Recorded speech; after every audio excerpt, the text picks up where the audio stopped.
Enchanting Melodies, HPSI. By Athas_PRKR. Chapter 1. A Disappointing Childhood. The 13th of March 1990, Privet Drive, Surrey. In the smallest bedroom of 4 Privet Drive, a boy with messy black hair was sleeping peacefully on a rather small bed. The boy opened his eyes, revealing 2 emerald green eyes. His name was Harry Potter, and he was without a doubt the odd one out of this house. 4 people called this house, that screamed of mundanity and neat freaks bordering on the psychotic, their home. Yet any outside visitors would have thought that only 3 people lived there. The photos were of a thin, tall woman, a rather obese man with a comical moustache, and a young boy that seemed to be on his way to matching his father in his weight. No one would have thought that there was another child in this place. No one would have believed that Harry Potter lived in 4 Privet Drive. And yet the young boy did. He looked nothing like his relatives. He was thin and rather lithe, as opposed to his cousin's rather large figure. He shared nearly no facial features with his Aunt Petunia, which was his only living relative, outside her son, that is. But he didn't really count. As far as the world knew, Harry Potter's parents died when he was 18 months old, which is why he lives with his aunt and uncle. Inwardly, Harry was glad that he looked nothing like his relatives. Vernon Dursley revelled in his career as a manager in a drill company, and his wife was the typical gossiping housewife with too much time on her hand. As for their son, he was barely more than an underachieving student that barely passed primary school and passed his time bullying his fellow students. Years ago, Harry remembered craving his relatives' love and approval, hoping to be acknowledged one day as a member of this family, distasteful as it may be. The young boy had grown out of that ridiculous phase. The 2 elders, Dursleys, did their best at ignoring him, although for what seemed to be different reasons. Harry didn't understand why his aunt constantly looked at him with a pained expression of distaste and grief. It probably had something to do with his mother. He didn't understand why Vernon Dursley looked at him with fear and rage in his eyes. But one thing was for certain. The Dursleys have done their best to show Harry that he wasn't a part of their family and that he would never be. It was devastating for a young child to realize that, but Harry was an oddly mature child. He simply accepted the fact and moved on in a way that was simply unnatural for a child his age. While no one would ever deny that the Dursleys did not shirk their responsibility in providing him with his basic needs, he was always treated with this cold dismissal. As far as they were concerned, Harry did not deserve a single drop of warmth as far they were concerned. The young boy did not have any birthday parties or expensive toys to play with. He was never hugged, nor congratulated on getting a good grade in school. They simply bought him his clothes and his amenities, paid for his basic needs, and left him alone. Of course, they also did their best in making sure that everything he had would be less than Dudley's. His clothes were always second-hands, while his cousin got fancy ones that he would grow too fat to wear in a few months. Dudley was allowed to have swimming lessons, expensive toys and trips, while Harry sulked in his room. Still, things could have been worse. Harry knew for a fact that this was better than being sent to an orphanage. One of his classmates lived in one, and he told horror stories about the understaffed building, with too many hungry orphans running around, desperately hoping to be adopted into a family. Harry had a room for himself, stable food to grow, and all his basic needs catered for. After graduating from school, he would do his best to either go to university or just get a job to move out of Privet Drive forever, leaving behind the hateful beings that he calls his relatives. As for now, Harry could live with his guardian's dismissal. In fact, after accepting that they don't care about him in any way, he thrived in it. He mowed lawns and did odd jobs in the neighborhood to earn his pocket money. He got good grades in school and was known as the smartest boy in their grade. Not that the Dursleys cared, only celebrating their son's mediocre marks. Harry's pondering was broken by the shrilly voice of his Aunt Petunia. "Boy, you have 2 minutes to come down before we leave for school without you, and you'll walk to school." Startled, the boy in question looked at the alarm clock that seemed to have frozen in the middle of the night. Seeing that he had almost overslept, he stiffened and immediately sat up. Aunt Petunia wasn't bluffing. He learned that the hard way. As so, the boy quickly replied, "I'm coming down, Aunt Petunia." He quickly put on whatever was around and ran down the stairs straight to the car. Uncle Vernon had already left, and as usual there was no breakfast for him. If he wanted something, he had to make it for himself. As far as Harry was concerned, the only meal he was allowed to have was dinner. His breakfast and his school lunch were his own responsibility to prepare. He quickly ran to the garage and entered his aunt's car. She had bought it for the express reason of driving Dudley and him to school. Before Uncle Vernon's big promotion, things didn't look up financially, but that was years ago, and now the Dursleys had enough to splurge at their leisure. God, they even gave their son an obscene amount of gifts for Christmas and his birthday. Like, honestly, Harry could understand spoiling your child by buying 5 or so gifts, but 30 was just too much. Harry met his aunt's derisive frown with an impassive gaze. "You were almost late." The boy shrugged. "The alarm broke. I'll need to replace it. I'm not paying for it. Either fix it yourself or buy a new one with your own money." Harry nodded, not expecting anything else from the woman. Aunt Petunia sniffed and nodded to herself as if she had won something and started driving. He ignored his cousin's childish taunts and looked out the window. Dudley, for some reason, absolutely hated Harry. Well, that was what Harry assumes at the very least. He seemed to understand his parents' distaste for his cousin and tried to do the same in the only way anyone his age could do, with violence. Before he started primary school, the obese child was too young to put things together, but when he tried to do the same in school and Harry complained to the teachers, the Dursleys claimed that he was a compulsive liar or something, and both Dudley and Harry ended up getting a warning without any consequences. The very next time, Harry made sure that a teacher was nearby whenever Dudley tried anything. After the obese boy was witnessed doing it multiple times, the teacher started to believe Harry almost all the time, and adding in Harry's signs of high intelligence, the teachers tended to back him up. Speaking of his intelligence, Harry was called a genius by his teachers. And they might be right. Harry had an easier time learning new things than his peers. Some of it was genuine intelligence, but for some reason almost everything felt familiar to him. It was more like relearning than anything else. The boy knew that when he learnt French with prodigal speed, but Latin took 10 times that time to learn. Even now he hadn't mastered the language, at least compared to his almost fluent French. Oh, he was still impressively fast in learning the extinct language, but it wasn't on the same ridiculous level as him mastering the entire French language on his own in a few months. Truthfully, Harry kept at it, even if it was mostly useless to him because it was proof that he was still intelligent, even with the whole weirdness about his rate of learning in most other subjects. Harry had known about this for a while and hadn't told anyone. Because who can he trust to confess his fears, dreams, and sorrows? Harry Potter was alone, and that was a sad fact that isn't likely to change anytime soon. Oh, his teachers tried, but in the end they were primary school teachers that were overworked and had to deal with dozens of brats every day. Even Harry's classmates didn't like hanging out with him, or rather, he didn't make the effort to hang out with them. He was just too developed, so easily bored by their behavior that he would choose to spend his time in his own company, either with a book in hand or by learning a new skill. These brats really had too much energy, and Harry just didn't have it in him to run around playing a nonsensical game that he wouldn't enjoy. Sporting activities just weren't for him, and as far as he was concerned, a balanced diet would stop him from gaining too much weight. He didn't need to play sports to keep his figure. And it's not like the Dursleys would pay for any lessons, and even if he joined a club or another, he would probably end up walking home every day, which is not something he's looking forward to. And all of this was without mentioning Harry's weirdness, or whatever Aunt Petunia referred to as freakishness. Oh, he had no idea what she was talking about, but considering that he was practically warned every day that he shouldn't do any freakishness or whatever, there had to be some substance to it. And she was right. Odd things tended to happen around Harry. Impossible things. Aunt Marge's dog, which he actually forgot its name, somehow ended up completely bald and covered in warts.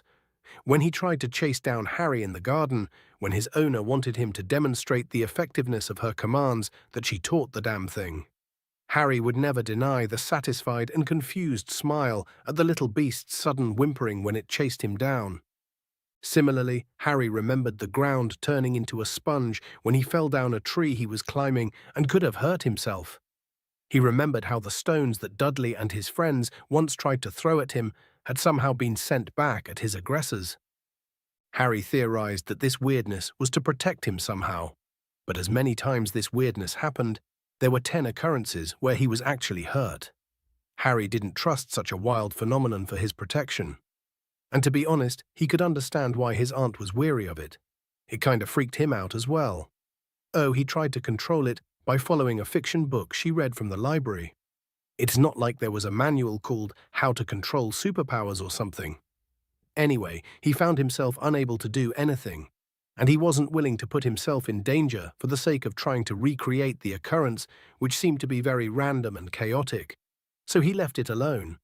It would be better to learn the truth from Aunt Petunia one day than hurt himself by trying to experiment with something he didn't understand. And his aunt definitely knew about it, and for some reason it was the thing that made her dislike him so much.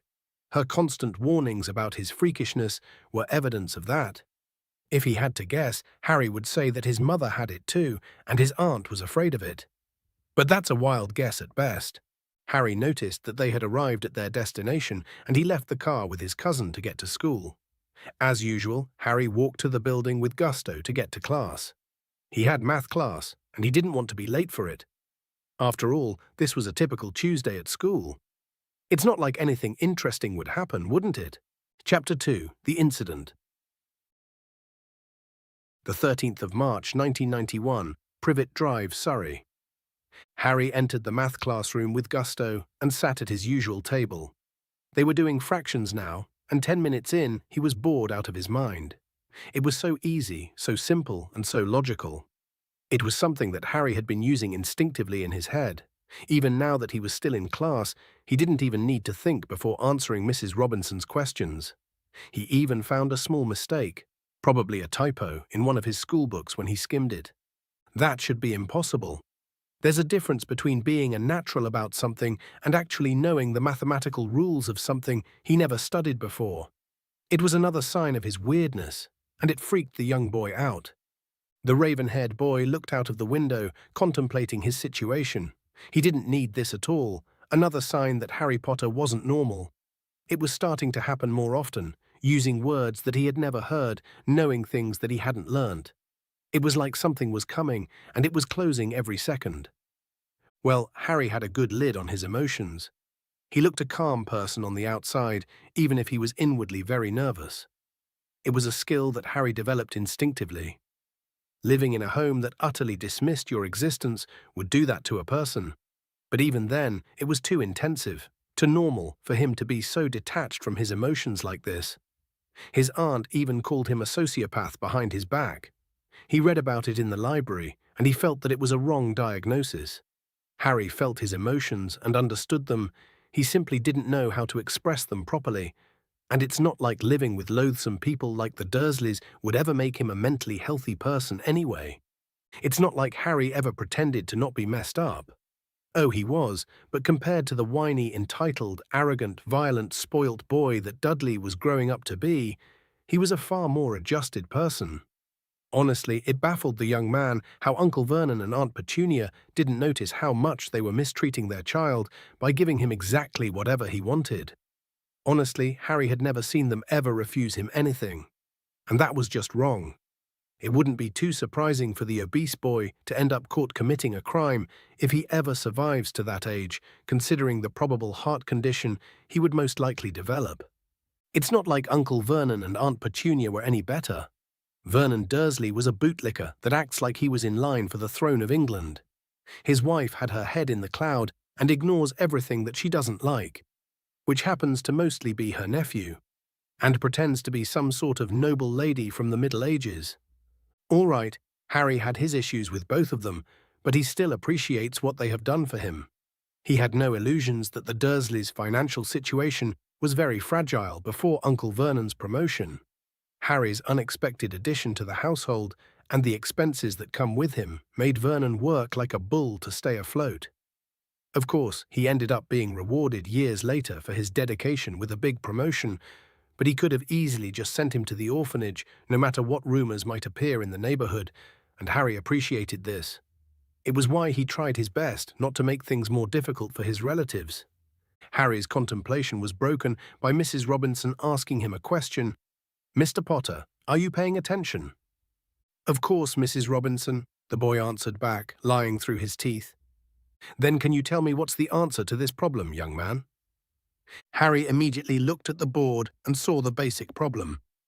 The fraction can be simplified to 2/7. It was ridiculously easy, as was the most of mathematics that he had ever seen. It always came to him easier than anything else. It was a shame that the school library didn't have any schoolbooks past his year. It was a primary school after all, and the public library was too far away to go regularly. So far, Harry spent most of the time bored out of his mind in class. So, it was easier to lose himself in his own thoughts than pay attention to his painfully slow lessons. Speaking of the teacher, she pursed her lips in dissatisfaction and continued her lecture, ignoring Harry's answer completely. Mrs. Robinson was a friend of Aunt Petunia and thus has learnt to dislike Harry on principle. The young boy didn't know what his aunt told her, but she was always trying to get him in trouble. Harry returned back to his thoughts, ignoring the rest of the lesson until the bell rang, signaling that it was lunchtime.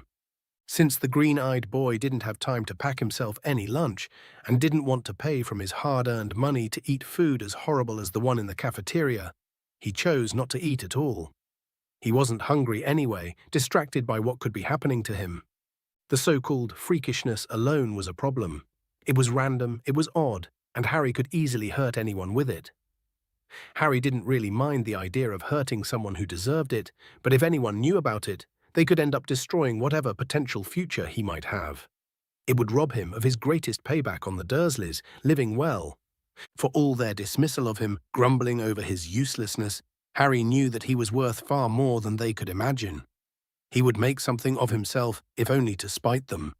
He had the potential to build something great, something that would dwarf their meaningless lives, and he would ignore them as they did him. After all, the best revenge for someone who wronged you is to simply live well. The Dursleys wanted to bring him down, but they failed. What better way is it to have revenge than to watch them from afar, having made himself a great life, while they wallow in their petty lives, which will probably be short considering Vernon's health, like the idiotic garden beauty competition the housewives had. Honestly, out of the loathsome relatives Harry has, he dislikes his aunt the most. Petunia Dursley had never even tried to like him, let alone love him. The worst that ever happened was how useless she truly was to the world.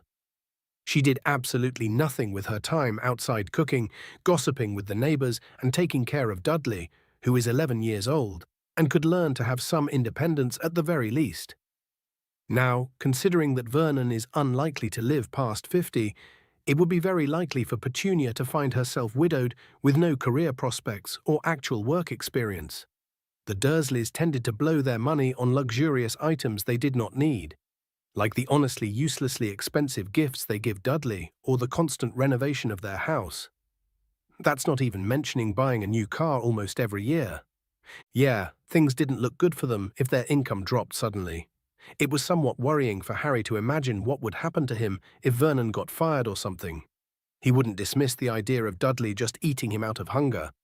Instead of staying inside, Harry chose to take a walk outside to clear his head. This was his last year of primary school, and Harry will have to go elsewhere to continue his education. He didn't even know where he would be going. Vernon kept bragging about Dudley being accepted in Smeltings, his old private school. It was so pretentious it stopped being funny.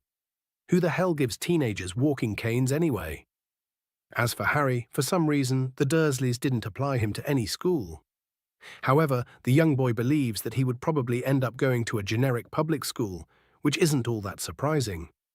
Although when Harry asked his aunt about it, she looked oddly stricken and told him that they had already arranged something for him, which didn't really reassure the young boy too much.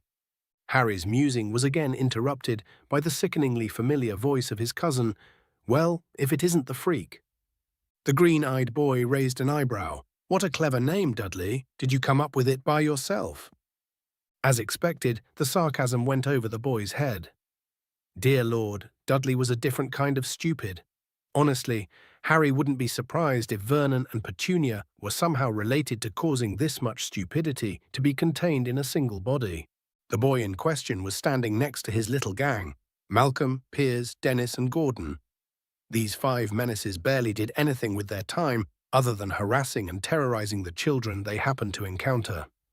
They usually did their best trying to antagonize Harry, but the young boy was always close to a teacher who stopped them from doing anything.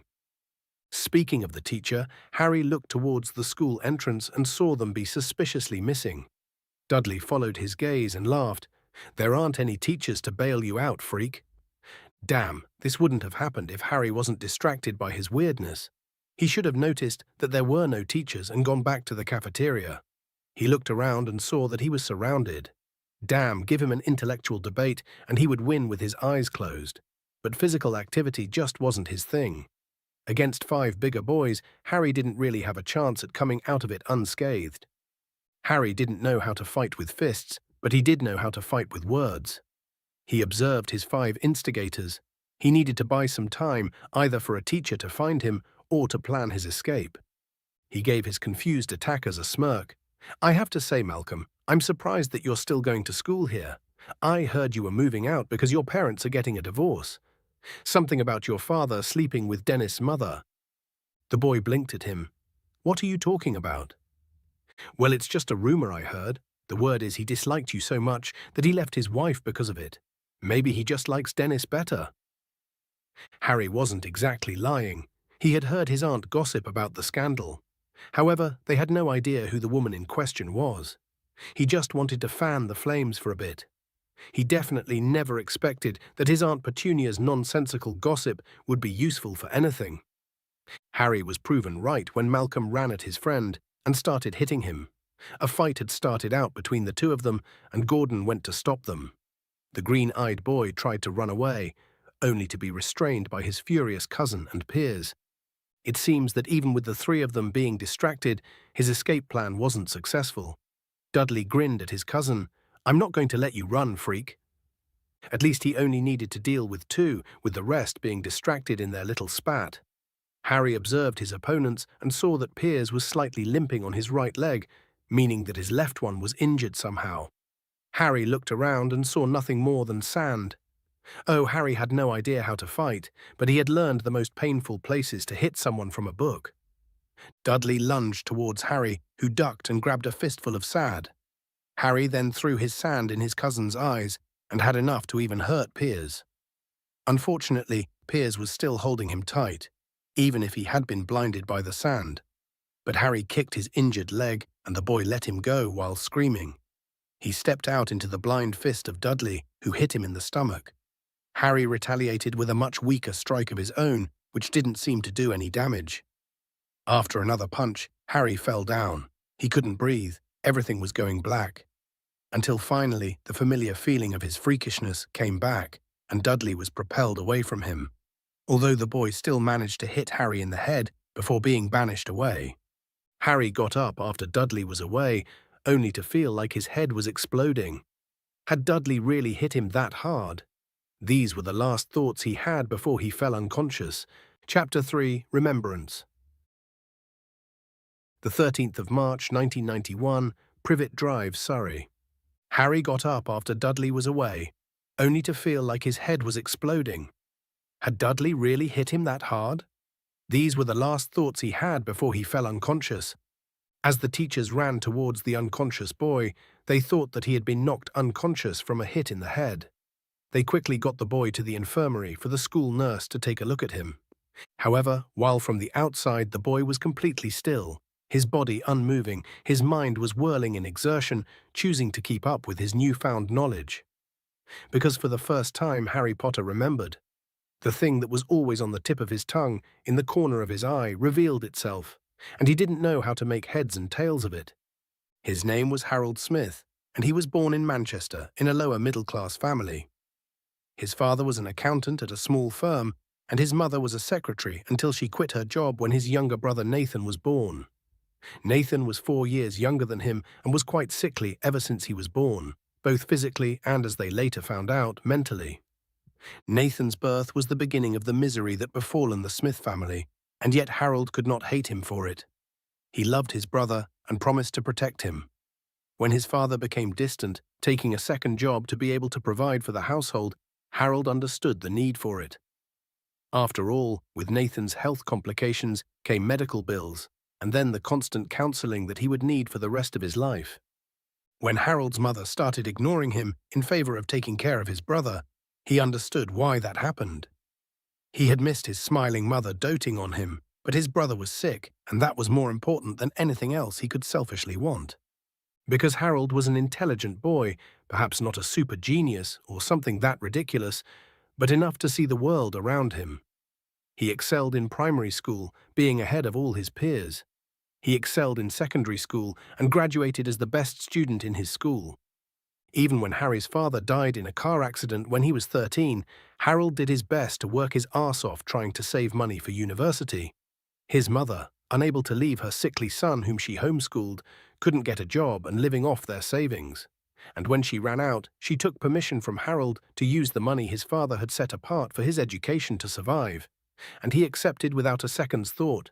After all, this money was his father's initially, and it was the right thing to do. But even then, Harry decided that he would make something of himself. He taught himself how to write code online and worked every day to be proficient at it. He worked as an online freelancer from his own computer. And while it was slow at first, over years of work, he was able to save up to go to an average university to get a bachelor's degree.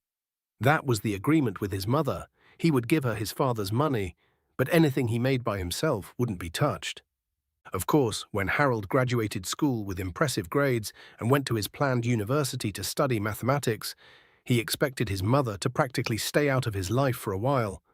The woman practically ignored him all his life in favor of his brother, and while he grew used to it, she slowly started to feel like a stranger to him. The silver lining was the fact that he loved his brother more than life himself. He did his best to tutor him, to take care of him, but the boy would never have a normal life, and he knew it. It was hard to relate to him, but it didn't make Harold love him any less. Imagine his surprise to see his mother and sibling for his graduation. He had planned to pursue a master's degree, or even a doctorate one day, being very passionate about the field of mathematics. He had kept working odd jobs, including his freelancing programming job, and saved up enough to continue his education. Everything was looking well. Even if he had to fight his way to get where he was, it was worth it. All that hope was dashed immediately when his mother told him of the staggering amount of debt she had to pay for her expenses. He always wondered where she got the money to continue, but the worst part was the fact that she didn't even seem to care about it until it was too late. She bought expensive clothes and bought a new car a couple of years back without even thinking about the repercussions of her actions. Harold could understand being miserable doing nothing but taking care of her son day in and out, but that was just too much. She needed help to repay her debt, and what could he do but help his mother and his brother? The young man abandoned his dreams and moved back home. He practically drained his bank account to pay his mother's debt and settled on taking a job from a friend of his at a school as a math teacher. It was a nice job, cozy with a few perks. He needed the flexibility to take care of his brother. Their mother had run away barely a month after begging for his help, and honestly, Harold was just exhausted. 5 years later, Nathan died in his sleep. He had too many health complications, and Harold was alone in the world with practically no purpose. He could have chosen to come back to university, but he simply didn't have the passion he once did. Oh, he was practically as well-read as your average university professor, choosing to sharpen his mind during the previous few years. But he was grieving and had chosen to take his time to deal with it. He grew to love his school and love his students. Outside of his job, Harold didn't really have anything else to do.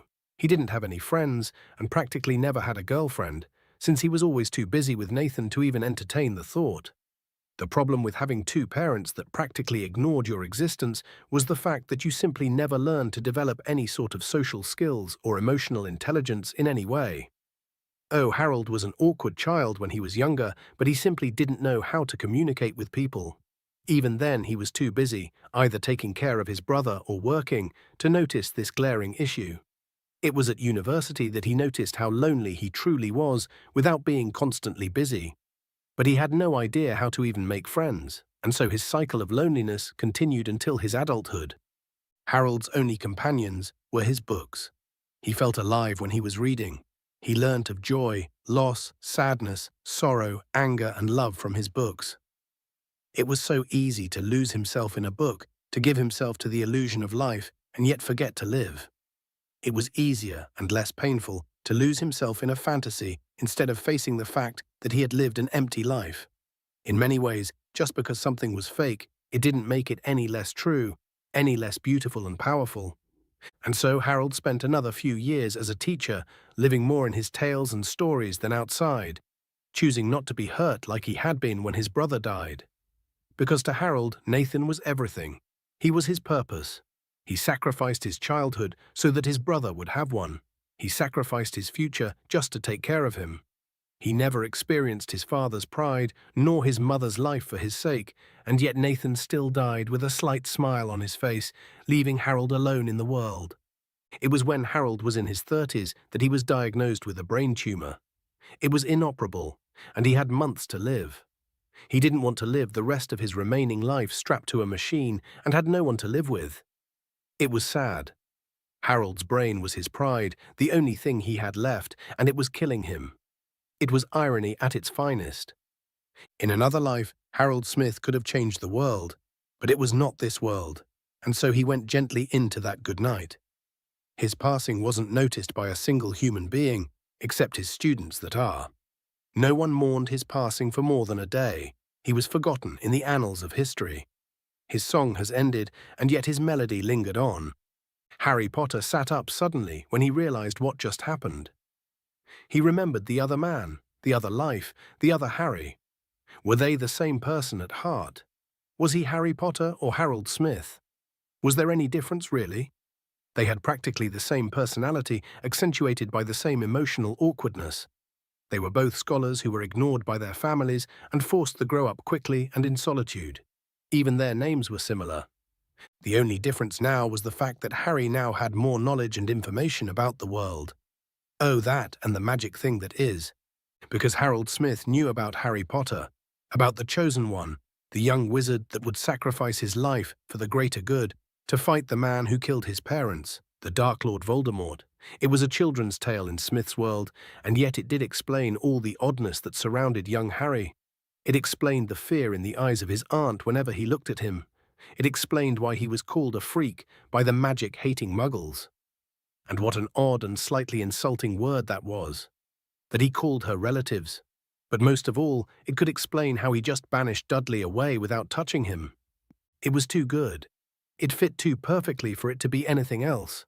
Harry didn't know whether or not to be angry that his life was a children's book, which actually showed how difficult things were about to be for the young man. Possessed teachers, giant snakes that would kill with a gaze, and giant soul-sucking demons sent warning bells to him. And yet, Harry couldn't help but be excited by the prospect of going to Hogwarts and learning magic there. No matter what the dangers were, he was still a scholar at heart, reincarnation or not. As for Voldemort, he would be handled with caution now that he understood the danger he presented. It would be daunting, playing the game between Dumbledore and Voldemort, where he was barely more than a pawn, but for the chance to learn something as exciting as magic, he would do it without complaining. Well, he might complain slightly. He might even make friends there with another wizard or witch. And if he was to be a wizard, Harry will damn well be the wizard the world had ever seen. His life as Harold Smith was a disappointment, empty, having achieved nothing with his existence. No, Harry Potter will rise from Harold Smith's ashes to achieve greatness, for he refused to be no one again. Harry got up from the bed he was sleeping on, thoughts filled with purpose. He looked around and saw that he was in the infirmary. There was a mirror right next to him, and the young boy decided to see the extent of his injuries. There was a slight bruise on his left cheek, but it didn't look serious. It was then that he noticed the distinct lack of a scar on his forehead, and all his plans went to hell in a second. The young boy couldn't help but mutter, "Oh, fuck." Chapter 4, Semblance of Magic. The 13th of March, 1991, Privet Drive, Surrey. There was a slight bruise on his left cheek, but it didn't look serious. It was then that he noticed the distinct lack of a scar on his forehead, and all his plans went to hell in a second. The young boy couldn't help but mutter, "Oh, fuck."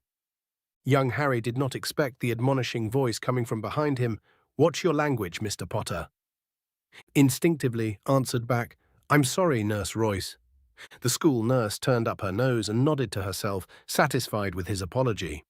Harry didn't even notice the woman enter. He was too distracted by the clusterfuck that he just figured out. He was not marked.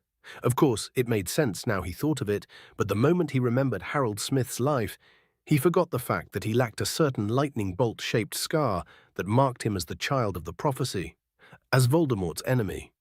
Harry tried to remember and thought back to any noticeable scar he might have had and found nothing. He didn't have a scar, that was a fact. Then the question was, what happened to his parents? James and Lily Potter were supposed to be the Gryffindor golden couple, the head boy and head girl, which had to be very biased since they're both in the same house. They're supposed to be members of Dumbledore's Order of the Phoenix and die protecting Harry from Tom Riddle's attack on that fateful night in their cottage in Godric's Hollows. But how much of what he remembered was true, or what else is false? Perhaps Voldemort had chosen Neville, and he was the child of the prophecy, while Harry's parents were tortured to insanity by the Lestranges and Crouch Jr. Perhaps they even abandoned Harry for some reason, which wasn't likely since Petunia would have done her best to rub that in his face, and she said that her sister was dead. Perhaps the prophecy was different than the stories, and Harry didn't need to be marked to be the chosen one. Or even better, there wasn't any prophecy in the first place. Or maybe Voldemort never existed in the first place. This little detail, this scar, showed Harry that the books, the stories, were fallible. They were just that, stories, but Harry lived in the real world. He would use what he could from the stories, but until he meets the magical world, it would be foolish to even plan. For the present moment, it would be better to assume that he wasn't the child of the prophecy and move on from there. It's the outcome he was hoping for, at least.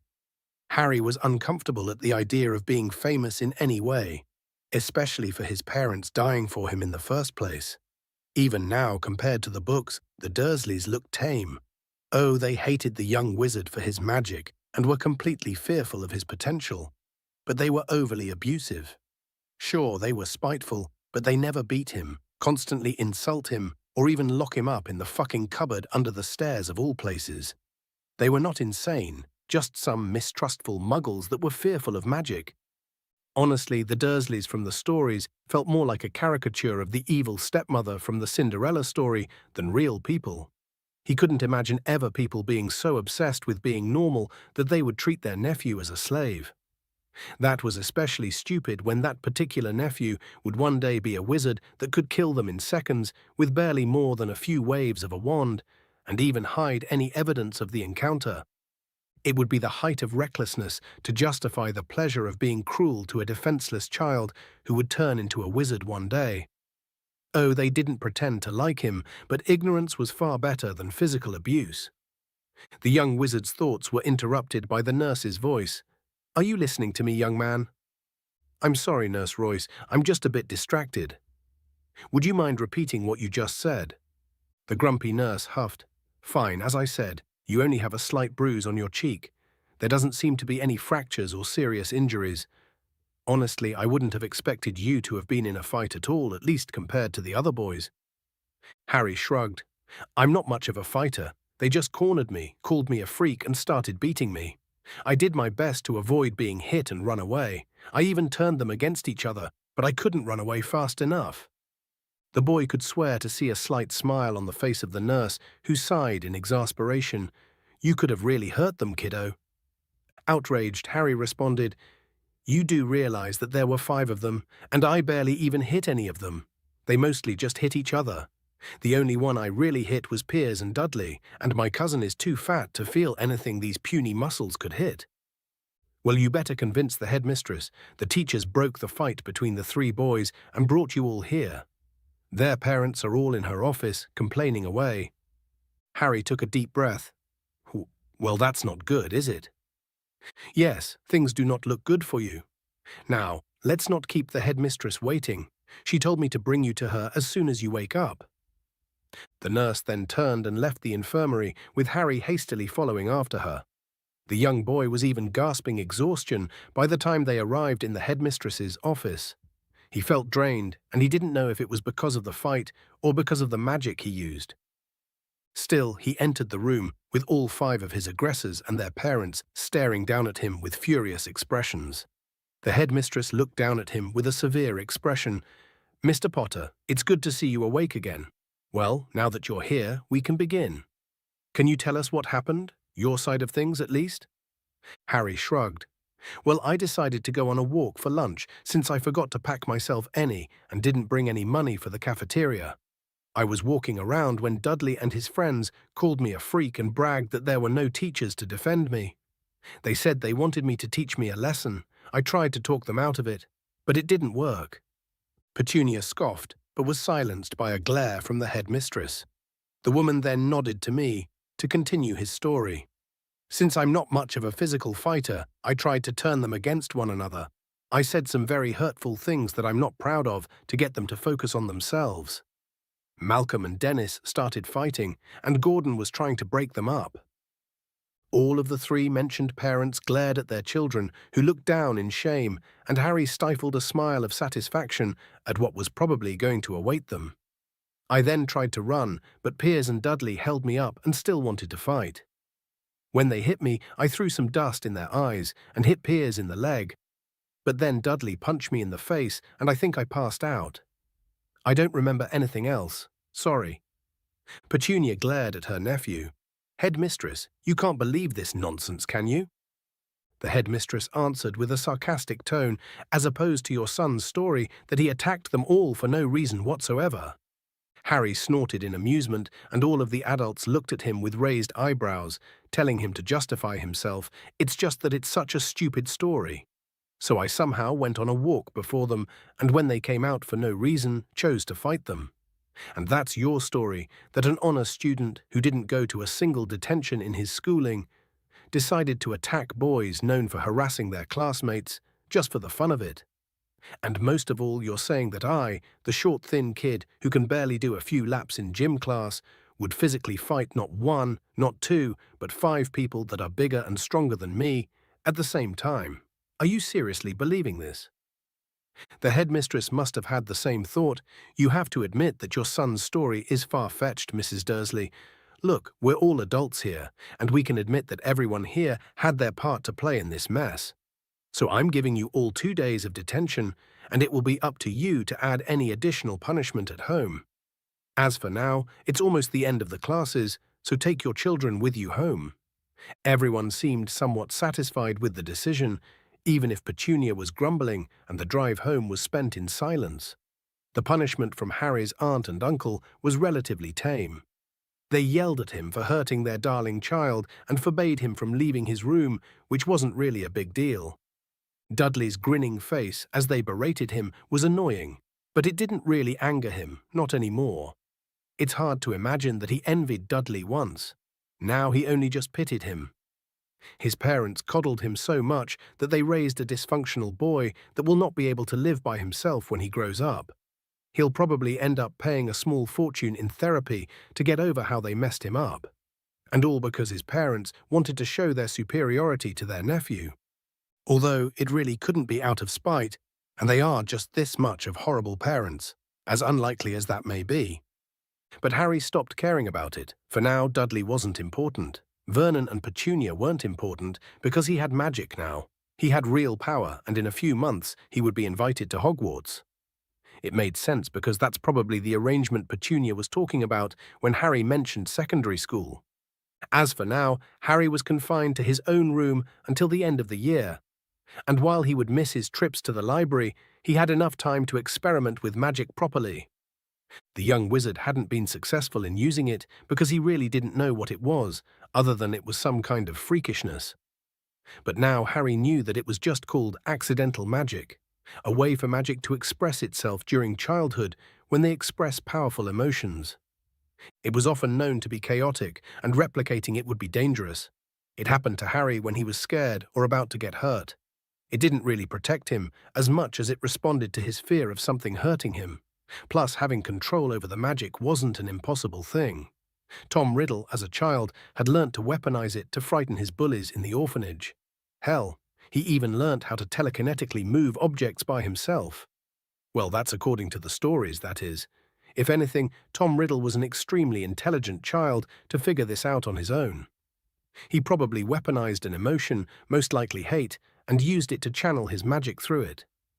It was as disturbing as it was brilliant, not to mention slightly frightening. As for Harry, now that he understood the principle, he needed to use them slightly. He looked at the small sheet of paper on his bed and stared at it, as he had been for the last few hours. Harry did his best to put the image in his mind of Dudley trying to strike him in the face. He looked deep down, trying to channel it as much as possible. He almost felt like he was there, scared of being hurt, and with that emotion he felt something stir inside him. A small warmth spread all over his body, and the sheet of paper levitated a few inches in the air. Well, that was easier than he expected. Chapter 5, The Letter.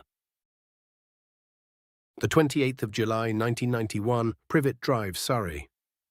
He almost felt like he was there, scared of being hurt, and with that emotion he felt something stir inside him. A small warmth spread all over his body, and the sheet of paper levitated a few inches in the air. Well, that was easier than he expected. Well, that was a fucking lie. It didn't take long for Harry to figure out that his preconceptions about magic were completely false. For all his immediate success in moving things with his mind, his efforts stayed imprecise and relatively weak.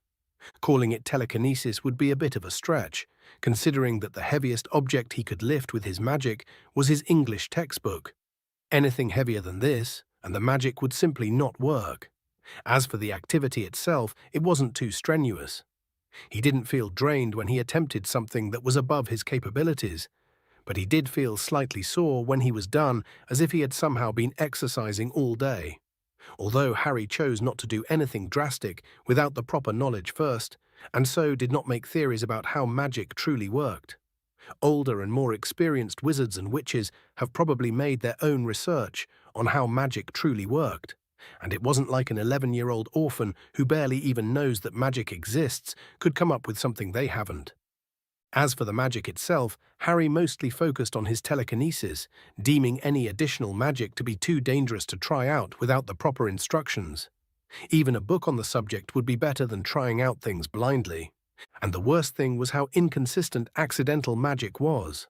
Oh, he could move his magic, mold it to fulfill his intent, but he was rarely able to replicate the same thing again. He tried to recreate the locking and unlocking charms, which are spells that a first-year Muggle-born should be able to cast a month into the term.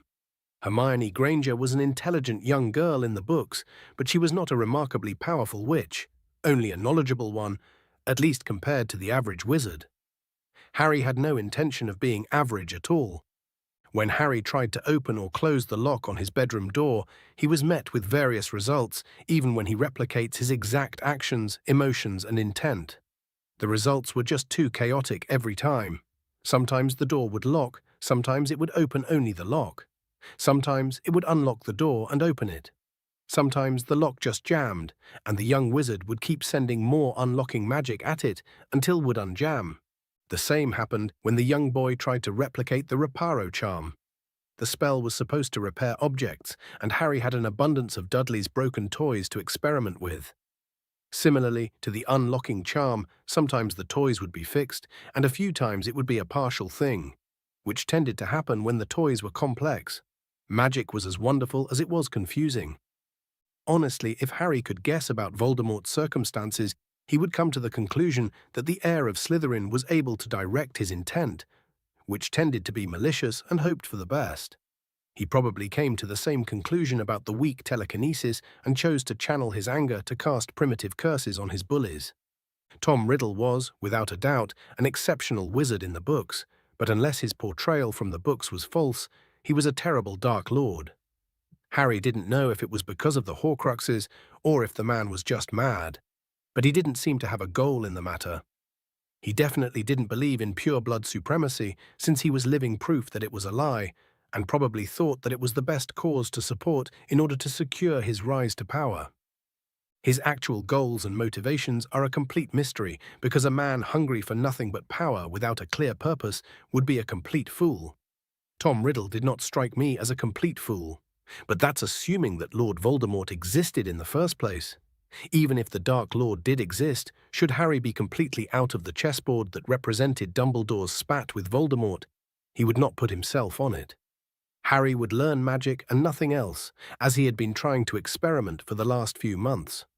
Oh, Harry had tried to discover if he had any hidden overpowered gift, or something similar, and found absolutely nothing. He wasn't a metamorph magus. For all his concentration and intent, his eyes remained green, his hair remained messy, and he didn't exhibit any signs of any other bloodline gifts. So he dismissed the idea entirely, even if he was disappointed that he wasn't some sort of elemental that could shake the earth and create tsunamis without a wand. As far as he could tell, Harry Potter was simply an ordinary young wizard that isn't particularly special in any way. Not that it would stay for long. Harry had led a life of mediocrity once.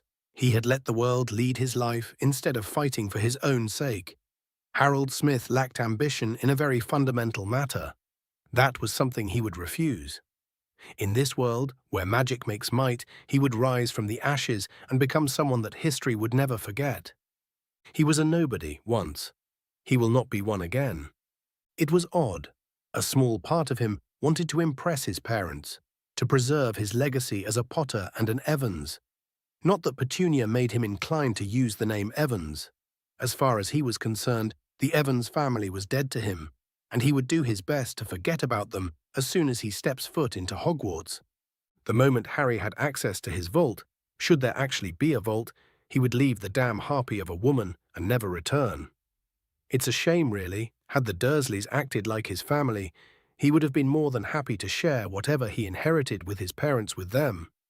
Lucky for him, they didn't, and Harry didn't feel like he owed them anything.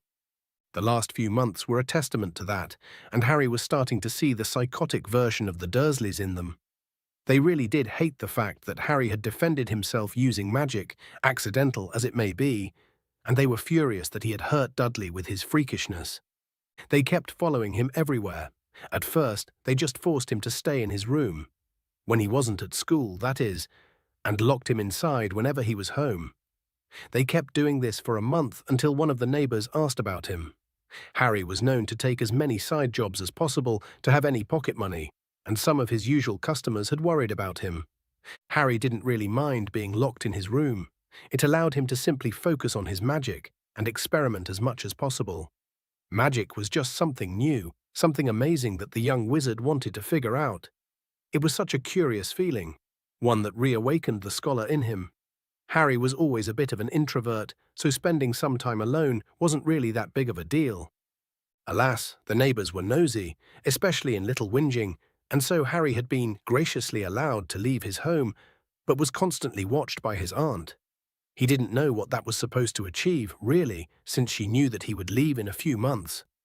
But hey, Petunia Dursley was not known for her intelligence. Now, with his birthday approaching, the woman seemed to start fidgeting even more. Petunia Dursley was the closest thing to a connection to the magical world he had, and he refused to let his feelings be tainted by the woman's bitterness. He would learn of the magical world as any normal Muggle-born would, and he would thrive in it. However, before Harry could embark on his journey to greatness, there was one pressing matter he needed to address. All of his dreams of freedom, the Dursleys were completely dependent on the idea that he would be getting a letter from Hogwarts.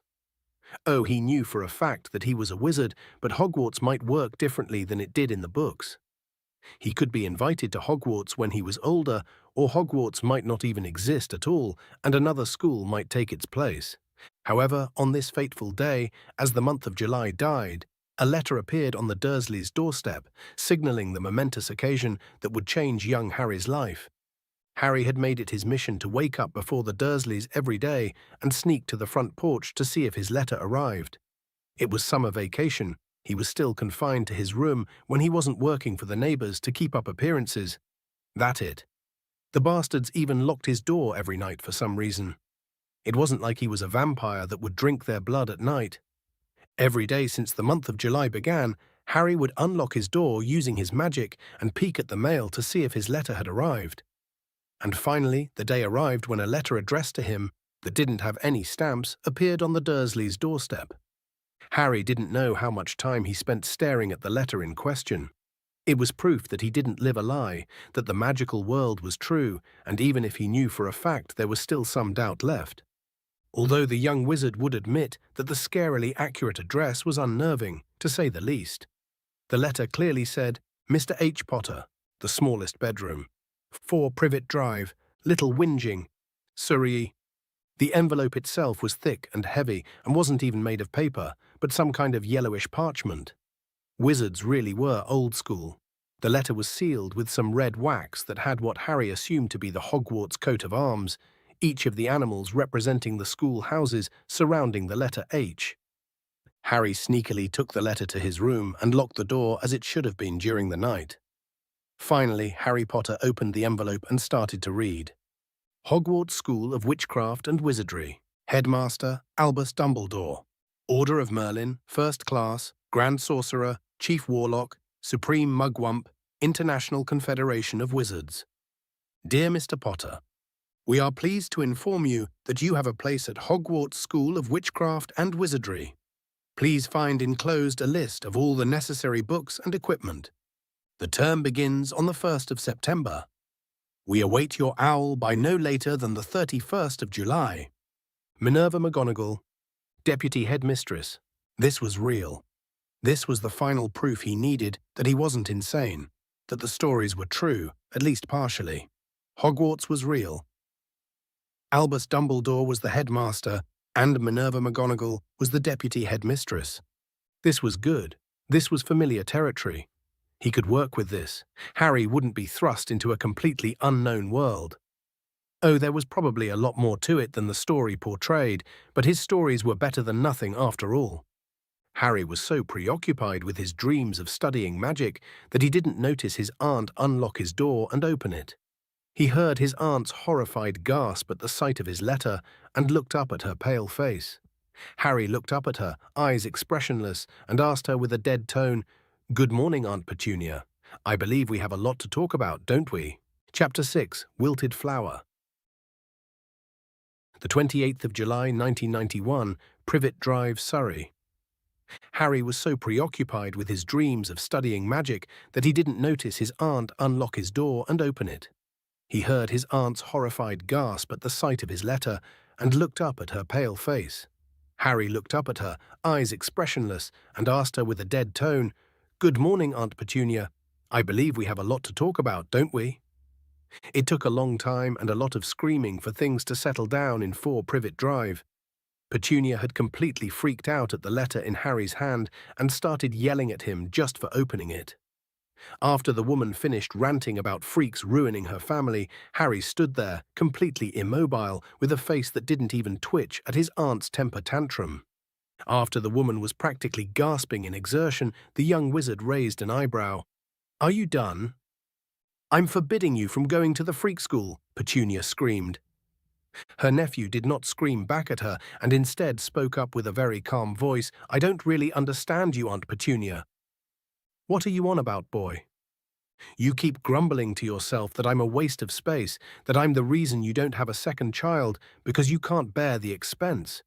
You don't even call me by my name, just boy or freak. And yet, when you have the opportunity to practically give me away and never see me again, you're forbidding me from leaving." As Petunia started spluttering, but her nephew didn't give her the opportunity to make a coherent sentence, "Because it's not about me, is it? It's about you. It was always about you. It's about how jealous you are that you're not like me, that you're not special. It wasn't enough for you to ignore me as you did, to pretend I don't exist. You hid my family's legacy from me ever since I was a child. I was never angry at you because I saw you as you always were, a jealous woman that would never amount to anything more than being a housewife, while I knew that even without my magic, I would rise far above you." Petunia couldn't handle it and slapped her nephew in the face. The boy looked at her disbelievingly. "Are you seriously saying that what I said was untrue? Considering the way you just reacted by hitting a child is proof enough of what your nature truly is. I am going to Hogwarts, and that's final." The elder woman glared at him. "I'm still not getting you to go to that school. Oh, my sister was just like you. She got her letter and disappeared, forgetting about us, about me, in favor of that freak boy. My parents were so proud to have a witch in the family, but I saw what she was, a freak. Then she met the Potter boy, got herself blown up, and we were saddled with you. And you were such a freak, even when you were a boy. Always too knowing, too smart, too freaky. The moment I laid my eyes on you, I knew that you were as much of a freak as your mother. So all of this was just because you were jealous of your sister. You knew that I was a wizard for so long, and you just thought that it would just disappear in time. You knew that this was coming, that my letter is coming, just like you know that I am leaving. Petunia actually growled, "Like hell, I'm letting you." Well, it's not like I have to do anything.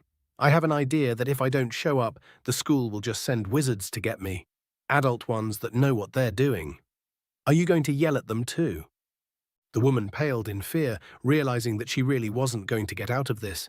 But you can tell them that you refuse. You can tell them to go away. And why would I do that? I'm your aunt, your guardian. Harry glared at her and raised his voice for the first time in this fight. You are nothing to me, and you know it, just like I am nothing to you. Oh, I would have taken your input if you so much as pretended to be slightly maternal towards me. But you're not, are you? You treated me like I was barely more than dirt, like an obligation, not a nephew. Is it that surprising that I am washing my hands of you the moment I could? I knew it, she bellowed. I knew that the moment you would get your cursed letter, you would leave us behind as Lily left me behind. This has absolutely nothing to do with magic. Trust me, I've been planning on leaving the moment I could. I know when I'm unwanted in this house. This might be your home, but it was never mine. The moment it was legally possible, I would have left this place. This is just a way to leave earlier. Think of it this way. You will barely see me for a couple of months a year, and if I can arrange anything, you will never see me again. Wasn't that your deepest wish, Aunt? Petunia's eyes were glistening. You can't. You're Lily's child. And I would care if I knew the slightest detail about her, but never spoke a word of her and yelled at me when I asked. You can't hold her over me when you obviously don't care about it. Now, all I need from you are the details on how to enter the magical world, and I'll leave you be. Yes, Harry needed as much detail about it as possible, because the school was obviously under the illusion that he knew about magic, that he was a wizard. Considering how Muggleborns would have disregarded the letter as a prank, it would make sense that a professor would come to explain everything, and at least demonstrate some magic to prove that Hogwarts was a real thing. And yet no one had come to see Harry. Everyone obviously thought that he didn't need an introduction, which should include a generic explanation as to where to get their shops. It was probably at Diagon Alley, but the boy had promised himself to not consider the stories as absolute facts. The lack of a scar on his forehead was enough proof that it wasn't infallible. Petunia, though, didn't seem to be inclined to help him. No, I'm not. Again, you don't do it. The wizards will be coming, and they won't be kind about it. Harry's aunt glared at him. You think you're so smart, aren't you? I know I am smart, no matter how much you want to pretend I'm some simpleton like your oaf of a son. But this is the logical outcome, and you obviously know it. So let's not pretend like it's about me and not about your unresolved feelings towards my dead mother and get things going so that I leave. Just point me in the right direction and I'll be going in peace. Petunia still didn't look like she was going to play ball, and before Harry could even try to convince her, they both heard Vernon's voice and stiffened. What's all this ruckus? The man entered the room, watched the letter in Harry's hand and his crying wife, and was consumed by a blind rage. You little freak, I will not let you go to this school. I have tolerated your freakishness, but this is going too far. He didn't continue his rant because Harry raised his hand in panic and the obese man was telekinetically thrown at the wall and stayed frozen in the air, eyes filled with rage and fear. Harry, not wanting to show that his uncle was by far the heaviest thing he ever telekinetically controlled, stared at him impassively, not wanting to show how much this was straining him. I don't even know why you care about this. Or even why Petunia told you if she wasn't going to even tell me about it. You're just going with the flow, accepting your wife's bitterness as a fact and going with it. I don't care for your ignorance and brutality, Besides, uncle, I thought you would be happy. After all, if you send me to this school, you will barely see me for more than 2 months a year. Isn't that what you always wanted? Oh, Harry had no intention of returning here, but he had no guarantee on how the wizarding world worked, so he kept it as a backup. With that said, Harry let go of Vernon, and the man still glared at him, but was far more subdued. He's got a point, Petunia. We always complained about him. As long as I'm not paying for anything, I don't care what happens to the freak. Well, that's one of them accepting. And Petunia was a very traditional housewife and would almost always submit to her husband's decision. It was disgusting to see while growing up, seeing her forcing herself to almost obey her husband just to conform to what she thinks is her ideal life of normality. Harry was proven correct when Petunia sniffed and nodded. "Are you sure about this, Harry?"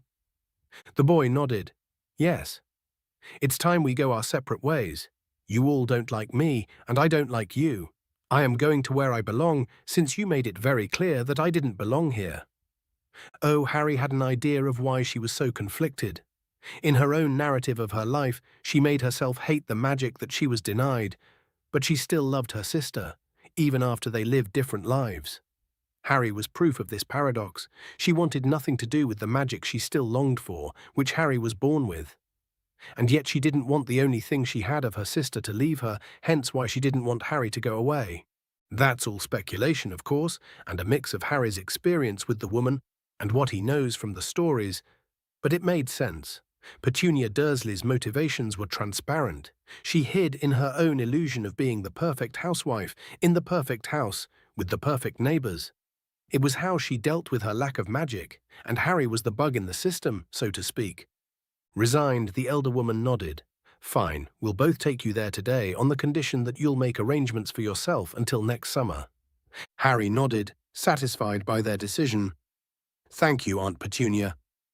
The two adults left the room, and Harry took a deep breath and relaxed. This came out of nowhere, but he got what he wanted from the Dursleys. It was now the time for his life to truly start, to join his true people, his true society, as a wizard. This was the beginning of his journey, and he was excited. He was going to learn magic, actual wand-waving magic. He was going to discover this world, unearth its secrets, and rise to the top. He was going to start by finding out what happened to Voldemort and his parents. He needed to know what was different from the stories, and this was a good way to start. Although from what Petunia told him, his parents seemed to be dead in this life as well. He still didn't know for sure, and he sure as well wasn't going to ask the woman after their fight. Oh, he might have been harsh in their argument, but he wasn't really wrong about it. Petunia and Vernon had done their best to alienate and ignore him. They shouldn't be surprised that he wanted to get out of a house where even Dudley could tell Harry wasn't wanted.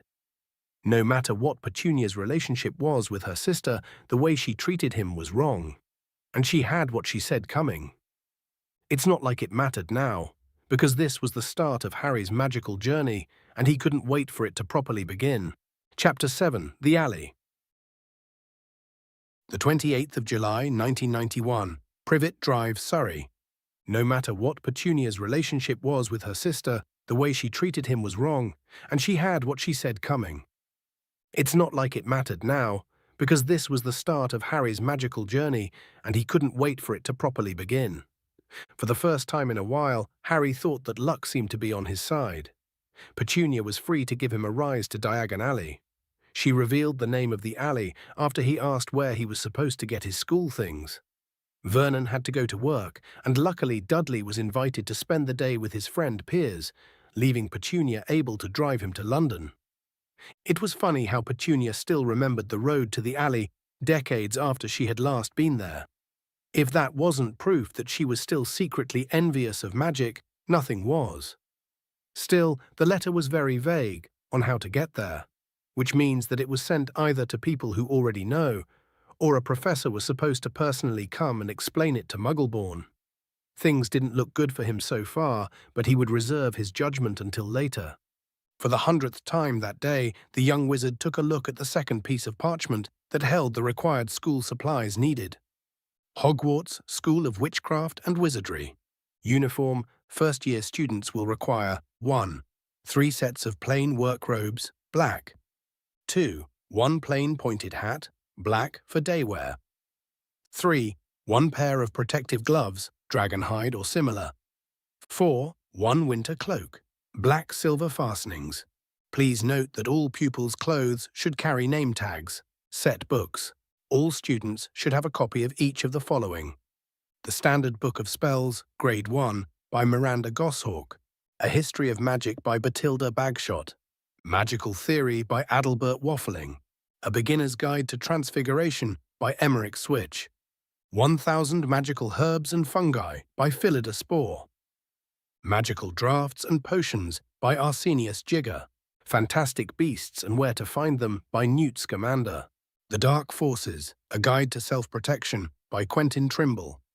Other equipment: 1 wand, 1 cauldron, pewter, standard size 2, 1 set glass or crystal files, 1 telescope, 1 set brass scales. Students may also bring an owl or a cat or a toad.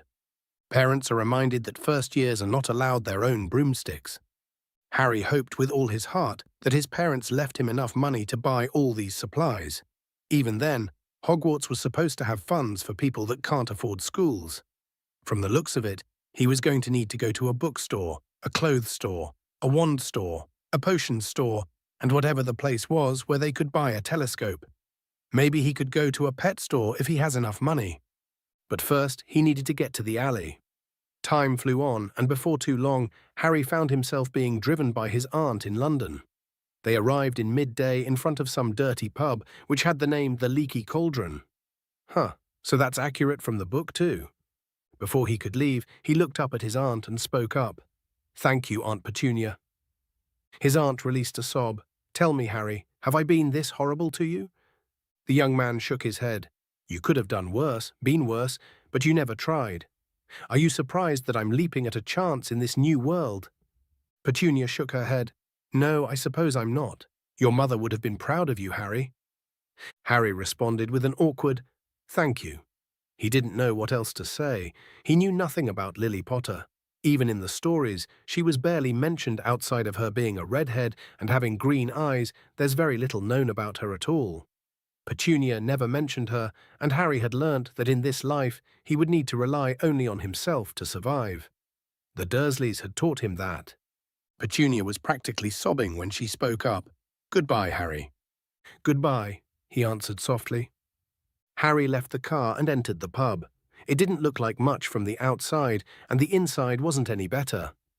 It wasn't particularly clean or lively, although that's probably because it was a pub and it was noon on a weekday. Honestly, everyone looked shady. Harry was intimidated, and there was no shame in admitting it. He was lost in a world that was new to him, and so he chose to do the simple thing and ask a question. In his last life, Harry understood the value of asking the right questions. And so he walked to the bartender and asked, "Excuse me, sir?" Immediately the man brightened up. "I assume you're here to get your Hogwarts supply." Harry nodded. "I'm sorry, but Professor McGonagall told me that this was the entrance to the alley. Can you tell me the way?" The bartender gave him a warm smile. "Oh, don't worry about it. I get it dozens of times in the summer. It's practically a tradition now. I'm Tom, the owner of the Leaky Cauldron." Harry did his best to return the smile and followed the bartender as he motioned the back. With a practiced motion, he tapped one of the bricks 3 times with his wand. Immediately, the wall started to morph into a large archway towards what seemed like a crowded street. It was the first piece of magic Harry had ever seen that wasn't his own, and it was amazing. It was nice to have visual confirmation that none of this was in his head, that it wasn't some hopeful ideals that he made up in his head. "Welcome," said Tom, "to Diagon Alley." The man was visibly smiling at the awed look on his face, and Harry blushed in embarrassment. "Tom, can you tell me where the bank is?" "The professor told me to meet her there." "Oh, that's no trouble. Gringotts is at the end of the road. Just keep walking straight and you'll see it. It's a big white building made of marble." Harry thanked the bartender and started walking around the alley. From the looks of it, the currency was the same as the stories. The big gold coins were galleons, the silver ones were sickles, and the small bronze ones were knuts. Although he didn't have any money, Harry was still very curious as to what a magical shopping district looked like. It was surprisingly normal. Sure, the buildings just looked structurally wrong and were probably held up by magic, but the shops had windows demonstrating their products. There were salesmen all over the street advertising their shops and offers. There were floating advertisement pieces all over the street for one shop or another. Harry looked down the street to find the shops that had his required supplies. He already found what was probably the potion store. The sign showed cauldrons all sizes: copper, brass, pewter, silver, self-stirring and collapsible, in the store called the brewery. He also found the pet store called Elop's Owl Emporium. He passed by the broom store and so many others. It was fascinating to find such marvels on display. It must look so common for the people living there. Harry didn't take long until Harry found himself staring at the giant white building. Where the alley was chaotic and disorganized, the building stood imposing. It was far larger than any shop, and Tom hadn't wrong when he said that Harry wouldn't miss it. The young wizard tried to discreetly observe the goblin guards as he walked up the stairs to the entrance of the bank. It was his first time seeing a goblin, and Harry had to admit that they were very intimidating. They were shorter than wizards, with pointy ears, even pointier teeth, and long fingers. Harry did his best not to stare and instead chose to focus on the inscription engraved on the bank door. "Enter, stranger, but take heed of what awaits the sin of greed. For those who take but do not earn must pay most dearly in their turn, so if you seek beneath our floors a treasure that was never yours, thief, you have been warned, beware of finding more than treasure there." Well, that's ominous. Harry had no plans on breaking into this bank, although it was funny how this was practically a written threat by the goblins in the middle of a wizarding alley. Harry did his best to repress a shudder as he entered the large hall. Hundreds of goblins sat on high stools behind counters, either writing with their quills or examining gems or gold. There were no signs regarding where he should do, and none of the goblins looked free. There wasn't even a line of wizards anywhere, which was curious. And so Harry approached the nearest one, who happened to be examining a large ruby. He stood waiting for a few minutes until the goblin finished looking at the ruby, scribbled down a few details, and looked down at him. "Yes. Hello, I was told that my family had a vault here. They died when I was younger, and I was raised outside the magical world. I don't know what I'm supposed to do to access it." "Did they leave you a key?" the goblin asked. Harry shrugged. "Nothing, as far as I know. I was raised in the Muggle world and just found out about it. I'm practically a Muggle-born." "What did your professor tell you?" "Nothing. No one came to tell me anything. I just got my Hogwarts letter and my aunt drove me to the alley, that's it." The goblin asked, "And do you have a magical guardian?" Harry shook his head. "I don't know what that is. I've only ever lived in the Muggle world." "So you're a ward of the state. This is slightly complicated." "Can you tell me your name, child?" the goblin asked. "Harry Potter." The goblin nodded and opened a book. "Ah, the Potters. They do have an account here. This is not my department, but I'll send you to the account management offices. They should help you." The goblin then jumped down and motioned Harry to follow him. Choosing to follow the teller, they walked up to one of the stairs until they reached one of the offices. Harry couldn't read what was written on the plaque on it, and the goblin teller knocked and walked in towards an older goblin wearing much distinguished clothing. They spoke in some weird language that sounded like a mixture of snorting and spitting than an actual language. But that was their culture, and Harry wouldn't condemn it. It was just weird. The young goblin then exited the room, leaving him with the older goblin in the office. "Mr. Potter, I assume?" Harry nodded. "Yes.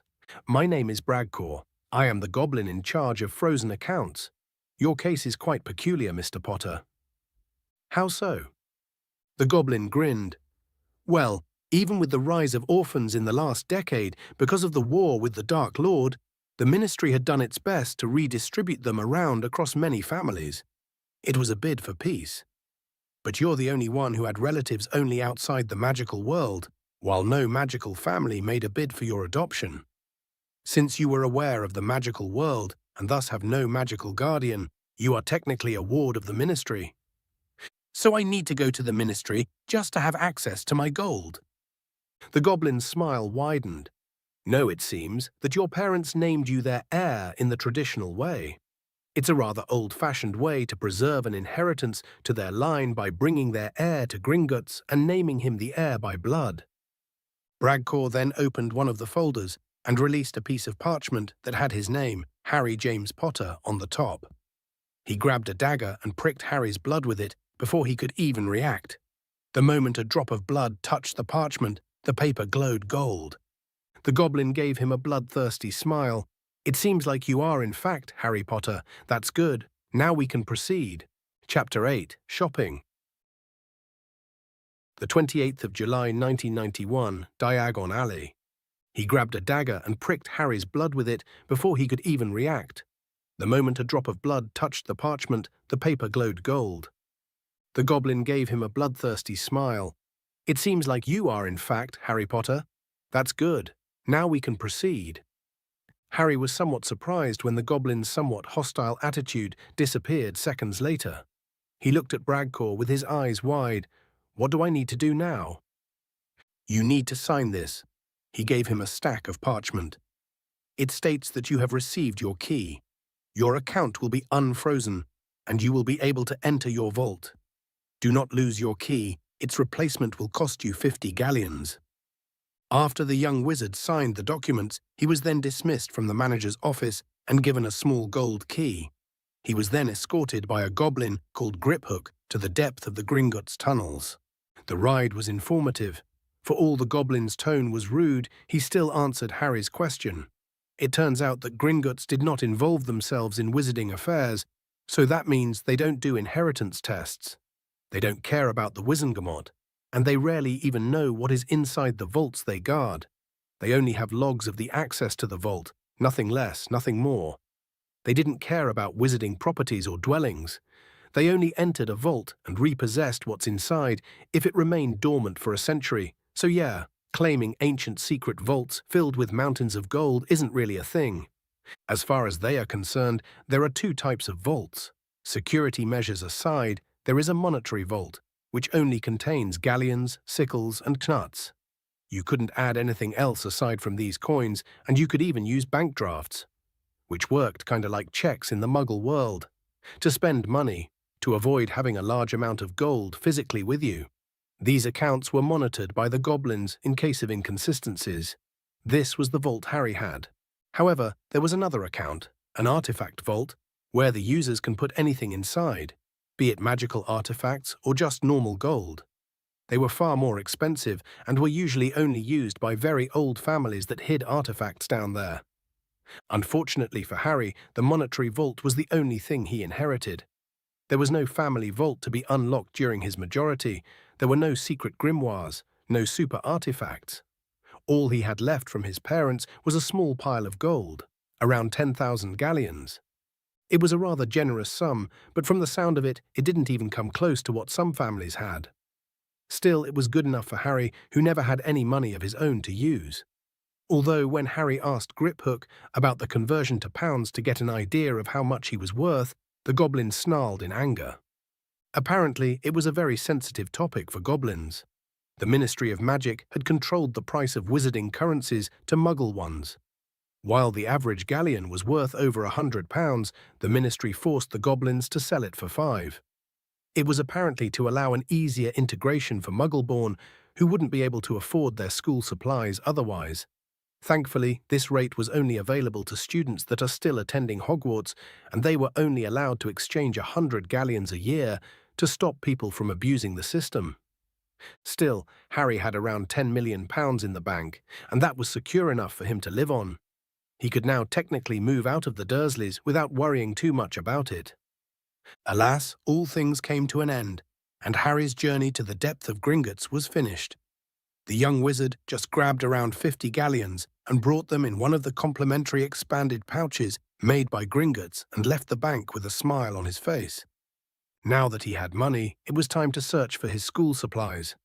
First things first, he needed a school trunk to put all his shopping inside. Harry sure as hell wasn't going to walk around with countless bags around him. He ended up buying a nice trunk that was slightly expanded and had the standard security enchantments, which was the standard for Hogwarts students. It was nice to see that he didn't really need to ask about it much. just buying the normal Hogwarts supplies since he had no idea what he would need. If he was honest, Harry was tempted to buy a multi-compartment trunk, which was worth 40 galleons. But it was ludicrously expensive for a first purchase in the magical world. In the end, Harry simply paid the 5 galleons for the trunk and left.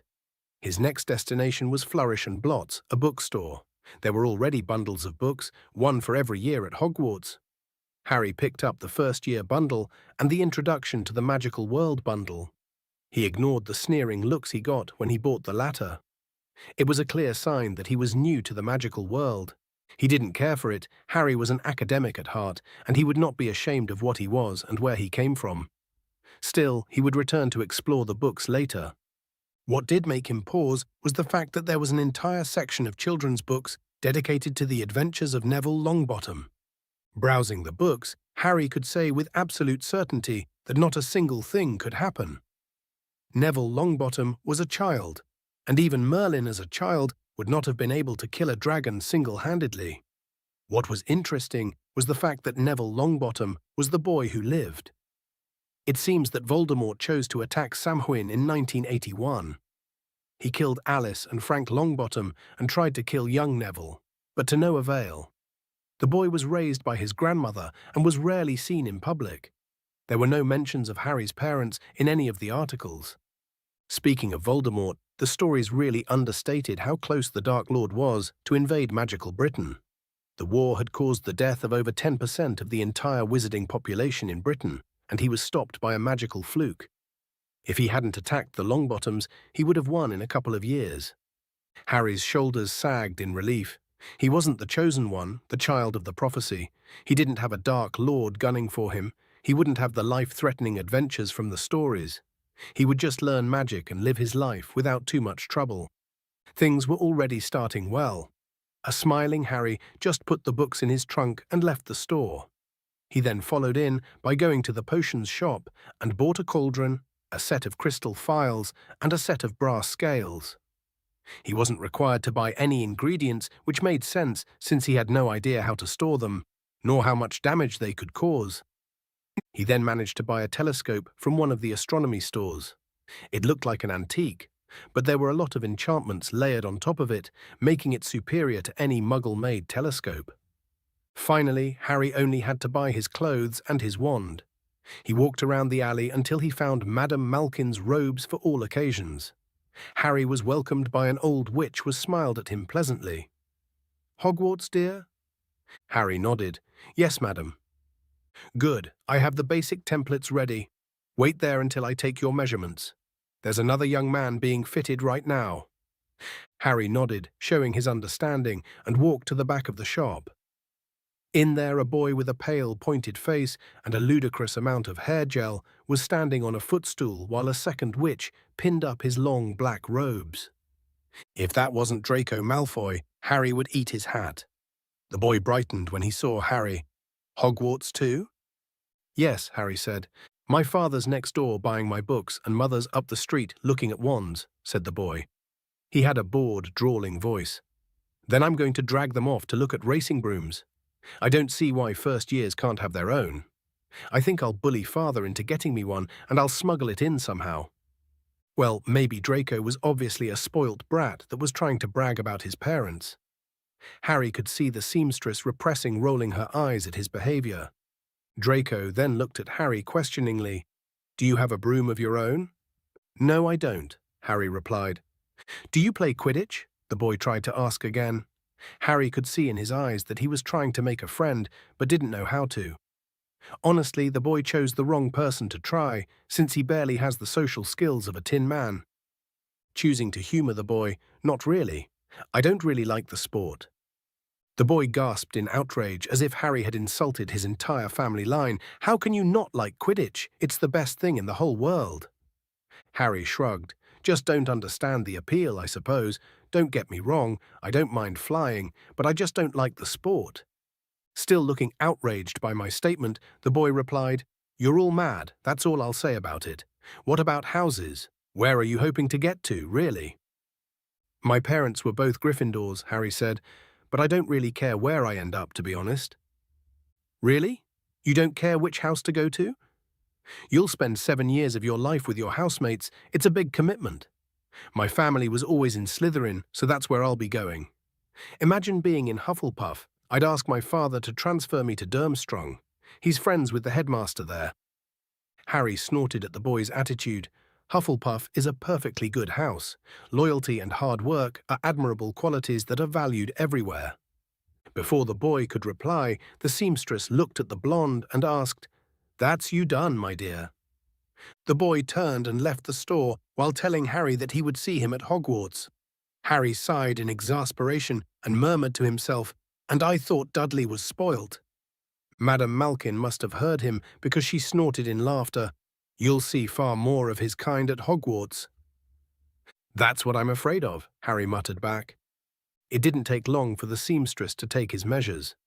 With a wave of her wand, Harry was accosted by flying tapes and measures, and in a couple of minutes later, the witch returned with his school uniform with her. Harry was pleasantly surprised by the uniform. He expected it to be a black sheet with sleeves for him to wear, but no, there was a uniform with trousers, a shirt, a vest, and a black cloak that looked kinda cool when he walked while wearing it. As for the hat, the seamstress had explained to him that it's the most traditional and only ever used during feasts or formal occasions. Even the winter cloak actually looked cool, made of very smooth fur that had warming charms on it. In the end, Harry left the store happy with his purchase and put the uniforms in his trunk. With that done, he only had to get his wand and maybe even a pet. Magical animals were very smart in the stories. Perhaps one of them would be a suitable companion.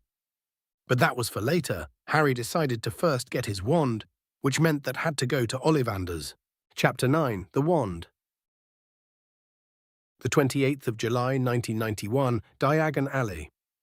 In the end, Harry left the store happy with his purchase and put the uniforms in his trunk. With that done, he only had to get his wand and maybe even a pet. Magical animals were very smart in the stories. Perhaps one of them would be a suitable companion. But that was for later. Harry decided to first get his wand, which meant that had to go to Ollivander's. To be honest, Harry was looking forwards to getting his wand.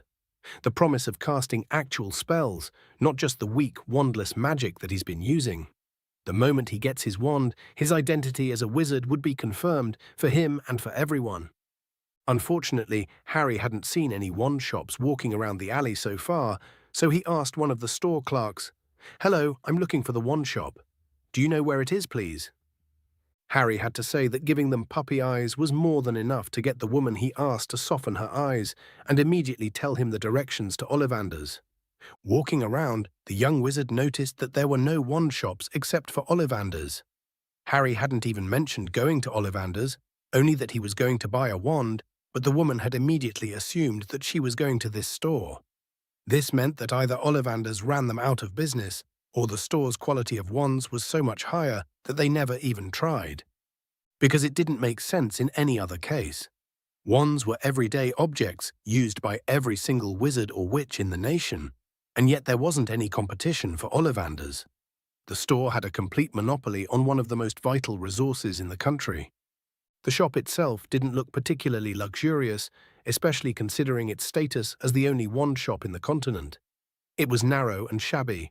Peeling gold letters over the door read Ollivander's, makers of fine wands since 382 BC. A single wand lay on a faded purple cushion in the dusty window.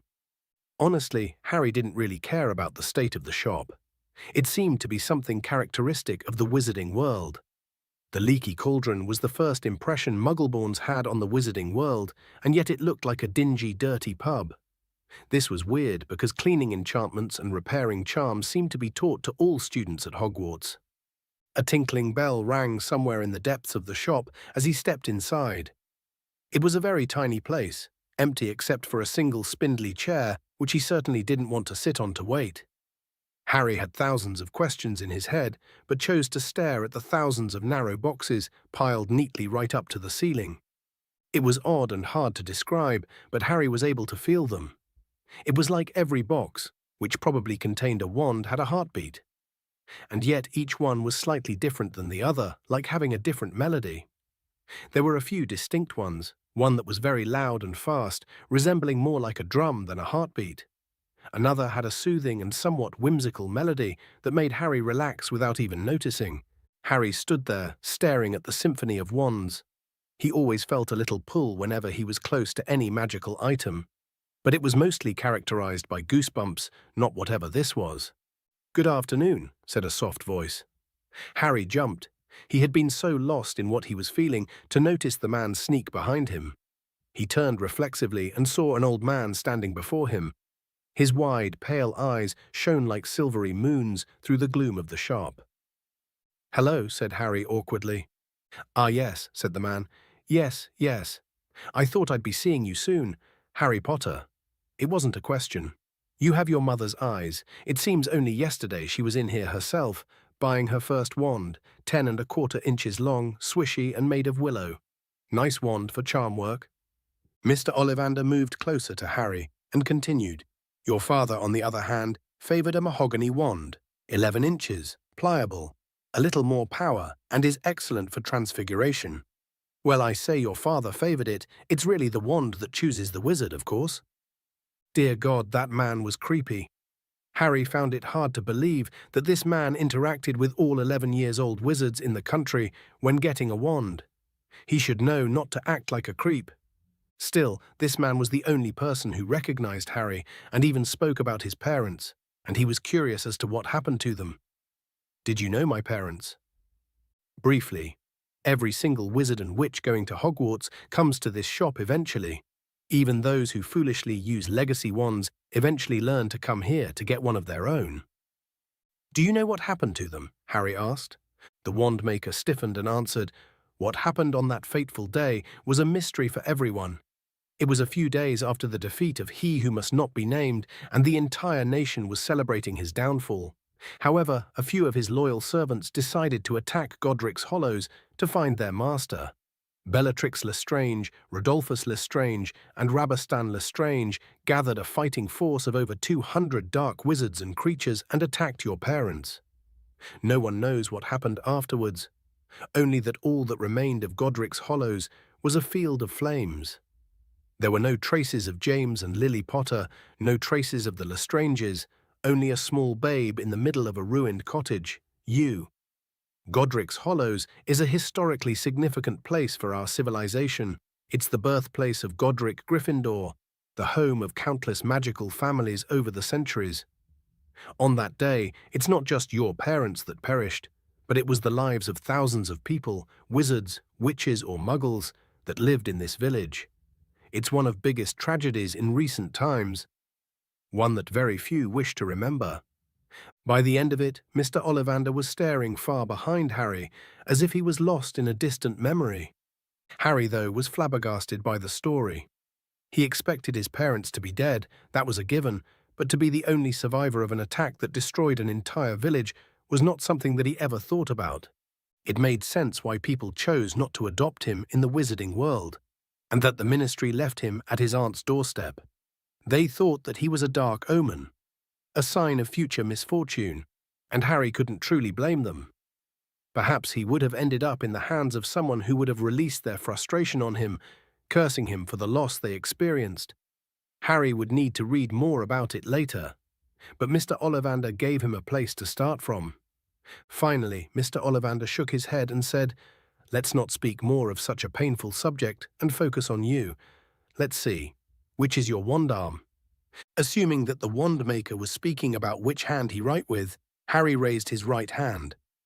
Mr. Ollivander just grabbed his arms and started measuring Harry from shoulder to finger, then wrist to elbow, shoulder to floor, knee to armpit, and round his head. It was so fucking weird. As he measured, he said, "Every Ollivander wand is primarily made of a wood that has been alchemically altered and a core of a powerful magical substance, Mr. Potter.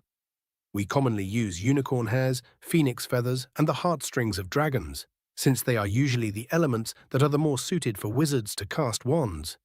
However, sometimes people provide their own cores with which they share an intimate connection. Magic remembers, Mr. Potter, make sure you do not forget that.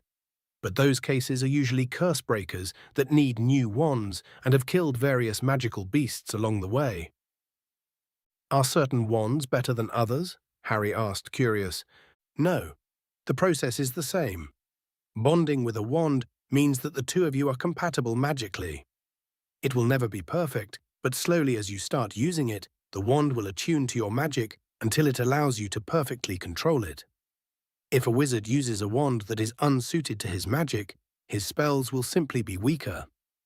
In the end, a wizard's strength depends entirely on the combination between their magic and their wand, not the wand itself.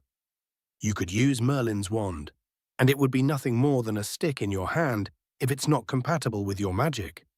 Although, when a wizard defeats a magical beast, their magic bonds with the body, which makes any wand made with its remains already connected to the wizard, which almost always guarantees that it would be a match, and that the acclimation period would be extremely small for the wand and wizard to synchronize. In the end, the magic comes from the wizard, not the wand. Well, that was proof that Ollivander knew what he was talking about, and guaranteed that Harry would not seek out another more powerful wand. After finishing his impromptu lecture, the wand maker stopped measuring Harry's nostril and went to grab a box. "Right then, Mr. Potter, try this one. Cedar and dragon heartstring, 9 inches. Nice and flexible, just take it and give it a wave." Harry grabbed the wand and felt its melody.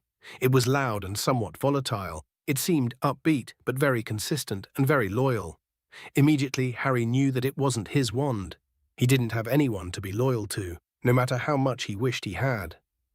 As commanded, Harry swished his wand, and a glass vase shattered into pieces. The wand maker snatched the wand from the young wizard and gave him another one. Maple and phoenix feather, 7 inches, quite whippy. Try. Again, Harry felt its song, and it was too upbeat, too extroverted. It was hard to put it into words, and the moment he touched the wand, various shelves exploded. Yes, Harry was an introvert in both of his lives, but this was not his wand.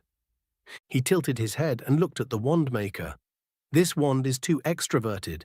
Do you have something that's a little less so?" Garrick Ollivander blinked. "How did you know that?" Harry shrugged. "It's hard to explain. It's like every wand has a song. It's very beautiful." The young boy wasn't even lying. The melodies were amazing. They were like personalities given form, and when they synergized with other wands, they made some beautiful songs. "Such sensitivity to magic, at a young age no less," the wand maker murmured. He then spoke up. "See me after you graduate, my boy, and I will see if you have what it takes to be a wand maker." The young Potter nodded. "Thank you, Mr. Ollivander." The wand maker waved him off and kept on giving him wands. A lot of explosions later, Ollivanders gave Harry a beautiful wand with a cloaked handle and spiraled shaft. The wand was light, almost white, and Harry knew that it was special. Pine and phoenix feather, a rather unusual combination. The wand's song was so familiar to Harry. It was a song of loneliness, of creativity. It's simply to understand, to know what was underneath the underneath. It was a wand seeking discovery and creation, and Harry was a scholar at heart. Before he could even touch it, Harry knew that it was his. It was just too familiar to his own existence.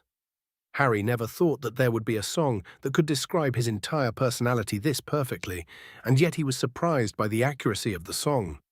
When the young wizard touched his wand, because it was his wand, he felt a sudden warmth in his fingers. He raised the wand above his head, brought it swishing down through the dusty air, and a stream of blue and green sparks shot from the end like a firework, throwing dancing spots of light onto the walls. Ollivander cried, "Oh, bravo!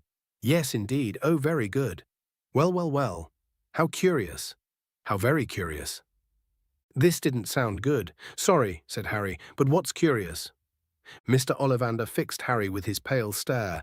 "I remember every wand I've ever sold, Mr. Potter, every single wand.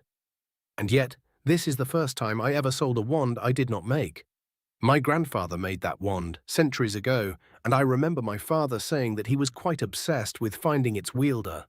I just find it curious that after so long, after hundreds of thousands of tries, this stubborn wand finally found a companion." Harry let out a smile and nodded. He paid the 7 galleons for his wand and left pondering. He didn't care too much about it because he had his wand now. He could feel it thrum in his hand and couldn't be happier for it. Because Harry Potter was a wizard, and he was certain that he would surpass all who came before him. Chapter 10, Hogwarts Preparation.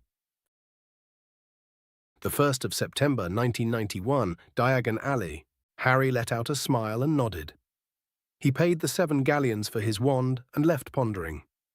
He didn't care too much about it, because he had his wand now. He could feel it thrum in his hand and couldn't be happier for it. Because Harry Potter was a wizard, and he was certain that he would surpass all who came before him. Harry woke up in his room in the leaky cauldron, excited for what would have been his first year at magic school. He simply had to get to the Hogwarts Express in King's Cross in a couple of hours, and he would be off to Hogwarts. After getting his wand, Harry made his way to a potion shop and bought a complete set of aging potions and some adult clothes from a second-hand shop. He pretended it was a gift for his elder brother. He took a sip of his aging potion, reading the label very carefully, and was able to rent a room in the leaky cauldron without too many questions, where he left his trunk and all his shopping. The young wizard had decided to read the introduction manuals for Muggleborns before continuing his shopping and exploration of the alley. He thought it was better to at least know enough about the magical world to pretend like he belonged than be treated like an outsider for asking dumb questions. He was proven right, of course, when he realized how much things could have gone wrong when he bought his potions. The young Potter was lucky that aging potions were not that restricted, since adolescent wizards tended to use them to sneak into pubs to drink alcohol. Their use was technically restricted, but no one followed them because minors would end up brewing it themselves, which can seriously hurt them. So these potions were standardized and were often bought in bulk. They were perfected, so there wouldn't be any side effects, but things could have gone wrong. Each potion master almost always has a twist on a potion. Sometimes they can trade in their efficiency for partial use. Sometimes you would need to drink the entire dose for them to work. It was very delicate, and Harry could have hurt himself if he tried to use certain types of potions, thinking them harmless. As for the government, according to the books, it was surprisingly modern. Apparently, there was no such thing as lords and ladies in modern magical Britain, and whoever does that was often mocked.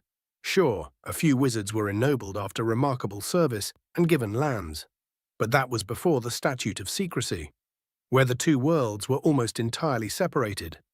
The Muggle kings and queens have no words for what happens in magical Britain, and the wizarding nobility gave up their lands and titles for the sake of peace.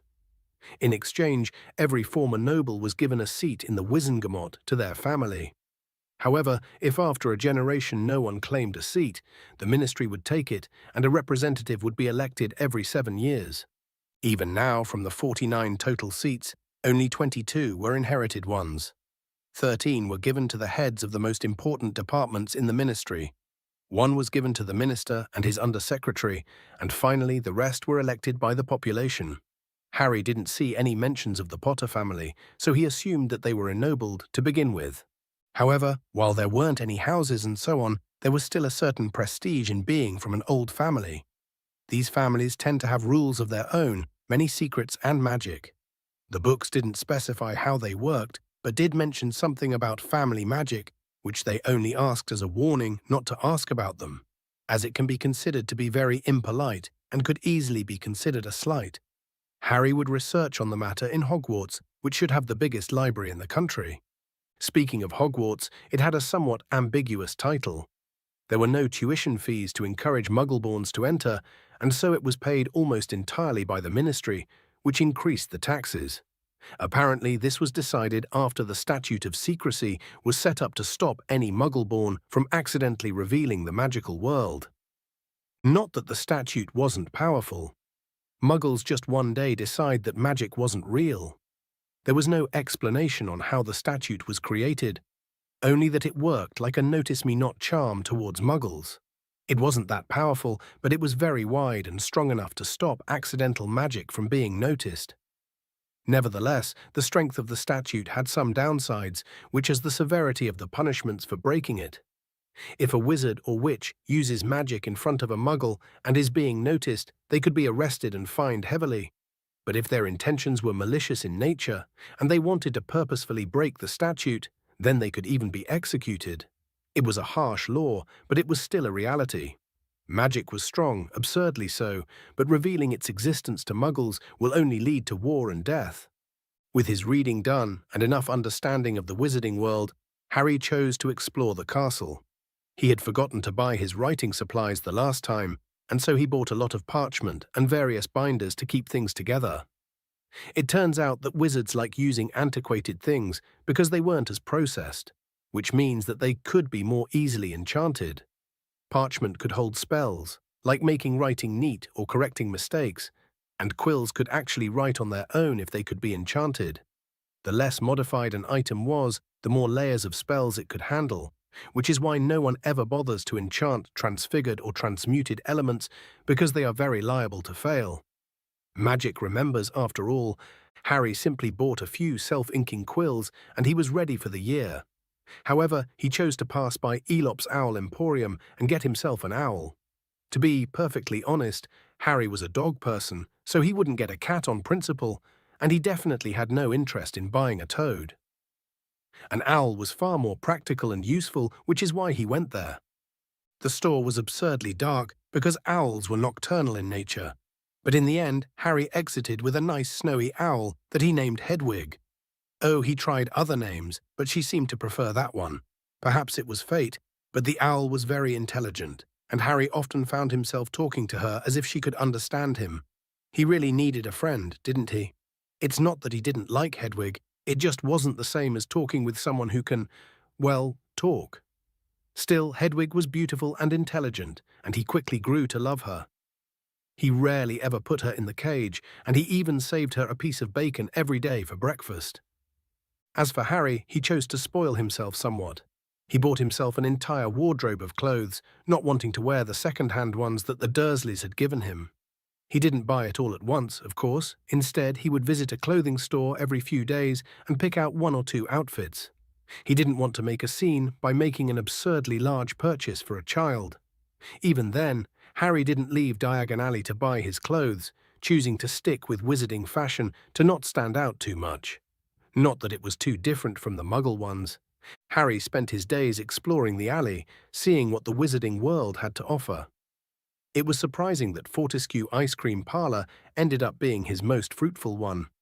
Well, the food was delicious, of course, but Florian Fortescue was by far a wealth of information on the current state of magical Britain. He had welcomed the young wizard with open arms, who had confessed to having been raised in the Muggle world. Well, it turned out that the shop owner was actually a history buff and knew quite a bit about magical families. Apparently, the Potter family wasn't all that old, barely 8 centuries old, and had started from a famous potions master that had invented many remedies. They mostly took to themselves and didn't involve themselves in politics, choosing to sell their potions. That was until Charlus Potter, Harry's grandfather, had chosen to join the army to fight against Grindelwald. He was quite the commander until he and his wife died from dragonpox a few years before Harry himself was born. Harry's father, James Potter, had been an auror in the ministry and had made quite the name for himself before his death. Sadly, Florian had no stories about him or his mother, but it was better than nothing. Outside of this, Harry did spend a lot of time in the library, skimming the books. As expected, there were no books on wizarding traditions. In the same way, there aren't step-by-step guides to act like an English Muggle. Since there weren't any huge red flags in the Muggle-born introduction books, they should not be very difficult to learn. The past summer was the best Harry had ever had, and the young wizard was looking forward to learning magic. Oh, he had read all of his school books, but chose not to buy any more, as to not waste money considering there's a large library waiting for him at Hogwarts. Although the young Potter did not attempt to cast any magic in case of an accident. Yeah, Harry discovered that the trace was active the moment a wizard or witch got their wands. But the reason why they are only triggered in the Muggle world was that magical parents were expected to take care of their children at home, and so could reverse any magical accident that might occur. Muggleborns did not have such luxury, which was why casting magic was prohibited. A magical accident in a Muggle neighborhood could be very serious, after all. Harry simply chose to not cast any magic because he was a beginner and could seriously cause an accident. Don't get him wrong, the moment he enters Hogwarts, he would cast magic like a loon, but until then, he would stay away from dangerous magic. Alas, this was not the time to wallow back. Harry had to get to the Hogwarts Express. And so he walked out of his room after putting Hedwig in her cage, went to the leaky cauldron's fireplace, bought a pinch of flue powder for a sickle and bellowed out, "King's Cross Station," and disappeared in a green flame. The young wizard appeared in a designated flue station in King's Cross and walked towards platform number 9 and slowly walked through the hidden entrance between it and platform number 10. He was then met with a large red and gold train that had the words Hogwarts Express written on it. Realizing that he was over an hour early, Harry simply chose to enter the train and wait in a compartment, which he decided to lock with his wandless magic, his introverted nature winning out slightly. Plus, he didn't really want to make friends with people in different houses than the ones he would end up in. Considering the rumored animosity between Gryffindor and Slytherin, it was better to not be invested in a friendship that could turn sour very quickly. And so the young wizard released his lovely owl, which stood on the seat next to him, and pulled up a fiction book that he had bought from Flourish and Blots. He was curious as to how magical literature held up against the classics. And it was funny how a fiction novel ended up teaching him more about the everyday wizarding world than all of the Muggle-born introduction books combined. Still, Harry felt he was ready to officially enter the magical world, and he immersed himself in the book about the adventures of a young curse-breaker in an old Egyptian ruin. Enchanting Melodies, HPSI. By Athas P.R. Carr. Chapter 11, Ride on the Express. 1st September 1991, Hogwarts Express. Harry was curious as to how magical literature held up against the classics, and it was funny how a fiction novel ended up teaching him more about the everyday wizarding world than all of the Muggle-born introduction books combined. Still, Harry felt he was ready to officially enter the magical world, and he immersed himself in the book about the adventures of a young curse-breaker in an old Egyptian ruin.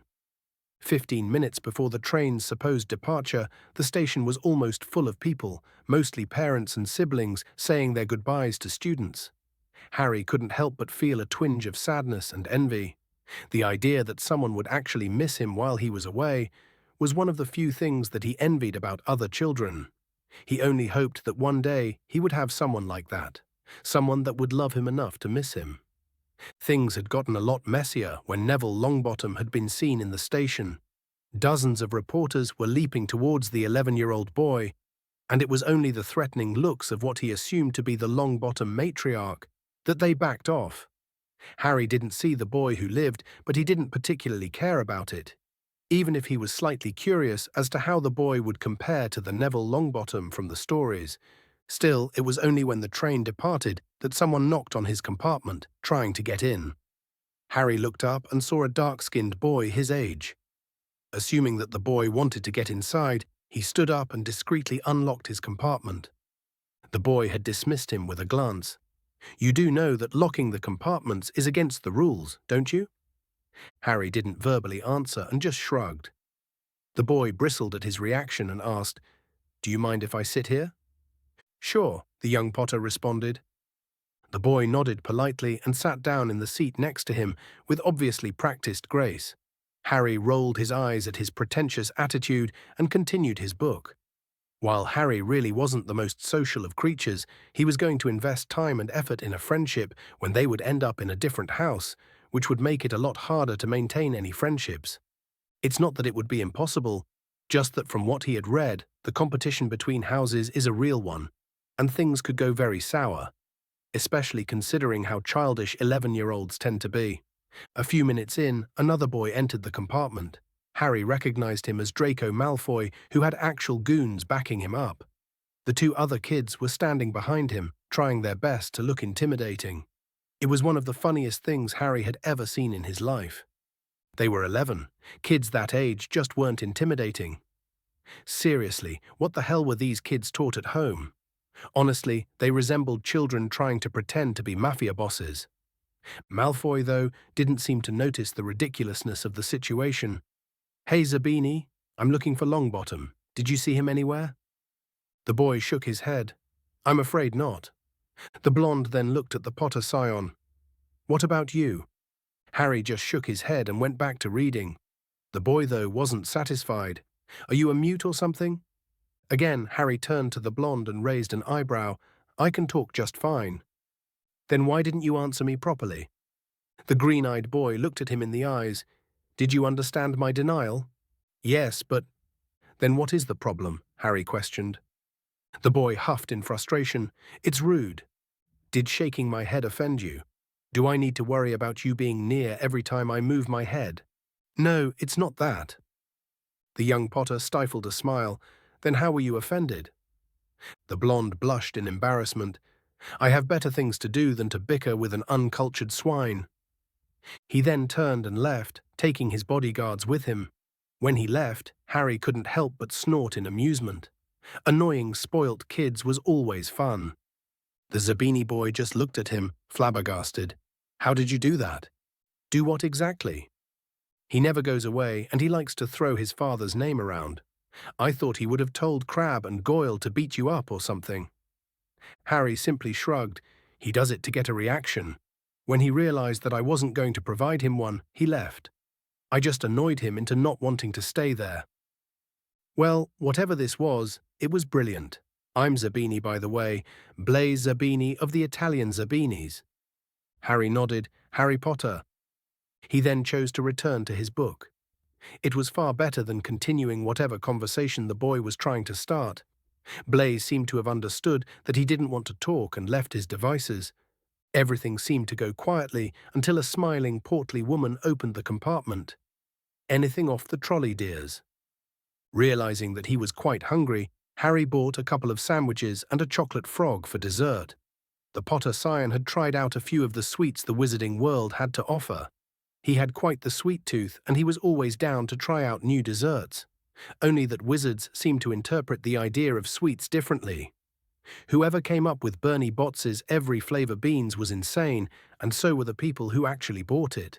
Why would anyone make a spoilt milk-flavored jelly bean? Baffled Harry to the extreme. Even chocolate frogs weirded him, but their chocolate was too good for it to be an issue. Harry slowly ate his sandwiches while still reading his book. He didn't really care about staining it, since it was just a fiction book that he probably wouldn't read again. Again, someone chose to enter their compartment. It was a bushy-haired girl with large front teeth. She practically barged into the compartment and asked, "Have any of you seen a toad?" A girl called Sally Ann lost hers. Zabini just snorted and refused to answer her. It was very rude, and the girl looked like she was about to rant at the boy, and so Harry answered her, "I haven't. You know, you could just ask the prefects to help you instead of going through every compartment. I think they have a special room at the front of the train. They should help your friend." The girl nodded. "I hadn't thought of that, thank you." The witch then left as abruptly as she entered. Zabini, though, spoke up. "I hope I'm not in the same house as her." Harry shrugged. "That's not for you to decide." "Who still has frogs as pets?" "It's probably for the frog choir," Harry explained. "I don't see any other reason to have one if this Sally Ann wasn't planning on joining. I hear it's headed by the charms professor, who was a dueling champion when he was younger." Harry was very surprised when he found out that toads actually had a purpose in the magical world. It wasn't a glamorous one, but the amphibians can be trained like sentient instruments to produce beautiful music there. The Hogwarts Frog Choir is centuries old, and seventh-year student members of that club were often offered positions in the music industry. Blaise didn't seem satisfied with my refusal to mock the girl. She must have enough self-esteem issues, and Harry didn't want to pile onto them, and decided to change the subjects entirely. "So, which house are you aiming for? I'm guessing Ravenclaw." "I don't really have a preference. What about you?" "Slytherin. It should help me make connections when I'm older." Harry couldn't help but snort in amusement, but Blaise seemed to take offense to that. "What's so funny?" "It's just that you're 11.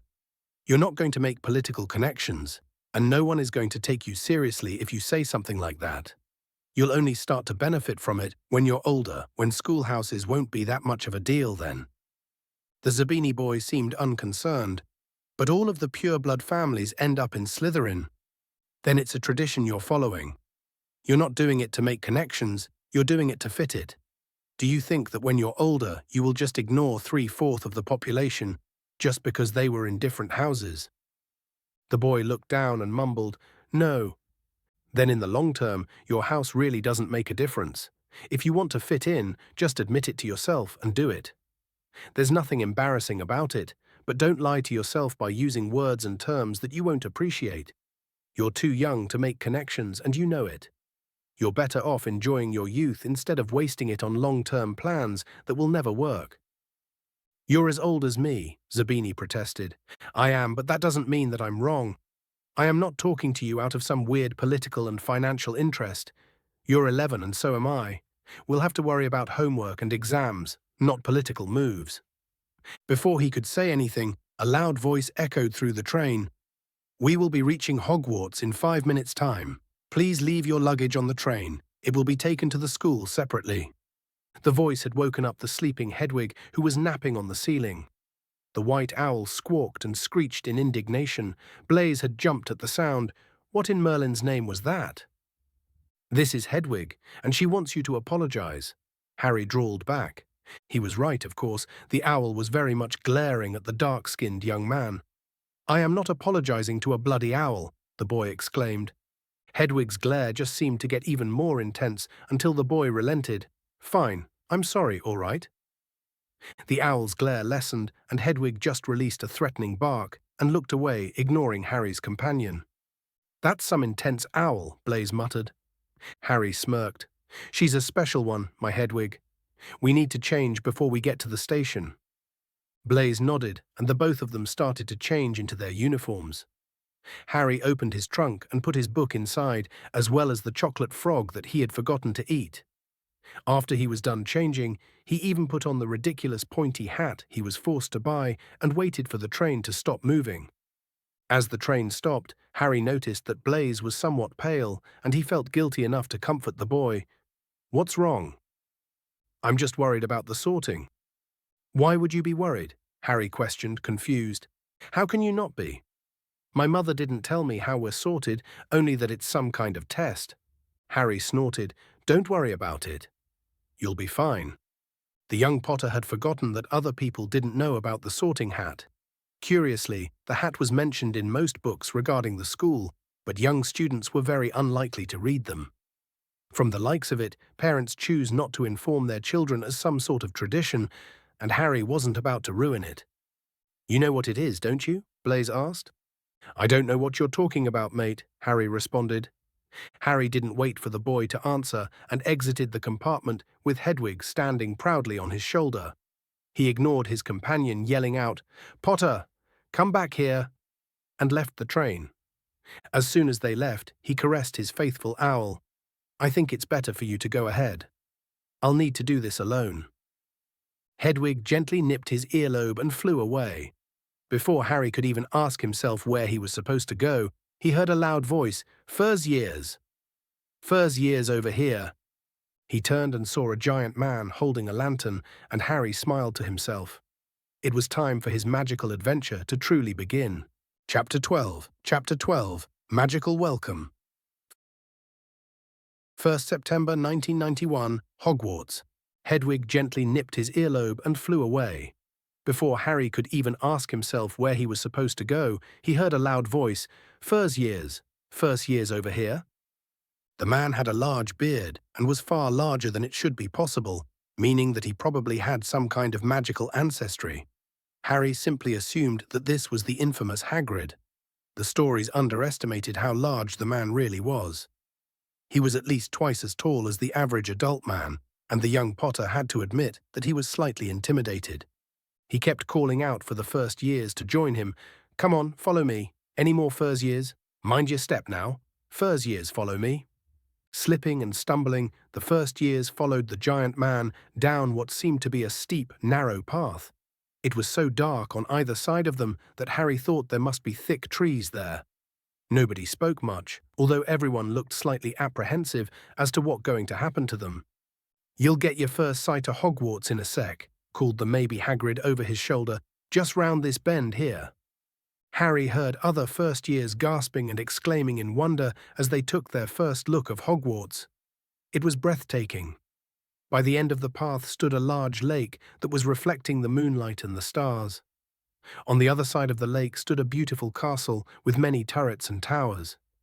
But what was the most breathtaking was the sounds that came into the back of his mind. It was just like the wand shop, only thousands of times more intense. There seemed to be infinite heartbeats with different tempos. Some were intense and loud, others seemed kind and smooth, a few seemed strict and calculated, and finally there were the hidden ones that were only noticeable when you actively look for them. Together they made a complex yet beautiful symphony, like warmth in musical form, and yet Harry knew that there was no sound. He didn't use his ears to hear, but he also knew that the songs were real. He didn't know how long he just stood there, reveling in the warmth the music gave him, until he stiffened when someone tapped his shoulder. It was Blaze, and he looked concerned. "Are you all right?" He shrugged.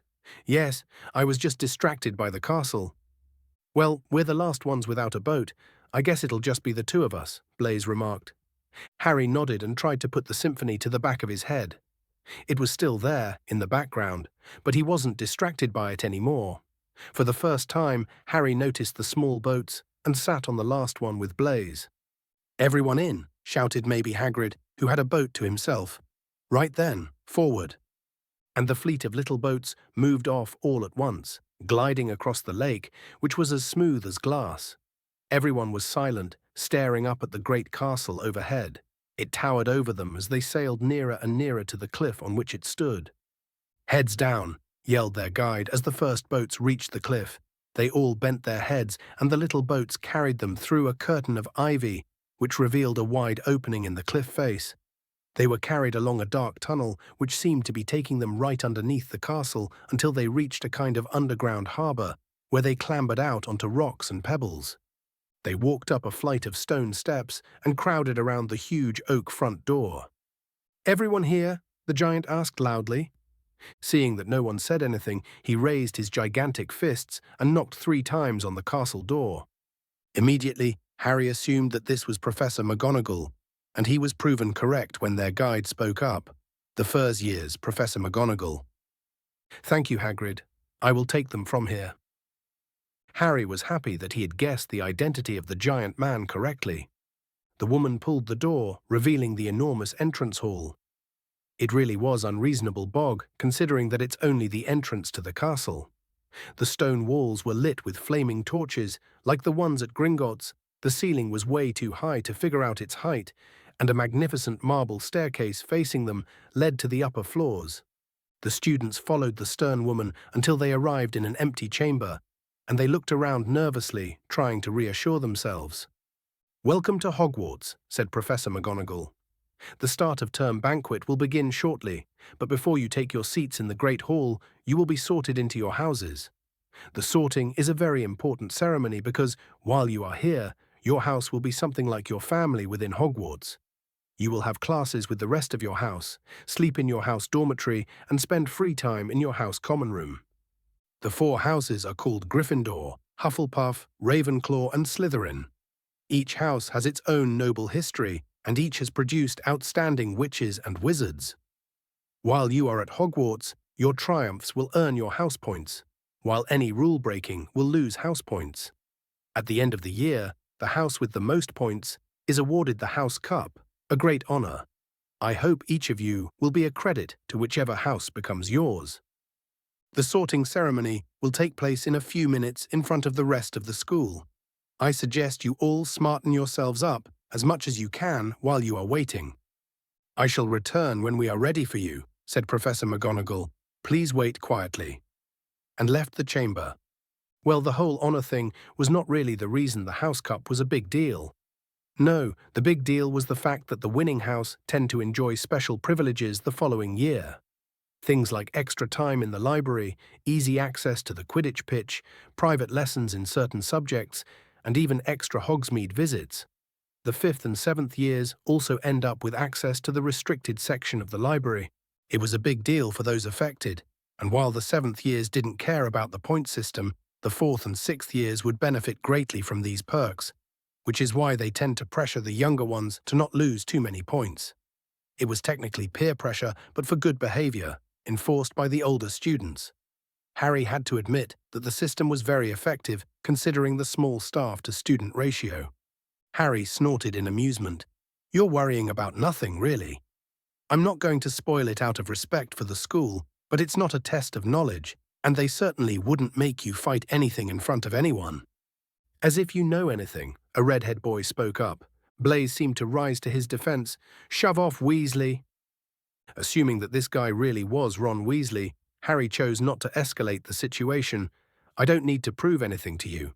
Whether I am right or simply lying about knowing, you will still go through the sorting ceremony. If you don't believe me, then don't.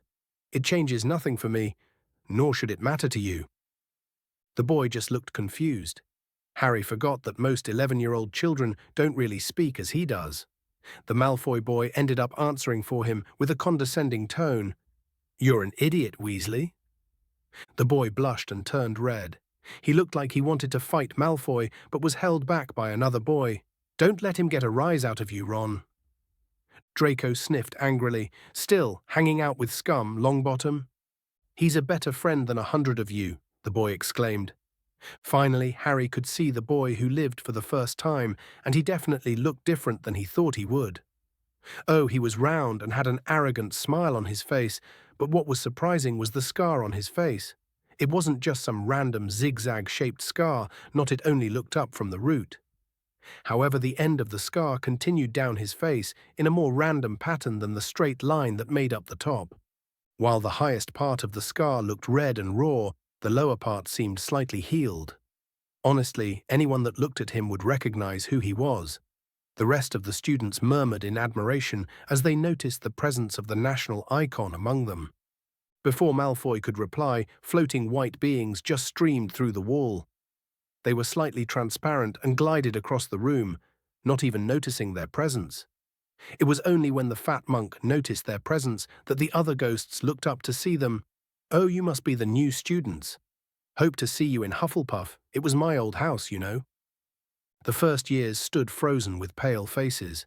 Harry, though, wasn't really scared as much as he was slightly fascinated.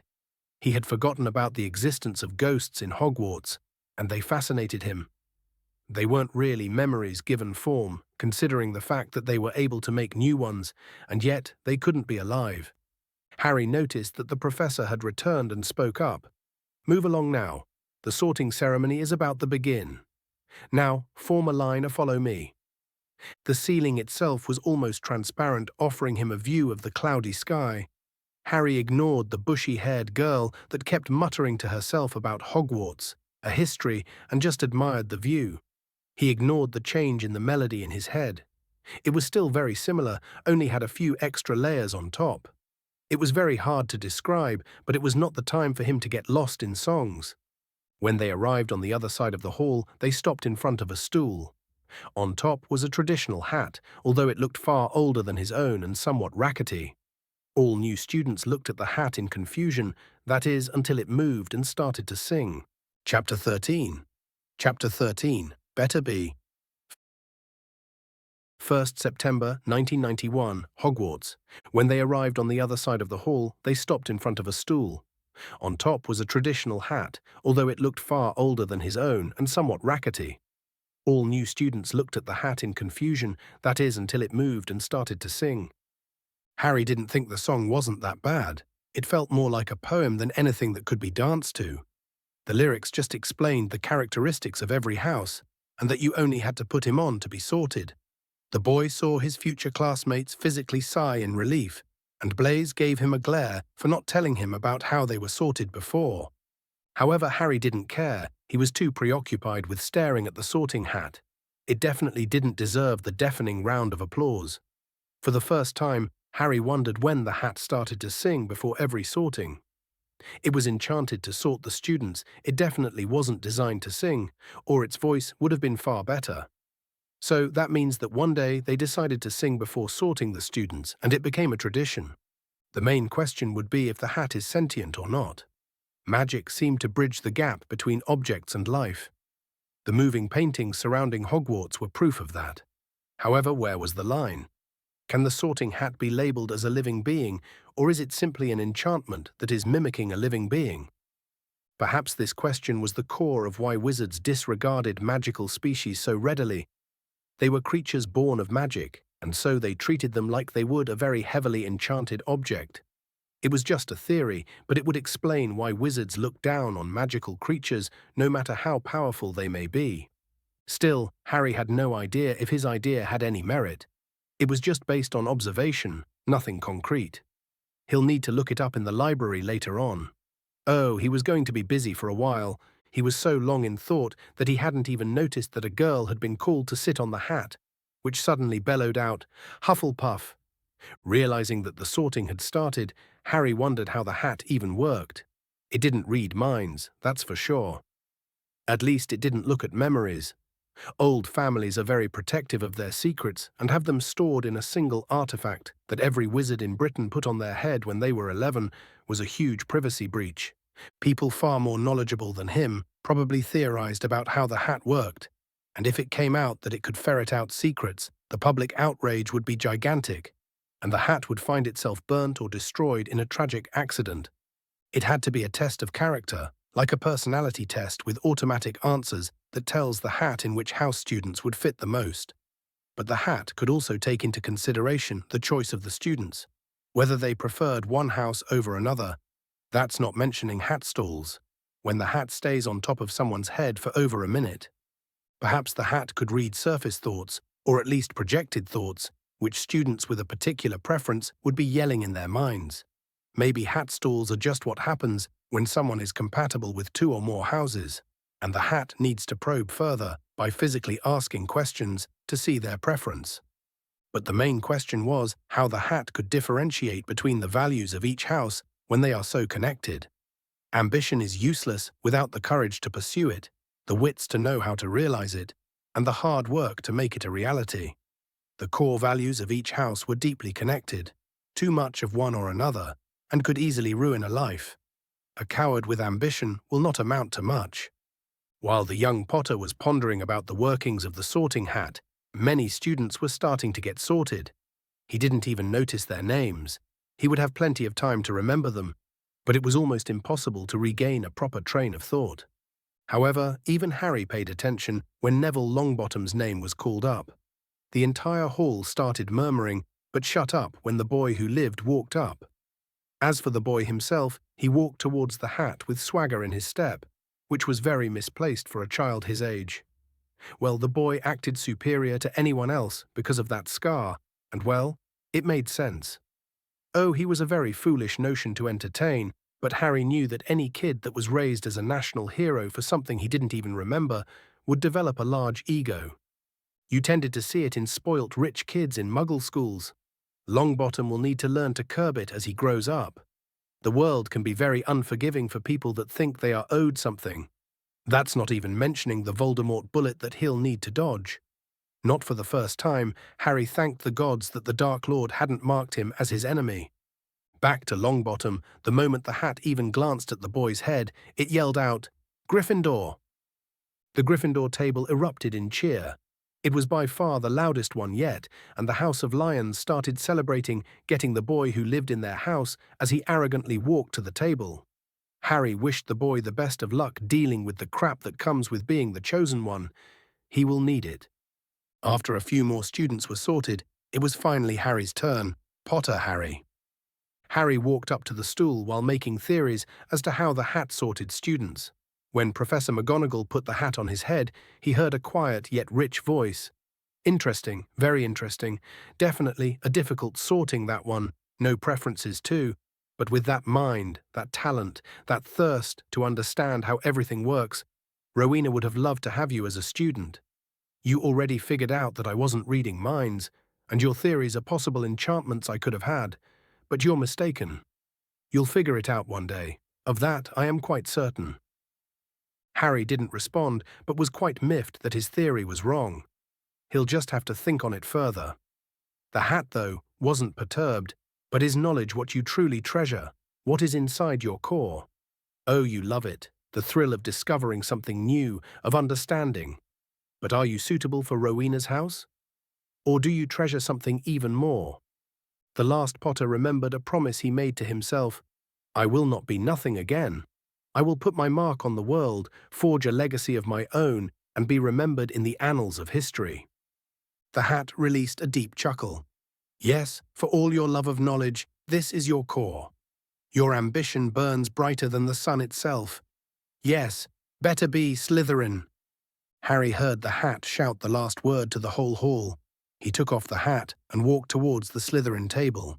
When he sat at the table near the other first years, he took a look at the professor's table. Professor McGonagall had wide eyes and a small, disappointed frown.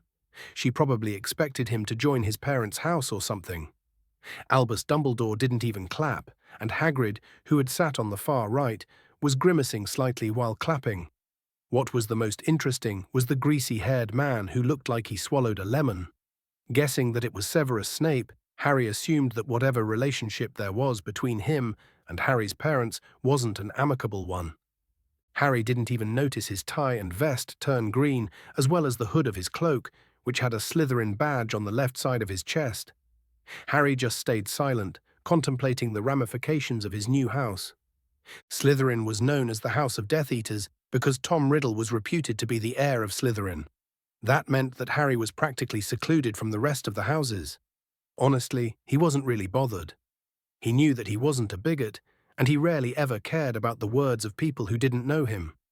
Although as the house which had won the House Cup the last year, Slytherin students were allowed special privileges, which included special spell practice rooms and a later curfew, which was a plus.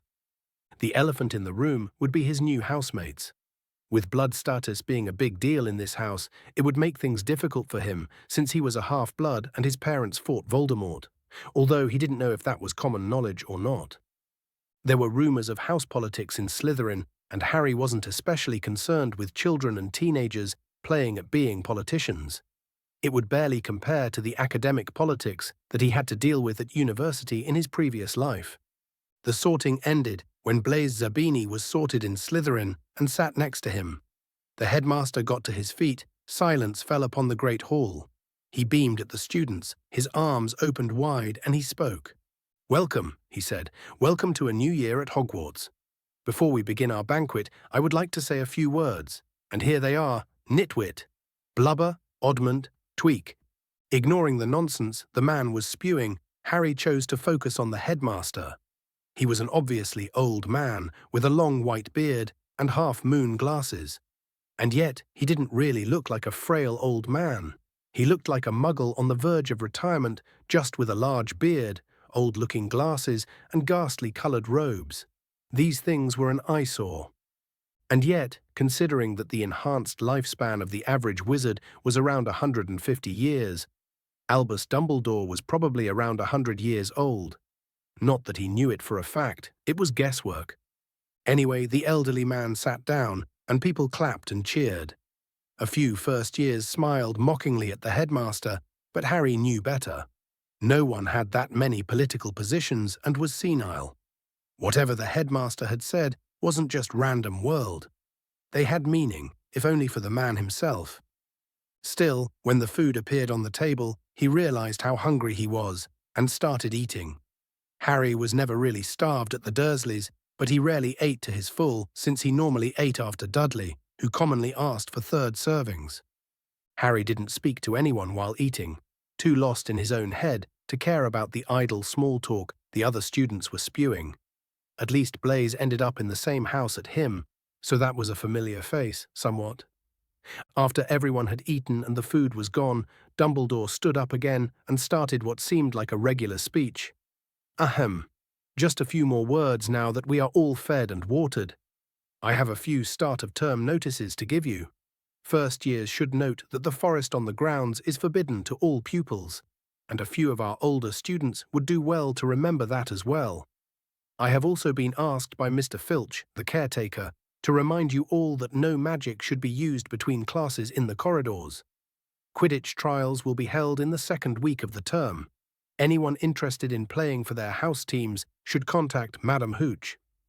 Well, that was the stupidest thing Harry had ever heard. He should have simply warded the corridor and made it inaccessible. Curious students who would find the wards and be rejected would be the only ones to know that it was forbidden. But telling it in front of children, especially impressionable ones with no experience with magic, would be like challenging them to come there, which could be very dangerous. Well, that was a good start for Harry's magical education. Chapter 14, House Tour. 1st September 1991, Hogwarts. Curious students who would find the wards and be rejected would be the only ones to know that it was forbidden. But telling it in front of children, especially impressionable ones with no experience with magic, would be like challenging them to come there, which could be very dangerous. Well, that was a good start for Harry's magical education. Dumbledore asked people to sing the school song without a particular tune. The abomination that followed was one that Harry will do his best to scrub out of his mind. He's definitely wearing earmuffs next year to avoid whatever that was. Meanwhile, Dumbledore wiped his eyes while remarking, "Ah, music, a magic beyond all that we do here." And now bedtime. Off you trot. Choosing to ignore the undeniable fact that the man was tone deaf, Harry followed the prefects with the rest of the first years. The girl seemed to take the lead. She had a relatively forgettable face, even if that was unkind, but it was nonetheless true. She was of average height and had brown eyes and black hair that wasn't particularly long or short. Her companion was blonde with blue eyes, and he looked like he wanted to be showing the first years around. Still, Harry was curious as to how the teenagers would handle a dozen children under their supervision. Surprisingly, his classmates were very well behaved, at least for children. They followed the prefects while just looking around. Harry marveled at the moving portraits, trying to figure out how they would behave without anyone seeing them.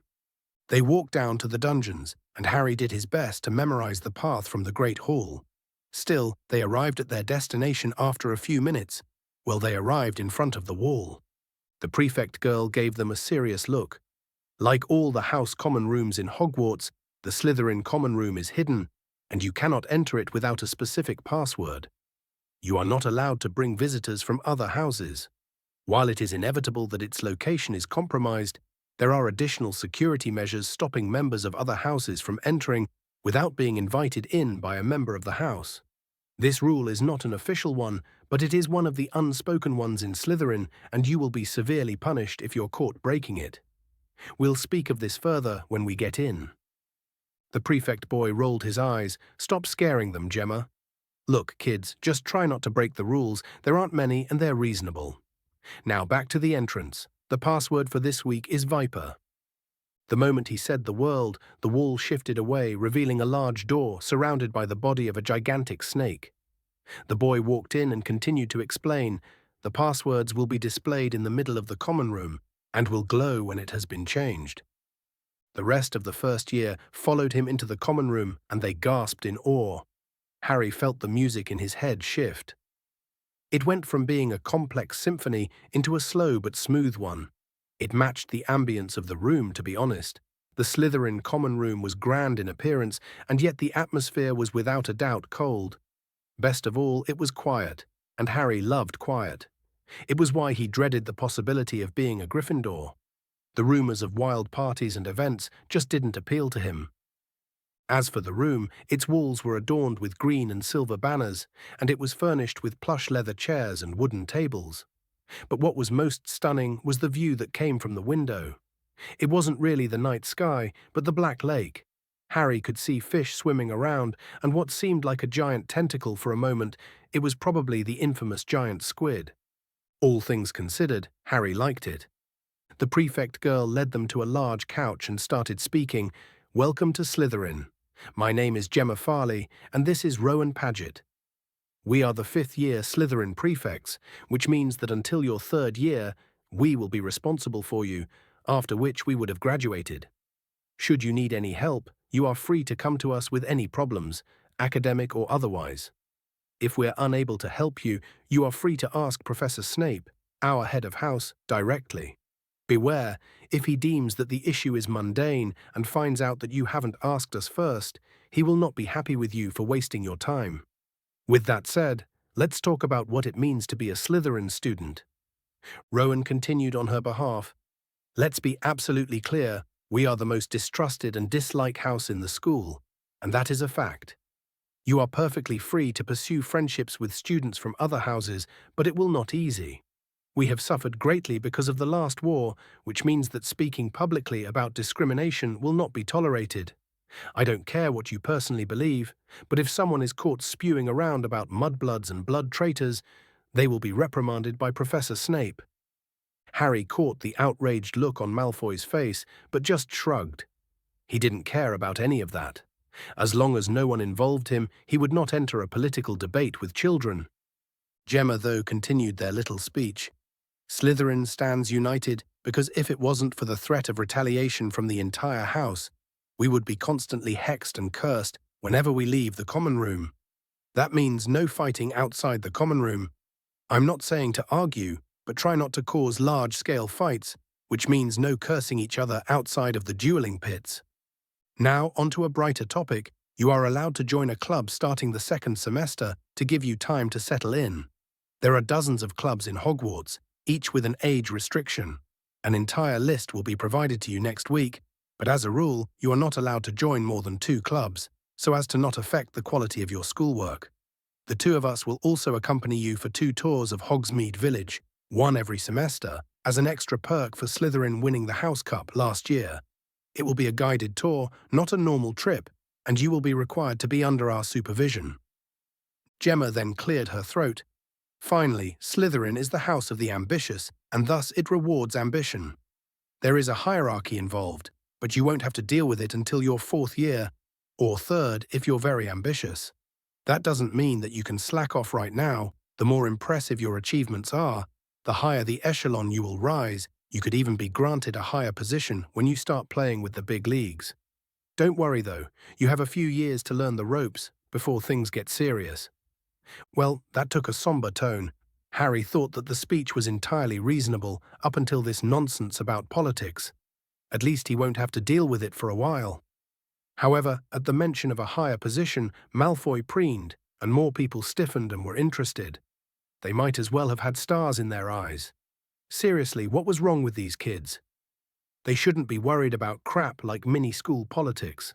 Harry knew how to handle them, but really hated to do it. The 2 prefects exited the common room for their dormitories and left the first years just awkwardly looking at each other.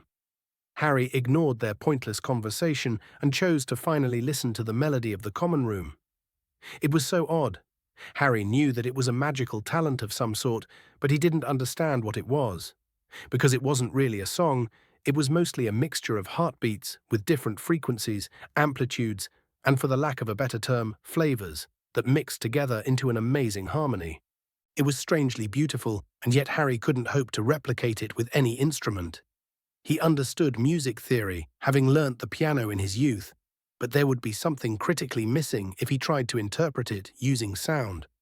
It was like there would be like trying to play an emotion or a memory. For example, the common room was slow and deep and yet caring.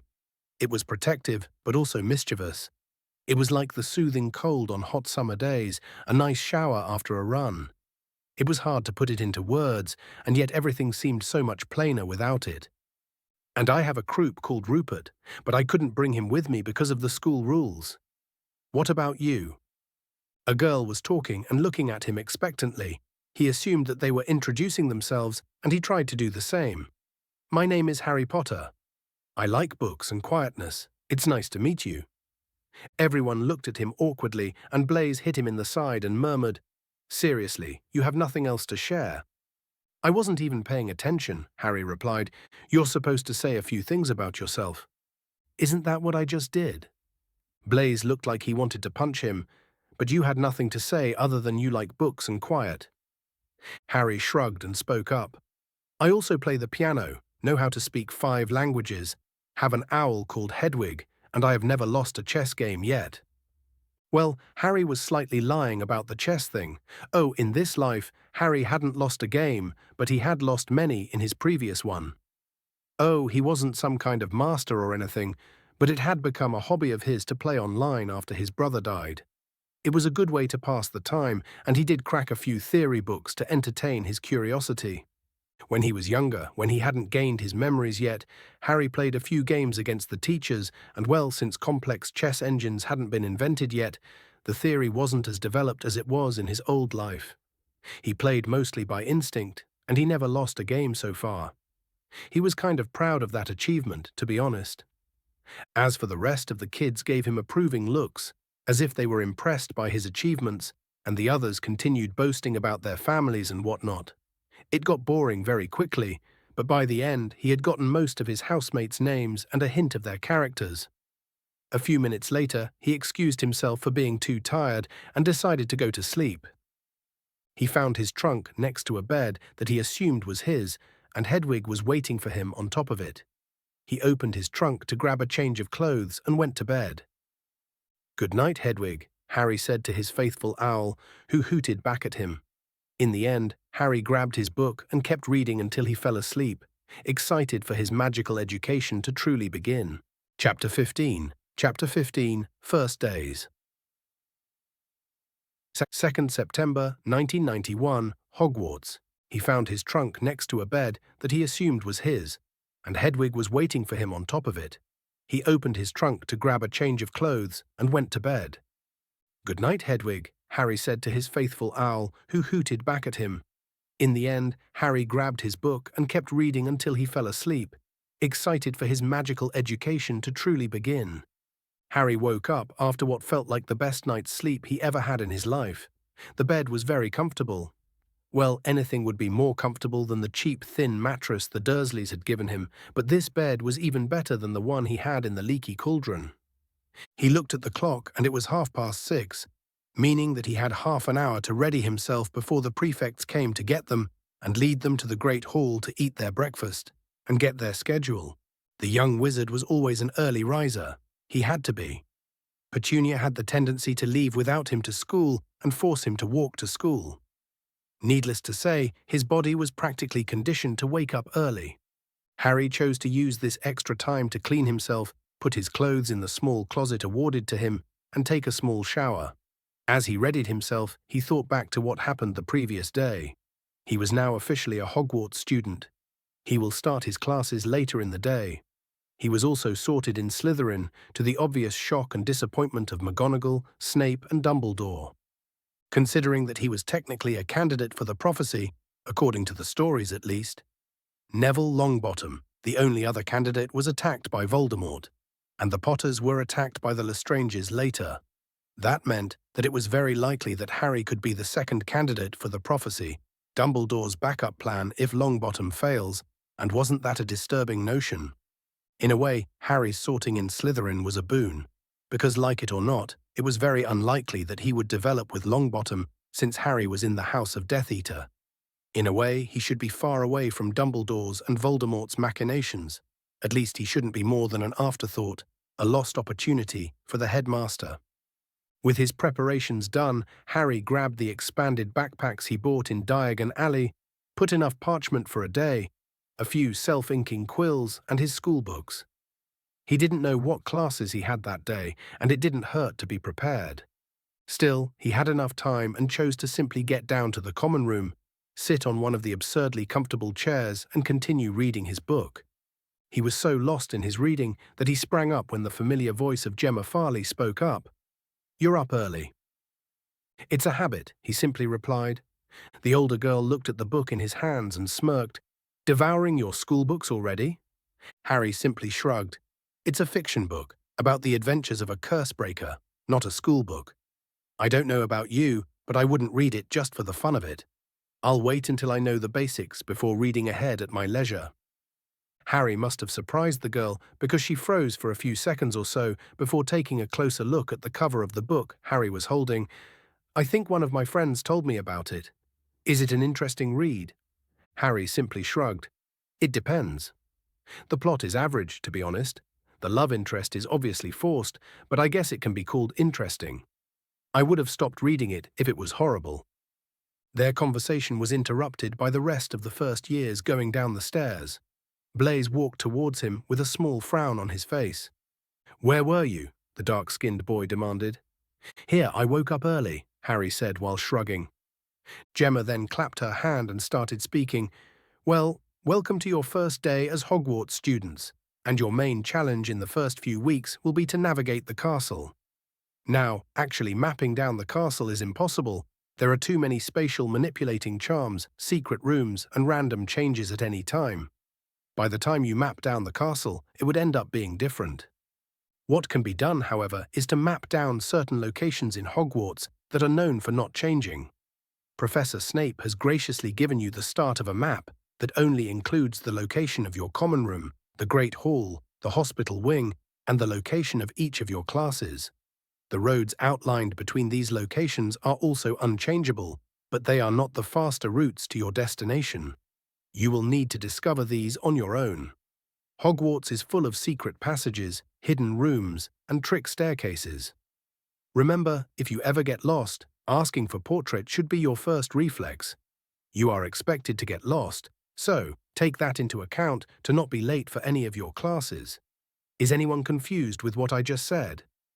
The first years shook their heads, and the older witch nodded to them. All right, everyone, take a map and we'll start navigating the castle towards the Great Hall.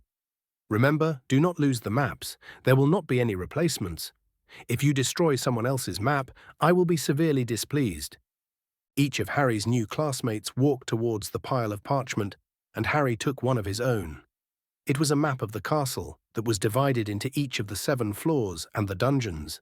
It was mostly just the staircases and corridors, except for the few rooms that were coloured. There was nothing magical about the piece of parchment. It was just a simple map. Even the library wasn't on the damn map. After scrambling about, the Slytherin first years followed Gemma with their maps in their hands and walked towards the Great Hall. Meanwhile, Gemma started telling them about the basics of Hogwarts, common mistakes, and interesting locations. Apparently Peeves, the poltergeist, tended to avoid messing with Slytherin students because of the Bloody Baron. Although the house ghost himself rarely ever spoke to living students, she also warned them from entering the Forbidden Forest, saying that it was full of dangerous creatures and many older students were permanently injured because of it. Another thing she warned them about was Argus Filch, the caretaker. Apparently, he was a loathsome, sadistic squib that hated children and can be very unreasonable if a school rule was broken. His familiar, a cat called Mrs. Norris, tended to patrol the castle as well and was smart enough to bring any rule breaking to her master's attention if she saw them. By the end of what seemed like a small lecture about the general workings of Hogwarts, they arrived in the Great Hall and walked to the Slytherin table. The breakfast wasn't as extravagant as the feast, but it held everything a growing boy needed in the morning. Harry sat down next to Blaise and started eating some eggs and bacon, before complaining slightly, "Oh, what I would do for a cup of coffee." As soon as he finished speaking, a cup of glorious coffee appeared next to him. Harry blinked in amazement, took a small sip and sighed, "Oh, this is delightful. Thank you." Blaise gave him a weird look. The house elves. Food can't be conjured, it's one of the fundamental laws of transfiguration. House elves just make things down in the kitchen and move them to the hall, not the other way around. "How do you know that?" Malfoy asked. "It's not a secret that Hogwarts has the largest concentration of house elves in Britain." Harry drawled back. The boy flushed slightly before looking away. Harry didn't care if the blonde boy was accidentally offended. He was perfectly happy just sipping his morning coffee. Although he wondered if it was possible for him to ask an elf to constantly give him cups of coffee over the course of the day. When Gemma finally gave them their schedules, they realized that they had Transfiguration as their first lesson. Honestly, Harry was eager to learn it. The theory was fascinating if a little simplistic. Well, it was natural. They were written for the average 11-year-old child to understand. Harry was many things, but a normal child, he is not. It was easy to get bored with the instructions when in a past life he had learnt to understand published academic papers. Still, it was where the basics of the theory were explained, and while slightly tedious in their repetition, the recommended books were informative. Harry followed his classmates to the Transfiguration classroom and stifled a smirk when he saw a tabby cat on the professor's desk. The cat was too aware for it to be a normal animal and was observing them too carefully. When the cat met Harry's eyes, its stare felt piercing and just too human. He knew without a doubt that this cat was an animagus, that it was Professor McGonagall. Harry stifled a groan when he realized that the rest of the class was filled with Gryffindor, meaning that they will share the class with the House of the Lions for the rest of the year. When the bell rang, there were still a few missing students, but the professors didn't seem to care and just turned back into her human form. The class gasped. Even Harry did when he actually knew that the cat was their professor in disguise. The magic was that impressive. The transfiguration seemed nonsensical. The brain of a cat was less complex than that of a human. So how was McGonagall able to think normally while in her animal form? Well, that was probably an extra trip to the library. He seemed to need the library even more. Still, the severe-looking woman started her lesson with a severe warning. Transfiguration is some of the most complex and dangerous magic you will learn at Hogwarts, she said. Anyone messing around in my class will leave and not come back. You have been warned. She then changed her desk into a pig and back, and everyone was suitably interested in the field. That was until she continued explaining, you will not start by doing something this complex in your first year, let alone your first day of attending Hogwarts. Instead, you will focus on the basics. Transfiguration is a school of magical change. In this first year, we will focus on inanimate to inanimate transfiguration. This type of transfiguration has countless applications and methods, where a physically inert object is turned into another. This field of magic is mostly based on 2 spells that you will need to master possible before you can even cast a single spell: the alteration spell and the material transformation spell. It's this combination of those 2 spells that every single transfiguration spell is crafted. You will learn to master the 2 spells during this simple assignment. The alteration spell has the incantation Verto and a triangle as wand movement. Start from the top and do it clockwise. This allows you to transform the shape of an object. The spell is anchored to your intent and imagination. You will need to picture the result of the spell before casting it. Professor McGonagall then waved her arms and the name of the spell, and its incantation was written on the board. Even the wand movements were drawn. The deputy headmistress then continued, the mutation spell has the incantation Muto, which transforms the physical matter into another, like turning wood into metal without changing its shape. The wand movement is a counterclockwise circle with a swish to the right. She swished her wand, and the information on the mutation spell was displayed. The witch then gave them a severe frown. I will provide each of you with a match. Using the information I just gave you, you have until the rest of the class to transform them into needles. The first to accomplish such a task will gain a personal lesson from me on any transfiguration topic you want that is valid until the end of your schooling. If you don't realize it, it is not an opportunity I grant easily. Now get on with it. Let's see what you can do. Chapter 16. Chapter 16. Order and Chaos. 2nd September 1991, Hogwarts. The witch then gave them a severe frown. I will provide each of you with a match. Using the information I just gave you, you have until the rest of the class to transform them into needles. The first to accomplish such a task will gain a personal lesson from me on any transfiguration topic you want that is valid until the end of your schooling. If you don't realize it, it is not an opportunity I grant easily. Now get on with it. Let's see what you can do. With a wave of her wand, dozens of matchsticks levitated from her desk and were divided between the students, each with a small pile to use.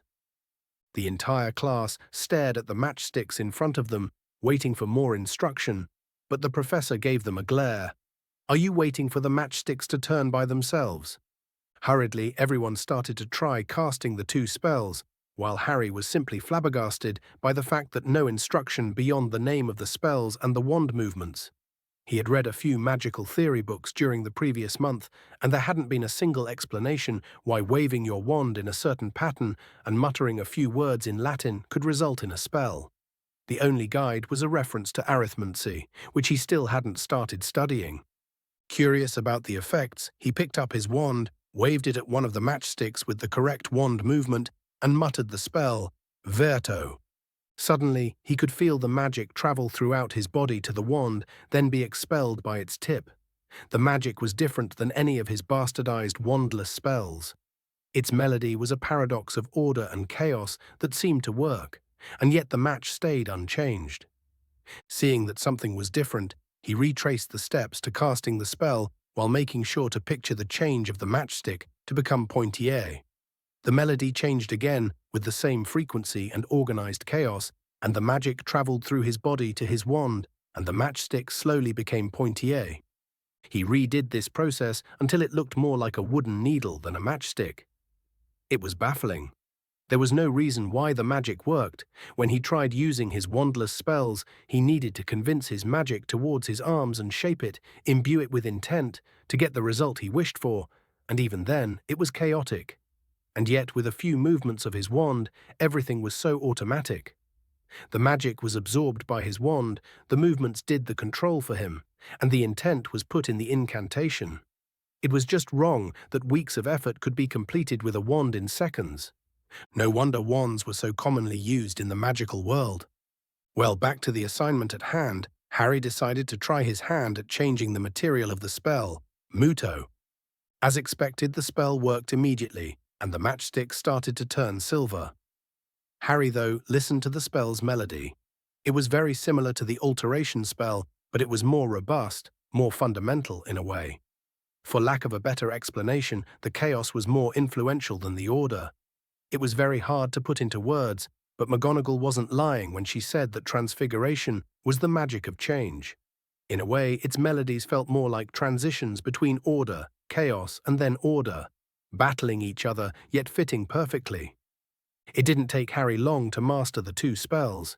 He could turn the matchstick pointy with a single spell, and then change its constitution with another. He even decided to add decorations a few times to make things more challenging. Although Harry couldn't make it, so the needle could have multiple materials. Harry looked around to see how his classmates were doing, and they seemed to be absolutely stuck. No one was able to do anything except for Seamus Finnegan that exploded one of his matchsticks. Even Hermione Granger and Neville Longbottom were looking at their matchsticks with frustration on their faces.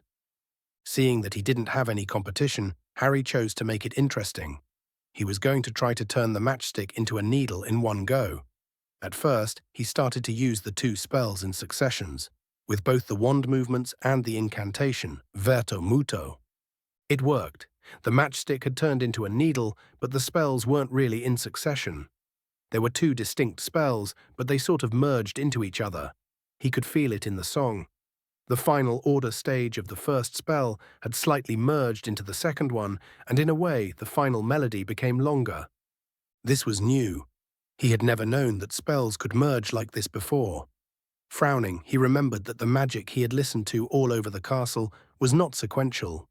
It was not a single melody, but a veritable symphony where every stage was working together. And so he tried to find a way to combine the two spells. After all, wouldn't it be better to use one spell instead of two? He closed his eyes to feel the two melodies of the spell. Their structure was very similar: order, chaos, and finally order once more. He tried to combine the two melodies of order, the preparation phase, into a single one. The two spells combined seamlessly. However, it was in the chaos phase when something was wrong. The chaos was simply hard to combine with a similar element. After a few tries, Harry decided to simply follow the rest of the magic in the castle and simply turn the chaotic aspect into two melodies instead of a combined one. He compressed and stretched the tempo slightly until it just seemed to click. The final order phase was easily done. With that done, Harry grabbed his wand and waved it with the same tempo as the symphony in his mind and spoke the words Muto Verto. The matchstick then turned into a needle with a simple spell. The wood became pointier while turning into metal at the same time. Harry grinned at his accomplishment before stiffening when he noticed the professor standing in front of him and the look of awe Blaise was giving him. He looked up to see the deputy headmistress with a small smile on her face. "Well done, Mr. Potter. It seems like you have a gift for transfiguration." "Very impressive indeed. 20 points to Slytherin." The entire classroom had stopped talking or trying to cast and was just looking at him with looks of awe and envy on their faces. Hermione Granger seemed to try to disintegrate him with her glare, and Neville Longbottom was glaring hatefully at him for some reason. Harry simply shrugged. He didn't care what they thought of him. As the professor walked back to her desk, Blaise gave him a curious look. "How did you do that?" Shrugging, Harry answered, "I just followed the instructions, incantations and wand movements, until I got used to it." Ignoring his grumbling roommate, Harry looked at McGonagall, who was telling him to come to see her at her desk. When he arrived there, she waved her wand and the entire class became silent. He looked around in confusion before the professor answered his unspoken question. "A simply privacy charm, Mr. Potter. They cannot hear us, and we cannot hear them. You asked to see me, Professor. Yes, I did. Do you realize what you were doing in the end? Said Professor McGonagall. I combined the two spells together. I wanted to change the shape and the material of the matchstick at the same time. The professor raised an eyebrow. Yes, and in the meantime, you created a spell. You made up the wand movements and changed the incantation. Sure, it was a simple combination of effects. It is impressive and also dangerous. I don't understand. It worked as it should have. Harry protested. Accidents during spell creation are very common, and they can be fatal. There's a reason it's a Newty elective after all. Many brilliant wizards and witches have lost their lives trying out spells that rebounded and killed them. In trying out what you did today, you could have accidentally not only injured yourself but your classmates as well, she explained with a severe tone. Harry looked down, embarrassed. I didn't know that. I'm sorry. The woman huffed in amusement. I'm not admonishing you, Mr. Potter, but try to be more careful next time. Speaking of this, how did you even do it without using any arithmancy? I guess it just came to me naturally, Professor, Harry replied. The professor grumbled something about prodigies and released a chuckle. Well, I know that you will try to do that again. Although, I insist that you do it in the company of a professor, or at the very least a prefect, in case you hurt yourself. Do not be afraid to experiment, Mr. Potter, but remember that your safety is more important than whatever spell you're trying to create. The young Potter gave her a bright smile, but then asked, Professor, I had a question. What is it? I read our textbooks, and I never saw any of the spells we did today. The professor gave him a slight smile. You probably won't find them in any recent textbook. They were standard when I was a student, but the ministry tends to regulate which books are allowed to be on the recommended reading list. Not one of them had the appropriate spells inside, choosing to rely mostly on the theory, with the spells that are necessary for students to complete their OWLs. I always give my first years this challenge to teach them the foundations of Transfiguration books. Harry decided to ask her another question. I have to ask, are there any limitations to these two spells? Because I don't think I mastered Transfiguration in a single spell. The professor had mirth in her eyes. I would be out of a job if you did, Mr. Potter. Yes, there are many limitations to these two spells. The alteration spell can only change solid structures with similar mass, and the mutation spell can only alter solid materials. And even then, a lot of materials cannot be turned into, like gold, silver, and copper, although there are certain transfiguration laws involved. Your achievement may be notable, but there are many similar spells that are more efficient that have been created. You're not a transfiguration master yet, Mr. Potter, although I can certainly see the potential for you to do so. Now get back to your desk and help your classmates. Harry gave the professor a smile and walked back to his desk. Blay gave him a curious look. What did she want? She just congratulated me and answered a few questions I had regarding the spells she gave us. Like what? Malfoy asked with a sneer on his face. Harry shrugged. Like why they were not in the required books for the class. Apparently, she can only recommend certain books because of the ministry, and none of them had these spells in there. Finding no interesting gossip, they all returned to their assignments, while far more subdued since the prize was already taken by Harry. As for the young Potter, he simply practiced his new spell, trying to make the change occur faster and more efficiently magically. He was quite proud of the results. He also tried to help Blaze, but it didn't seem to work. By the end of the class, the only other person who had any results was Hermione Granger, whose match was slightly pointy with a silver tinge. It wasn't anything close to even Harry's first attempt, but McGonagall seemed to think it was impressive, considering the small smile on her face when she awarded the young Gryffindor 5 points. The girl had given him smug looks after that for some reason. Even in this life, he couldn't understand girls. Afterwards, Harry and the rest of the Slytherins made their way to the Charms classroom for their first lesson. Considering Professor Flitwick's reputation as a charms master and a former dueling champion, Harry was especially excited about this lesson. Chapter 17. Chapter 17, Charming Housemates. 2nd September 1991, Hogwarts. Afterwards, Harry and the rest of the Slytherins made their way to the charms classroom for their first lesson. Considering Professor Flitwick's reputation as a charms master and a former dueling champion, Harry was especially excited about this lesson. Finding the charms classroom was a lot more difficult than the transfiguration one. Harry encountered his very first moving staircase on the way and ended up getting on the wrong one. Well, it wasn't the wrong one, it was the right staircase, but the wrong exit somehow. Harry was still very confused about it. Whoever designed this castle had to be high or something, because no sane mind would think that this mess was a good way for children to move around.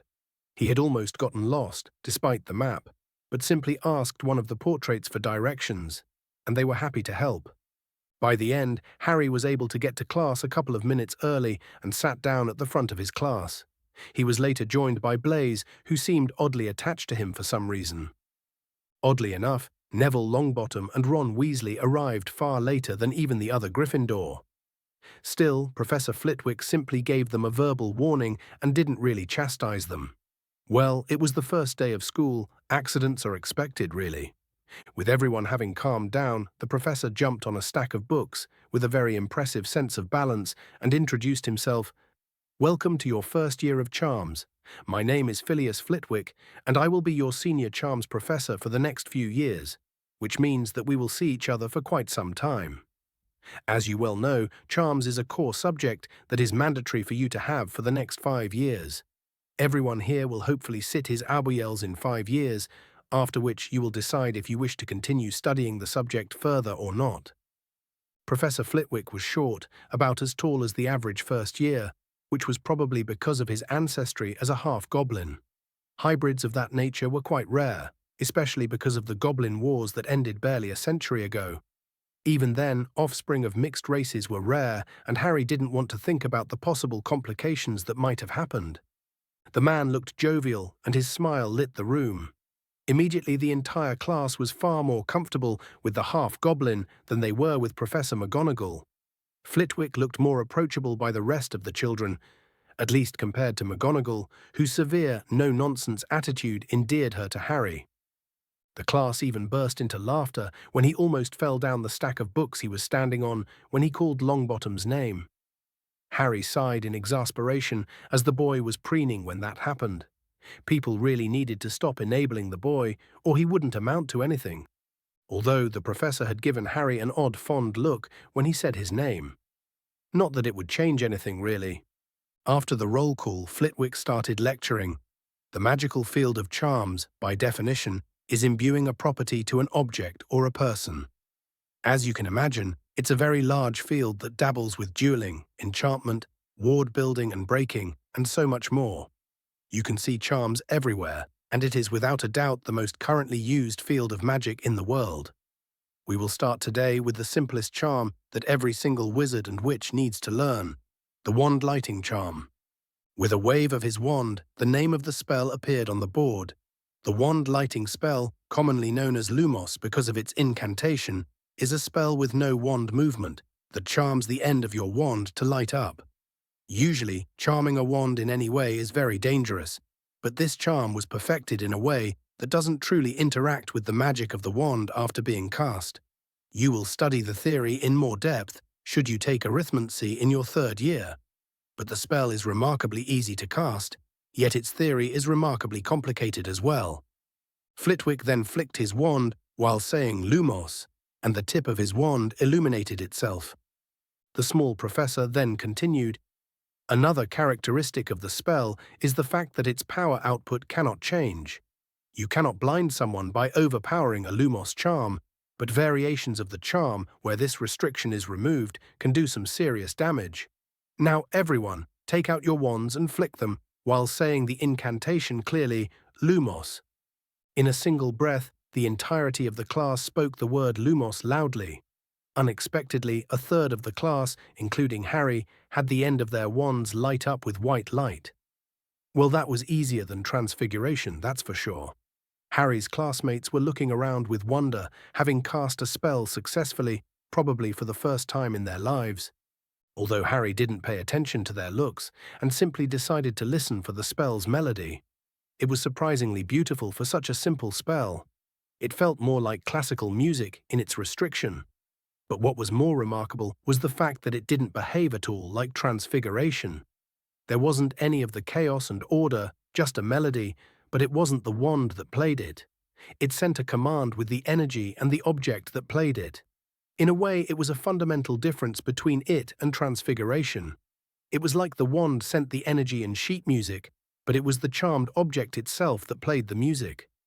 The main question was how charms react if the object itself was playing another melody, if it was already charmed. Harry absent-mindedly muttered, "Nox," to dispel the light and raised his hand. The professor immediately called on him, "Professor, how does a charmed object behave if someone adds an additional charm to it?" The half-goblin let out a proud grin at the question. "What a wonderful question, Mr. Potter. It depends on the charm, really. Sometimes the strongest charm wins out, sometimes both charms cancel each other out, and sometimes they can even damage the object. However, there are techniques that can combine charms into layers, which is aptly named charm layering. Alas, this is a far more advanced subject than this year. Take 10 points to Slytherin for a very good question." Harry nodded, satisfied with the professor's answer. It must depend on the song, really. If the songs harmonize, it would be theoretically possible for the two melodies to be played at once as a single symphony.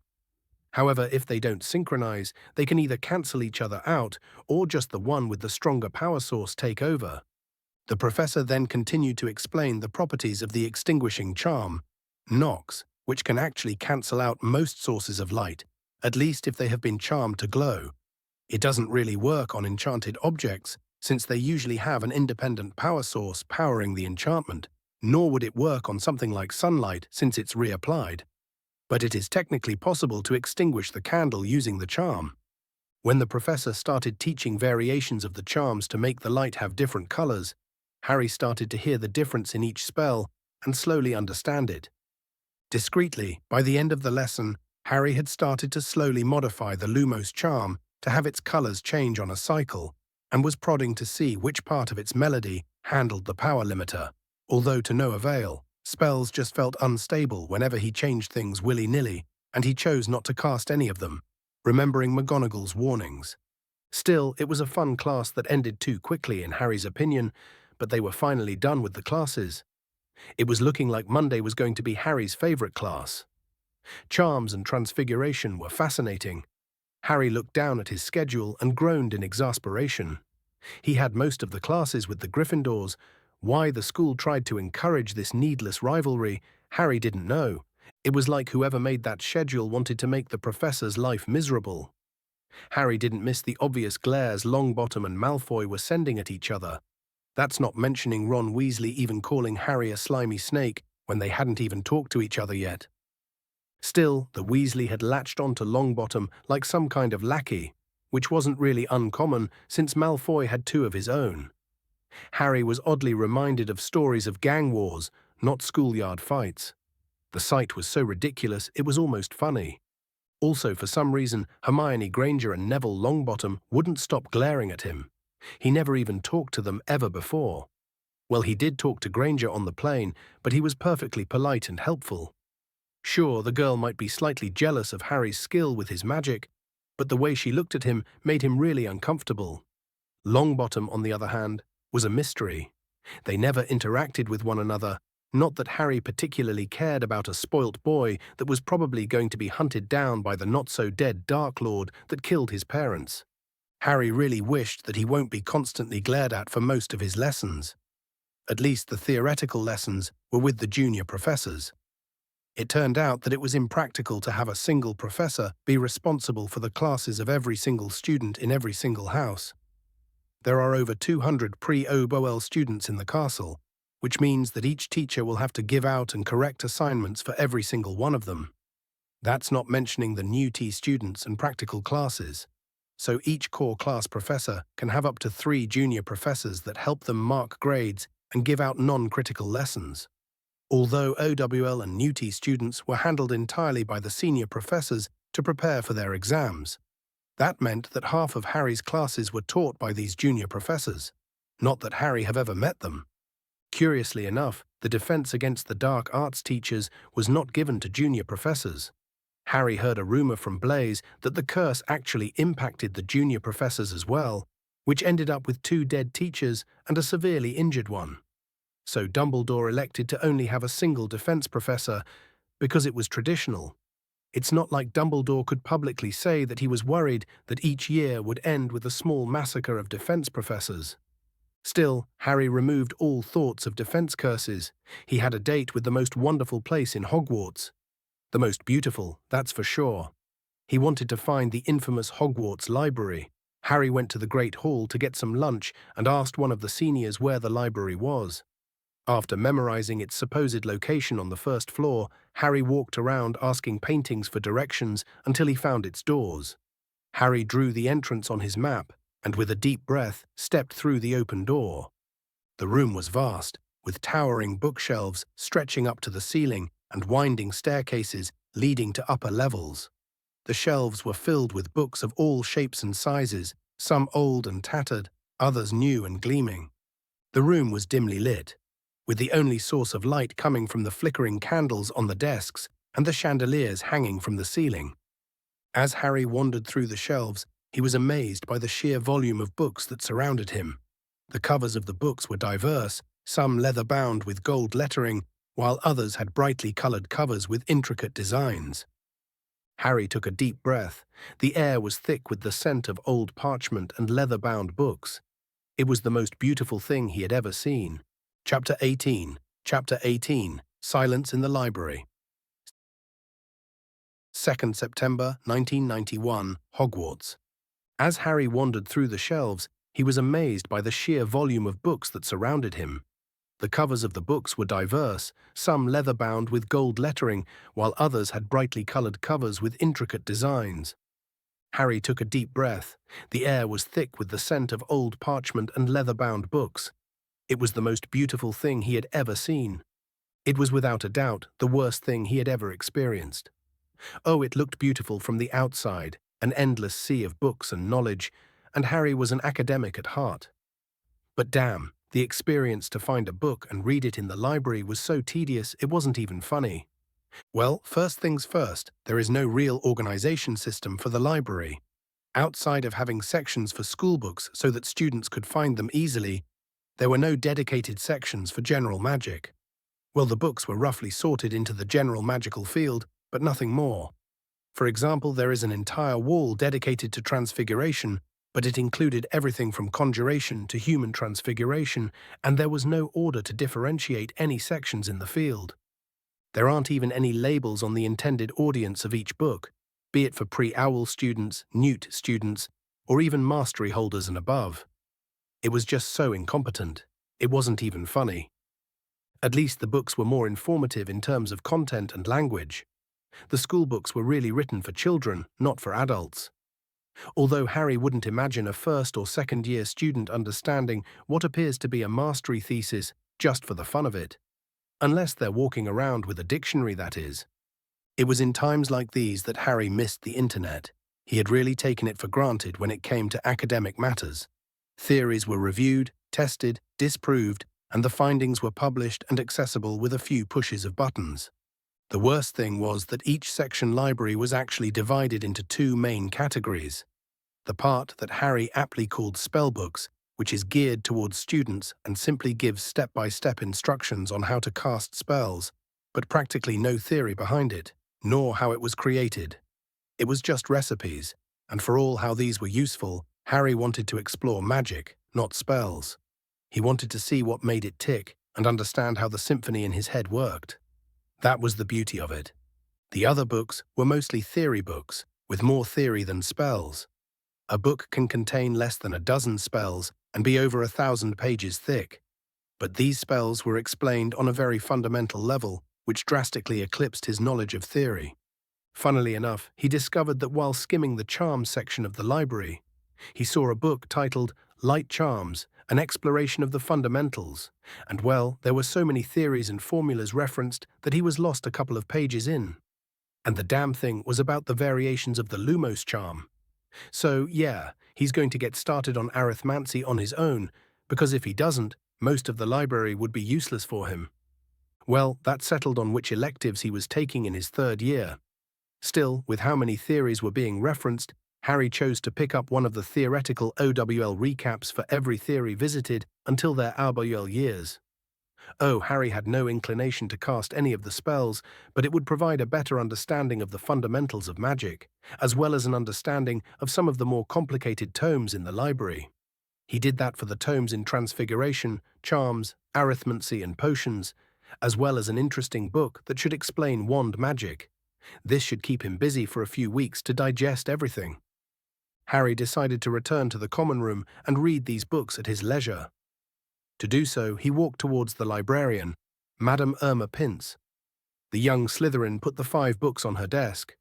"I'd like to check these out, please." The woman looked at him blankly. "You're checking out 4 OWL books and a magical theory one." Harry nodded. "Yes, we are allowed to take away up to 5 books, right?" The librarian glared at him. "If these books are so much as damaged if there is a slight rip in any of the pages, you will pay for the damages and will be banned from the library. Trust me, I know. These books have been enchanted to resist magic, so no repairing charm will help you." Yeah, these books weren't exactly rare, to be honest, and thus easily replaceable. They were your average OWL revision books, or more accurately, written for students taking their OWLs that have been homeschooled. As for the enchantment bit, Harry could feel the book's melodies somewhat. They felt protective, for the lack of better terms. They were probably just the usual copyright charms to make sure the books are not mass-copied, with a few extra wards for being a part of the library. The books on the back, the handwritten ones that go deep into the theory, were far more violent than them, so they must depend on the book. Still, Harry simply nodded and accepted her condition. He then signed the paper the librarian gave him and waited for him to be given the books. "You have 2 weeks to return the books. Any tardiness will result in a fine and a ban from the library until you return the books. You will not be able to take out any other books until you pay the fine. Now go away." Harry hummed, "I'm sorry, but I had a few questions about the organization of the library, please." "What is it?" the witch responded with obvious irritation in her voice. "Well, I don't really understand how it's structured on the way back. I can see in the front where the spell books are sorted by years of study and their reference books, but after the newty books, it feels very chaotic." "That's because it is chaotic," the librarian drawled back. "There are hundreds of thousands of books in this room. I cannot keep track of them all. The further back you go, the less used the books are. They tend to only be checked out by old students checking a mastery in one subject or another, not a student of Hogwarts. They already know the exact books they need, and so they look for them. I haven't had a single complaint so far in my organization, so do not look so outraged. Now go away. I have better things to do than to pander to a first-year student that still hasn't finished his first week of magical education." Well, that woman was rather unpleasant, that's for sure. All he asked was for her to explain how she organized the books, nothing more. Is she really trying to demean an 11-year-old boy for her own gratification? It didn't matter. Harry didn't care about the prickly woman. He had gotten his books, and so he turned, put the books in his bag and left the room, seeing the library rules printed on the golden plaque. The library rules were reasonable. You are not allowed to eat or drink in the library. You are not allowed to cast any magic inside the library. You are not allowed to take out a book without checking it first. There are alarm charms to enforce that, and you are not allowed to damage any of the books in any way. Of course, there is the whole late fee and paying for damages thing, but overall, they were very understandable. A miscast spell could burn down the library, and the library housed a lot of rare books that were worth thousands of galleons. Still, the way to the common room was a lot quicker. He might start to get used to the chaotic ways of Hogwarts any day now.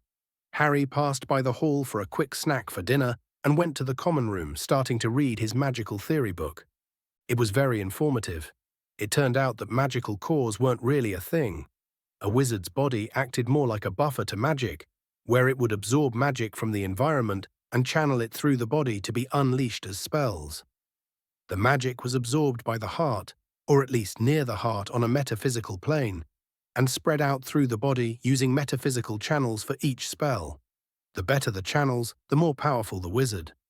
The channels start to stabilize around a child's 11th birthday, which is why students are invited to Hogwarts at that stage. The thing is that a wizard never runs out of magic as long as there is magic around them. Instead, their bodies are taxed with every spell, which is why spells are designed to be fired at once in bursts and not in a continuous way, which would quickly tire the caster. It was also the reason why Azkaban was a prison, since the island was almost devoid of magic, meaning that wizards can't cast anything.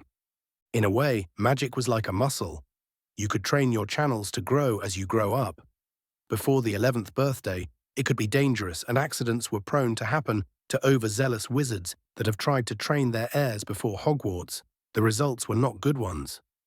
Still, a student can slowly use these channels to widen them, allowing them to hold and pass through more magic, making them more powerful. However, on the 17th birthday, the magic stabilizes and the channels stop growing or shrinking. Of course, there are probably a lot of dark rituals to circumvent these limitations, which is what Harry imagined Voldemort had done, considering how inhumane he was rumored to look. Harry was distracted from the book by Blaise, who was looking down on him with a frown on his face. "Where were you?" "I just went to the library," Harry replied. Malfoy, who was standing behind Blaise, snickered. "You should have been a Ravenclaw if you like reading so much." Harry shrugged. "There's nothing wrong with reading a book." "Well, you have to make up for your mudblood mother somehow," the blonde boy replied with a smug grin on his face.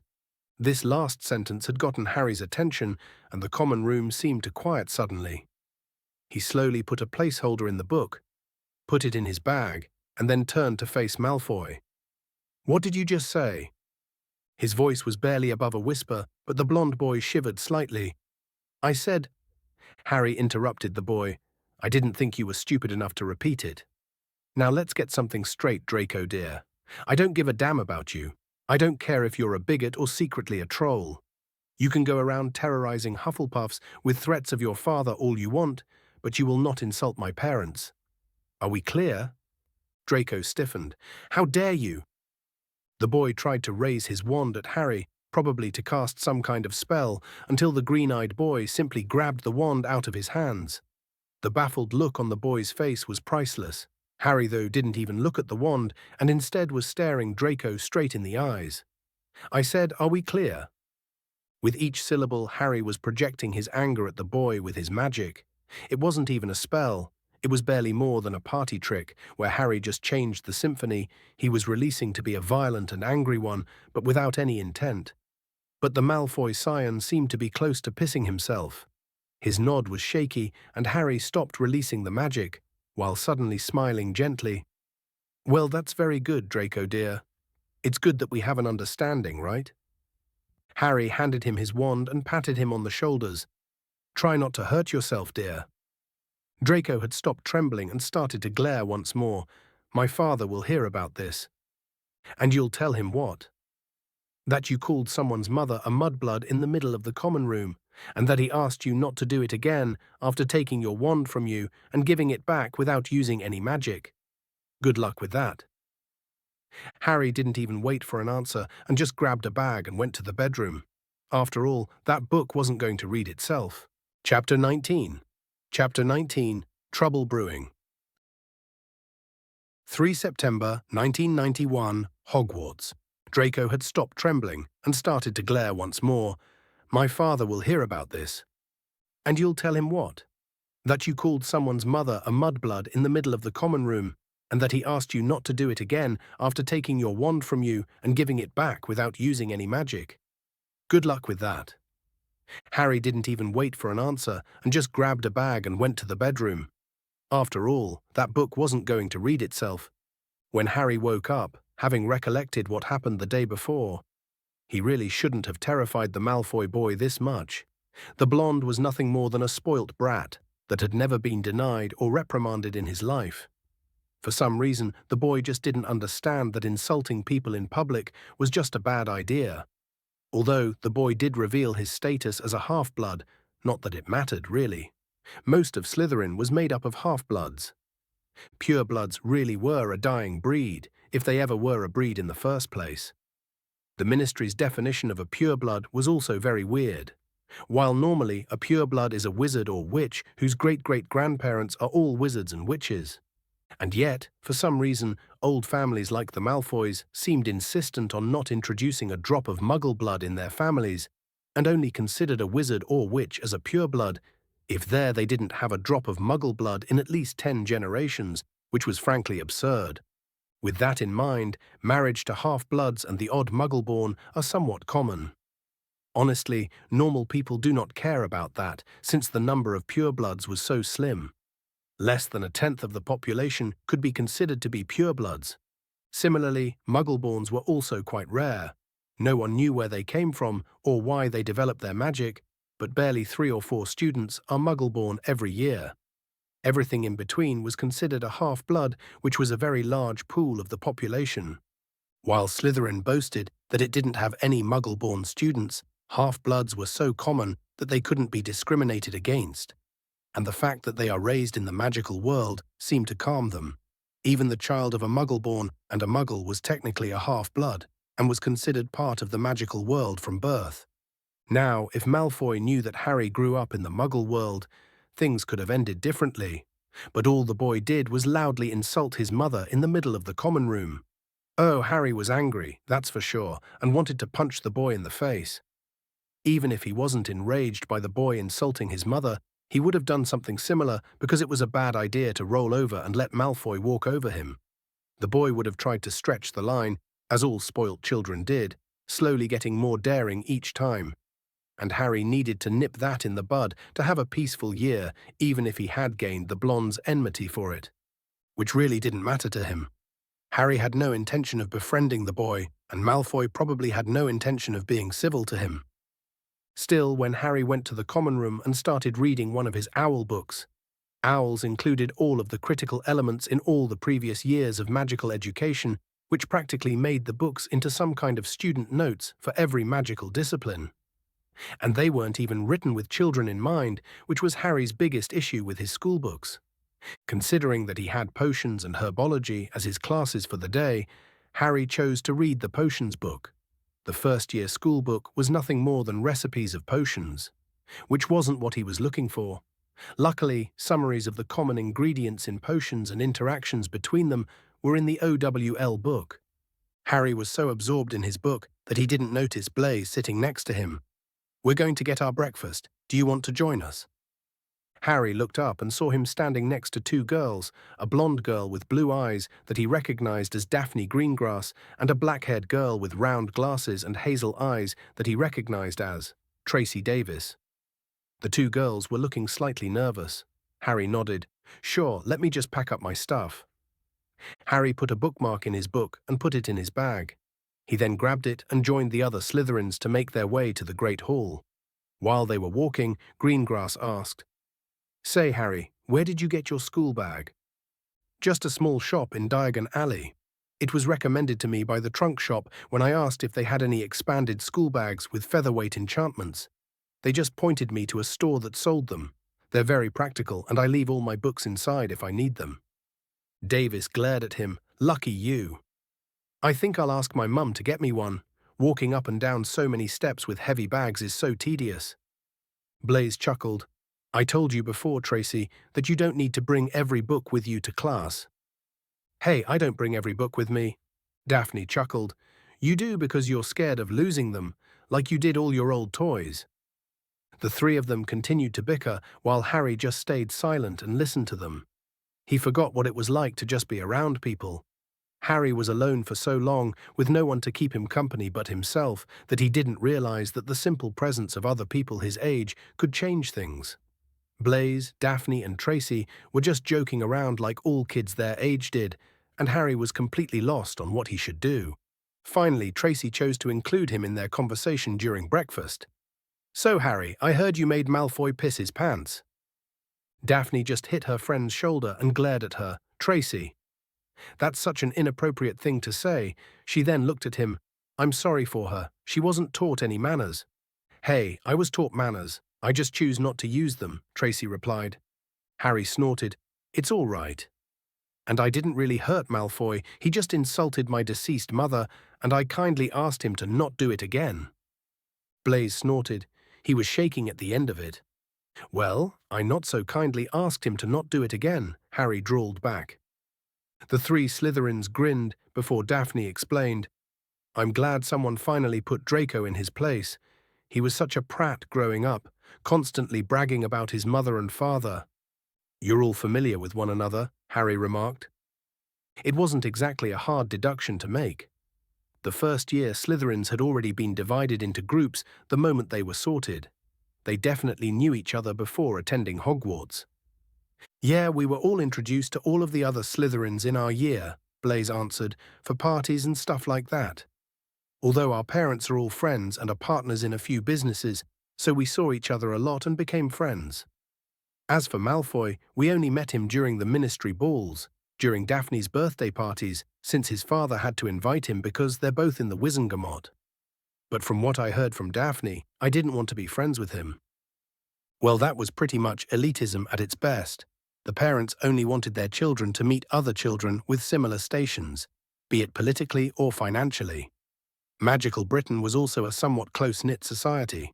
There were barely more than 100,000 wizards in the British Isles, and so everyone knew the others, or at least the ones similar to their station. Although Harry stifled a snort when he heard Daphne mutter, "I wish I hadn't known him." Their conversations continued on the way to the herbology greenhouse for their lesson, which they had with the Ravenclaws. Professor Sprout seemed to prefer practical applications over just reading books, and so taught them the basics of growing plants. They were barely more than basic gardening techniques like replanting, watering, and cleaning a few plants. Harry had never taken care of a plant in both of his lifetimes, and yet didn't have any difficulty following the professor's instructions. Although some of the other Slytherins were very disgusted with the idea of playing with dirt. Pansy was practically in tears when her nails were ruined, and Draco was threatening everyone, even the plants, of telling his father about what he was forced to do. Tracy and Blaise didn't look particularly happy doing it either, but Daphne seemed a natural at it, and finished her task before anyone else, without a single stain on her robes. She must have some experience taking care of plants.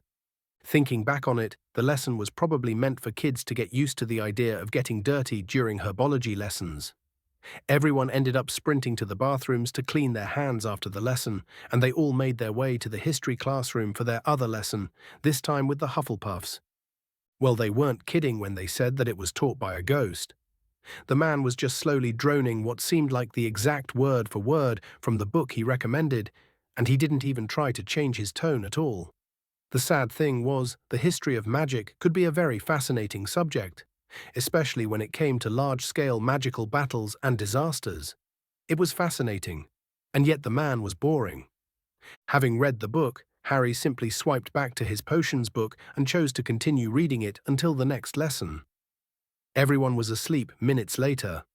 Adults would have a hard time paying attention to the lessons the ghost was lecturing on. Harry wondered if the man was as boring before his death. The worst thing was that Professor Binns didn't have any junior professors, since he didn't have one when he was alive, and he always taught in his routine schedule.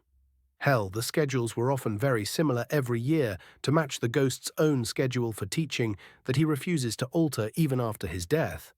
As for assignments, he never asked for any homework, and he corrects only the finals, thanks to the schoolhouse elves.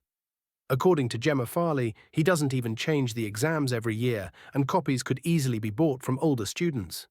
Now, the only thing Harry could see going on would be if he stopped using the book for some reason. And so he endeavored to order a dictation quill to take notes for him when he does something better during the lesson. By the time the bell rang, the entire classroom, Slytherins and Hufflepuffs alike, were asleep, and Harry was halfway through his potions book. This lesson was 2 hours long, but they thankfully only had one of them a week. In the end, it was time for the lesson he dreaded the most: potions. He had no idea if Professor Snape held any animosity towards him. Did James Potter bully this Severus Snape as well, or did they not even know each other? Or perhaps maybe Snape was never friends with Lily Evans at all. From the looks of it, potions looked like a very interesting field of study, and Harry was interested in the specifics. As he made his way to the dungeons, Harry hoped that the professor didn't dislike him on principle, since he was one of his Slytherin. Harry took a look at his schedule and realized that the class was also with Gryffindors. Well, that was a recipe for disaster. Chapter 20. Chapter 20. Fame and Glory. 3 September 1991, Hogwarts. From the looks of it, potions looked like a very interesting field of study, and Harry was interested in the specifics. As he made his way to the dungeons, Harry hoped that the professor didn't dislike him on principle, since he was one of his Slytherin. Harry took a look at his schedule and realized that the class was also with Gryffindors. Well, that was a recipe for disaster. Well, by the end of the potions lesson, Harry was pretty sure that Snape hated him. What the hell had James Potter done to him that he would be this petty to students? That man was without a doubt a menace that shouldn't be around children. Harry had always thought that the stories were romanticized from the point of view of a child. He wasn't abused like the Harry from the stories, he wasn't starved, nor was he bullied by his cousin. As such, Harry somewhat expected Snape to be frosty, not some unhinged man picking on children. Well, first of all, when Harry entered the classroom, he made sure to sit in the back to avoid being called on by Snape. Blaise followed after him, and they sat together, waiting for the professor to show up. Everyone had shown up before the professor. He had a fearsome reputation, especially when it came to reprimanding Gryffindors. Even Weasley arrived early and sat down obediently, waiting for the professor to arrive. The door opened suddenly, and the professor entered the classroom dressed in black with his cape billowing behind him.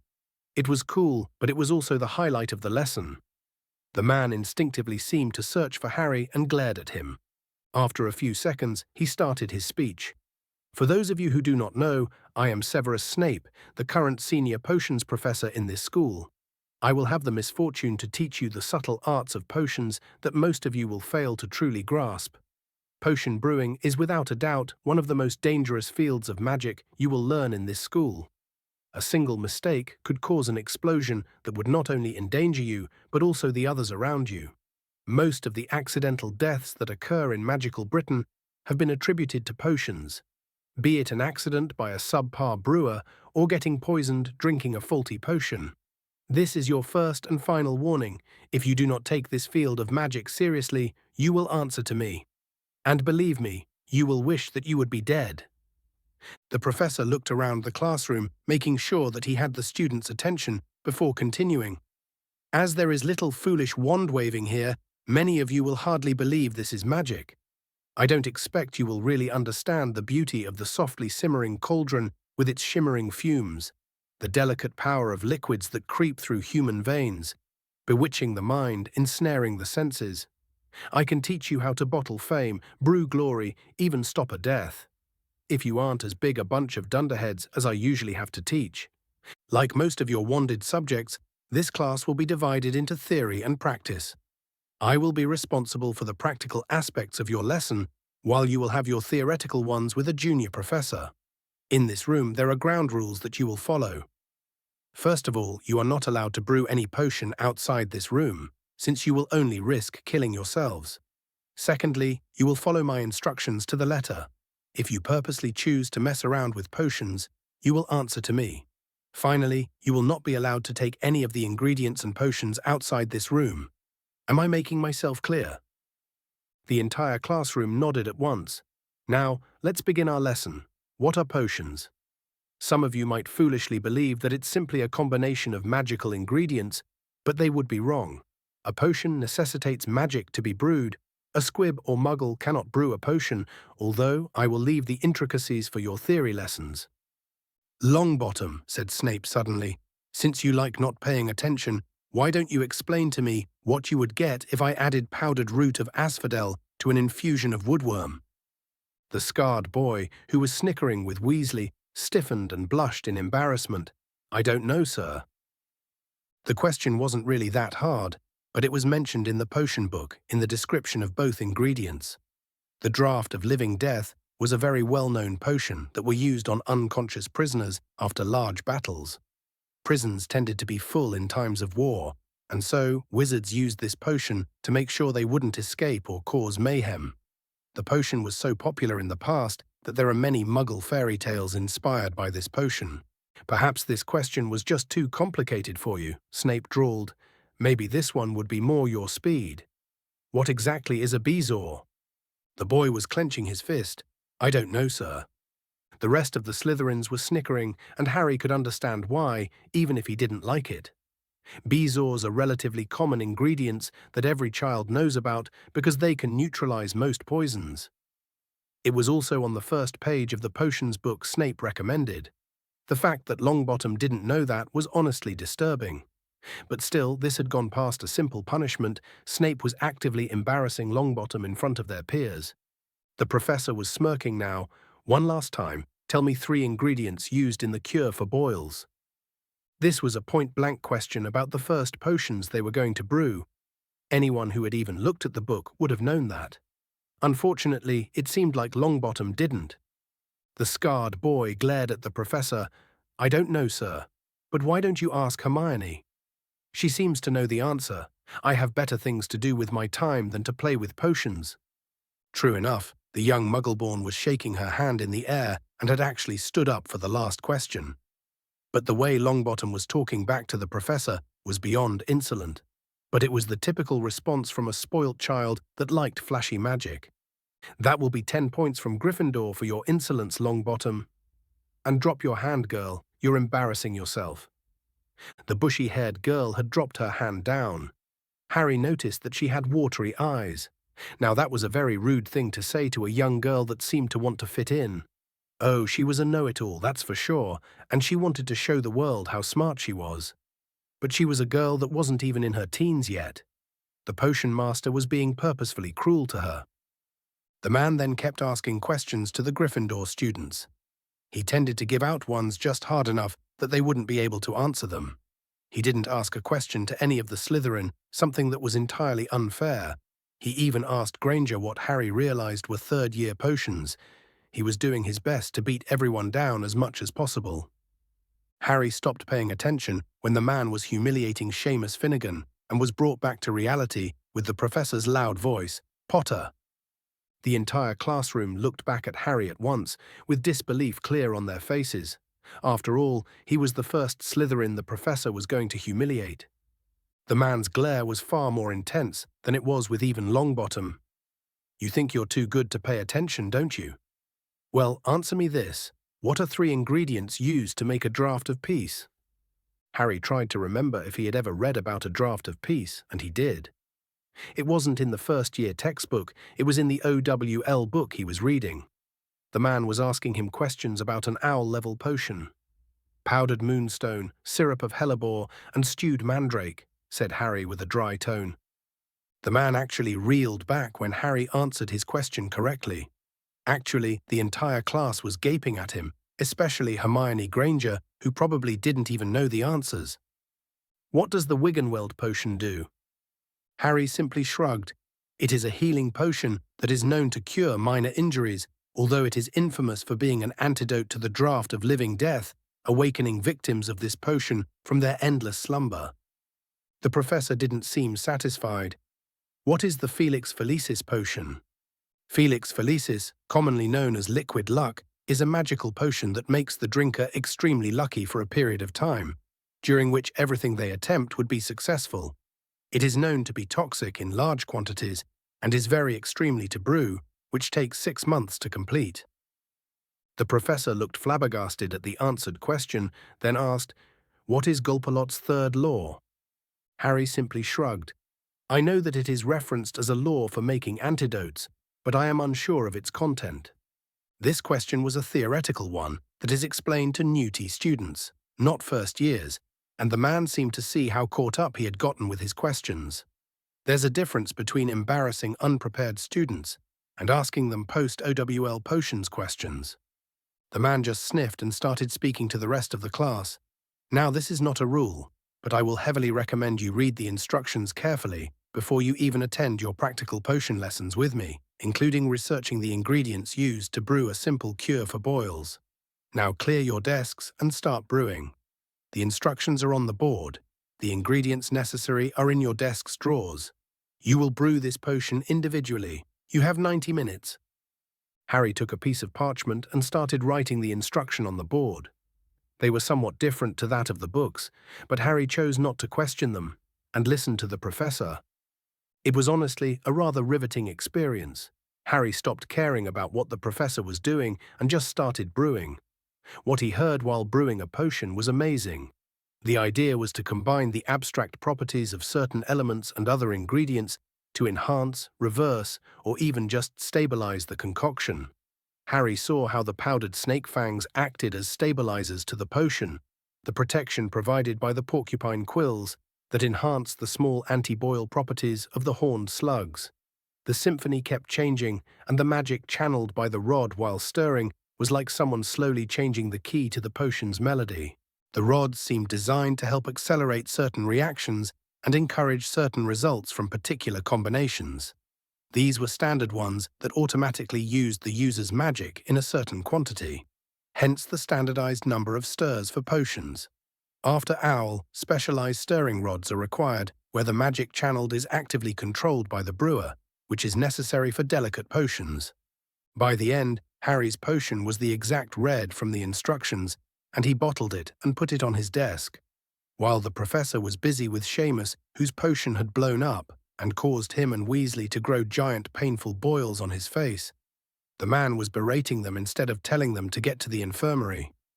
Still, by the end of it, Snape's reaction to his potion was him muttering, "Passable," in a disappointing tone, and go back to praising Malfoy for his potion, which was more orange than red. At least it was better than whatever abomination Longbottom had brewed, which the professor mocked loudly for everyone to hear. By the end of the lesson, Harry just grabbed his bag and started to leave, ready to leave, only to see Longbottom waiting for him by the door. "I bet you liked that, huh, traitor?" Harry was confused by what the boy was talking about. "Do you mind clarifying?" "Just go away with your Slytherin friends," the scarred boy responded. Harry just rolled his eyes, muttered, "I'm too tired for this," and turned to leave for his common room. He had his fill of childish petty professors and weird scarred boys that glared at him for no reason. Enchanting Melodies, HPSI, by Athas Parkar. Chapter 21, Valonqua. 6 September 1991, Hogwarts. Harry just rolled his eyes, muttered, "I'm too tired for this," and turned to leave for his common room. He had his fill of childish petty professors and weird scarred boys that glared at him for no reason. The rest of the week ended unremarkably. Most of the week was with minor professors who were obviously inexperienced and slightly boring. They definitely didn't have a mastery over the fields as the senior professors do, which was proven by the fact that they didn't teach any OWL students or above. They were boring, wooden in their teaching, and didn't even attempt to engage the students during their classes. Honestly, they were disappointing, so much so that Harry didn't even remember their names after lessons were done. All they did was practically read the books without really explaining anything. They probably seemed self-explanatory to them since they were adults, but their students were children, and Harry mourned the drop of competent wizards and witches because of them. Although Harry was introduced to two other senior professors. Professor Sinistra was the senior astronomy professor and was quite good at teaching, although Harry would have liked her classes more if they weren't in the middle of the night and had to climb all the way up to the astronomy tower to get there. Although the telescopes were very impressive. They were enchanted to just ignore the light pollution and were good enough that Harry was able to see one of the moons of Jupiter as if it was as close as Earth's moon. Still, as interesting as all of this was, the entire field was based on memorization and was only useful for picking herbs and brewing certain potions that could depend on certain celestial bodies. Harry still had no idea why these magics depended on planets and moons that far away, but he wanted to find out. Now that would be an interesting astronomy lesson. As for defense against the dark arts, well, it was a sham of a lesson. Well, not really. Quirrell was surprisingly competent as a professor, even if he was jittery and his room stank of garlic. The man taught them basic cast as a first lesson. It was basically a lesson on how to channel magic into a wand to create small blasts of energy. It wasn't even that hurtful, just a small projectile of magic. It didn't even have a melody. It had no intent, no complexity. From the looks of it, defense was not really about fighting, but more about general theory and applications of magic. Oh, there will probably be lessons on jinxes and hexes, but it seems like it's mostly used to bridge whatever is missing in the other core classes. Funnily enough, the class wasn't even named Defense Against the Dark Arts at the beginning, just Battle Magic. A dark-inclined headmaster changed it to Dark Arts. He didn't last long at his post, and his successor, a light-aligned headmaster, changed it to Defense Against the Dark Arts as an act of opposition to his predecessor. That aside, Harry's week was thankfully uneventful outside of Malfoy and Longbottom becoming eternal rivals or whatever, because Malfoy insulted Weasley's mother by calling her a cow. The redhead was defended by Longbottom calling his father a filthy Death Eater, which ended up in a small brawl of first years that barely knew how to use the simple cast, thus cementing the Gryffindor-Slytherin rivalry for their year. Honestly, Harry didn't care as long as they kept him out of it. Malfoy seemed to have rallied the entire Slytherin first years to his cause to humiliate Longbottom, except for Blaise, Daphne, Tracy, and himself. He seemed to think that this was some kind of political rivalry between him and Harry for some reason, and that they were my allies. Harry didn't know what the hell that kid was learning when he was growing up, but Lucius Malfoy must be a horrible parent to teach his son that this was how the world worked. Honestly, it might not even be Malfoy Sr.'s fault. The Gryffindors seemed to have rallied behind Longbottom, who became their de facto leader. It was seriously messed up. It was a small mercy that the Ravenclaws and Hufflepuffs just didn't end up making factions on their own. What the hell was wrong with these children? Harry tried to get away from all of this madness. Gryffindors attacked Slytherins, who took it back on other Gryffindors, and the cycle continued. Harry, himself, ended up needing to learn the Contago Charm, a small shielding spell that stopped minor jinxes and spells. It was very easy to learn, but it became a necessity to have a tranquil life as a first year in the castle. The young Potter just wanted to learn magic, not whatever this was. Still, Harry ended up sitting by the Black Lake, in the shade of a large yew tree, and continued reading his books. He had finished the potions one, which was far more interesting than whatever the hell Snape was doing. He didn't try brewing anything. He wasn't an idiot. But it was a lot easier to visualize how brewing a potion could work and possibly fix a few mistakes during brewing classes, something that Snape utterly ignored. As for the Transfiguration book, it was utterly fascinating. The spell that Harry created was what was known as a general transfiguration spell, which happened to be very inefficient.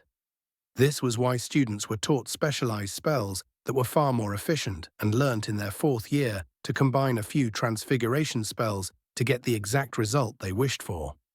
Transfiguring multiple materials was also possible. The general spell was very magically intensive, and so it wasn't really taught to students before their third year. Harry was lost in his charms book when he felt the malicious song of a spell going his way. He instinctively grabbed his wand, turned towards the spell coming his way, and cast Contago, blocking it. The Slytherin had no idea who was attacking him or why. When he looked back, he groaned as he saw Longbottom and Weasley glaring at him. Harry just raised an unimpressed eyebrow. "Why have you attacked me?" The two boys seemed surprised that Longbottom's spell didn't work. "We don't have to explain anything to you, traitor." Harry shrugged. "You don't have to. Your little pissing match with Draco's crew is the talk of the school. Did you really not even wait 1 week before starting this mess?" The boys just kept glaring at Harry, who just let out a resigned sigh. "Look, why don't you just go back to the castle, and we can all pretend that this never happened? I can't tell you how much I don't care about your spat with Malfoy, so go hex him or something. I have better things to do with my time." Harry's answer was Longbottom sending a pimple hex his way, Furnunculus, which was blocked by another Contago shield. "Stop doing that," the Longbottom scion complained. Harry just shrugged. "I will not apologize for blocking an offensive spell. But what is the matter with you anyway?" "What are you on about?" Weasley exclaimed. "Well, your friend here has been glaring at me in class ever since. Well, ever. We never spoke to each other, and I certainly didn't insult him or anything. So what's the real reason you're so angry at me?" "You know why I'm angry at you, traitor," the brown-haired boy exclaimed. "No, I really don't, and I don't particularly care as well. You're being troublesome with your angry looks and trying to curse me, and I don't really care for it. So, you either leave me alone, or I will start fighting back, and we all know that that's not something you really want." Harry was slightly bluffing with that. Well, he didn't really practice any spells besides a couple of useful hexes and jinxes that were not that harmful. He mostly just focused on transfiguration and learning the variations of the light charms. They certainly helped him to write his assignments. However, the boys seemed intimidated enough and slowly stepped back. Although Longbottom seemed less apprehensive than Weasley and spoke up, "How could you be sorted in Slytherin?" "By putting on the sorting hat like everyone else." "Did you miss it or something?" Harry snarked back. The boy blushed. "You know what I mean." "I don't see the problem, Longbottom," Harry said. The boy looked angry. "The parents of your housemates killed my parents, killed yours too. And you sitting next to them as if nothing happened." Harry simply shrugged. "And why should I care, really?" "Why should you care?" Neville responded, as if he was trying to process Harry's response. "These are the people that our parents fought against together. They died to fight them, and you are mingling with them. You're spitting on our family's sacrifice. Our parents fought for their own reasons. They were ready to die for them. As a matter of fact, they did. They would not want their children to endanger themselves needlessly, and if my parents disagreed, then they didn't love me. Stop living in the past that will never exist. Your parents are dead, as are mine, and curing anyone that is related to their deaths will not bring them back." The boy was red in anger and yelled out, "How dare you!" Harry simply shielded against the spell. "See what I mean? You're so aggressive for no reason." Neville's eyes were glistening. "You don't care about them, don't you?"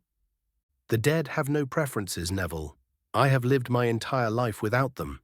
Why should I care about what they would have wanted if I never knew them? I mourn their loss just as you mourn your parents' deaths, but I am consumed by it. It's best to forget about unrealistic dreams and enjoy life. The world will not be always peaceful after all." "I can't believe you. You're supposed to be my godbrother. My mother was your godmother and yours was mine. Does that not mean anything?" the Longbottom scion yelled out. Harry was surprised by that revelation. He didn't think that it was really a thing. "And yet, this was the first time we met each other. What did you expect? That I would be with you in Gryffindor? That we would have been as close as brothers the moment we meet one another?" The boy looked down, embarrassed. "We were supposed to be brothers. I didn't even know I had a godbrother when I was younger. You can't call us brothers if we have never met each other before. If the Longbottoms had adopted me, things would be different. But unfortunately, they didn't. However, I'm more than willing to try being friends with you." Harry gave the boy a way out. He really didn't want to be friends with Longbottom, considering his likely adventures with Voldemort. But if he really was family, Harry was willing to give it a shot. The boy seemed to be enraged even further. "It's too late now. You're one of them." "One of who, exactly?" The Weasley boy seemed to have gathered his courage. "Slimy snakes." Harry raised an unimpressed eyebrow. "So all this hostility isn't because I ignored you, but because I'm in Slytherin?" "Yes," both boys yelled. Harry really had no response to that. The issue wasn't even about Harry, but what he represented. He was technically a part of Longbottom's backstory, and the boy didn't want it to be tainted with the whole Slytherin thing. Harry just shrugged. "I can't really do anything about that, and I'm done with the conversation." The young Potter turned, put his book in his bag, and was starting to leave. Both Gryffindor didn't seem to want to see him leave, so they tried casting at him. Harry just dodged the two stinging hexes by crouching down and cast Flipendo. A blue arc of magic hit both students at once and knocked the two boys back into the grounds. The spell was slightly modified to act like an arc and not a beam. It was part of the second-year curriculum about basic spell manipulation in defense of the dark arts. Harry heard the two boys groaning in pain to make sure they were all right. Well, apparently Longbottom was now an enemy. The last Potter simply shrugged and walked back to the castle.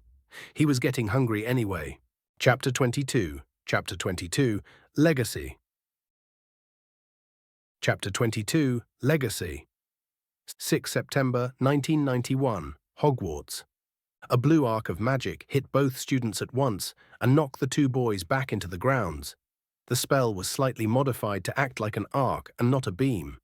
It was part of the second-year curriculum about basic spell manipulation in defense of the dark arts. Harry heard the two boys groaning in pain to make sure they were all right. Well, apparently, Longbottom was now an enemy. The last Potter simply shrugged and walked back to the castle. He was getting hungry anyway. Harry's return to the Slytherin common room was met with cheers from his classmates. Malfoy and Parkinson had come to congratulate him for his victory for some reason, and Draco even exclaimed that he had known that there was a Slytherin hidden underneath all along. Apparently Longbottom had loudly complained about him in the Gryffindor common room, and now everyone knew at least a version about Harry's encounter with Longbottom and Weasley. These kids were weird, and Harry just ignored them in favor of exploring his magic. He had found no mention of the melodic heartbeats he heard whenever he was near magic. It was extremely useful when perfecting a spell or even modifying it slightly. It had even helped him sense and dodge the spells from the 2 Gryffindor boys that attacked him.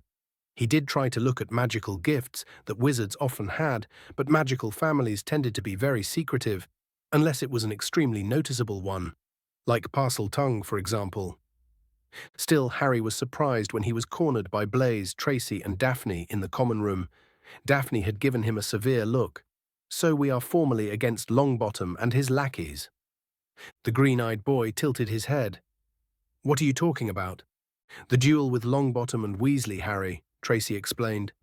"What about it?" "They attacked me when I was reading outside the castle. I tried to talk to them, but they wouldn't listen, so I retaliated. It barely qualified as a duel. Hell, I didn't swear vengeance or anything. I just knocked him around so that he would stop trying to attack me." "Well, Longbottom does, and now Malfoy thinks you're supporting his group," Blaise replied. Harry was aghast by the implication. "I'm not supporting anyone. I can barely stand being in the same room as Malfoy, and I sure as hell am not going to follow his lead and attack Gryffindors for no reason. As far as I'm concerned, the entire thing is entirely illogical and frankly moronic. Look, after an attack or two from Malfoy, Longbottom will forget all about me, and he'll focus on him. As far as I'm concerned, as long as none of us gets attacked for no reason, then I'm not going to involve myself in any of this." The 3 of them visibly relaxed when he told them that. Had they really thought that Harry wanted to get into childish fights with Gryffindor all the time? This house rivalry was getting too far. Harry could understand that it might help motivate students to do better and to behave, but this was getting out of hand. He only hoped that they would calm down. A week had passed, and it didn't look like they would. In fact, the conflict seemed to have escalated to include the 2nd and 3rd years as well. Harry didn't expect the Gryffindor-Slytherin spat to turn into an all-out war, and yet it did. It was becoming common to walk around the school and see a duel happening between 2 students. Malicious pranks from the Gryffindors were met by curses from the Slytherin. And the worst thing was that no one seemed to care. The professors broke fights and took off points when they ran across one, but for every fight they stopped, there were 10 that they didn't. It was during his class with Professor Flitwick that Harry decided to ask a question. The professor was obviously impartial, given that he was the head of Ravenclaw. Harry could see that McGonagall was slightly partial to the Gryffindors, and Harry was sure as hell that he wasn't going to ask Snape about it. The man's behavior was visibly colder compared to his classmates, something that everyone had noticed. It was after Charm's class about the color-changing charm that Harry stayed back and asked the half-goblin, "Professor, may I have a moment of your time?" The jovial professor immediately jumped down and looked Harry in the eye. "Of course, Mr. Potter, ask away." "I'm a little concerned about the whole Gryffindor-Slytherin rivalry that's going on. Does it always go this far?" The professor's jovial expression fell slightly. "I'm afraid so. It wasn't always like this. Before the war, Slytherin were just students like everyone else. During the war, everyone was afraid and kept their heads down. It was after the war that things started to get this far. We indulged them at first to get it out of their systems. You see, in the war, everyone lost a family member or a close friend, either to death or to Azkaban. I'm not sure which is worse, to be entirely honest. However, when the war was over, when people stopped being afraid, they started to get angrier and angrier. Until every year, first years end up fighting. We let them get through with it, because stopping them now will mean that they will get it out of their systems when they're older and have been taught dangerous spells. You see that older students just don't seem to care all that much, and that's what we want. Although, this year, Neville Longbottom and Draco Malfoy, who are considered the heirs to the light and dark factions, have caused tensions to rise up, which is why the second and third years started to get involved. Don't worry, there is a teachers' meeting at the end of the week where we'll discuss how to deal with this situation. Thank you, Professor, Harry said, after releasing a sigh of release. At least the staff weren't insane enough to let their magic-wielding children run around sending nearly lethal spells at each other. You remind me of your mother, you know? The professor asked with a fond tone. You knew her? Harry questioned with a hopeful tint in his voice. The young Potter knew deep down that Lily Potter was dead, that he had never met her. But past life or not, he wished he had met her. Even if he had memories of his past life, Harry was still a child, and a mother's love is a very strong force. Oh yeah, Lily Evans was one of my most brilliant students, a veritable charms prodigy that could have gone far. Horrible in transfiguration, though. I even recommended her in the Charms Guild to pursue her mastery. She was a kind woman, but her anger was something to be feared. I miss her dearly. No one said anything about her, to be honest. Thank you, Professor, Harry replied. The professor huffed. You're very welcome, Mr. Potter. My door is open to you if you wish for any questions about your mother, and I hope to see you at the dueling club in your next semester. I think you'll do well there. Harry nodded in understanding and left the room. He chose to trust the professors to do their jobs. Instead, he chose to focus on the scholarly side of things.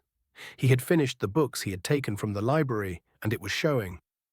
Harry's practical magic was starting to get absurd by all standards.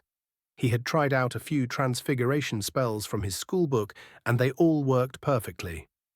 Harry was honestly taking his time with them, trying to perfect them and their modifications.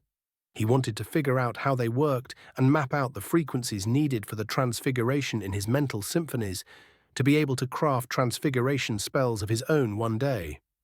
For all his achievements in practical magics, Harry discovered that arithmancy was his favorite subject. Oh, not the crap that is taught in third and fourth years, but from OWL level and above. The first 2 years of the elective are just a study about magical numbers and their properties, as well as their uses in primitive divination. Afterwards, it is practically a small introduction to calculus, while taking into account the properties of the numbers. It was starting from the 5th year that things started to get interesting with the inclusion of arithmancy in magical theory. It was advanced arithmancy that Harry wanted to truly study. Honestly, it didn't take long for him to get used to the oddity of arithmancy, which was basically maths with the inclusion of traits of certain numbers, which were considered as an additional dimension of sorts. Adding in the fact that until the Statute of Secrecy, most mathematicians and philosophers were wizards, the arithmancy system is very close to the one from Harry's previous life. Harry quickly returned the books and chose one on advanced arithmancy, which was actually taught by a different professor. He thought about starting with runes as well, but changed his mind. Advanced arithmancy looked to be quite complicated, and Harry didn't want to overwhelm himself with it. The truth was that the young Potter wanted to discover everything he could about magic. He wanted to study it as no one had ever before. He was going to try out every single magical field and see how it ticked. To create a unified theory of magic and arithmancy seemed to be the best way to get about it. It combined the theory of practically every wand-based subject, but Harry had no idea how. Magic is chaotic by nature. It was unpredictable. Harry had learnt that when he tried to use wandless magic. It was trying to grip water without scooping anything, and complex effects just weren't replicable. And yet, with a wand, a few words in Latin and moving your wrist a certain way made it very possible to replicate a spell 1,000 times. It all came back to wands, didn't it? Arithmancy couldn't be wrong. It was based entirely on fundamental magical laws. But it was also more than useless whenever rituals were involved. At least according to the books about rituals that were allowed in the public side of the Hogwarts library.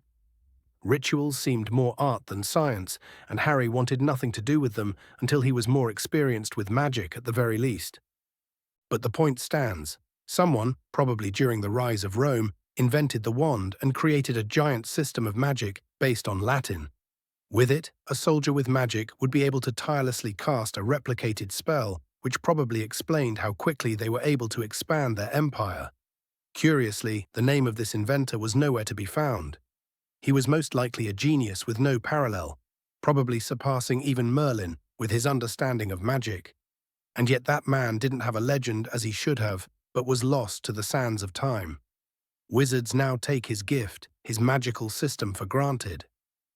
It was breathtaking how one man, more than 2,000 years ago, changed the course of magical history and yet was forgotten. That's what Harry wanted, really, to make his mark on the magical world in a very significant manner, but not be forgotten as well. He wanted to forge a legacy that would remember his existence. He wanted young wizards and witches to swear by his name long after his body withers and becomes nothing more than dust. This was Harry's deepest wish, the reason he was sorted to Slytherin. In his previous life, he had died forgotten, alone.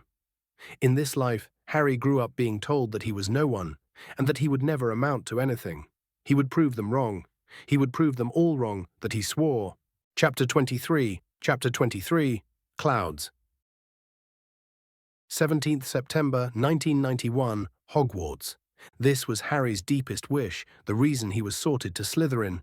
In his previous life, he had died forgotten, alone. In this life, Harry grew up being told that he was no one and that he would never amount to anything. He would prove them wrong. He would prove them all wrong, that he swore. It was after the second week of school that something new finally happened. Flying lessons were available to first years, and the entire house war that was going on practically disappeared overnight just because of the excitement of it. Longbottom kept telling everyone about how good he was on a broom, so much so that a Quidditch team apparently wanted him to join. Malfoy wasn't that far behind him in terms of fake stories, saying that he almost escaped a Muggle helicopter while flying on a broom, discounting the fact that it was illegal for Quidditch teams to hire anyone under the age of 15. And the fact that helicopters were very loud that narrowly escaping them meant that Draco was either deaf or an idiot. The Malfoy science story was a clear breach of the statute of secrecy, which can be very heavily enforced, even to minors. Surprisingly enough, Tracy was also very invested in flying lessons. She was apparently very fond of Quidditch and hoped to be a chaser on the Slytherin team in her next year. Harry stayed quiet, of course, during the bragging sessions, rolling his eyes at his classmates' ludicrous stories. His precious peace and quiet were interrupted in the middle of the common room when Malfoy proudly proclaimed, "Potter, you must be disappointed to be away from your books for so long during flying lessons. Didn't you say that you didn't like Quidditch?" The entire common room froze when the smug-looking blonde said that. Tracy looked at Harry with betrayal in her eyes. "Is it true?" Harry simply shrugged, unconcerned. "I quite like flying, actually, but I just don't see the appeal in Quidditch. I suppose I could watch it, but I don't really fancy myself playing, to be honest." That was a lie, of course. Harry had no idea about flying a broom. He's just banking on his Potter flying genes being a thing as they do in the stories. Still, the entire common room kept shouting obscenities at him until Harry raised his wand and flicked it. A loud cannon sound was emitted from the wand and silenced everyone. "Look, I don't care if you think that Quidditch is the best sport in the world. I am allowed to have my preferences, and if I don't like it, and I don't keep shoving this fact down your throats, then I expect you to extend the same courtesy to me. Or have all of you forgotten your manners?" Everyone looked down sheepishly, and Harry nodded to them and left, his friends following him. When they were outside the common room, Daphne glared at the hidden entrance. What did Malfoy want to achieve by saying something like that? Harry simply shrugged. "I don't know, and I don't care. Although I never expected the fact that I don't like Quidditch to cause this big of a scene. I swear there were seventh years yelling at me. It's the biggest sport in the world, of course. They're going to be mad at you. Hell, I'm mad at you. How could you not like Quidditch?" Tracy answered while glaring. "I just don't. I also don't like eating fish. Do I have to explain myself?" "But it's Quidditch," Tracy protested. "Look, all I'm seeing is 7 people on brooms trying to put a ball in hoops while the beaters try to push them off the brooms and the seekers keep trying to find a smaller golden ball with wings to stop the match. There's just too much chaos happening at the same time that I find the game ridiculous. Honestly, I would rather be reading a book than watching a game. Unless, of course, Tracy is playing. That would change everything, of course." The girl looked down and blushed, while the other two snickered. Harry just continued, "Look, I just don't like the game. It's not a big deal, and even if you want me to go to watch them, I will. But I don't think I'll ever play it." But I love flying. I'm actually excited to get my flying license. Yeah, flying lessons were technically outside the Hogwarts curriculum. They weren't graded, and you can actually fail the class. The reason is to have enough proficiency in flying broom to be allowed to do it by the ministry. You could do it at any time, during any year, but the professors recommend doing it during first years to both act as a scout for the house Quidditch teams, and because the classwork is relatively light in the first year. In a way, a flying license was like an apparition license. Only people with them can buy a broom from anywhere. Technically, you were not even allowed to own a broom without having a license, and anyone selling or giving a broom to someone who doesn't is illegal and punishable with a large fine. Oh, parents ignored it, of course, and bought their children brooms. But they were technically the parents' property, not their children's. It was also the reason why first years weren't allowed to have brooms, since it was technically illegal. But once they get their broom license, they would be allowed to use them to move around, outside the castle, of course. Alas, the time came for the flying lessons to begin. Of course, it was with the Gryffindors, which was a recipe for disaster. Still, during an afternoon at the weekend, Harry and the rest of the Slytherin first years left the common room to the grounds for their first flying lesson. It was a clear, sunny day, and the grass rippled under their feet as they marched down the sloping lawns towards a smooth lawn on the opposite side of the grounds to the Forbidden Forest, whose trees were swaying darkly in the distance. The Gryffindor hadn't arrived yet, but there were around 20 broomsticks lying in neat lines on the grounds. Harry started spreading his senses, a new skill he was trying to master. It was an extension of his magical hearing. He still didn't know what to call it. Sue him. He was horrible with names, and magical hearing was explanatory enough. It seemed too disappointing to explain his skill, really, but alas, he didn't confide with anyone enough to have better name suggestions. Harry chose to focus on each individual broom. They looked old and worn out. The songs were also slightly fading. One of them was particularly out of tune. But still, the broom songs were so wonderfully complex, with a light air of freedom and discipline.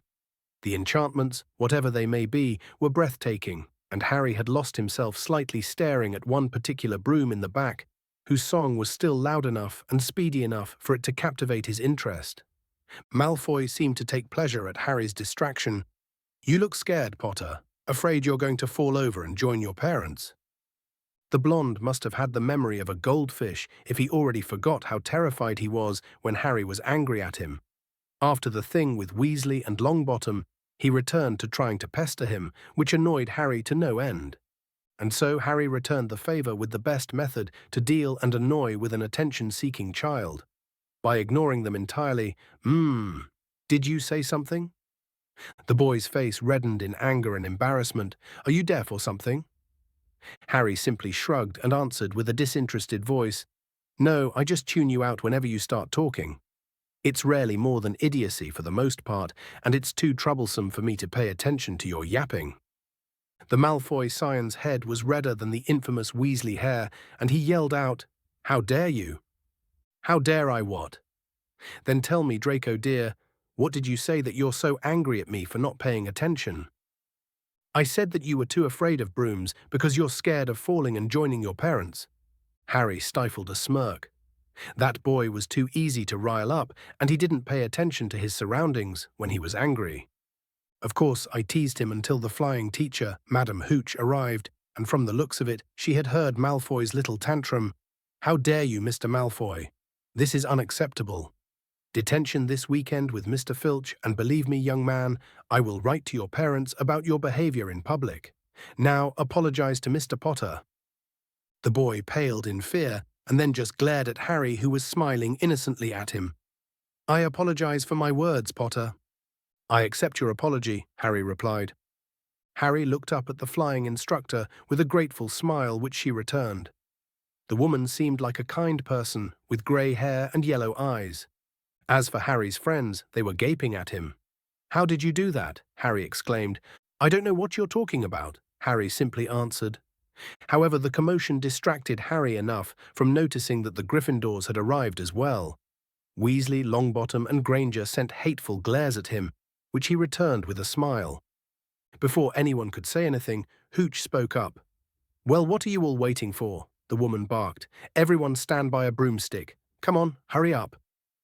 Harry walked towards the one that fascinated him and stood next to it. "Stick out your right hand over your broom," called Madame Hooch at the front, "and say, 'Up!'" "Up!" everyone shouted.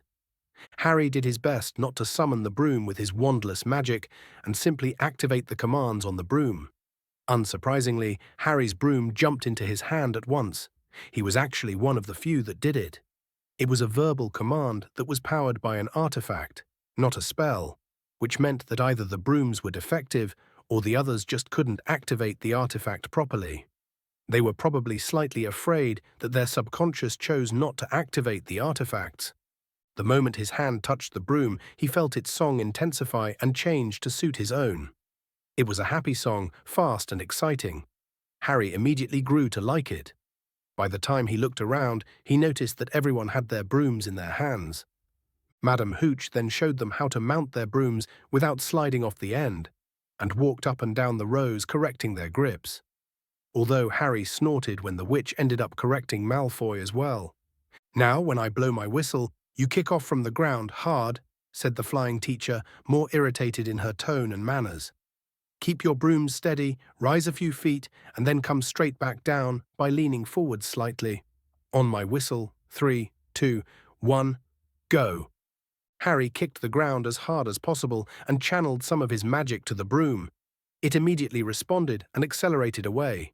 He had to adjust the output a bit, but the young Potter would admit that he never felt at home as much as he did at this moment, flying through the air, free of all burden and worries. Madame Hooch made them do some basic drills, and Harry grew quickly used to controlling his broom with perfect precision. It seemed like the Potter genes were a thing. Flying was in fact in his blood.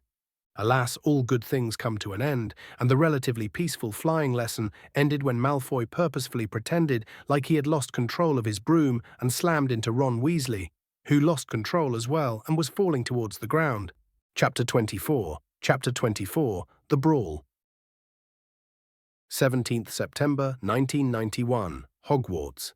Alas, all good things come to an end, and the relatively peaceful flying lesson ended when Malfoy purposefully pretended like he had lost control of his broom and slammed into Ron Weasley, who lost control as well and was falling towards the ground.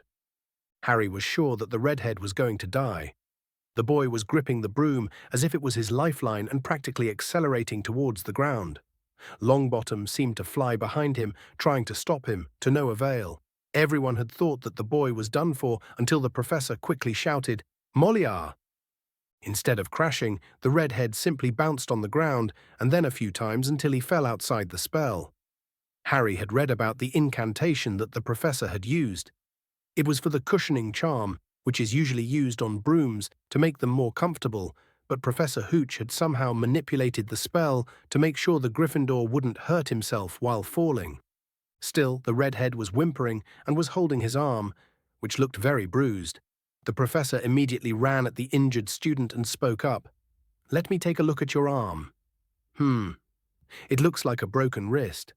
Why don't I take you to the infirmary?" "Don't worry, Madame Pomfrey will fix that right up." She then turned and looked at Malfoy.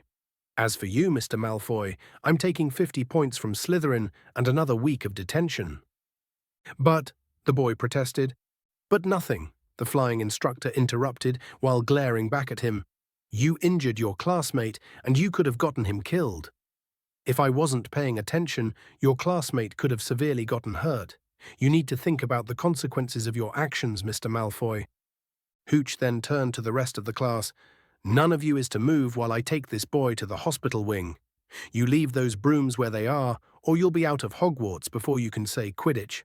Come on, dear." As expected, the moment the woman left with the whimpering student, Longbottom walked towards Malfoy with his wand pointed and snarled, "You'll pay for that." The blonde immediately raised his own and smirked back. "I don't think so." He was immediately backed up by Crabbe, Goyle, Parkinson, and Knott, while the rest of the Gryffindor boys backed up the boy who lived. For some reason, Draco gave Harry an expecting look, which Harry simply ignored and took out his fiction book. The entire little conflict just stood there, frozen, giving the last Potter incredulous looks. Daphne hit Harry on the side, and he looked up with a fakery annoyed voice. "What is it?" She just pointed at their frozen classmates that were giving him expectant looks, which Harry ignored. Very interesting. Seamus Finnegan shrieked, "What's so interesting?" "Oh, Dresden the Cursebreaker just entered the Temple of Doom after getting past a sphinx by solving its riddle. I just find it interesting how writers often reuse common riddles in their books for some reason. Like, come on, it's not that hard to be creative for once. Like, seriously, the Ravenclaw knocker would probably help them. It's kinda put me off the whole series, to be honest," Harry shot back. Longbottom looked frustrated. "What are you on about?" Harry just pretended to be confused and tilted his head. "Well, I was reading the book, and Seamus here just asked me what was interesting, so I told him. You need to pay attention to conversations, Neville. It's very rude to just ignore your classmates' questions." Malfoy burst into laughter. "See, even Potter thinks you're an idiot." The rest of his sycophants joined in. "Shut up, Malfoy," snapped Parvati Patil. "Ooh, sticking up for Longbottom," said Pansy Parkinson. "Do you have a crush on him or something? Or is he too scared to talk for himself?" Longbottom was blushing from embarrassment and looked at Harry. "Are you seriously taking their side?"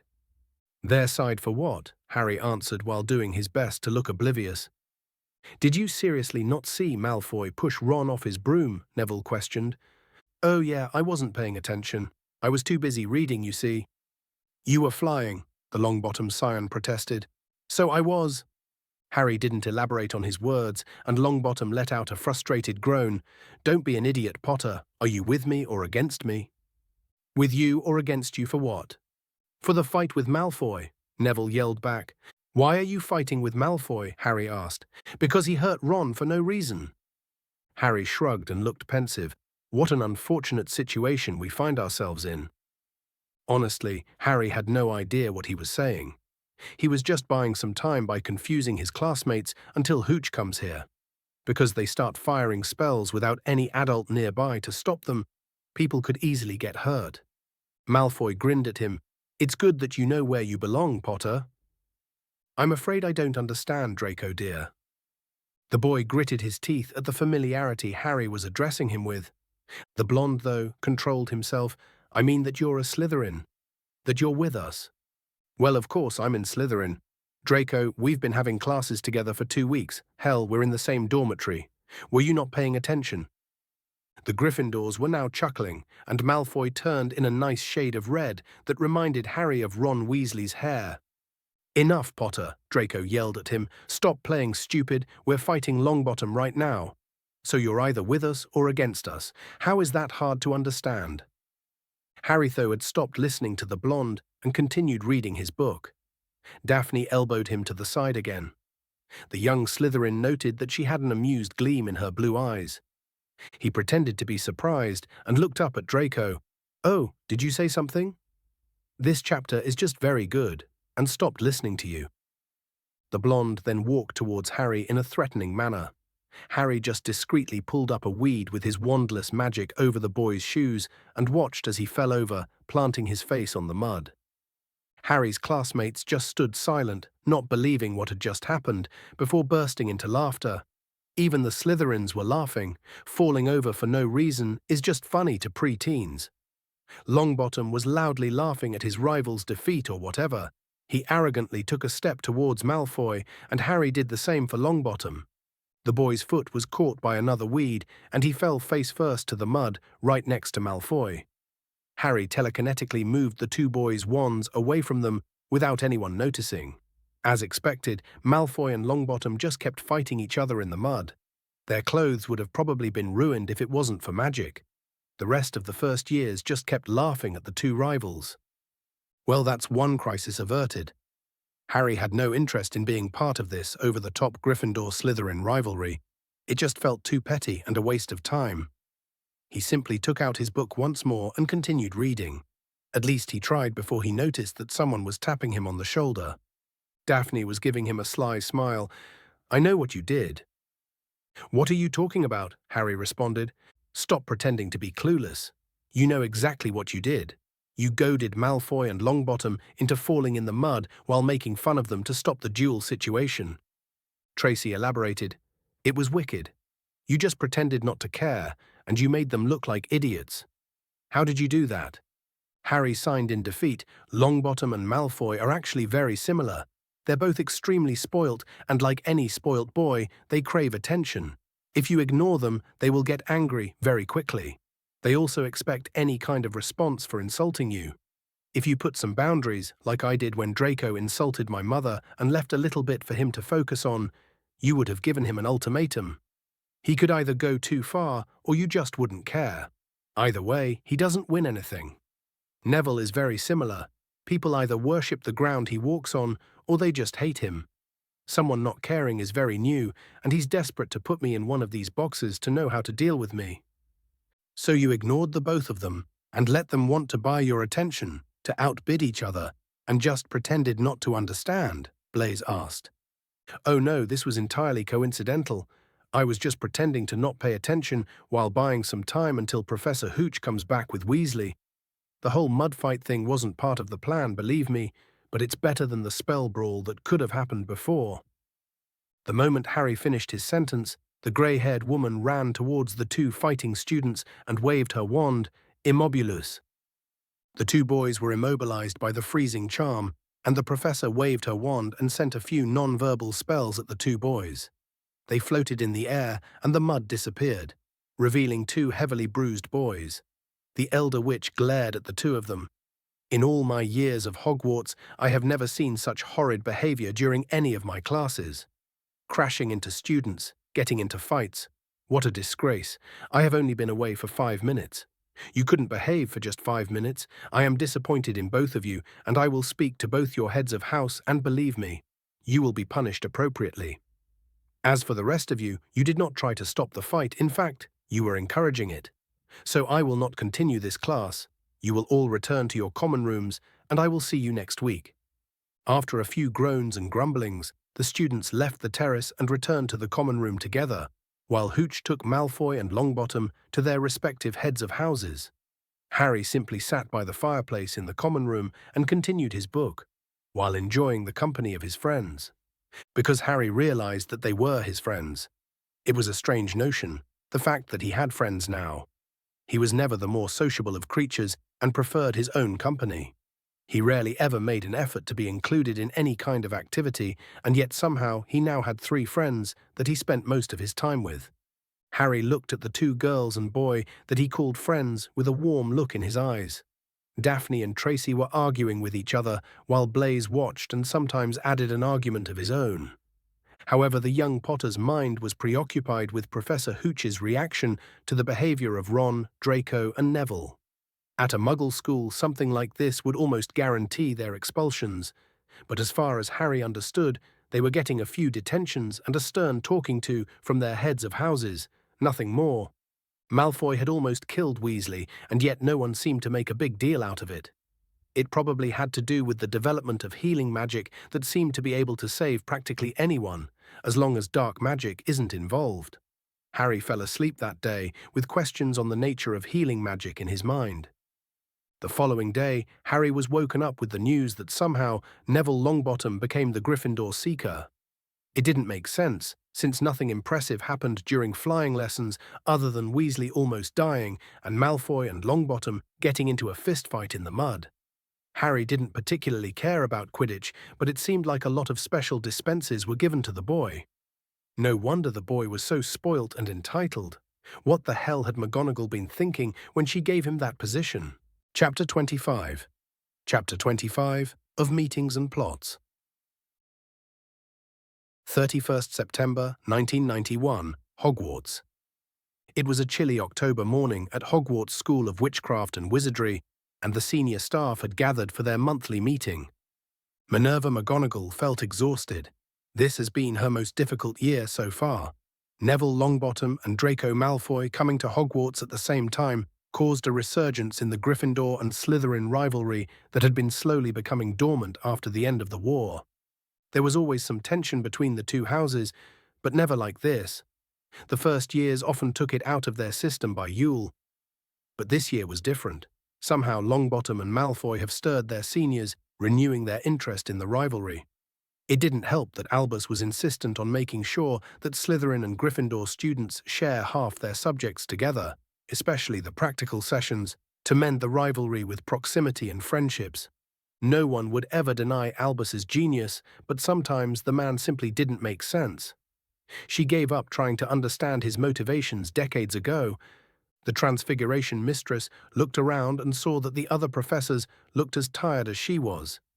This rivalry thing was getting too far. The constant hexing and curing, the pranks and duels that the staff had to deal with were taking a toll on all of them, and Albus was insistent on not forcing the issue. Professor McGonagall took her seat at the long table, adjusting her spectacles as she surveyed her colleagues. As usual, the room was bustling with conversations, but today there was an undercurrent of tension that everyone carried. This year was simply too different. This was more of an informal meeting that they held every month or so to discuss their students and make certain decisions. It was for senior professors only, since it was their responsibility to communicate any major decision to their juniors. Even the defense against the dark arts professor wasn't invited, because they tended to last very little for them to be comfortable with them during informal meetings. Of course, they are invited to the formal meetings at the end of each term, but not for things like these, with colleagues Minerva had worked with for years and considered many of them to be friends. Finally, the headmaster arrived and took a seat at the head of the table, his twinkling blue eyes surveying the group of professors assembled before him. "Good morning, everyone," he began. "I trust you are all settling into the new school year well." The professors nodded and murmured their assent. McGonagall gave them a glare and decided to force the issue. "Are you all joking here? Albus, we need to do something about the Gryffindor-Slytherin rivalry. It's getting too much. Pranks, curses, spells, duels. Hogwarts is turning into a battlefield, and we need to rein our students in." "They're just boys, Minerva," the headmaster admonished, as if she was still a child. "They'll learn to control themselves as they grow up." "They won't, because like it or not, it looks like you're encouraging them. Going over the rules and naming Longbottom as the Gryffindor Seeker was over the line, and you knew it and still made me do it. It looks like we're rewarding him for getting into a fight with the Malfoy boy." "They need to be disciplined," Minerva protested. "My dear, I simply thought that Quidditch practice would distract the boy enough to stop this rivalry. You must have seen a slight decrease in the number of pranks ever since you let Oliver Wood mentor him." Dumbledore explained, and Minerva had to admit that he was right. It was still very hectic, and the situation was still worse than the previous years, but Neville Longbottom stopped getting involved in these duels, being too busy to keep up with his studies and Oliver Wood's demanding training. This is only mitigating the problem. The boy needs to learn not to attack other people for a war that ended over a decade ago. And like it or not, the boy is setting an example for all the Gryffindors in the school. We need to be more severe with our punishments, give them longer detentions or more strenuous ones when it's related to fighting. Dumbledore seemed to age and nod. "All right, double your punishments when it comes to spell fights and pranks. Severus, how is your house dealing with the heightened hostility?" "Nothing," the man drawled. "The court of Slytherin does not involve themselves in matters of third years or younger. When someone older involved themselves in the rivalry issue, they were punished internally. You will have no complaints from any of my older Slytherins, believe me.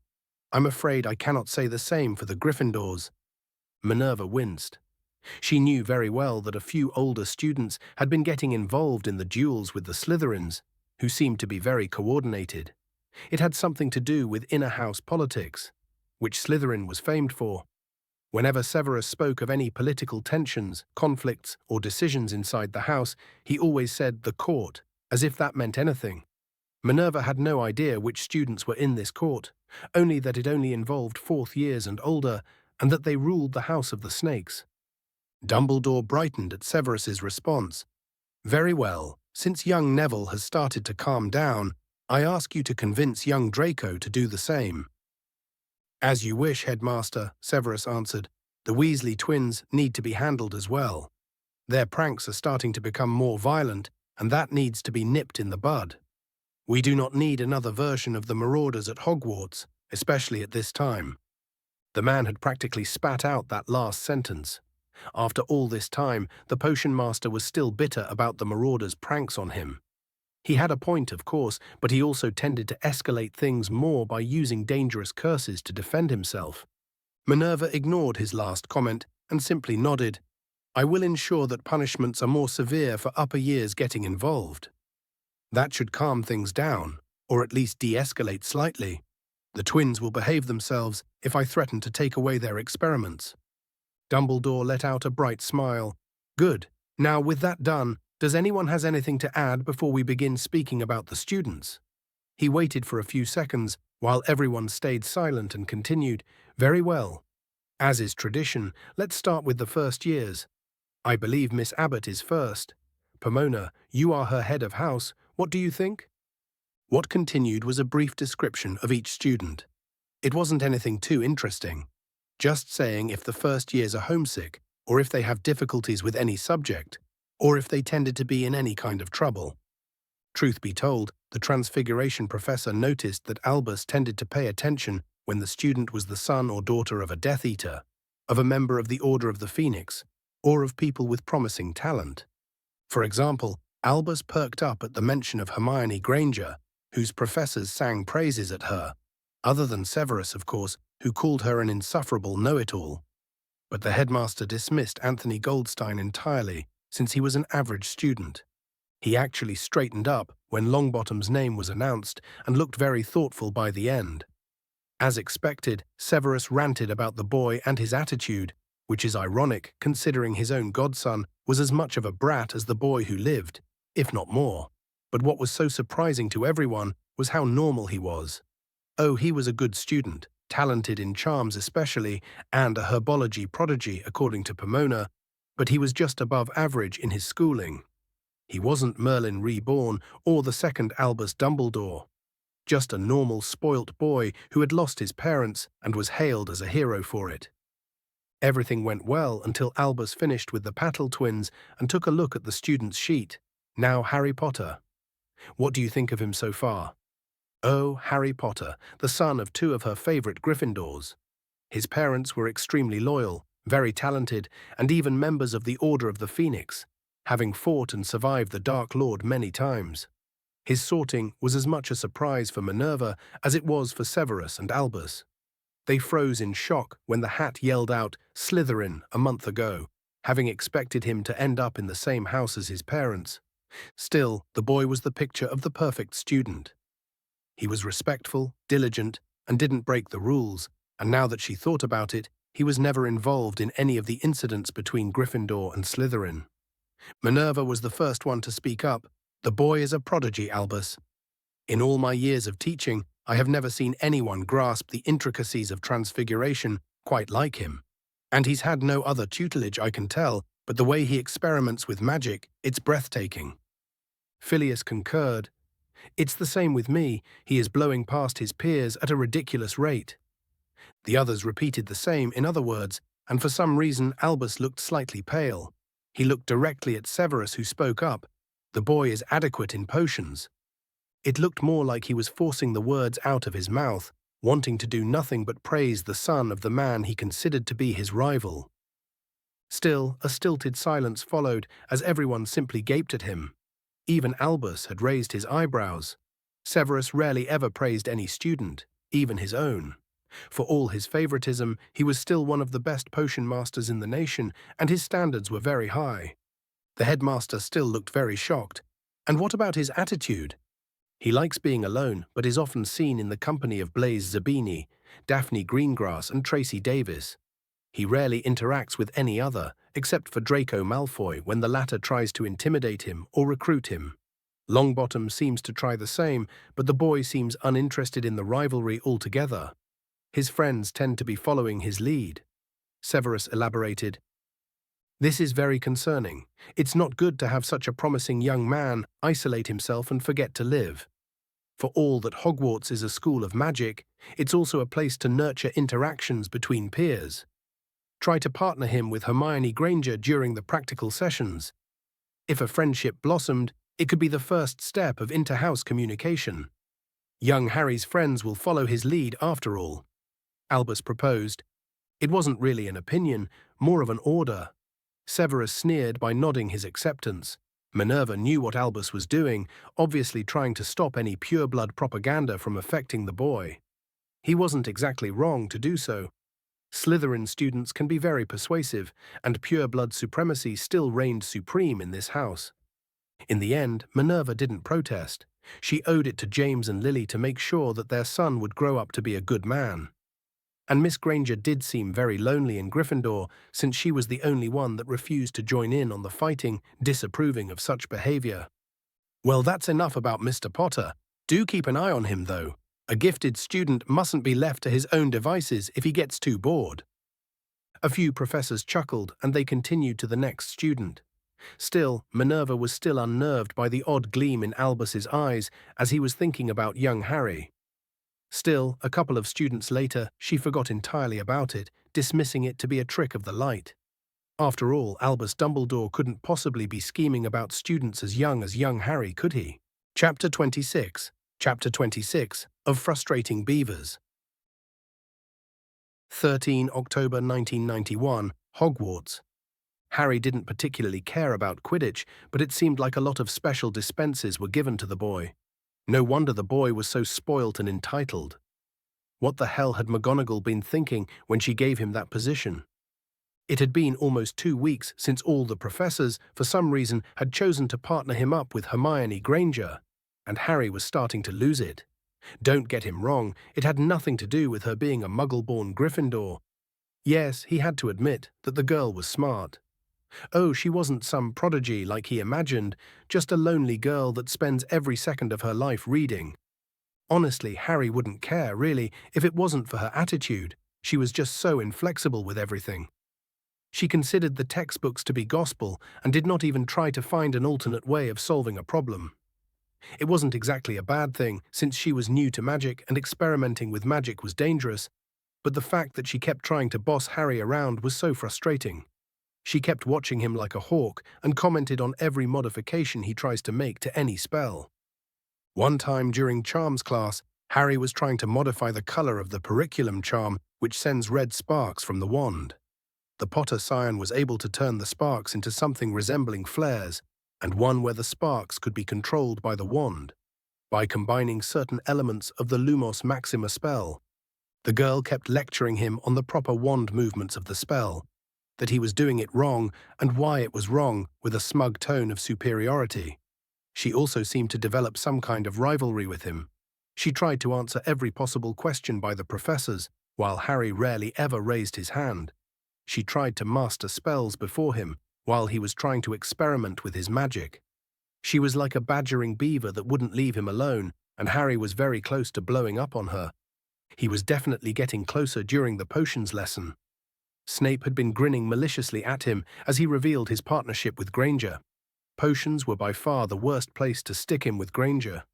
The girl quickly took command and asked him to prepare the ingredients while she brewed the potions, and Harry was too tired of arguing with her, having spent the previous night trying to modify the Contago shield, which was a lot harder than it seemed.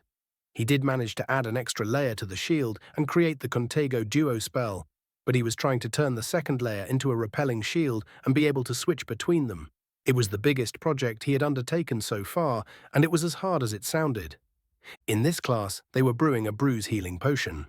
It wasn't that hard, considering how complex the subject could be. So Harry prepared the ingredients as written on the board in silence, with the possible arithmancy permutations of his new spell on his mind. Half an hour in, he finally started to look at the potion Granger was looking at. It didn't look right.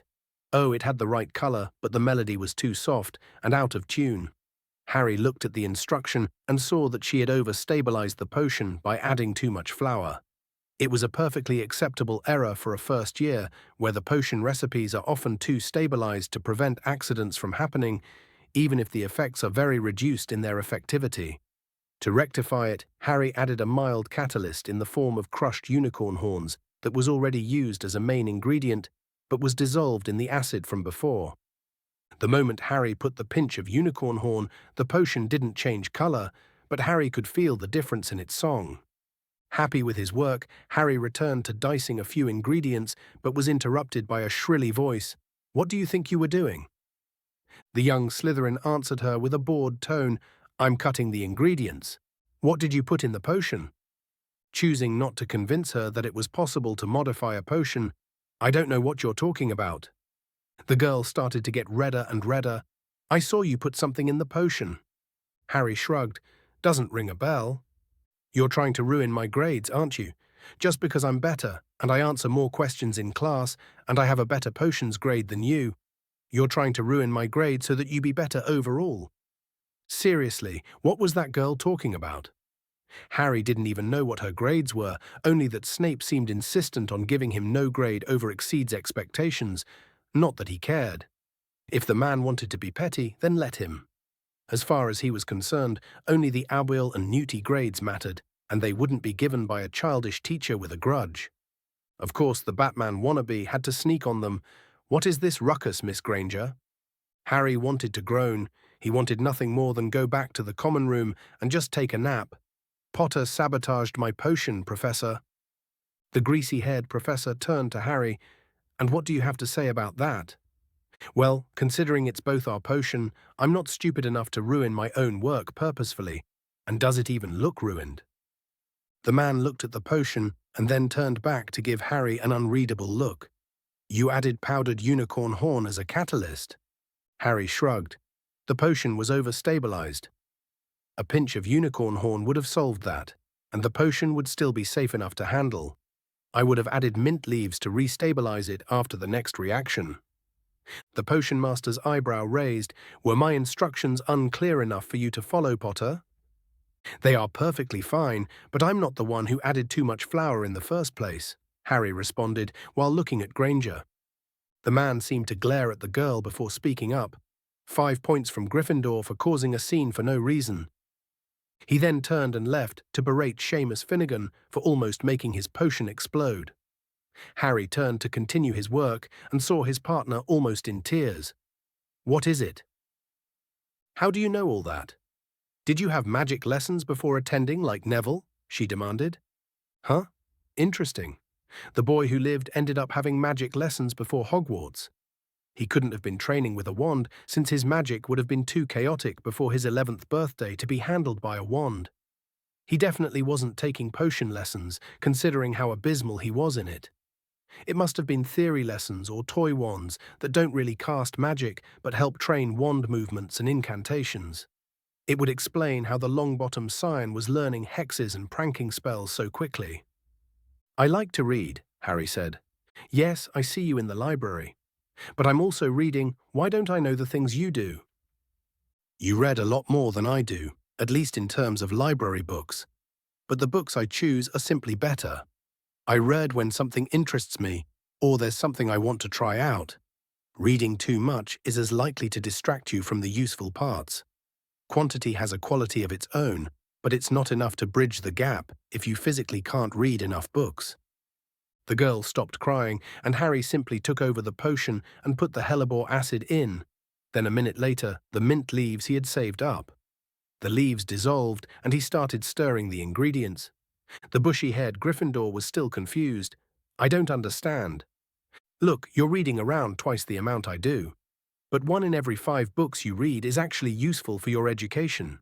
You either choose books that are beyond your comprehension, or you just choose books that don't contain any useful information. That difference makes my time reading much more valuable than yours. It's not an insult, it's fact. Don't make it a competition, look at what makes you better and focus on it. It's how you learn. What books don't tell you is that magic is an adventure that you undertake. Restricting yourself is a very bad habit to have," Harry explained. The girl gave him a slight smile. "Thank you, you're not so bad, Potter. You do realize this is the longest conversation we ever had. What impression did you have of me before?" "I don't know. Cold, I guess. You should hear what Neville and Ron keep saying about you." Harry groaned. "We only talked to each other twice in my life, and they attacked me every time. Just because I'm not willing to bow down and kiss the feet of the boy who lived doesn't mean I'm some monster. It just means that I have some dignity." The rest of the class was relatively peaceful. At least Granger had stopped glaring at me all the time for no reason. When it was over, Harry submitted a vial of his potion and left the room. He was joined by his friends, but unfortunately also by Malfoy. "So you're getting along with the mudblood, Potter?" Harry simply stopped and looked Draco in the eye while releasing his presence a bit. What did I say about that word, Draco? The blonde paled. I'm sorry, Muggleborn. Harry stopped scaring the boy and answered, I needed to, or we would have ended up killing each other in the middle of our classes. She's a bit of a stickler for the rules. I could see myself getting along with her if she relaxed for a bit. Daphne snorted, like that's going to happen. Never say never, Dav, never say never, Harry said with an amused glint in his eyes.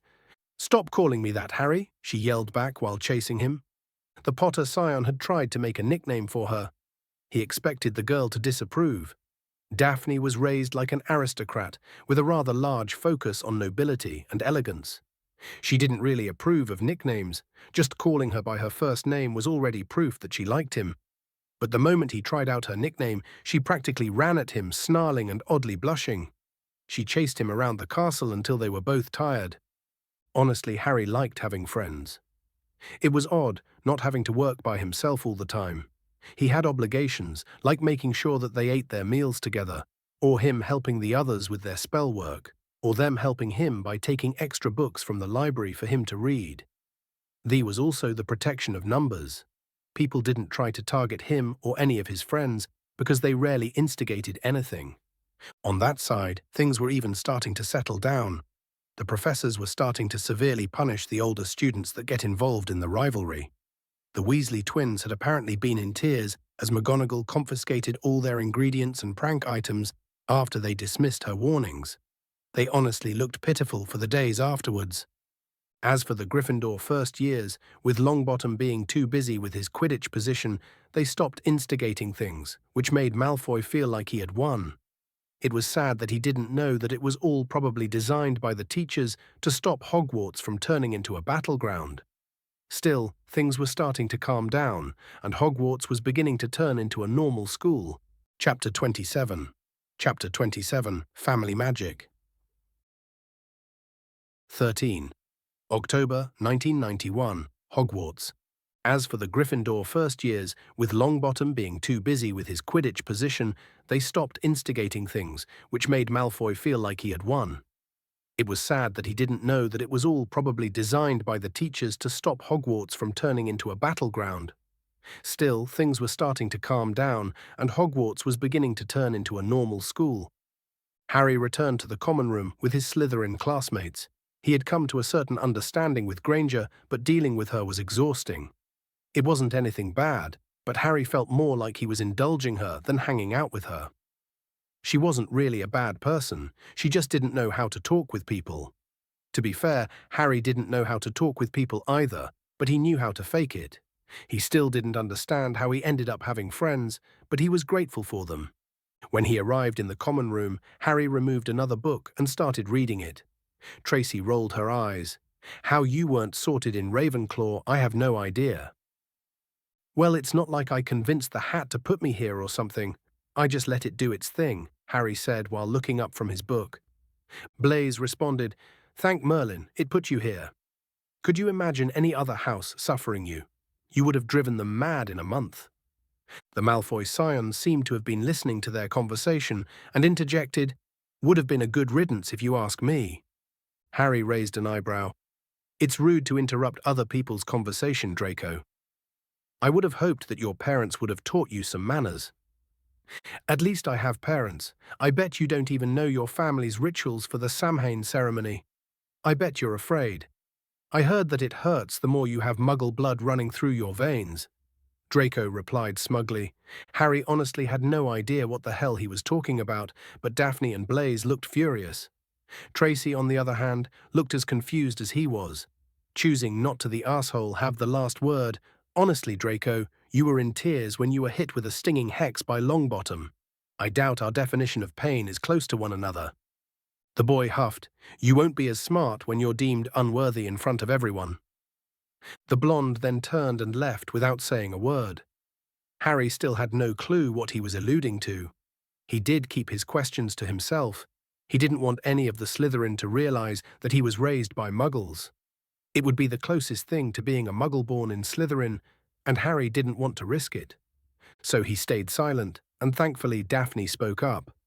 Are any of you scared about Samhain? Blaise nodded. A bit, but I heard that while it hurts, it's worth it. Tracy was the one that exploded. "What the hell are you on about? What's happening on Samhain?" Daphne and Blaze's eyes widened. "Sorry, sometimes we forget that you're not from an old lineage. The Samhain after the start of a child's Hogwarts education is where the crest ceremony is held. They're sort of the unlocking of the family magic. Although don't really ask anyone about it, it's sort of taboo." Blaze continued, "Every family sort of has a crest that is passed to their descendants. It's proof that you're a member of the family. Getting accepted to magic school is the first step to being declared a wizard member of the family. I heard that the crest hurts when it's unlocked, but those were some rumors. Otherwise, crests can contain a lot of stuff inside, which depends entirely on what your ancestors put inside. Either way, you never ask anyone about their crests. You'll probably never have one since your family is so young and none of your ancestors built a crest for their descendants." Harry nodded as if he already knew all of this. Tracy, though, looked thoughtful. So when Malfoy was insulting Harry about his family crest, he was telling him that he was unworthy of his legacy because his mother was a Muggle-born. There are a few crests like that won't be unlocked if they're not pure blood enough. Or sometimes there are a few worthiness enchantments that let someone only unlock only a part of the crest. It really depends on the maker, Daphne explained. "But Harry has to be worthy," Tracy protested. "As flattered as I am by your faith in me, I won't know until Samhain. Do either of you know where we're doing the ceremony?" Harry responded for the first time. Blaze responded, "I asked one of the prefects, and he said they had a special ceremonial ritual room where they hold it every year." Harry simply nodded and started to think. He had never in his life heard anything about magic crests. It wasn't in any of the books he had read. It made sense that they weren't in the Muggle-born introduction books, since they wouldn't really need to know it. These books were mostly centered on how the government worked and the currencies and so on. Old family magic was not something that they needed to know. But still, there had been no mentions of magical crests in any of the books he had read from the library, and in over 6 weeks he had read enough to get a general idea about what it meant to be living in the magical world. He needed to research this quickly, understand how they worked, and before Halloween, that's for sure. He couldn't waste any time. He sure as hell wasn't going to participate in a ceremony that he didn't understand. He needed to get to the library, and he needed to do it quickly. The following day, which happened to be a Saturday, Harry went up to the Great Hall, ate his breakfast, and went to the library. He didn't even wait for his friends to get up, consumed with his search. He couldn't say to anyone what he was looking for, considering the issue was as sensitive as Blaze and Daphne made it out to be. He walked into the library, ignoring any of the casting magic sections and towards the history section. 4 hours later, he had found exactly nothing. No one had written anything about magical crests. They were probably in the restricted section, away from any curious student that might end up getting killed. Truthfully, Harry looked at books about lineages, about entire magical dynasties and bloodlines, but while there were mentions of magical crests, they always assumed that the reader knew what they were.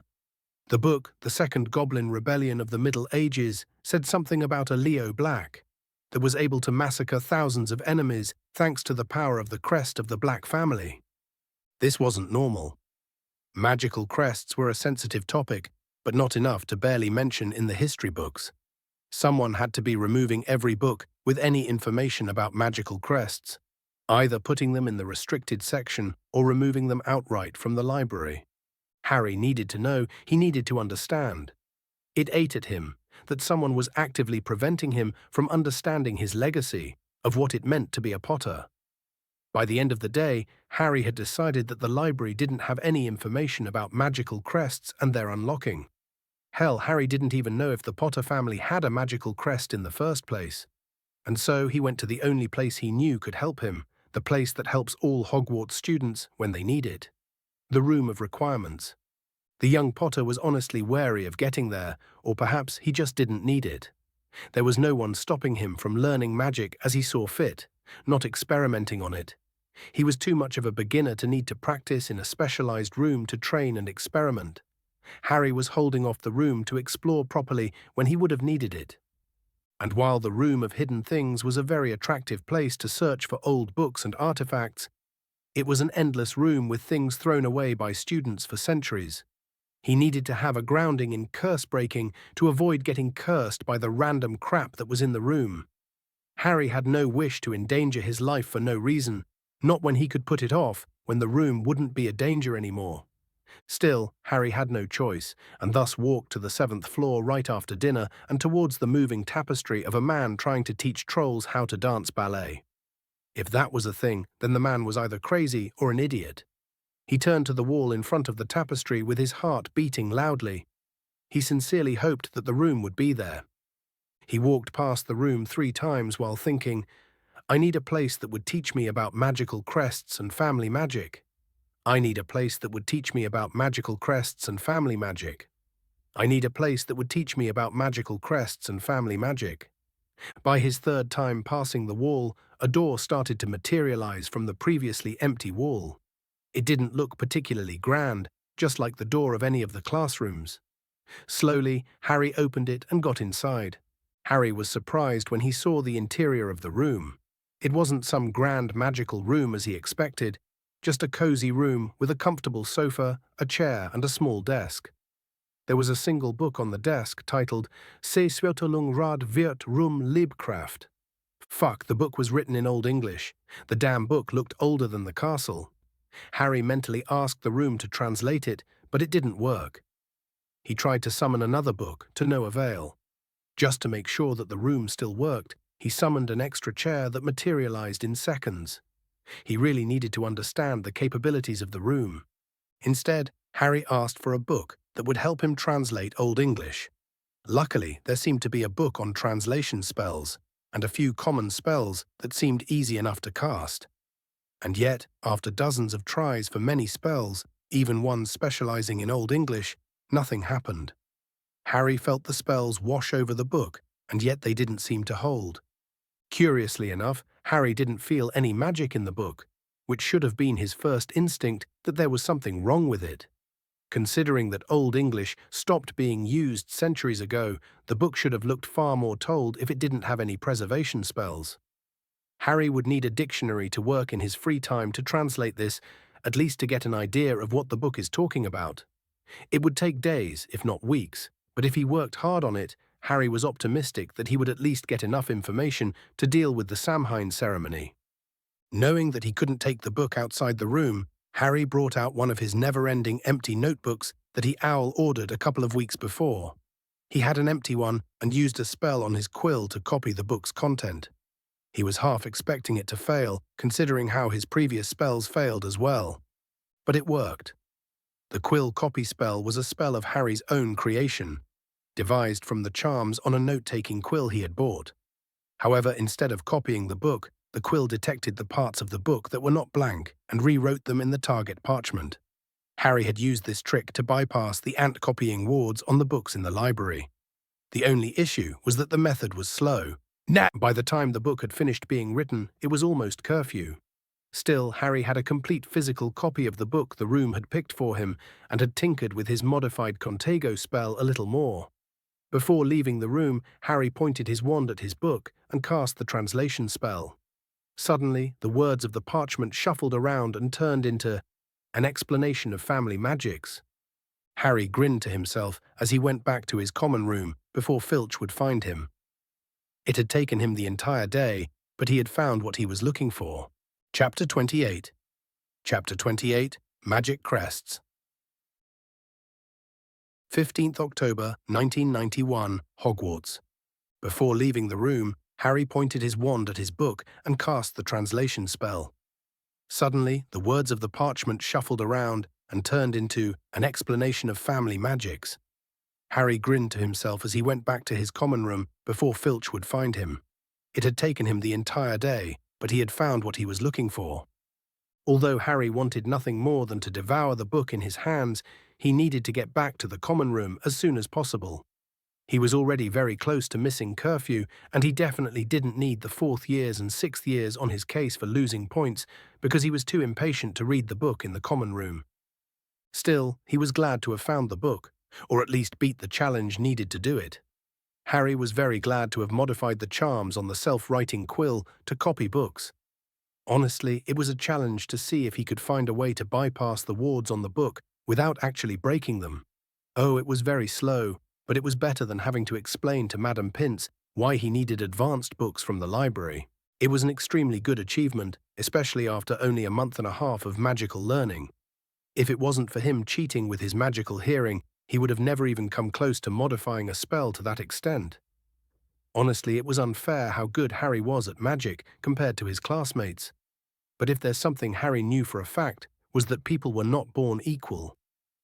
Harry slowly snuck down in the night to the dungeons and barely missed curfew. Thankfully, he was able to make it in time, but he had practically run the entire way to the common room.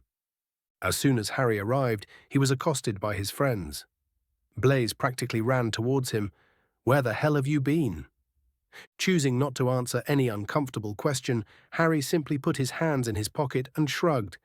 "I got lost on the path of life." That seemed to make him and the girls speechless. They just gaped at the young Potter, unable to muster a response for a good minute, until Tracy blew up. "What the hell do you mean you got lost on the road of life?" Harry again shrugged. "Ma, Tracy, don't get so worked up. I just decided to explore the castle a bit, walking around aimlessly, getting lost in the beautiful path that is life, letting the currents take me away and lead me." "So you explored the castle for the whole day?" Daphne responded with a deadpan tone. "Well, I did at first. Then I went to the library for a bit, and then I was just going to find you guys, but then a black cat crossed my path, so I had to take the long way round. I somehow ended up in the astronomy tower since the cat just wouldn't leave me alone. Then an insane knight called Sir Cadogan said that this was the same cat that led him to his death, which is why I just kept trying to escape its grasp." Harry elaborated. "You could have used a spell to make it go away," Blaise remarked, "and risk hurting such a cute little kitten just because of its color." "That's very racist of you, Blaise," the green-eyed boy remarked with a sly grin on his face. "Racist," the boy thundered. "Harry, I swear to Merlin." Daphne just hit the boy in the shoulder. "He's messing with you, you idiot." "Well, it's still not a nice thing to do. We still don't know what he was doing," Blaise answered with a pout. Harry gave his friend a grin. "I wasn't really lying. I explored the castle for a bit, went to the library to research a spell I was trying out, then finished my assignments for the weekend and practiced a bit of charms. I kinda lost myself in a book before I realized what time it was and ran back here." Blaise gave him a glare. "You could have just said that. What's with the whole black cat story and the road of life stuff?" "Oh, I just wanted to see your reactions. I have to say that I wasn't disappointed," Harry replied with a smug grin. "You're a jerk, Harry," Tracy grumbled at him. Harry just laughed, and they all continued the night with their usual nightly conversations. The young Potter almost forgot about the book. Almost being the key word. He had tried to read the book before going to bed, but he realized why translation spells weren't commonly used. Yeah, the spell worked, but that didn't mean that it worked well. The spell seemed to have categorized the words in each language and just mapped them together, grammar be damned. Oh, there was a semblance of sense there somewhere, but not enough to be read casually. Honestly, it reminded him of when he had tried to translate entire articles using online translators. It made the text understandable, but only after some effort trying to decode it. Reading the translated book will require patience and hard work, and Harry was too tired after an entire day of researching for such an undertaking, which is why he just went to bed. The very next day, Harry exited the room before his classmates and took an early breakfast, choosing to read the book in the library and take some notes as well. He was done by the end of the day, and the content was really dry. Honestly, Harry didn't understand a lot of the technical magical theory inside, but he at least understood the premise of magical crests and a basic understanding of how the Samhain ritual worked. Well, magical crests were amazing inventions that became popular after the burning of the Library of Alexandria, and became commonplace for practically all influential magical families in Europe after the fall of Rome. Crests existed far before, but during these events, many magical families were either massacred, and their libraries were also pilfered by the invaders. So measures were taken so that magic wouldn't be lost once more. To be perfectly honest, magical crests were repositories of magical knowledge that is passed down in the bloodline. With every birth, a smaller crest is born, but the archive of magic can only be used by the head of the family, whose crest tended to act as a control one. Usually, the head of house only allows his heir access to the knowledge within, in case a member of the family chooses to marry into another one or is just punished. Every member of the family that could add something to the magic, by creating a new spell, brewing a new potion and so on, would record it into the crests for no reason. However, the way they are designed almost guarantees that any possible blood relation would be able to inherit the crests in case a family is massacred, and thus the knowledge wouldn't be lost. However, these crests need to be activated first to formally be part of the family. They are activated when a member gets his own wand and waits until the age of 13 for it to integrate into the child's magic. Afterwards, the magic will slowly trickle in, allowing the heirs to gradually learn their personal magic until the age of 17, when the magical archive is entirely made available to the heirs. It was the way old families safeguarded their personal spells and magical discoveries while making them available for their descendants. Books could be stolen and the spells inside could be replicated, but with a crest, no one would be able to access them. Although magical crests don't need to only have information inside, there were theories in the book about people putting artifacts and family heirlooms inside the crests to make sure that they are not stolen. However, Harry had no idea how that worked, and he wasn't eager to find out. Yeah, the young Slytherin was advanced for his age, but not enough to mess with things like that. Some of the conceptual crap that came with making a magical crest was very hard to understand, especially when he had a hard time understanding the introductory chapters because of how the translation spell worked. If he needed to mess with magical crests in general, he would need to learn Old English, and that was an undertaking on its own. Harry decided to put it into the back of his mind, and only do it if he finds out more knowledge of magic written only in this language. He was already learning Latin on his own. Adding in another dead language just wouldn't be fun. Especially with how much he's probably going to memorize during his runes electives, he wouldn't want to burn out, would he? Still, the upcoming Samhain ritual wasn't really a ritual, not in the classical term. Technically speaking, a ritual is the predecessor to wand spells that are more art than science. They heavily involved runes and sacrifices to shape and channel the magic, which didn't make it any better or worse than using a wand. It was just so much harder than wands simply became commonly used. No, the Samhain ritual was just an unlocking. It didn't really have to happen in Samhain, only for the subject to drink a potion that relaxes the magical flow, and for an outsider of casting the standardized spell to unlock the crest, which already existed connected to their magic in a dormant state. The crests didn't need to be unlocked on Samhain, only for the subject to be between the ages of 11 and 13. The experience is widely considered to be unpleasant, from irritating to agonizing. It depended on both the wizard and the crest, and it was impossible to know how it would work. There were also a few peculiarities that came with every crest. Sometimes the creator of the crests adds in a little extra condition to inheriting parts of the family archives. Sometimes a crest would be barely more than a small peculiarity for generations only for a descendant to fully unlock it later. However, that wasn't the same as family magic. The spells inside a crest could be replicated if one knew the theory. Family magic was unique for everyone who had it and was built on the dedication of an entire magical line to a certain field of magic until it became a part of their own blood. After centuries, the families start to develop certain traits that naturally came to be. Things like mage sight, metamorph magus, and parseltongue occurred either naturally or with some large-scale ritual to be passed down from parent to child, and no one would be able to speak it. There is a reason why parseltongue was so revered in pureblood circles. These abilities are the epitome of what made a magical family prestigious. Honestly, Harry didn't know if the Potter family had a magical crest, but it's most likely true. There was no risk to trying it if he didn't have one, but in the House of the Snake, it would be akin to being a second-class citizen.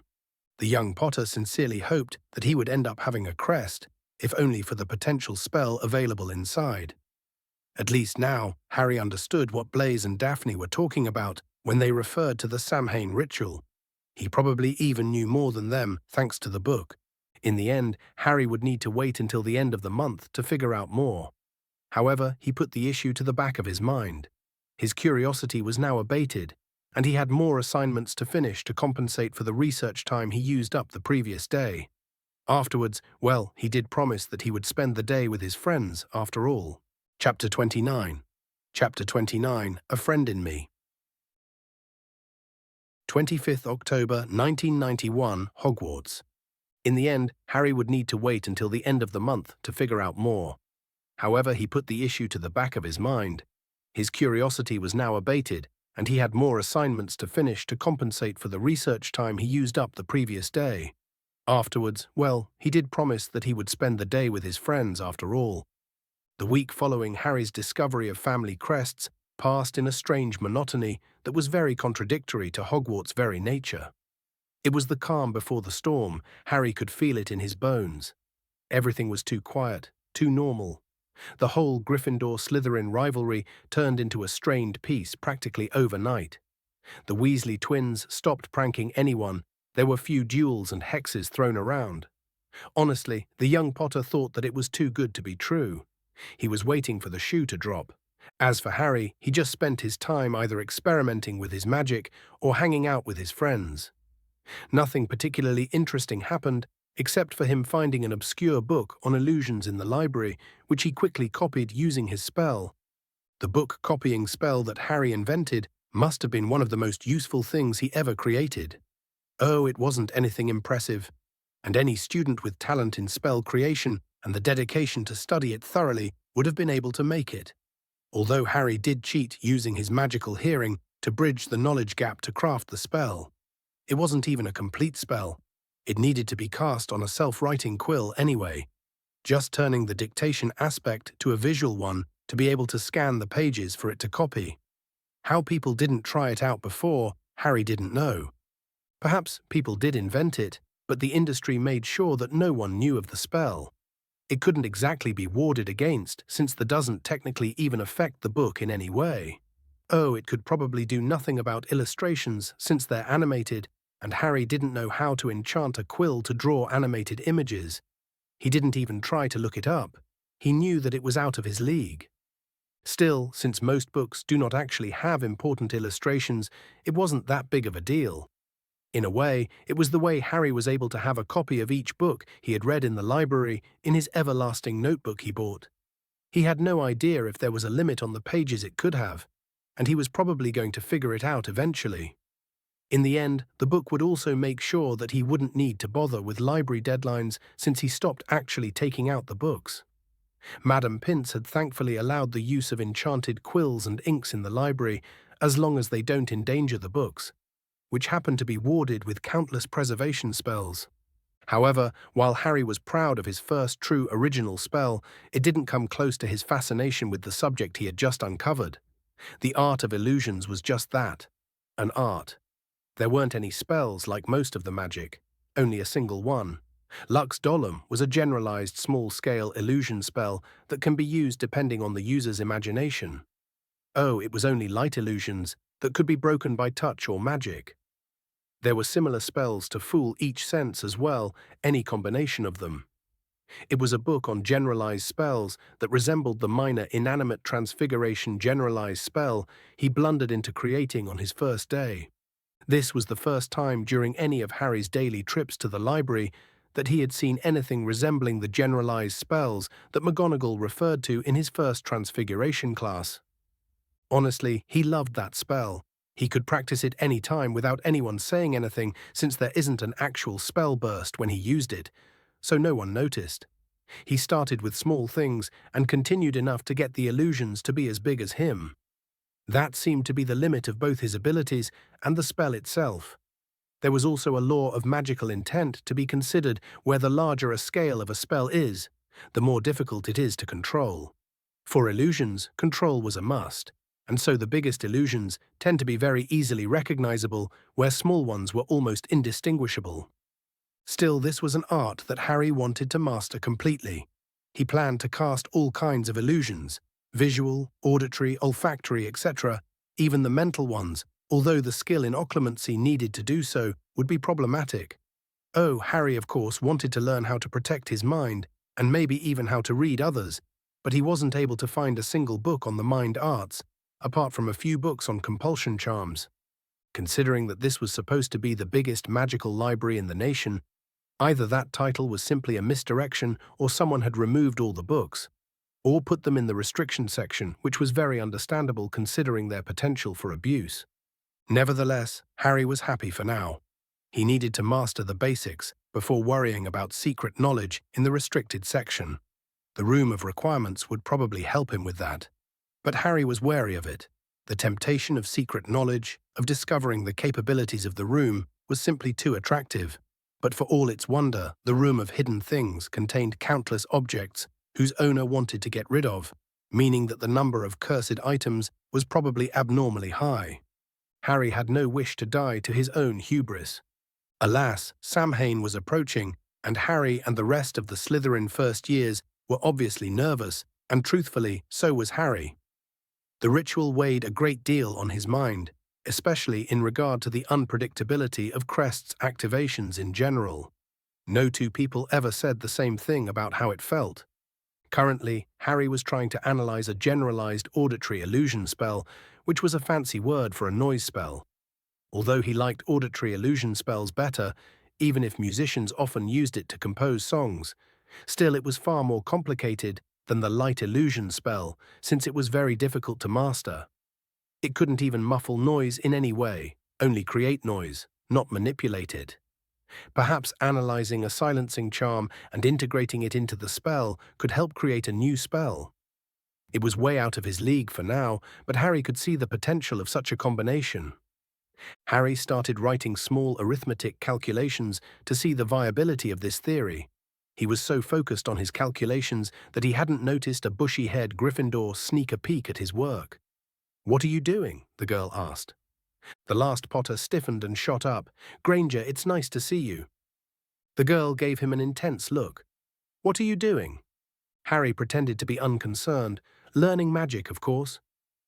The glare that the girl had given him was as threatening as a small kitten. Still, Harry started to fear that the girl would have a stroke or something, and so he snorted, "I'm trying to learn a sound-making spell that I found." The Gryffindor tilted her head. "But what were you scribbling about?" "Just the arithmetic formula of the spell. I found it in the book and wanted to study it." "You know arithmancy?" the girl shrieked. Harry shushed her. "We're in the library, Granger. Keep your voice down. Do you want Madam Pince to ban us for life?" The Slytherin had to stifle a chuckle when he saw the horrified look on her face.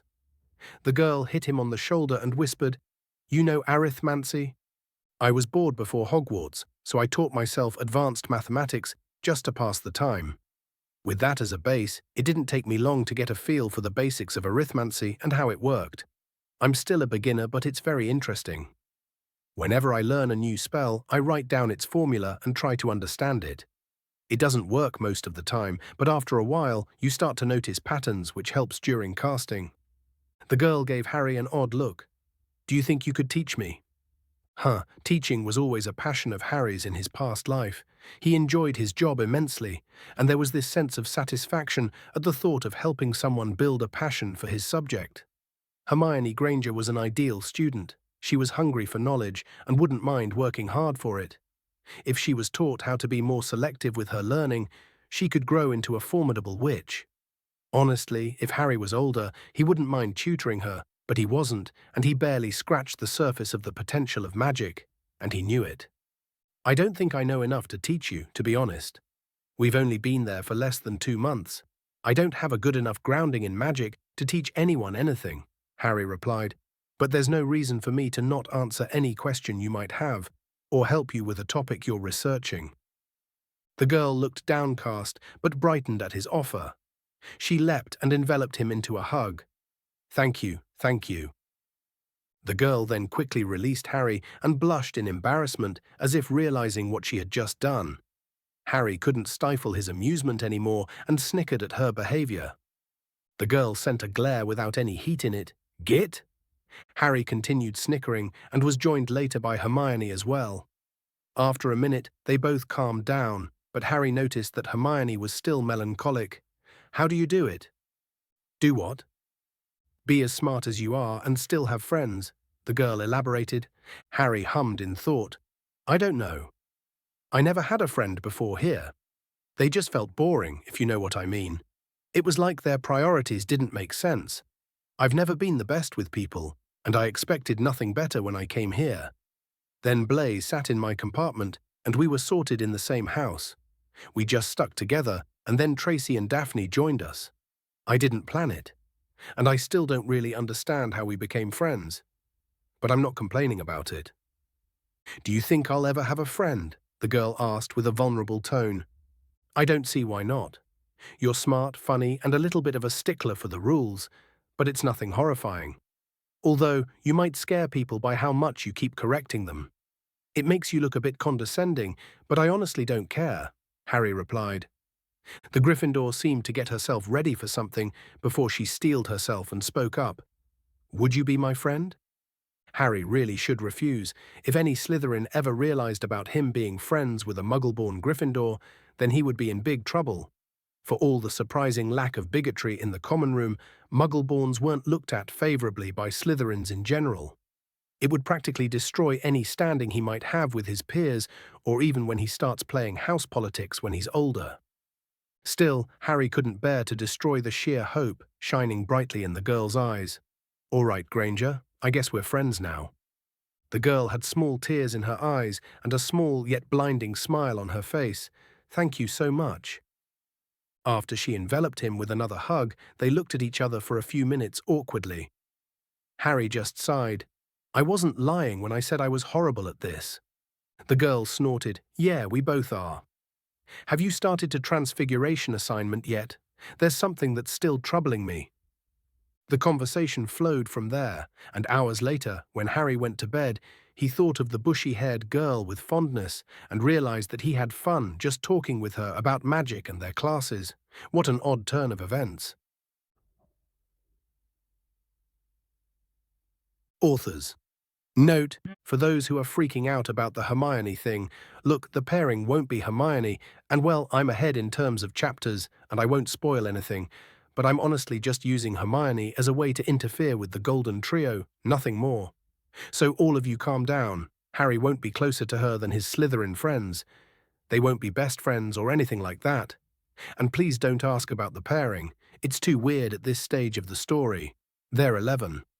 I haven't decided yet, but it definitely won't be Hermione. Chapter 30. Chapter 30. Samhain Excitement.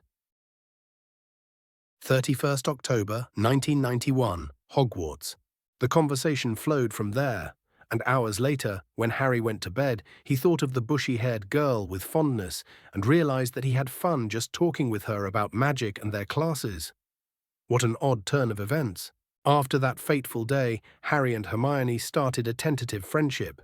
They met practically every day in the library and spent a couple of hours discussing books and classes. Sometimes they just stayed quiet, reading, and just enjoying their company in general. Harry found that the girl was strangely mature in some areas, yet absolutely childish in others.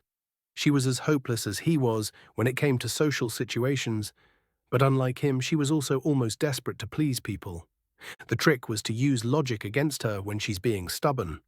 Hermione respected logic more than anything, which would have been a great thing in Muggle school.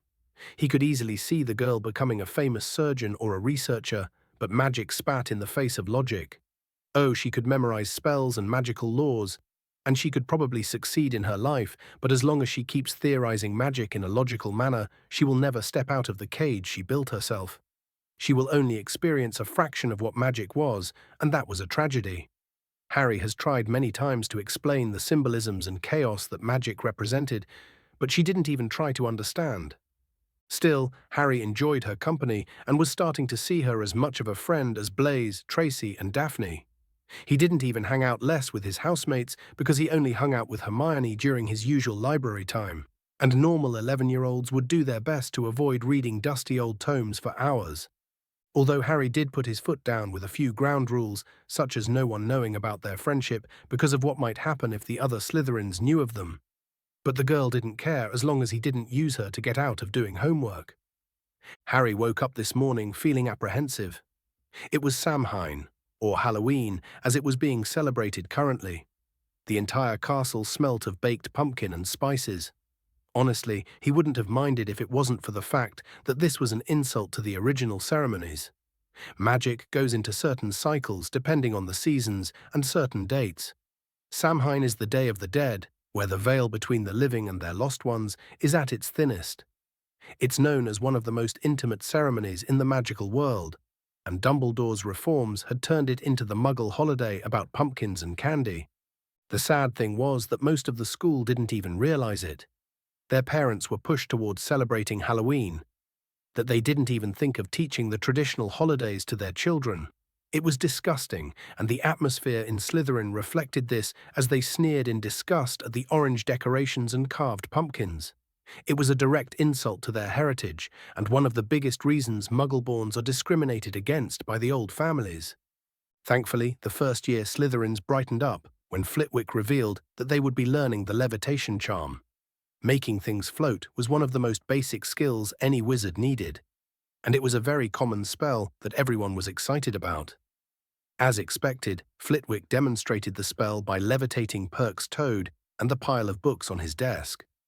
"Now, don't forget that nice wrist movement we've been practicing," squeaked Professor Flitwick, perched on top of his pile of books as usual. "Swish and flick, remember? Swish and flick. And saying the magic words properly is very important too. Never forget Wizard Barufio, who said instead of F, and found himself on the floor with a buffalo on his chest." Harry's partner was Blaise, which was a nice break from being forced to partner with Hermione. The girl was nice and everything, but she always tried to admonish him whenever he tried to experiment. Harry pointed his wand at the feather in front of him, Wingardium Leviosa. As he expected, the feather started to float up and down following the movement of his wand. It wasn't actually that difficult, and Harry had learnt this spell in his first week in Hogwarts. It was actually part of a family of spells that dealt with the telekinetic movement of objects. Of course, the spell only worked by levitating the object up and down, depending on where the wand pointed. It's not permanent, and it can't go left or right. It was just that, a levitation spell. Its sister charm, the Levioso charm, was a spell that levitated an object for a selective amount of time, which depended on the power of the spell, making it easy to cast other spells at the object since it doesn't need to be constantly reapplied. Harry did learn a lot of telekinetic spells from that family because of their usefulness, and had tried to craft a general telekinetic spell, but failed miserably at it. It was a long-term project anyway, but such a spell could be very powerful in both daily use and combat. Blaise looked exasperated at him when he got it on his first try and tried to cast the spell again, which failed, to the frustration of the young boy. No one seemed to have done the same, and Harry let his feather float down and looked at Blaise. "Make sure that you coordinate the spells and wand movements, and don't forget to picture the feather floating in your mind." After a few tries, the boy's feather twitched, and with the blinding smile he returned, Harry had made it all worth it. Harry returned it. "Keep practicing. It's how you'll get better." The young Potter turned to see what was happening. All the students were glaring at their feathers while yelling the incantation. Seamus Finnegan, which had partnered with Longbottom, ended up somehow burning his feather, and the professor had run to stop the fire from spreading. Next to them was Ron Weasley that was partnering with Hermione. Both of them looked miserable. Weasley kept floundering about making nonsensical wand movements and mispronouncing the incantation. Honestly, that boy had a mismatched wand that was so worn down that the unicorn hair was slightly visible on the top. The boy had very little hope to succeed as a wizard by using a wand like that. And it was proof of the Weasley family's favoritism of his older siblings that they gave Percy a new owl and robes for being a prefect, and didn't even give Ron a proper wand to learn magic. The boy was practically shouting in Hermione's ear, "Wingardium Leviosa." The girl seemed to snap at his spitting. "You're saying it wrong. It's Wingardium Leviosa. Make the gar nice and long." "You do it then, if you're so clever," Ron snarled. Hermione rolled up the sleeves of her gown, flicked her wand and said, "Wingardium Leviosa." Her feather rose off the desk and hovered about 4 feet above their heads. "Oh, well done," cried Professor Flitwick, clapping. "Everyone see here, Miss Granger's done it." She turned and gave Ron a smug smile, and he glowered at her. Longbottom sent a stinging jinx at her back when the professor turned when Malfoy called for him. By the end of the classroom, Neville and Weasley were still very angry. The redhead loudly complained, "It's no wonder no one can stand her. She's a nightmare, honestly." Longbottom burst into laughter at that remark, which made the rest of the first-year Gryffindor follow his lead. Of course, Hermione had heard him, and she ran away with tears visible in her eyes. Harry looked at his friends. "I'm going to the bathroom.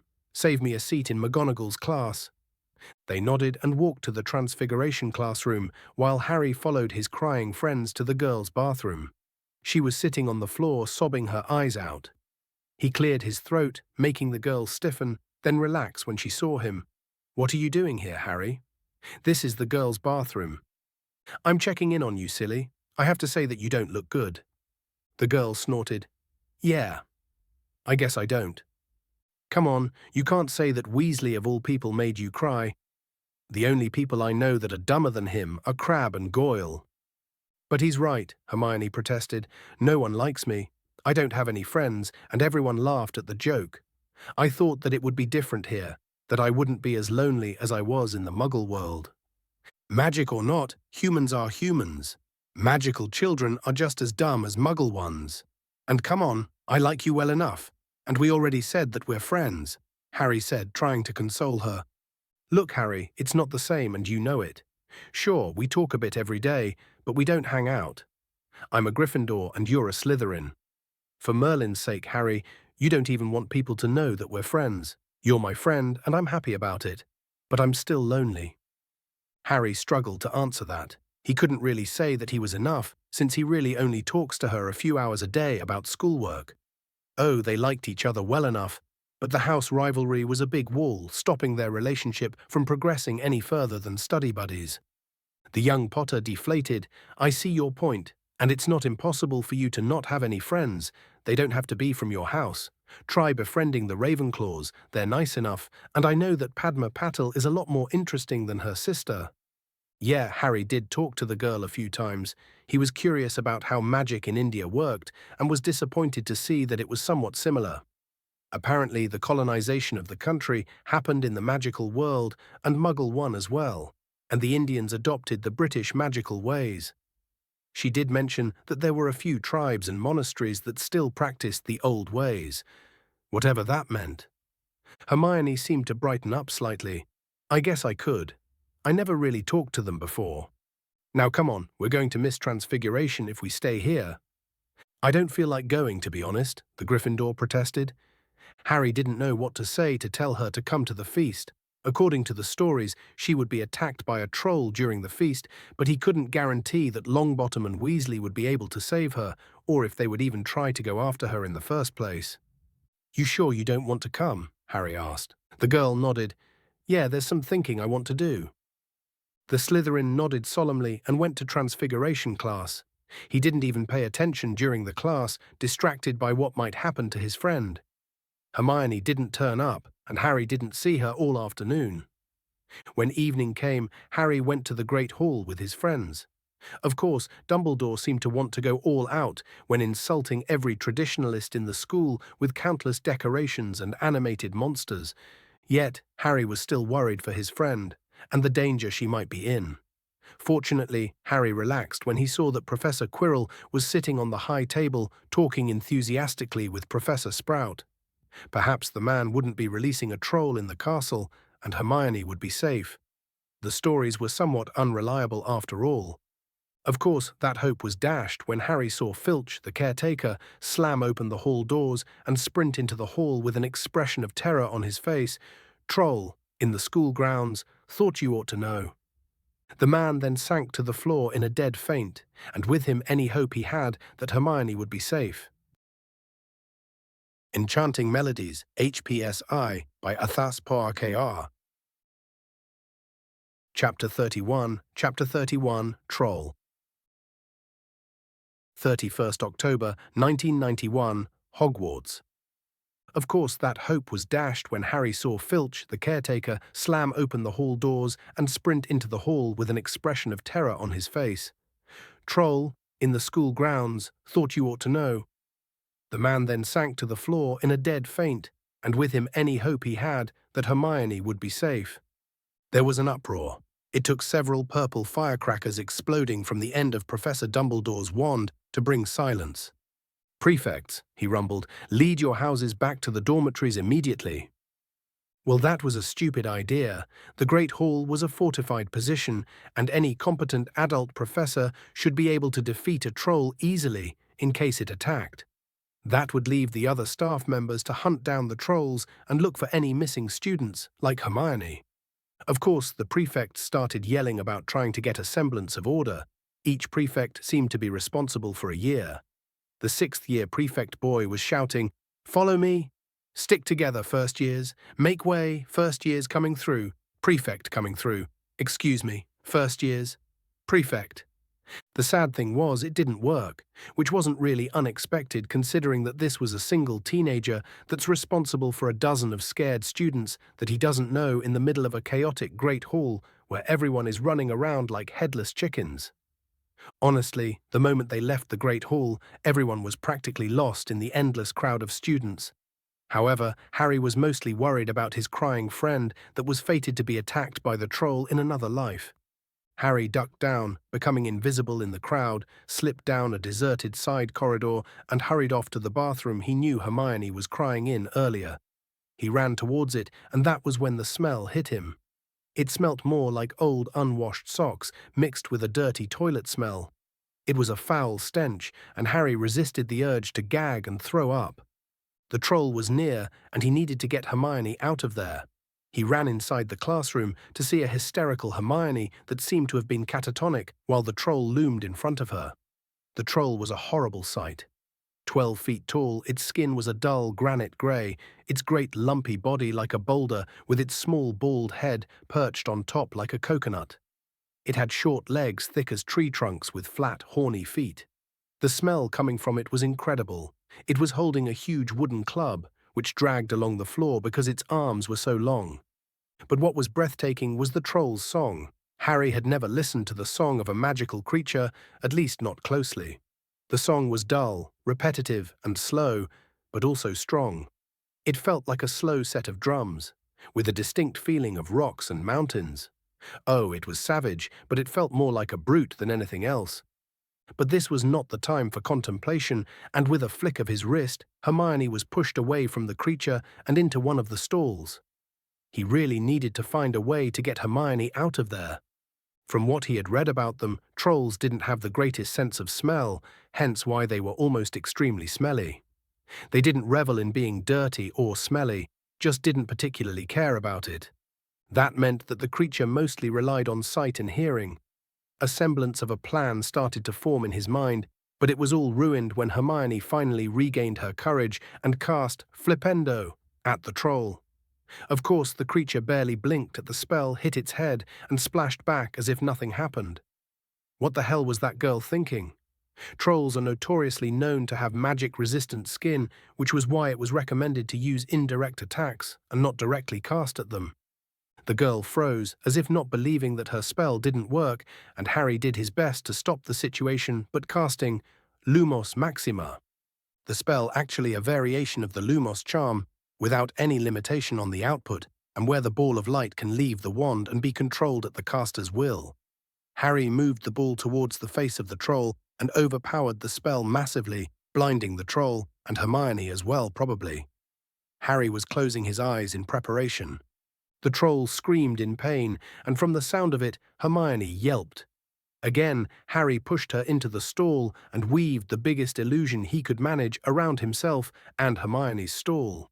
The troll blinked as he regained his eyesight and looked around, probably still looking for Hermione. Honestly, the young Potter was struggling while maintaining the spell. It wasn't designed to be used on something of this scale, and Harry, while very strong for his age, is still not strong enough for many feats of magic. The troll sniffed, growled, and prepared to leave. Of course, that was when Longbottom and Weasley barged in with their wands in hand and cast a spell at the troll. Honestly, Harry didn't even see them cast, which was useless since the spells splashed on the creature's magic-resistant skin. However, they seemed to have angered the troll, who lashed around with his club and smashed the stall Hermione was under. The girl's scream reassured Harry, and from the look of it, she was able to duck underneath the monster's swing. Longbottom yelled out to Weasley, "Confuse it!" Harry didn't know what he expected to happen, but it wasn't for Weasley to grab and dung bomb and send it at the troll's head. The damn creature barely had a sense of smell, but the smoke seemed to hurt the troll's eyes. The bomb seemed to have driven the troll berserk as it started to stamp around blindingly as if trying to hit an invisible opponent. Longbottom seemed to realize something. The eyes, try to send spells at his eyes. The two boys started to send stinging spells at it, most of them missing, but a few hitting enough for the troll to keep yelling in pain. Honestly, Harry didn't know what he could do. The more the two Gryffindors aggravated the troll, the more violent it became. Hermione looked almost catatonic, so she wouldn't be of any help. Hitting it with its own club was possible, but unless it's a straight hit to the head at a certain angle, it was very unlikely for the troll to be knocked out from it. Although a hit to the back of the head could be possible, the troll still hadn't realized that he was there, and Harry was hoping for things to stay that way. The young Potter chose to close his eyes and listen to the troll's song. He tried to isolate the song of its skin and found it to be akin to a wall where spells are splashed onto. It was very strong, but songs do have an inverse. Sound can be cancelled. It wasn't anything Harry had done before, but he had to try.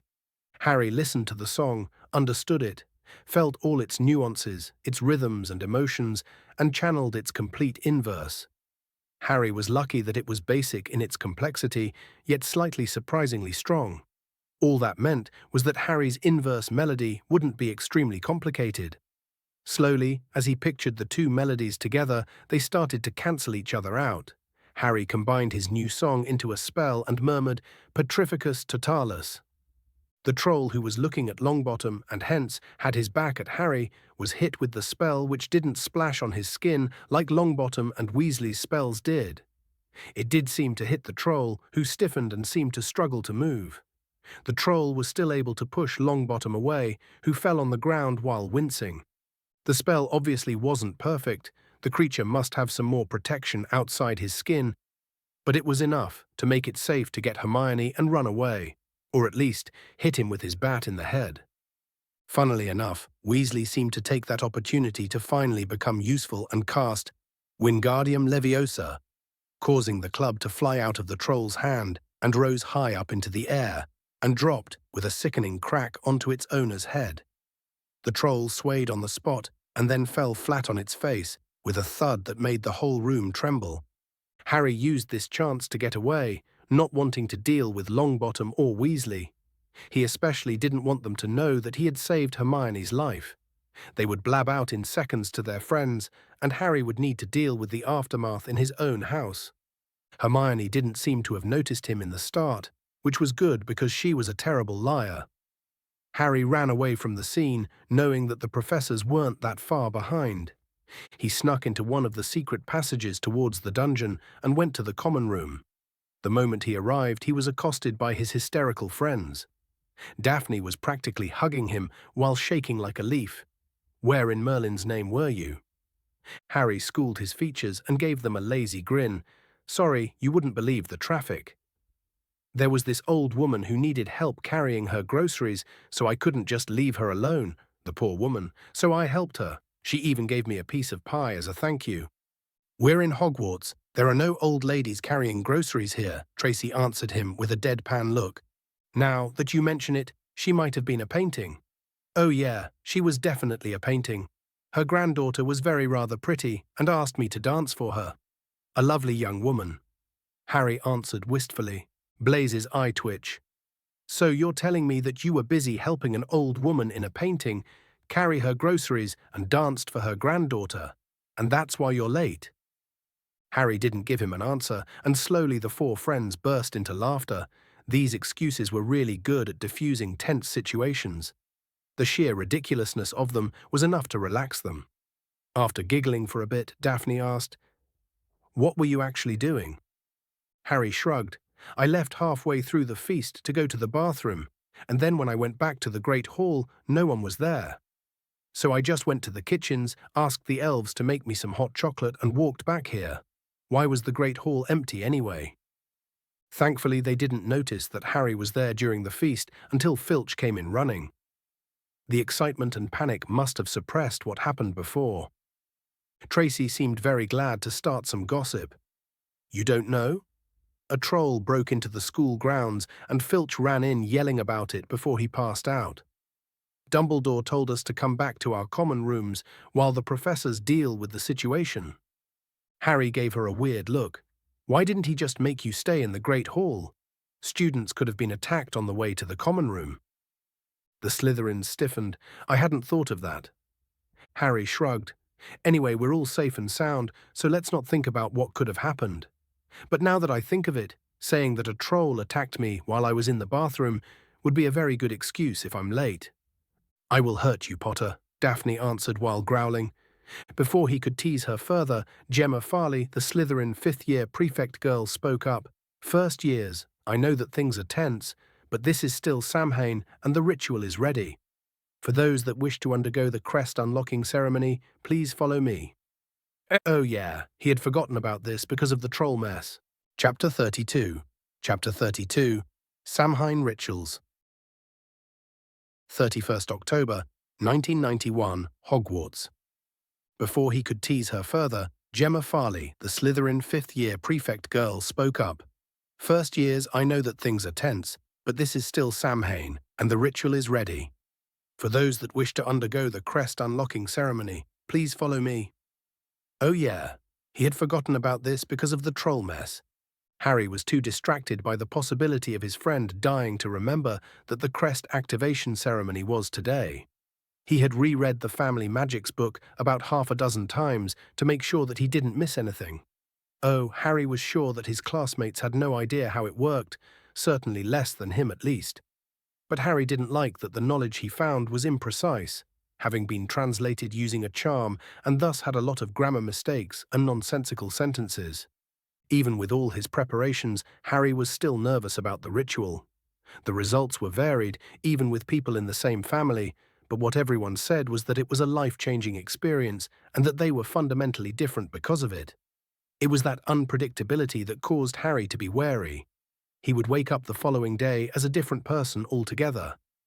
Harry didn't seem to be the only first year who seemed to be nervous. Everyone seemed to be shaken in some way. Harry's friends looked very pale walking behind Gemma Farley. Even Malfoy, who had proudly announced his superiority because of his family, was practically shaking in fear. It was probably because he never attended a ritual before. For the crest activation to work, a high amount of ambient foreign magic must be in the body, and an easy way to do that was to participate in one of the rites rituals and then unlock the crest afterwards. However, before the age of 11, children were not allowed to attend these rituals because of the chaotic nature of their magic. This was everyone's first ritual, and so, even before activating the crest, they had to go through the Samhain rites. The prefect seemed to have noticed their unease and gave them a soft smile. Don't worry, everything is going to be fine. A few people relaxed, but Harry was still apprehensive about the task ahead. He followed Gemma down the stairs. However, the prefect stopped halfway there and pressed a particular brick. No one is allowed to enter these rooms without the court's express permission. These rooms are the secondary ritual rooms that are available to the public, but still with the court's permission, of course, and can only be used for the standard rites like Samhain, Beltane, and so on.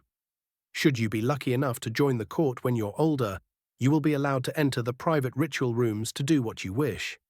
The Samhain ritual has been prepared for you, but you will need to learn and perform them yourselves if you wish to participate in another one. Oh, and one final thing, do not tell anyone about these rooms.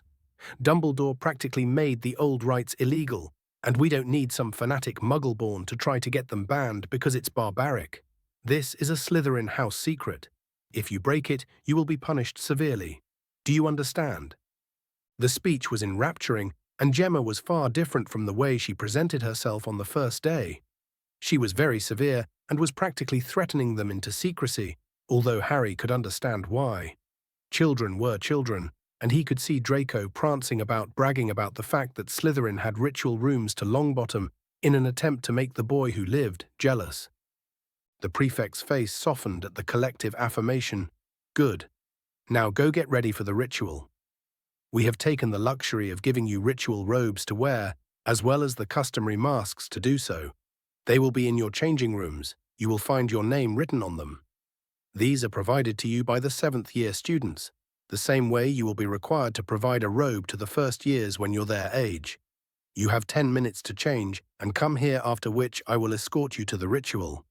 You will not wear anything but your robes. So leave your wands, jewelry, or even underwear in the changing room.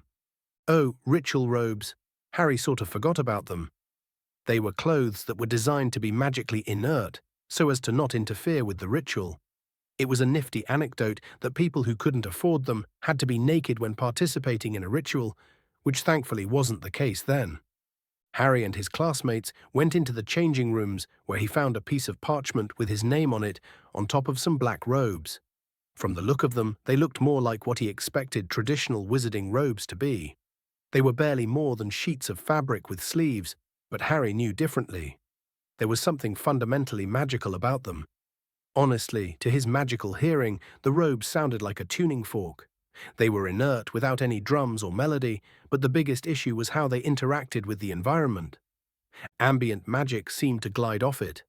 Nothing was truly inert in the world. There were reactions between magic, between songs, and Harry could hear them. But for some reason, the ambient magic seemed to glide off it. Oh, there was probably a limit, and too much direct magic could overwhelm the properties on the robes, but it was a very curious artifact nonetheless. The young Potter changed and put his wand with his clothes. He left the changing room with nothing on him but the ritual robes. He was met by the others on the way out. Everyone seemed to have a different ritual robe, or at least a style of robes. Harry did look like he had the most basic ones, because Blaze's were blue with a few ornaments there. But Malfoy's robe was green with snakes all over it that looked like they were alive. The blonde gave Harry a smug look. The last Potter rolled his eyes. That boy really was extremely spoilt. When they rejoined Gemma, and he raised an eyebrow at the girls' robes. They looked more like dresses than ritual robes. Gemma herself was there, wearing a robe, but also with masks in her hands. They looked green and neutral, and she handed them up in silence. Harry nodded at her and brought the mask on his head, only to feel it shape itself around his face. He looked around and saw that it was very hard to distinguish his classmates from one another. Outside their gender, that is. Gemma then spoke up. Good. Now, from now on, we will not speak until the sun rises. A word of advice, do not resist the magic. It will hurt if you do. Come on, let's go. The first years then followed the prefect to what must have been the ritual room. The marble ground was cold to their naked feet. They walked up a flight of stairs and finally arrived at their destination. It was obviously an old room, illuminated only by candles that surrounded a large stone. That stone was covered in runes that Harry had never seen before. The first years followed the participants by surrounding the stone in question. When all of the first years entered the room, the door closed and merged into the wall. The entire room was silent, both magically and in real life. Slowly, a strange woman wearing a red robe walked towards the altar at the bottom of the stone and brought a pure white rabbit in front of it. She looked around, raised her hand, grabbed the ritual knife that was next to the altar, and stabbed the small animal in the heart. The woman quickly returned to her place in the circle. Honestly, Harry would have been horrified by the sheer cruelty of killing such an innocent animal, but suddenly the runes started to glow and the candle's fire dimmed. Harry could feel it, the magic. He could hear it. It was one of the most beautiful and terrible things he had ever heard in his life. It wasn't just magic, it was something different, something more. What Harry heard couldn't be called a song. It had an extra dimension, or perhaps even several extra dimensions to it. Harry did his best to try to understand it, but to no avail. It was mournful, yet happy, angry, yet sad. It was familiar in a way that he couldn't explain. It was the veil of death that was becoming nothing more than a curtain. He tried to look past it, feel past it, but felt a sense of alarm. If he tried to understand what should not be understood, to see past the veil, past what mortals ever see, then he would be forever changed, and not in a good way. He stopped trying to figure the melody out, but was worried by it trying to affect his own. No, that's not it. Harry's magic was completely fine. His very cells were somehow being filled by the magic of the ritual, and he had to stifle a gasp as he realized what he was feeling. It felt like intense love and protection, a mother's love, a father's pride. Was this what was on the other side? Harry didn't remember his past life beyond its pitiful end. He didn't remember what happened after, and that scared him. Because Harry had defied death, he knew it, and it likely knew it as well. Samhain was the Day of the Dead, and Harry, even if his mind didn't remember, his soul has experienced death. Harry could feel it being watched, being judged. There was no one in front of him, but Harry could feel it. Someone was there looking into his very soul, something old, something new, something familiar. Death was judging him, the man who defied it, and the boy who remembered what he should not. Harry knew that at any second the being could snuff out his life and take what is owed to it because he was alive, thus belonging to death. And yet nothing came. The energy didn't hurt him, and the feeling of oppression vanished into welcome. Harry sagged in relief and relished the feeling of the magic in his body. And just like that, the candles brightened again, and the runes on the stone vanished. The ritual was over, but his night still wasn't over. Harry stayed put, not knowing what to do. The older students started to leave, Gemma included, and the young Potter didn't know whether to follow her or not. Suddenly a bright light occurred from the stone, blinding the young Slytherin. But Harry didn't scream for the brightness of the light. Instead, he heard a burst of magic hit every single first year at once. And that was when the pain started. The spell, whatever that was, brought the magic from the ritual and pushed it towards his magical circuits. It felt like his blood had turned to fire going through his veins.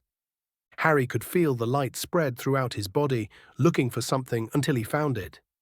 It was very well hidden near his heart.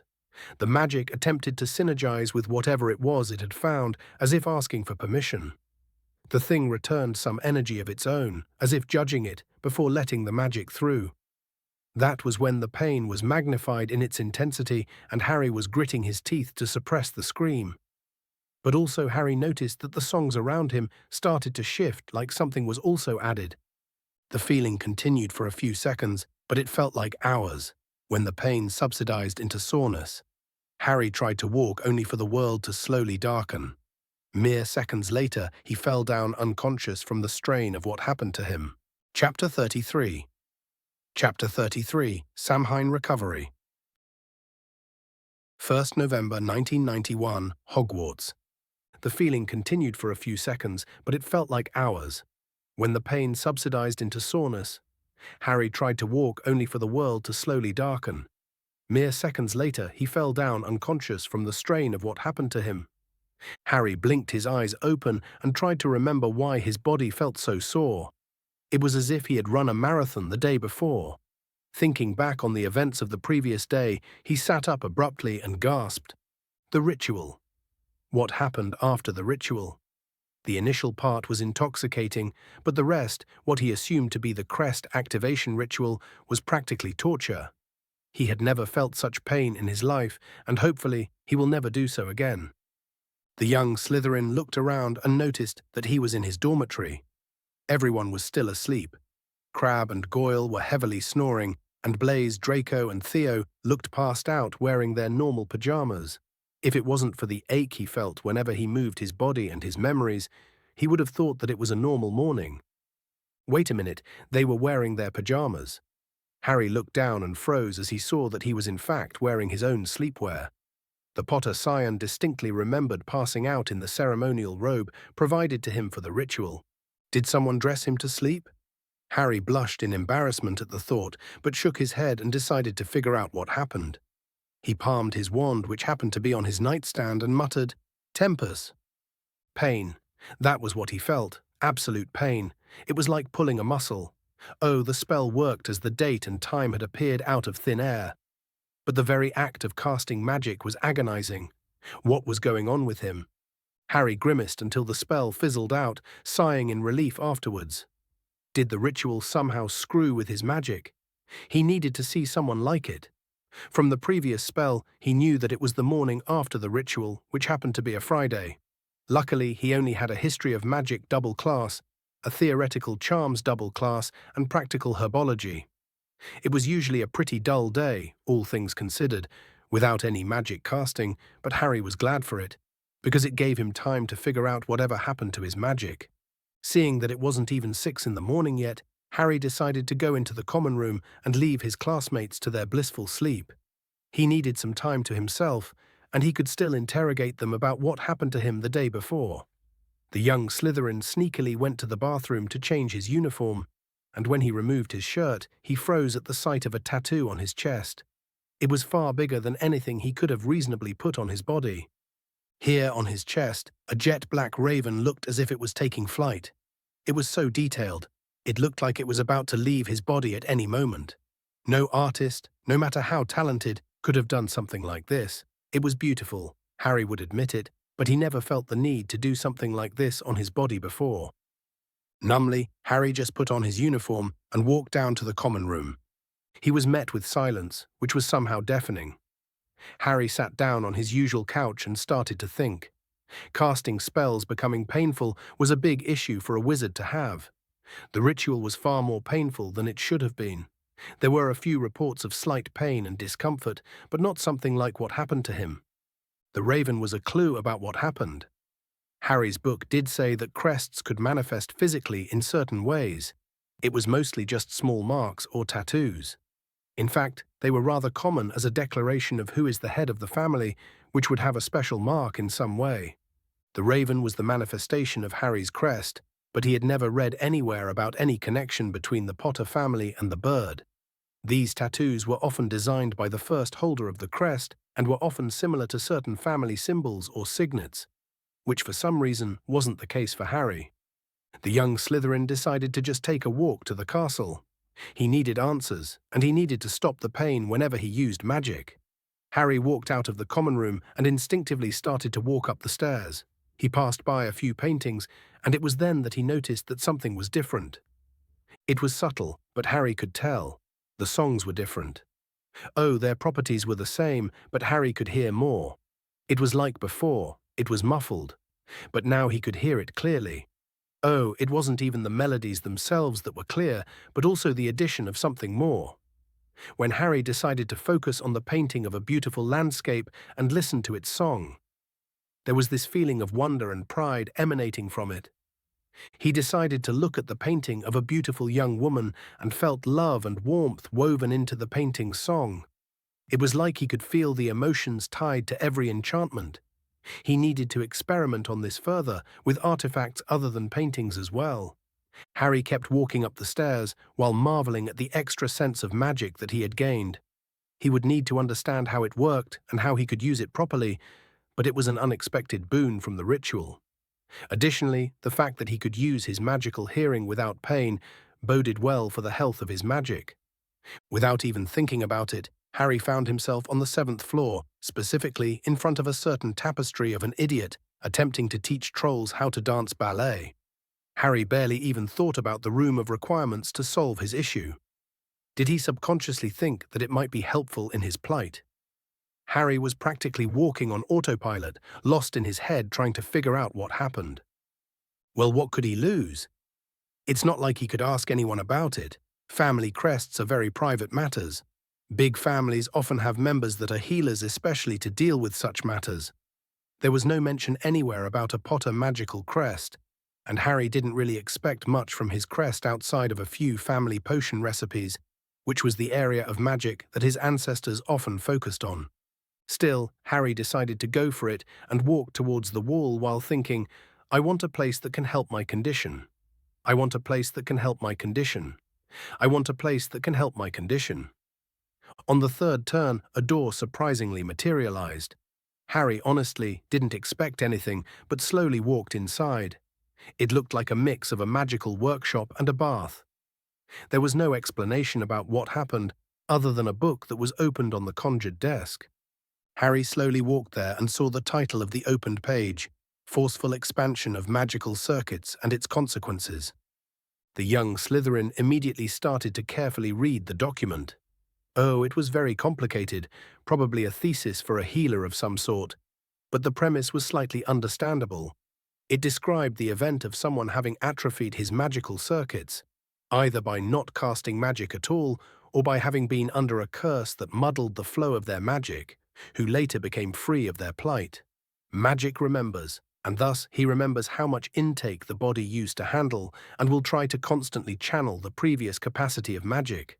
The forceful magic tended to oversaturate the magical circuits, causing them to overheat with every spell, which caused a lot of pain in the process. Yes, this was a very good estimation of what happened to him. For some reason, the magical crest decided that his body should output more magic, and so overwhelmed his circuits with more magic. The good news was that it was a temporary issue that would continue until the circuits compensate for the increased input. The bad news was that it would hurt like hell every time he cast a spell until that time. Thankfully, the thesis described a method of using a pre-ritual bath to moderate the output, making the expansion slower but also less painful. Pre-ritual baths were artifacts whose purpose is to absorb the excess magic of a wizard or witch to stop it from affecting especially delicate rituals. The room seemed to have provided Harry with one, and slowly the young Potter took off his clothes and sank into the bath. The feeling of relief was immediate. Harry hadn't noticed how much his body ached from the magic when he woke up and just sighed in pleasure when it did its work. With a small dip in this bath every day, he would be able to cast magic, while the magical circuit expansion happened during the night while he was asleep. Harry was so relaxed that he almost fell asleep while in the tub. It was when he looked at the clock in the room and realized that he almost missed breakfast that he quickly got up to go to the Great Hall. Once he was dry and clothed once more, he palmed his wand and decided to see if the bath worked. He waved his wand while murmuring, "Lumos Maxima," and a ball of light appeared out of his wand and floated in front of him. Oh, his body ached slightly more with the magic, but it didn't even come close to the agony he felt earlier. But this was a temporary solution at best, a band-aid on top of a wound. Harry will still have to deal with the magical circuit expansion for weeks if not months, and the ritual bath will only help so far. The more magic he casts every day, the more painful it will become until his next bath. That meant that Harry would need to spend less time experimenting with magic, which was a huge downside in his opinion. There was still the issue of why Harry's crest decided that he didn't have enough magic. He was already on the upper tier of the magical power scale. He was powerful for his age.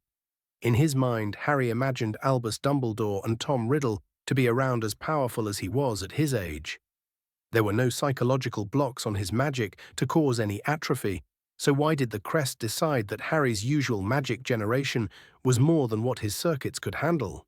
Well, it was something Harry needed to research further, but there was practically no source material other than the badly translated book he found in the Room of Requirements. Still, Harry tried to hypothesize on the reason on his way to the Great Hall, where he sat down to have his usual breakfast and a good dose of coffee. The young Potter noticed that Hermione wasn't sitting alone, but seemed to be arguing with Longbottom and Weasley. The fact that they had come to rescue her seemed to destroy any aversion they had towards each other. Harry didn't really know how to feel about that and just chose to continue eating. Immediately, he was accosted by Blaise, Daphne, and Tracy. They immediately sat next to him. Daphne was the first to break her silence. "Are you all right, Harry?" The boy nodded. "Yeah, why is that?" "You're kidding, right, mate?" Blaise interjected. "You sort of screamed in pain during the ritual yesterday and just passed out. What happened, Harry?" Chapter 34, Samhain Aftermath. 1st November 1991, Hogwarts. Immediately he was accosted by Blaise, Daphne, and Tracy. They immediately sat next to him. Daphne was the first to break her silence. "Are you all right, Harry?" The boy nodded. "Yeah, why is that?" "You're kidding, right, mate?" Blaise interjected. "You sort of screamed in pain during the ritual yesterday and just passed out. What happened, Harry?" Harry simply shrugged. "I'm not really sure. I remember the ritual, then feeling like I was burning from the inside and finally waking up in my bed. I was sore and really didn't know what happened, so I decided to take a walk. Was the ritual supposed to be that painful?" Blaise gave him a pondering condition. "I guess there was some stinging and itching, but I wouldn't say it felt like I was burning from the inside." Daphne interjected. "Really? It didn't hurt at all for me. It actually felt good, a little warm even." They all turned to Tracy, who rolled her eyes. "Don't look at me. I didn't activate any crest of anything." At their apological looks, she continued, "Come on, we all know that I wasn't getting a crest. My family isn't old enough to have one. I'm not disappointed, and considering how painful Harry's activation was, I'm grateful that I didn't have to go through that. Anyone with a functioning brain wouldn't want to go through what Harry did, Blaze responded with a snort. He then turned to Harry. Seriously, did you at least get your crest? The young Potter nodded, and Blaze grinned enthusiastically. Well, go on, show us. I don't think that it's a good idea, Blaze. Maybe in the dormitory, Harry protested. Come on, I'll even show you mine, his friend insisted. Blaze then pulled up his right sleeve, and Harry saw his magical crest. It was a lot smaller than Harry's, but looked just as lifelike. Honestly, it was a work of art. I was an eagle's head that looked fierce and proud, with piercing eyes that seemed to look right through him. The beak was sharp and curved, with tiny ridges along the edges. The feathers were detailed and intricate, with shades of black and white that blended together perfectly. Honestly, it looked kingly. The smug young wizard relished in their look of awe. Yeah, I know it's cool. Mother told me that my family is as old as Rome itself, and that our crest symbolizes that connection. Daphne, though, didn't want to be outclassed and pulled up her own sleeve, revealing her own crest, which happened to be a flower. I still think mine is better. It looked beautiful and surprisingly had faint colors, unlike Harry's and Blaze's. The flower was small with white, delicate petals, with a hint of green at its base. Harry didn't recognize what type of flower it was, but Daphne, who was grinning smugly at them, continued, It's called a lily of the valley. It's a flower that can even survive in winter that symbolizes purity and luck. I sent a letter to my father about it. Apparently, every green grass gets a unique flower when activating them. It's part of our druid ancestry, I think. Ah, druids, the original magic users in the British Isles before the Romans invaded. Their practices tended to be more in line with connecting with nature and manipulating it. Of course, they could be extremely dangerous, especially with the rumors of sacrificial rituals going around. But what made them unique was the fact that they were the only people to ever be able to channel the direct power of a ley line directly, creating massive acts of magic and stopping most invaders. Unfortunately, the art of druidism was somewhat passive until they mastered the basics, which took decades. Compare it to the endless Roman legions that use wands and standardized spells. They were quickly defeated. However, even now there were a few houses with druid ancestry, like the Greengrasses and the Longbottoms. They tended to have a green touch in herbology, and they were celebrated by the community because they were often charged with the maintenance and sale of magical plants, especially the ones with ingredients. They had special rituals and practices that guaranteed the health of their plants and their quality when brewing potions. That, of course, made House Greengrass one of the wealthiest houses in the British Isles, and virtually untouchable. Potions were critical in a magical society. Jeopardizing their main providers of quality ingredients would either make them leave for another country or just only sell to their enemies. Yeah, politically and magically, House Greengrass wasn't that big of a deal, but it was the sleeping lion that no one had any intention of poking. While he was lost in his own head, Harry's friends looked at him expectantly until Tracy spoke up. Well, go on then, show us. The young Slytherin held his head in embarrassment. It's a bit more complicated. My crest is a bit bigger than yours. Is that normal? Daphne looked pensive. I honestly don't know. I think it depends on the crest's creator. People often decide for it to be small and on their arms because it's easy to show and would provide proof of their ritual. Oh, for Merlin's sake, Tracy exclaimed. Fine, I'll do it myself. Before he could react, Tracy pulled up his sleeve and saw the tattoo that seemed to go up his arm. What is that? Blaze asked. Harry sighed in exasperation. I told you I would show you in the common room. To answer your question, that's the wing of my crest. It's sort of centered on my chest, not my arm like yours, and it's honestly massive. What is it? Daphne questioned. A raven, he replied. The rest of the day, Harry's friend pestered him about what his crests looked like. During this time, everyone was bragging about their crests. It was mostly harmless fun. It didn't really reveal anything about the magic or any family secrets. Malfoy kept bragging about the peacock on his arm, and Pansy Parkinson about the tulip. Theodore Nott happened to have a crest that took the shape of a moon of all things, but the boy stayed quiet as he usually was and didn't show even an ounce of enthusiasm. Surprisingly, Crabbe and Goyle ended up with one, with a hammer and an axe respectively, living up to their Viking ancestors. Harry, though, stayed silent, trying to understand what his crest even meant. There was no relationship between House Potter and ravens. In fact, the Potter name started less than 1,000 years ago by an eccentric potioneer that invented many pertinent potions. He was called the Potterer because of the plants he had to take care of to pursue his experiments. That name was later corrupted into Potter, which was used by his children and all of his descendants. Their symbol was that of a lion, which some descendant who was sorted in Gryffindor chose. After that, it became traditional for Potters to be sorted in the House of Lions, although there were a few exceptions over the centuries. Long story short, there were no connections between ravens and the Potter family at all. However, there was one tiny little connection, because ravens are symbols of the dead, and there was a very old and very powerful family connected to the Potters that had a close relationship with the concept. However, the Peveril family was a can of worms that Harry really didn't want to open, so he'll leave it be until he can call himself even competent enough to handle the mystery. As for the other students, outside of that, no one really got a crest, or at least no one revealed that they had one. Millicent Bulstrode looked practically in tears when Parkinson insulted her lineage and blood, but thankfully Professor Sprout was able to calm the situation somewhat. By the time they had arrived in the common room, Draco kept giving Harry smug looks. "What about you, Potter? Did you end up with a crest, or did it find you as unworthy as your blood? After all, you were screaming like a little girl last night." Harry gave the blonde an unimpressed look. "Yes, my crest was unlocked last night." "I think you're lying," Draco responded with a mocking tone. "Well, think away. It wouldn't be the first time that you were wrong, Draco."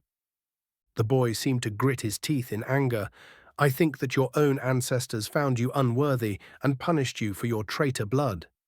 Maybe the crest even saw how much your mudblood mother tainted your line and is writing you off as a lost cause. I wonder if it felt the same when you were screaming in pain yesterday. It certainly sounded like you were burned alive as your parents did. Tell me, did the crest want to finish the job for the sake of its line?" The entire conversation froze instantly with that statement. Harry hadn't really needed to deal with Draco for weeks, where the young boy kept his distance in fear of Harry's retaliation. But that was far more than just insulting his mother as he had previously. The idea that Harry didn't have a crest seemed to give the boy more courage. The blonde has been trying to remove Harry as a threat for the long run. For when the house politics began, he was probably doing it at his father's insistence, or maybe he was misinterpreting what the man meant. Lucius Malfoy was a cunning man, and he wouldn't risk his son getting hurt for no reason. Harry didn't know, nor did he care. It happened, and he was going to deal with the consequences. "Draco, you have 10 seconds to apologize for what you have just said and take back your words." The blonde was then accompanied by his 2 bodyguards, who tried to look threatening. "I don't think so." Harry just gave him a steely look and counted inwardly until 10, after which the entire common room held its breath. By the time he finished counting, the young Potter walked forwards and projected his magic once more. He really didn't want to exert himself again, especially with his condition, but a show of power to silence Malfoy was necessary. The 3 boys were trembling in fear, but he didn't care. Harry took out his wand, while the 2 bodyguards tried to hex him. With a twitch of his fingers, he moved the 2 boys' arms, causing their spells to miss massively. Harry raised an eyebrow at the spells. A balding hex and a pimple-bursting jinx. What were you hoping to achieve with that? Harry didn't even let them answer as he moved his wand and cast Detrudo. It was the ancestor of the repelling charm that worked with small forces. It was in the book about telekinetic magic that he had borrowed from the library, and it was a very useful spell. It lacked the raw power of the other spell, but it could target up to 5 small objects at once. Harry targeted the 2 boys' wrists, giving them a light sprain and making them drop their wands. He then cast Flipendo, sending the 2 boys flying back. Meanwhile, the young Malfoy was trembling in fear, with his wand raised. Harry again raised an eyebrow. "What were you realistically hoping to achieve, Draco? I just don't understand you, really. You have so much potential, and yet you squander it on nonsense like this." The boy woke up from his stupor and kept casting spells at Harry. They were barely more than pranking jinxes, and Harry, instead of sending a spell back, decided to cast an illusion, talking his form and going forwards while making himself invisible. Harry prepared himself for the strain that the spell usually causes him, but for some reason it felt almost natural. The illusion was almost perfect, and the invisibility illusion felt almost real. It was a far cry from the illusion he used the previous day against the troll. The boy kept casting spells at the illusion, who kept dodging every spell in a superhuman manner while walking forward. Harry would have never been able to do such a thing. The boy was practically shaking and fell down while he was walking back in fear. Having enough of terrifying the boy, Harry cancelled the illusion, which was looming threateningly over the downed Malfoy, and simply cast a disarming charm, Expelliarmus, from his original position. The boy was sent back with his arm far away from him. "I expect a written letter of apology tomorrow, or I will send one to your parents." Harry spoke up before turning and leaving for his dormitory. Chapter 35. Chapter 35. The Snowy Day. 2nd November 1991. Hogwarts. Having enough of terrifying the boy, Harry cancelled the illusion, which was looming threateningly over the downed Malfoy, and simply cast a disarming charm, Expelliarmus, from his original position. The boy was sent back with his arm far away from him. "I expect a written letter of apology tomorrow, or I will send one to your parents," Harry spoke up before turning and leaving for his dormitory. The following morning, Harry woke up to something pecking his head. He tried to shoo it with his hands, but hit nothing. He let out a tired groan and muttered, "Stop it." And yet the pecking didn't stop. Having lost his sleep, entirely decided to see who was bothering him. Slowly sitting up, he was accosted by a white figure that seemed to be glaring at him. Harry frowned at the figure and put on his glasses to see more clearly. Hedwig? The owl's glare seemed to have intensified. It was far too intense for a bird to have. Harry immediately realized what was wrong. He really hasn't visited Hedwig for weeks, and he was feeling a bit guilty at the thought of his negligence towards his friend.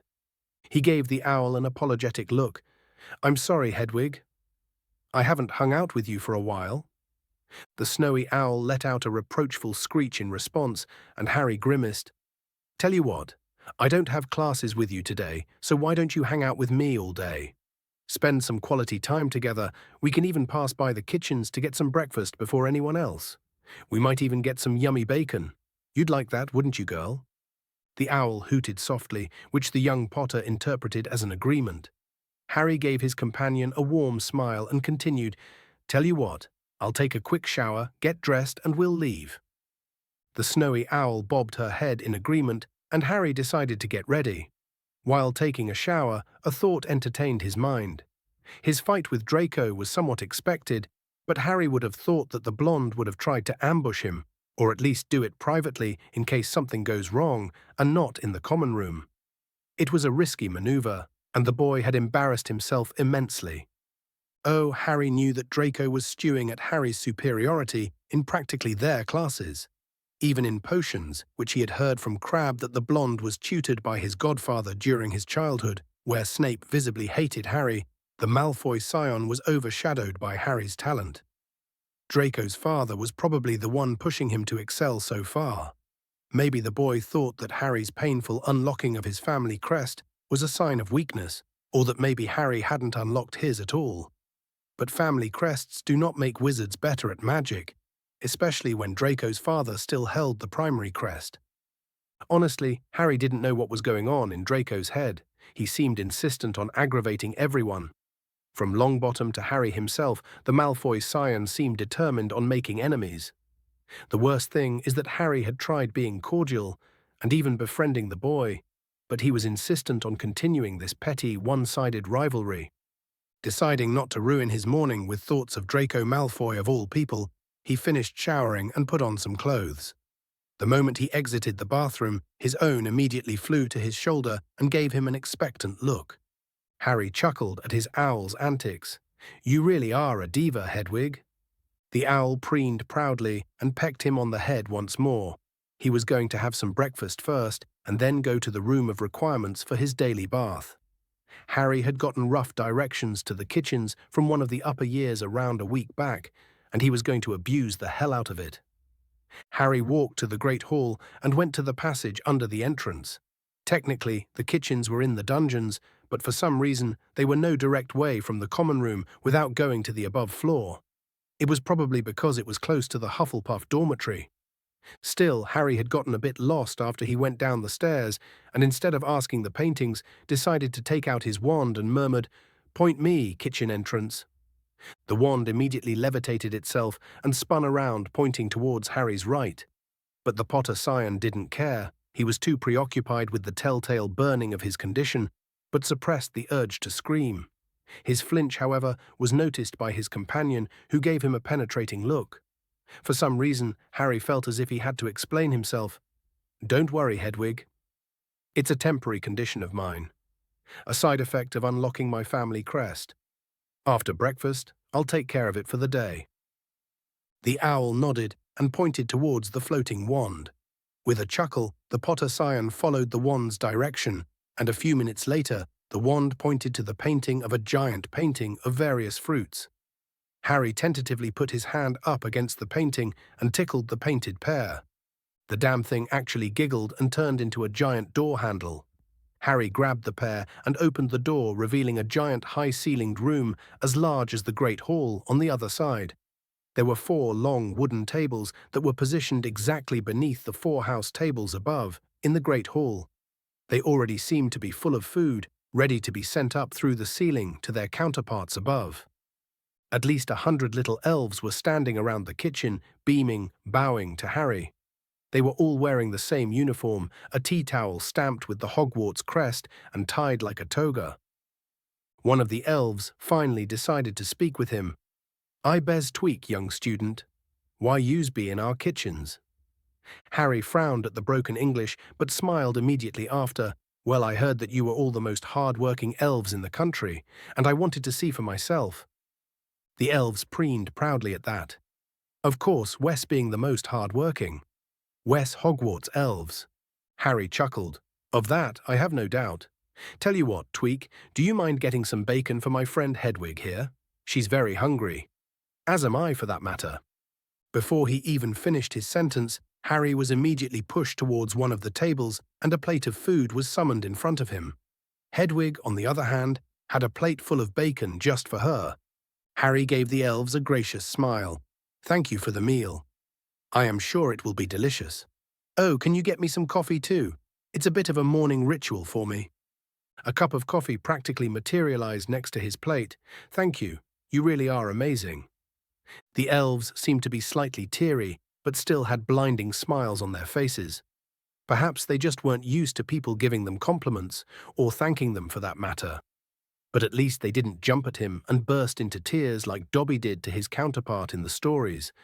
And the meal really was delicious. Hedwig practically devoured her small pile of bacon, and both Harry and his companion left the kitchen with full bellies, ready to continue their day. Harry then proceeded to walk towards the 7th floor to take his daily ritual bath. The room of requirements really was God-sent. The Potter Scion really didn't know what he would have done if it didn't help him with his condition.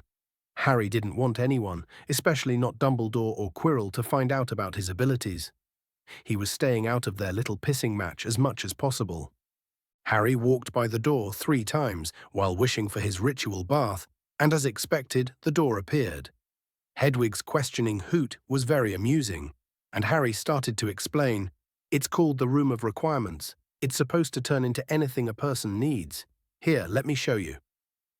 As Harry disrobed and took a dip into the bath, he groaned in relief as the excess magic was siphoned off his body. He then gave Hedwig a wink, and suddenly the room started to shift into a giant forest. Harry gave Hedwig a small smile. "Go on, girl, have fun." The snowy owl hooted and flew away. Harry, though, decided to use this time to take out a book he was slightly putting off reading. Its title was An Introduction in Alchemy. It was one of the required books for 6th years taking the alchemy elective. With all this talk of philosopher's stones and immortal alchemists, Harry had wanted to get a preliminary understanding of the field, even if it was probably far above his competence. Harry had copied the book in the library, not wanting to let anyone know how advanced his studies truly were. and he started devouring the theory. Funnily enough, the concept is very simple and could be summarized into 2 words: equivalent exchange. Well, magic was technically based on the concept, but the exchanges made using alchemy were permanent ones. It was an entire overhaul of the wand magic system because it wasn't based on wands at all, but on ritualism. With alchemy, transfiguration became transmutation. Charms became permanent enchantments, potions became permanent elixirs, and curses became unanchored and permanent. It was a very delicate concept of magic that could easily backfire with permanent consequences. The fact that this was taught to 16-year-olds was disturbing. Then again, a first year could accidentally burn someone alive with a spell, so that wasn't out of the ordinary. And yet, alchemy was by far the single most dangerous type of magic that Harry had read about so far. No wonder alchemists were so much in demand all over the world. They were the only ones capable of making permanent serums that can stop certain diseases. It was very hard though, and most people quit after a couple of lectures. Yeah, Harry couldn't see a teenager with a subpar magical theory education understanding a word of this. That made Dumbledore practically the only competent alchemist in the country, and that gave him a monopoly over all alchemical regents in the nation. That man made himself quite literally indispensable to magical Britain, and it was disgusting. His political positions in the Wizengamot, in the ICW, and as headmaster of Hogwarts, let alone the only source of alchemical elixirs in the country, quite literally made him untouchable. Should he lose all these positions, the political and economical ramifications would be massive. Alas, Harry had no wish to confront Dumbledore. He didn't even want to be on the man's radar. Let him distract himself with useless concepts of fate and destiny while Harry grows as a wizard. The Potter Scion put the book down with a huff.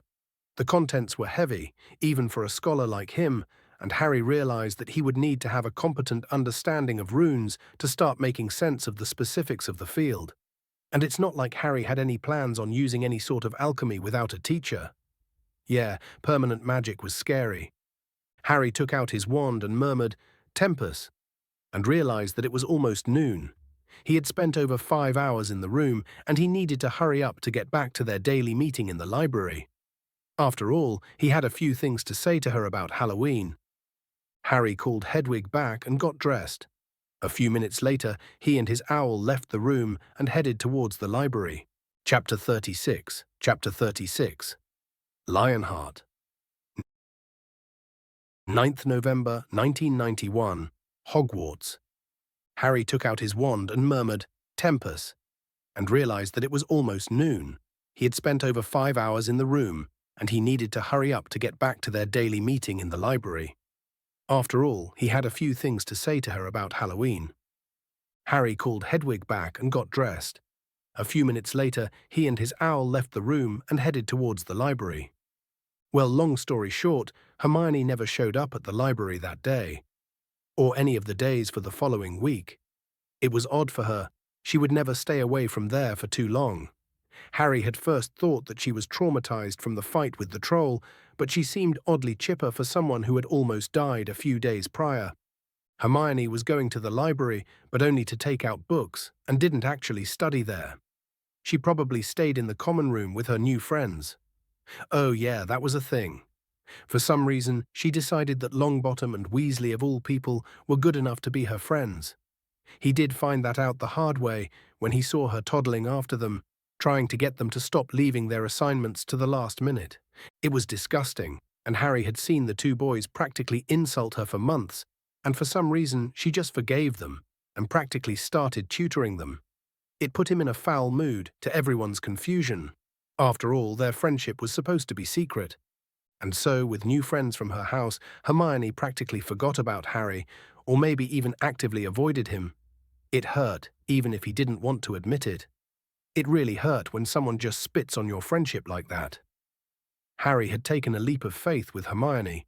He didn't see the member of the Golden Trio. He didn't see the brave bookworm from the stories. He only saw a lonely girl that was as socially awkward as he was and offered her a hand in friendship. He knew how terrible being alone was, and he was willing to spare the girl. And in return, she spat on his goodwill and abandoned him for the first people that offered her a hand in friendship. Still, being alone was something Harry was used to. He was alone with the Dursleys, and he was alone in his previous life. And so the young Slytherin persevered. He stopped sitting by Hermione during classes, even if it was assigned to him previously. The professors seemed to see that whatever cordiality there was before was gone after Halloween and just pretended that nothing happened. Well, every professor except Snape, of course, was delighted at the sight of Harry being uncomfortable. Harry had decided to sit next to Daphne during class. The potion master had noticed the switch and wasn't having any of it. "Potter, why are you sitting here?" "Because we have potion class, Professor," Harry responded in mock confusion. "No, I have assigned you to partner up with Granger, and you will continue to do so until I say otherwise. Do you understand that, Potter?" Harry grimaced and moved to sit next to Hermione, who looked just as awkward as he felt. The man proceeded to continue the lessons, and Harry promptly ignored his partner as the professor continued to explain the properties of the potion they were brewing, as well as the different techniques of doing so.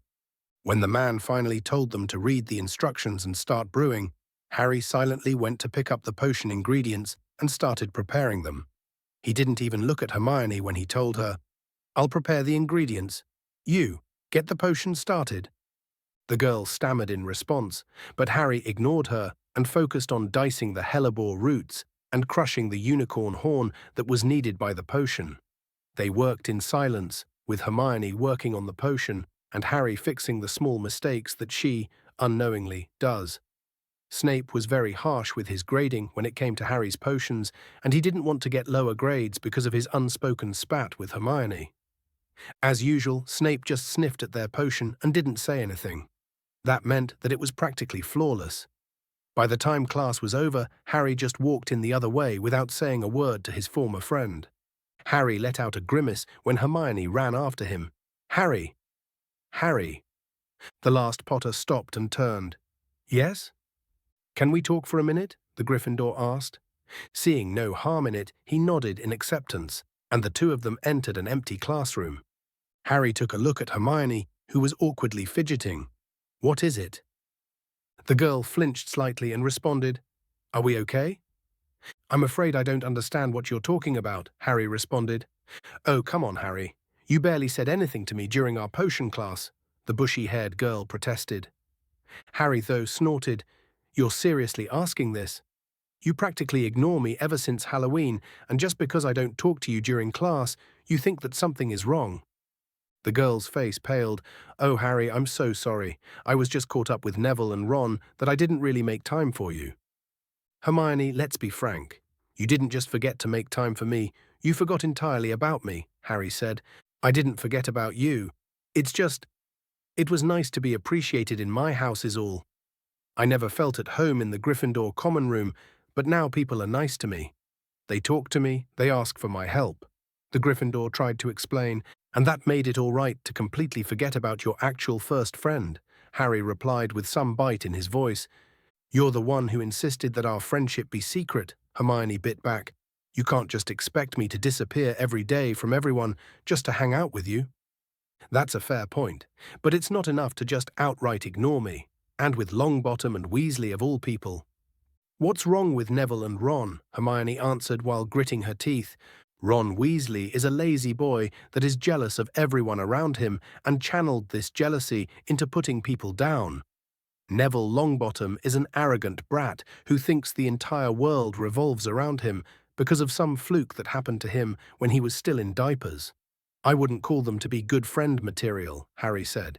"It wasn't some fluke. He killed you-know-who, for Merlin's sake, and you don't get to judge who my friends are," the girl answered back. However, Harry wasn't done there. "Weren't they the people who you complained about because they kept pranking and bullying you, calling you names because they were jealous of how much you're better than them in your classes?" "They saved my life, Harry. And you wouldn't have needed saving from the troll if they hadn't insulted you to begin with." Hermione stubbornly didn't back down, and Harry decided to just press on. He sighed in exasperation. "Look, Hermione, I know that Longbottom and Weasley don't like me, and I don't care. I never did anything to them, while they tried to attack me multiple times. Being friend with me and them is not going to work out, and you know it. I personally don't care about you being friends with them, But they won't feel the same. You can't live a double life like that, Hermione. One day they will find out about it, and you can guess how they will react. You will have to choose between us. No, you have already chosen. You just didn't want to make it final. You're smart enough to understand what's going on. You're just afraid that your new friends would drop you, and you're keeping me as a safety net. Harry looked Hermione directly into her eyes and continued, "Well, I'm not anyone's safety net. I was able to maintain friendships with my housemates and you without anyone taking priority over me.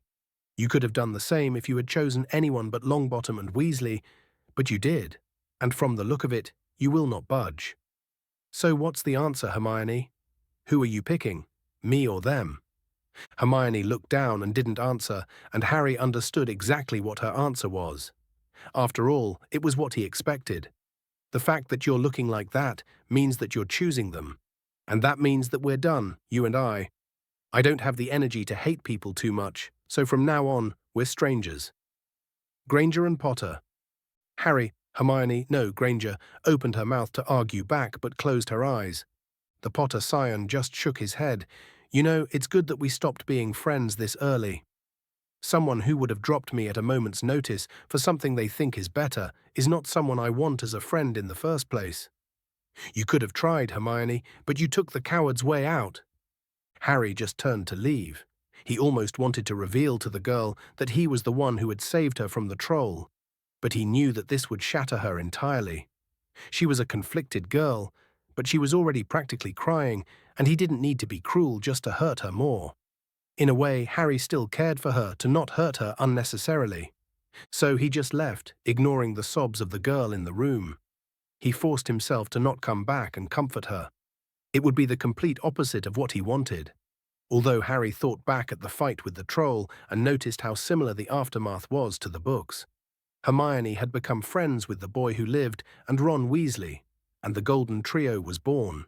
They would start going through one daring adventure after another, each leading to Voldemort somehow. Was it fate? Was Hermione Granger always meant to help the boy who lived survive his trials? Or was there someone else arranging for it? Harry could see Dumbledore pulling a few strings to give the child of the prophecy a loyal witch with a lot of potential that would push him to not stagnate in his magical education. But this was too late to ponder on some primordial force pushing the world towards a certain direction. Or even a headmaster with the mental capabilities and deviousness of James Moriarty. With magic, very little was impossible, but Harry was still a beginner in understanding it. As for Hermione, he didn't really hate her, or even dislike her. She had made her choice, and Harry had other friends. He could respect that. But why were his eyes teary as he stood in front of the Slytherin common room entrance? Why did it hurt so much to see her practically admit that she liked Longbottom and Weasley more than she does him? He kept pondering that until he came to a realization. For all his maturity and intelligence, Harry still wasn't that experienced when it came to emotions. He was practically emotionally stunted in his past life, and in this one, he still had the emotional maturity of a child, even if he did his best to keep them controlled. Harry was a child, even with all the memories of his past life. He was still growing, learning his place in the world, and having lost a friend, when he had so few for years, did hurt. Harry felt as if some weight had come off his shoulder somewhat. He felt lighter when he finally accepted a part of himself. He always thought of himself as Harry, the man, but never as Harry, the child. He was so consumed with learning magic that he had forgotten a part of himself. He was allowed to be hurt by what happened. He had given his trust to someone, something that he rarely did, and it was neglected. Damn right, he was right to be upset. With that realization out of the way, Harry simply wiped his tears, put on a fake smile, and walked into the common room. He was immediately accosted by Blaise, who wanted to challenge him in a game of chess. The Potter scion rarely ever returned to the common room just after lessons, preferring to try out new spells or just stay in the library. The two boys were later joined by Daphne and Tracy and just hung out, telling each other stories or just playing games. They spent hours just enjoying each other's company, and the pain that Harry was feeling was numb by the end of the night. It was nice, remembering that even with Hermione gone, he wasn't alone. It was one of the happiest evenings he had ever experienced. And by the end of it, Harry realized that he had almost forgotten about his former friendship with Hermione. Chapter 37. Chapter 37, Beaver's Contemplations. 10th November 1991, Hogwarts. Hermione Granger knew that she was smart. In primary school, she always had full marks. Except for physical education, of course, but that class didn't really count. The teachers loved her, appreciated her dedication to her studies, and showered her with praise. But there was always something missing. There was a hole in her heart, a desperation to connect with someone remotely close to her age. Anyone would do, really. When she had gotten her Hogwarts letter, Hermione was excited with the prospect of learning actual magic, but also the possibility of making a friend. After all, that must have been the problem. She was a witch, and so she should have friends who are also wizards and witches. However, it wasn't to be. Hermione was just as isolated as she used to be in the Muggle world. Her classmates made fun of her for being a bookworm and called her names like teacher's pet, and she hated it. Hogwarts was supposed to be a new start, not be more of the same, but with magic being involved. She was barely resigned to a life of loneliness once more until that fateful day she met Harry Potter. He was a Slytherin boy from her year. Hermione didn't like him at first, and it wasn't because she was jealous, because she wasn't jealous, not at all. Okay, she might have been a little jealous. He was just too good at everything. He got every spell from the first time, he answered any question the professors asked him, and most of all, he had friends. The professors loved Harry Potter, except for Snape, that is, for some reason. It was odd that his head of house disliked him so much for no reason, but Professor Snape was rude to everyone. But what irked Hermione the most about him was the fact that he had friends. No one ever called him names or made fun of him. For Merlin's sake, he probably spent more time studying than Hermione, and she was the one called a bookworm. The Muggleborn started to observe him, hoping to find out how he was able to persuade everyone to treat him better, and she got absolutely nothing. After a while, she just tried to speak to him, and that was when it clicked. Harry was a genuinely nice guy who did a lot of self-studies. He just randomly picked a subject, and when he didn't understand anything, he just looked at a book on the subject. That made him far more knowledgeable than any first-year student had a right to be, but Hermione couldn't help but be impressed. It was surprising that she found herself to be friends with him. He was easy to talk to, about academics and everything, and he was also very knowledgeable of the Muggle world, which was weird for a scion of an old family like the Potters. But the Muggleborn didn't really care about it, because it made their conversation flow easier. He was her first friend and a real genius. Hermione was smart, she knew that. They both started learning magic at the same time, but Harry could learn something in a fraction of the time she needed to. It was humbling to see it happen in action. When Hermione wanted to learn a new charm, she thought that she would invite Harry as a bonding exercise. He learnt the spell in 2 minutes when it took her hours to do it. He just looked at the book, read the instruction, and tried the wand movements a couple of times, and just cast the spell. Harry Potter was the exact friend she needed. He was brilliant, understanding, kind, and had a strange sense of wisdom to him. He was strangely aloof and disinterested in many things, one of which happened to be Quidditch, but Hermione could excuse a few quirks in comparison to how wonderful he was. Harry always tried to help her even when she was being difficult, which wasn't often, of course. He would have been her friend for life if it wasn't for a single thing. He was a Slytherin.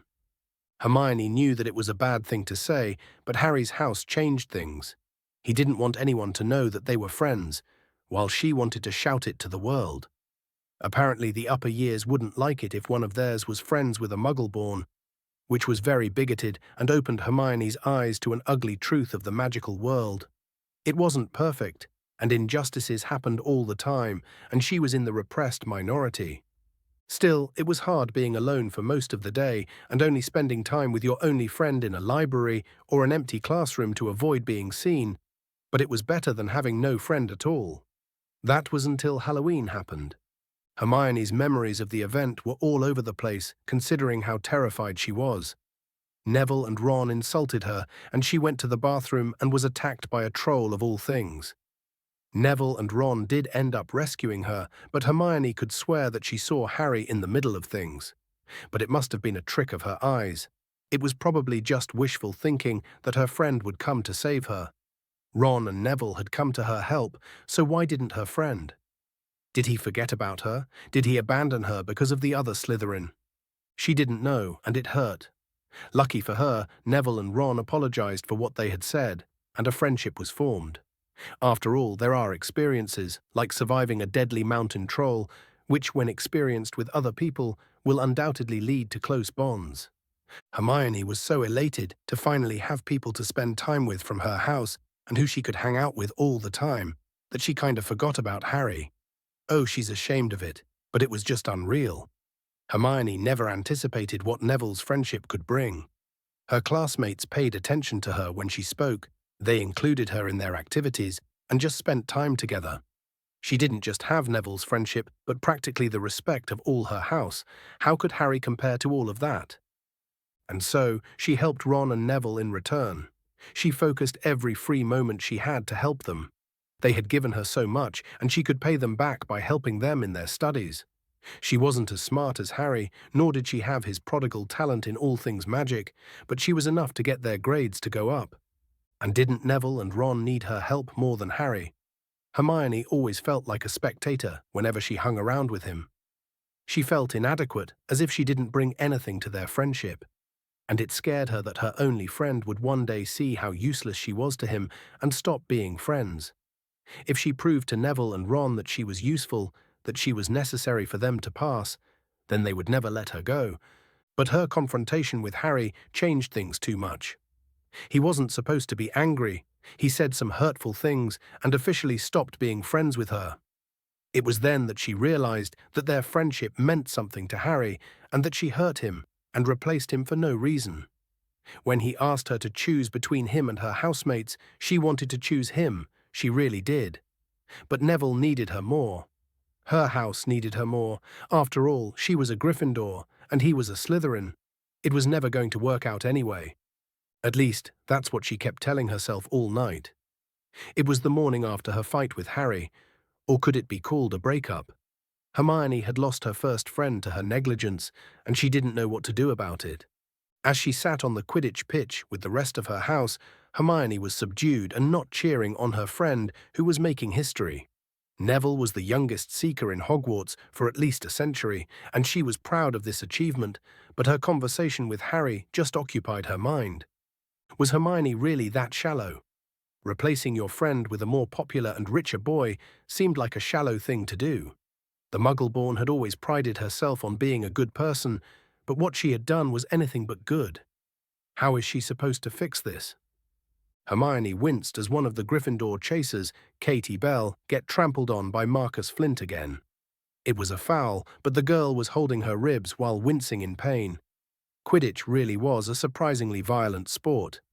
Foul, screamed the Gryffindors like a single wizard, with a few others insulting Marcus Flint, his parentage, and whether his house was sleeping with trolls.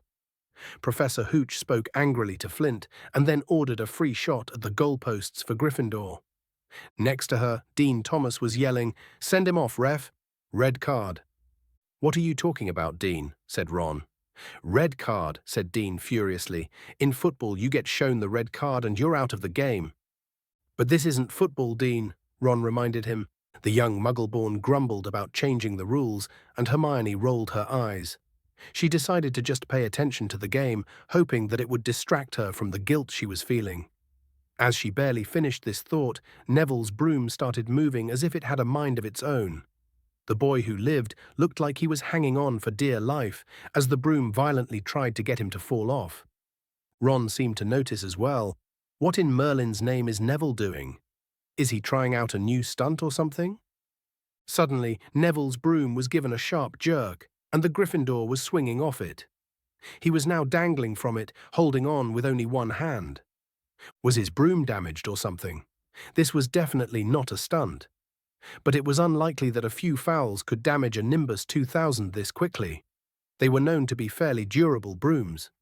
Hermione had researched it when Neville's grandmother had sent him one as a present for becoming the Gryffindor Seeker. Maybe it was a curse. She had read that dark magic is very effective at overwhelming protective enchantments. Hermione took her binoculars and pointed it at the teacher's stand. Her gaze immediately went to Snape, who was gazing at her classmate while murmuring an incantation without blinking. So Snape was cursing Neville. She knew that the potions professor was no good, but trying to kill a student in broad daylight, that was just insane. She murmured to herself, "Snape is cursing Neville's broom." Ron shouted back, "Snape is what?" The redhead then calmed down but was still panicking. "What should we do?" "Leave it to me," the Muggleborn responded. Before Ron could say another word, Hermione had disappeared. She fought her way across to the stand where Snape stood and raced along the row behind him. She didn't even stop to say sorry as she knocked Professor Quirrell headfirst into the row in front. Reaching Snape, she crouched down, pulled out her wand, and whispered a few well-chosen words. Bright blue flames shot from her wand onto the hem of Snape's robes. It took perhaps 30 seconds for Snape to realize that he was on fire. A sudden yelp told her she had done her job.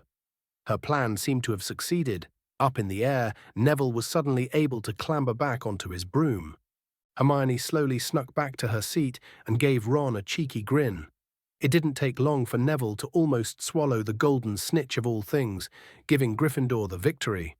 Hermione was happy with herself when the boy who lived landed on the ground, looking proud and relieved. She had saved her friends.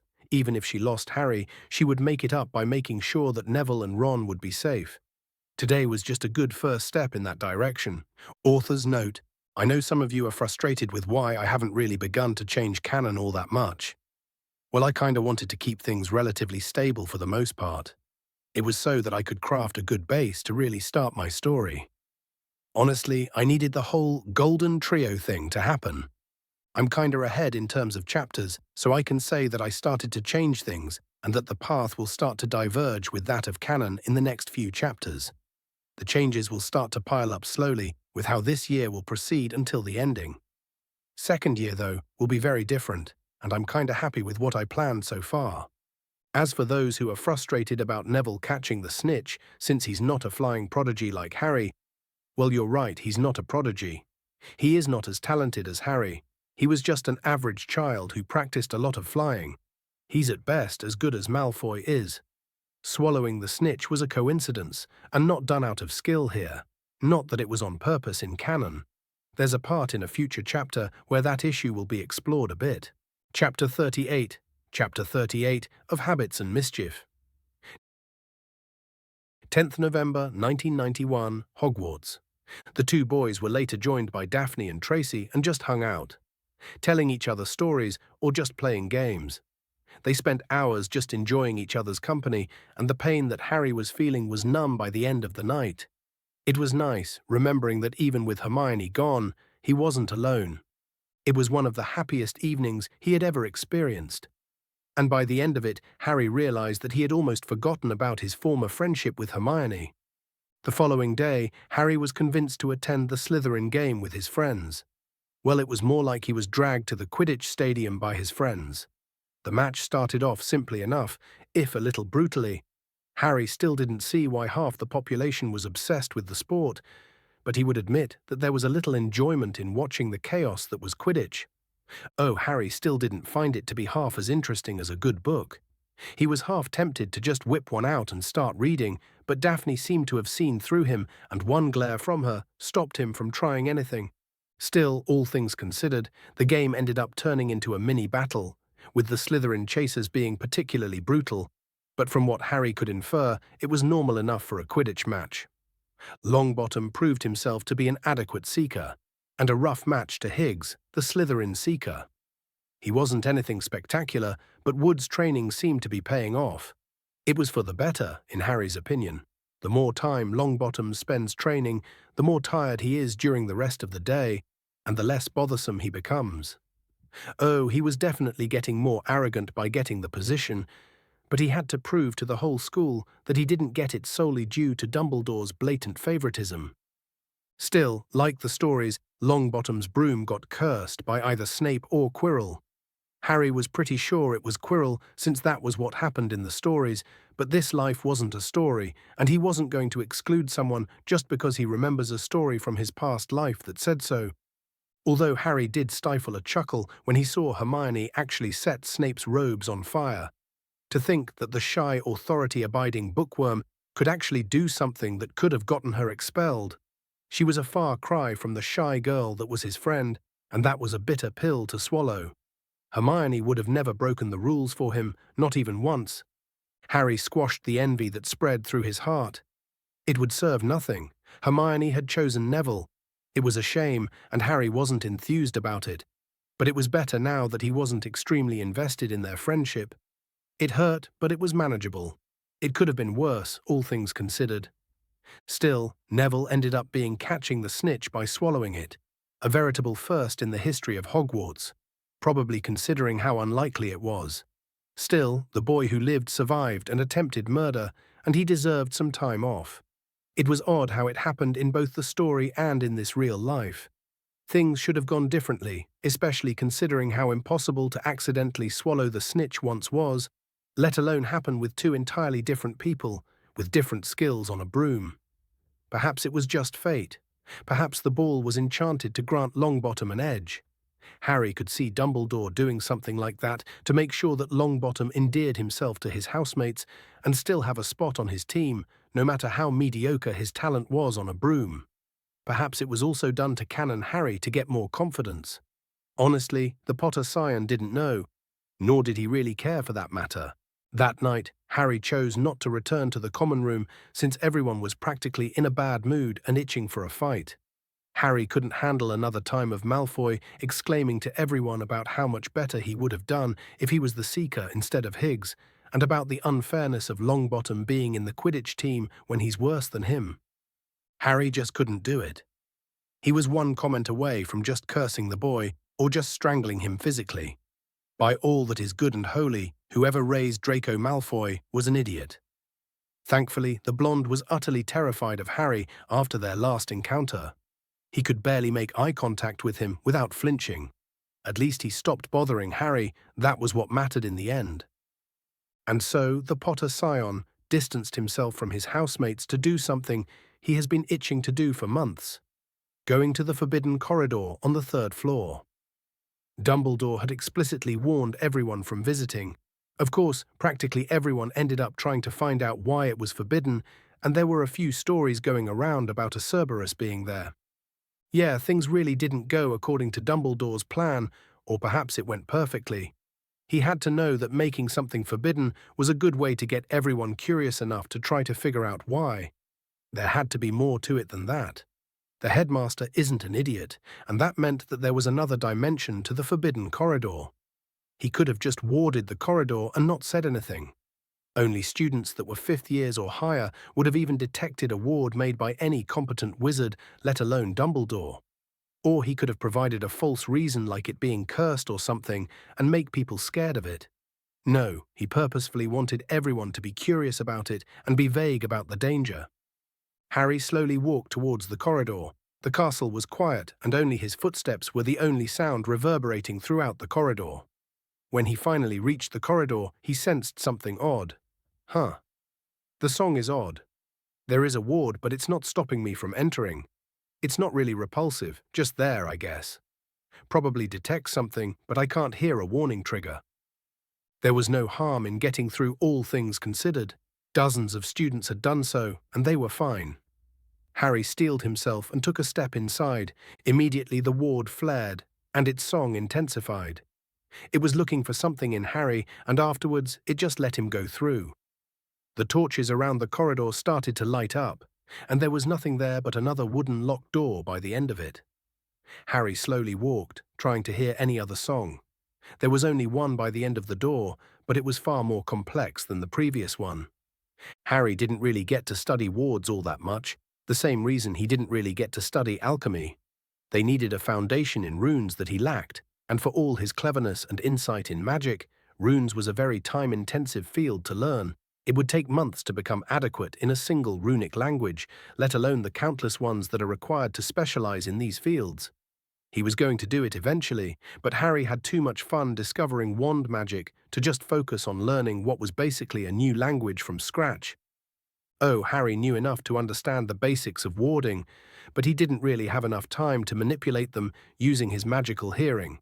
Still, Harry was adamant about seeing the infamous Cerberus at the very least. He pointed his wand at the door and muttered, Alohomora. The door clicked and opened up, and the ward's song flared in intensity. Harry slowly walked forwards, and he finally understood what the ward was doing. It had two distinct songs, one that felt protective, and another that was slowly changing. It was becoming more familiar. Harry could tell it was at the back of his mind. Oh, it was his song. The ward was analyzing his magic. What a wonderful and curious piece of magic. Harry, of course, chose to trick it and slightly change his song to resemble Blaze. It was probably a bad thing to do, but he was most familiar with it, having hung out with him the most out of his friends. His technique was more of an illusion than actually changing his magic, because it was an illusion of a magical song superposing his own. It wasn't really something he had tried before, but it should have been theoretically possible. When it was done, the ward fully assimilated the false magical signature and settled down. It sent a copy of the fake signature to the first ward, which also flared. Harry then slowly walked past the door and was face to face with the giant three-headed dog. It was far more intimidating than he imagined. It was bigger than the troll and was scowling at him. Cerberus were magical dogs that have the best magical resistance in a magical creature. It was literally impervious to magic. You couldn't put a spell on it, be it protective or attacking. They were also one of the few creatures that are immune to the killing curse, but that protection didn't hold into their fur. To defeat a Cerberus, you had to do it physically, which wasn't really most wizards' strong point. It was a fantastic beast to use to protect an object. Practically no one would have been able to get past it, all things considered, and it did make sense why Dumbledore would let it attack it. Harry slowly walked towards the rising dog and spoke up. Don't worry, I'm not trying to get past you. I just wanted to see you.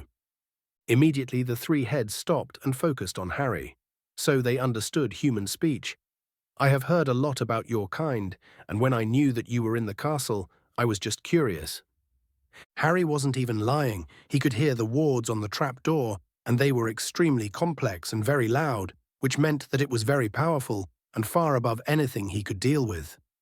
He only came here because a Cerberus was a rare creature, and it was intelligent enough that Harry wanted to hear its magic. I have to say, you are magnificent, Harry muttered. That was true. Harry stopped and ignored all of the ward's noise and just listened to the Cerberus. It was by far the most complex symphony he had ever heard. It had so many layers and deepness. It was the most magical thing he had heard so far. There was loyalty, playfulness, and nobility involved. And then that changed with a feeling of familiarity and, for the lack of a better term, souls. It was then that he realized what was happening. You're not a being of flesh and blood, are you? The giant hound's three heads sniffed in amusement, and Harry knew that he was right. The Cerberus wasn't some average magical creature. It was deeper than that. It was made of magic, mixed in with a few other things, but fundamentally it was a being of energy. No wonder magic couldn't hurt it.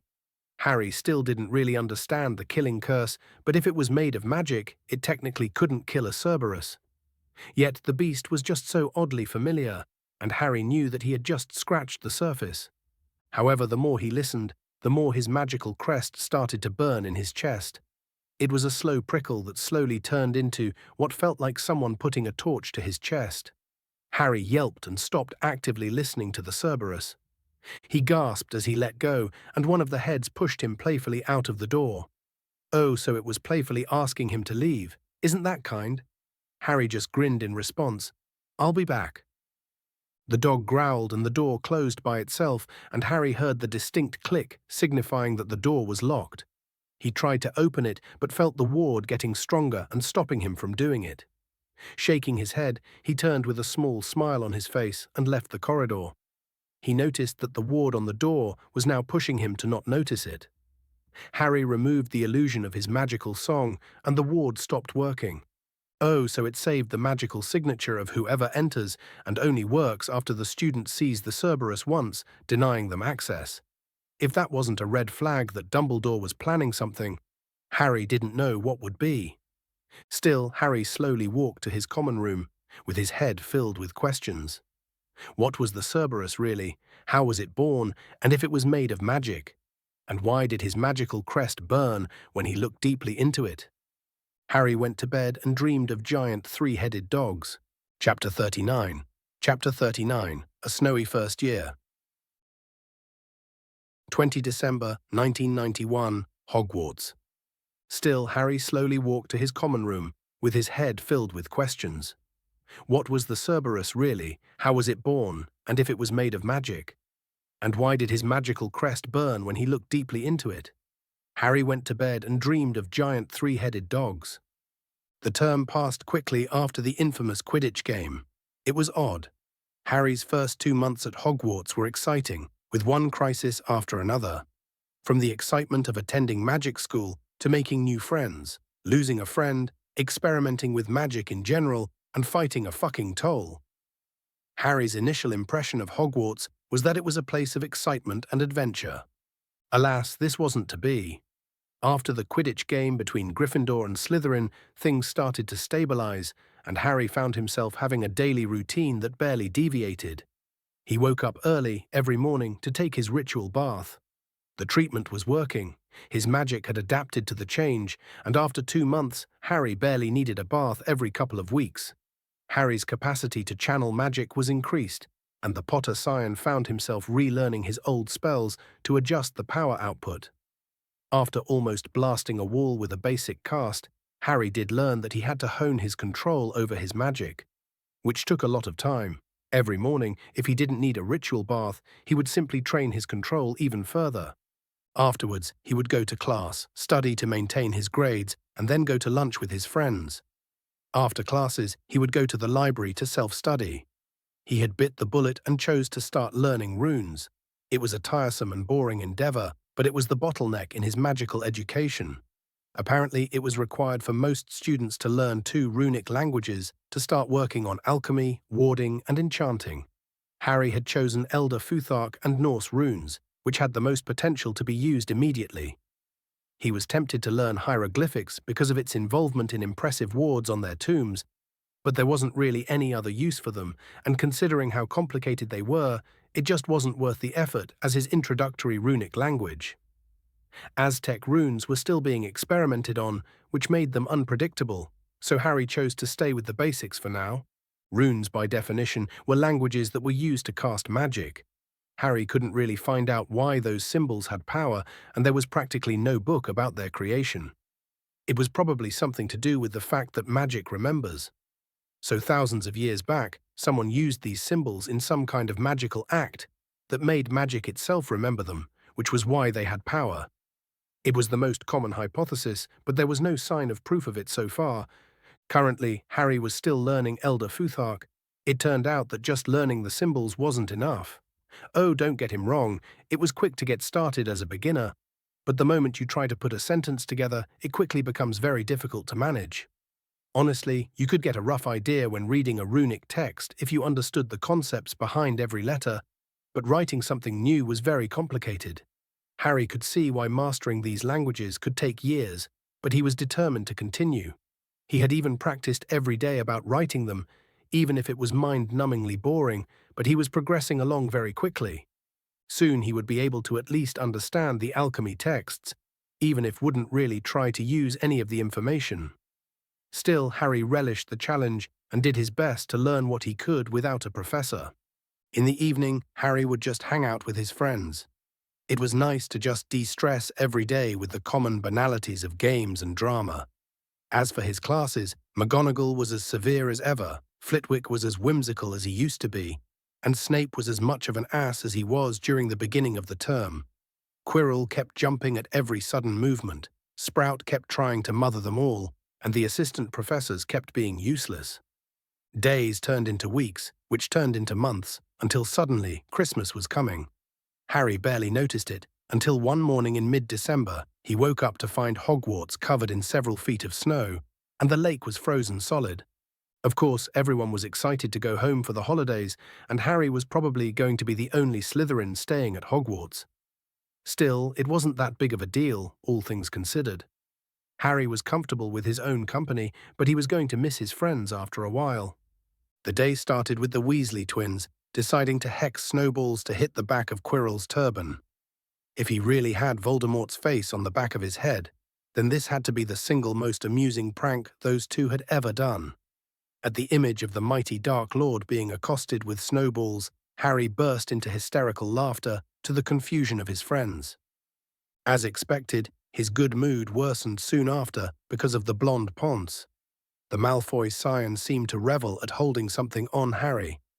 The boy was very subdued for a few weeks following their confrontation after the crest unlocking, but he returned to send spiteful comments, trying to badmouth Harry to everyone around him. He was probably trying to be discreet, but it was just ridiculous. The funny thing was that the blonde quickly folded the moment Harry so much as looked at him. Honestly, if someone else was in Harry's place and lacked his patience with the blonde, the boy would have ended up hexed into oblivion months ago. Still, it was a large upgrade, since he had stopped trying to have a direct confrontation with Harry. He was cowed, even if he was still an ass.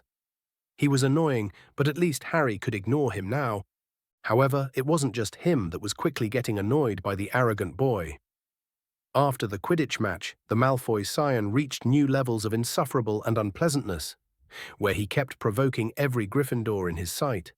Even the other Slytherins kept getting annoyed at the loss of points, and it was probably his father's influence that stopped any 4th or 6th year from hexing him for the risk of losing the House Cup.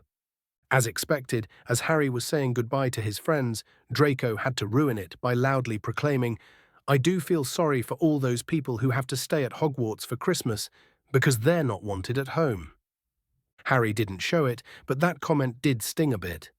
Harry disliked the idea of being alone, not in the literal sense, but having no one that would comfort him when things get hard, or that would help him when he needed to.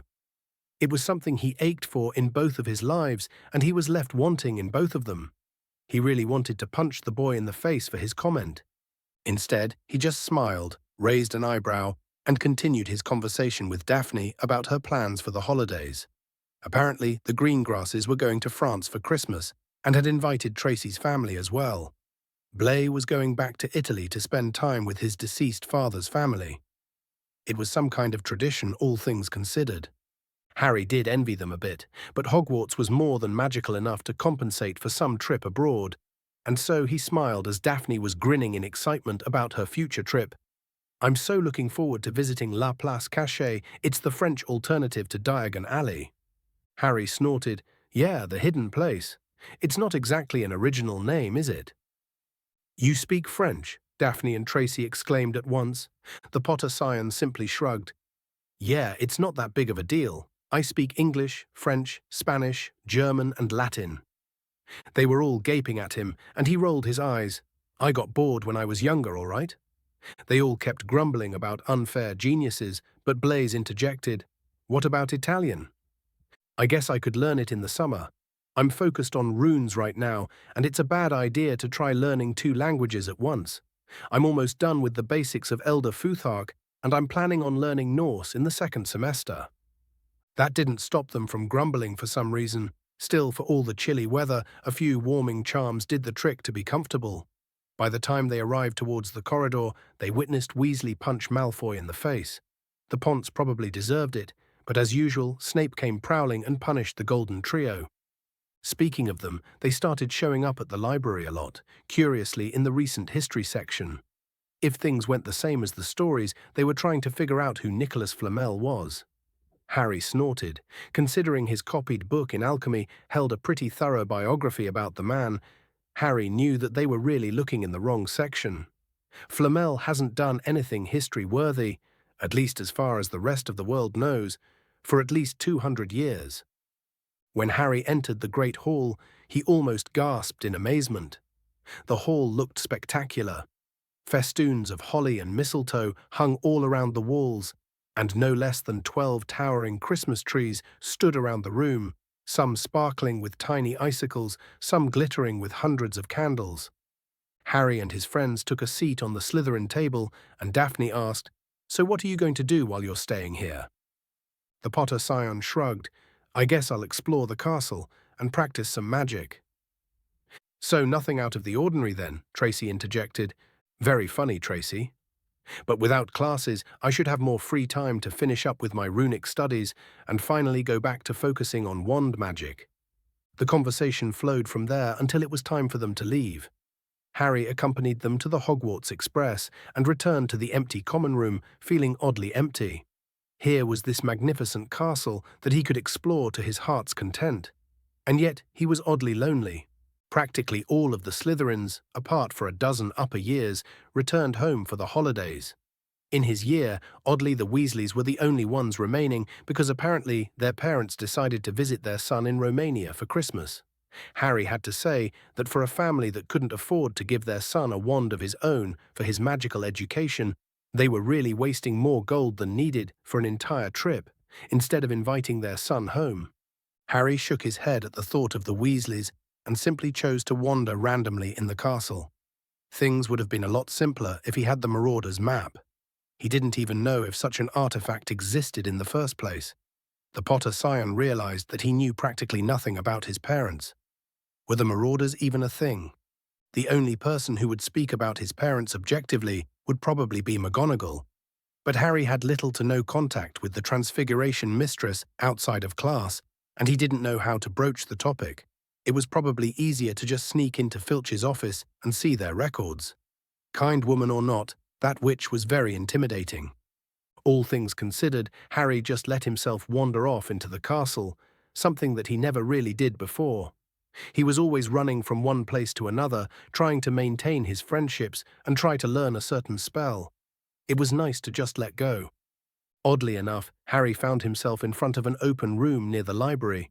He felt oddly compelled to just walk there and look at it properly. The Potter scion's eyes widened when he entered it. Inside was a very large mirror, probably very old, with some kind of golden frame. It had an inscription carved around the top. Erist stra eru, oit ube, kafru, oit on vosi. Well, that was an unexpected surprise. Chapter 40. Chapter 40, Mirror of Desire. 20 December 1991, Hogwarts. Oddly enough, Harry found himself in front of an open room near the library. He felt oddly compelled to just walk there and look at it properly. The Potter scion's eyes widened when he entered it. Inside was a very large mirror, probably very old, with some kind of golden frame. It had an inscription carved around the top. Erised stra eru oit, ube kafru oit on vosi. Well, that was an unexpected surprise. Harry glanced at the infamous mirror of Erised with trepidation. He had tried researching the mirror in the library and found absolutely nothing. To be fair, the Potter scion didn't exactly know when the mirror was created or how it was created, only that it was a mirror that showed people what they truly desired. That description was too vague, and Harry had researched the most well-known magical mirrors but found no mention of the mirror of Erised. Now that it was in front of him, he started using his arcane hearing. Yeah, he was going to call it that now. It's a lot cooler than magical hearing. Harry did his best to deactivate this skill ever since he was in the castle, unless he actively needed it.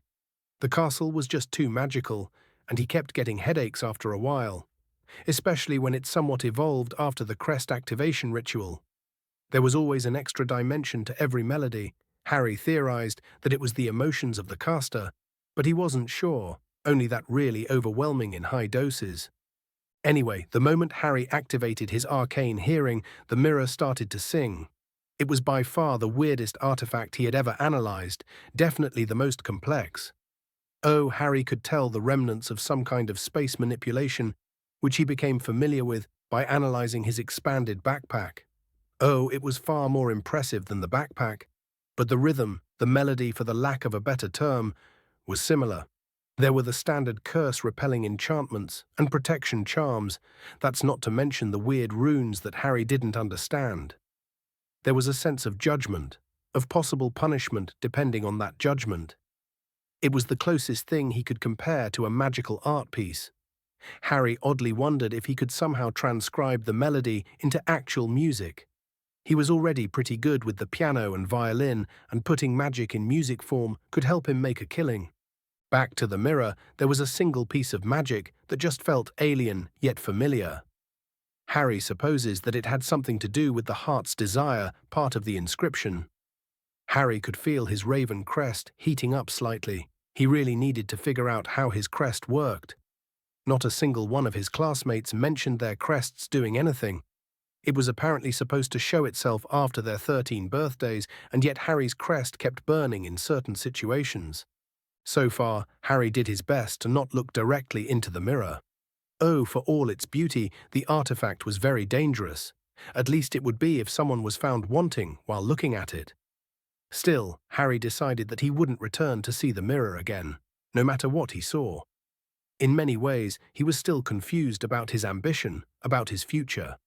Harry wanted to make his mark on the world, but other than just learning magic, he didn't know what his heart's desire was. Perhaps it would let him know to learn more about himself than any other. He decided to finally take a glimpse at the mirror, unable to restrain his curiosity, and stood in front of the mirror while murmuring, "My heart's desire, huh? I wonder." Harry opened his eyes and gasped at the sight that awaited him. It was an older version of himself that was giving Harry a confident smirk. His green eyes were glowing, thrumming with power, but that only seemed to be a minor aspect of the desire. No, the reason Harry gasped in shock was the two people that were standing next to him. There was a woman with constantly changing features who was looking at his mirror self with love and warmth in her eyes. There was also the young girl who was looking at him with admiration. She had messy black hair and green eyes that reminded him eerily of his own. He knew deep in his heart that this girl was his daughter, which made the older woman his wife. Harry looked at her finger and saw a beautiful wedding ring. His mirror self was wearing a ring of his own as well. Behind them was a large house with a garden. It wasn't quite large enough to be called a mansion, but it was larger than any villa he had ever seen. It looked luxurious, yet cozy, a true home. Behind it was a beautiful beach with sand as white as snow, and the water was as beautiful as sapphires. So, for all his ambition and fascination with his magic, all he wanted deep down was to have a family, a home, and live comfortably while relishing in their love. In his previous life, he never experienced such love. Oh, he loved his parents, even through all their distance, and he loved his brother deeply. But it was a love based on responsibility and familial relations. He never had someone to support him, someone he could complain to when he was frustrated, someone that would love him in return. A true partner. Harold had died without anyone to mourn him. He died forgotten. He was nothing. Oh, he wanted to make his mark in the world, to be remembered by the history books, to have something to give his life meaning. He was an empty man before, devoid of love, devoid of life. A family, a legacy was a way to achieve his dream in a way. True happiness, that's what he could see on his mirror version's face. He was fulfilled, he was happy, he was content. It was so alien on his face, but it looked so right. Harry didn't care about the power that the man was showing off. The man was thrumming with magic, with power, but it was his smile, and the way he looked at his daughter, at his family, that really took his breath away. The Potter Scion noticed that his eyes were tearing up and let out a bitter chuckle. Love. My heart's desire is love. Having a loving wife and child, to find true happiness in an imperfect world. What a mockery of a Slytherin I turned out to be. Slytherin was the house of the cunning and ambitious, and Harry just found out that it was his ambition was to settle down with a loving wife and have a child to raise and spoil. What a joke. Oh, but I find that love is by far grander of a goal and one with far more rewards than any other pursuit. An aged voice responded behind him. Harry stiffened and turned with his wand raised. He was so distracted by the loud symphony of the mirror that he didn't notice the one hiding behind him. He relaxed slightly and lowered his wand when he saw the headmaster. Harry was talented, yes, but he didn't even come close to Dumbledore's level. If the man wanted to do something to him, he would have done it already. I didn't see you, sir, Harry remarked, because I did not want you to see me, young Harry. Now tell me, you, like hundreds before you, have discovered the delights of the Mirror of Erised. What do you think of it? Harry shrugged. I think it's a very dangerous artifact. And you would be right. Countless men have wasted away before this mirror, entranced by what they have seen, or been driven mad, not knowing if what it shows is real or even possible. Do you know of its origin? The headmaster asked. I can't say that I do, Harry responded. Long ago, before the statute of secrecy was put in place, a Muggle lord had become quite wealthy after a few trade deals. And yet his staff and subjects were living in very poor conditions, for the Lord did not wish to part with any of his wealth. Seeing enemies everywhere, he foolishly commissioned a fae to create the ultimate vault, one that cannot be accessed by anyone. He planned on tricking the fairy after the vault was built by locking his gold inside and refusing to pay her. Seeing the man's greed and his mistreatment of those he deemed to be below him, they decided to add some creating punishment. They created this mirror to act as a gateway for all who wish to put their riches, and yet they could only take it out if they do not truly desire it. When the fae gave the Lord the mirror, he put all of his wealth inside and refused to pay. The fairy then left with an odd smile on its face and relished while watching the man see his wealth and yet not be able to take a single coin. The man died on hunger and thirst, unwilling to let go of the mirror that held what he desired the most. Harry raised an eyebrow at the story. He didn't expect that. He didn't even know that the fae were real. He just commented, "A fascinating story. How ironic for a man to be killed by what he desired the most." Quite. Very few people could stand in front of this mirror and see love instead of power and wealth. It is usually those who have lost love that treasure it the most, Dumbledore remarked. You can never lose what you never had. You can never take it for granted when you see people have it and yet dismiss it so casually. I hope I don't fall into the same trap they do. To be perfectly honest, I half expected you to see your parents in the mirror, the headmaster remarked. Nothing can bring back the dead. It would be foolish for my whole being to be centered around people I will never meet. It's better to let the dead have their rest and focus on the living. You really are wiser beyond your years, Harry Potter, the headmaster remarked. I only wish to offer you the piece of advice to not seek the mirror once more, but I think you can understand its dangers more than anyone your age should. They stayed in each other's presence for a good minute before Harry spoke up. Professor, may I ask a question? You just did, young Harry, but I suppose one more question wouldn't be too much of a bother, answered the old man with mirth in his eyes. Harry shrugged. Do you know what happened to my father's cloak, sir? The man stiffened at the action and asked, What makes you think that I have any idea about what happened? Well, I was looking for anything that might have survived the fire, and this cloak stood out. Since from what I understand it survived far worse attacks before. It's a family heirloom, you see. I owled the ministry, and they said that anything regarding my inheritance was handled by you, headmaster, at least according to my father's will, that is. It had to do with you being the witness to the will or something. I'm not really sure. Most of it went a little over my head. Which is why I am asking if you ever found out what happened to it. The headmaster relaxed. I'm afraid not, young Harry. It's truly possible that it was destroyed by the fire. After all, it had devastated an entire village of wizards and muggles. It's very probable that an artifact, no matter how ancient or well protected, could be destroyed. Harry slumped. Well, that's a shame, really. Suddenly, Harry's family crest burned slightly, and the Potter scion obtained the first bit of information from it. He suppressed a grin and continued, and yet it still could be stolen. Perhaps it would be better to just activate the curse, just in case. Again, the headmaster stumbled. Is the cloak cursed, young Harry? The Potter scion shrugged. Well, it's sort of a safeguard. I found out about it from a small journal from my grandfather in Gringotts. The artifact is bound to the Potter family, and it's very well protected, especially since it's nothing more than a long-lived invisibility cloak. But I guess it's a family heirloom of some sort. So yeah, while the cloak would barely work for anyone without Potter blood, there's a small activation curse that can be used in case it's stolen. It emits some kind of locator signal, but even if it's returned, the curse persists if the holder is not of Potter blood.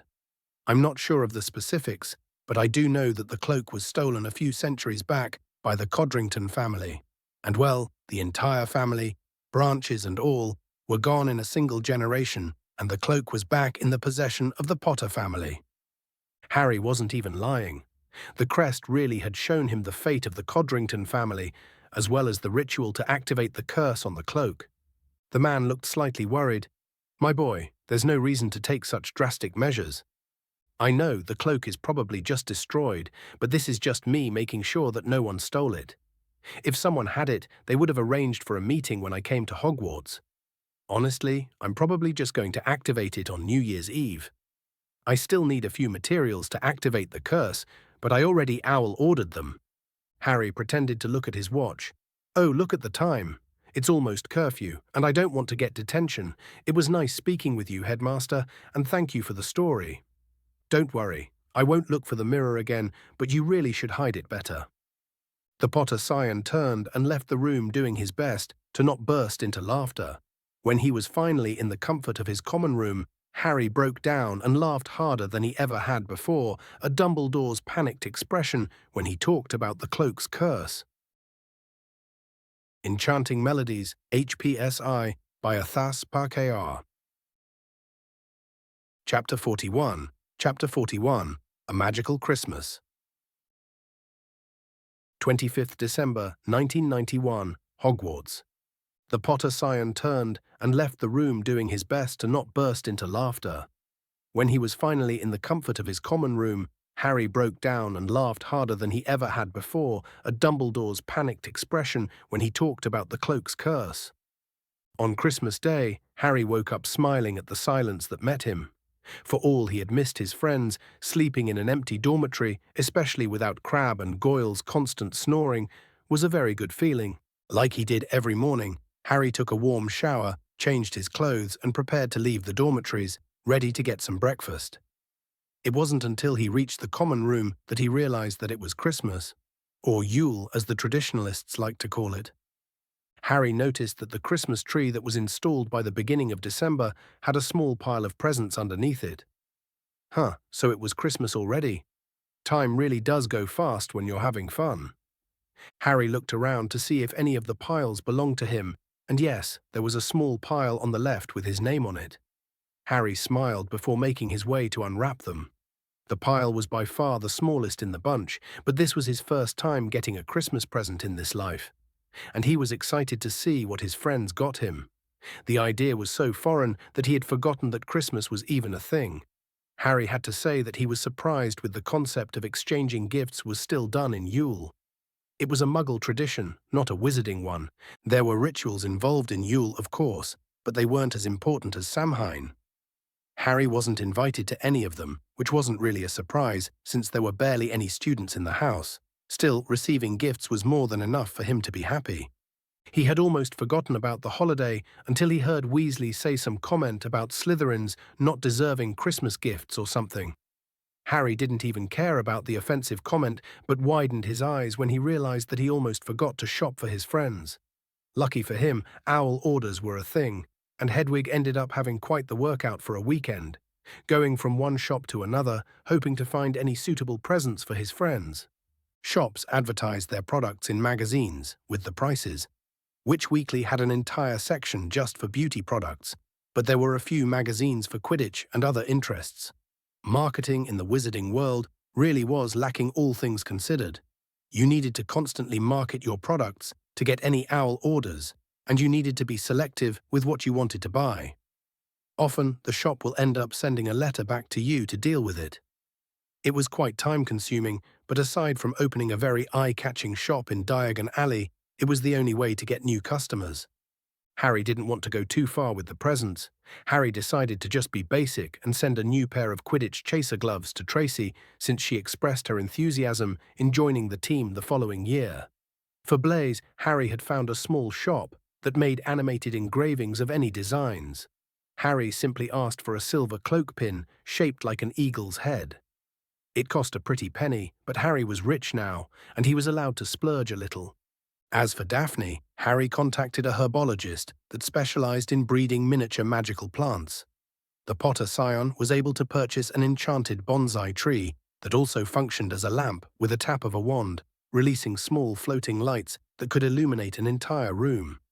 He really hoped that Daphne, whose love of herbology surpassed even Longbottom's, would like it. Harry picked up the first present, which happened to be a wizard's chess set from Blaise, with a note telling him to stop playing with his own set.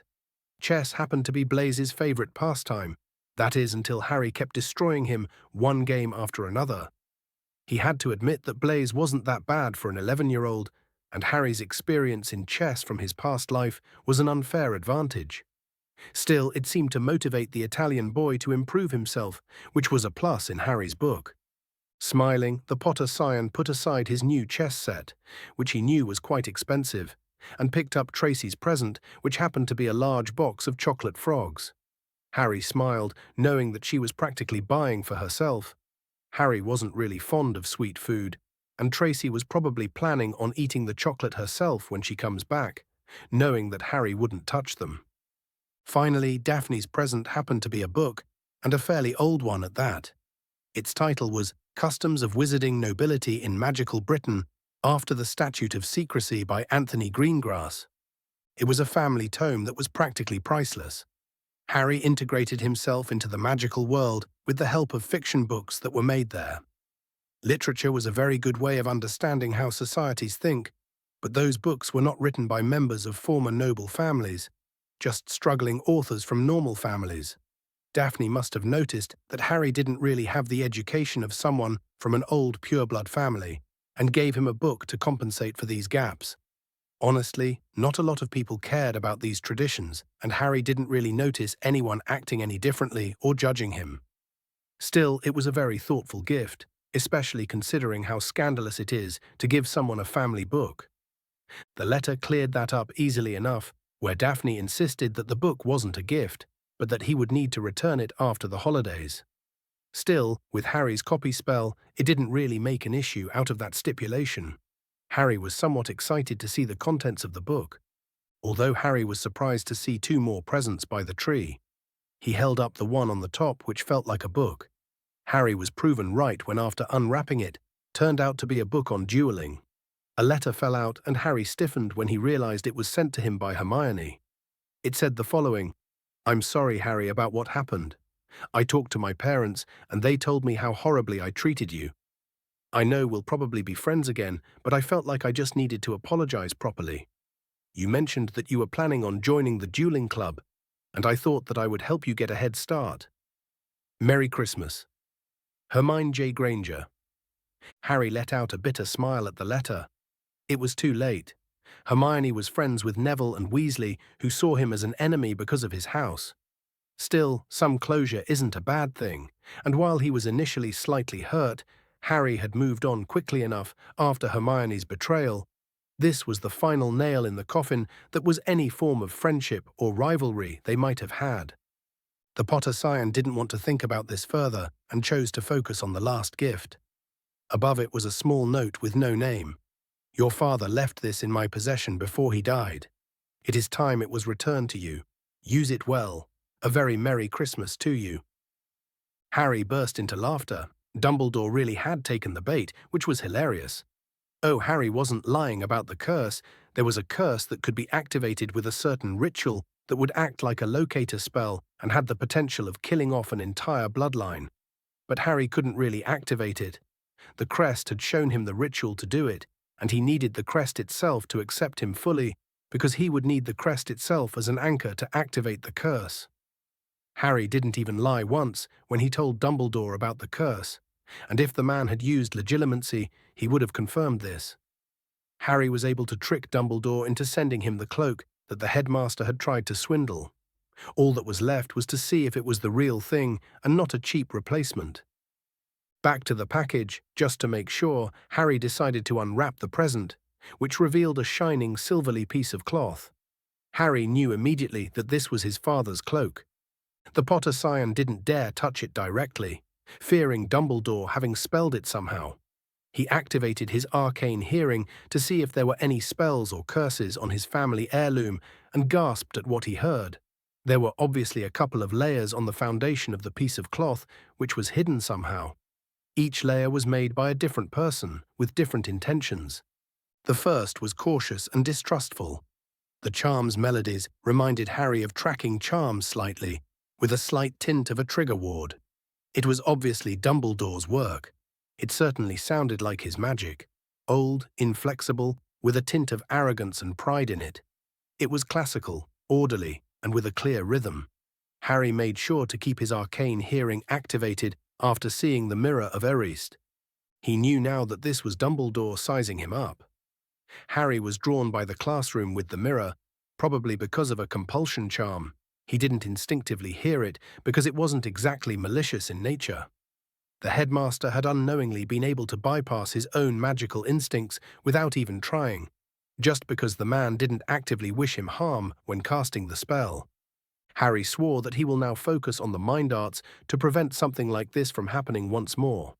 He will also try to keep his arcane hearing up for as long as possible. He was quickly overwhelmed by the frankly absurd amount of magic in the castle, but he was going to live there for 7 years, and ignoring his greatest strength was frankly absurd. Learning occlumency now became critically important.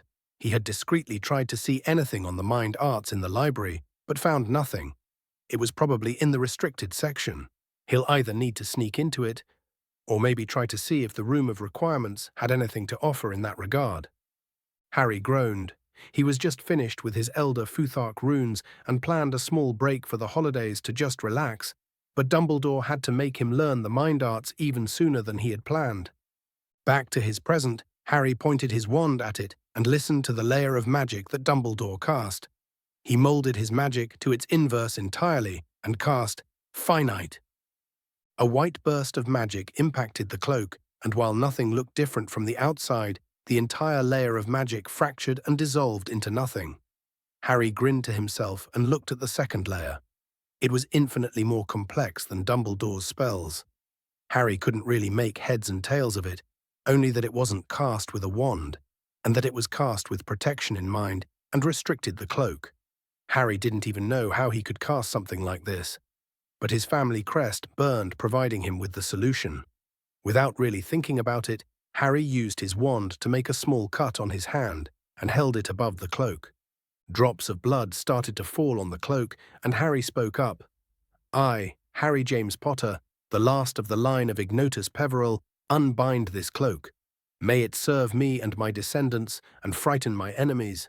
Let it remind all those who had forgotten the might of the Peverell family." With that done, and the 7th drop of blood touched the cloak, the layer of magic dissipated. Physically, the cloak transformed. It didn't look like a mere piece of cloth anymore, but of some kind of flowing silvery liquid. Harry touched it, and while he was able to grab it, it felt like he was holding a cool molten silver, not an invisibility cloak.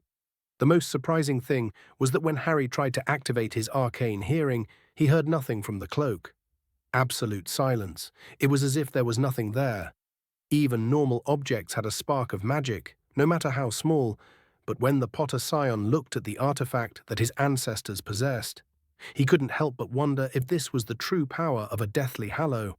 Chapter 42. Chapter 42, Cloak of Winter. 25th December, 1991, Hogwarts. The most surprising thing was that when Harry tried to activate his arcane hearing, he heard nothing from the cloak. Absolute silence. It was as if there was nothing there. Even normal objects had a spark of magic, no matter how small, but when the Potter Scion looked at the artifact that his ancestors possessed, he couldn't help but wonder if this was the true power of a Deathly Hallow. Harry couldn't help but wonder if theoretically this cloak would make him invisible to magic in general, and not just to sight. The fact that the cloak was silent to his arcane hearing was proof of that. Attempting to test it, Harry grabbed one of his enchanted quills. He opened up his ability and heard it thrum faintly when he focused on it. The Potter Scion then grabbed the cloak and put it over the quill and tried to sense it. He could feel absolutely nothing. It was as if there was nothing there. It was extremely disconcerting for Harry to put his hands up and grab something that for all his senses shouldn't exist. He couldn't see it, he couldn't hear it, he couldn't sense it. It was as if anything underneath the cloak just stopped existing. Harry tested the phenomenon with different enchanted artifacts, and it always worked. There was only one thing remaining, and that was putting on the cloak himself. When he put it around himself, it felt like it was a second skin, and everything around was still visible, and Harry could still hear the object's magic using his arcane hearing. Did that mean that the cloak couldn't impede any casting from the inside? Harry shrugged and took out his wand while being under the cloak and used a basic cast to see if a spell could travel outside of it.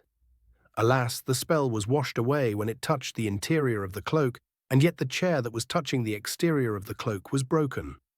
Harry hadn't even aimed at the chair. Curious about this phenomenon, Harry put some vases that he had gotten from one of the empty classrooms to practice some spells on, underneath the cloak, and cast a stinging hex. The vase broke, but when he tried to do the same when there were clothes around the vase, it wasn't even touched, while the clothes were displaced by the spell. Oh, so the cloak directed the spells towards its surface. Touching the cloak would mean being affected by the spell as well. It wasn't a new effect. Harry did notice the same with regular clothes, but the cloak was far more durable than them, probably even indestructible. That meant that Harry wasn't impervious to magic attacks when he was under the cloak.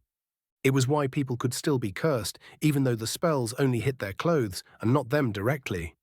But if they weren't directly touching the clothes, then they wouldn't be affected. Of course, it's far more complicated, where if you're touching something that's already touching the clothes, then you might be affected, which is what happens when someone is wearing multiple layers of clothes. However, the spell will only travel a certain distance before dissipating, which usually depends on the material of the object touched, the magical output of the spell, and the nature of the spell itself. Alas, it wasn't the time to focus on such an advanced subject of spell creation. Back to the cloak, it was such an amazing artifact, all things considered. Harry had decided to perform the final test, which was to try to sneak past the third-floor corridor wards. 1 hour later, Harry found out that he was undetected. He was invisible to even the wards when he was underneath the cloak. He had spent so long experimenting with the cloak that it was almost dinner time. He hadn't even eaten anything since he woke up. The cloak provided him with an opportunity to sneak anywhere he wanted without anyone knowing about it. Still, it was almost dinner time, and Harry regretted not being able to have the cloak with him at all times. If only he could wear the cloak discreetly, he pondered. As soon as he finished this thought, the silver cloak morphed into a standard Slytherin cloak. Holy shit, it can shapeshift too. Harry put on the cloak and willed himself to be invisible. It didn't seem to work until he put on the hood while willing the cloak to activate.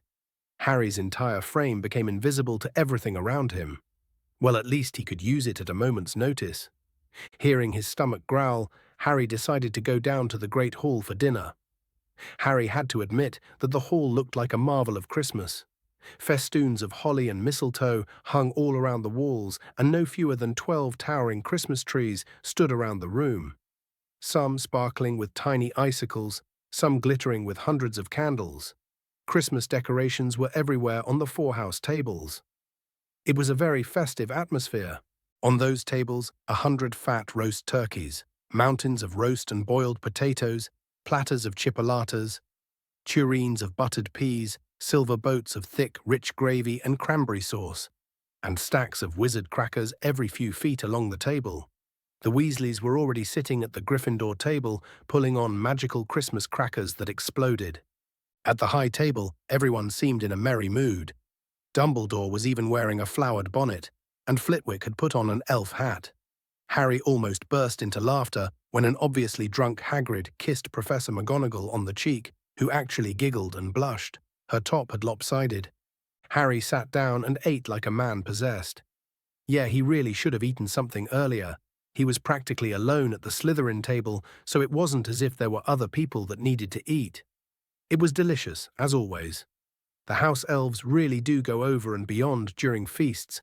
Harry would have called this a waste of food if it wasn't for preservation charms able to keep leftovers for months at a time. They were probably going to be eating leftovers from this feast until the end of the holidays. Still, Harry's meal just had to be ruined by Ron Weasley, who walked towards Harry with a grin on his face. He was wearing a knitted maroon sweater with a big R on it. His mother had probably made it. The Potter scion ignored the redhead and continued eating while reading his book. This went on for a good minute, and the redhead tried to get his attention by clearing his throat. Finally, the boy had enough and rudely closed down Harry's book. The young Slytherin looked up with a raised eyebrow. "That was awfully rude, Ronald Weasley." The boy blushed at him, using his full name before stiffening. "Well, you weren't paying attention to me." "And why would I pay attention to you?" Harry asked with a very dry tone. "Because I was trying to talk to you," the redhead exclaimed loudly. "Oh, I'm sorry, I was just so engrossed by my book. The curse-breaker Dresden was just about to fight some giant crocodile in an ancient tomb. Very exciting. You see, Weasley interrupted his little monologue. I don't want to know about your stupid book, Potter. Then why did you mention it then? I didn't mention it, you did, the boy proclaimed. Harry simply shrugged. Perhaps I did, and perhaps I didn't. We'll never know for sure. No, I actually know for sure, because you're the one who talked about it. Then let's just agree to disagree, young Whitley, Harry responded. My name isn't Whitley, Ron shouted with his face as red as his hair. Harry was doing his best not to burst into laughter. It isn't? I thought your name was Ronald Whitley. No, it isn't. My name is Ron Weasley. The boy was practically foaming from the mouth. It's very nice to meet you, Ron Weasley. I'm Harry Potter. I hope we can get along, Harry responded. You know me, Potter. We don't get along, the redhead growled back. Harry just let out a shrug. That's a shame. You seem like a fine young man. Stop looking down on me, the Gryffindor shouted. How am I looking down on you, young man? Harry answered with a teasing tone. Stop it, just stop it. You're doing it again, the boy yelled. Harry was almost going to burst into laughter. It was so easy to revert to his past experience as a teacher in his old life. Then perhaps you could tell me what you wanted to say to me. After all, you were the one who went all this way from his house table to mine just to speak. I did, the boy wondered while frowning. Oh, that's right, I did. I was here to ask if you got any Christmas gifts. You certainly don't deserve any, the slimy snake that you are. The redhead was smiling victoriously as if he had won something. Harry rolled his eyes. Well, I'm sorry to tell you that in fact I did receive gifts this Christmas. And for your information, snakes aren't really slimy. I've never touched one, but from what I read, they're quite smooth. And who would even get you gifts? The boy sneered back. Maybe it was just your parents. Oh wait, you don't have any. Harry suppressed the urge to punch the boy in the face. He went too far, and the Slytherin had no issue in retaliating. Instead of shouting and cursing the boy, Harry simply shook his head and put a sad expression on his face. Well, that was rather rude, Weasley. Here I am, minding my own business, and you throw my parents' death to my face for no reason. What a cruel thing to do. Perhaps you would have done well in Slytherin, Harry answered. Oddly enough, the boy paled. No, I wouldn't have. I'm a Gryffindor to the bone. Harry grinned at the reaction. Oh, I think you would have. The hat did see it too, didn't he? All that ambition to be respected become more than your brother's. After all, one's a very talented curse breaker. One is already making waves in Romania as a dragon handler. Percy will obviously be rising in the ministry soon enough, and the twins will probably have their own joke shop by the time they graduate. They all have their talents and their strengths. But you're just there, unremarkable, talentless, forgotten. You barely get a second-hand wand, which is stopping you from reaching your potential while the others get new things. The forgotten Weasley, isn't that right? The boy looked teary. No, I'm not. But you are, I can see it. You wanted to rise above it, not struggle with money anymore, to buy new things, and that the entire world would remember your name. The hat saw it, didn't he? He saw this ambition and almost sent you to the house you hated, but you pleaded to be with your family, to be with your idol, Neville Longbottom. Even now, you're barely more than the friend of the boy who lived, and that's all everyone will ever know you by. Maybe if you had chosen Slytherin, that wouldn't have been the case, Harry answered with a small smile on his face. The boy was shaken and his eyes watered.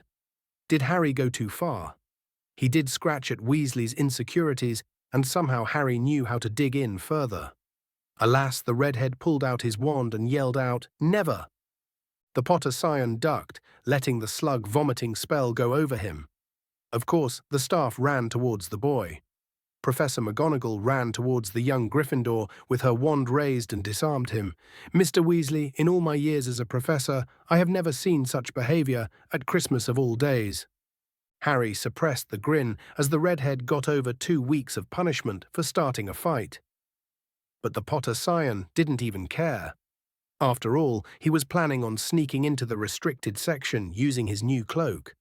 After all, he did need to get started learning the mind arts, and wouldn't that be a good place to start? Chapter 43. Chapter 43. The library has been breached.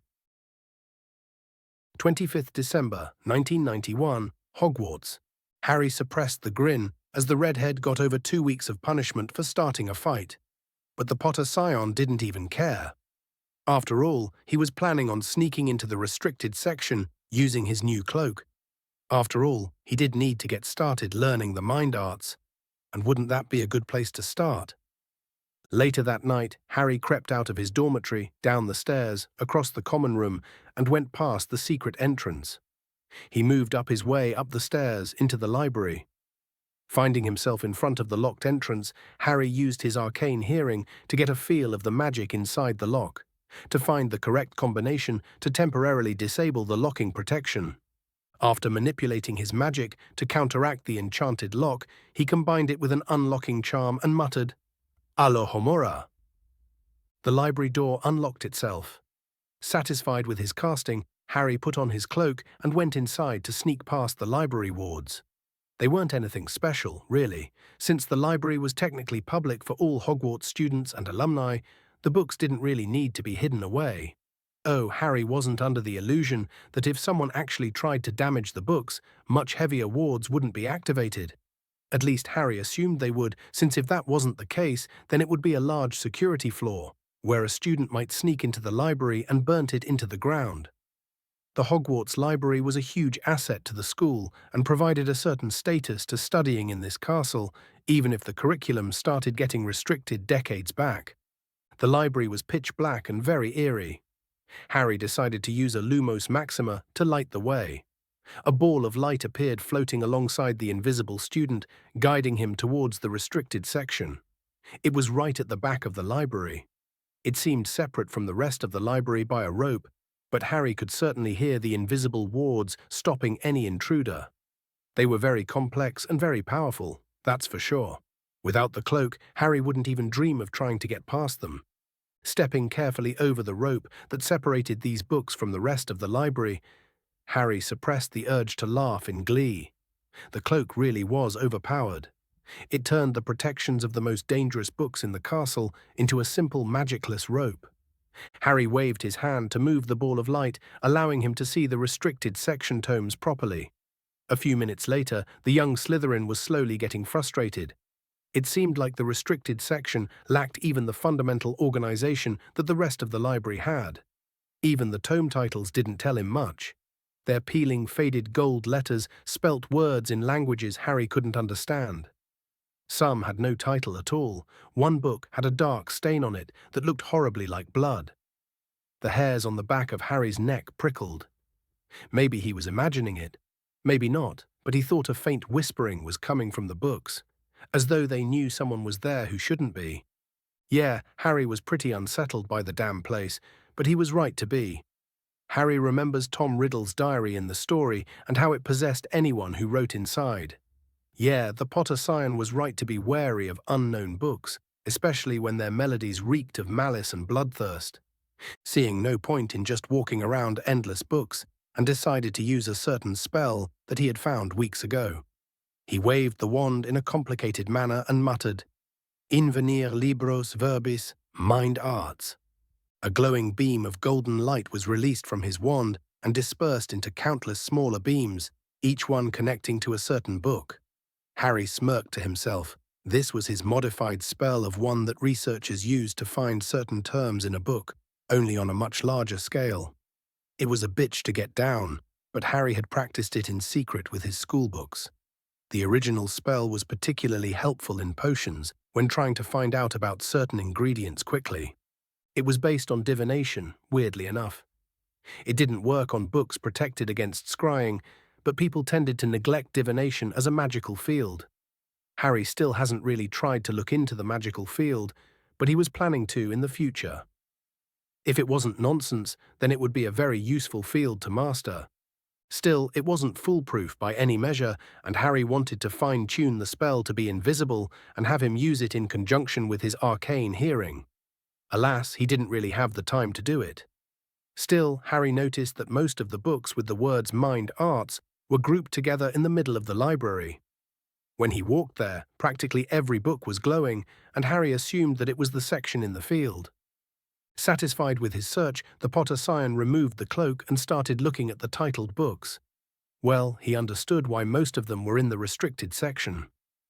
Mind Curses, How to Break Down Your Enemies by Charles Claw sounded quite sinister. Yeah, there were books on how to curse people to insanity, on how to control their minds, on how to brainwash them, manipulate their very thoughts, and so much more. It was very horrific, and Harry was shaking by the end of it. He had forgotten how dangerous magic was, how terrible it could be. Magic was supposed to be beautiful, filled with wonder and amazement, but not this. After dozens of horrific titles, Harry found one that didn't sound very dangerous, An Introduction to the Mind Arts by Xavier Harlaw. Finally, a book that wouldn't give him nightmares. Harry prepared to touch it, only to be warned by his arcane hearing of the wards that protected the tome. Harry spread his senses and found out that the ward wanted to see a certain identification magical mark to be disabled momentarily. It wasn't very complicated, since it did need to be heavily manufactured, all things con Harry focused and was able to weave an illusion to replicate the magical mark, and he could hear the wards disabling as he touched the book. Grinning to himself, Harry decided to read the book slightly to see if it was interesting. The introductory chapter showed it to be an academic book focused on teaching. It was probably a supplementary book that was recommended whenever a student wanted to focus on the mind arts. As it said, it seemed to be an introduction to the field, but there didn't seem to be any chapters on occlumency and legilimency. Still, Harry decided to copy the book. He took out one of his modified dictation quills and charmed it to copy the book into his never-ending journal. With that done, Harry decided to change the command a little, invenir libros verbis occlumency. This time the golden light was far smaller and was only divided into a dozen or so books. Harry walked towards the closest one and read its title, Occlumency and Legilimency, the Sword and Shield of the Mind Arts. It didn't have an author, but when Harry took it out and skimmed it, it looked like a brief summary of how occlumency and legilimency worked. Looking around the other glowing book, Harry selected 3 that looked to instruct the caster on how to protect their mind. Harry decided to take out a few of his spare books and charm his quills to copy them as well. Meanwhile, Harry started reading his fiction book. After all, his spell took hours to work finish, and Harry wasn't in a hurry. He cancelled the lights, put on his invisibility cloak, cast a small lumos underneath the cloak and started reading. It was better in case someone passed by. Harry wouldn't be surprised if Filch and his demon cat patrolled the library for some reason. Harry was thankful that he had locked the door on his way in. The squib caretaker shouldn't suspect a thing. A couple of hours in, the last book was copied, and Harry proceeded to put them back on their shelves, feeling their security enchantments resetting. Harry slowly walked out of the library, making sure to relock the door, and felt the enchantment on the lock activate once more. He walked in silence to his dormitory with a triumphant grin on his face. It was a good feeling. Sneaking around, bypassing the castle's protection while seeking forbidden knowledge. It was like an adventure. Was curse breaking like this? Harry could imagine himself sneaking into tombs, breaking wards to find hidden ancient treasures. It seems like an exciting profession, all things considered. The following day, Harry wasn't seen by any of the residents of the castle. Ron Weasley, who had been humiliated the previous day and wanted to give the Potter scion a piece of his mind, ended up trying and failing to corner him. The young Slytherin didn't show in any of the meals, choosing to get some snacks from the kitchen. He was too absorbed by something new. Harry hadn't really found anything truly different for months. It was all extensions of his current studies. But an entirely new magical field, no. The last he had seen was alchemy, and Harry needed to learn another runic language just to begin practicing it. Because that's what the mind arts really were. It was a magical field that was extremely obscure and very easy to abuse. Well, technically, there are charms and potions that could mimic its effects, but actual mind magic was just one a league of its own. It wasn't just defending the mind and attacking other ones. It was a subtle art that needed practice. It was the gateway to astral projection, sending telepathic messages, and even reading emotions. It was a therapist's wet dream, to be honest. It did explain why mind healers were such treasured and expensive commodities. Apparently, people who specialize in this field are only allowed to do so after finishing their normal healing education and taking an oath not to cause harm. It was sort of like the Hippocratic Oath, but more binding. Afterwards, they would have access to thing knowledge. and it was terrifying. No wonder Voldemort was so terrifying. You can't really trust your own thoughts when you're at the mercy of a mind mage. Honestly, considering what he had read, Harry decided to learn occlumency as soon as possible. Funnily enough, it happened to be a somewhat obscure subject, even in the mind arts. The field was mostly targeted towards healers, who didn't really need to be discreet while entering another person's mind, but they needed to be gentle and not cause any damage to their patients' psyches. A mind healer getting inside their patient's mind would need to prepare a pseudo-ritual to stabilize the connection both ways. Legilimency didn't do that. The subtlety of legilimency, which is an attacking form of mind magic, wasn't really common. It was basically having access to the surface thoughts in one's mind, be it images, memories, dreams, or imagination. It was just a simple spell that collected the loud thoughts around a person. It didn't really involve any true invading of the mind unless the spell is overpowered, which is just as likely to turn the target into a vegetable as getting any useful information from him. Similarly, protecting yourself from mind magic was also not that common, since it really wasn't likely that someone that has learned this magic properly to use it for harm. Occlumency took years to master, sometimes even decades, and that was just too much effort for small harm. It was a discipline, not a spell. It had many levels. Firstly, learning how to stop errant thoughts, practically stopping anyone that could use legilimency from reading your mind. However, mind curses and similar artifacts could still affect you. Afterwards, the discipline is essentially how to control your own mind, so that it may never be manipulated without your permission. Alas, Harry wasn't going to even try to attempt doing something like this anytime soon. He was going to get started with the anti-legilimency before committing to anything like this without any research. It took 2 days and a pointed letter from Professor Snape until Harry Potter exited his common room. And for all the Potion Master's scolding, Harry wouldn't have had it any other way. After all, Harry wanted to get the most done before classes started again. Chapter 44. Chapter 44, The Two-Faced Man. 12th January 1991, Hogwarts. Alas, Harry wasn't going to even try to attempt doing something like this anytime soon. He was going to get started with the anti-legilimency before committing to anything like this without any research. It took 2 days and a pointed letter from Professor Snape until Harry Potter exited his common room. And for all the Potion Master's scolding, Harry wouldn't have had it any other way.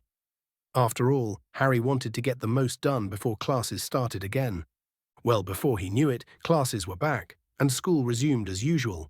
Harry had spent the rest of the holidays practically reading every single book on the mind arts. It was far more extensive than he had thought, especially since its theory was aimed at fully licensed healers that have studied for years after graduating from Hogwarts. Funnily enough, the easy part was the spells, especially the malicious ones.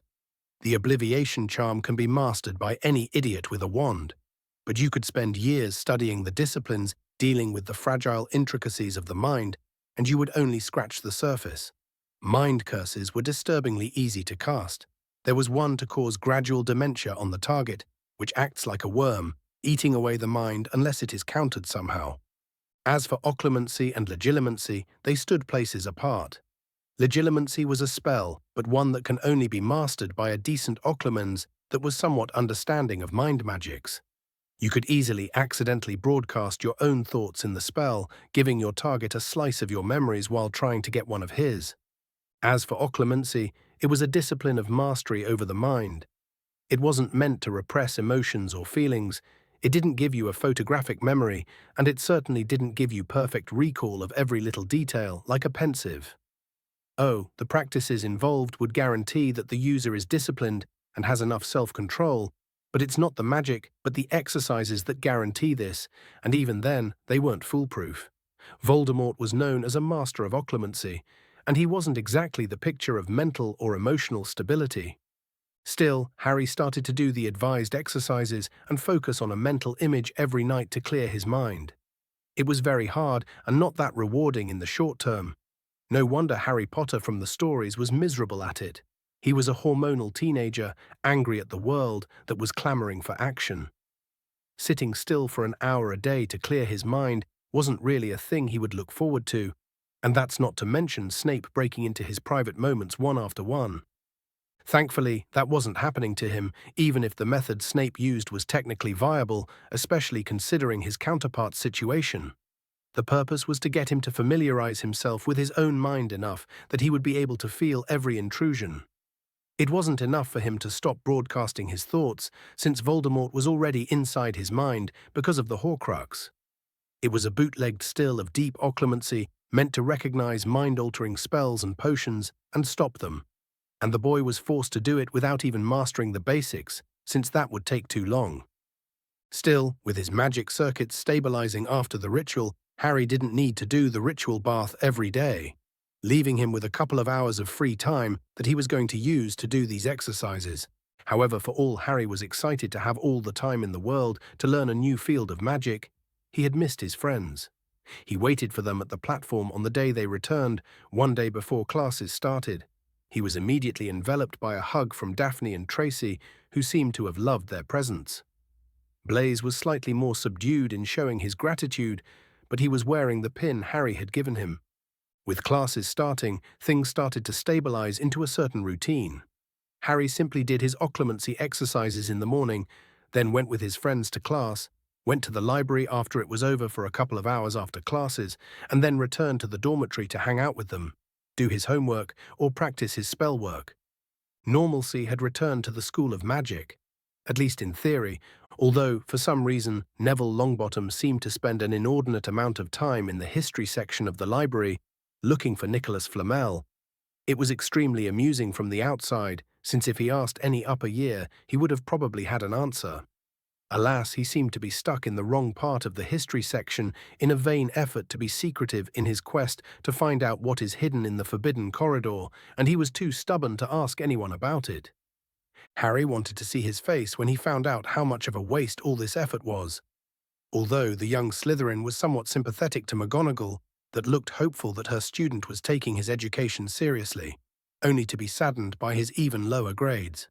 Still, as long as he kept busy, Harry was all for letting the boy waste his time with this nonsense. He had barely even talked to a person that wasn't a Gryffindor first year or a member of his Quidditch team, which meant that he stopped harassing people and ignored Malfoy's crude attempt at antagonizing him, much to the blonde's obvious frustration. He really didn't know how to deal with it. As for the Philosopher's Stone, Harry had no desire to find it, because the corridor is either a trap for Voldemort or a test for Longbottom. It was the only conclusion other than Dumbledore being simply insane, and that was unlikely, no matter how much the man wanted the world to see him as an eccentric, wise old man. It didn't matter if the trap used the real stone or not, because if it was the real thing, no matter how unlikely it was, then it could be easily tracked somehow, and Harry was not confident enough to fight out armies of wizards with dreams of living forever. Although it was most likely a fake. Nicholas Flamel didn't really seem the type to give the key to his and his wife's survival to be used as a trap for a Dark Lord that's not all that different from the other Dark Lords he dealt with in his long life. It didn't matter, and even if Dumbledore had arranged to show him the mirror, Harry had no intention of being involved in the man's plots. Still, nothing out of the ordinary happened until one day, after his defense against the dark arts class, Professor Quirrell addressed Harry. "Mr. Potter, could you please stay back for me?" Harry gulped slightly while his friends left the classroom, leaving the young Slytherin alone with the possibly possessed professor. He was always hesitant whenever he was in Quirrell's presence. He never met his eyesight or the back of his head, he made sure to never be alone with him, and he never volunteered in any way during class. The man still kept fidgeting and jumping at every sudden noise, but the Potter scion knew that it didn't make him any less dangerous. The turban-wearing professor waited until the last student left the classroom before speaking. "You must wonder why I asked you to stay, Potter." Harry nodded. "The thought did cross my mind, Professor." "Well, I couldn't help but notice how advanced you really are during class. I will admit to not having seen someone your age with your competence in a very long time." Harry simply shrugged. "I just like learning about magic. It's just so amazing what we can do with it. How could I not want to learn about it?" Alas, the professor's words cut into his heart like a knife. "You weren't raised by wizards, were you?" Harry simply stood there stupefied. Of all the things he expected the professor to say, this wasn't it. The man grinned at his reaction. I thought so. Don't worry, I'm not planning on telling anyone. I could only imagine what might happen if this information was spread in your house. How did you find out, Professor? Harry finally asked after a few seconds of silence. He tried to figure out where he went wrong. He didn't really do anything that any other pureblood student wouldn't. So how did Quirrell know? Oh, you want to know where you went wrong? That's the thing, Potter, you didn't, and that's what let me know. Your experimentations with your magic and your passion towards learning more about it aren't characteristics of someone who is used to magic as an everyday commodity. You treat your magic as a luxury, as a precious gift, as you well should. Your peers dismiss it. It's too normal for them. That's why I knew that you weren't raised around magic. Harry grimaced. The man really wasn't wrong, but he really wanted him to just get to the point. The professor continued, It's nothing to be ashamed of. You are part of a family that has existed for centuries and helped shape history in its own way. As far as I'm concerned, your attitude towards magic is an advantage, not a flaw. Which is why I wish to make you an offer. What kind of offer? Harry asked. Well, as you well know, you're allowed to choose a club to join this semester. Professor Flitwick was very excited when you showed interest in his dueling club, but I'm here to offer you an alternative. Dueling, while a noble art and a respected sport, is not really useful outside of sporting events. You won't really learn any new spells or magic, and in a real magical fight, the instincts wouldn't help you too much. What I propose is for you to study under me, and I will teach you magic beyond any student in this castle. Like what, Professor? The man grinned as if he had won something. Well, there's the dark arts, the light arts, elemental magics, mind magics, rituals, anything really. It will depend entirely on you. I will make sure that you're the greatest student to ever come out of Hogwarts. The Potter scion internally grimaced, but he was still curious about something the man said. The light arts, sir? What are those? Well, Dumbledore probably kept this hidden, but there is a counterpart to the dark arts called the light arts. They're not as nice as they sound. Honestly, they're not all that different from the dark arts. They're just as alluring, just as addictive, and just as harmful in the wrong hands. You could do a lot of good with both. You can heal with both the light and dark alike, just as you can cast curses with both light and dark arts. This is not magic that you will ever find at Hogwarts. The headmaster has made sure to put any of the books either in his own collection or in the restricted section. So, what do you say, young Potter? Would you like to accept my offer? Well, that was more information than he had on the subject in a while. Harry decided not to dabble in dark magic until he had enough of a foundation in magic while making sure not to hurt himself. Harry wouldn't deny that Quirrell's offer was attractive. He had to sneak into restricted sections, the room of requirements, fighting and figuring out every useful spell he could find, and having an official teacher would help speed things along. But with that came the downsides. Quirrell was dangerous, and Harry wanted nothing to do with it. The Potter scion made a decision and shook his head. I'm sorry, Professor, but that would be taking the fun out of learning magic. I like figuring things out on my own, and a private tutor would rob me of that. And I am excited to test my magic against other students. I'm sorry, but I'm going to join the dueling club. Harry thought that for a second the man's eyes turned to red before turning back to their usual brown. I'm sorry to hear that, Potter. If you ever change your mind, my door is always open. I hope that you will succeed in your endeavors and not regret refusing this opportunity. The young Slytherin shivered at the man's cold tone and implied threat. He returned to his dormitory and stayed in his bed, realizing that he almost became the apprentice of the fucking Dark Lord in his first year at Hogwarts. He only hoped that the man wouldn't kill him for his refusal. Chapter 45. Chapter 45. Dodging a Bullet. 13th January 1991, Hogwarts.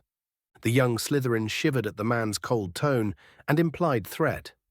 He returned to his dormitory and stayed in his bed, realizing that he almost became the apprentice of the fucking Dark Lord in his first year at Hogwarts. He only hoped that the man wouldn't kill him for his refusal. It was the following day, and Harry was still shaking at what happened with Quirrell. There was just too much of a risk to spending a large amount of time with the defense against the dark arts professor. The topics that the man spoke of were far beyond the cowardly academic he pretended to be, and the passion in his voice did not fit his carefully mastered persona. Yeah, Quirrell was probably possessed, and spending any extra time with him was dangerous, let alone becoming his private pupil. This posed a substantial risk, especially with the knowledge locked deep in Harry's mind. His protection came from his anonymity. No one cared about the Slytherin quiet bookworm when Malfoy and Longbottom look all the spotlight, and it suited him perfectly. However, Quirrell had noticed, Voldemort had noticed him. And while having one of the strongest wizards in existence teach him was a very attractive idea, it was simply foolish to spend time near a master of legilimency while having secret knowledge in his head.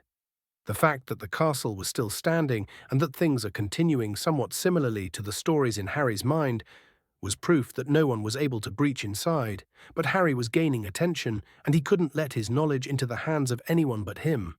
He didn't trust anyone to give them something that could shake the very foundations of magical society, and perhaps he never will trust anyone for that.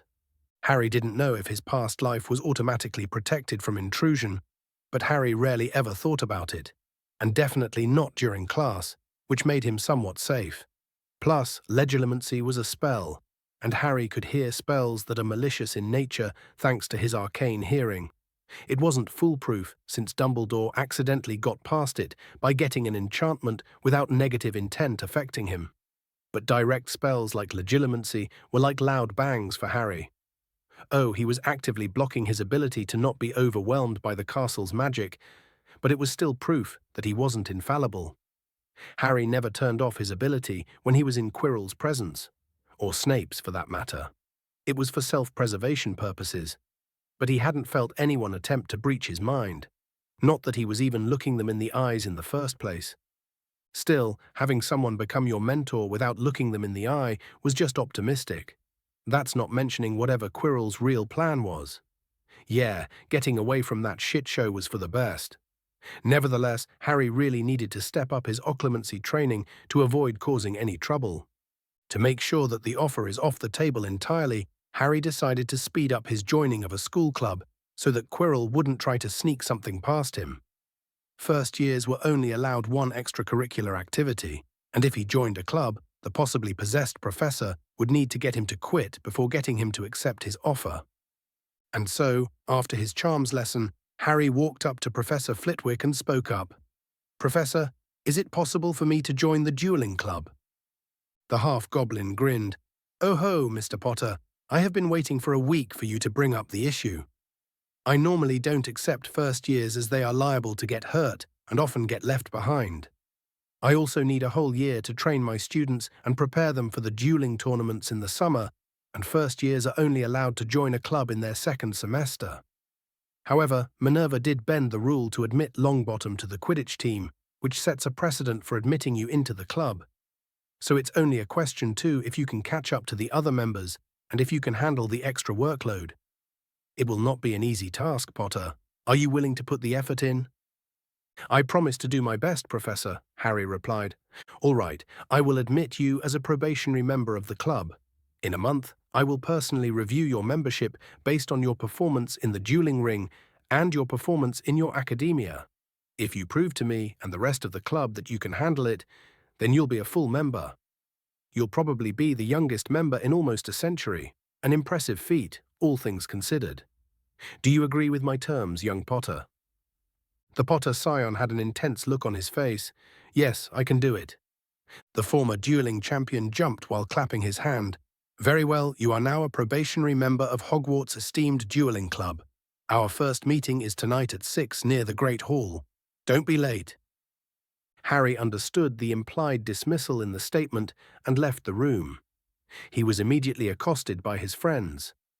"So what did you want with Flitwick?" Blaise questioned. The green-eyed boy shrugged. "I just asked to join the dueling club. He agreed to let me join as a probationary member to see if I can handle it." "Wait, what?" "Flitwick never lets first years in his club," Tracy remarked. "I remember Montague complaining about it." Apparently, he wanted to join in his first one to fight in the under-12 European dueling tournaments, and he wanted Flitwick to train him. Flitwick refused, and he ended up losing in the first round to some Bulgarian boy. Montague joined in his second year, but he keeps telling everyone that Flitwick is the one who stopped him from winning the whole thing. Harry quirked his eyebrow. How is there an under-12 dueling tournament? Only 11-year-olds could use wands without blowing everything up and participate in the tournament. It's more of a joke tournament, Daphne replied. No one really takes it seriously, since the best the participants could do is send prank spells at each other. It's why it's so sad that Montague still brags about it. He lost on the first round in a joke tournament, and he blamed Flitwick of all people for it. Harry simply nodded. It must be one of the small quirks of the magical world, and he didn't have any interest in actually fighting in a tournament if it wouldn't really be a challenge. Still, he decided to come back to the dormitory with his friend and forego going to the library that day.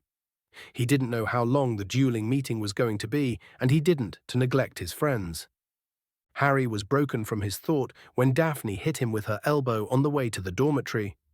"Hey, what gives?" The blonde girl glared at Harry. "Granger is looking at you again." The Potter scion suppressed a groan and looked discreetly at his former friend. She was looking longingly at him for some reason. The Muggle-born kept doing that during class, and it was very distracting. He didn't know why she wouldn't just come to speak with him. Ever since she had returned, she just acted weirdly whenever he was near. Oh, he was never going to be as close to her as before, but they were at least friendly acquaintances. Harry wouldn't really care. Hermione was free to do whatever she liked. He stopped being invested in their friendship months ago. Unfortunately, his friends had noticed the Muggle-born's behavior and commented on it. "Again, I don't know why she's doing that." A teasing smile appeared on Tracy's face. "Maybe she has a crush on you." Oh, it would be so romantic. A love that is forbidden because of the houses, the Muggle-born and the heir. It would make a great tragedy. "It would be a trashy romance novel at best, Tracy," Harry protested. "But I really haven't spoken to her for months. I don't know why she's suddenly looking at me like that." And he wasn't even lying. Hermione's gift was a very nice gesture to apologize for her mistake, and Harry did forgive her. But for some reason, she seemed undecided between talking to him and avoiding him, and Harry was very confused about it. The Potter scion simply did his best to ignore the girl and muttered, "Troublesome." Blaise snorted in amusement at his comment, and the four Slytherins kept bickering until they reached the common room. They ended up playing a small chess tournament. Harry had wanted to try out his new chess set, and Daphne had surprisingly asked to play against him. It was odd because he and Blaise usually played while Daphne and Tracy gossiped in the corner. Still, Daphne wasn't that bad, all things considered. Harry destroyed her, of course, but the Greengrass scion was competitive enough to keep trying until it was almost time for the dueling club meeting. Harry excused himself and hurried back to the Great Hall. The long dining tables had vanished, and a golden stage had appeared along one wall, lit by thousands of candles floating overhead. The ceiling was velvety black once more, and upper years were giving him questioning looks. One of them, an older Ravenclaw, walked towards Harry, probably with the intention of asking him to leave, but Professor Flitwick walked up the stage. "Gather around, everyone. I hope that you all had a wonderful Christmas, and I welcome you to the second half of your yearly dueling education. As most of you noticed, we have a new addition to our ranks." He pointed at the only first year in the room, and Harry wanted to crawl away from their stares. Montague turned to the professor with an incredulous expression. "But he's a firstie, and I believe he can catch up to the second years easily enough. Do not worry, though, his membership is probationary. I will personally judge his progress and see if he should stay a member. That being said, if I see any signs that someone is sabotaging him in any way, they will be expelled from the club. That's not mentioning the months of detention that they'll have to serve with Filch." Everyone shivered at the thought of spending that much time with the frankly despicable squib. Harry didn't really know why his post even existed. It's not like he cleaned anything since the house elves do it. All he does is run around with his cat and try to get students punished. And even if the post was necessary, this man had no business being anywhere near children, let alone handling their punishments. Harry didn't care that he was a squib. He did care that he was a spiteful, angry sadist of a man that relished at the thought of physically harming the students of the castle. The fact that Dumbledore hadn't fired the man was honestly disturbing. The charms professor simply shook his head and continued, "All right, so a quick revision on the basics. Dueling is a sport, an art, where you show your mastery over tactics and magic in a martial manner. However, using dueling tactics while fighting a criminal is liable to get you killed. So if you're expecting to list this club as some sort of advantage when applying to be an aura, you're more likely to be laughed at than anything else. Dueling is a demonstration of knowledge of spells and their counters, reflexes, certain skills and tactics. There are strict rules and regulations, and there is an official list of allowed spells. Of course, not a single spell allowed to be used can be considered to be dark. Casting any forbidden spell in an official tournament is grounds for getting disqualified, and if the spell is dangerous enough, banned from competitive dueling altogether. Now, with that out of the way, let's start with a small demonstration between me and the 7th year current champion. Chapter 46. Chapter 46. The Dueling Club. 13th January 1991, Hogwarts. Dueling is a demonstration of knowledge of spells and their counters, reflexes, certain skills and tactics. There are strict rules and regulations, and there is an official list of allowed spells. Of course, not a single spell allowed to be used can be considered to be dark. Casting any forbidden spell in an official tournament is grounds for getting disqualified, and if the spell is dangerous enough, banned from competitive dueling altogether.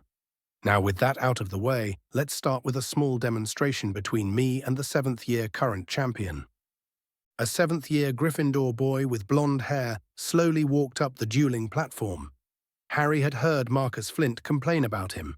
Apparently, the guy was responsible for incapacitating Montague the previous year and causing him not to be ready for Quidditch.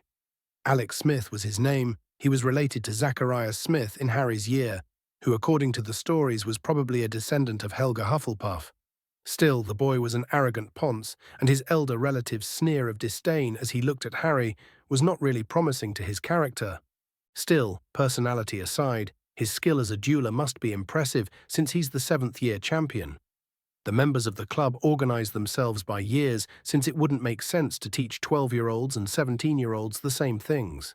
Their mastery over magic is simply different, and they can incorporate more skill in their duels. There are small tournaments to declare who is the best dueler in each age group, and at the end of the semester, the champions for everyone fight, declaring who is the best Hogwarts dueler. It mostly ends up being a 6th or 7th year. Harry knew this because the final duels are available to the public and their results are logged in the library. And so, to summarize his little inner monologue, Alex Smith was the best dueler in Hogwarts, and he was going against a legitimate dueling champion and charm master. Both duelers stood at opposing sides of the stage, bowed to each other, and took some stances. Harry had seen them in the dueling book Hermione had gotten him. They served to minimize the target and be ready to cast a spell at a moment's notice. Smith was the one to start the duel. He cast some kind of purple spell at the professor, who simply batted it away with a flick of his wand. Whatever this spell was, it was very aggressive.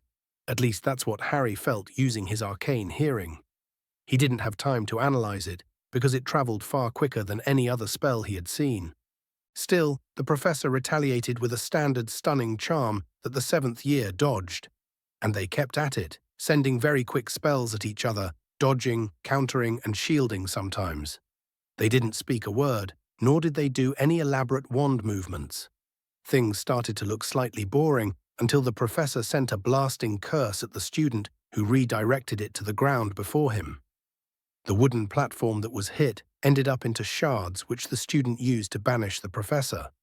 A gust of intense wind appeared from the tip of the half-goblin's wand and redirected the projectiles towards the student, who put up a shield to protect himself. The professor conjured a rope that he animated to discreetly slither down the shield as he peppered the shield with small spells. Finally, the professor cast a powerful shield breaker which momentarily broke the shield and let the rope through.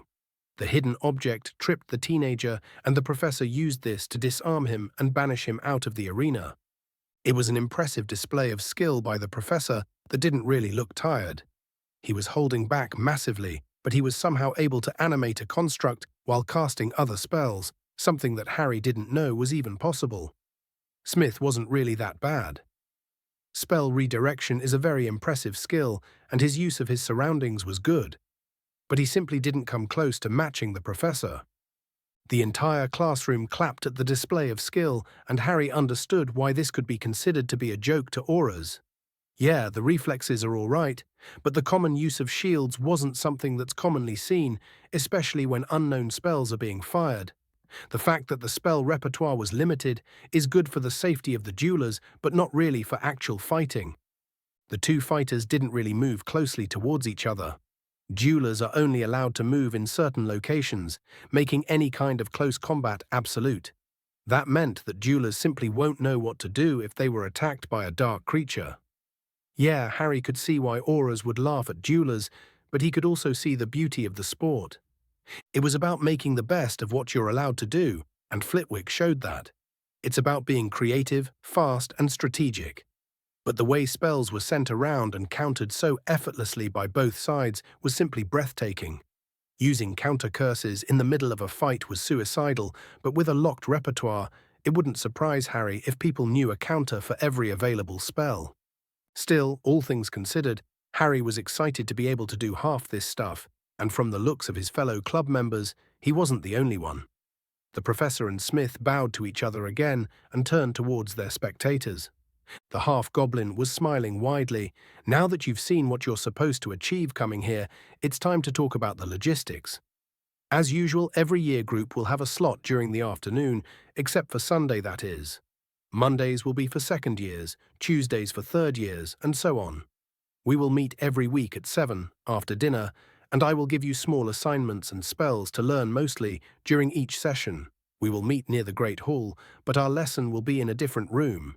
Now, as it is a Monday, everyone that's not a second year, or first year student for that matter, is to leave the hall so that I could start my lesson. The upper years thanked the professors and slowly started to leave through the main door.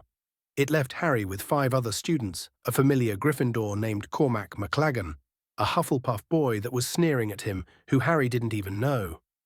There was another Slytherin, a girl this time. Her name was Roll or something, and 2 Ravenclaws, a black-haired boy and an Asian girl. The professor clapped their hands. All right, students, as you can see, there is a new member in our little group. So everyone, introduce yourselves. McLagan started up.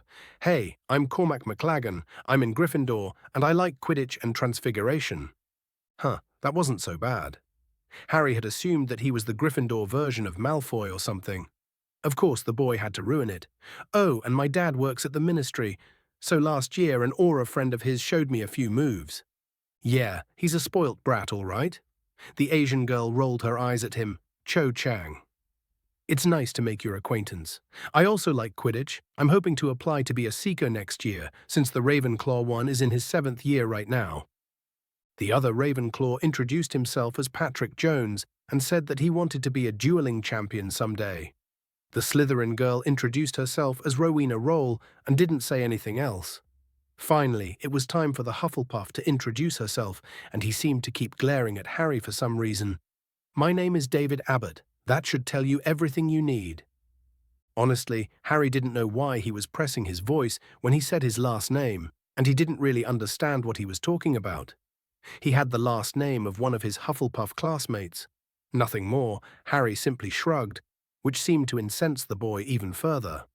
My name is Harry Potter. I like Transfiguration and Charms. I'm in Slytherin, obviously, and I'm happy to be part of this club. The half-goblin clapped his hands. Well done. Now for Harry's benefit as well as yours, what can you tell me about what you have learned in the last semester? Cho raised her hands. Well, we learned the 3 basic stances, attacking, defending, and flexible. We learned 2 shield spells, the Contago and Repelio, as well as the punching jinx, the disarming charm, and the jelly-legs curse. We also learned a few dueling tactics and practiced our spells on the training dummies. It wasn't really that impressive, all things considered, but it was a good introduction. 2 defensive spells, 3 offensive ones, and a few stances seemed like a good grounding for dueling. Not that Harry knew for sure, but he had faith that Flitwick knew his stuff. The professor nodded profusely. Well done, Ms. Chang.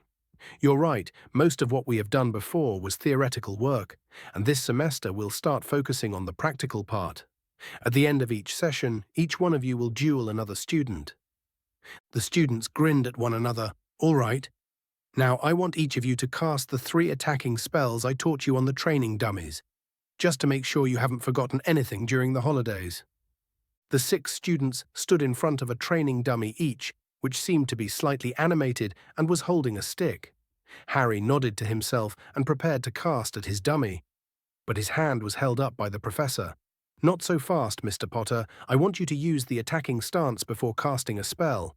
It's good that you're standing sideways, but you need to widen your legs a little and bend your knees slightly. Yes, that's perfect. Well then, Harry, show me what you can do. Harry nodded to himself and murmured, Expelliarmus. A small jet of light emerged from Harry's wand and hit his opponent's hand, disarming him. The professor clapped his hands in excitement. A perfectly executed disarming charm. Now show me the jelly legs curse. Harry nodded once more and cast Locomotor Wibbly. The dummy's wooden legs seemed to turn to jelly, and it fell down with a bang. Finally, Harry cast the Punching Jinx, and the dummy was hurled away from the impact. The charm's master seemed to be smiling very brightly.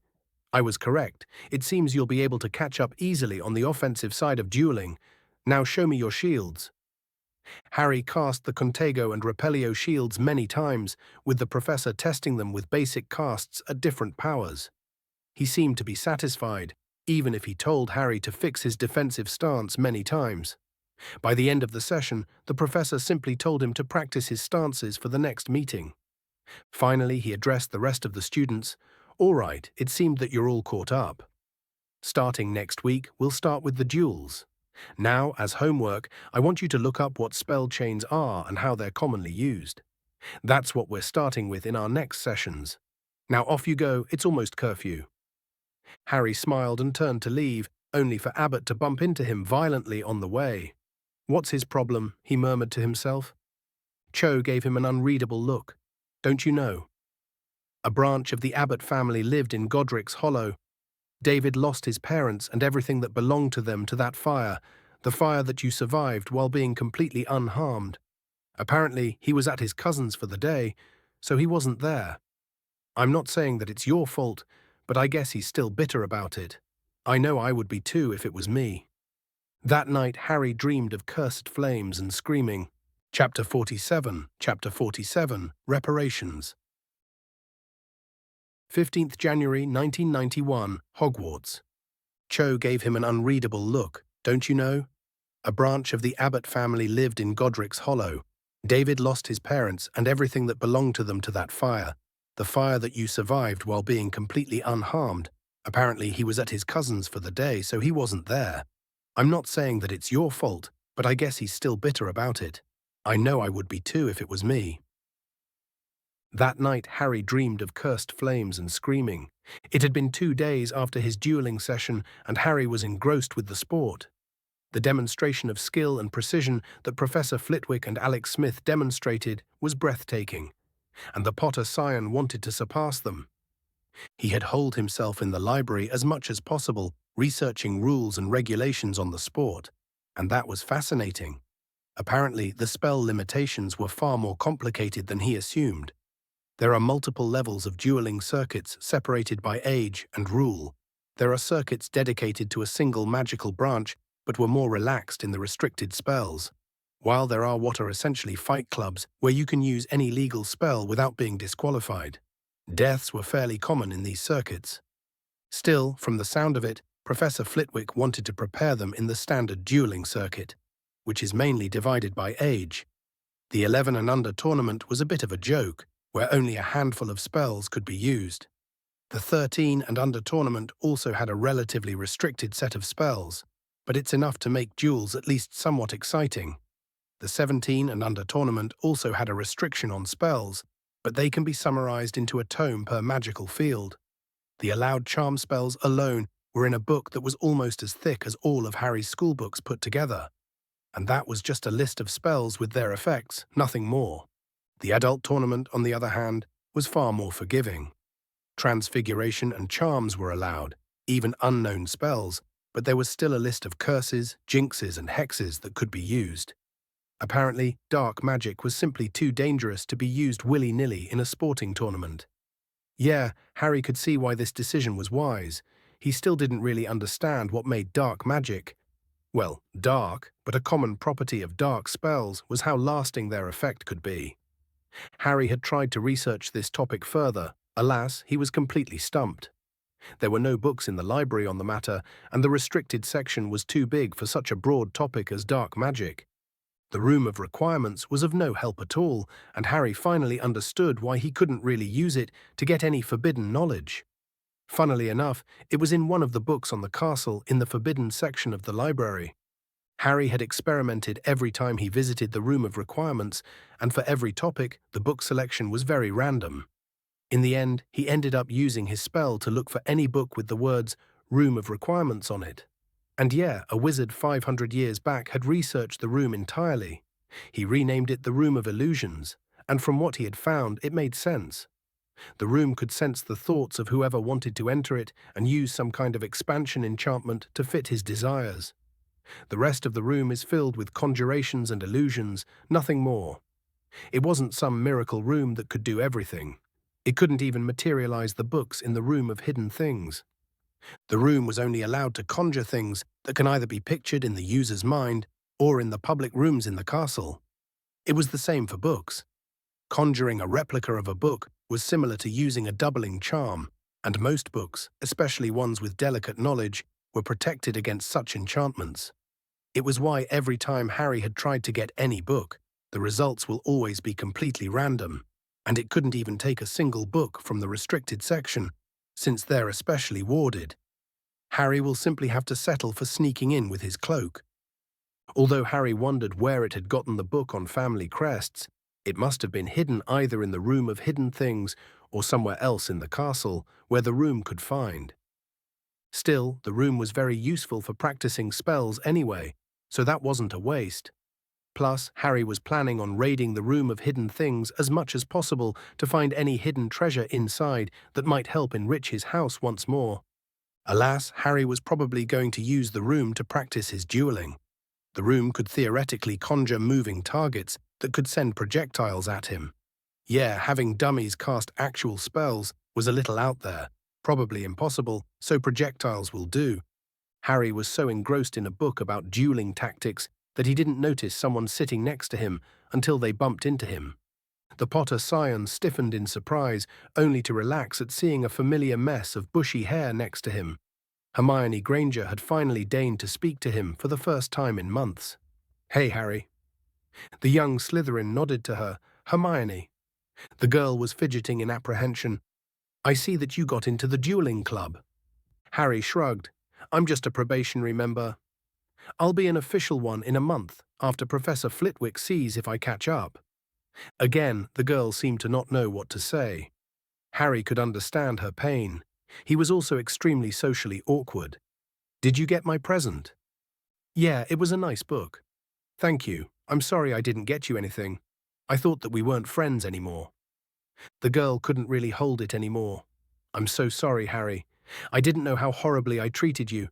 I was like the mean kids in Muggle school who ignored me.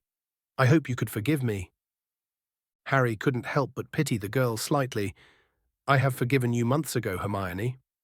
"So does that mean that we're friends again?" the girl asked with a hopeful smile on her face. That was a very weighted question. Being friends with Hermione was surprisingly easy. They just connected, oddly enough. But with her having chosen Longbottom and Weasley over him, he just couldn't trust her. And with the boy who lived being a trouble magnet and the center of attention of Dumbledore and Voldemort, Harry didn't want to get involved. It was why he didn't take credit for saving Hermione from the troll in the first place. A friendship with Hermione was more trouble than he knew how to deal with it at the moment. "No," Harry simply answered. "I said that I forgave you. I don't hate you, nor am I angry at you. I'm just disappointed that our friendship didn't last. Look, all you proved to me is that you didn't think that being friends with me was worth the effort of sneaking away. You chose Longbottom and Weasley, and I will respect your decision. What I will not respect is you changing your mind over and over again. Just stick with the choice you made." The girl's eyes were teary. But I'm sorry. Look, being sorry is good and everything, but the reasons why you chose your housemates are not gone. We won't be friends again, but that doesn't mean that we have to hate each other. If you need help with anything, I'll hear you out. At most, we'll be friendly acquaintances. What do you think? The girl sniffed. I guess I'll take it. Harry snorted and went back to reading his book. A couple of minutes later, Hermione hit him on the shoulder. There's something I don't understand about our transfiguration assignment.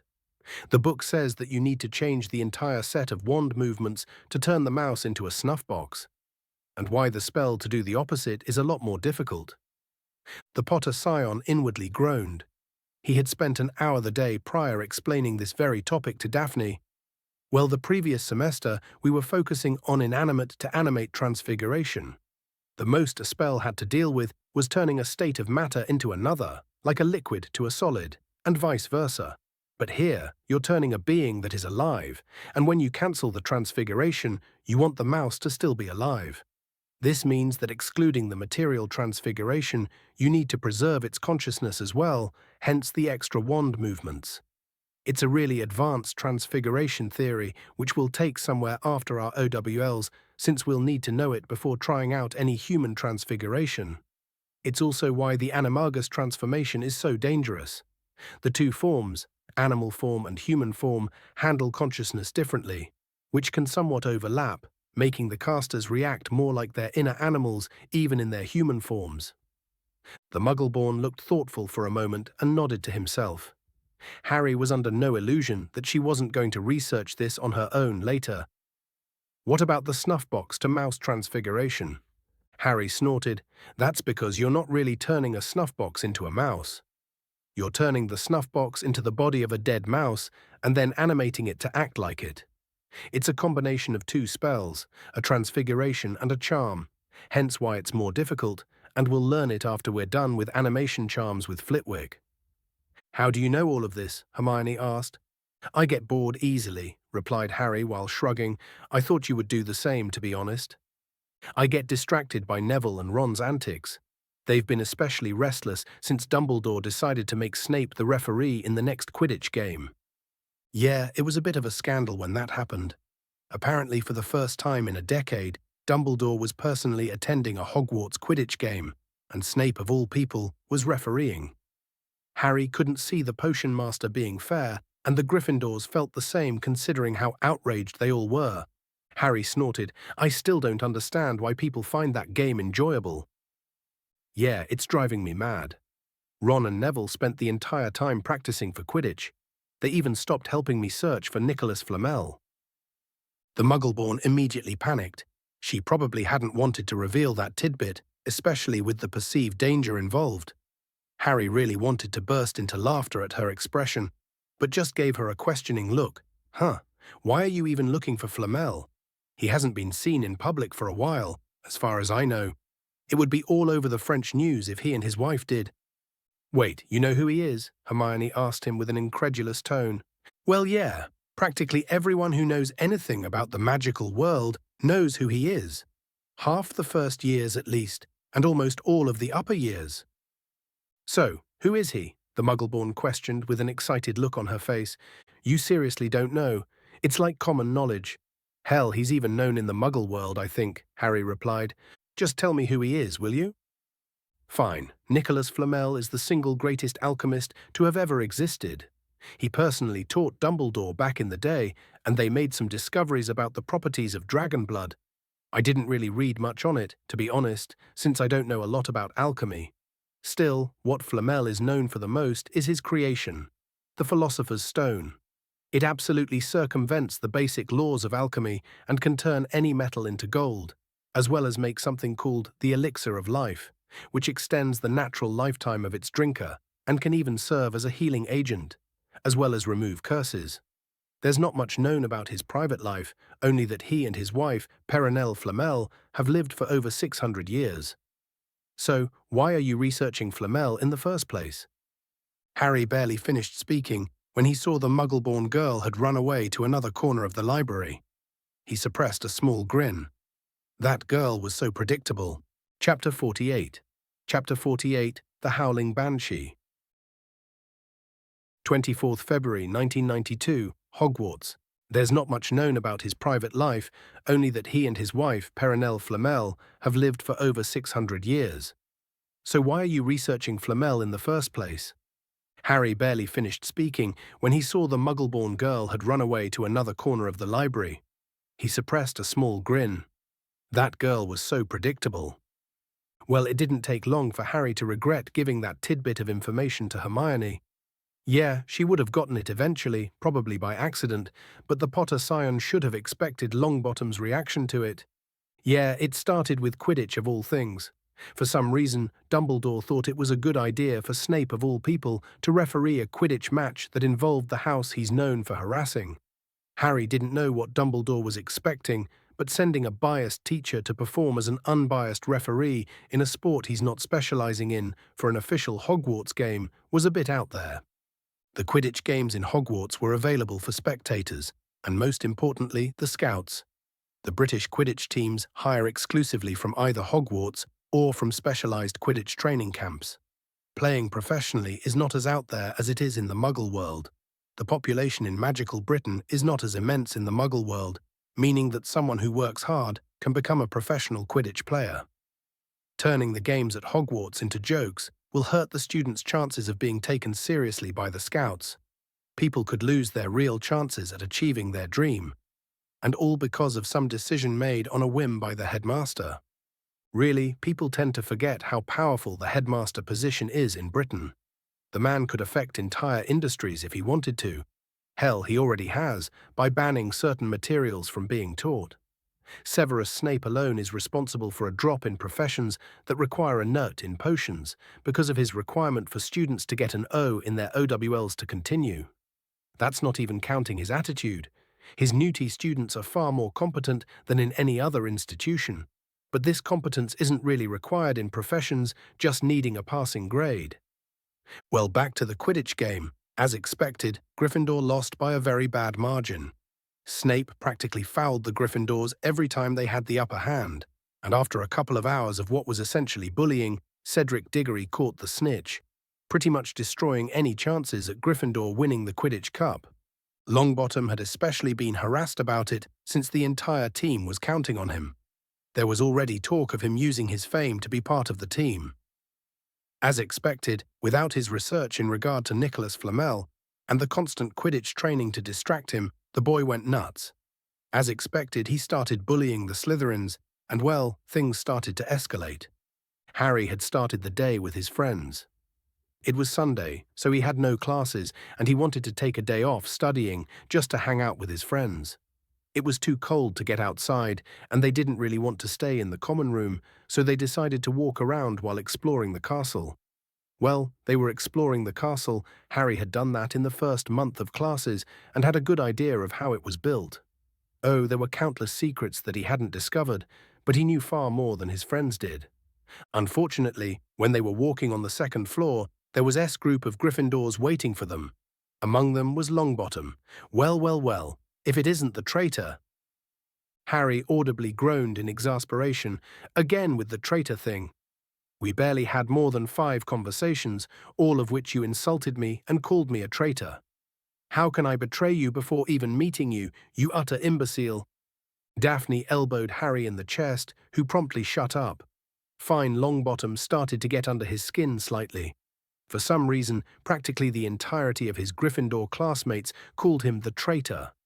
Harry wouldn't have been bothered about it if it just made sense, but they're just repeating what Longbottom is spewing, which was absolute nonsense. Don't pretend like you don't know, traitor, Neville responded with a glare. You know what? I don't care. I betrayed you or I didn't betray you. I can't be bothered about it. Just think whatever you want, but just stay away from me. I don't want your stupidity to be contagious. Weasley interjected, Don't you dare talk to him like that. He's the boy who lived. Which means absolutely nothing when you think about it and is not relevant to this conversation in any way, Harry drawled back. I bet you were glad when Snape was the Quidditch referee, Potter. Your team wouldn't have had a chance to win the cup without him cheating, the redhead continued. Weasley, look at my face. Take a very good look at it, Harry responded with a dry tone while pointing at his face. Now answer me. Does this look like the face of someone who gives a crap about Quidditch? The boy's face was as red as his hair and looked like he wanted to yell at Harry. Alas, the Potter scion raised his hand.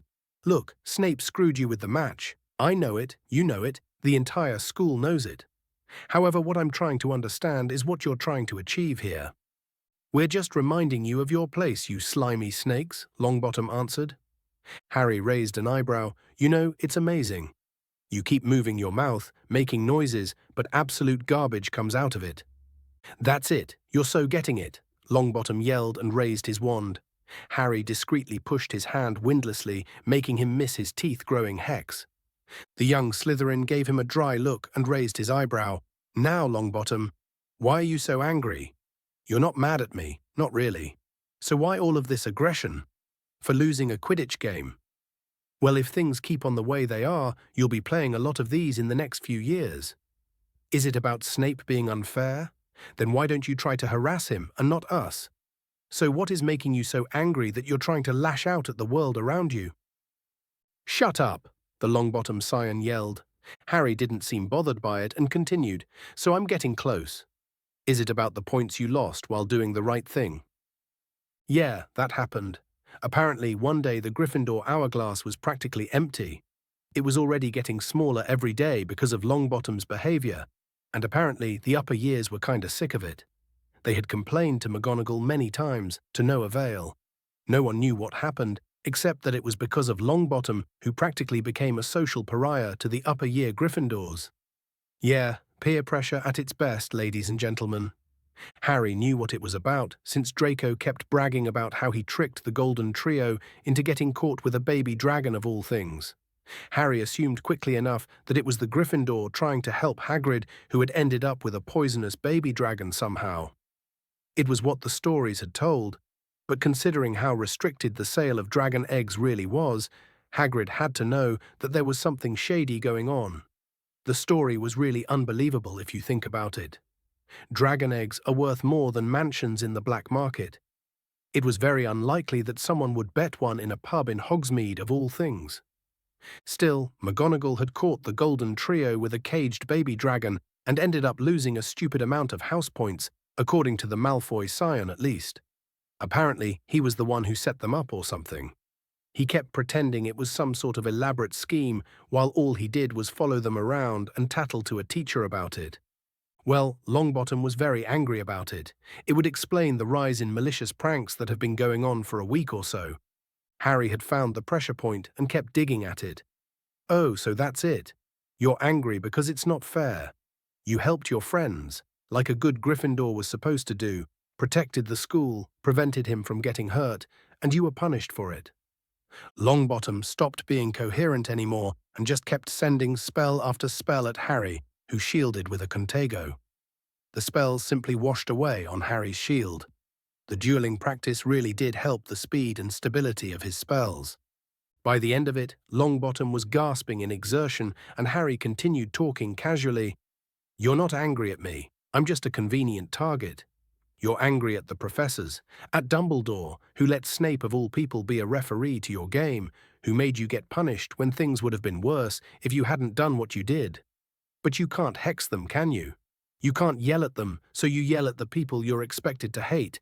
The Slytherins, me. How dare you? Weasley tried to speak, only for Harry to wave his wand and murmur, Flipendo. The group of first years were pushed back slightly. Harry had made sure to underpower the spell, but they still fell over. Mr. Potter, Mr. Longbottom. Harry heard a severe voice coming from behind him. It was Professor McGonagall. My office now. Harry ignored Longbottom's sulky look and followed the professor. He shouldn't have been so riled up because of him. But Longbottom kept actively looking for him, and after the first few times, it was getting irritating. The two students followed the professor to her office. When they were inside, she motioned them to take a seat, and they did. Do you know why you're here, Mr. Potter? The professor asked him. Neville started to answer, Professor, I wasn't talking to you, Longbottom. I'll deal with you later. Believe me, you're in enough trouble already. The Transfiguration Mistress answered her student, who gulped. She then turned back to the young Slytherin. So I ask you again, Potter, do you know why you're here? No. he simply answered. You do not? Well, as you well know, casting magic in the corridors is prohibited, the professor started, and yet Longbottom cast dozens of spells at me, while I used two, one of which was a shield. I don't know why you're singling me out here, Harry interrupted her. Yes, and he will be punished accordingly. But unlike Longbottom, I expect you to act like a proper polite young wizard. You rarely let yourself be provoked as you were. So why now? He just wouldn't leave me alone, Professor. Every couple of days, he just does his best to follow me, like he's trying to achieve something. After the first 5 times, I found that ignoring him just doesn't make him go away, so this was my alternative, Harry retorted. The Longbottom Scion's cheeks were almost as red as Weasley's hair. He tried to retort back, and yet was silenced by a glare from the Transfiguration Mistress. You say that, and yet you're still trying to provoke him. You really should not treat your classmates this way, especially in front of a professor. No, what shouldn't have happened is Longbottom minding his own business. I am entitled to feel safe in this castle. This is not some battleground, this is a school. And I should be free to walk around without fearing being cursed in the back and study without looking for dung bombs everywhere I sit. I tried being civil, I tried ignoring him entirely, I tried being witty. If Longbottom only responds to violence, then that's what he'll get. And it's not just me. The upper years are getting sick of their little brothers and sister coming back with no hair or smelling horrible. And they will not be as considerate as to only send an underpowered pushback spell at him and his little gang. The professor seemed mournful for a second, and Mr. Longbottom was punished for every single transgression. I will admit that our punishments do not seem to deter him. He and his friends will serve detention until the end of the semester. He and Weasley are really stressing our patience here and are this close to being expelled. She finished answering while slowly looking at the shaking Gryffindor. Then why don't you just contact his grandmother? The boy just gave his head of house a pleading look and actually started shaking. McGonagall shook her head. I am not here to speak about Longbottom's punishment with you, but your own. You will serve your detention with him and his friends next Sunday. Harry just nodded and left her office, hearing the professor start tearing into the young Gryffindor. As for you, Longbottom. When he made his way to the Great Hall, he found out that dinner was over, and he simply decided to go back to the common room. His friends were waiting for him, and they ranted with him about the unfairness of the situation. It was just nice to have people in your corner. By the time he went to bed, he had almost forgotten all about Longbottom and McGonagall, having been distracted while hanging out with his friends. As usual, his sleep was peaceful until something happened. In the middle of the night, Harry heard something scream. Something horrible had happened. He looked around and saw that no one seemed bothered by it. No one seemed to hear it in the first place. The screaming persisted during the night, and Harry didn't get a whiff of sleep because of it. Chapter 49. Chapter 49. Eventful Detention. 3rd March 1992, Hogwarts. As usual, his sleep was peaceful until something happened. In the middle of the night, Harry heard something scream. Something horrible had happened. He looked around and saw that no one seemed bothered by it. No one seemed to hear it in the first place. The screaming persisted during the night, and Harry didn't get a whiff of sleep because of it. Harry got the breakfast with his friends with red eyes and eye bags visibly sagging. He was obviously grumpy to everyone around him and kept grumbling to himself. Daphne gave him a comforting hug. Still can't sleep, huh? The Potter Scion repressed the urge to snap at her. It wasn't really her fault that he hasn't been able to sleep for over a week. Normally, Harry treasured his arcane hearing, but he didn't expect such a downside. Every night for a week, magic itself cried out. Something was wrong, violating something truly fundamental to the world. It was horrible. It felt like someone was being tortured over and over again, and Harry was the only one capable of hearing them scream. The worst thing was that it was so loud.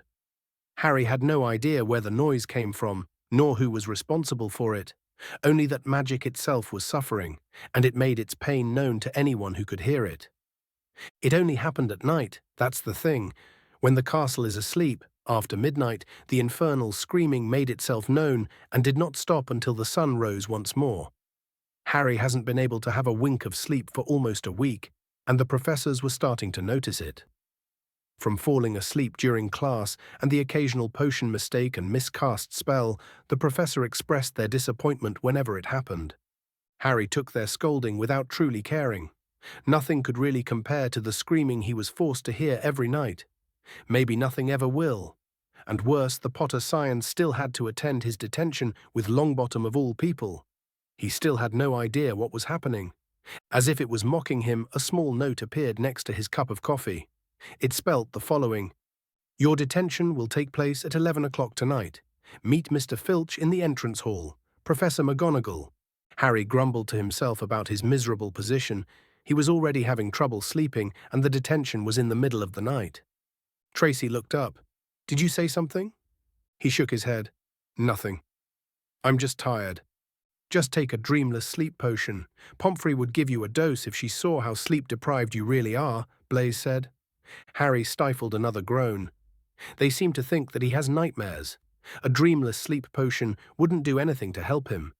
The only thing he might need is a way to sleep without waking up, and the only potion that fit was the draught of living death, which Harry was not prepared to risk.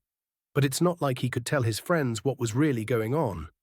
They wouldn't understand, really, and his arcane hearing was something he knew in his gut that he needed to keep as secret as possible. And Harry trusted his gut. The young Slytherin had no intention of arguing with his friends again and just grumbled and walked away from the table. He slowly made his way to the 7th floor, to the room of requirements. Harry had desperately tried to enter the room while wishing that the noise would stop one night. It did not work one bit. The screaming was as agonizing inside as it was outside. But since the screaming only happened at night, Harry had no issue just sleeping during the morning. It was the weekend after all. Harry had done his best in completing his assignments either during classes or during the previous day, and now he had a day of rest. Things weren't looking good for Harry. His entire magical education was on pause. He hadn't practiced his occlumency for a week, and he has barely had time to read a book either. He was barely dealing with his schoolwork with little sleep. He did not have the energy to experiment with his magic. Harry went to the room of requirements and walked in front of the hidden entrance while repeating, "I wish for a place to sleep. I wish for a place to sleep. I wish for a place to sleep." As expected, the room turned into a giant bedroom with a ridiculously comfortable bed. Harry had almost immediately fallen asleep when his head touched the pillow. When Harry woke up, he was strangely comfortable. Oh, he was nowhere near his best, but he could at least think clearly. As if by reflex, he cast Tempus. He stood up suddenly when he realized that it was almost time for his detention. He had slept for over 13 hours. He needed to rush and not risk the caretaker's ire. Heaven knows that he's already sadistic enough already. After running down 7 floors, Harry barely arrived at the entrance hall in time. Filch was already there, as were Longbottom, Weasley, and Hermione. Harry stifled a groan. He really didn't have the energy to deal with them. "Cutting it a little close, aren't you, Potter?" Filch remarked. "No matter, follow me." He lit up a lamp and led them outside and started acting creepy. "I bet you'll think twice about breaking a school rule again, won't you, eh?" he said, leering at them. "Oh yes, hard work and pain are the best teachers if you ask me. It's just a pity they let the old punishments die out. Hang you by your wrists from the ceiling for a few days. I've got the chains still in my office. Keep 'em well oiled in case they're ever needed. Right, off we go, and don't think of running off now. It'll be worse for you if you do." Honestly, Harry wondered who let that man anywhere near children. This kind of sadism, especially towards preteens, was just not normal.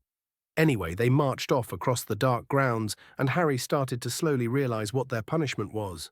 No way. No fucking way. They were not going to deal with a unicorn-killing monster that was secretly the Dark Lord possessing their defense against the dark arts professor. Someone had to be laughing at him somewhere. Why, of all the detentions, he had to attend that one? Who even lets first years spend their detentions in the Forbidden Forest of all things? The culprit revealed to himself to be Hagrid, who exclaimed, "Is that you, Filch? Hurry up, I want to get started." Harry's heart sank, and he let out a small whine. Longbottom smirked at his expression for some reason. Of course, Filch wanted to take a last dig in. "I suppose you think you'll be enjoying yourself with that oaf. Well, think again, boy. It's into the forest you're going, and I'm much mistaken if you'll all come out in one piece. Yeah, that sealed the deal. They were going to the forbidden forest. Hagrid came striding toward them out of the dark, a large dog at his heel. He was carrying his large crossbow, and a quiver of arrows hung over his shoulder. The groundskeeper and the caretaker ended up insulting each other.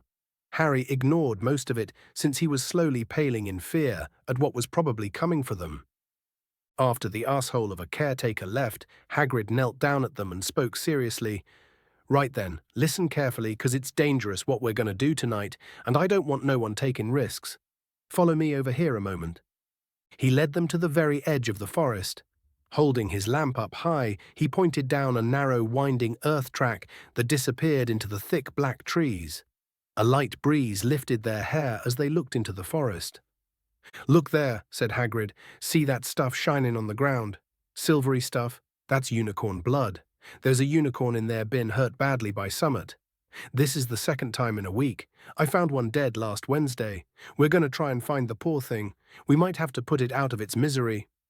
Harry audibly groaned. Did you seriously ask us to follow you in a forest with something capable of killing a unicorn and drinking its blood? What? Are you scared, Potter? It's just unicorns, Longbottom taunted. Of course I'm scared, you idiot. Do you know what's capable of killing a being as innocent as a unicorn? A monster, that's what. To do so, you have to stomach doing truly horrible and accept the curse that comes with it. Am I the only one who is scared of something like that? Harry responded. Hagrid looked uncomfortable, but Weasley interjected on his behalf. You're over-exaggerating, Potter. You're just afraid of the forest. I don't care what you say. I'm not going inside that forest, Harry protested. Yeah, if you want to stay at Hogwarts. You've done wrong, and now you've got to pay for it. Besides, it's probably an accident. The deaths only started a week ago. There's nothing that lives in the forest that'll hurt ye if you're with me or Fang. Harry wasn't convinced one, but stiffened. 1 week, you say? The half-giant nodded, and the Potter scion had a lot to think about. This was too coincidental. The magical screaming every night, with such intensity, could be explained by the unicorn killings. The timeline fit. But Harry had never witnessed something this profoundly wrong in his life.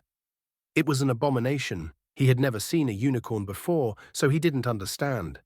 But as Harry's magical crest started burning slightly, the young Slytherin felt an irrational revulsion towards whoever was responsible for the horrible act of slaying a unicorn before its time. He couldn't ignore it, even if he wanted to.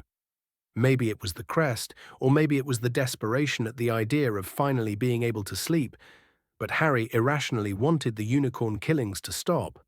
He couldn't even say no anyway, so that made no difference. They ended up splitting up, while Harry's protest at the idea was completely ignored. Hermione just kept alternating from looking at him guiltily and glaring at her Gryffindor friends for some reason. In the end, Hagrid, Hermione, and Ron ended up forming a group, while Neville, Harry, and Fang made up another one. They followed the silver unicorn blood, walking past a mossy tree stump. Harry could hear running water. There must have been a stream somewhere close by. There were still spots of unicorn blood here and there along the winding path. Longbottom was the one who broke the silence. What's the deal with you and unicorns? You have no idea how dangerous this is, do you? Honestly, I would have been fine with the Thestrals, the fucking giant spiders, the centaurs, and countless magical creatures, but killing a unicorn, that's just wrong. There's a reason we only use the horns and tails, which are harvested after their natural deaths, or sometimes even given away by the unicorn, but killing something this pure, this innocent, is abominable in a way that cannot be expressed with words. It would stain your soul and curse you with misfortune. You would live a half-life, a cursed life. It's not a fate I would wish on anyone, but if they killed a unicorn, then they would deserve it. Harry answered passionately. The Longbottom scion seemed nervous about Harry's seriousness in the situation and simply stayed silent.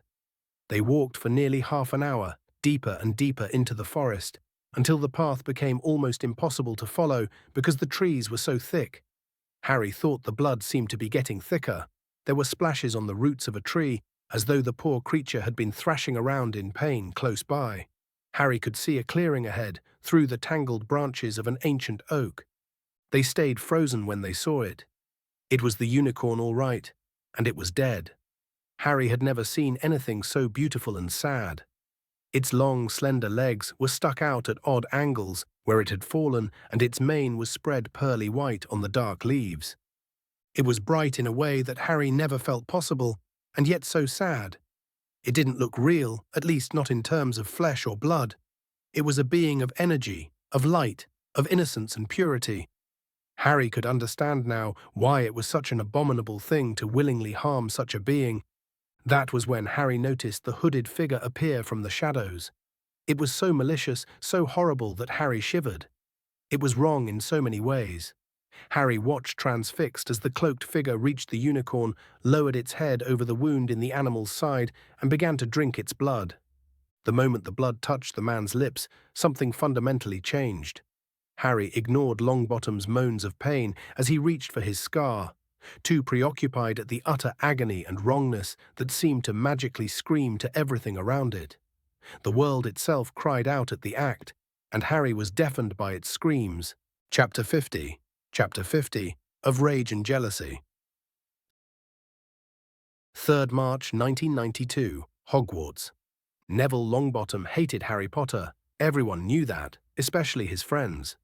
Ron didn't understand it, but accepted it because he was a Slytherin. Hermione really disapproved of it, especially considering how Potter rarely provoked him. Even Neville didn't really understand it at first.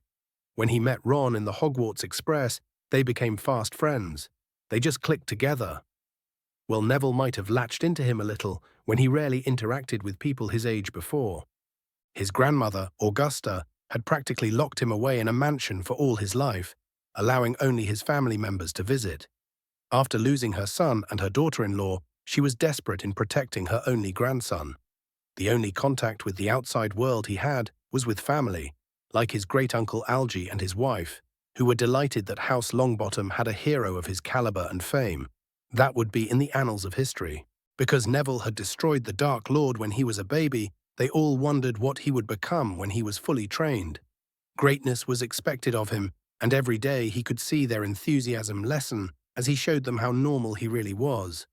He wasn't a genius, outside of herbology, that is.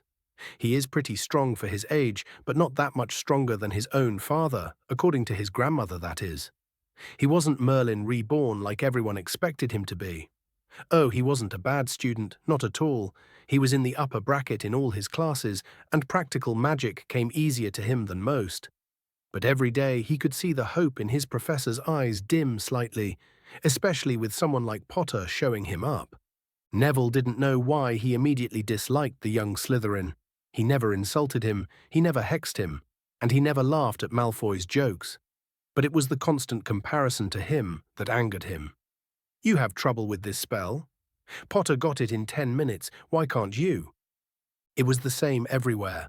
Even his grandmother sent him a letter telling him to be more like the young Slytherin. And they were supposed to be brothers in everything but blood. Neville's grandmother had told him tales of the brave James Potter, the fiery Lily Potter who fought alongside his parents against the terrible Dark Lord. They were so close that his mother was Neville's godmother, and Neville's mother was his godmother. If one of them had survived, they would have probably been raised together as brothers. And so, Neville had expected Potter to be the same, to be together in Gryffindor, hang out, and become fearsome fighters against the dark. When Potter was sorted into Slytherin of all places, Neville took it as a personal betrayal of his hopes of having a brother, a betrayal of his own family that fought the parents of the people he shared a dormitory with, and a betrayal of everything Neville's parents died for. But he elected to suppress the hurt he felt. He pushed it down, but with every achievement, every congratulation Potter got from the teachers, it kept boiling on until it turned into hatred. Neville Longbottom hated Harry Potter with all his heart. It didn't help that the other boy was just aloof all the time. He just hung out with his friends in Slytherin, but ignored Neville completely. He had to instigate anything to get Potter to react, and it never ended up well for the boy who lived. He just ignored their bond, their supposed brotherhood, for no reason. He never gave Neville the time of day, and that made Neville want to blow things up. Oh, Neville hated Malfoy for being the son of a Death Eater, for insulting him and his family, and for using Snape to punish him, but at least he reacted to him. Potter just stays silent, raises an eyebrow or snorts in amusement, and just leaves. Even when Neville had told him about their relation, Potter just didn't care. He didn't react at all. At first, Neville ignored it. He was already busy with finding out who Nicholas Flamel was and his Quidditch practice. Well, Hermione had ended up finding Flamel in an alchemy schoolbook of all things, and they had discovered that the third-floor corridor was hiding the Philosopher's Stone, an artifact capable of creating endless riches and providing an elixir of immortality. And well, Quidditch was a lost cause with Snape being the referee. Their hopes were on Neville finding the snitch early, and that simply hadn't happened. He didn't have a stroke of luck like in the Slytherin match and accidentally swallow the snitch. Diggory was the one who ended up catching the snitch, in a match that absolutely destroyed Gryffindor's chances at winning the Quidditch Cup. That resulted in Neville just being angry all the time.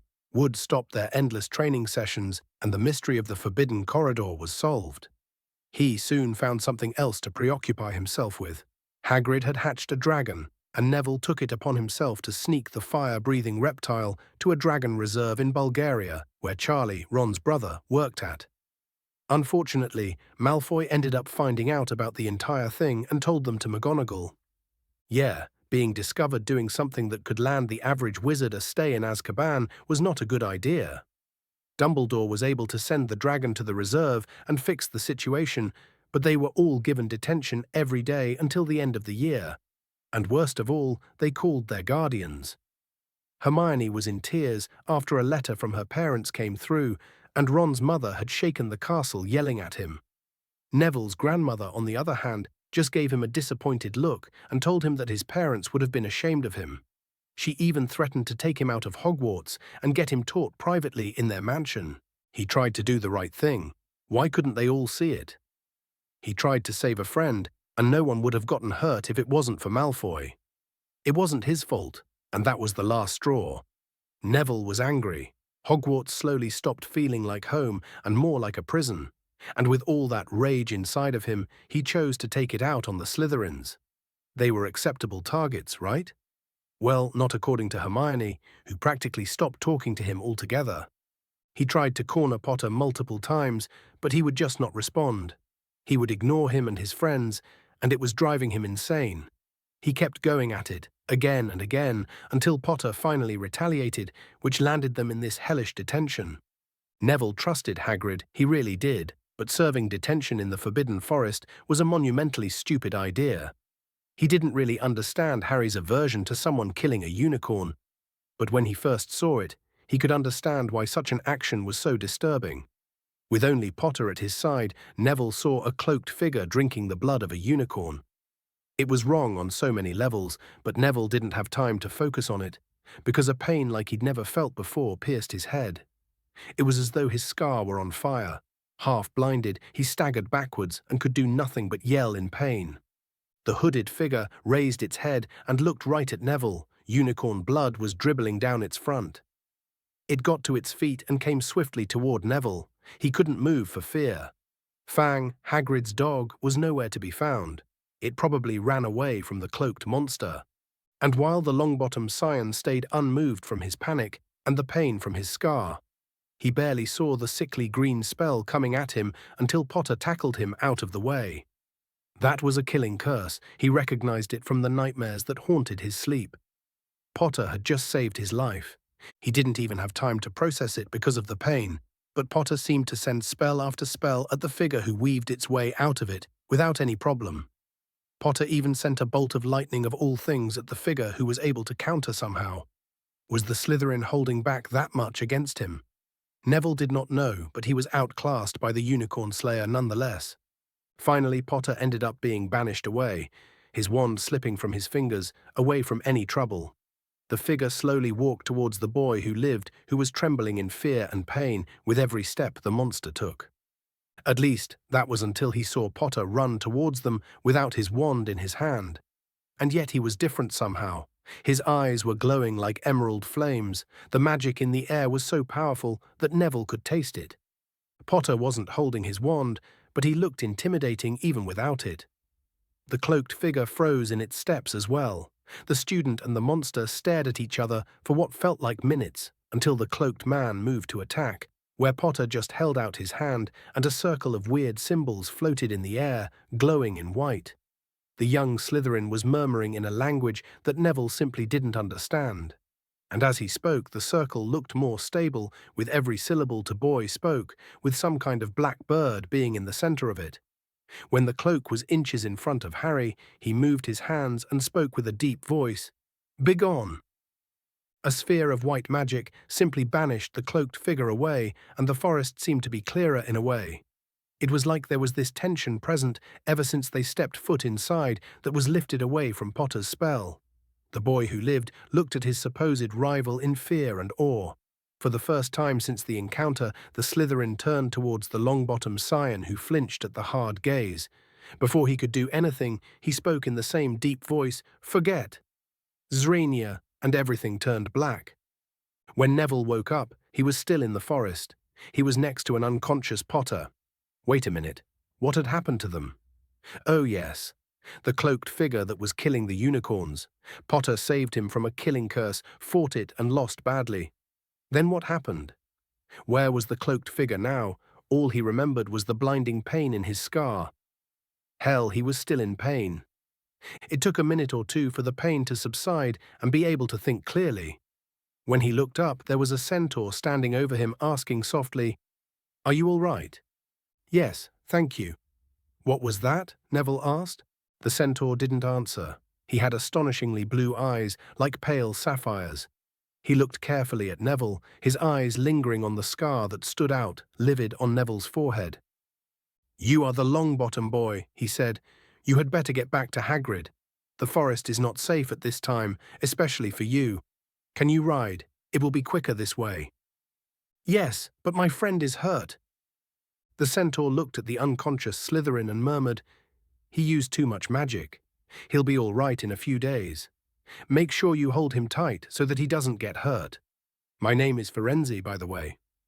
The rest of the way was far less eventful. Firenze ended up having an argument with another centaur called Bane. Something about interfering with the stars or something. Neville was too tired to care. When they arrived at the edge of the forest, Firenze lowered, allowing the two boys to get down. Neville asked Firenze, what was the thing drinking the unicorn's blood? "Neville Longbottom, do you know what unicorn blood is used for?" "I don't know. Potter said something about it being an abomination and being cursed." "He's a wise boy, you friend," the centaur remarked. "It is a monstrous thing to slay a unicorn. Only one who has nothing to lose and everything to gain would commit such a crime. The blood of a unicorn will keep you alive, even if you are an inch from death, but at a terrible price. You have slain something pure and defenseless to save yourself, and you will have but a half-life, a cursed life, from the moment the blood touches your lips." Neville stared at the back of Firenze's head, which was dappled silver in the moonlight. But who'd be that desperate? He wondered aloud. If you're going to be cursed forever, death's better, isn't it? "It is," Firenze agreed, "unless all you need is to stay alive long enough to drink something else. Something that will bring you back to full strength and power. Something that will mean you can never die. Mr. Longbottom, do you know what is hidden in the school at this very moment?" "The Sorcerer's Stone, of course, the elixir of life, but I don't understand who—" "Can you think of nobody who has waited many years to return to power, who has clung to life, awaiting their chance?" Neville shivered in fear. "No, he's dead. I killed him when I was a baby. It's impossible." "In this world of magic and wonder, very few things are impossible, young Longbottom." Before he could ask anything, he was accosted by Hagrid, Hermione, and Ron. After reassuring them that he was all right, he turned to thank the centaur, only to find out that it was gone. First, he needed to get Potter to an infirmary, then he needed to tell his friends about what happened after they go back to the common room. He needed to be discreet. His grandmother can never know. She would take him out of school for fear of him getting hurt. As for Potter, perhaps Neville had misjudged him. He might have been a Slytherin, but he had saved his life. He had to acknowledge that debt after all. He needed to think about what to do later. You-know-who's possible return was a far more important issue than Potter after all.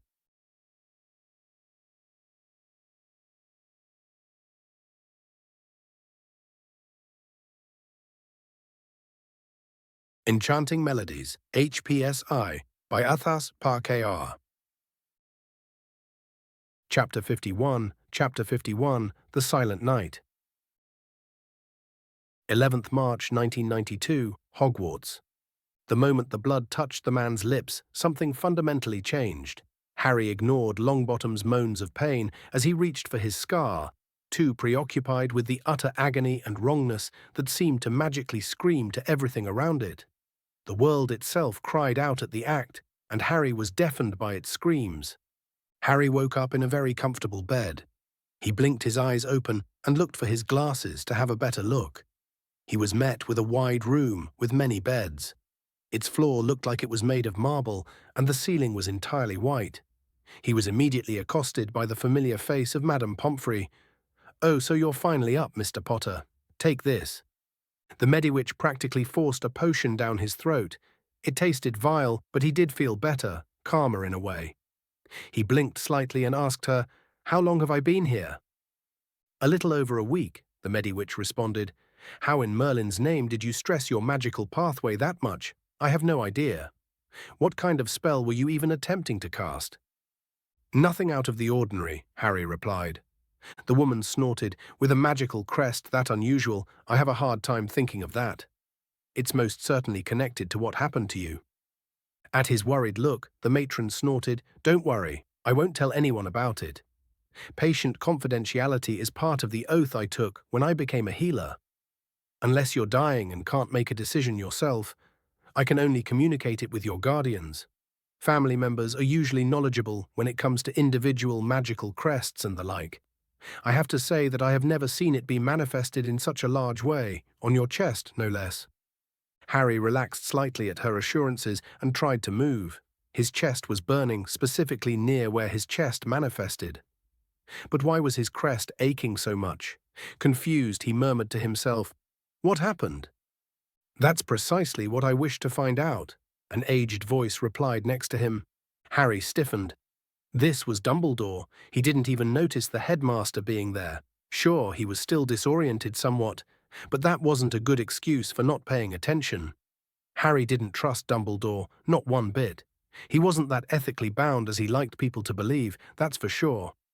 The compulsion charm to get Harry to have the urge to look at the mirror or arised was already a black mark on his record. The Potter Scion then started activating his occlumency, emptying his mind and calming himself. "What do you mean, Headmaster?" He simply replied, "Well, what happened in the Forbidden Forest was very unfortunate. You'll be pleased to know that Mr. Weasley and Ms. Granger did not have any encounter with whatever attacked you and Mr. Longbottom. However, young Neville has helped fill in what happened on your end. I have to say that you were very brave in saving his life." Oh yeah, he did save his life, didn't he? He was starting to remember now. There was a killing curse coming towards Longbottom. Harry tacked him out of the way. He didn't really think about it. He just didn't want the boy to be hurt.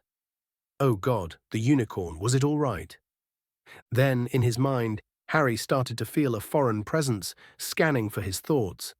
Deciding to indulge Dumbledore slightly, Harry brought out the encounter with the cloaked figure without the sensory input for his arcane hearing.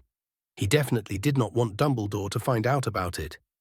It was easier to fool someone when they are absolutely confident that they are getting one over on you.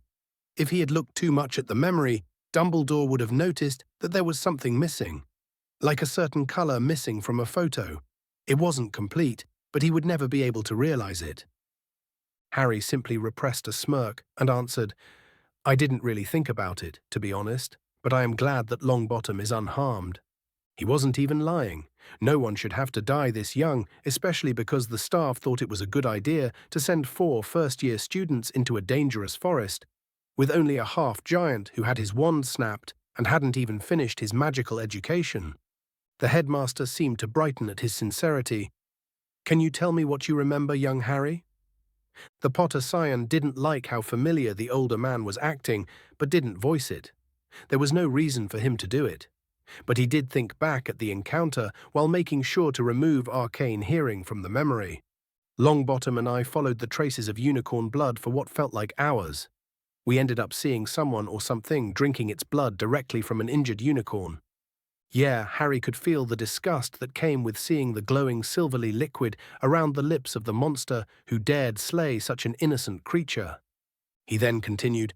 Longbottom for some reason stayed frozen and then started screaming while holding his head. I saw a green spell coming his way and I tackled him out of the way. That's when I realized that it was probably a wizard who was doing it. Longbottom just kept screaming and thrashing around and wouldn't run away. Even then, I don't think we could have outrun it, but I decided to protect us. I fought it. I lost, badly. Yeah, and the worst thing was that he was giving it his all. He wasn't holding back, but the cloaked figure was just too skillful, too fast. He had tried spells that were unstable, that he hadn't even tested, which included a few curses that he had read in the library. I even sent one of my strongest spells at it. I put everything in the tank in that spell, Harry remarked. It was too fast and dodged everything. He was right. I did send a very dangerous and unstable lightning spell at the Wraith. It wasn't a spell that Harry had experimented much with it. He had just learned it and tried it once in the room of requirements. He lacked the control to aim it properly, and the damage was too extreme for any casual use, so he had kept it locked up in case of danger. It was his ace in the hole, and it did absolutely nothing. Then it disarmed me and threw me away. I think I hit my head because it's the last thing I remember. Harry ended the memory as the impact happened, hoping to fool the headmaster. It seemed to work because Dumbledore nodded in response. That seems to corroborate with what Mr. Longbottom said to me. And overpowering a spell in desperation would explain how your magical pathways were so stressed. So I will leave you with a small piece of advice. Magic is beautiful, and I understand the attractiveness of trying to learn everything you could find. But some magics are better left unexplored, especially when you do not have sufficiently developed magical channels to cast them without injuring yourself. It might have worked out this time, but it will not always be this lucky. Harry repressed his annoyance at the headmaster's condescending tone, and the old man turned and left. The Potter Scion looked at the matron who was still listening in. You didn't tell him about the crest. She simply shrugged. Family secrets are for families. Healers are the few people that have a broader understanding of how they work, and so we're bound by oaths to not reveal any secret details. It's a good way to make sure that old families don't second-guess themselves and just hire healers. Although most of them do force one of their members to become a healer that would treat family-related issues.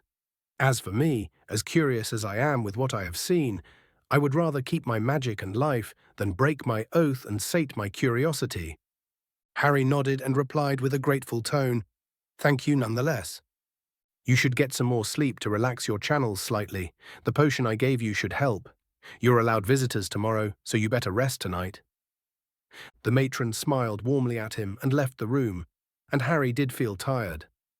Before sleeping, he thought back about what happened after he was sent away. The crest was burning. The arcane screaming from the horrific act had awoken it somewhat. After failing to duel, something had awakened in the crest. Was it because of Harry's desperation? Or was it because of how repulsive the Wraith was? Harry didn't know, but that didn't change the outcome. His hands moved on their own, and he spoke in a language that he didn't even understand. He cast a controlled spell without a wand, one that banished the Wraith, and Harry could feel from the song that it was completely barred from entering the forest now. He even removed Longbottom's memories. But that wasn't him, was it? He hadn't known what the spell would do until he saw its effect. He didn't even understand its origin or how it worked. He remembered what he had gotten from the arcane hearing, but it was far more complex than anything Harry had ever felt before.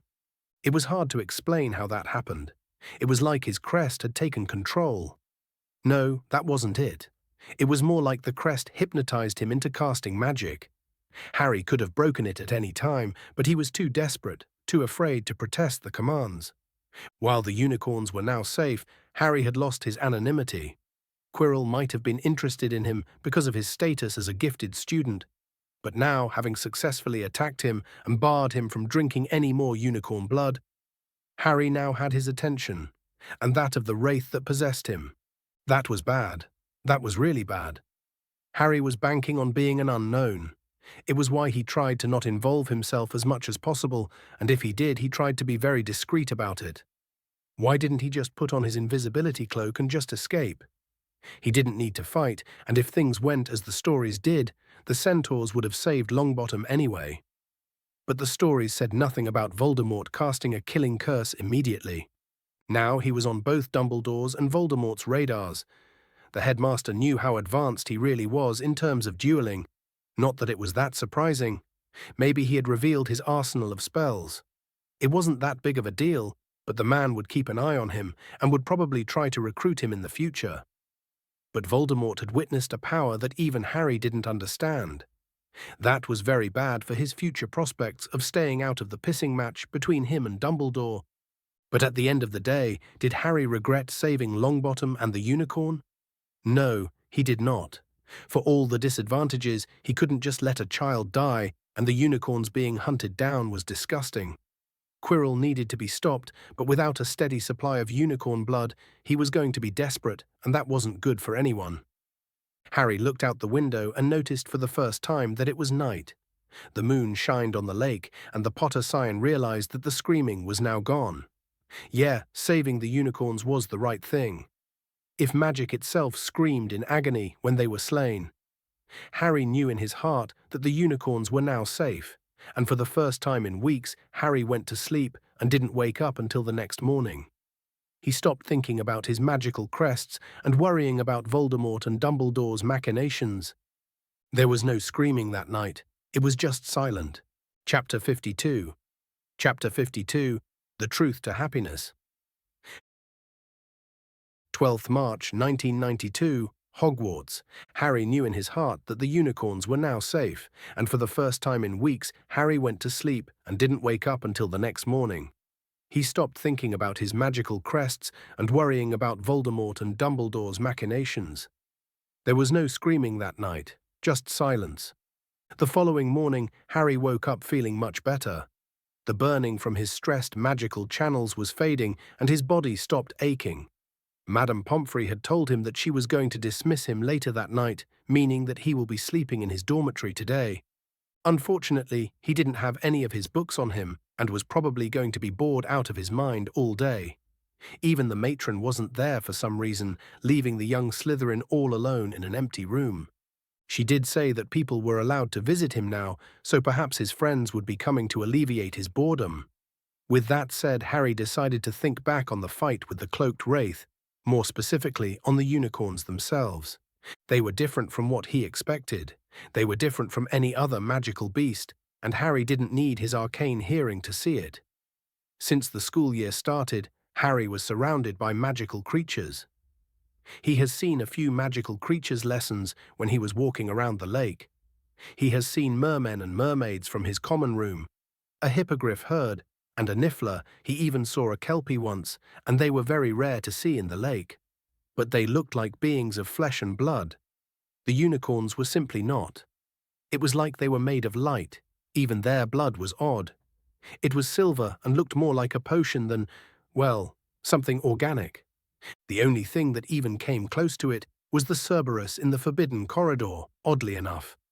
There was just something otherworldly about them that he could feel, that they were in a class of their own, different from most of the other magical beasts in the world.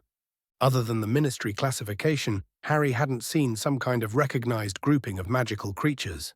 For some reason, people just didn't really care about them until Newt Scamander's book was published. Apparently, the Hogwarts dropout had been recognized as someone who was able to apprehend Grindelwald in America, and his popularity, especially in Europe, made people take a look at his book, and ended up getting hooked on his insights on magical creatures. It's funny how a single book ended up changing the world a lot, and it was a book that no one would even look at if it wasn't for his involvement in Grindelwald's capture. He practically crippled the poacher movement that was getting traction a few decades back. It involved hunting down and selling any magical creature they could get their hands on. Scamander's book practically spearheaded protection laws for endangered magical creatures and started an industry of magical reserves that care for and harvest the creatures without harming them. It was why wand cores stopped being too varied. Most of the creatures that were used to make wands were hunted down for materials, making a lot of them endangered and sometimes even extinct. Now, dragon reserves were very profitable since they have an endless demand for dragon heartstrings and dragon blood, which they collect from deceased dragons. Alas, back to the subject at hand, research on magical creatures, other than how to use their ingredients in potions, enchantments, and rituals, wasn't really explored. Their very nature, their habits, were not explored. Instead, they simply have a threat rating. Harry shook his head in disappointment. He would find no answers on what made unicorns so different in the library. He would take a look, of course, but he wasn't really optimistic.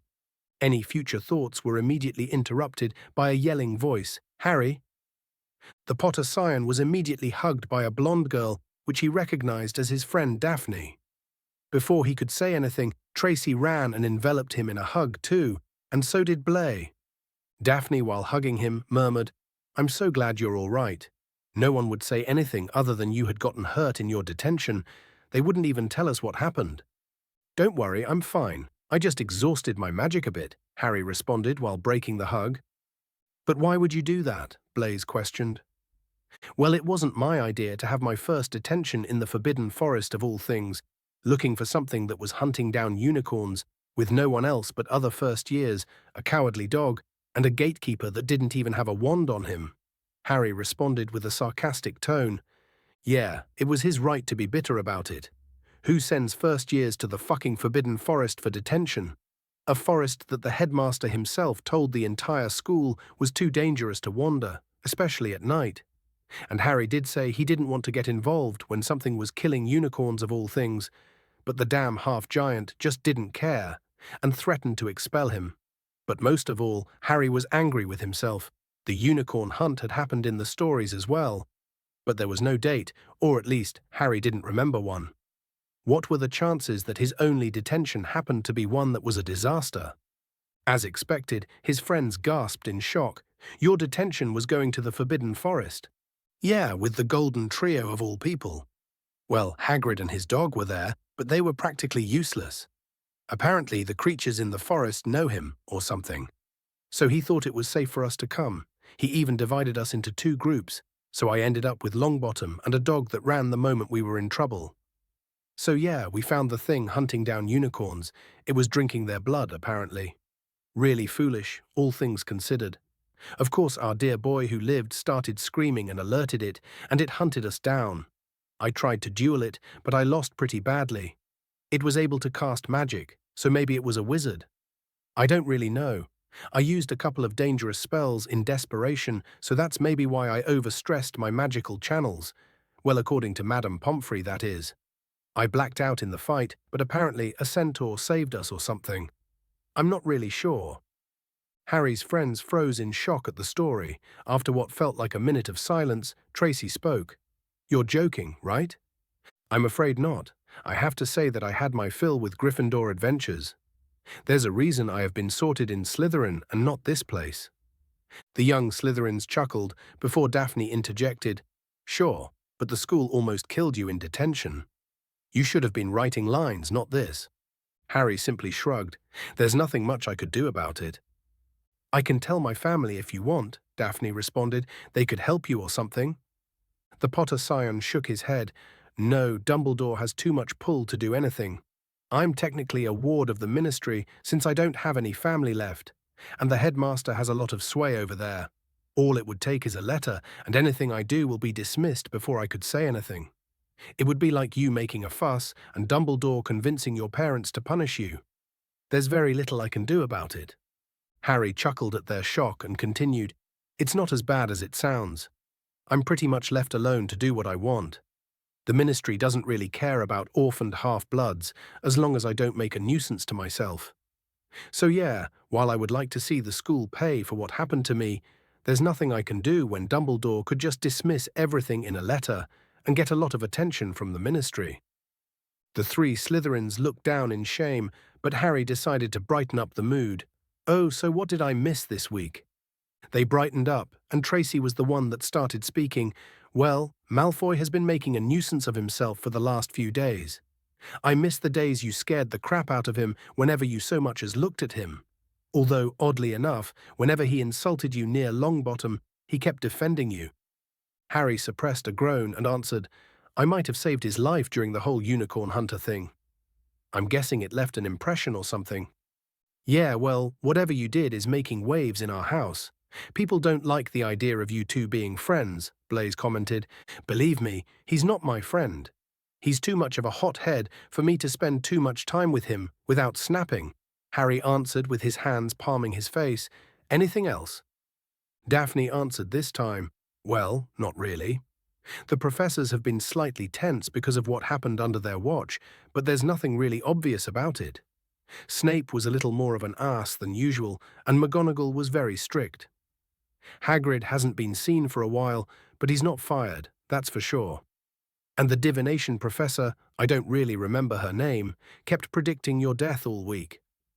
Oh, so a normal week at Hogwarts then, Harry commented.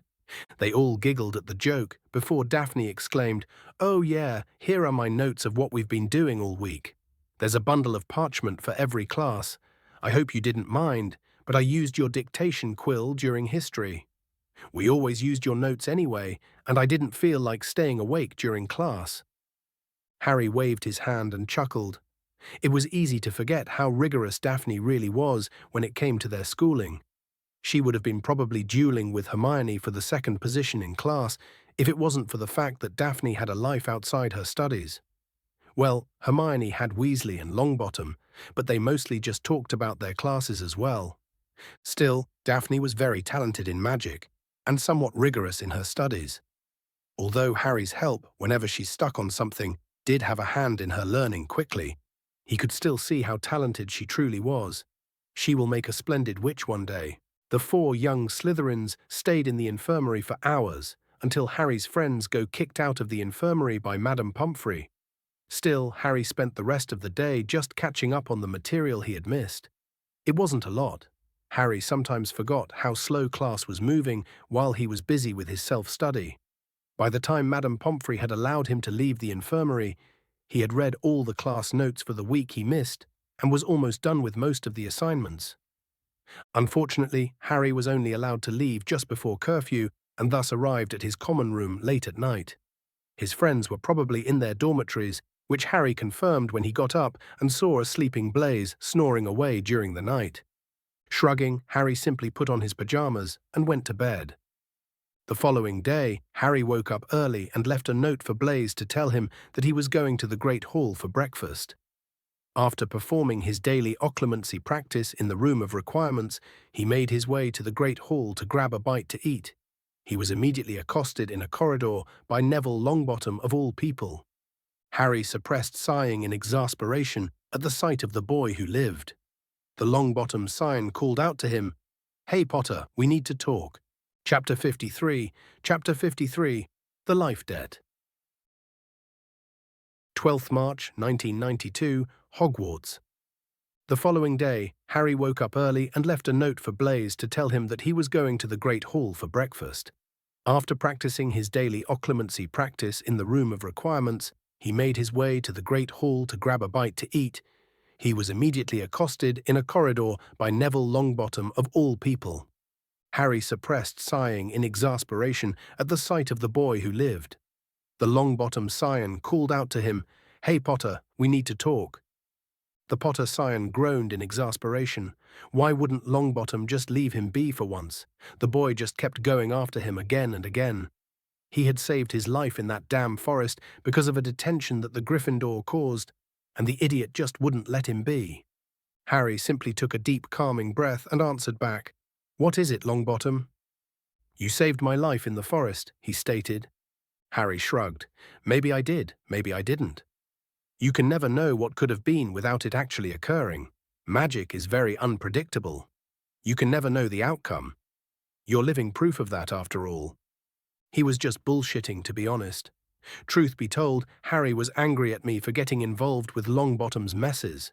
He wasn't the boy who lived. He wasn't the Gryffindor golden boy. He was a Slytherin. He was defined by his ambition and cunning, not his nobility and bravery. Being forced to join one of Longbottom's adventures was a sobering experience. Yeah, Harry wanted absolutely nothing to do with him, and for good reason. Just stop it, Potter. I know you like to say vague things to distract people, Longbottom exclaimed. Just for once in your life, can you be serious in a conversation with me? I'm not really asking for much. Harry pretended to look away and then looked back. Did you say something? Sorry, I wasn't really paying attention. The young Gryffindor palmed his face and released an audible scream of frustration. Serves him right for almost getting them killed for no reason. Honestly, Harry knew that he was a bit too mature to mess with Longbottom like this, but damn, wasn't it satisfying? The pudgy boy just glared at him once more. Potter, be serious for once. Be serious about what exactly? Harry retorted, do you want me to talk about how for some forsaken reason we were sent to the Forbidden Forest for a detention? Just to put that in perspective, people get detentions when they're caught alone in the forest, and they just made us do the same for detention of all things. But that's not the worst of it. We were sent to look for something that killed a unicorn. You have no idea how abominable that act really is, and yet someone thought it was a good idea to go after something willing to do it, something with nothing to lose. But no, that's not enough. You had to scream like a madman the moment we saw the creature, almost getting us killed. Believe me when I say that you don't want to be serious right now. I know that you're angry, Potter, but we have something to settle here, Longbottom protested. No, we don't. Just stay away from me. I don't want anything to do with you, the Potter Scion stated. Yeah, it was a scummy thing to say, but Harry had enough. He didn't want to get entangled with Longbottom's shit all the time. He was now on Dumbledore and Voldemort's radar, and that was terrifying. He was a curiosity before, but now he was under the spotlight. Being vastly outclassed in the forest was a wake-up call. He wasn't close to being ready to be involved in this mess. He needed to focus on battle magic. It was out of self-preservation. An academic he might be, Harry still treasured his life. Where the hell do you come from, judging me? I am the boy who lived, the Gryffindor started, only for Harry to finish for him, and that means absolutely nothing, and it's sad that you think it does. You survived the killing curse, that was true, but don't think for 1 second that it was your doing. A baby, no matter how powerful, doesn't have enough magic to block a stinging hex, let alone a killing curse. What happened on Samhain was your parents' doing. No matter what the general public wants to believe, even if you were Merlin reborn, you wouldn't have had the power to block any spell. I have no idea how they did it, and they most likely sacrificed themselves to power whatever protection against the killing curse you had. But you weren't involved at all. The boy completely froze while Harry finished his rant. He just stayed silent for what felt like a minute. So, I didn't stop the killing curse. Harry rolled his eyes. Of course you didn't. You were still wearing diapers back then. Your parents protected you and killed off the Dark Lord. I don't know why it was published that you were the one who stopped him. Maybe it was to inspire hope in the nation and make you a figurehead after the war. After all, a heroic child is better than 2 martyrs to the public. It intimidated Death Eaters into submission. They lost all hope when their lord was defeated by a child of all things. Yet anyone with a good understanding of alchemy, healing, and magical theory would have realized the hoax. Yeah, he was laying it a bit thick here. Harry didn't know why the entirety of magical Britain took the words of the Daily Prophet as gospel, and they were on average not really educated in alchemy and healing. Barely a couple of students per year even took these classes. Harry had read enough to have some basic knowledge, at least to know that it was impossible for a child under the age of 7 to have enough magic to project any magic, and that the law of equivalent exchange had to be applied in the Samhain incident. Yeah, it really sounded like an alchemy-based ritual. 2 lives were sacrificed for protection against their killer. Harry didn't know the specifics, but it did seem possible somewhat, at least as a basis for the ritual. There had to be a lot of arithmancy involved, and a lot of magical knowledge that Harry simply hadn't covered yet. As for magical theory, it wasn't even a class in Hogwarts anymore. Professors only covered the theoretical aspect of their own classes, not magic as a whole, outside of the bare basics, of course. And since it wasn't, only people studying for their masteries really focused on it, no matter how critical it may be. That practically guaranteed that the only people that had a theory on how Longbottom achieved this were academics, and they didn't really have the political ambition or even influence to contradict the ministry. Even then, the attraction of having a magical messiah probably blinded a few of them too. Maybe Harry was being a little too harsh, And a lot of people knew the truth and either didn't care or just thought it would be better to not rock the boat. Maybe they were silenced by the ministry of Dumbledore. This was pure speculation on Harry's part. But the average wizard wasn't really an expert in all things magical. They were just citizens that want to feed their families. They went to school, got their diplomas, and worked irregular jobs, only with a little magic involved. Just like the common muggle didn't have knowledge of medicine besides a few basics, and didn't have the knowledge of physics outside of what they covered in high school, the average wizard wasn't attracted to things like alchemy, healing, or advanced magical theories. Back to Longbottom, he looked shocked by his explanation. It had probably shattered his entire world. It was probably a mistake telling him all of this, but if it stopped him from harassing Harry, then it was worth it. Harry simply didn't care anymore. He had almost been killed because of that damn detention. Damn, he didn't realize how much that detention had shaken him. He had never been in a life-threatening situation before. The troll didn't really count, since Harry was confident enough in his abilities to deal with the beast. The interaction with the Cerberus was strangely relaxing, all things considered. But this was the first time it had sunk in that he almost died, and that it was his magical crest that had saved him, a crest that he had no control over, a crest that he simply didn't understand. Harry repressed the urge to hyperventilate as he started to remember the utter helplessness he felt in the face of an overwhelming enemy. Even when the crest had taken over, he was still at the whims of something that was completely unknown. He had trusted his ancestors' crest, and it had paid off, yet the fear was real. It was done out of affection, but desperation. A single act of desperation had saved his life. Was this what trauma felt like? From what he could remember, his previous life was empty, but not traumatic. He was a broken being with no ambitions nor goals. But he had never been close to personally dying until he actually died, that is. Just seeing Longbottom made him react erratically. It had brought back everything he was doing his best to repress ever since he woke up. Harry slowly took another calming breath. He was using his occlumency exercises to calm himself. Longbottom must have noticed something was wrong because he gave Harry a worrying look. "Are you all right, Potter?" Ashamed that he had almost freaked out in front of Longbottom of all people, Harry gave him a strained smile and answered, "Of course I am. Now with that done, I'm kinda hungry and I don't want to miss breakfast.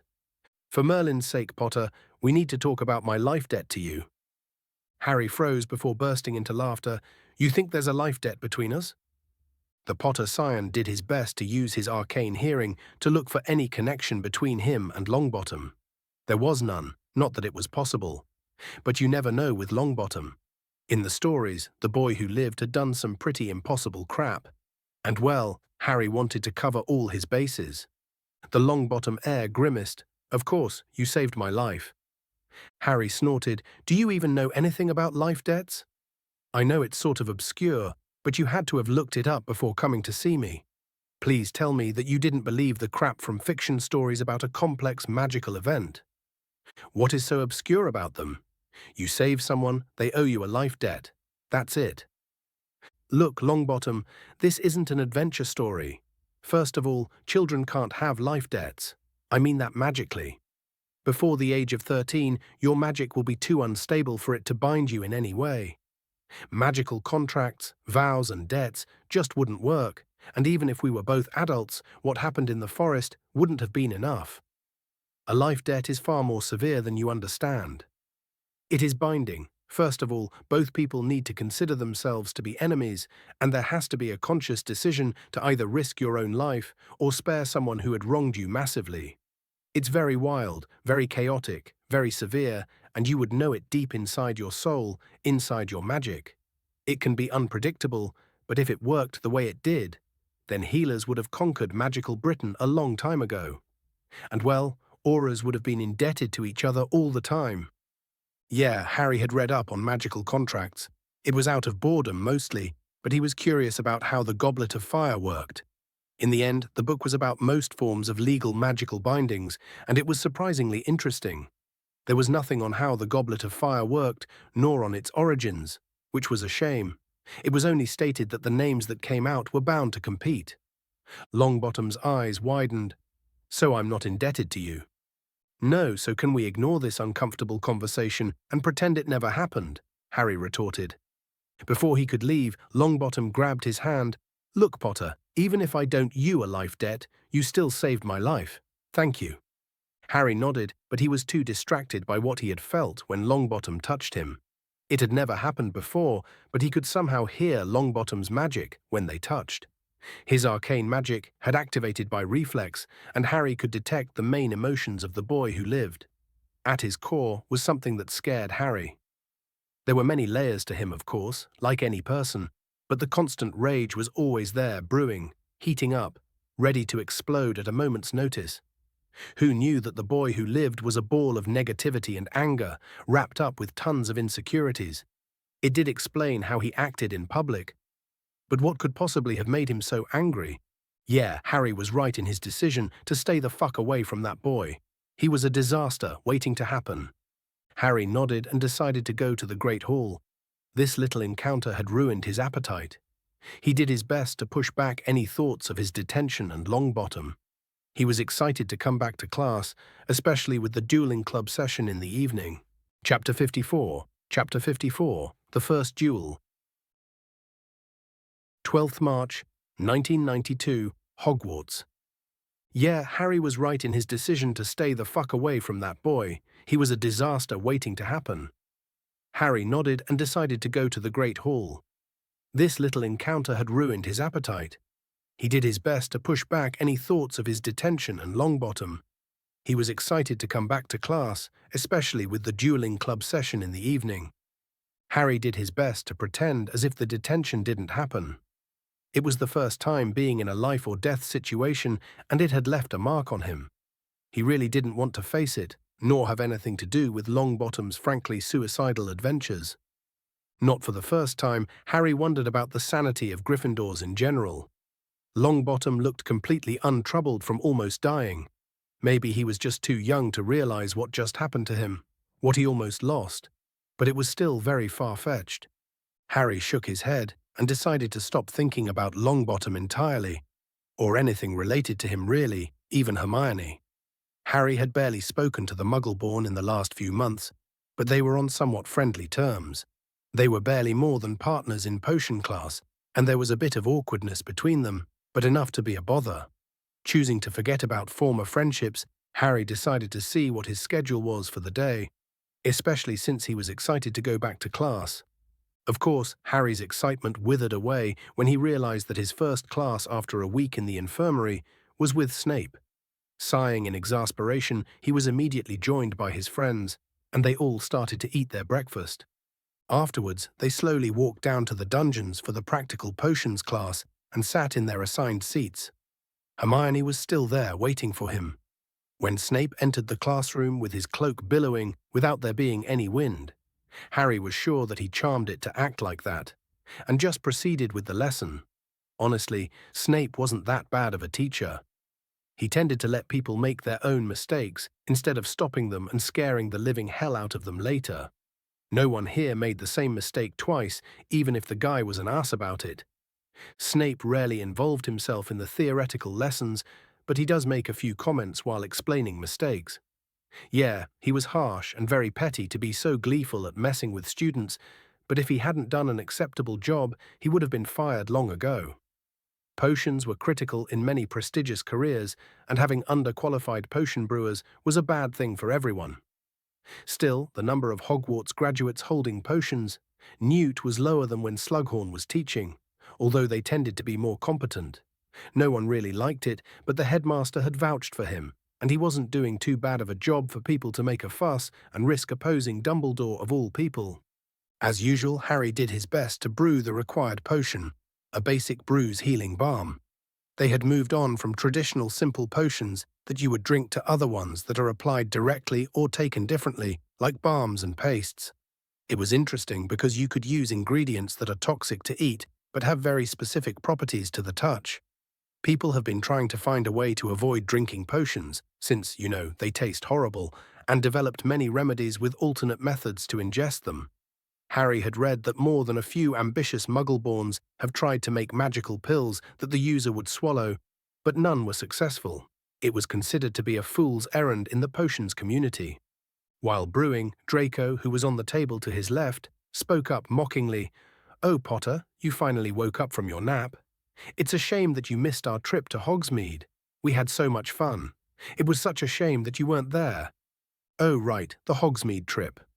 Since Slytherin had won the House Cup the previous year, first and second year, Slytherins were allowed to have 2 Hogsmeade trips throughout the year. The first one was supposed to be the previous weekend, and Harry had missed it. It wasn't really a big deal. He didn't really miss much, especially when he could go there any time during the summer. He was not planning on returning to Privet Drive anytime soon, and since he didn't want to be discovered by the Ministry and he didn't want to stop using magic, he was going to need to stay in the magical world. He was probably going to stay in an inn and buy a few aging potions to hide his age. Back to the annoying blonde Slytherin, Harry simply raised an eyebrow. "Are you seriously picking a fight with me again?" The boy paled, shook his head, and went back to work on his potion. He didn't even speak for a bit. Damn, Harry really had traumatized the boy. He hadn't even hurt him or anything. Still, at the end of the lesson, when Snape claimed his balm to be acceptable, he proved how much of an asshole he really was. He slowly stalked towards Harry's desk and spoke up with a soft voice. "Potter, as you have not submitted any of your assignments in the last week, you have until tomorrow at 10 in the morning to bring them to me, completed. I have granted you this extension from the goodness of my heart. If you are even a minute late, I will give you a 0 in every single one of them." Someone gasped in shock. It was probably Hermione, but she had a point. Yeah, that man really was a petty ass. Seriously, why the hell would he give him a day to finish a week's worth of assignments? Still, Harry was still one step ahead. "Oh, right, Professor, I have my assignments right here. I was a bit bored in the infirmary, you see." He knelt down and grabbed his potions assignments, fully written assignments that he had done the previous day. Harry had prioritized them because he knew that Snape was the only professor that could end up doing something like this. Harry slowly stood up and walked towards Snape's desk and just put his assignment on it while giving a polite smile. "Thank you, Professor, for your consideration." He then bowed and left the classroom, leaving everyone gawking behind him. Yeah, it might be a little petty from him, but so was cornering a student who was unconscious for a week because of some stupid decision the staff made. Snape was always prowling at him as if he waited for Harry to do something wrong just to catch him. What the hell had James Potter done to him that made him that wary of his son a decade after his death? Thankfully, the rest of the day went by without anything unusual happening. Finally, Harry found himself at the Great Hall after dinner, waiting for the dueling club session to begin. Professor Flitwick was waiting for them, and Harry saw his fellow club members slowly join him. The half-goblin looked excited and clapped his hands. "Ah, good, you're all here. Today is the day I know you've been waiting for. You will start really dueling. It was supposed to be last week, but since Mr. Potter was injured at the time, I chose to postpone it since it's a very important session." Harry sighed in relief at the fact that he hadn't missed this session. He noticed that the other students were giving him the stink eye for some reason.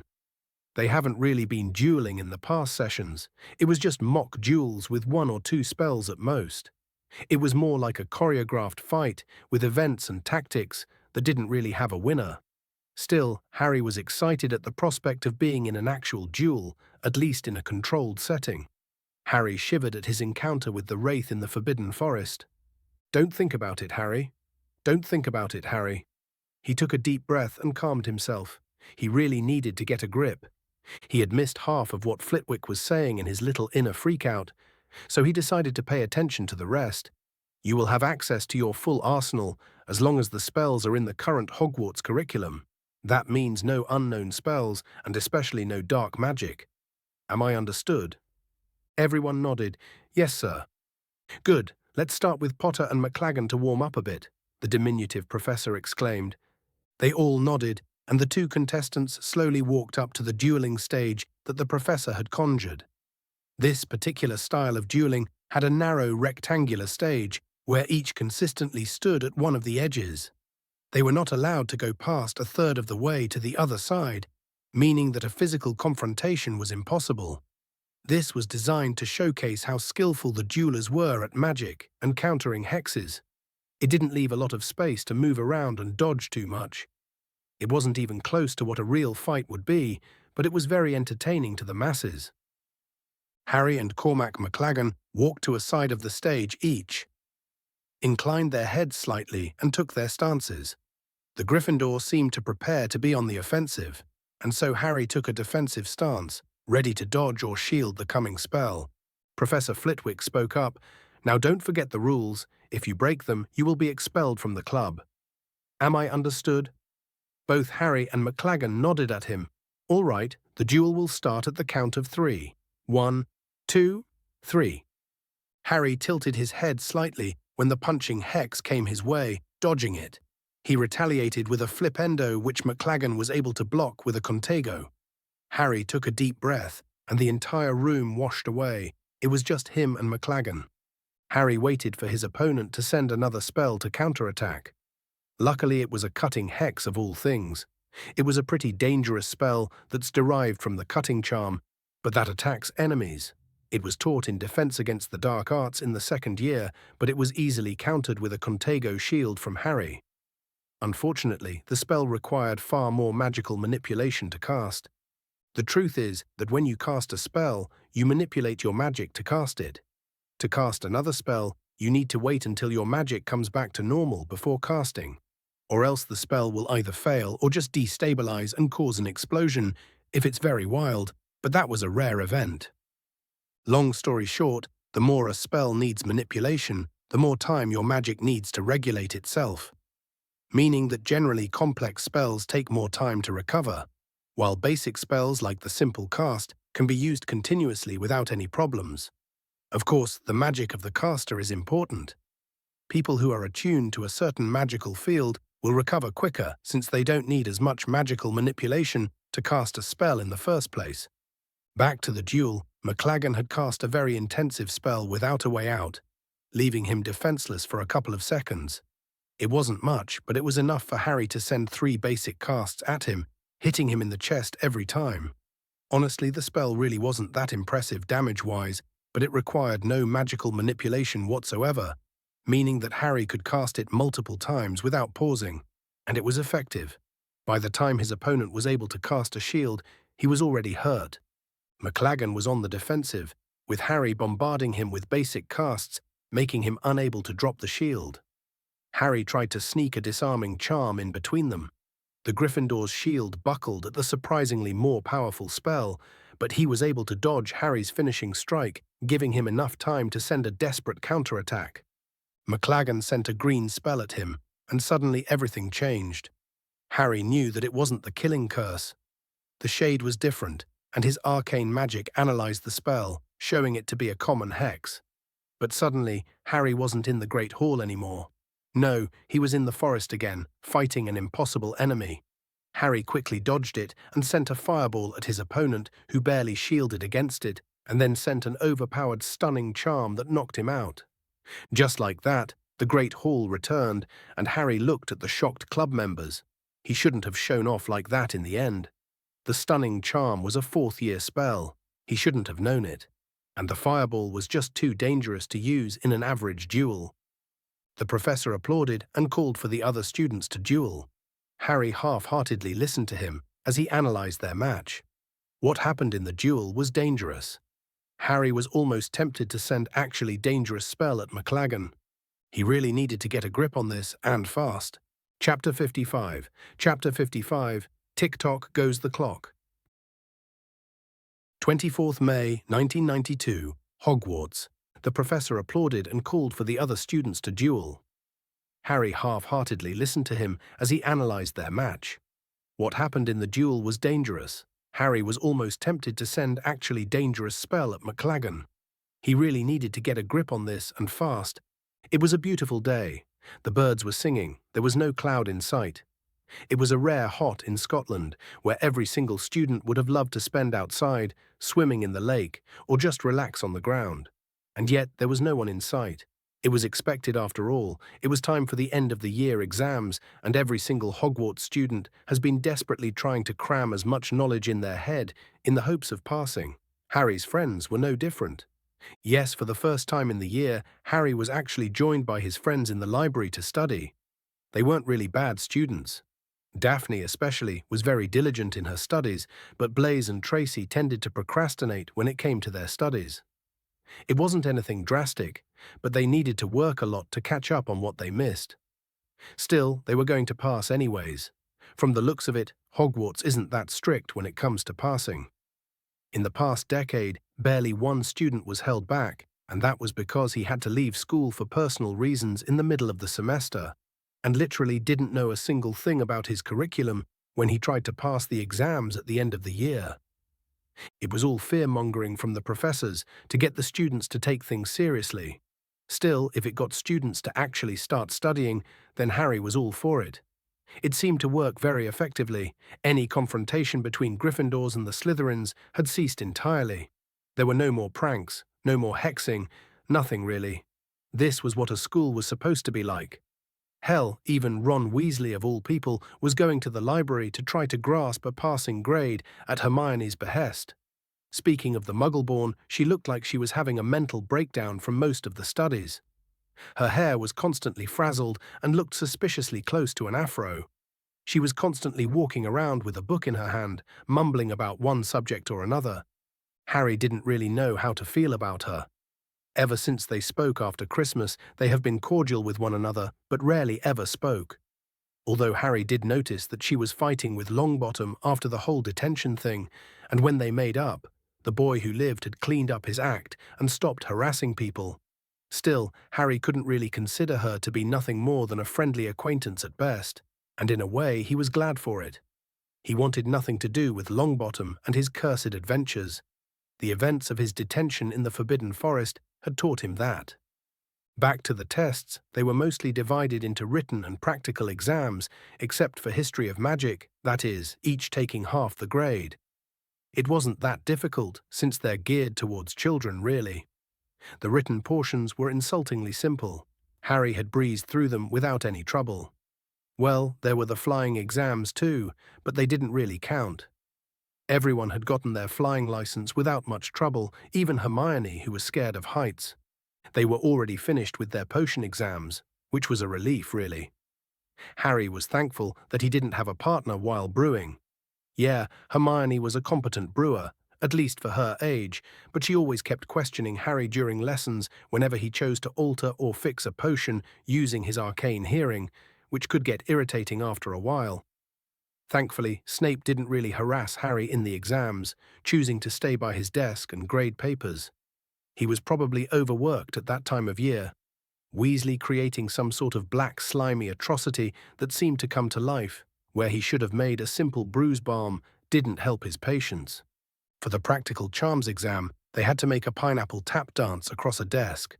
Professor McGonagall watched them in Transfiguration turn a mouse into a snuff box. Points were given for how pretty the snuff box was, but taken away if it had whiskers. These were textbook spells that they had taken in class. There weren't any curveballs in any of the exams. You were just required to redo what you had done in class. Harry honestly didn't understand what the fuss was about. Harry watched his friends celebrate as they finally finished their History of Magic exams. Tracy had a wide smile on her face and was singing, "It's finally over. It's finally over," repeatedly.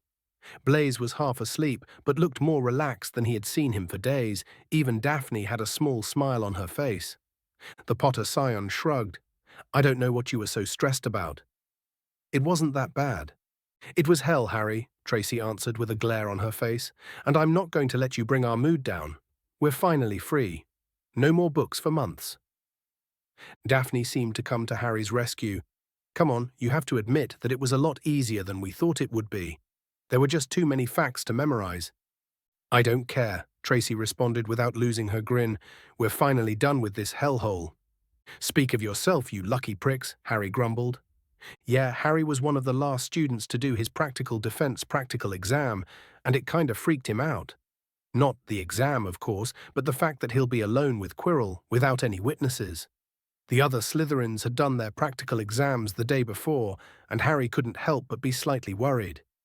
Before they could answer, Harry grabbed his friends and pulled them down. Immediately, a spell splashed at the wall behind them. Two Ravenclaws were dueling, and a stray spell had almost hit them. The young Slytherins slowly walked to the Great Hall while docking.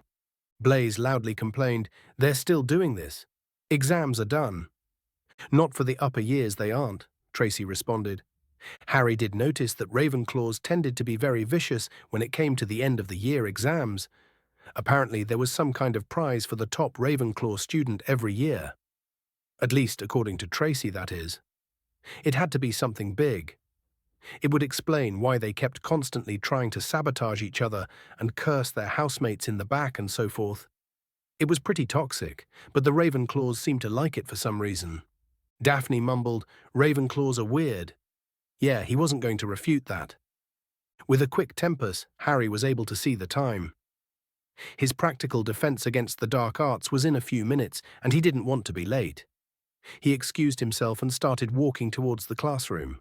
On his way, he thought about his trauma from the forest incident. After his duel with Flitwick, Harry decided to focus on his occlumency, which had a calming effect on him. Over time, he stopped hyperventilating anytime he saw a green spell, and he didn't get lost in his dueling sessions anymore, but every time saw Quirrell, he couldn't help but panic. The Potter Scion found that just spending time with his friends and practicing magic in peace was a good way for him to relax. He had developed a routine of a sort. Every day he would wake up and practice his occlumency, and then join his friend at breakfast. They would go to class together, and then study in the library for a few hours, before going to an empty classroom to practice their spells. At night, Harry would sneak up to either the restricted section of the library or the room of requirements for his self-study. There was something comforting to the monotony of it. There was nothing unexpected, like unicorn attacks or baby dragons, and he loved it. Yeah, it might be a bit cowardly to just stay away from the whole mess, but Harry wasn't a Gryffindor. It wasn't his job to protect the castle, it was Dumbledore's. Still, it was an improvement to how he felt before. He had decided to just not involve himself with anything to do with Longbottom and prayed that Dumbledore and the Dark Lord left him alone. He knew it was a desperate hope, but it had worked for months. Now, the possessed asshole just needed to get exorcised by Longbottom's super blood protection, and Harry would be perfectly happy. With every step towards the defense classroom, Harry's feeling of dread grew. Quirrell had singled him out, and he didn't like it. He couldn't exactly say that he refused to attend an exam without any valid justification. For 15 minutes, Harry and a possessed Quirrell were going to be alone in an empty classroom. He felt like he was walking toward the maws of the beast, which was going to swallow him whole. Harry waited until the very last second before knocking on the door. He wanted to delay this as much as possible. It was a vain hope that the man would forget about it or something. For a few seconds, Harry hoped the man wouldn't be there, but he heard the quivering voice of his defense professor. "Come in, Mr. Potter." Harry gulped and opened the door. The room didn't look any different, but he still wanted to run away as far as possible from this place. The man let out a slight smile and asked, "Good, you're ready.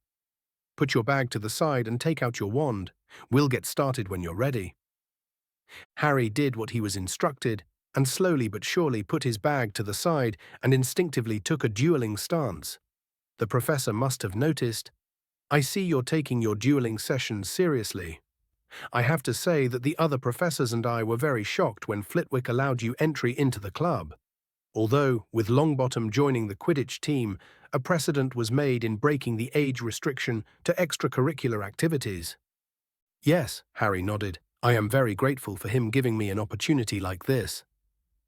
The man gave him a slight smile and clapped his hand. "Well, this is not the time for these types of talks. This is supposed to be an exam. Now, it's a fairly simple exam.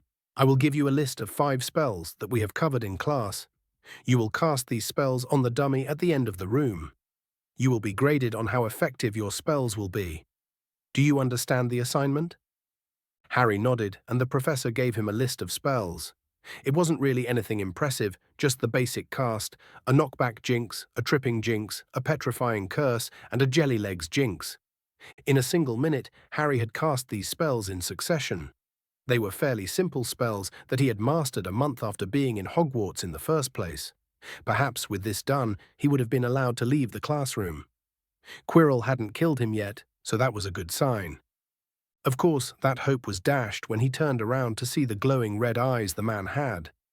Before he could react, Harry could feel a spell coming his way with his arcane hearing.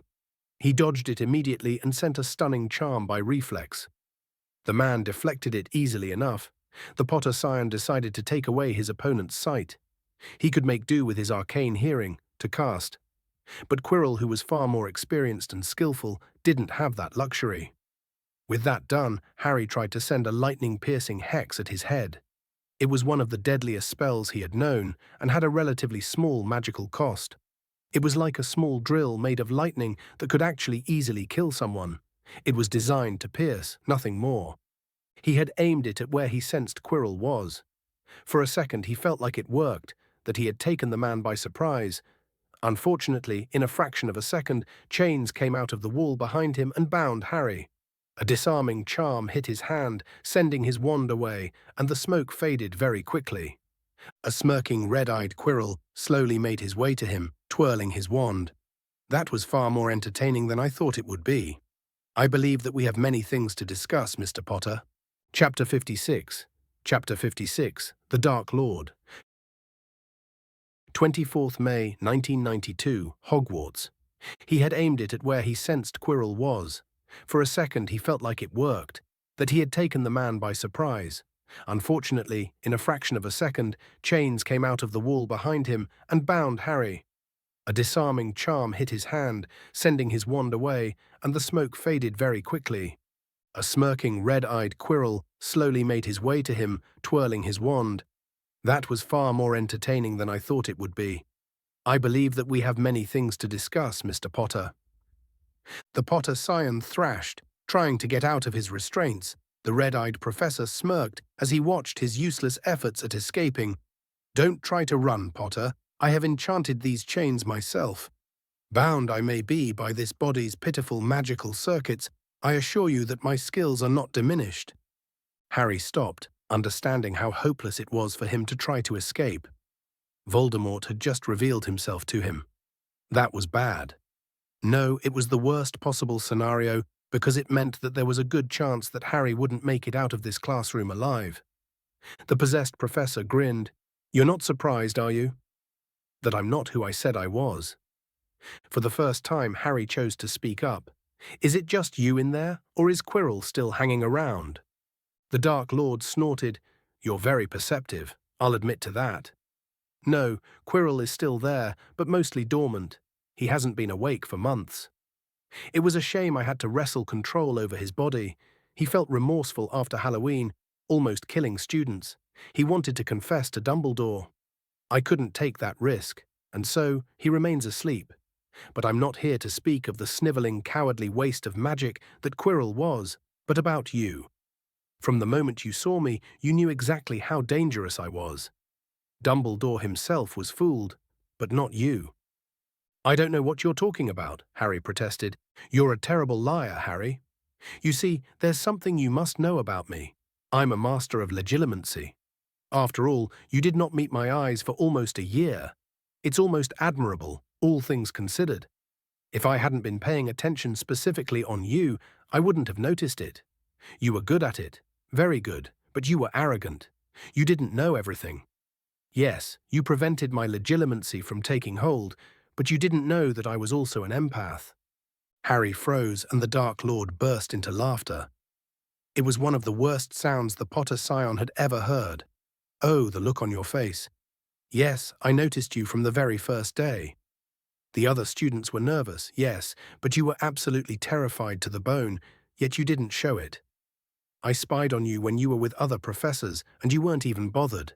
Even Severus did not frighten you. What you felt was an emotion that I was familiar with.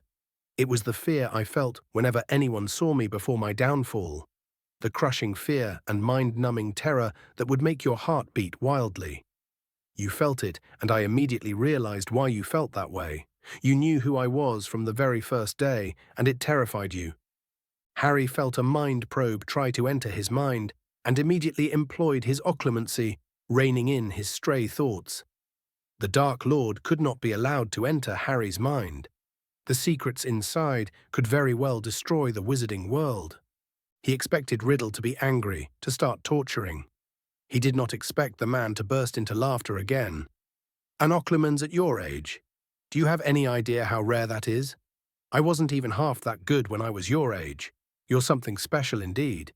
But I'm not a master of legilimency for nothing." Harry could feel the mind probe shift and attacking specifically his mind. This wasn't a legilimency probe anymore. It was something more, something deeper. For the first time, Harry was afraid.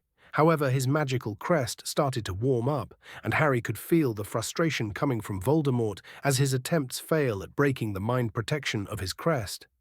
Yeah, mental protections were commonly put on magical crests to prevent people from stealing the family spells inside them. Oh, it didn't protect against legilimency as it senses the projected thoughts of the user. It simply stops deep dives into the mind. Mind magic was a very dangerous field of magic, which could potentially reshape the very personality of a person. No one wanted their legacy to become nothing by puppets, giving away their secrets to unworthy families. Harry's crest was no different in that regard. It protected his mind, and for the first time, the professor's crimson eyes were not amused. "A magical crest," he murmured. "That's how you're blocking me. I had forgotten about that particular side effect. It does explain how you were able to banish me from the forest. I wasn't able to return afterwards, and this body is starting to fail me without a steady supply of unicorn blood." Harry realized something. "You're dying because you took over Quirrell's body. His magical channels are slowly getting acclimated to your soul, and it's tearing the body apart." The man grinned once more. "See, that's why I offered to make you into my apprentice, and yet you refused me. You could have had everything you wanted: power, reputation, wealth, everything you could have ever desired, but you turned down my offer knowing exactly who I was." "It was nothing personal," Harry retorted. "You just have a bad reputation when it comes to treating your servants. Not everything they say about me is the truth. I do have a code of honor of sorts, and my goal is a noble one," the man answered. "You seriously think that genocide is a noble cause?" Harry answered incredulously. "Of course not. I do not condemn mudbloods out of anger or hate. They are simply sacrifices. They are the price for me getting control of the magical world and achieving my dream." "And what dream would that be?" the Potter Scion asked. "Peace," the man murmured. "Peace? You want to achieve peace with genocide? That's literally the opposite of peace," Harry retorted with an incredulous tone. "Young Harry, how little you know, how little you understand. The magical world has been at war for thousands of years. The light and the dark have been fighting ever since history could remember. At every given moment, there is a champion of light and a champion of darkness.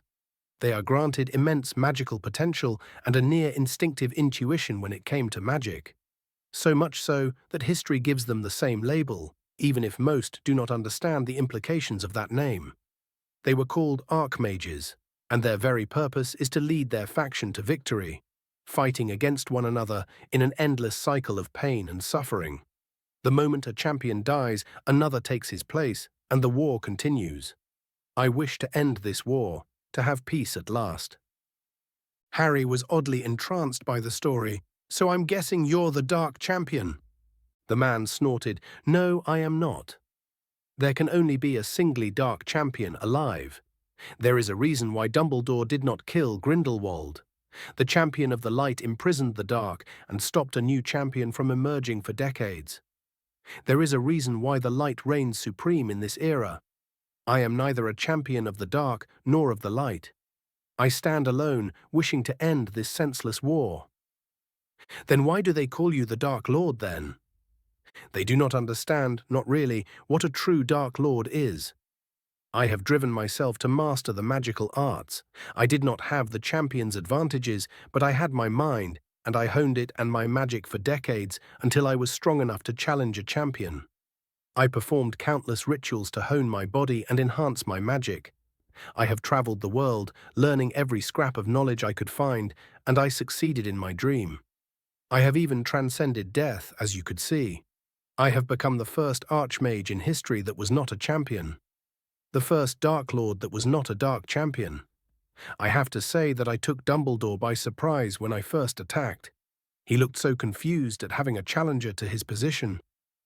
Harry stayed frozen for a second, processing what the man just said before answering, "But what does that have to do with Muggleborns?" "I needed to oppose the champion directly. Dumbledore needed to be involved for it to work. The moment Dumbledore dies is the moment my plan will commence. I have built an artifact capable of detecting champions. I have snuck as a Nurmengard guard to study Grindelwald's magic, and I spent years doing my best to do the same with Dumbledore's.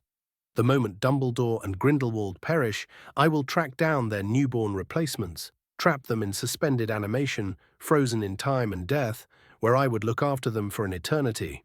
Rookwood was very helpful in that regard. He was one of my most valuable followers, having worked in the temporal department as an unspeakable.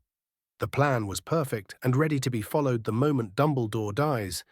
I would have waited for the old man to die of natural causes, but the man's connection to Nicholas Flamel was very concerning. The possibility of him drinking the elixir of life was too high. I needed to kill him. Hence, the war. I needed to oppose Dumbledore, and I used the ideals of the opposing factors. They were nothing but tools after all. Harry couldn't believe what he was hearing. And you were prepared to slaughter every single Muggle-born in the world. How is this peace? What are the lives of a small faction compared to endless peace? Imagine a united magical world, without any wars, without countless battles. Imagine a Camelot without Merlin and Morgana fighting. Imagine ancient Greece without Zeus and Hades fighting. All over history you can see it, the countless deaths that occurred because of this accursed war. What I have done is barely more than a drop compared to the vast oceans that are the champion's body count. It's not like it's permanent. After the purge and I'm in control, I would have made concessions to integrate new Muggleborns into the magical world. And where does Longbottom have to do with any of it? The man growled at the name, and Harry had to shiver at the sound. It was a trap. I see it now. Dumbledore set out my downfall. He tricked me into going after the Longbottom heir, and I fell for it. But that does not matter now. The plan is still in motion. It can be salvaged. After getting the stone, I will have stolen Dumbledore's main weapon, and I will return to my former glory and fulfill my destiny. Yeah, that man was insane. There was no way around it. Harry could hear the chaos of his being underneath all that veneer of civility, and he wanted to run away as far away as possible. He was in this situation because of his arrogance. He had thought that distancing himself from the story as much as possible, that staying passive would keep him safe. He chose not to change anything drastically because when the story was over, the good guys won and the bad guys lost. And if things progressed the same, then everything would have been all right. Voldemort would die, one piece of soul after another, at the hands of the Chosen One, and everything would be all right. It was why he gave up so easily on his friendship with Hermione, why he didn't just warn a professor about Hermione being in the bathroom. That surety that everything would be all right was why he was in this situation. His inaction had made him suffer. The possessed professor might be civil with his, but that was it. It was a mask. Harry was in danger, and he knew it. Harry couldn't help himself and asked, "What makes you so sure that it's your destiny to break the cycle?" "Because I suffered for it. Because I gave away everything that made me human for my purpose." The man took a deep breath and calmed down. "I have sacrificed everything I had to fulfill that goal. I saw firsthand how dangerous these champions could be and the suffering that they caused everyone. They are a blight to the world, and I made it my mission to purge them." There he was, the Dark Lord. His red eyes were filled with anger and madness. Yeah, that was the truth underneath all the layers of charm. Harry did his best not to flinch at the malevolence of the released magic. "Why are you forthcoming with all of this?" "Oh, that's very simple, Mr. Potter.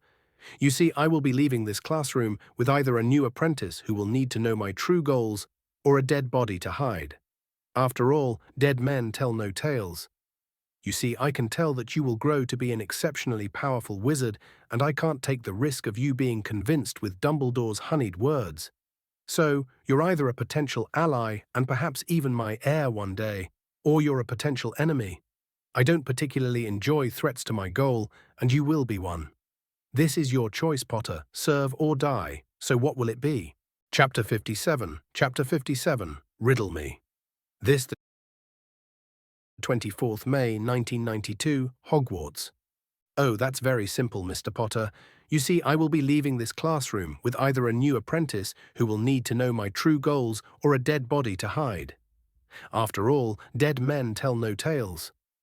You see, I can tell that you will grow to be an exceptionally powerful wizard, and I can't take the risk of you being convinced with Dumbledore's honeyed words. So, you're either a potential ally and perhaps even my heir one day, or you're a potential enemy. I don't particularly enjoy threats to my goal, and you will be one. This is your choice, Potter, serve or die. So what will it be? Lord Voldemort watched as the chained young wizard paled in fear. There was just something about the expression on his face that just delighted him. The terror at the thought of dying, the anger at being in the situation, the wounded pride that he would be nothing more than a glorified servant, and finally the regret for the actions that brought him to this situation. The Dark Lord remembered this exact feeling all those years ago, as if it was today. Back when he was Tom Riddle, back when he was nothing more than an exceptional student. He had just gotten his OWL results. He thought that they might be his ticket out of the hellish orphanage that he was forced to stay in. He was so foolish back then, believing in a utopian magical world. That was until the Wizarding Great War came to his doorstep. Oh, the Muggle one was still happening, and London was being bombed frequently, but the Ministry of Magic had tracked down every Muggle-born in the country and set up a basic anti-bomb ward on their homes. It wouldn't hold up against any magical attacks, but it was more than enough to ensure his safety from the war. No, the big shock came when two magical titans duelled in the middle of London. Grindelwald had decided to attack the city, and Dumbledore was duelling with him. It was then that reality set in, that he realized how small he was in front of the two archmages. His vision of the magical world was broken at the sight of the two duelers carelessly killing countless innocents, wizards and muggles alike, that were just bystanders to their fight. An attack that Dumbledore redirected ripped the flimsy ministry wars as if they weren't even there, and destroyed the orphanage with Tom still there. He had crawled his way out of the mess, his magic keeping him alive, and saw the destruction around him. Everyone was dead, not that he really cared about it, but magic was the only thing that saved Tom, the only thing that stopped death from claiming him. The worst thing was that the fight ended with a stalemate, with the Dark Lord retreating, leaving a devastated city in front of him. The following day, most of the destroyed buildings were restored and the survivors healed. The Muggles chucked it up to a mass Nazi bombing after a few obliviation charms, and everyone went on their way, unaware of the constant threat of death that hung on their heads. But Tom was aware. He remembered the emptiness. He remembered death's icy grip almost touching him, but his magic fought it off. He had almost died a meaningless death, without any meaning. On this day, he vowed never to feel such a feeling again. And thus, Lord Voldemort was born from the ashes of Tom Riddle. At first, he directed his hatred towards Dumbledore and Grindelwald. Until that is, he researched such fights. In every generation, there were always two archmages, one of light and one of darkness, who fought, bringing nothing but ruin and destruction. If either side wins, another challenger would appear a few decades later, and the cycle kept going on and on until it was done. It didn't always happen in Britain, or even in Europe for that matter. But even if they were continents apart, they sought each other out and fought in their seemingly destined battles. It took years of travel and exploration to understand the nature of the light and the dark, and their role in shaping the history of the magical world. He realized that to stop them, he needed to stop the entire cycle, not just Dumbledore and Grindelwald. Thankfully, Grindelwald was imprisoned and not killed, meaning that he had time to prepare, and prepare he did. He honed his magic to a maddening degree, committed atrocity after atrocity, to hone his body and magic to compete with the absurd power of a champion. He succeeded, and with excitement in his veins, he was ready to start his revolution, to save the magical world. And yet here he stood, barely more than a wraith, a cursed existence that could barely even be considered alive, nor have a presence in the world. He needed to rely on weaklings like Quirrell to survive. He had tricked the pathetic Muggle studies professor into accepting his possession, only for the man to cowardly go back on his word when he had almost gotten a student killed. He ended up taking over the man's body before he could foolishly confess to Dumbledore, but the mismatch between Quirrell's magic and his soul was tearing the body apart, which was why he had needed unicorn blood in the first place. He had lost a chance from killing Longbottom during one of his hunts. He had lost it because of the chained boy in front of him. Back to the boy in front of him, who was glaring defiantly at him, he amused the Dark Lord immensely. He was a brilliant boy, one that he would have assumed was the Dark Champion, if it wasn't for the fact that Grindelwald was still alive. He would have become a threat, but he was also a potentially powerful asset.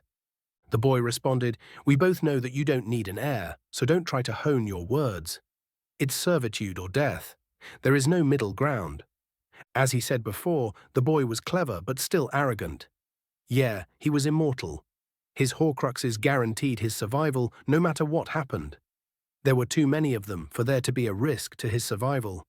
You would need to do the impossible to gather his Horcruxes, and even then, the aftermath would be noticeable enough that he would know to change their hiding places. Why would he need an heir if he was going to live forever? The boy was right, but he was foolish to point that out. The thin veil of civility was his own protection. Voldemort gave him a wide smile and answered, "I was planning on making you my lieutenant, of giving you control over the British Isle after my conquest. But fine, if you want to do it that way, then all right, servitude or death. Which one will you choose?"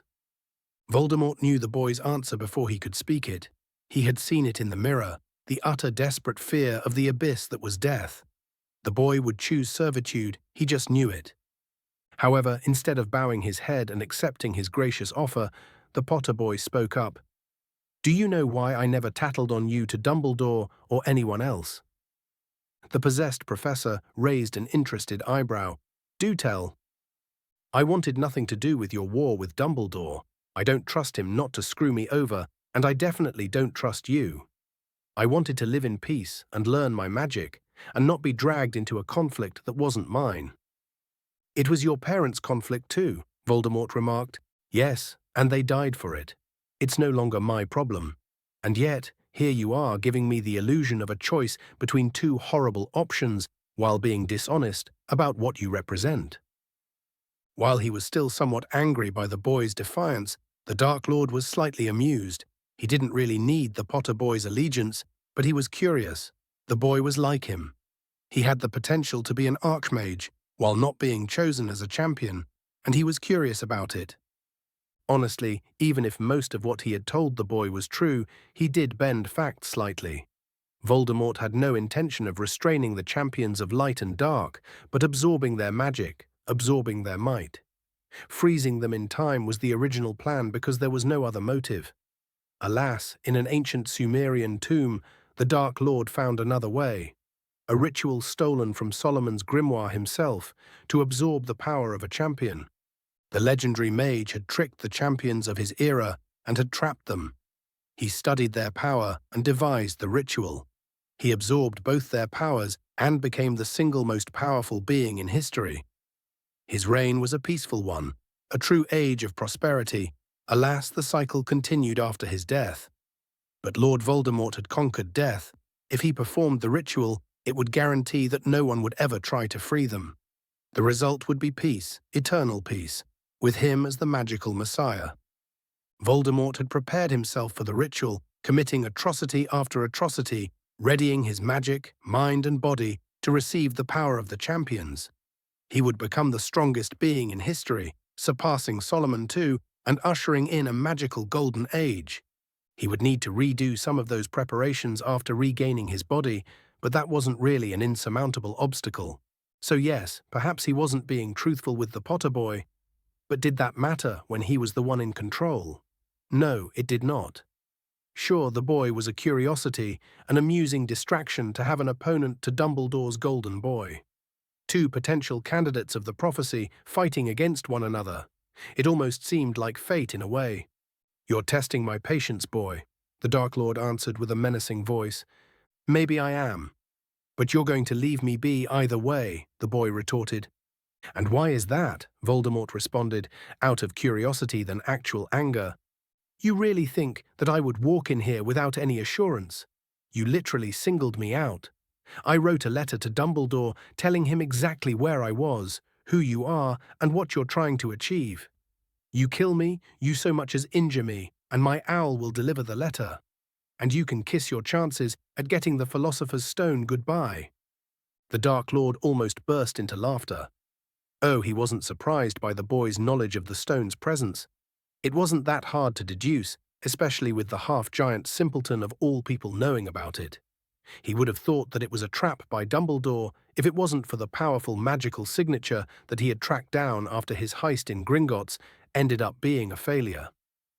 The Philosopher's Stone was in the castle, and he had tracked the stone to the Forbidden Corridor. It wasn't a subtle thing, and why the Flamels kept it in fortified places over the centuries. Anyone could track the stone, but retrieving it was another matter altogether. He didn't know what Dumbledore's angle was, nor did he care. The stone was there for the taking, and it was a chance for him to return to his former might.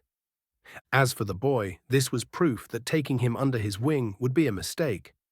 Dumbledore is in a Wizengamot meeting, one that would not end for hours. I timed my heist while making sure that he would not be able to interfere. Your letter is meaningless. I would be long gone by then, with the stone in my possession. But I see now that I was mistaken in offering you my mercy. Goodbye, Harry Potter." The boy barely had time to widen his eyes when the possessed professor waved his wand in a familiar pattern, Avada Kedavra. A blinding green light hit the boy in the chest, and he stilled. It was a shame. What a waste of potential. Alas, the boy would have been a threat to his world order. The Dark Lord quickly walked out of the classroom and walked towards the Forbidden Corridor. He had a stone to steal after all. The possessed professor did not notice the blood in the boy's palm, nor the small glow his cloak had a fraction of a second before the spell hit him. Chapter 58. Chapter 58, Reflection. 4 June 1992, Hogwarts. A blinding green light hit the boy in the chest, and he stilled. It was a shame. What a waste of potential. Alas, the boy would have been a threat to his world order. The Dark Lord quickly walked out of the classroom and walked towards the Forbidden Corridor. He had a stone to steal after all. The possessed professor did not notice the blood in the boy's palm, nor the small glow his cloak had a fraction of a second before the spell hit him. When Harry regained consciousness, all he felt was pain, unrelenting pain. It was like there was fire coursing through his veins and that his muscles had turned to stone. The mere thought of moving his body had sent a wave of agony throughout his being. His limbs simply refused to obey him, choosing to stay limp in his little bed. Wait a minute, that wasn't in bed. Harry turned his head and saw the familiar white walls and ceiling surrounding him. The Potter scion groaned, which was a bad idea since he started coughing the moment a noise left his throat, it being on fire as well. Of course, the coughing made him unconsciously move, putting him in even more pain. All this happened because he realized that for the second time in his enrollment at Hogwarts, he was transported to the hospital wing unconscious. The first time being after fighting the Wraith in the Forbidden Forest. Madame Pomfrey was going to kill him. Fortunately, Harry's bed was surrounded by curtains, giving him some privacy to freak out properly. He murmured to himself, "What happened?" His voice was sore, gravely. How long has he been there? What happened? It took a minute for Harry to realize what had occurred. He remembered being anxious about meeting Professor Quirrell for his practical defense against the dark arts exam. They dueled, and he lost again, badly. It wasn't unexpected for the man to end up victorious. Harry would still lose against any competent adult wizard. For all his intelligence and natural grasp regarding magical subjects, he was still far less experienced than them. That's not even including the vast difference in raw power. It took a few moments to process Quirrell's revelations, or more appropriately, Voldemort's revelations. The Dark Lord was far more civil than he expected. He could see why the man would inspire loyalty. It was easy to see Tom Riddle in his core. The charming, manipulative, magical prodigy that could talk circles around anyone. If it was anyone else, a person that didn't know about the man's past, someone who couldn't see the nature of his magic, Harry was sure that they would be convinced to follow him. Oh, the man talked a good game, but every single word he said was crafted. He was a master of words, and it showed. The idea of using genocide to rally the magical world against Dumbledore to stop an endless war made sense in a warped sort of way. It was obvious that the man believed his cause to be just. Harry had no idea if he was telling the truth about the endless conflict between the champions of light and dark, but he will research it thoroughly. No one could hide that much history from the world, especially if Voldemort was to be believed. Their fights shaped the magical world. It was a shame that their history of magic lessons was about nothing more than the Goblin rebellions. Yeah, that was what they got when their professor was a ghost that died in the midst of the last Goblin rebellion, which wasn't technically a rebellion since only a single faction of the Goblin nation had decided to start attacking wizarding settlements. If the history of magic covered all of the endless conflicts between the light and the dark, then lessons would have been far more interesting. Back to Voldemort, his speech was sort of inspiring. He had a way with words that made you want to listen to him speak, but for all his seemingly altruistic goals, Harry could hear his magic, and it wasn't pretty. His song was of darkness and rage. It was what drove him the most, his rage, his fear, and his greed. He was angry at the world, at the people who failed him. He was afraid of death, the ultimate end, and he wanted to conquer the magical world. There was this madness to his method. He had kept it locked up, ready to burst out at any moment. There was chaos in him. It was what probably drove him to start killing unicorns or try to curse the broom of the boy who lived in the middle of a match, in broad daylight. And it wasn't even this madness that terrified him, it was that his song was obviously incomplete. Yeah, he wasn't a complete person, and it showed. Everyone has a song, with each instrument showing a personality trait. It was something he had noticed growing slowly ever since his crest was unlocked. It was the extra dimension he saw in spells, the nature of the caster, and his mindset while using the spell. It took some concentration, but Harry had heard Voldemort's heart, his soul, and it was missing. Some basic instruments that symbolized apathy, guilt, love, lust, and so much more were simply non-existent. They weren't quiet, they were just absent, and that was utterly terrifying. Was that what happened when you split your soul? You take away some of what makes you, well, you. A soul is an abstract but sacred thing. Seeing someone tamper with it made him want to throw up. It was sacrilege that for some reason made Harry angry, and the obvious taint from the unicorn blood had even suppressed even the few things that the man enjoyed. Voldemort couldn't be called a man because his soul could barely qualify as one. He would never experience joy because of what he has done to unicorns. He will never experience love, and he will never empathize with any being. All he could experience was hate and rage. What a cursed experience. Even if he came back to his body, he would be as miserable as he was as a wraith. The mere thought of being forced to serve such a man was so revolting. Deep down in his soul, Harry was utterly disgusted with the length the man had gone to for power. Death was preferable. He didn't know why he refused his self-preservation instincts and tried to fool the Dark Lord somehow, to live another day. But it was like his body moved on its own. Of course, the man's intelligence was still there, and unfortunately, Harry's gambit with sending a letter to Dumbledore hadn't panned out. For one, the headmaster probably already knew about Quirrell being guilty, especially with the rumoured personality changes. And also, the Dark Lord simply didn't care about his threat. It was a half-baked idea, but Harry couldn't have done anything else. No, he could have, but he was unwilling to do it. He was so certain that everything was going to go with the script that he was safe.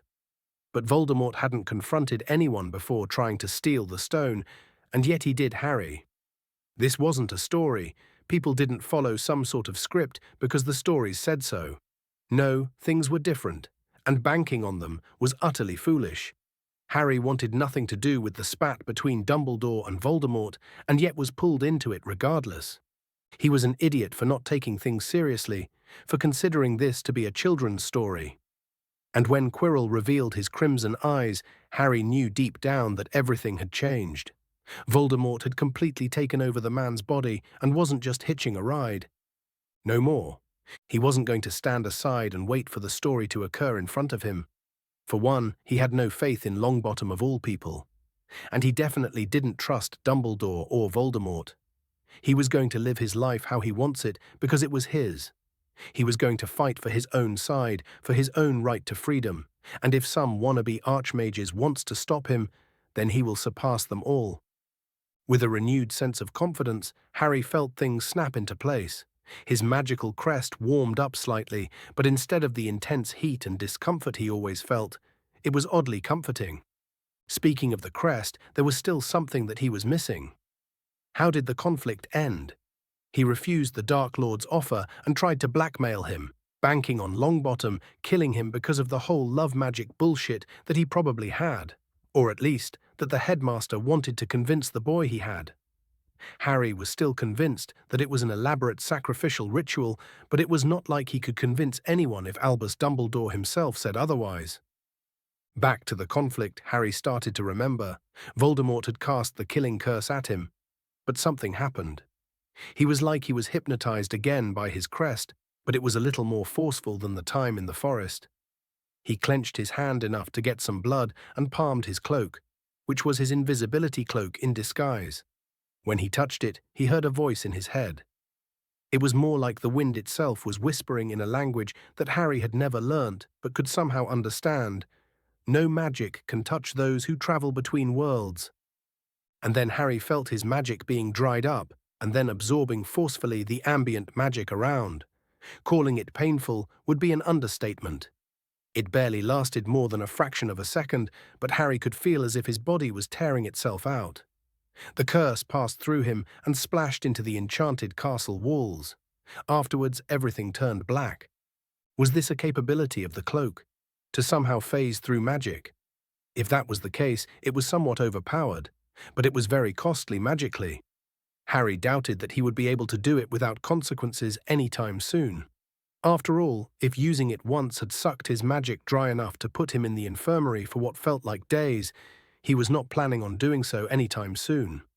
Harry was so engrossed with his thoughts that he hadn't noticed that the room was not silent, at least not as much as it should have been. He heard two faint voices speaking. It took a few seconds for the Potter to recognize them. The voices belonged to Longbottom and Dumbledore. The boy sounded surprisingly vulnerable. The encounter with the monster who killed his parents must have shaken him deeply. The mere revelation that Voldemort was still alive must have terrified the boy to his bones. Of course, the headmaster kept reassuring him and told him about Voldemort being alive and the fate of the stone. Harry didn't trust the man one bit and didn't actually believe that the real stone was in the Forbidden Corridor in the first place. The conversation seemed stale until Longbottom asked, "Why couldn't Quirrell touch me?" Oh, so Quirrell had died in exactly the same way as the stories. That was something. It was hard to believe that the man that had so easily beaten Harry could have been destroyed by the accidental touch of a 12-year-old boy that's barely more than average in his magical studies. There was something odd about it. Of course, the man started a small speech about the power of love and his mother's sacrifice. The boy, funnily enough, didn't seem to take it at face value. "Professor, I thought it was some kind of alchemical ritual or something. Something about a life for a life." The aged headmaster's voice took a harsh tone. "Who told you that, my boy?" "Potter did, sir. He said it was the only way he could think of, that it was preposterous that people believed that I was involved in any way. He's a clever boy, young Harry, far more advanced beyond his years, and yet he doesn't know anything." In a way, he was correct.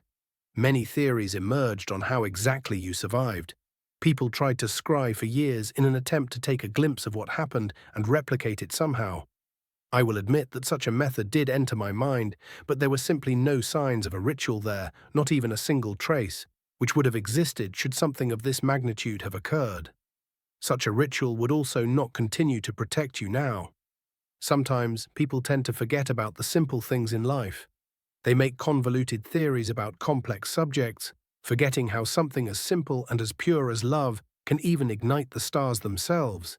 Isn't that right, Mr. Potter? Chapter 59. Chapter 59. The Investigative Headmaster. 4 June 1992, Hogwarts. I will admit that such a method did enter my mind, but there were simply no signs of a ritual there, not even a single trace which would have existed should something of this magnitude occur. Such a ritual would also not continue to protect you now. Sometimes people tend to forget about the simple things in life. They make convoluted theories about complex subjects, forgetting how something as simple and as pure as love can even ignite the stars themselves. Isn't that right, Mr. Potter? The Potter scion froze in panic. He was hidden by a curtain and hadn't moved or made a noise. How in the name of magic did the headmaster know that he was awake? Gently, an old hand grasped his curtain, revealing Albus Dumbledore in all his glory. The man chuckled at his shocked expression. "Do not be alarmed, my boy. The infirmary simply has charms to alert Madame Pomfrey when a student wakes up. As the headmaster of this illustrious school, I have the privilege to interact with these charms as well." Harry wouldn't really know it. The mere idea of using any magic, even his arcane hearing, seemed ill-advised. The young Slytherin could do nothing but groan and sit back on the hospital bed. The man seemed to take this as permission to continue his conversation and asked, "So, young Harry, I believe you had quite the encounter with Professor Quirrell. I have to say that thanks to your letter, I was able to return to Hogwarts quickly enough to save Mr. Longbottom from a rather dire fate. In normal circumstances, I would have ignored the letter. I thought it might have slipped past my mail ward somehow, but your owl was very insistent that I take it. You have found yourself quite the remarkable companion, Mr. Potter." Wait a minute. Hedwig had bypassed his mail wards. How is that possible? And yet, for all the impossibility of it all, Harry smiled slightly. "That she is, headmaster." A second later, he remembered something that Dumbledore just said and pretended to be shocked. "Wait, that was really the Dark Lord? I thought he was just some imposter or something." "No, I'm afraid that Lord Voldemort has yet to leave this mortal plane. I have to ask, though, young Harry, that you explain the events that led you to your current condition. This is not the first time you have overwhelmed your magical circuits, and continuing to that trend could end up crippling your magical potential in the long run." Harry paled and started recounting the events of his encounter with Quirrell. "Well, I was asked to come in for my defense practical exam. It started normally, with me demonstrating a few spells, but Professor Quirrell tried to curse me, and we duelled. I lost very badly. He was different. He acted differently. Even his eyes were red. I ended up disarmed, bound, and chained to a wall. He had started talking about his mission to turn the magical world into a utopia of understanding and wonder. He asked me to join him. It didn't really come out of the blue, with him trying to get me to accept him as a tutor a few months ago. I refused because I already had an agreement with Professor Flitwick about the dueling club, but he seemed quite vexed when I told him my decision. Longbottom, who had stayed silent during the entire conversation, choked on his spit. Even the headmaster looked surprised, and you didn't accept his offer. His voice had a tint of steel that wasn't there before. Was this the small taste of the true Albus Dumbledore, the champion of light? Was this core of steel what was under the image of an old, amiable man? Harry simply shook his head. "Of course I didn't. He killed unicorns and drank their blood. Learning from someone capable of committing such horrors was just a bad idea in general." The Potter scion noticed Dumbledore and Longbottom relax slightly and continued, "Well, as you can expect, he didn't really like my answer. He tried to convince me nicely, then he started to get frustrated. The last thing I remember is him casting a very painful curse at me. I think it was black, but he didn't say any incantations. I felt my magic fight against it and weaken it slightly. But then when it hit, I felt like my energy was being drained from my body. I was horrible.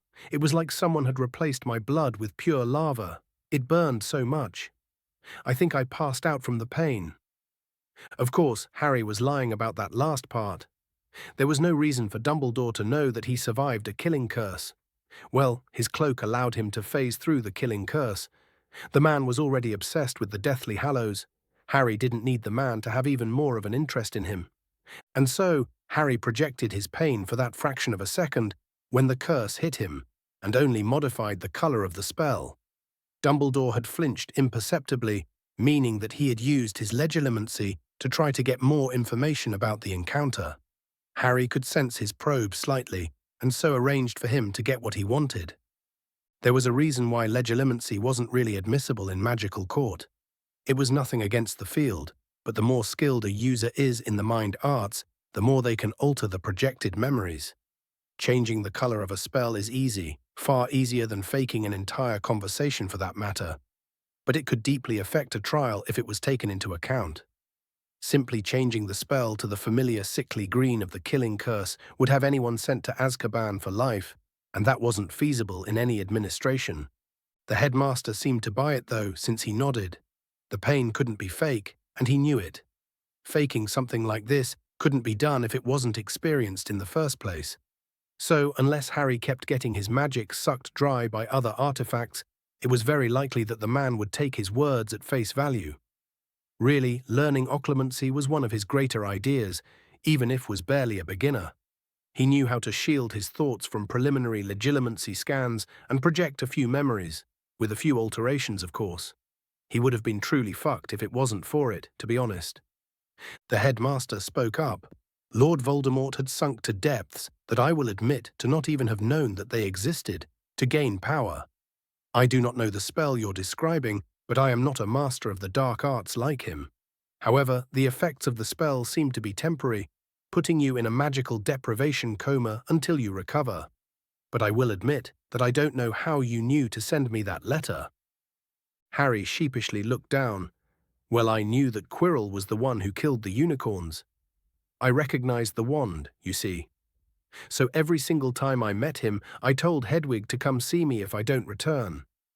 The letter I gave you was written months ago. It had nothing to do with Longbottom, really. I didn't even know that he would try to retrieve the stone that day.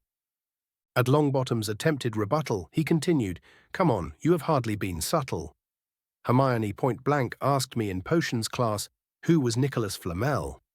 It didn't take long for me to realize what was hidden in the corridor and that Quirrell was looking for him." "And why would you not have come to me sooner?" Dumbledore asked with a raised eyebrow. "Someone who would be willing to slaughter a unicorn and drink its blood is without a doubt desperate. I trusted your defenses on the stone and chose not to bring attention to myself and risk dying. Not that it worked for that matter." "I can see why the hat put you in Slytherin then, Mr. Potter," the headmaster retorted. "Well, with that out of the way—" Harry interrupted the headmaster. "Sir, I had a question." The man motioned him to go on. "I have found that asking questions to be a worthwhile pursuit. What troubles you, young Potter?" "Can you tell me about the fire of Godric's Hollow? It's just there was nothing I could find in the library. The newspapers just say that it was some kind of cursed fire." The man's jovial disappeared immediately. "That's understandable. The fire of Godric's Hollow is one of the biggest tragedies in magical Britain during the last few decades, and it had very few witnesses. Even though I am not certain as to what happened, I have theories, all of which are very disturbing. But I will not reveal them. Pure truth is a beautiful and terrible thing, and should therefore be treated with great caution. You are too young to be burdened with this knowledge." Harry motioned to protest, but was silenced when the man raised his hand. "What I can tell you, for that matter, is that this fire was unlike anything I have ever seen. It was probably unlike anything the world has ever seen. It consumed everything, literally. It wasn't even hot. Simply everything it touched turned to dust. It certainly wasn't natural. There's a reason there aren't any ruins in Godric's Hollow. It's because they don't exist. I can also tell you that the flames were tinged with your mother's magical signature." The man slowly turned and left the infirmary, leaving two silent boys. Longbottom seemed like he wanted to speak up, but Harry was too tired to deal with his prattling. He simply closed off the curtain. He needed to think. It didn't take long for him to conclude that the whole encounter with Longbottom was staged. There were too many coincidences, and the ending was too close to the one from the stories for it not to be one. The man must have known that Quirrell was after the stone, or that he was the one killing the unicorn at least. And yet he did nothing. You could say what you wanted about the man. He was obviously manipulative. He had too much political power for a man who liked to say he was uninterested in politics. He was slowly changing the magical world to his image with his control over Hogwarts and his changes to the curriculum. But he wasn't the senile old man he pretended to be. His mind was sharp, and it showed. He used the Philosopher's Stone as a lure, that's for sure. He didn't know if the stone was real or not, but the Flamels would not have parted with it willingly. There was no reason to have the stone in a school for protection. For all its wards, Hogwarts was a public place, with many possible intruders. It simply wasn't safe. And if Longbottom was able to get past his challenges, they definitely weren't defined with a Dark Lord in mind. Dumbledore wanted Longbottom to go after the stone and make it only challenging enough for the boy to succeed after some effort. He designed the entire thing to have an encounter between him and Voldemort. But why? Was he hoping to trap the Wraith or something? Harry didn't know much about souls, but even if that was possible, it would be a temporary solution at best. Dumbledore wouldn't settle for something like this. Was he hoping to confirm that Voldemort was still alive? No, it was too risky. He could have gone to Albania years before and tracked him down somehow. He definitely wasn't hoping that Longbottom would somehow finish him off. It was too far-fetched for that to happen. Did he simply want to study the boy's protection by having it interact with Voldemort? And most of all, could Harry even believe a word he said about the fire that killed his parents and raised an entire village off the face of the earth?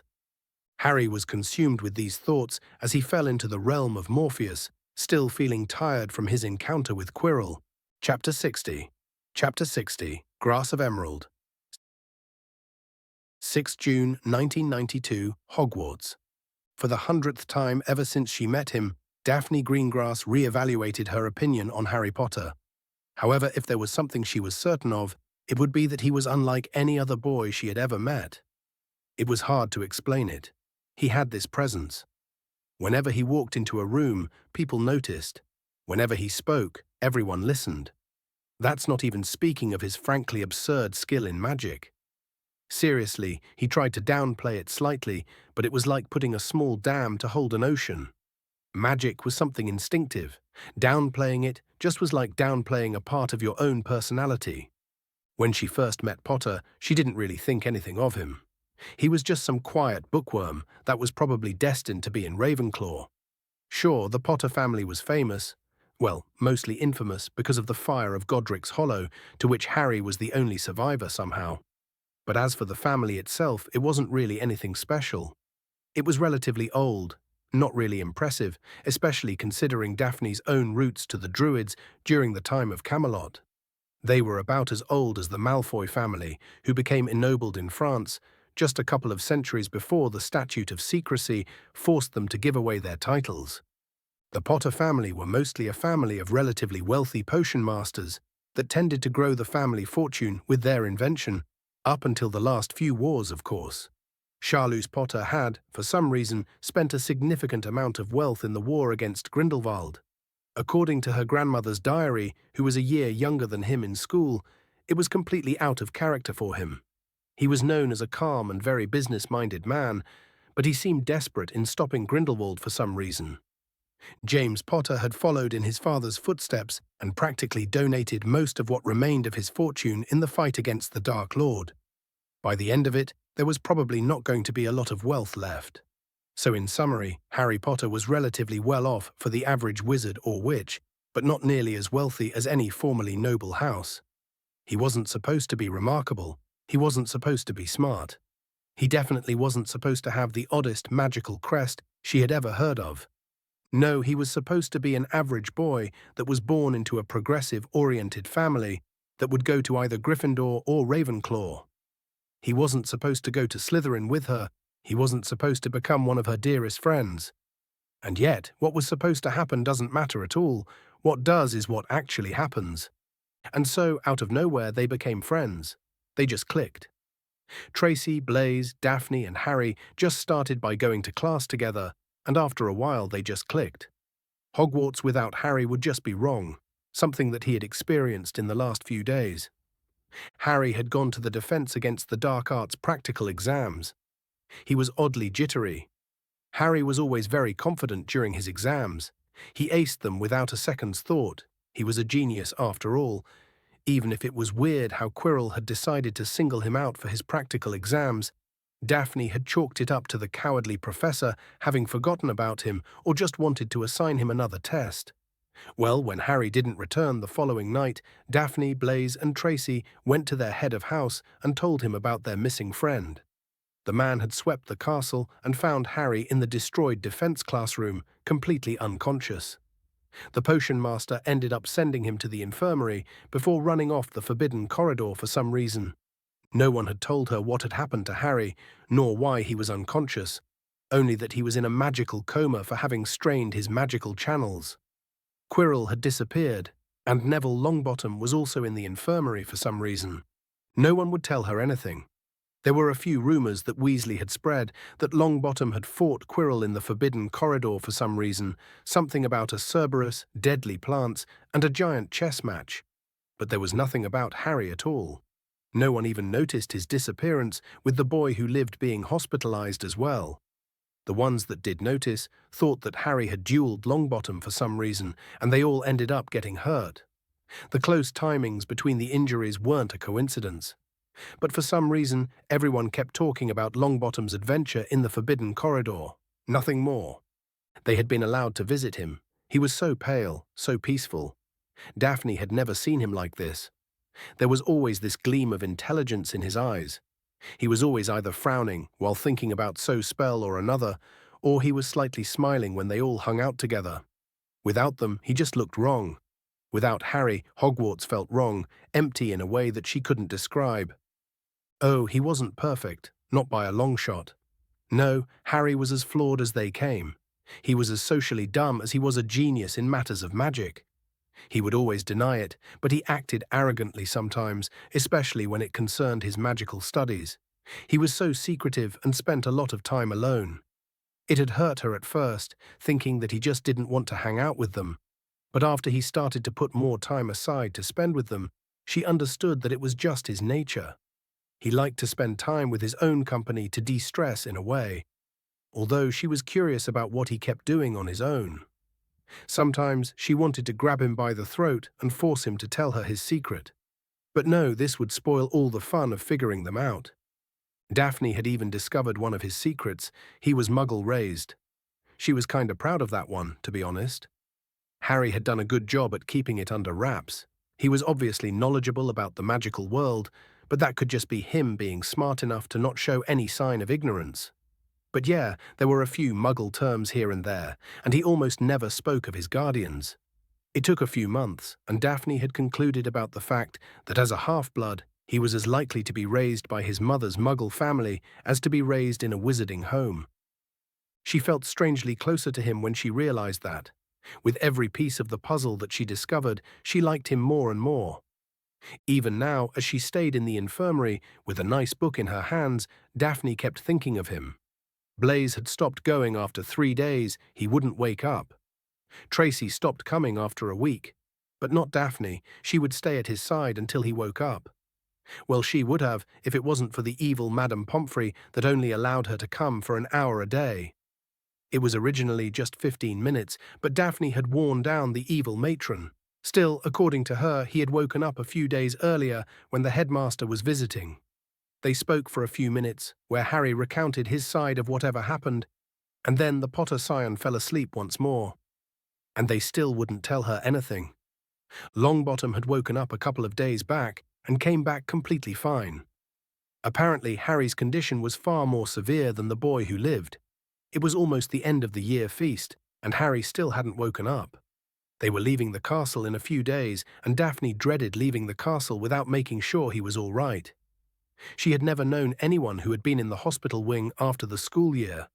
Would he be transferred to St. Mungo's, where she could still visit him?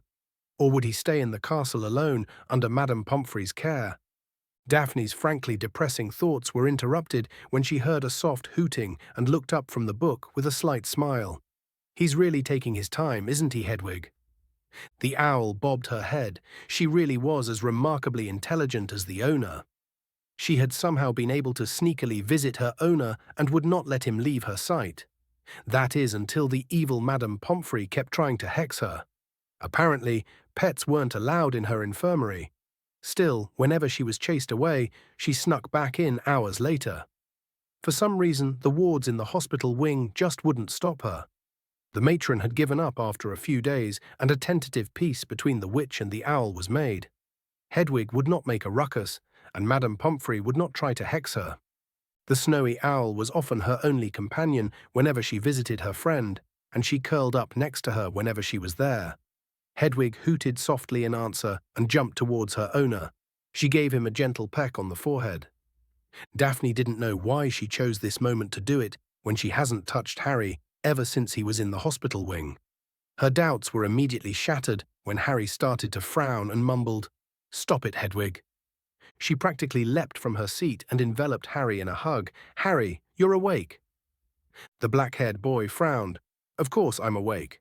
Why wouldn't I be awake?" "You were hurt, remember?" "Oh yeah, Quirrell attacked me. I think I talked to Dumbledore somewhere in the middle of it." "Wait a minute, go back to the part where you got attacked," Daphne shrieked. "Well, I went to the exam and everything was normal, and then he declared himself to be some kind of dark wizard, that he was going to take over the world and all that stuff." "Wait, what?" Daphne was baffled. She must have heard it wrong because Quirrell, a dark wizard, that was just insane.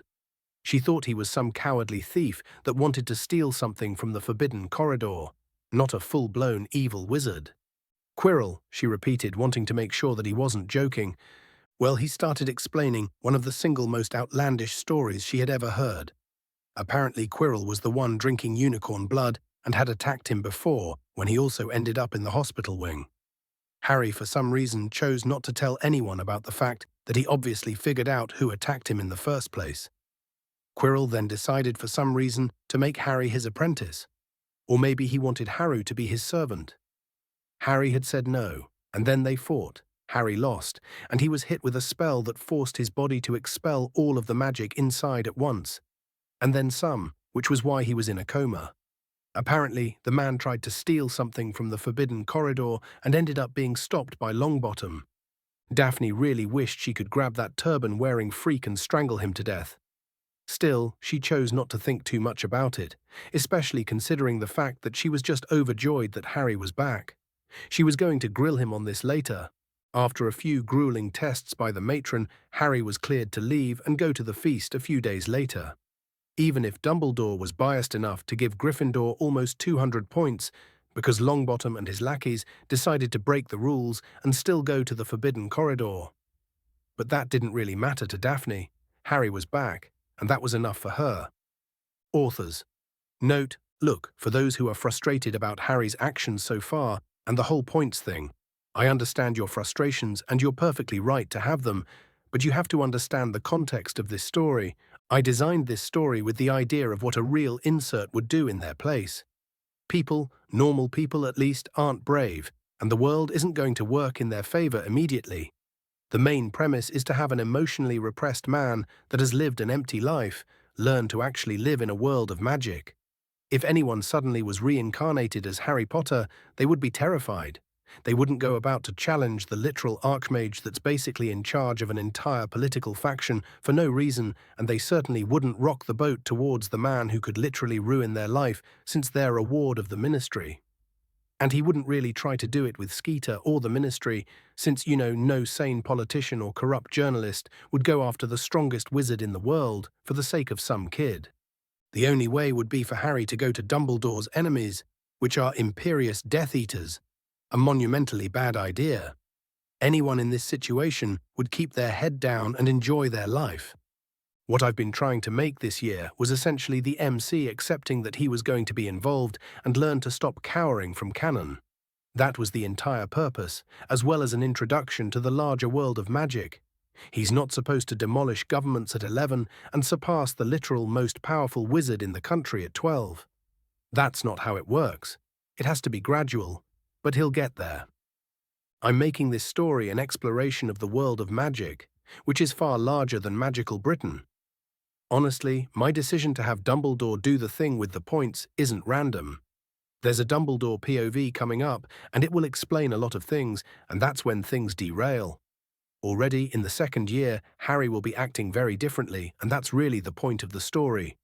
To have the character learn and grow, he will start ignoring Neville and the Golden Trio, and the story will be more about him. You noticed how the BWL was a big part of the first year, because Harry was technically thinking about canon and how to preserve and stay away. The moment he decided to just ignore canon and just live his life, his obsession with the Golden Trio which he denies to himself exists, fades away, and he starts to live his life, and not through canon. I don't know if people really got where I wanted to go, but you can't really start a story with a perfect character. It would just be bland, and that irritation people feel when he makes a wrong decision wouldn't really be there. Characters need to change for the better or for the worst, and they need to resemble actual people instead of some bland personality that just wins all the time and where everything goes his way. I know this was a bit of a long note, but I hope this clarified my decisions a bit. Enchanting Melodies, HPSI, by Athas Parkar. Chapter 61. Chapter 61, The End and a Beginning. 7th June, 1992, Hogwarts. He definitely wasn't hoping that Longbottom would somehow finish him off. It was too far-fetched for that to happen. Did he simply want to study the boy's protection by having it interact with Voldemort?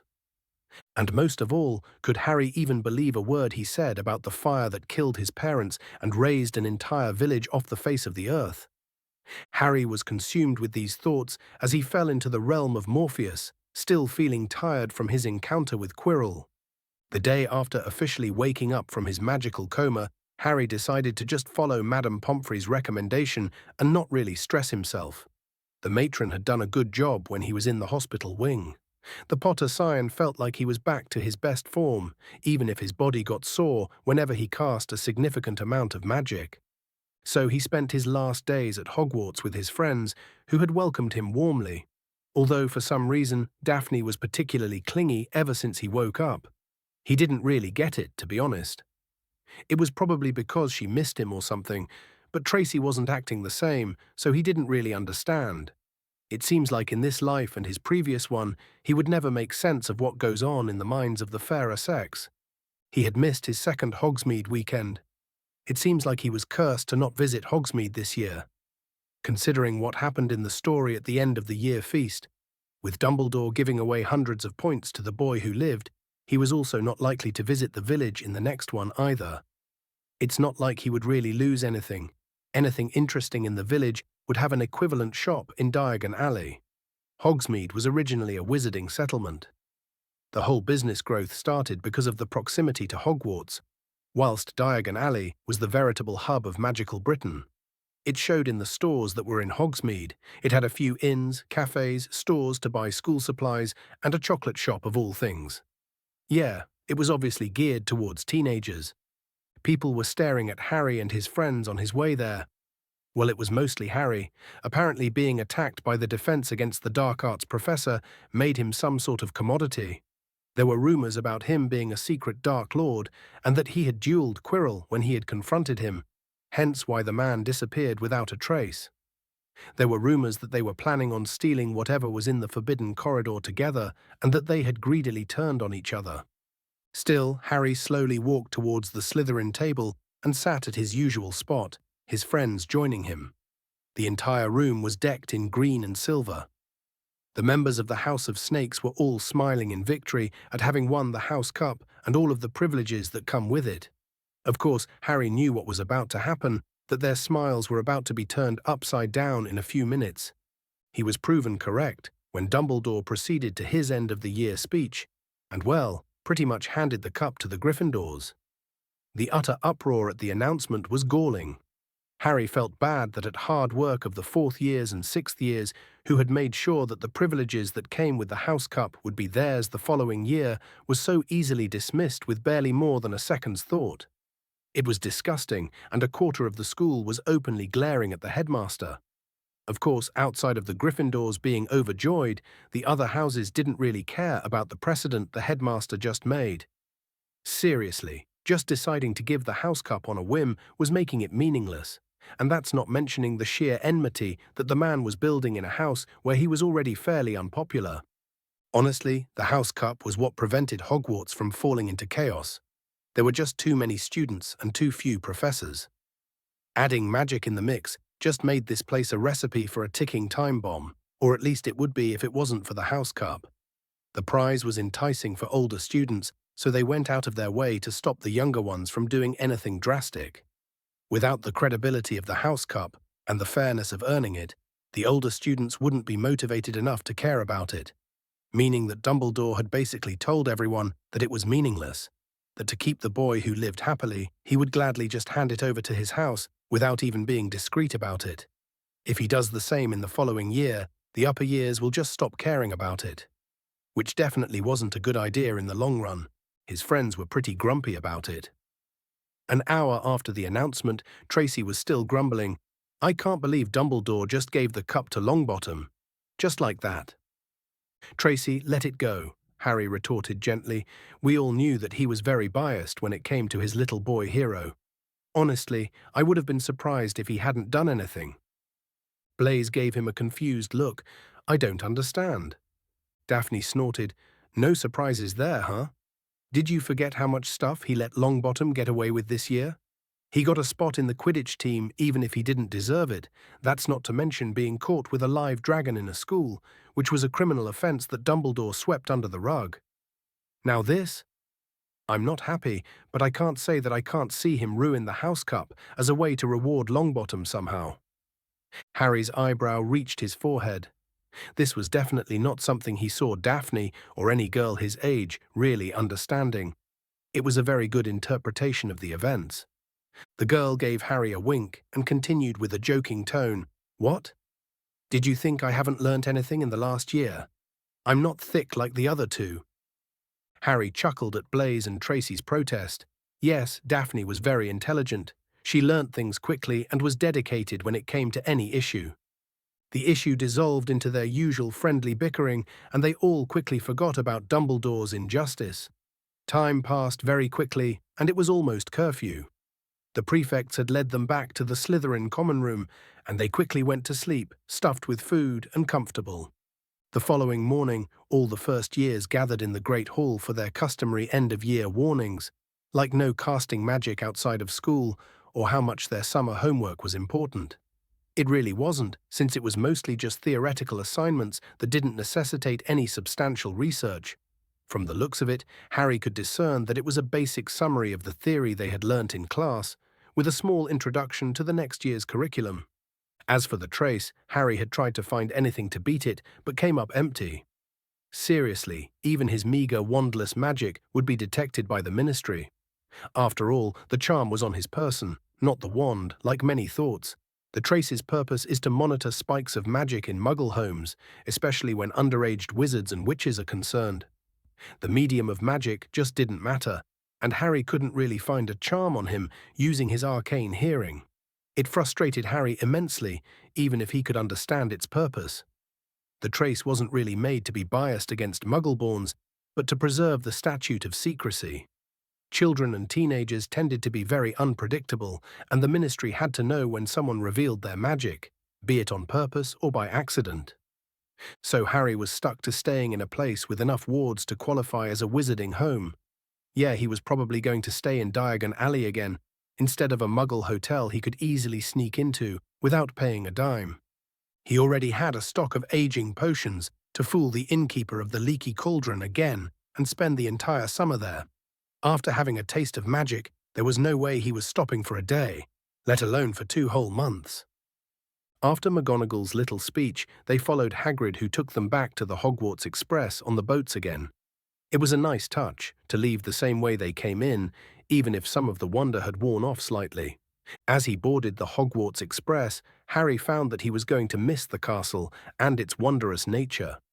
Sure, he had copied a good part of the library during his nightly escapades, using the cloak, so he wouldn't really suffer in terms of reading material, but there was just something about the castle that was just wonderful.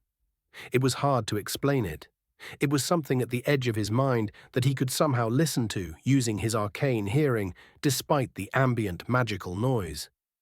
It was something that felt like a sense of welcome, a smidge of affection, a home open for all those who wish to learn.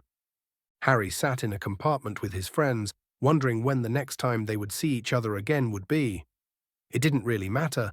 If Harry was staying in Diagon Alley, it would be easy to meet them somewhere, but he didn't want any nosy adult to try to butt into his living situation. He sure as hell wasn't going back to the Dursleys, that's for sure. Funnily enough, Gemma Farley walked up to their compartment in the middle of the train ride to give them a letter that could contain their final grades for their year. Unlike his friend, he opened it without an ounce of hesitation and read its content. It had 2 pieces of parchment. The first read the following: Dear Mr. Potter, we thank you for your dedication this year and would like to sincerely congratulate you on all of your achievements. The entirety of the Hogwarts staff is eager to see what shall come next. Yours truly, Minerva McGonagall, Deputy Headmistress. As for the second piece of parchment, it contained his grades. Passing grades: O equals outstanding, E equals exceeds expectations, A equals acceptable. Failing grades: P equals poor, D equals dreadful, T equals troll. Harry James Potter has achieved astronomy, O charms, O a defense against the dark arts, O herbology, O history of magic, O potions, O transfiguration, O. It seemed like they just didn't count the defense against the dark arts practical or just gave him full marks.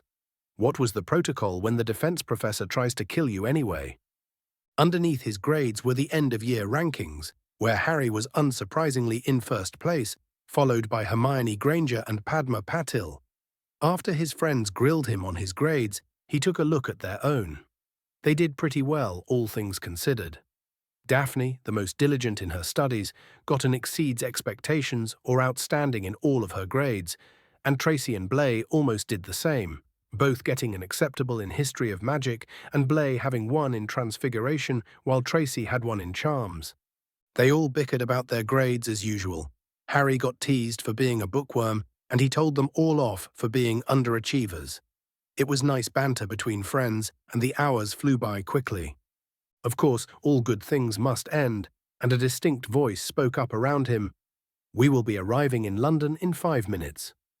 They all said their goodbyes and promised to owl each other during the summer break.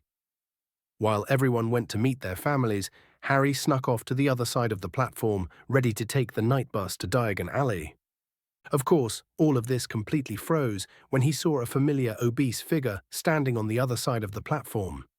Vernon Dursley, in all his purple face moustached glory, was there, glaring at Harry for some reason. He grumpily walked towards Harry.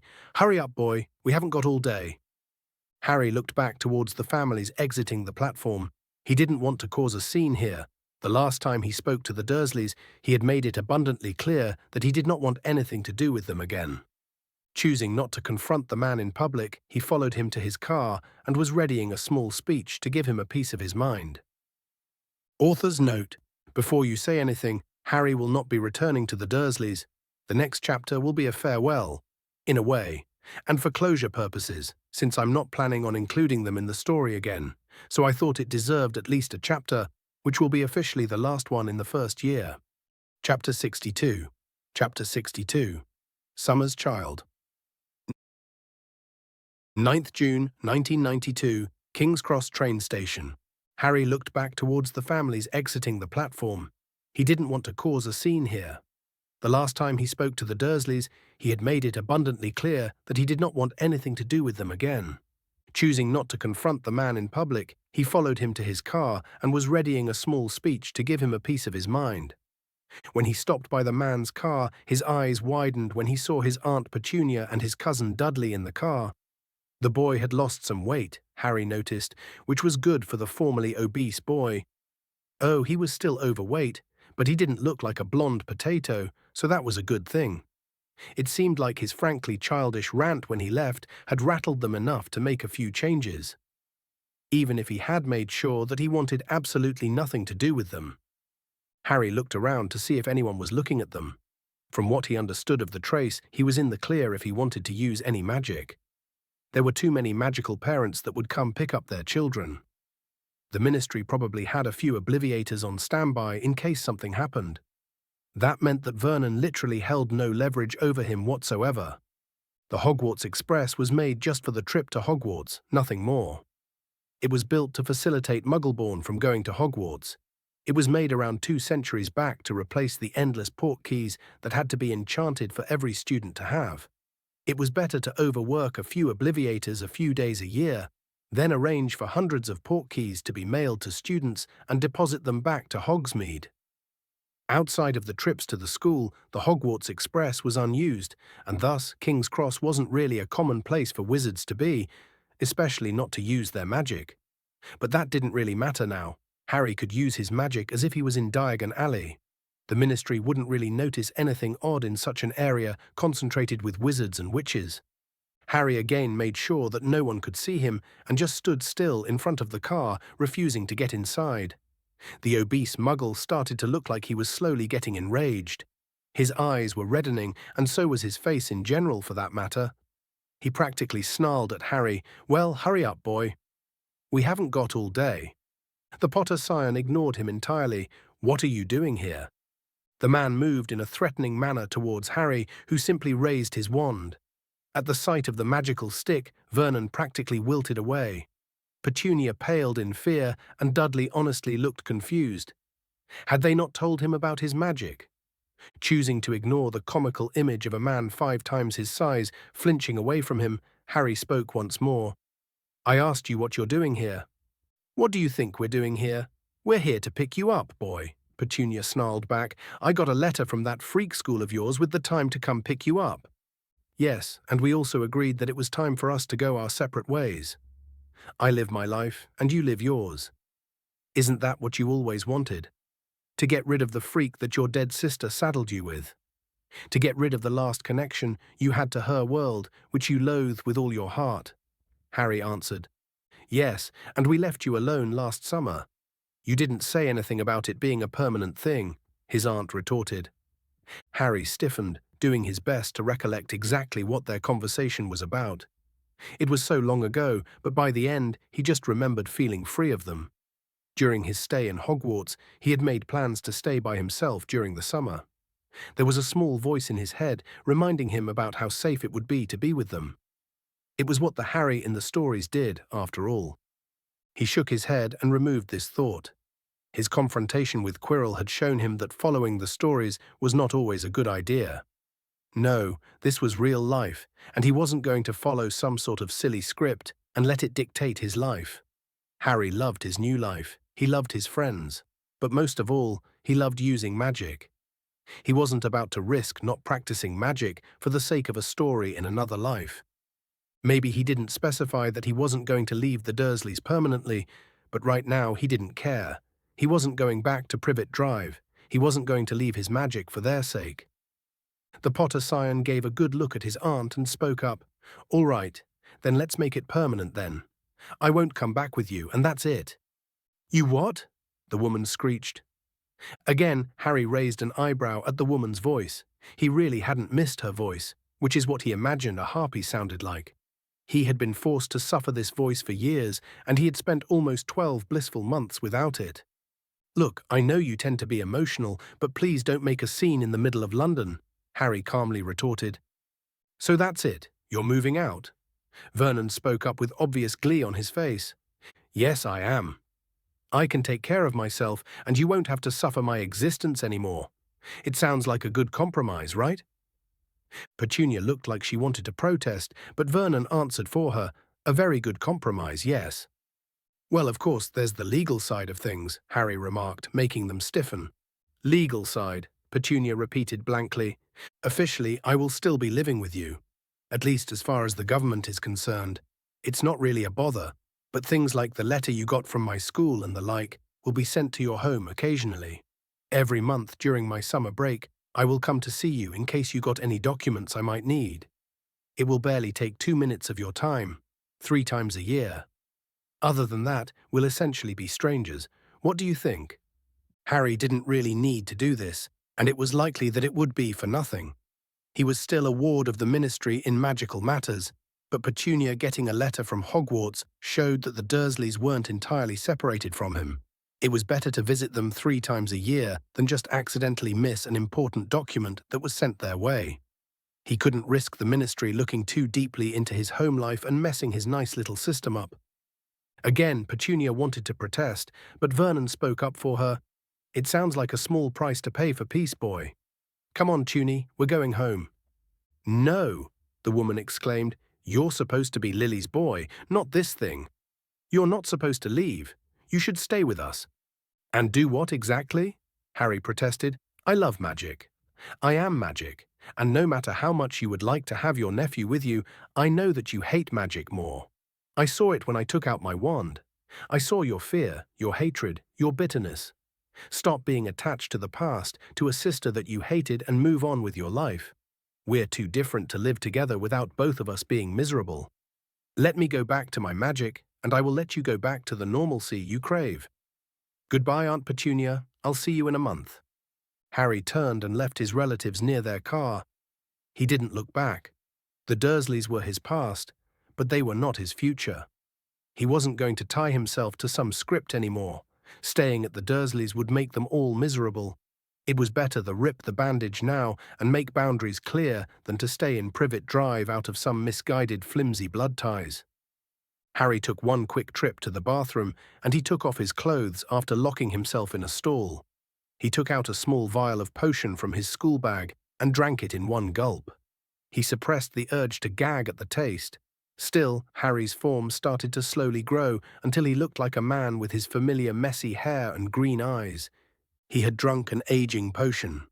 Harry had stocked up on them over the school year, purchasing one every week or so. He had enough to last him the summer. The Potter scion opened his bag and took out the large outfit that he had ordered months back, and by the end he looked like a dashing wizard with a suitcase. With that done, he went out to the street and waved his wand in the manner described by the book he had read. There was a deafening bang, and Harry blinked to shield his eyes from the sudden bright light. When he opened them, he saw that a gigantic pair of wheels and headlights screeched to a halt exactly in front of him. They belonged, as Harry saw when he raised his head, to a triple-decker, violently purple bus which had appeared out of thin air. Gold lettering over the windshield spelt, "The Night Bus." Yeah, it wouldn't be his most preferred method of transportation, but there wasn't a flue in King's Cross, and he didn't have any other choice. He didn't have any muggle money to get a normal cab, so that was his only choice. Harry's thoughts were interrupted by a conductor in a purple uniform who leapt out of the bus and started to speak loudly. "Welcome to the night bus, emergency transport for the stranded witch or wizard. Just stick out your wand hand, step on board, and we can take you anywhere you want to go. My name is Stan Shunpike, and I will be your conductor this evening. Where would you like to go?" Harry tried to look as unfazed as ever. "Diagon Alley, please." "A short trip, then," Stan remarked. "That would be 5 sickles for the trip. You could get a chocolate, a bottle of water, and a toothbrush in the color of your choice if you upgrade for just 4 sickles more." Harry shook his head and took out 5 sickles from his gold pouch. "The standard ticket is fine, thank you." "You loss," the conductor remarked. He then helped Harry lift his trunk with Hedwig's cage balanced on top, up the steps of the bus. The man pointed at a seat and said, "This is your seat. Over there is the driver, Ernie Prang. Try not to disturb him if you can." He then yelled at the driver, "Take her away, Ern." There was another tremendous bang, and the next moment Harry found himself glued to his seat, thrown backwards by the speed of the night bus. Harry stared out of the window and saw that they were now bowling along a completely different street. And so the bus kept going and stopping, dropping one passenger after another. Honestly, Harry was starting to get motion sick. The total trip was probably around 15 minutes, but they felt like hours. Honestly, if he wasn't riding the damn thing, he would have been fascinated by the enchantments used to make this marvelous piece of magic. There had to be some spatial magic and a way to accelerate on a ludicrous level. But alas, he was doing his best not to care about any of it. He almost cried in relief when Stan started to yell at Harry, "Hey you, we'll be in Diagon Alley soon. Get ready." Finally, Ern slammed on the brakes, and the night bus skidded to a halt in front of a small and shabby-looking pub, the Leaky Cauldron, behind which lay the magical entrance to Diagon Alley. "Thanks," Harry said to the driver. He jumped down the steps and helped Stan lower his trunk and Hedwig's cage onto the pavement. He then looked at the familiar inn and took a deep breath. Yeah, he had a feeling that this was going to be his favorite summer yet. Chapter 63. Chapter 63, Prerogative. 14th June, 1992, Hogwarts. Albus Dumbledore sat in his chair, pondering on the happenings of the previous year. With the students gone, the castle was oddly quiet, with only ghosts, elves, and the portraits keeping him company. His plans with the Philosopher's Stone were a resounding success. The confirmation of Lord Voldemort's survival was very valuable, and so was having an active participant to a true prophecy. Neville Longbottom had no idea of his true value, that until the prophecy is fulfilled, fate itself will move mountains for his survival. And in the case, he wasn't cooperative, or if the prophecy would obviously not end in his victory, breaking the prophecy and using it as fuel for a ritual could be very beneficial for Albus in the long run, as regrettable as that might be. The boy arrived exactly as he predicted. He was arrogant and spoilt, but fairly talented, at least for a normal wizard. And Albus Dumbledore was nothing but a normal wizard. His tranquility was interrupted by a visually livid woman fleeing to his office. He had been waiting for this meeting and dreading it at the same time. This woman could inadvertently ruin many of his plans, just out of stubbornness. The visitor was tall, thin, and bony. She was wearing her customary stuffed vulture hat and was carrying her red handbag. The witch looked surprisingly formidable despite her age and was a terror in the Wizengamot session. It was Augusta Longbottom, the grandmother of the boy who lived. Honestly, Albus preferred to call him the child of the prophecy. He wasn't really special regards to living. His mother had used a sacrificial ritual of his own design to trap Voldemort. Well, it was a ritual that the light, which he had sworn to almost a century back, helped him devise. He knew to trust the small whispers guiding his movements over the years, and they always delivered. Honestly, it was lucky that Lord Voldemort hadn't gone after the Potter himself. Whatever monstrosity Lily Potter had conjured on Godric's Hollows was unlike anything he had ever seen. It was good that young, malleable Neville Longbottom was the child of the prophecy in the long run. It made his planning a lot more flexible, all things considered. The willful and strangely intelligent Potter boy would have made a terrible weapon, although if he had a better hand in his upkeep, he would have probably grown up differently. Dumbledore, you have a lot to explain. Oh, right, Augusta was there to meet him. She had refused him access to young Neville in the past, probably paranoid because of the death of her son and daughter-in-law. But that wasn't nearly enough to stop him from influencing the boy. Just his reputation had been enough, considering the awe in the boy's eyes whenever he looked at Albus. Back to the angry grandmother, Albus pretended to sigh loudly. Can you be a little more specific, Augusta? The Philosopher's Stone, the little tests, the possessed professor, what else do you want me to say? The woman thundery returned. The aged headmaster repressed a sigh. The boy had ended up blabbing to his grandmother after all. He had thought that he would have a smidge of discretion after all. Alas, the boy really was a Gryffindor to the bone. That woman really was irritating. Her husband was far easier to get along with. He had House Longbottom on his side in any Wizengamot meeting, but now he had to appease her at every turn. Well, I can tell you that the Philosopher's Stone was nowhere in the castle. It was a small diversion Nicholas and I made to, prepare to fake his and his wife's deaths and see if Lord Voldemort was still alive. I dare say that it worked wonderfully so far, Albus explained. He was lying slightly in this. The Philosopher's Stone was in the castle, just under very heavy wards in a secret room in his office. His control over Hogwarts was enough to divert the magical aura of the stone and make it appear to be in the forbidden corridor.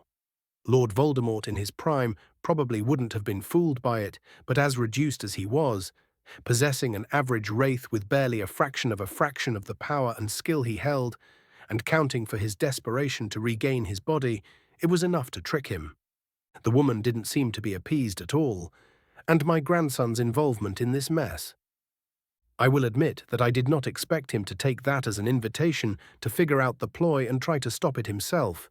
It was never meant to involve him in any way, Dumbledore answered with a calming tone. So it was just a coincidence that you pull this off during the first year you have access to Neville? The head of House Longbottom answered with a dubious tone. Yes, it was. It coincided with some very disturbing rumors I heard of a malicious wraith in Albania, which I thought might be Voldemort. And it was confirmed that he was still alive. Did you really wish that his return be a surprise, that your grandson and the legacy of Frank and Alice would be unprepared to deal with him when he inevitably returns? He will not leave the boy. You know it. I know it. This defeat was a sting to his pride, to his supposed supremacy. He will not take it lying down. It was easier to scare the woman than to try to outfight her stubbornness. It showed in the manner she paled in fear and flinched at the probable danger coming her grandson's way. It was better to give her that wake-up call, to remind her of the active threat a surviving Lord Voldemort could pose to her legacy. What are you doing to stop that monster? Well, there was a plan in place to capture him in his wraith form. The small trials were supposed to only slow him down, making him overconfident after passing the Cerberus. I put in place an artifact that was supposed to trap him, as it has many people. With the lure of the stone, it should have been done and over. Alas, it proved to be ineffective, be it because of your grandson's involvement, or it simply did not work on whatever Voldemort has become. You can understand how I took that small risk to stop a war in the long run. A war that will inevitably come if he ever returns, and he will start by going after young Neville, Dumbledore explained. Yes, Albus had planned on trapping the wraith of Lord Voldemort in the Mirror of Erised. It was a way to eliminate Lord Voldemort without having to kill him, and still keep the prophecy alive in case of emergency. True prophecies were rare, and Albus had felt its power when Sybil Trelawney had spoken hers all those years ago.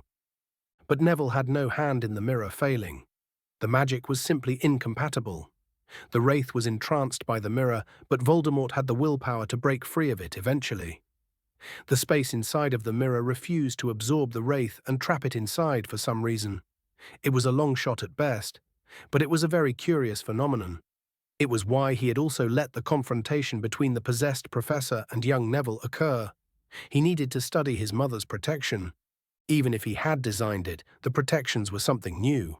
He didn't always understand the will of the light and just followed its guidance. It had never led him wrong. But he was very curious as to the nature of the protection itself and how it would react with Voldemort trying to finish the job. Well, from what he could understand, the boy would be safe from the supposed Dark Lord for now. It made the boy practically invincible. According to the prophecy, he must die at the hand of Voldemort, and yet the protections assured him that he wouldn't, unless something drastic happened. This was the power of the weapon he had created against Voldemort. The headmaster's musings were interrupted by the Longbottom matriarch. And now what? Well, Voldemort is a very intelligent wizard, Albus said, and he will not fall into the same trap again. I had hoped to do this subtly, but I will need to research the method with which he survived the killing curse.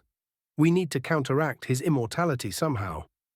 I will continue to do this discreetly to avoid any mass panic, or his old followers from returning, which is why I'm asking you to tell young Neville to not spread the news of Voldemort's survival to the general public. As for now, we can do nothing but wait. It will take time for him to return, time which you will need to prepare your grandson for the worst that could come. The woman nodded and took a deep breath to calm herself before straightening out. But why did you make the trials this easy? Well, I didn't want any student to accidentally get hurt trying to be adventurous. The Cerberus was explicitly ordered to not hurt any wizard or witch under the age of 18, but still target possessed students and professors. The devil's snare was bred to inject paralytics and simply knock out the intruders. The broom key was just a delaying tactic at best. The giant chess set was enchanted to knock out the intruder, nothing more. The room the trolls were in was warded to petrify the beasts and the students in case of mortal peril, and the poisoned potions contained sleeping potions. A student who would have that gotten far would have been unharmed in my trial, as they will need to know about the stone to be trapped. Even then, they could be released rather easily by myself. Everything was planned. I could not risk a student getting severely hurt under my watch. Tell that to the Potter boy, Augusta retorted. Albus suppressed a flinch at that. That was an unfortunate accident. That boy saved my grandson's life in that foolish detention that you allowed to happen, and he was attacked again under your watch. It's a miracle he was able to pass with all the days he missed. The Longbottom matriarch continued. Yeah, that was a sore spot. Dumbledore's opinion of the Potter boy was mixed. Sometimes he just looked so similar to a familiar Slytherin boy with a troubled childhood, and yet there was a kindness and gentleness to him. He was a prodigy when it came to magic. Albus had noticed the obvious signs of occlumency training when the boy practically fed him the memories he wanted. They weren't modified, at least not in a way he could notice. The pain was too real, the emotions too wild to be fake. It was how you knew a memory was fake. A competent mind mage might be able to change how things looked and how they sounded, but it was almost impossible to fake a feeling because you had to have felt it. Even then, the boy was 11 years of age. Even the most outlandish of prodigies did not achieve this much in just a year of magical education. Still, the boy had been attacked under his watch, and it was his inaction and anticipation of destroying Voldemort once and for all that almost caused the death of the boy. He owed it to his father at the very least to keep him safe. James Potter had heavily supposed the war against Voldemort as a member of the Order of the Phoenix, especially financially. He had been tempted to use what remained after the man's death, especially when dealing with the damage of the fire of Godric's Hollow, but he couldn't rob a boy of the meager remains. That wouldn't really help on a large scale. I will admit that what happened to young Harry was my fault. I can't take it back, but the boy fully recovered, and I do not plan on endangering him anymore, for James and Lily's sake. The severe-looking woman nodded imperiously. That boy was Alice's godson. See to it that he's not endangered again. The headmaster returned her nod, and the woman silently walked towards his personal flue and left. Albus sagged the moment he left. Dealing with that woman was exhausting. "Still as crafty as ever, aren't you, Albus?" A familiar voice spoke up behind him.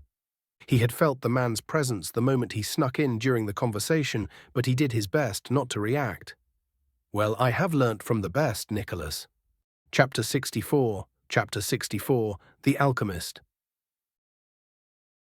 14th June, 1992, Hogwarts. The headmaster returned her nod, and the woman silently walked towards his personal flue and left. Albus sagged the moment he left. Dealing with that woman was exhausting. "Still as crafty as ever, aren't you, Albus?" A familiar voice spoke up behind him. He had felt the man's presence the moment he snuck in during the conversation, but he did his best not to react. "Well, I have learnt from the best, Nicholas." Albus didn't really like to admit it, even to himself, but he was always wary of the famed alchemist. Nicholas Flamel might not even come close to rivaling him in power or strength, but he had mastered his magic to a ridiculous degree. He had learnt during his apprenticeship with the man how ridiculous the man's skill in alchemy on a conceptual level was. Albus would never dream to come close to his skill in the field, even with the light itself guiding him. The headmaster turned to speak to his former mentor and saw the familiar figure of an elderly, frail old man with silver hair. He looked like a soft breeze could topple him over. Oh, Albus knew that his appearance was deceiving. The man could move like a seasoned aura and had more energy than a teenager, thanks to the elixir of life. "Yes, you have. And what a disappointment you've become, Albus. You had so much potential," the famed alchemist muttered slightly. "I embraced my destiny, Nicholas. You were only trying to delay the inevitable. What I have done was necessary. You have seen the results of my work. A magical piece on a global scale. The children are growing in the light without the dangers of the traitorous dark." "I do not understand why you condemn my actions so much," Dumbledore returned with a slightly heated tone. "Then what do you call your spat with the Riddle Boy? Is that what your precious piece is? Most of the founding families of Britain have been either reduced to single members or just wiped out in his war. In your war, defeating Grindelwald was not the end of all of your worries." Albus gritted his teeth. He would admit that Tom Riddle took him by surprise with both his power and his determination. He wasn't a champion of the dark. He had even checked on his old friend in Newmengard in case he perished or somehow passed on his powers to another. You could never be sure with Gellert, but the British Civil War came out of nowhere. He didn't expect it. Without anyone to rival him in power, the political scene was his to do as he pleased, and he did push things for the greater good of the magical world. He had tried to eradicate the dark in a way that no champion before him had tried, by introducing a progressive faction that would slowly dismantle the rituals and traditions that were so commonly used by the followers of the dark. It had worked. Spells were banned, knowledge censored, and rituals destroyed. And it showed how effective it was. The years between the war with Grindelwald and Voldemort's emergence were the closest thing to a magical utopia ever since Camelot fell. Tom Riddle is an aberration, one that sacrificed everything he had for power. I never expected anyone to be prepared to lose so much of themselves and still be relatively functional. He's barely even human anymore, the headmaster retorted. For all your power, you still do not understand. These excuses show that I have failed you as a teacher. Your little display with the house points shows how little foresight you can have sometimes. It seems like wisdom is something that you still lack even after over a century of life, the old man answered with a soft and infuriatingly mysterious tone while shaking his head. I had very little choice in the matter. With Voldemort's inevitable return, it is imperative to prevent his future followers from getting any dangerous knowledge from the restricted section. You know that I wanted to stop the privileges of the cup for years, Dumbledore explained to his mentor. Then you could have removed the knowledge from the restricted section. It's not like you haven't done it before. So what is it really? Fine, the headmaster said. Some of the members of my faction didn't like the idea of a fourth Slytherin victory in a row. Many heirs have started Hogwarts, and their parents want a chance to see their children grow and surpass those of traditional families. I had to be heavy-handed because I certainly didn't expect Gryffindor to end up in last place with such a difference.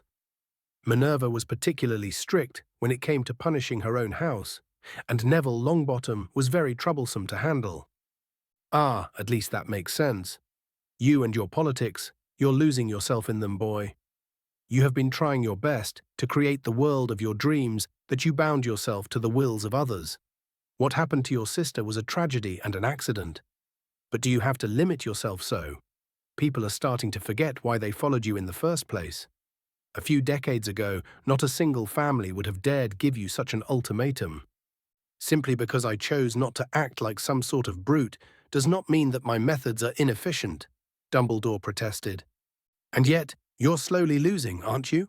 The famed alchemist said, with his usual infuriating tone. The sad thing was that he was right. Dumbledore had, at the prime of his political power, control over half the Wizengamot.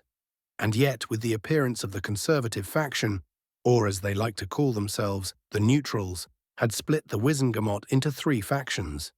It was slow at first, but members of the progressives and traditionalists started to flock to avoid choosing between Voldemort's and Dumbledore's ideologies. This created a risk for his faction to leave at any moment, since they had a place to turn to where they could be accepted and that they would return to. Currently, Albus's faction was made up of around a third of the Wizengamot, and he had to constantly try to convince members of the Conservatives to vote out any relevant law. It was cumbersome, and it certainly slowed down his momentum immensely. I am sorry that you think that I am a disappointment just because I haven't followed the plans you laid out for me. Don't think that I haven't noticed your machinations with Vlad Dracul, who happened to be Gellert's mentor as well, Dumbledore heatedly retorted. I will admit that creating a peaceful interaction between the light and dark champions has always been a motivation of mine and Dracul. We hoped to break the cycle of hatred, of bringing true peace. It didn't seem possible with yours and Gellert's predecessors. They were too volatile, too consumed by the powers. Alas, we still dreamed.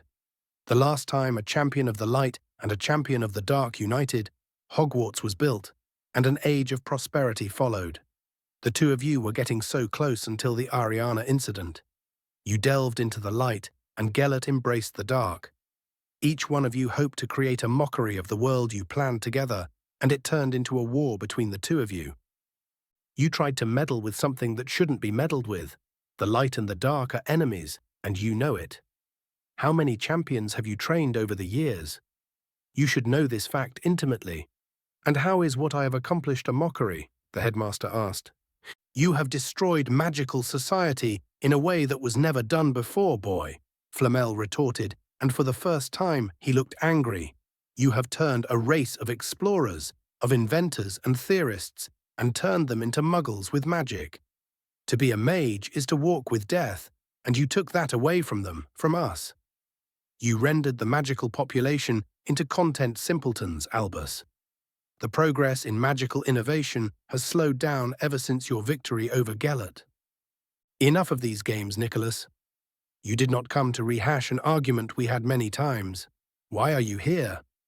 You know exactly why I am here, Albus, the famed alchemist replied while snorting. I heard a rumor that you destroyed my stone. It was an accident, Albus started. The man burst into laughter. Oh, my boy, you have so much to learn. You asked me long ago how I made my stone, and I always refused to answer. I might have been magically bound to lend it to you, but I am sure that you failed to understand what it even is, let alone how to use it. So let me give you a small hint. If what you had said was true, if you truly have destroyed it, then the island of Scotland would have been nothing more than a large crater. What is it? Albus asked, despite his reservation.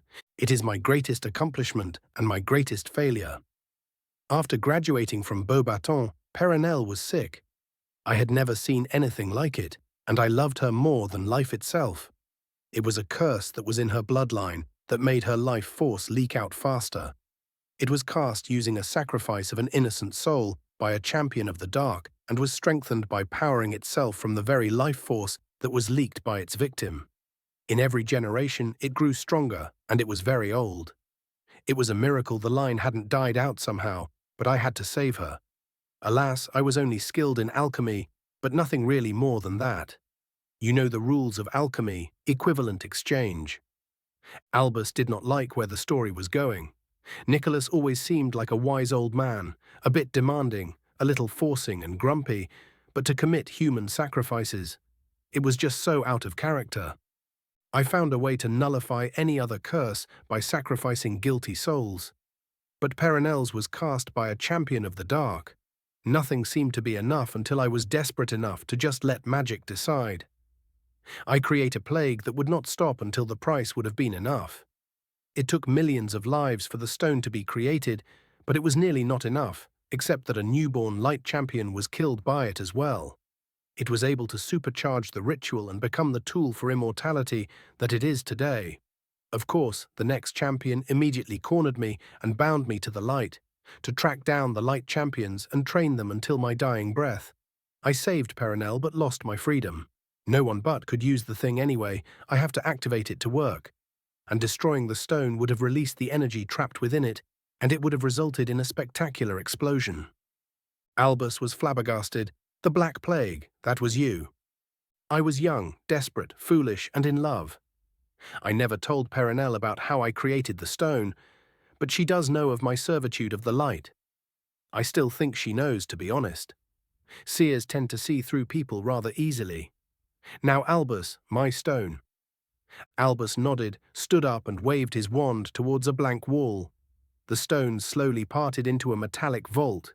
He put his hand on it, and it disappeared as well, leaving a large vault filled with his most treasured artifacts. He handed over the stone to his former mentor, who grabbed it. The stone started to glow, meaning it was activated, and suddenly Albus heard the whispers of the light come to life. Nicholas had activated the stone, and they were urging him to take it. It seems that the light believes that the man's sentence was over. Quick as a snake, Dumbledore whipped his wand and sent a spell at the distracted alchemist who was inspecting his artifact. The man gasped in pain and doubled over. I am sorry that it's ending like this, Nicholas. I have treasured your tutoring greatly, but alas, the light deems your servitude to be over. I release you from your oath. The desperation in the man's eyes that he expected to see wasn't there. Instead, he was laughing. It seems that she was right after all. Who was right? Albus asked, more out of curiosity than anything. Perenelle, she said that my penance would be over soon, that it was time for a new adventure. The man answered while gasping. I will need to visit her after this, Albus murmured to himself. The dying man snorted. No, you don't. Perenelle is dead. She died in her sleep yesterday. Those were the last words she ever said to me. Before Albus could even digest what the man said, the alchemist coughed up blood and pressed it on the stone. It glowed and disappeared with a flash of light. No, Albus yelled. Do you really think I would let you have my stone, boy? The alchemist answered with a gasp. Where is the stone, Flamel? The man was giggling. I don't know. That's the best part. It's lost to me, to you, to everyone. But that's not what's important now. You have far bigger things to worry about, boy. Death is coming, and it has eyes on you. Those were the last words the immortal alchemist said before life left his eyes, leaving an enraged headmaster to pick up the pieces. Chapter 65, Summer Days. 17th July 1992, Diagon Alley. Harry jumped down the steps and helped Stan lower his trunk and Hedwig's cage onto the pavement. He then looked at the familiar inn and took a deep breath. Yeah, he had a feeling that this was going to be his favorite summer yet. Over the course of the previous month, Harry's theory was proven to be correct. This was, in fact, his favorite summer so far.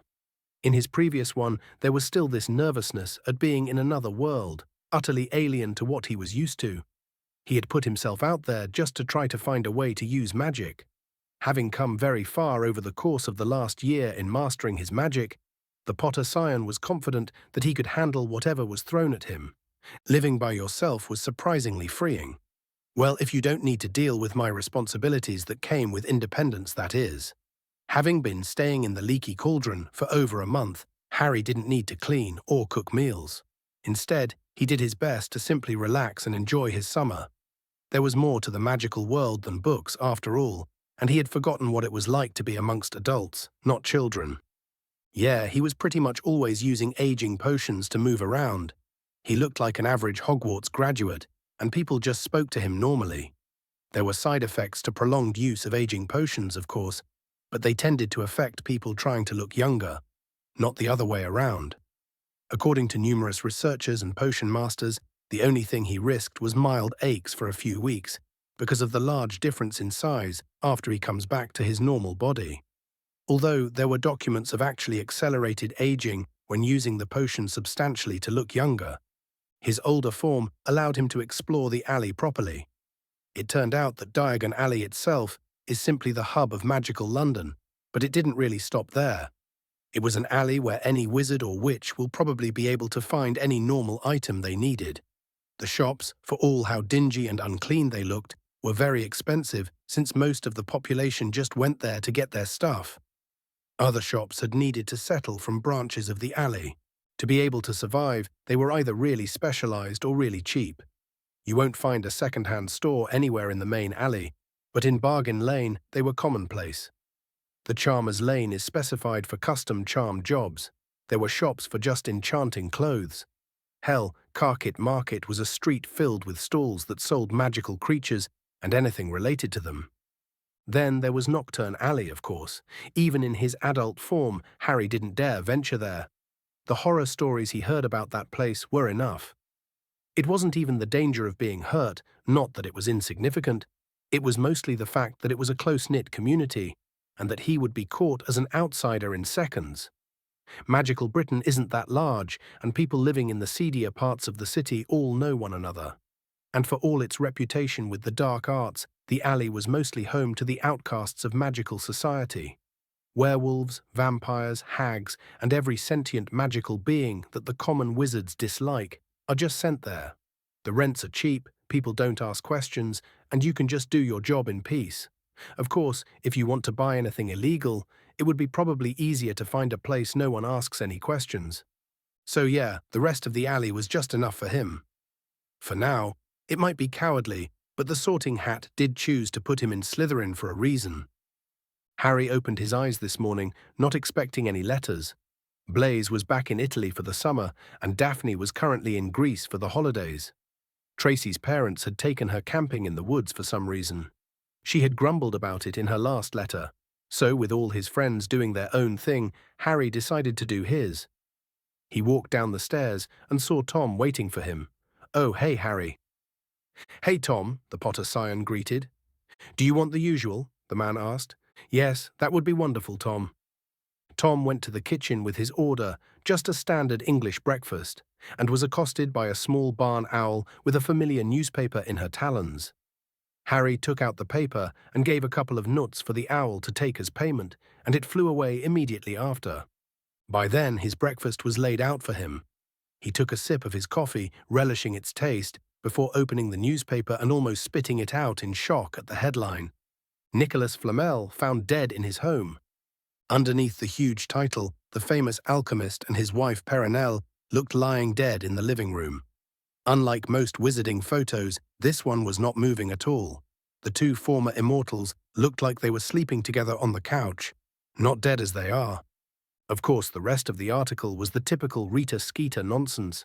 It started with the man's accomplishment, his contributions to the field of alchemy, his association with Dumbledore, everything that was pretty much summarized in his chocolate frog card in just a couple of sentences. The bodies looked fresh, but the effects of the elixir of life were unknown to everyone, hence why no one said anything about it. Curiously, the man had left a sizable sum of gold for Beauxbaton, and people are still theorizing if there was still more that was hidden away. Yeah, the world was going on treasure hunts, trying to find any caches of gold. As always, it wouldn't be a Rita Skeeter article without some sort of scandal.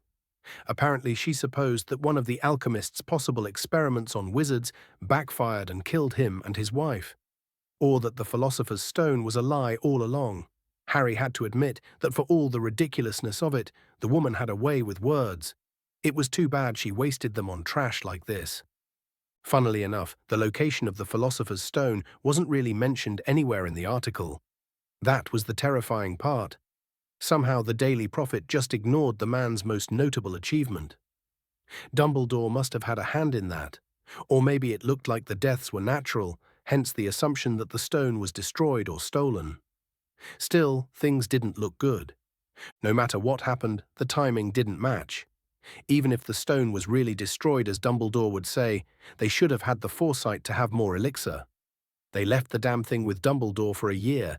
They wouldn't just only have enough elixir for exactly a single year. This was murder, and Harry was afraid of the implication of such murder.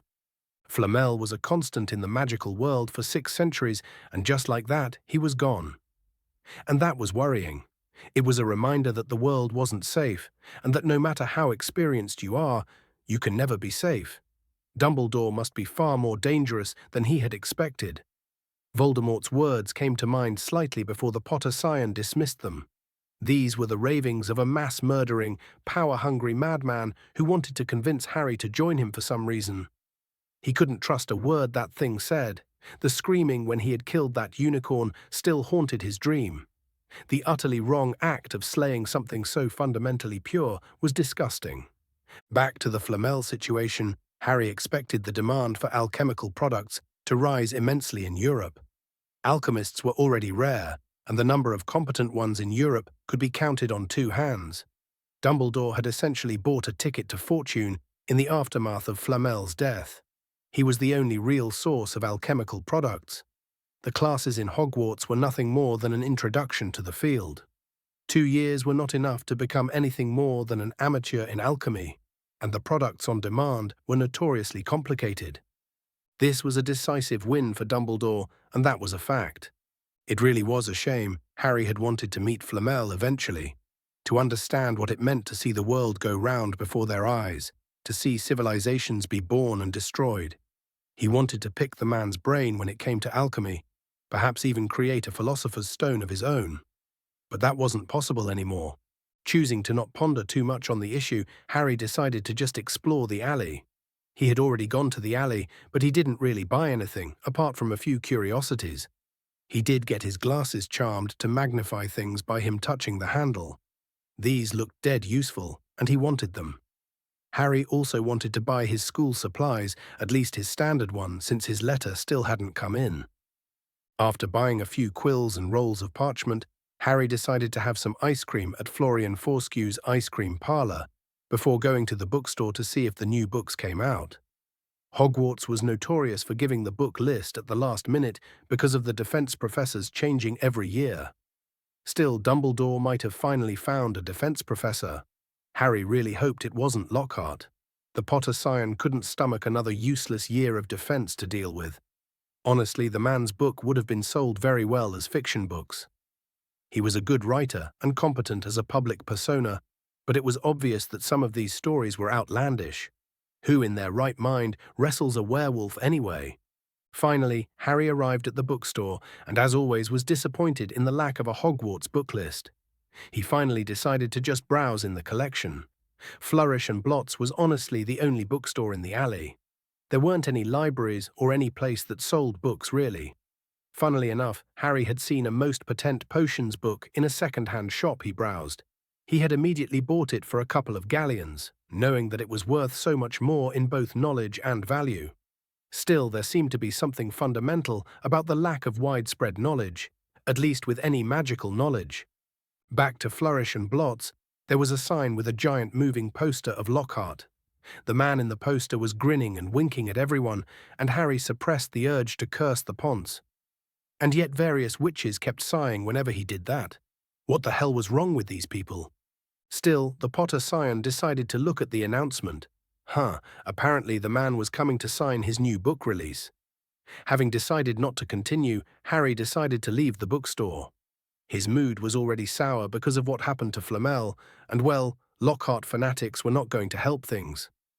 Harry slowly wandered around until he found himself in the leaky cauldron once more. He just walked up the stairs and entered his room.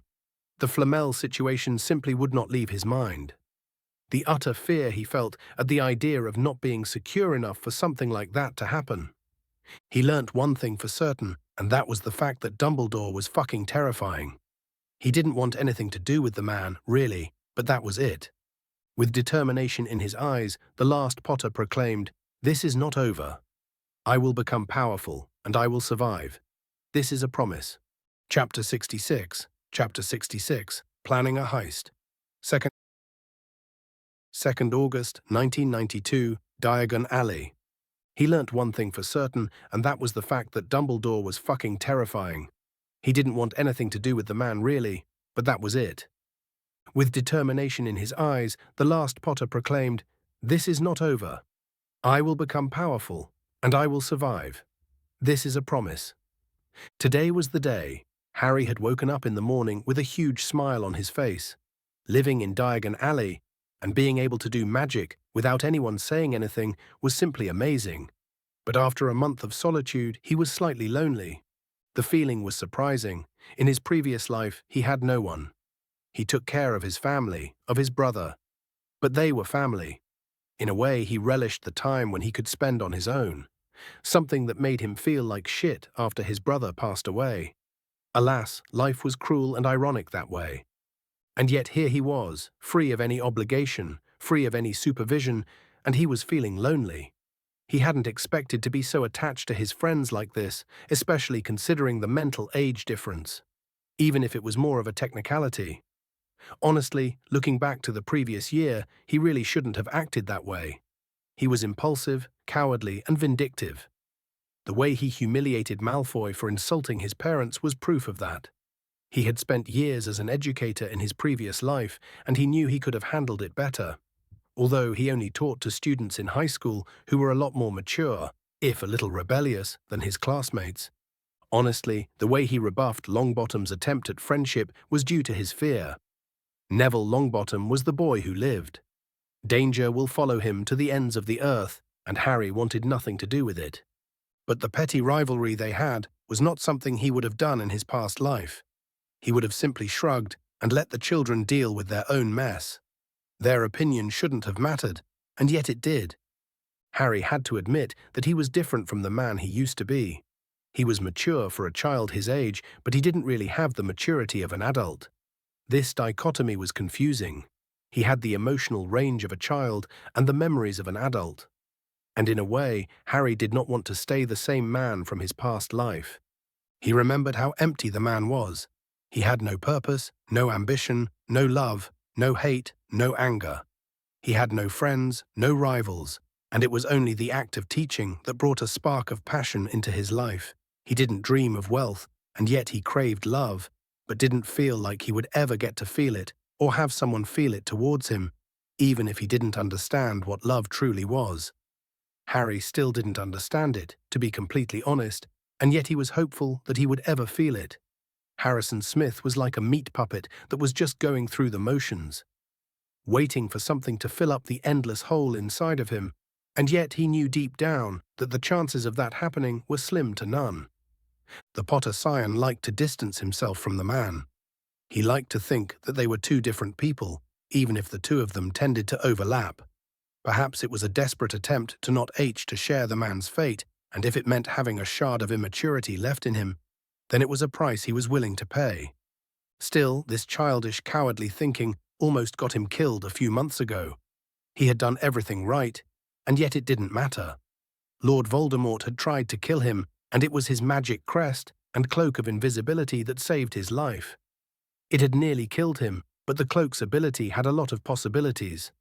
Phasing through magic was a very overpowered ability, one that he was hoping to one day be able to use when his magic has matured enough.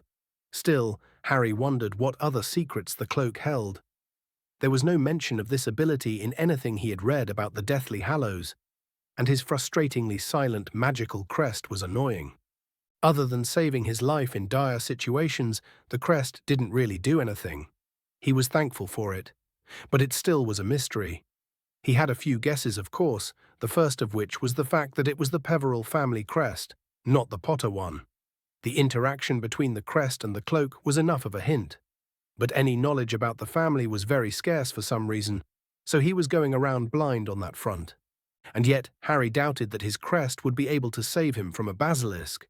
Yeah, staying passive while a Dark Lord was possessing a professor was one thing. There wasn't really anything he could do about it. He was inexperienced in terms of magic to fight Quirrell, something that he was reminded of in both his encounters with him. And with anyone in a position of authority would ask how he knew that Quirrell was possessed, there was very little thing he could do, but try to stay out of the way.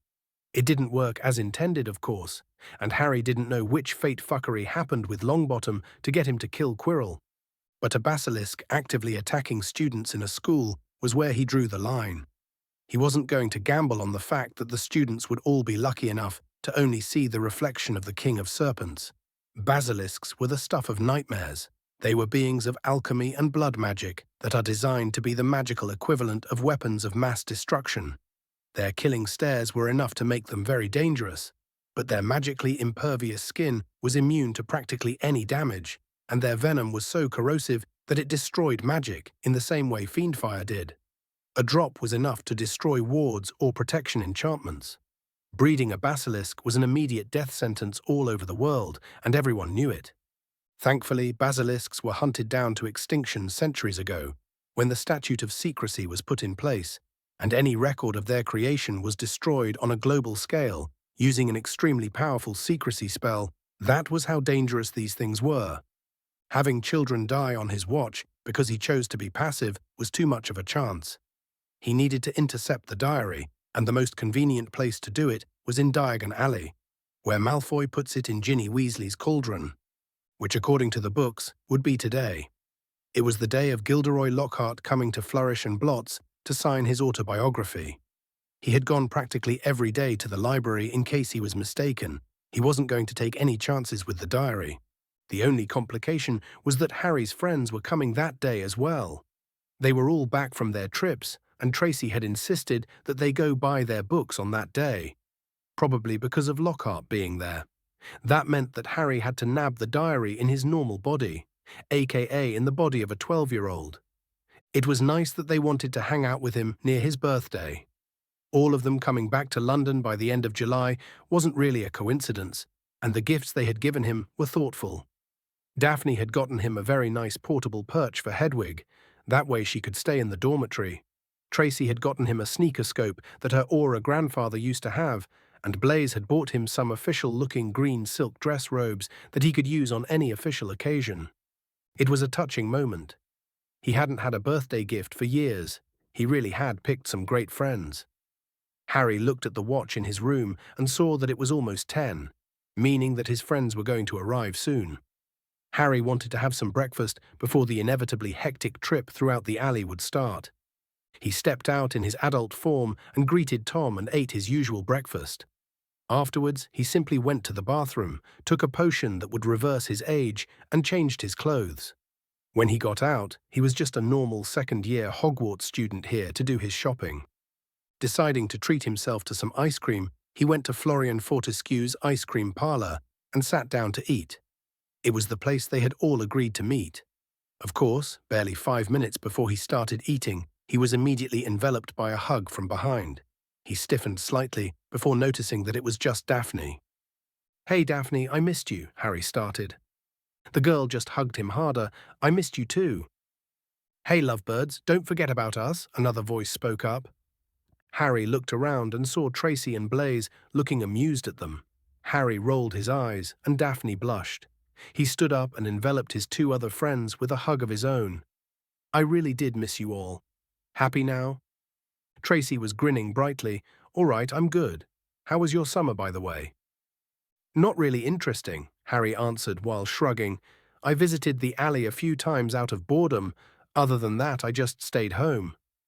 That really does sound boring, mate, Blaze commented, although Italy wasn't that much better. I kept getting dragged around by my mother for some meeting or another. And then the shopping, Blaze shuddered. Oh, Merlin, I still have nightmares about it. Tracy playfully punched him in the shoulder. At least it's better than camping. Dad was insistent that we cook our own food in the wilderness without any magic. We almost starved trying to hunt anything. Mum ended up stunning a deer so that we could eat. Even then, it was so bad and so disgusting. They all looked to Daphne. What? Greece was amazing. We went to this resort that was on the beach. We had a house elf assigned to just us, and we went swimming a bit. We even visited a few historical sites where the Olympians lived in. Although Astoria was a bit annoying, I had fun. The girl ignored the dirty looks coming her way and just huffed. So where are we going first? To Flourish and Blots, Tracy immediately answered. You just want to see that Lockhart fellow? Blaze complained. Of course not, the girl denied with suspiciously red cheeks. I just wanted to get our books before they're sold out. They would only be sold out because the defense professor practically put all of Lockhart's books on the list, Harry dryly replied. To the bookstore, Tracy yelled out, ignoring his response entirely. All three of them shook their heads at their friend's antics and followed her out of the ice cream parlor. By the time he arrived, Harry could tell that the store was by far the most crowded in the alley. There were wizards and witches pressing everywhere. In fact, a lot were middle-aged witches. As they came near the doors of the bookshop, the reason for this gathering became clear. Across the upper windows of the building, a large banner stretched. Gilderoy Lockhart will be signing copies of his autobiography, Magical Me, today 10:30 to 4:30 p.m. Harry ignored Tracy's gasp when she first saw the famous wizard. He ignored the giant camera that was constantly flashing. He was only focused on what he picked up using his arcane hearing. It was a disgustingly familiar song, a shard of a whole, an abomination created using death. The unnaturalness of it made Harry clench his fist. The diary was there, and with it was his chance to finally steal it. Chapter 67. Chapter 67, The Diary. The 2nd August, 1992, Diagon Alley. Harry ignored Tracy's gasp when she first saw the famous wizard. He ignored the giant camera that was constantly flashing. He was only focused on what he picked up using his arcane hearing. It was a disgustingly familiar song, a shard of a whole, an abomination created using death. The unnaturalness of it made Harry clench his fist. The diary was there, and with it was his chance to finally steal it. On his left, Blaze let out a pitiful groan. Why did we decide to come in today? Practically the entire wizarding world and their mother decided to come to the alley today.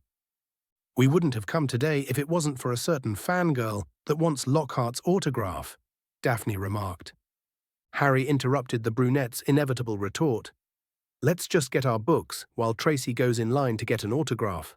We should save some time then. But you'll miss Lockhart's announcement. He's been teasing it for weeks on Witch Weekly that he's planning on revealing something huge at his book signing today, Tracy protested. Harry released a sigh. He didn't have time to deal with Tracy's crush on the probable fraud that is Lockhart. He just decided to pull the Band-Aid. Tracy, you're being inconsiderate here. None of us really care about Gilderoy Lockhart. As for the announcement, he's probably going to be our defense against the dark arts professor. So, now that we're all on the same page, Daphne, Blaze and I will go get our books, and you can stand in line for his autograph. His three friends looked at him with wide eyes. Blaze murmured, Mate, did you wake up on the wrong side of the bed? I'm sorry, it's just there's something I need to get at Flourish and Blots, and I don't want to stand in line for some celebrity I don't care about. How could you not care about him? Tracy said while giving him a baffled look. And how do you even know that he's our new professor? Look, Tracy, for all his supposed accomplishments, the most remarkable thing I can see about him is that he's a good author who's somewhat attractive. Someone with his accomplishments should have gotten hurt somewhere, but he's practically spotless, Harry answered. So, you think he's some sort of fraud? Daphne asked with her eyes suddenly alert. I don't know. But some of his stories really did happen, even if the facts are embellished or sometimes even just wrong. They're too clean, without any real mistakes or gore. It's always the good hero against the horrible monster. That's not how life is. I honestly think that he's probably an author that's narrating someone else's story or even multiple other people that actually did all this stuff and is selling himself as this celebrity hero to get more sales, and with it more gold. It's not actually illegal. He's not selling his competence, just his character. If he had tried to help out auras or remove a curse professionally, then there would be issues with the law. But he's currently just a celebrity with some bold claims, nothing more. It's how I know he's our next defense professor after all. And how do you that? Tracy answered with a heated tone. You're joking, right? Did you even look at our book list? The Potter Scion answered with another question. Not really. It just came in a few days ago, the brunette responded. Well, take it out, and you'll understand.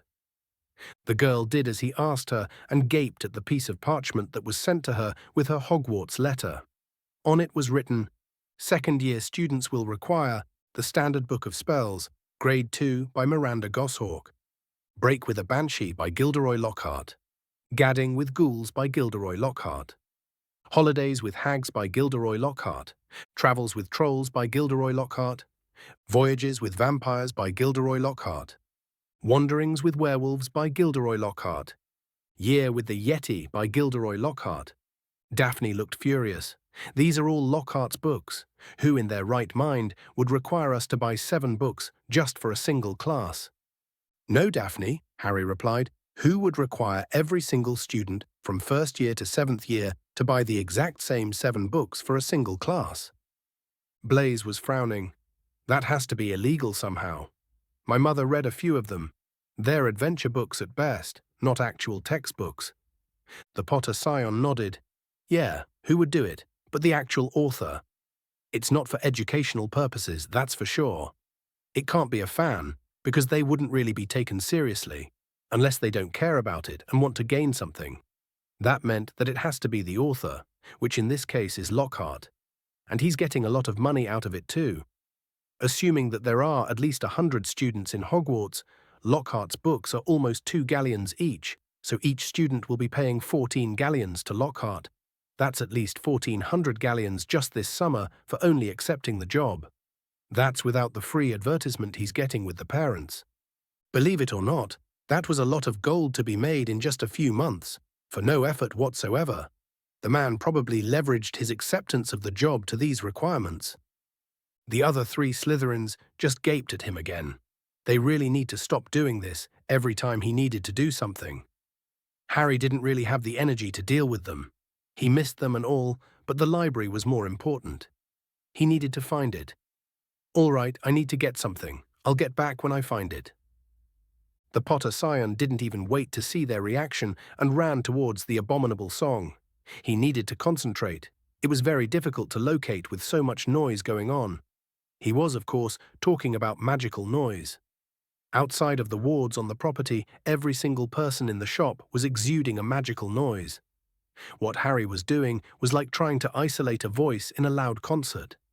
But he had no choice. He needed that diary.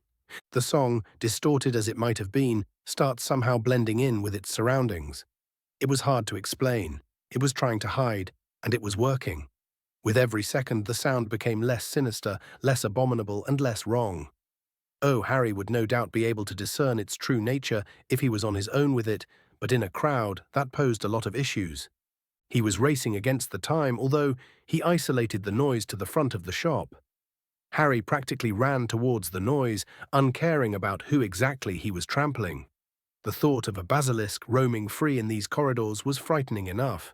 He even pushed around the photographer from the Daily Prophet that was for some reason taking photos of an uncomfortable Neville Longbottom and Gilderoy Lockhart, who was handing him a bag filled with his books. "Hey," the man exclaimed, "get back here, you little brat."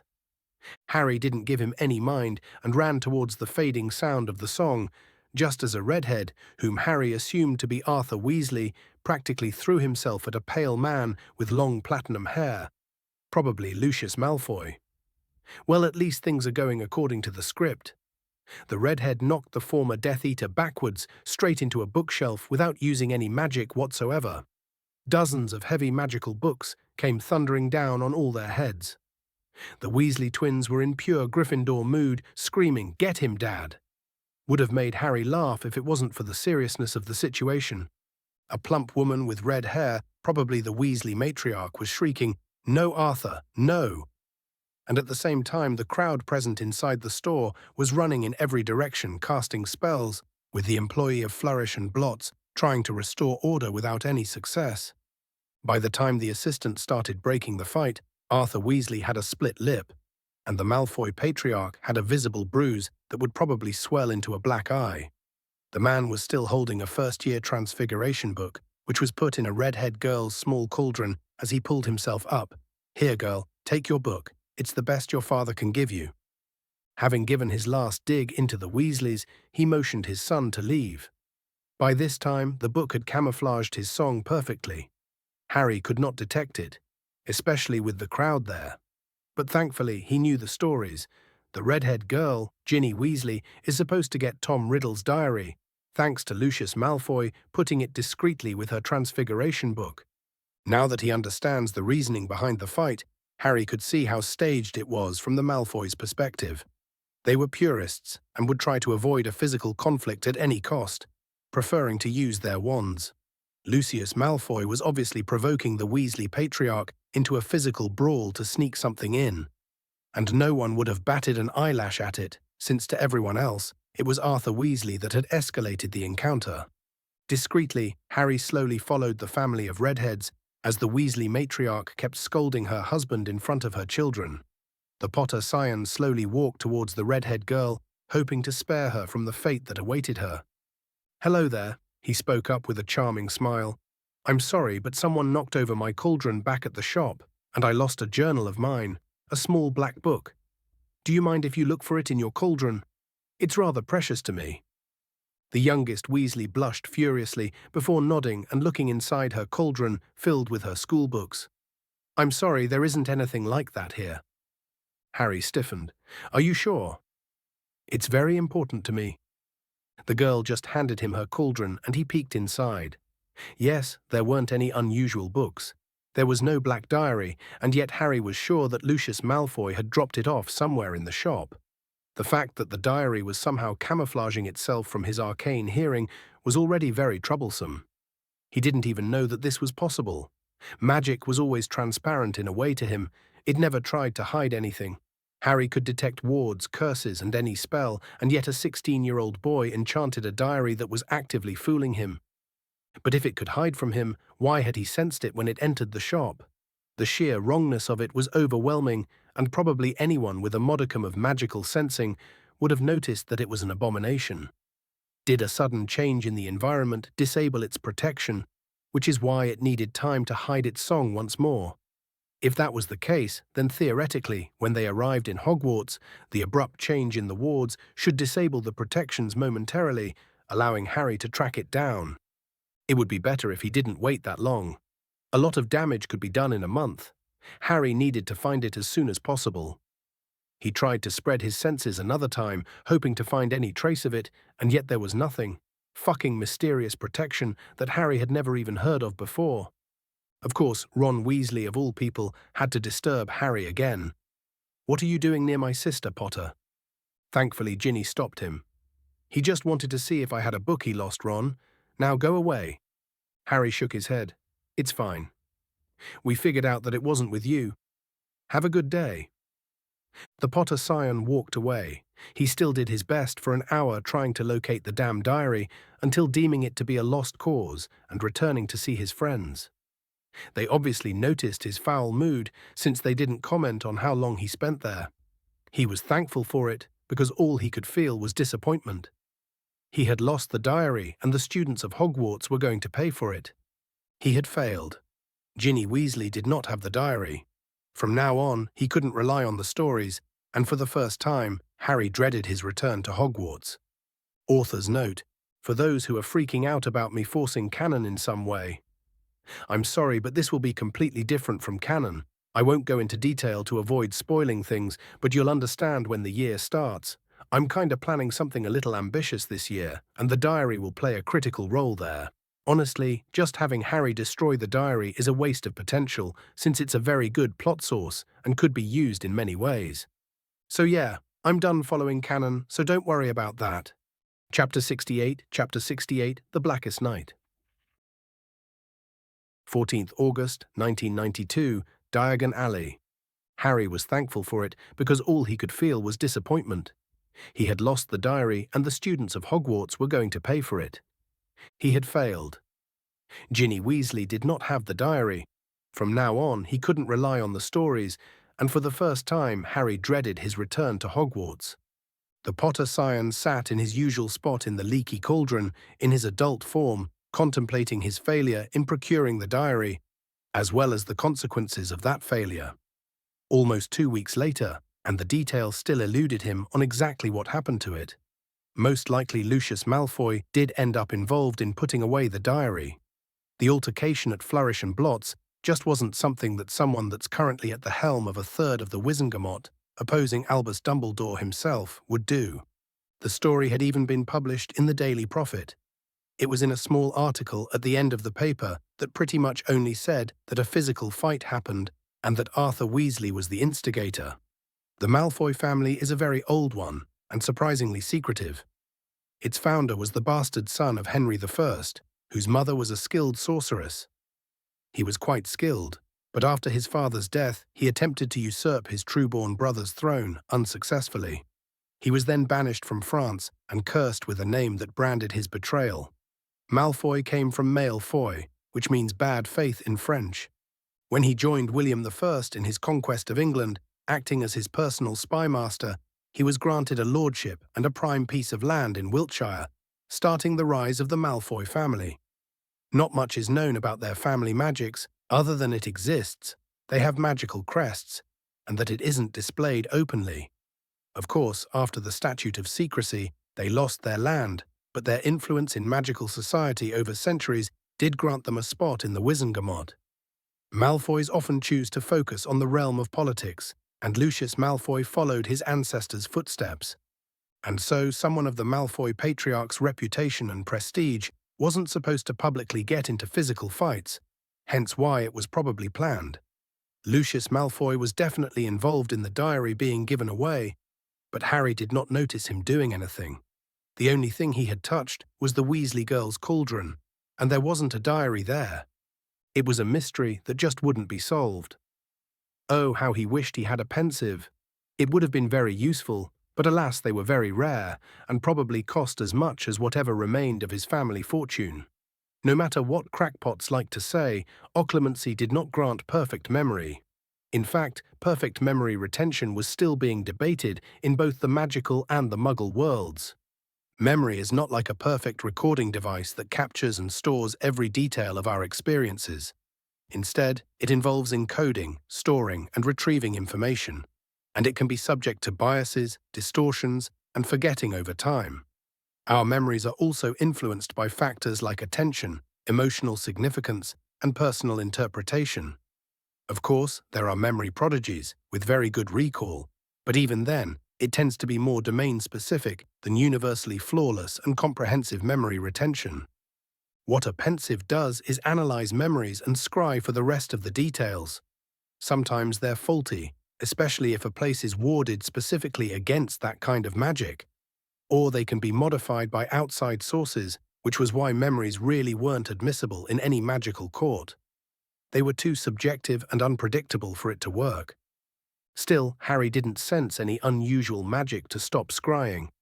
Not that it meant much. The diary had somehow eluded his arcane hearing, something that he had no idea how.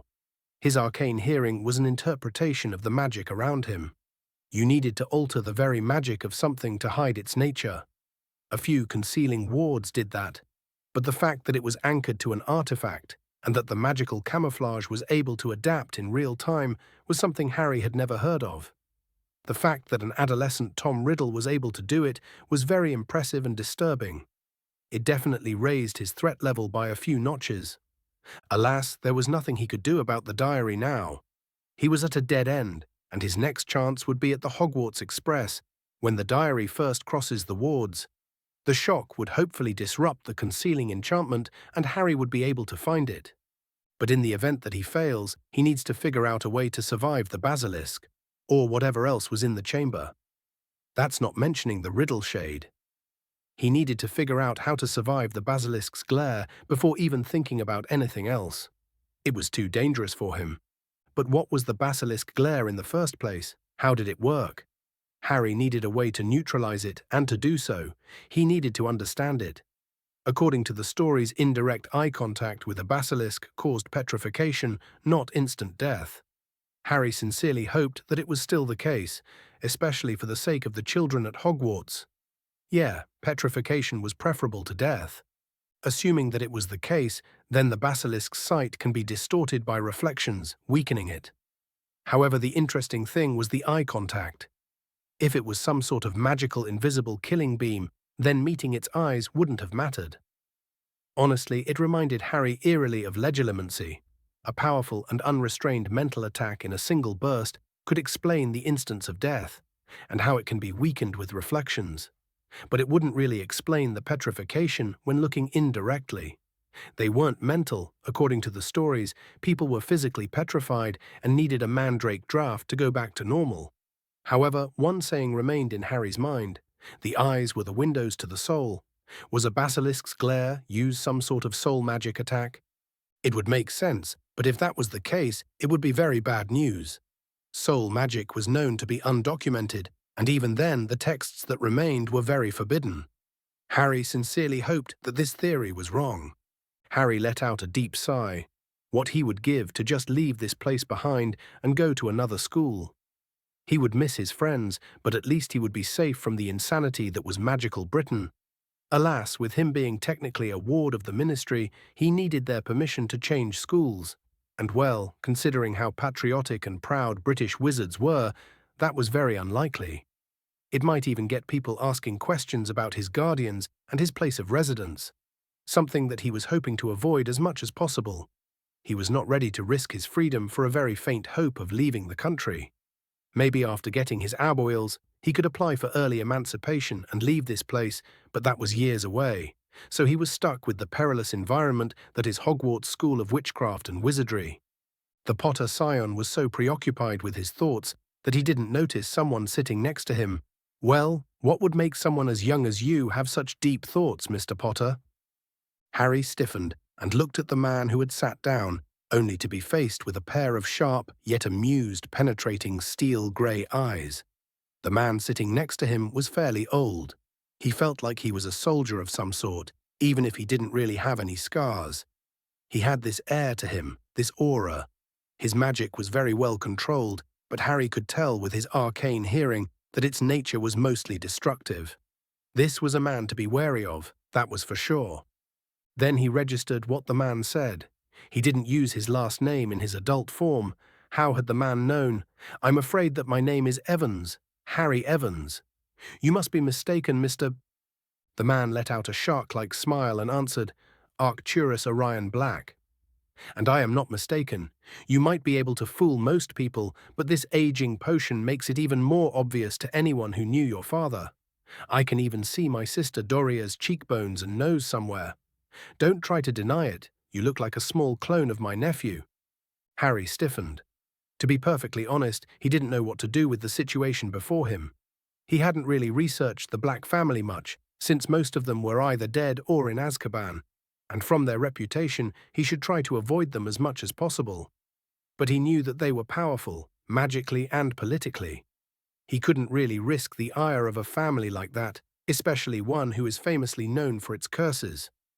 Choosing to just come clean instead of insulting the man's intelligence, the Potter scion raised his hand to shake the man's own. "Fine, Harry Potter, I'm happy to see you." "Good, at least you're not an idiot," the Black Patriarch responded. "I didn't come here to argue with a child, even one that's doing a surprisingly good job at convincing the world that he's an adult." I've been looking for you all summer. I even went to that loathsome muggle family of yours." Harry stiffened for a fraction of a second before relaxing. Calling them family would be a stretch, to be honest. The man burst into laughter. "You really scared the crap out of them. I could practically smell their fear the moment you were mentioned. I obliviated them, of course, but it wasn't a really pleasant experience. At least you came out all right." "Why are you here?" Harry blurted out. Yeah, sue him. While he was scared out of his mind, he was still curious as to why the man was looking for him specifically when the magical world had forgotten about him for years. He also wanted to get straight to the subject and leave. "Well, like it or not, you have as much Potter blood as you do black blood. And as a member of my family, I just wanted to meet you," the elder man answered. "No, that's not it. You could have tracked me down years ago. You came to see me after my time in Hogwarts." The man snorted. "At least the reports on your intelligence aren't exaggerated. Yes, I didn't look for you before, because as far as I am concerned, you weren't my problem. You weren't advantageous. Until that is, you showed your prowess in your magical studies. You became useful, and I am not the only one who's going to try to use that. I'm just being blatant about it and making sure that you get out of it as much as I do." Still, you didn't answer. "Why are you here?" "I was one of the most renowned experts in curses in my time, boy. I have held the Black family high and raised my family name to new heights. Of course, my foolish sons and grandchildren ruined it by supporting that damnable fake Dark Lord and destroying whatever remained of my legacy. I chose to step down and retire with my lovely wife, and while I do not regret it, I'm sad to see what my family had been turned to. The truth is, with most of my descendants either dead or in Azkaban, I need to find an heir. There are a few candidates that are suitable to be the next head of the Black family. You have proven your worth in Hogwarts, and I just had to see it for myself. I have to say, so far, I am not disappointed." Harry's answer was simply gaping at what the man had just revealed. Chapter 69. Chapter 69, To Walk with Death.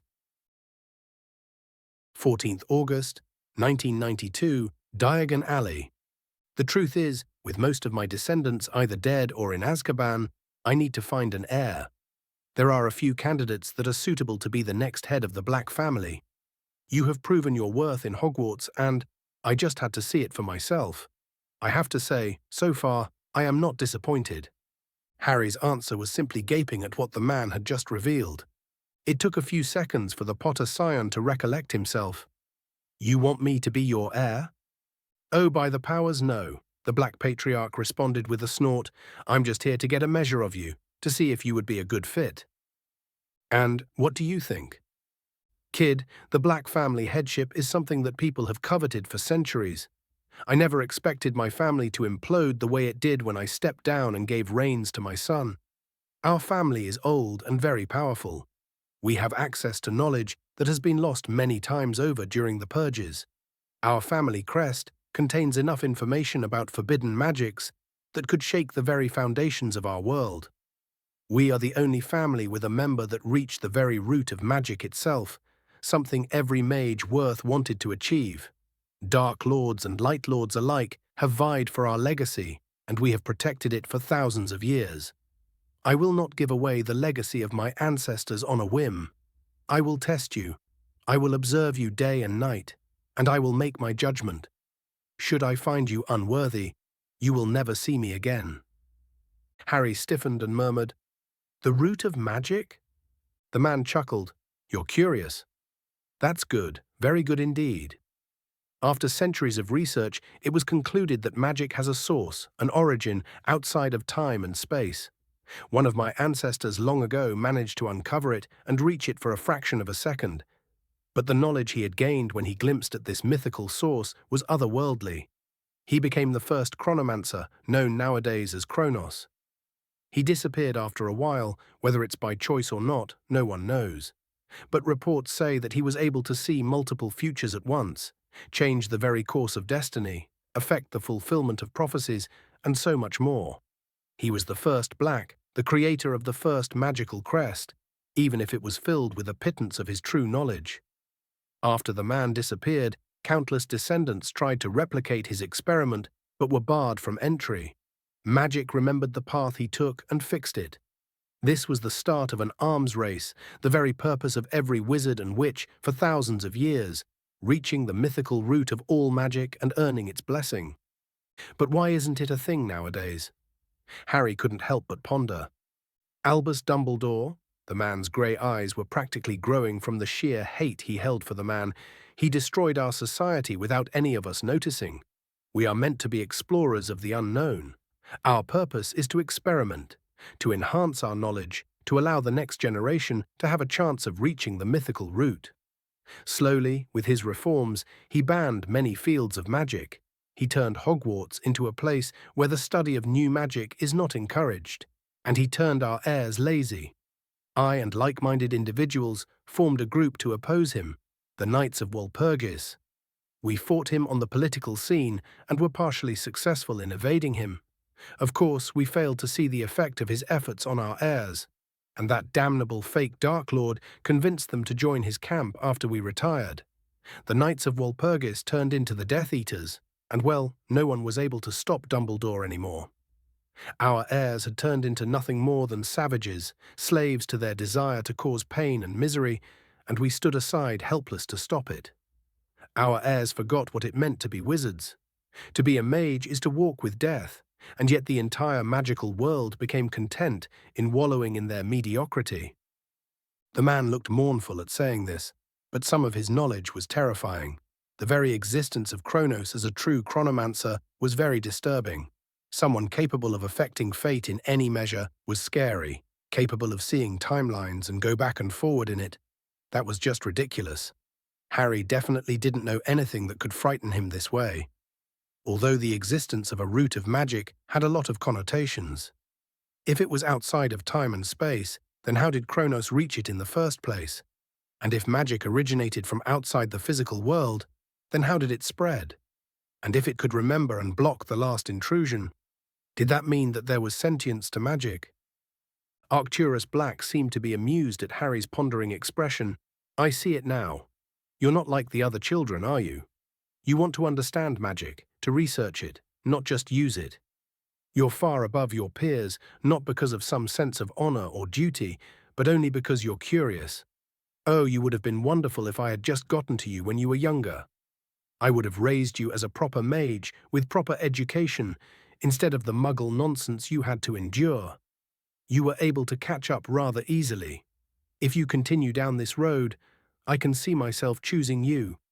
Harry hesitated for a moment before answering, but I can't hold the black crest. I have one of my own. And you will know that there is no way a body can handle two crests at the same time. The man's eye widened. The Potter crest. It's surprisingly picky with its holders. Charlus told me that it practically refused him, outside a few potions and a few battle spells. Although he could have been lying, the details of magical crests were very private family matters. Although for some reason your grandfather did loathe Grindelwald with a passion, enough to give away a fortune to help finance the campaigns against him. I had never seen him as afraid nor as dedicated as he was in the war.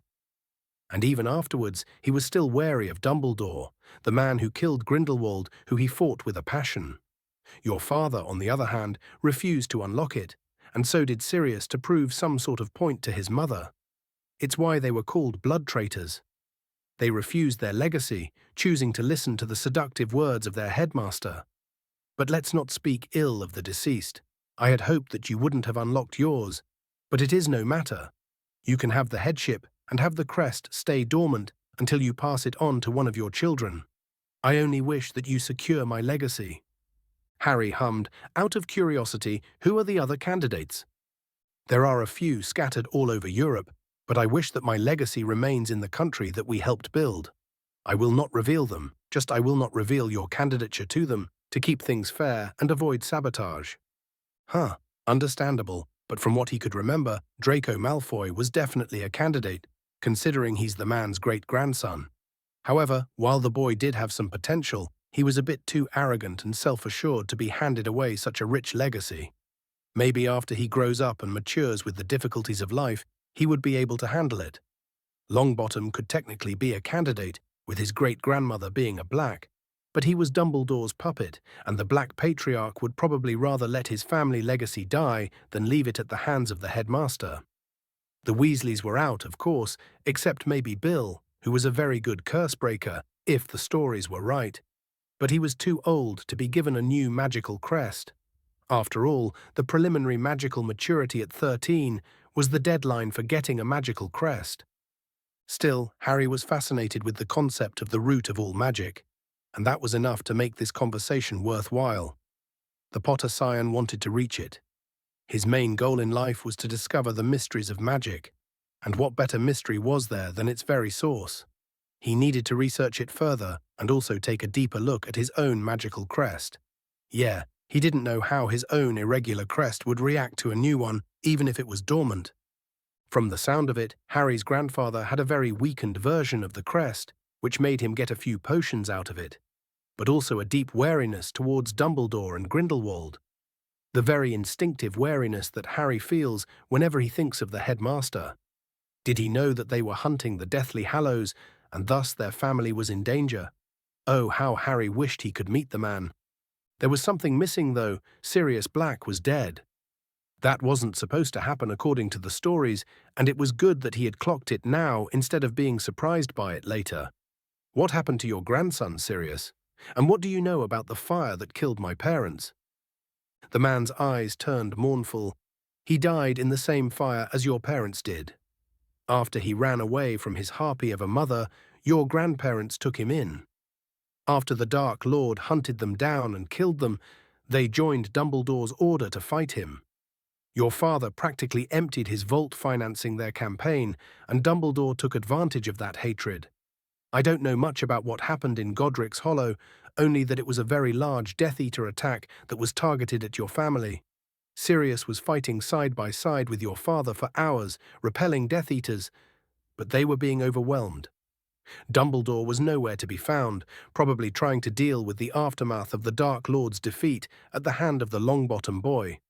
Your mother was nowhere to be found, but after your father and Sirius died to a killing curse at the Lestrange's hand, the fire appeared from your bedroom and disintegrated the entire village, with only you as the remaining survivor of the carnage. No one knows where that fire came from, or how it even worked. It wasn't even hot, it just consumed everything it touched. The Unspeakables have been trying to figure that one out for years, but no amount of scrying or divining could see anything past that. The few that used a time turner either couldn't get inside the village, and those who directly tried to get inside either didn't survive the trip or just died in the fire. That's all I know. That was a lot more information than the pittance Dumbledore had given him. Now that he knows more about what happened, Harry expected to feel some sort of closure, but all he had were questions. If his father and his probable godfather had died before fire, then what happened to his mother? Why did she stay behind? Dumbledore did say that the fire had her magical signature all over it, but no one would be able to cast something like this fire at just over 20 years of age. Lily Potter was a brilliant witch, but this was something that still baffles the unspeakable. So what happened? The man sitting at his table seemed to age slightly. I'm sorry for not getting involved in your life. I had lost a grandson, a granddaughter, and a nephew to this fire. It was so soon after the loss of my wife, Dorea's death, and Regulus's that I just decided to leave it behind for a while. I am glad you grew up into the man you are now, but still, to make amends, I'm offering you my help slightly. While I think you're happy with your living conditions and the freedom it provides, I will fight on your behalf if you are caught. I will do my best to be your guardian if the Ministry ever catches wind of your living situation. Is there anything else in particular that you need? Harry's eyes widened at the man's help. He didn't trust him, but he was grateful for the man's offer of assistance when it came to his living condition. While he wouldn't want to be formally under a stranger's mercy, if it protected him from Dumbledore, then it would be worth it. Still, he was happy where he was, and he had a backup plan in case he was caught. That was a relief. But when thinking about what was probably going to happen the following day, he had the opportunity to get an advantage. The Potter Scion took a breath and answered, I need everything you have on basilisks. Chapter 70. Back home. 1st September 1992, King's Cross Station. While he wouldn't want to be formally under a stranger's mercy, if it protected him from Dumbledore, then it would be worth it. Still, he was happy where he was, and he had a backup plan in case he was caught. That was a relief. But when thinking about what was probably going to happen the following day, he had the opportunity to get an advantage. The Potter Scion took a breath and answered, "I need everything you have on basilisks." Harry walked around King's Cross Station while earning odd looks from the passerbys. He could understand it. He was lifting up his trunk, which was bigger than he was, as if it was nothing. It probably looked odd seeing a 12-year-old child walking by himself in a train station while holding a giant trunk that looked more like an antique than any modern accessory. Although Harry did buy this trunk, not because of how it looked, but because of its practicality. It was something that he had noticed. The less processed anything was, the better it can handle magic and the easier it is enchanted. It was probably why wizards and witches still used parchment and quills. It wasn't really about sticking to traditions, but it was simply easier to enchant a quill than a pen, and it was easier to enchant parchment than paper. Although the Japanese have special scrolls that are very efficient in holding runes, only their own. They were very secretive people, the Japanese, and Harry ached to visit this civilization. They used magic so differently over there, and he wanted to figure it out as well.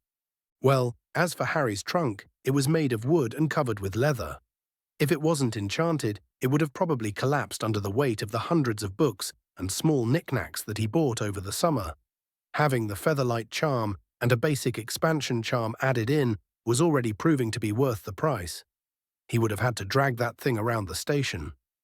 He passed by the entrance to the Hogwarts Express and entered the train. He had already let Hedwig fly to the castle since he knew how much she hated being cooped up. He sat down in an empty compartment and decided to continue reading one of the books Arcturus Black had loaned him. The man really went above and beyond. Outside of widening his eyes at the request, the man simply gave him a dozen of books that pertained to basilisks. Black's really was something else if he didn't really mind giving a child a book on weapons of mass destruction.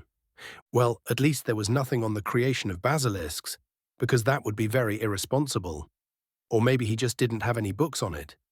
Either way, Harry started understanding slightly how basilisks worked, even if its glare was still subject to a lot of controversies. Well, the venom, outside of being very poisonous, was designed to destroy the structure of any magic it touches. If it touches a wizard, it will slowly dissolve their magic circuits, something that was agonizing for the accounts.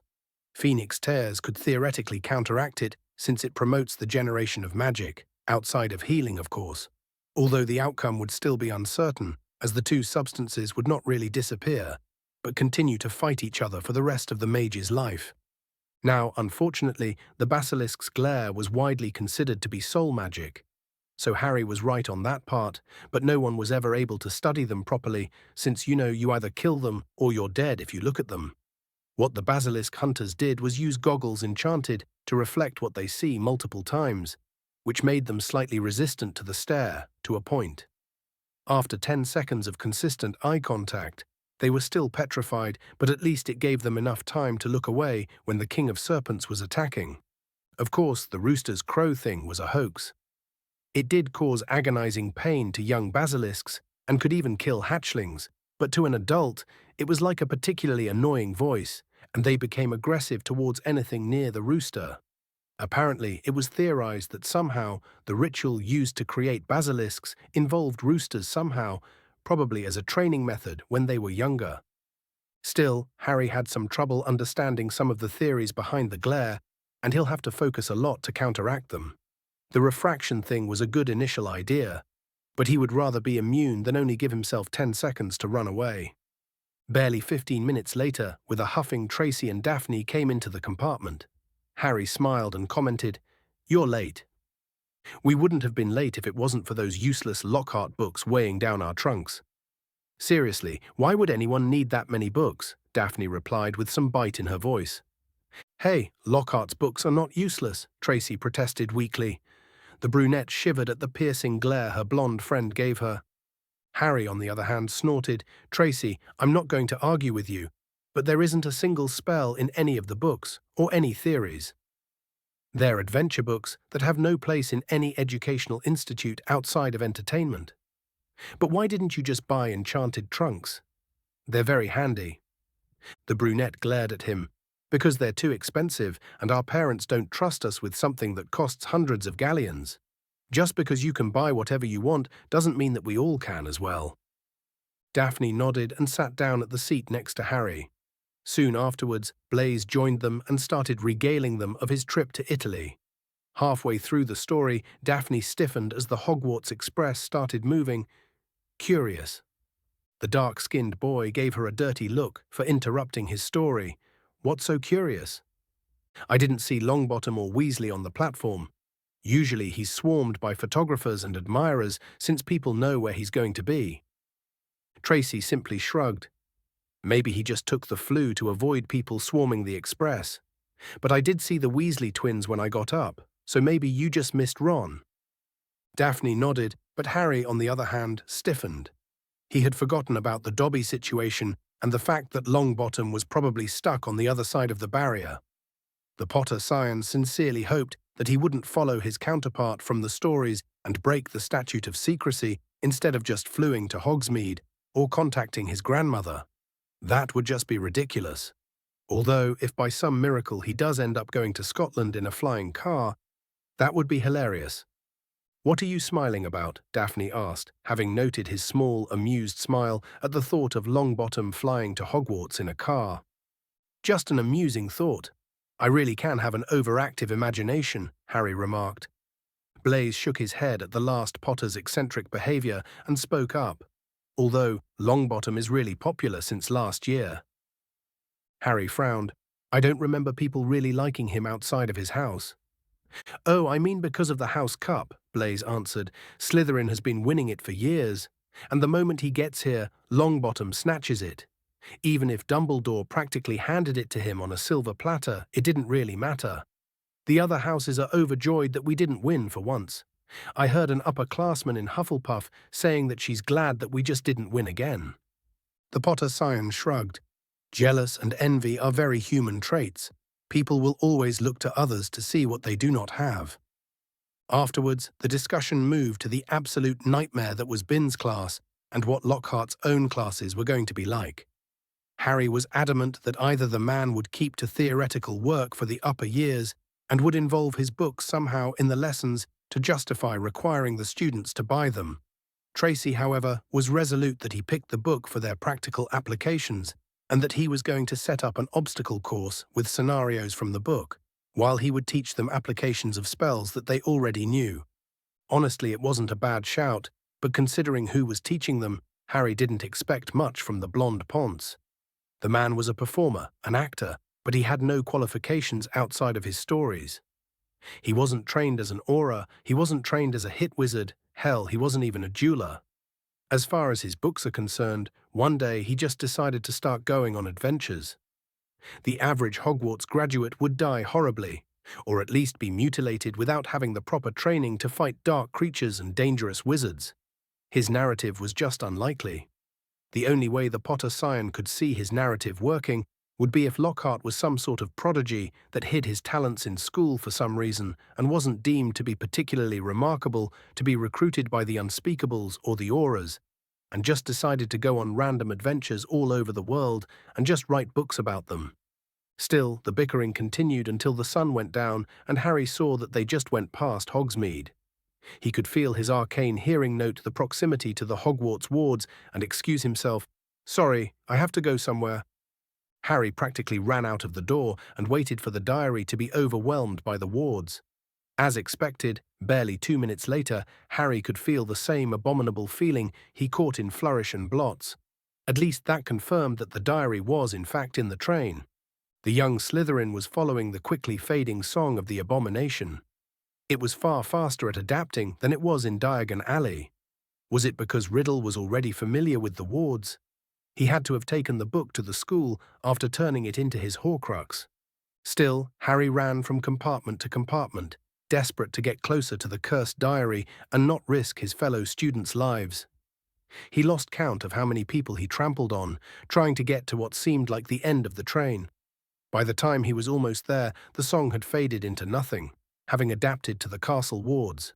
Harry knew that he was so close that he was barely more than a few compartments away. Frustrated beyond belief, he punched the compartment door.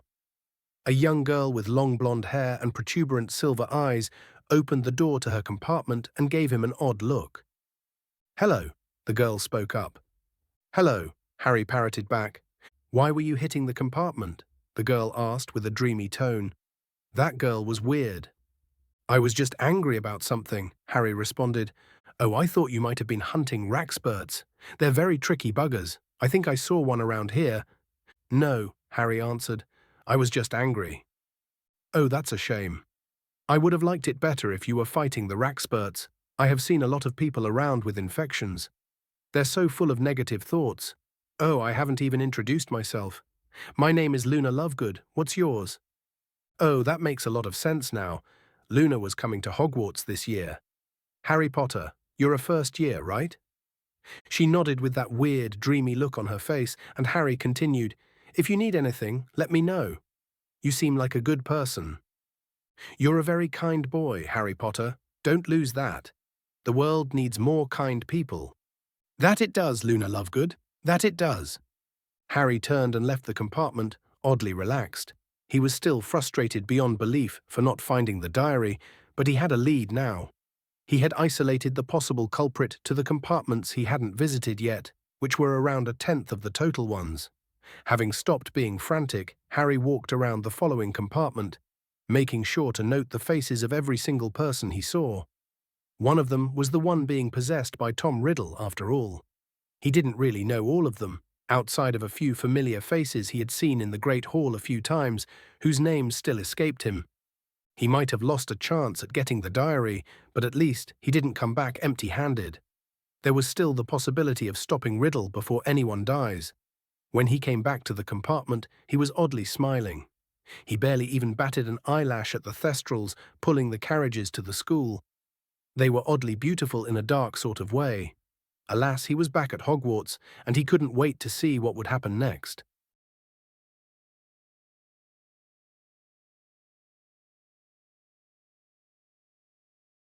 Chapter 71.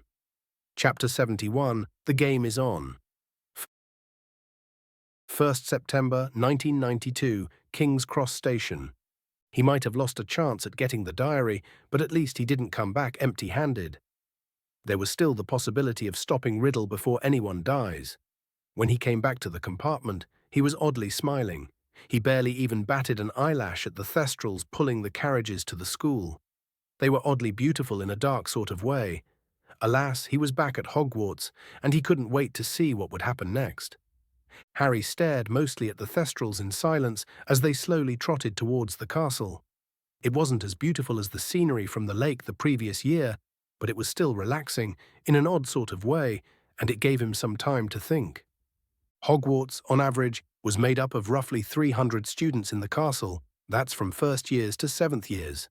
It was a bit low, but it was logical since Voldemort's war practically wiped out a generation, and the survivors didn't really want to risk having children.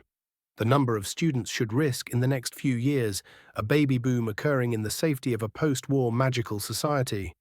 That number was of course outside of apprentices and journeymen that often visited the castle for some obscure book, or to ask one of the professors about a subject or another.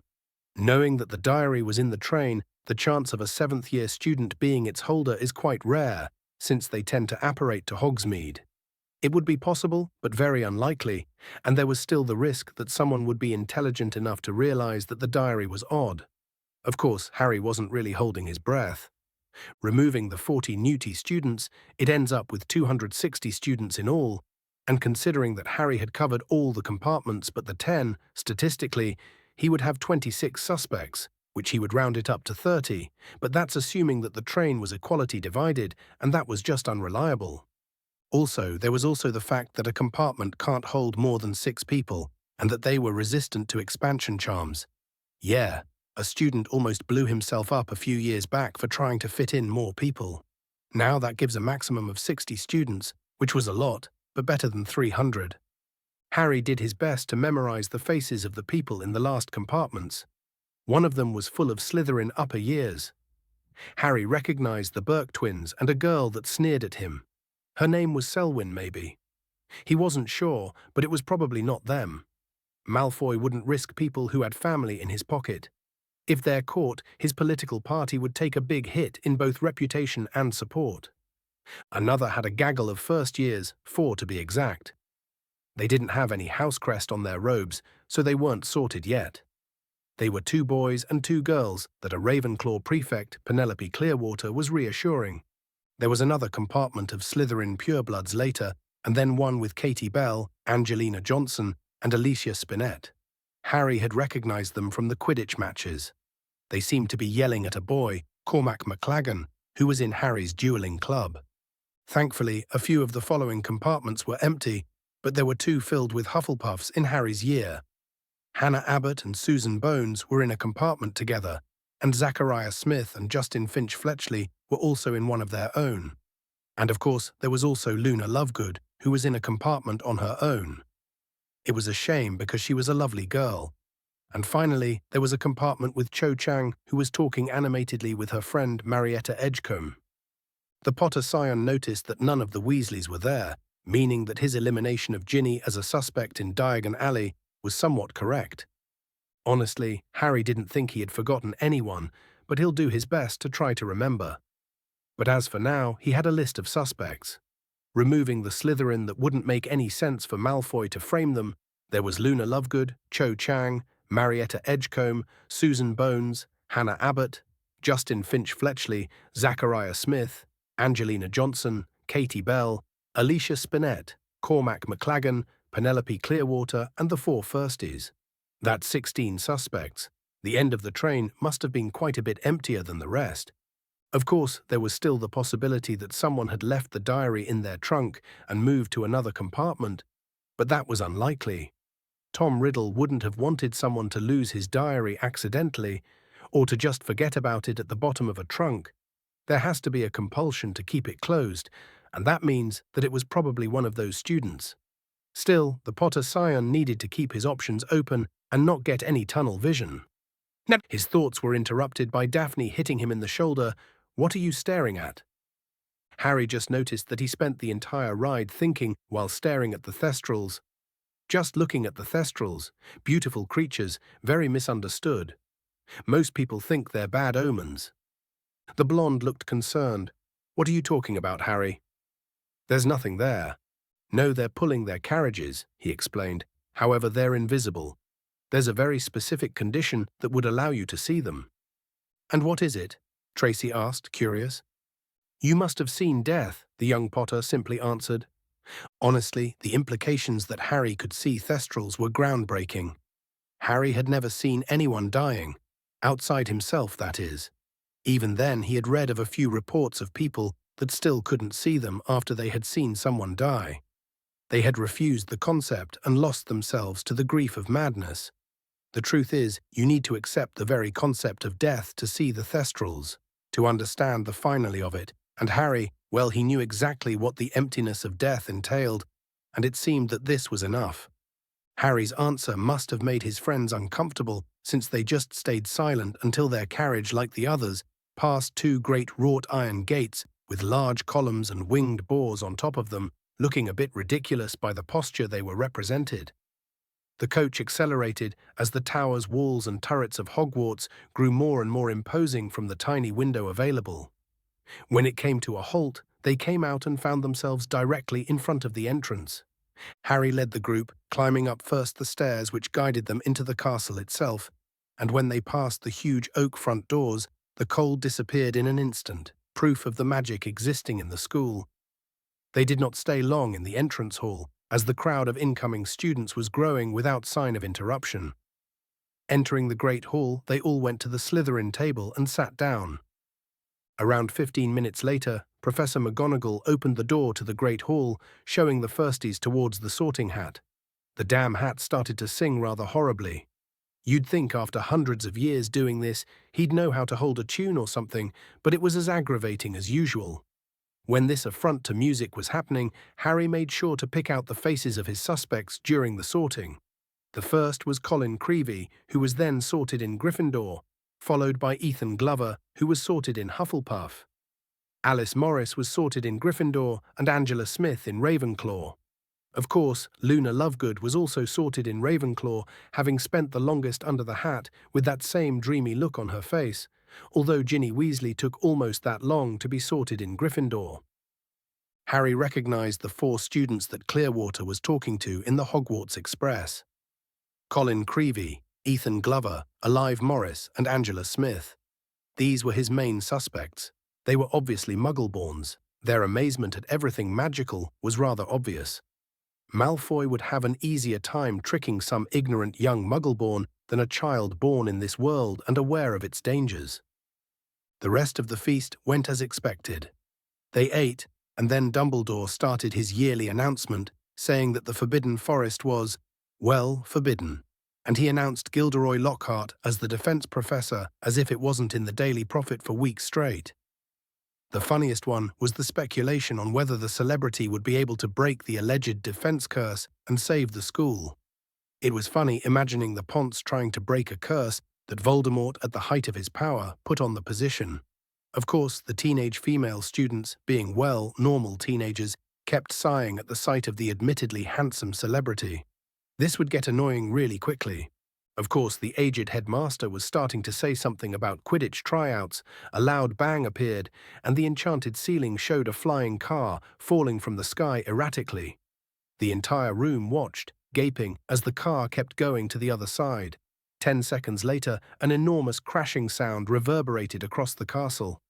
Damn, Harry had forgotten about Longbottom and Weasley getting a flying car. Why the hell didn't they just flew to Hogsmeade or something? It wasn't that hard.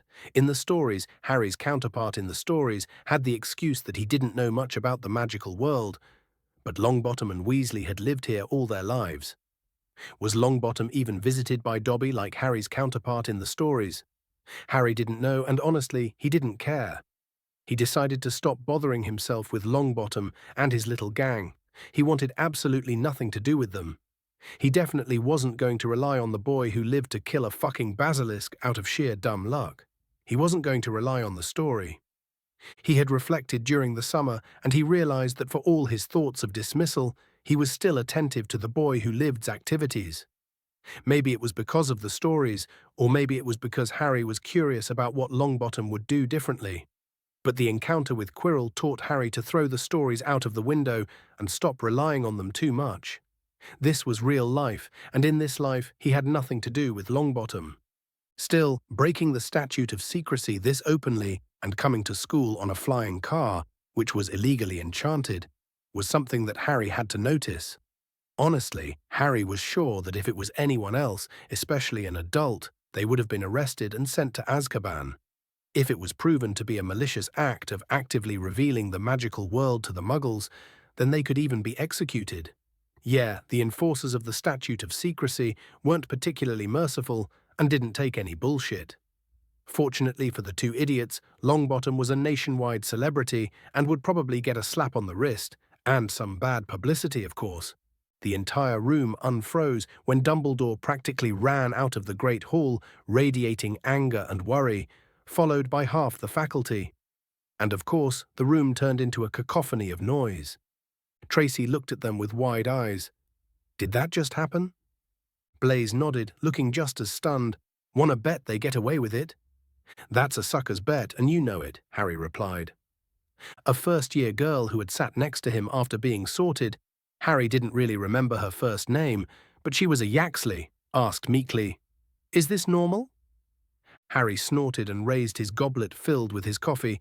"Welcome to Hogwarts, kid. I hope you survived the experience." Chapter 72 of Mysterious Traps. 2nd September 1992, King's Cross Station. Blaise nodded, looking just as stupefied. "Wanna bet they get away with it?" "That's a sucker's bet, and you know it," Harry replied. A first-year girl who had sat next to him after being sorted, Harry didn't really remember her first name, but she was a Yaxley, asked meekly, "Is this normal?" Harry snorted and raised his goblet filled with his coffee. "Welcome to Hogwarts, kid. I hope you survived the experience." Harry woke up far later than usual, and he knew that he wouldn't be able to have his daily occlumency lesson and get to class in time. He was still exhausted because of the train ride, and the nightmares didn't help. The Potter Scion didn't know if he was back at the castle or something, but that night he dreamt of Voldemort looming over him, sending a killing curse his way. The young Slytherin looked around and saw that most people were still asleep. What did he expect? It was still 7 in the morning, and most students had spent months waking up far later than that. Choosing to simply clear his head, Harry took out a book in the common room and started reading it. It wasn't even an academic one. It was a fiction book, which was a guilty pleasure of his. Yeah, he liked reading about adventures and such, and the authors in the magical words are very dramatic, which was something that he didn't think he would like, but quickly learned to enjoy. Although Harry would have rather been exploring the Room of Hidden Things instead. Yeah, Harry did his best not to remove anything from it, with Voldemort possibly being in the castle. The man probably had wards that Harry didn't even know existed near the diadem. Yeah, he didn't want to accidentally trip them and make the man start panicking for one reason or another. Well, now his younger version was here, not him, meaning that he shouldn't really be notified by the wards. He was a fraction of a soul without any magic, which wouldn't really make him a living being to any magical protection. Harry's musings were interrupted by a pitiful groan and the sight of a familiar brunette with messy hair dropping herself on the couch next to him. "Good morning, Tracy," Harry cheerfully stated. The girl just replied by groaning miserably. "Don't take it personally," another familiar voice replied in her stead. "She's been like that all morning." Harry turned and saw the familiar figure of Daphne, who was immaculately dressed and didn't look worse for wear. "Well, at least you're actually awake," Harry said. The girl pouted. "You're supposed to say that I'm beautiful, Harry." "Of course you are, Daph. Now do you know if Blaze is still sleeping?" "Yeah, I tried to wake him, but he told me to get some breakfast without him." Harry simply shrugged. "Fine, I guess we should get going so that we could eat before classes start." They all walked in silence to the Great Hall. Honestly, Harry was kinda hungry, but when they arrived, the entire room was busy staring at Longbottom. His crashing arrival the previous day was the talk of the school. For some reason, people seemed to admire him for it. It honestly confused Harry immensely. The boy had broken laws that would have gotten most people arrested and possibly in Azkaban. He had broken the statute of secrecy out of pure stupidity and negligence. The same statute that happened to be one of the globally sacred laws in the magical world. People were taught since the moment they could talk to not reveal the existence of magic, and yet a national icon did this. A soft hoot interrupted his thoughts when Hedwig came to perch on his shoulder with a letter and his subscription to the Daily Prophet. "Thanks, Hedwig. Here, have some." Harry spoke up while handing his companion a piece of bacon.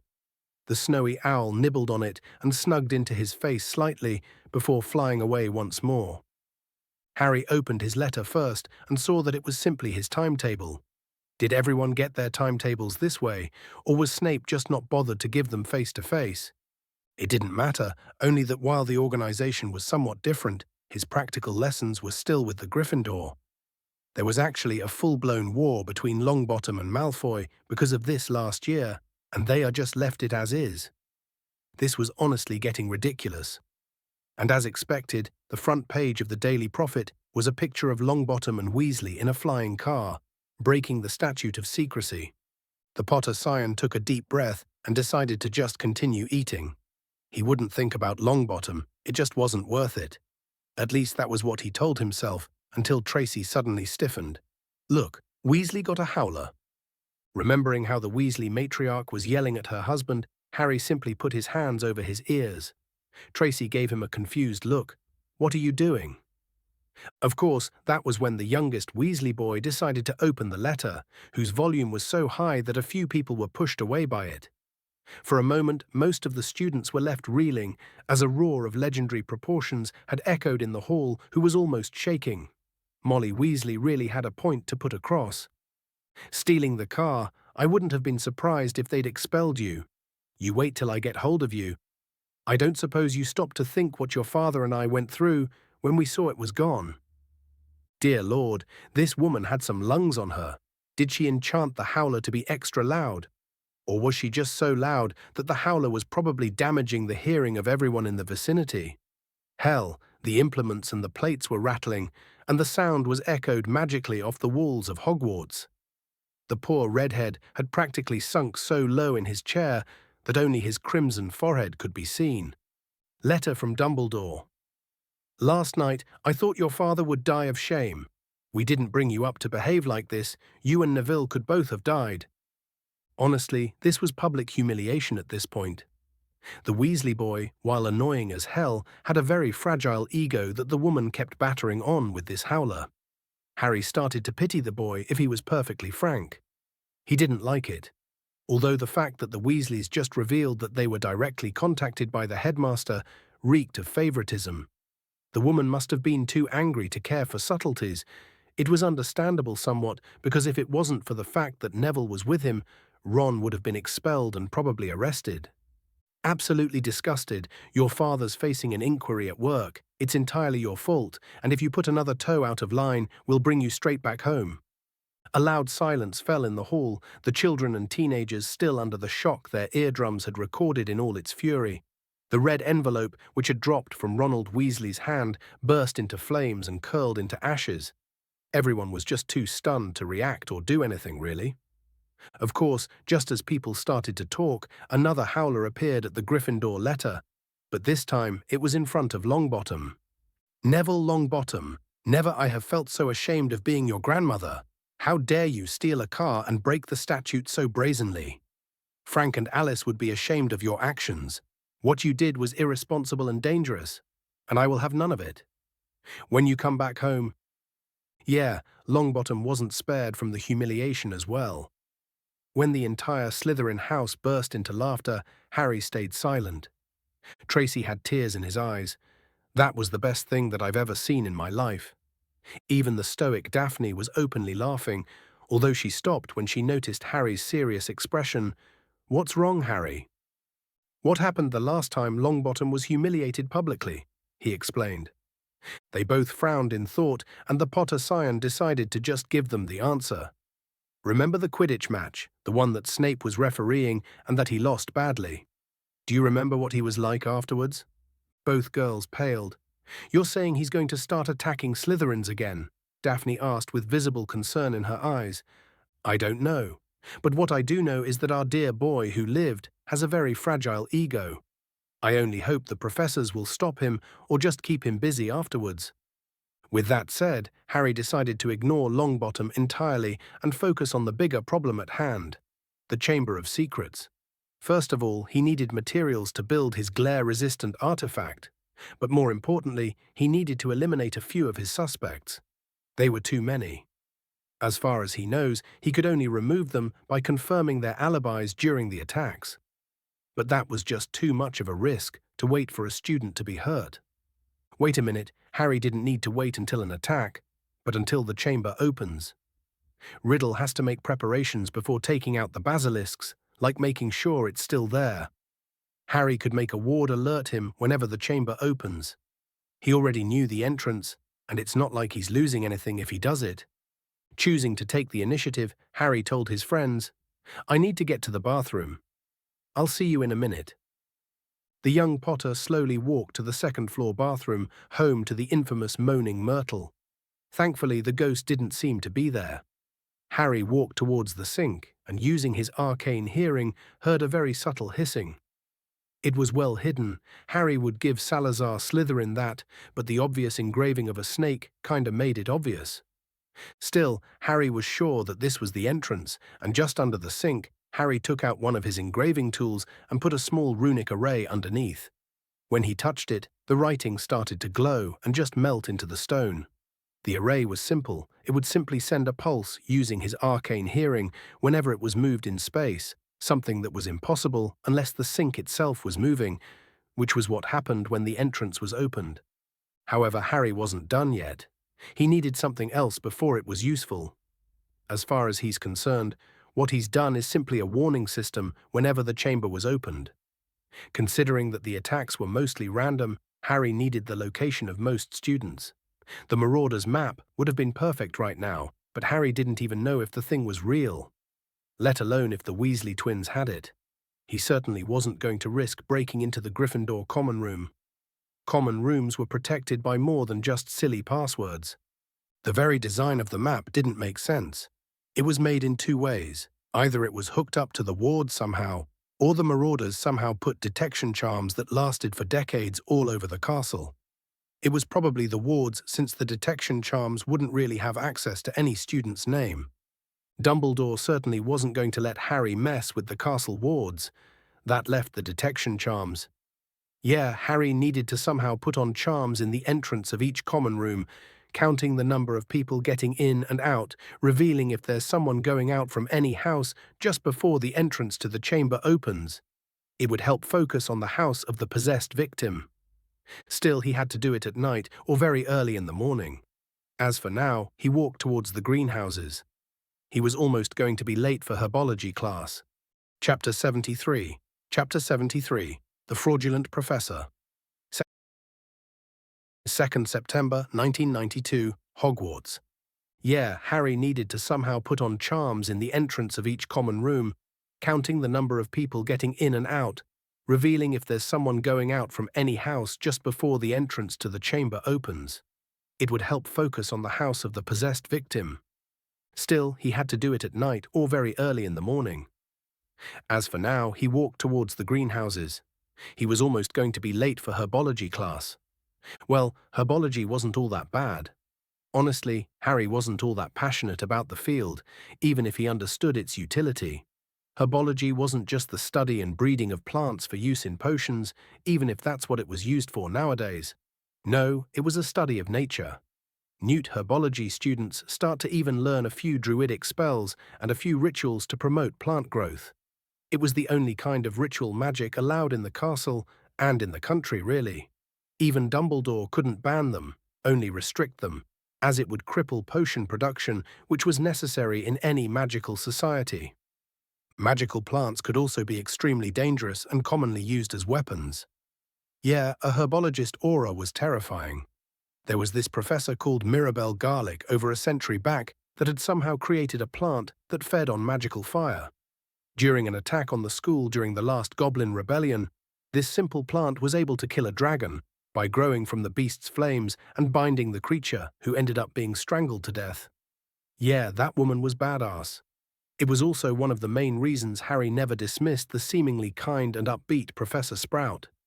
She had a mastery of the subject, which means that she probably knew more than enough way to give anyone a long and torturous death.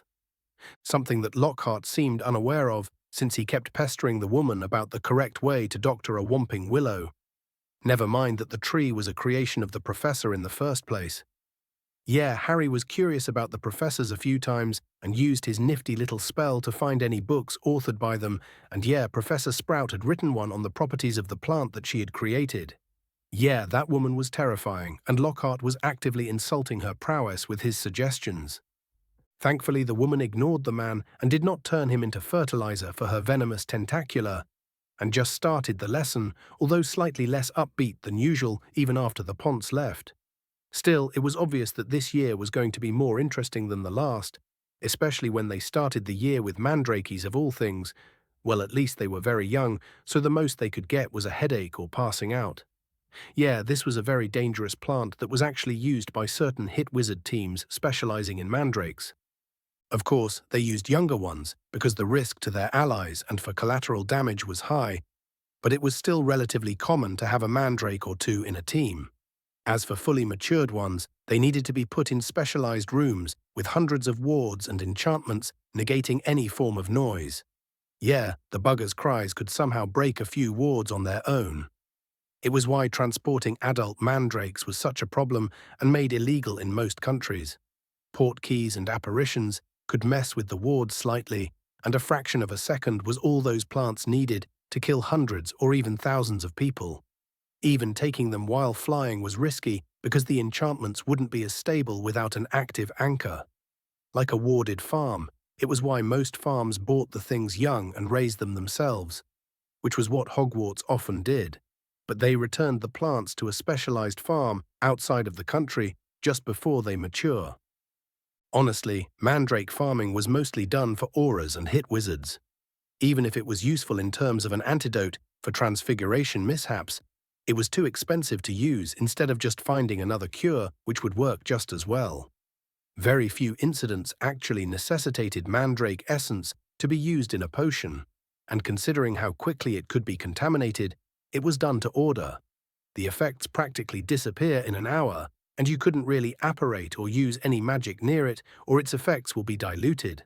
The best practice was to raise a young mandrake from scratch and wait for it to mature. These victims are often not in critical condition, meaning that they could wait a few months before being treated. Still, repotting angry baby-looking roots was sort of fun, all things considered. Everything went fine except for Crab, who had put on his earmuffs incorrectly and was knocked out the moment he took out his seedling. By the end of the lesson, Harry left with a smile on his face, even if his friends were unhappy with touching dirt. That was until he realized that his next lesson was with Lockhart. Harry grumpily walked out of the room and Daphne caught up to him. "What's got you all grumpy? You looked pretty happy in herbology." "Well, we have defense against the dark arts next," he explained. "Ah, Lockhart, I still don't understand what you have against him." "You weren't that fussed with Quirrell, and he was a pretty bad professor," Daphne responded with a questioning tone. "Quirrell was a competent wizard, pretending not to be one.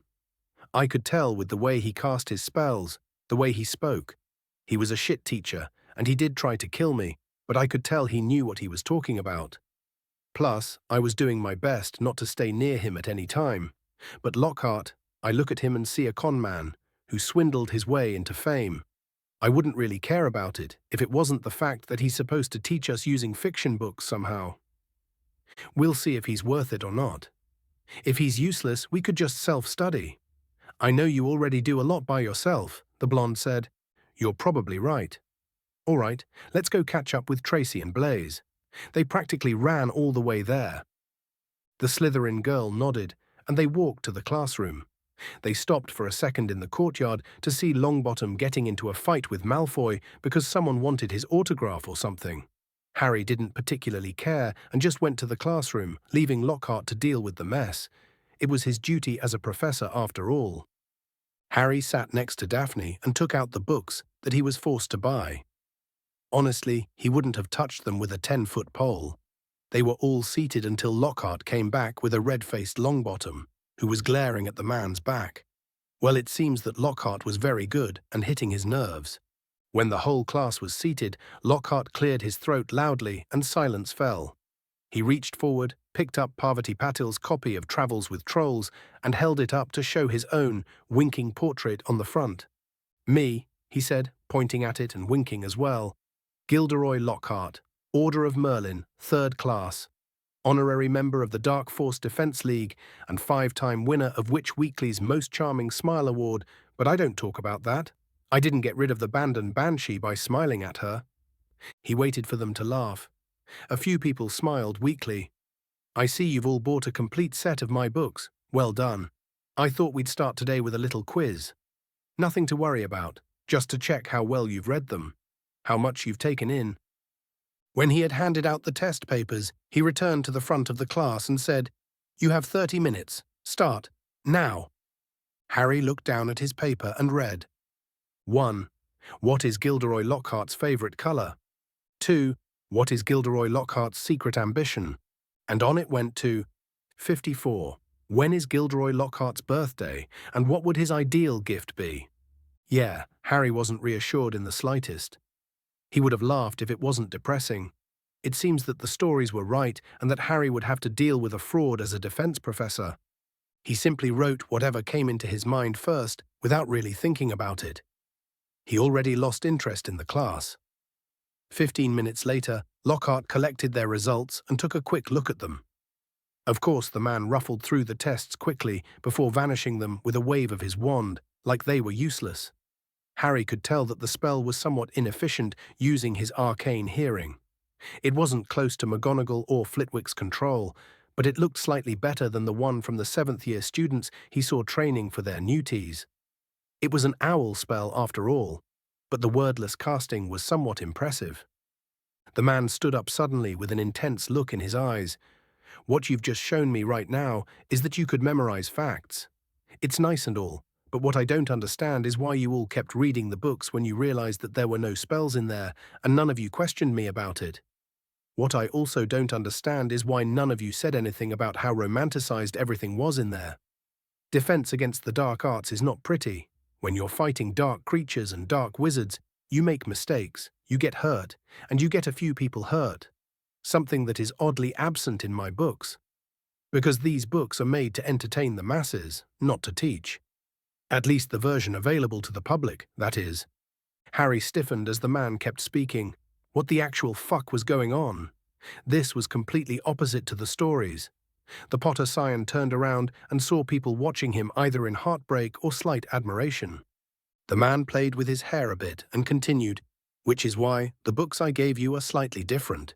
As you probably know, buying a book with a Hogwarts letter entitles you to a discount on Flourish and Blots. I asked them to set aside books for you that were slightly different."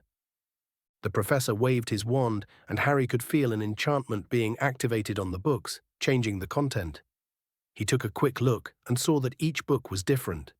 Not only did they contain the story, but there was a description of the spells used, how they were used, a comment on the tactics in each encounter, and most of all, it was real. Again, this surprised the hell out of the young Slytherin. He hadn't really looked over the books. They often had enchantments to stop them from being copies and such.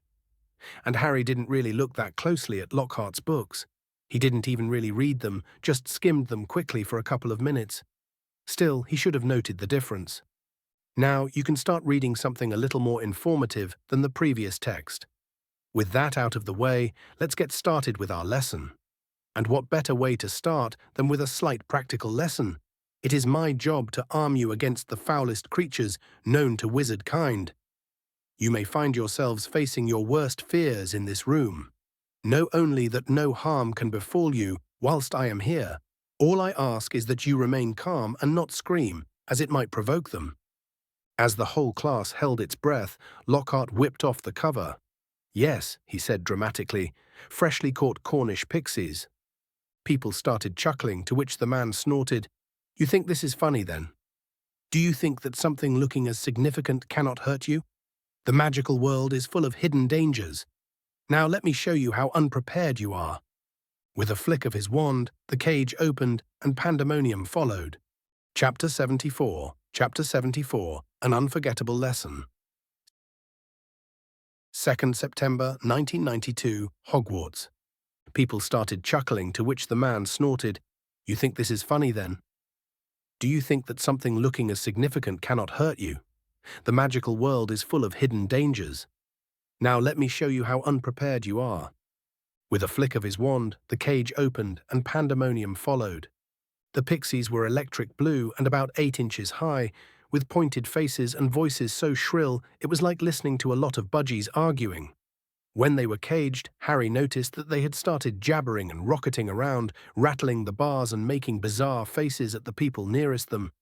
Yeah, Harry didn't know what the man expected when he just released them, but it was complete chaos. The pixies shot in every direction like rockets. 2 of them seized Seamus Finnegan by the ears and lifted him into the air. Several shot straight through the window, showering the back row with broken glass. The rest proceeded to wreck the classroom more effectively than a rampaging rhino. They grabbed ink bottles and sprayed the class with them, shredded books and papers, tore pictures from the walls, upended the wastebasket, grabbed bags and books, and threw them out of the smashed window. Within minutes, half the class was sheltering under desks, and Finnegan was swinging from the iron chandelier in the ceiling. The Potter Scion would have been worried if it wasn't for the Contago shield that he cast the moment the creatures approached. The shield was somewhat competent when it came to physical protection, and the pixies weren't heavy or fast enough to get past the limited protection it provided. Still, Harry only shielded himself and the table his friends were hiding under and didn't attack the pixies. He wanted to see where the man was going with his lesson. Lockhart seemed unconcerned with the destruction of his classrooms, and the pixies didn't attack him. The blonde professor started speaking out.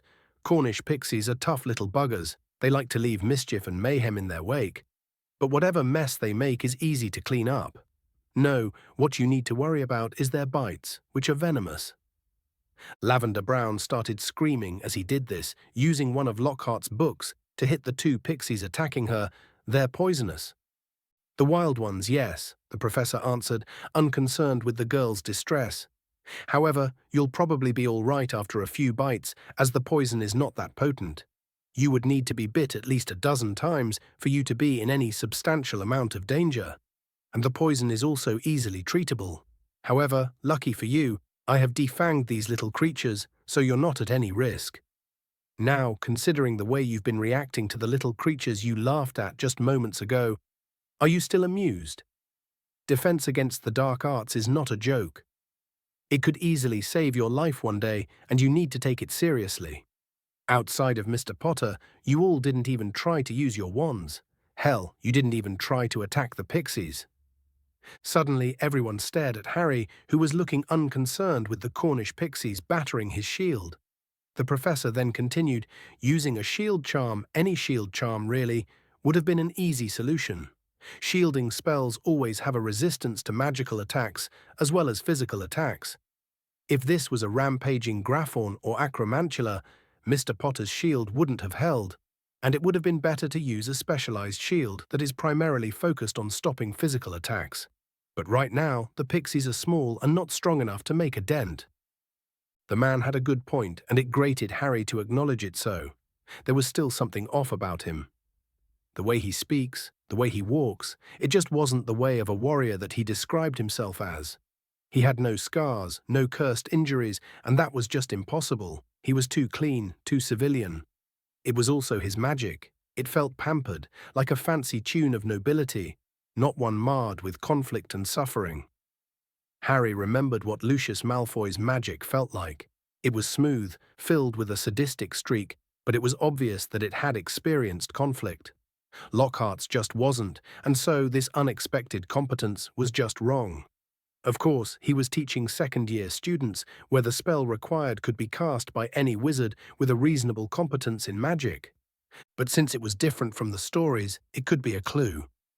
The diary had disappeared near Lockhart, so could it be possible that the Ponce was actually learning from the diary to be competent? It would explain the change from the stories, but it wouldn't really say anything about the hidden text in the books he sold. The one with the true story. This was too unknown, too unpredictable, but the Potter scion couldn't discount the possibility.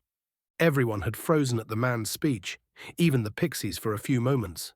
Of course, they returned, causing chaos on the unsuspecting students seconds later. Pansy Parkinson, who was trying to shoo the attacking creatures for some reason. "What do we do, Professor?" "Well, you still haven't attacked them." "They aren't really that resistant to magic. Any spell would attack them," the man responded with a mocking drawl. Of course, the Gryffindors started hexing the hell out of everything, missing half the shots.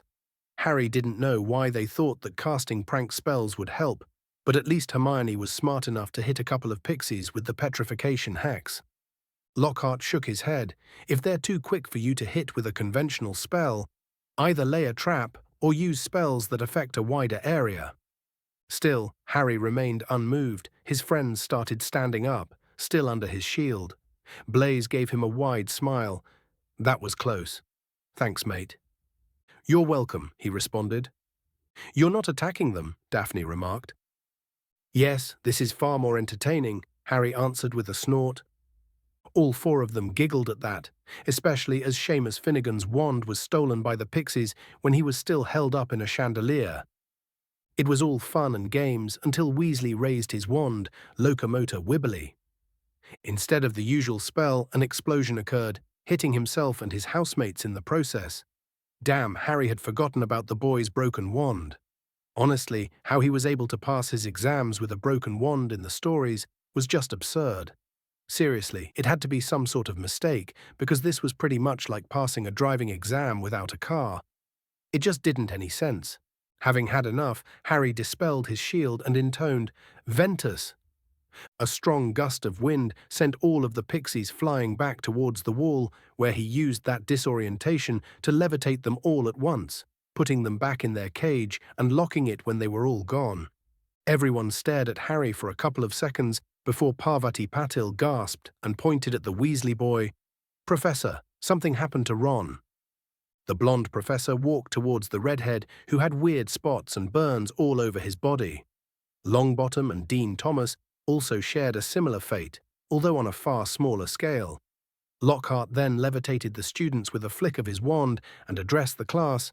"This lesson is over. I'll be taking these students to the infirmary. I want you all to write a small essay on what you've done wrong and how would you act differently this time.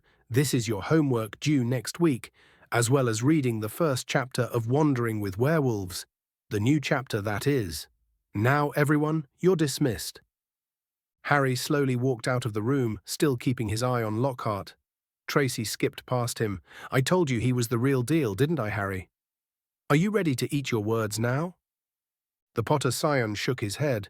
"No, he's somewhat competent and a little charismatic, but I still stand by what I said. He's a front and act, and it shows. Mastering the second-year curriculum as an adult wizard is pretty easy. I'll reserve my judgment until I hear the opinion of the newty student." "You're just stubborn because you can't stand the fact that you're wrong for once," Tracy retorted with a frown. "I'm wrong all the time," Harry said, "but there's still something off with him. Something I just can't put my finger on." Blaze rolled his eyes. "Just admit that you're wrong, and we can just move on." Harry, choosing not to escalate things into an actual fight, simply nodded. "I guess I was mistaken. As far as I can see today, he'll be an all-right professor." Tracy grinned. "Come on, he's just as amazing as the book described. Did you see how unflappable he stood when the pixies attacked? They didn't even come near him." "Hey, Harry wasn't worried too," Daphne protested at his side. "The pixies were harmless, but he shouldn't have let people cast whatever they wanted," Harry commented. "He should have specified rules so that people wouldn't get hurt. But even then, you heard him say that the books are romanticized versions of what happened, which means that they're pretty much made up. I am curious about what's different this time." "Yeah, me too.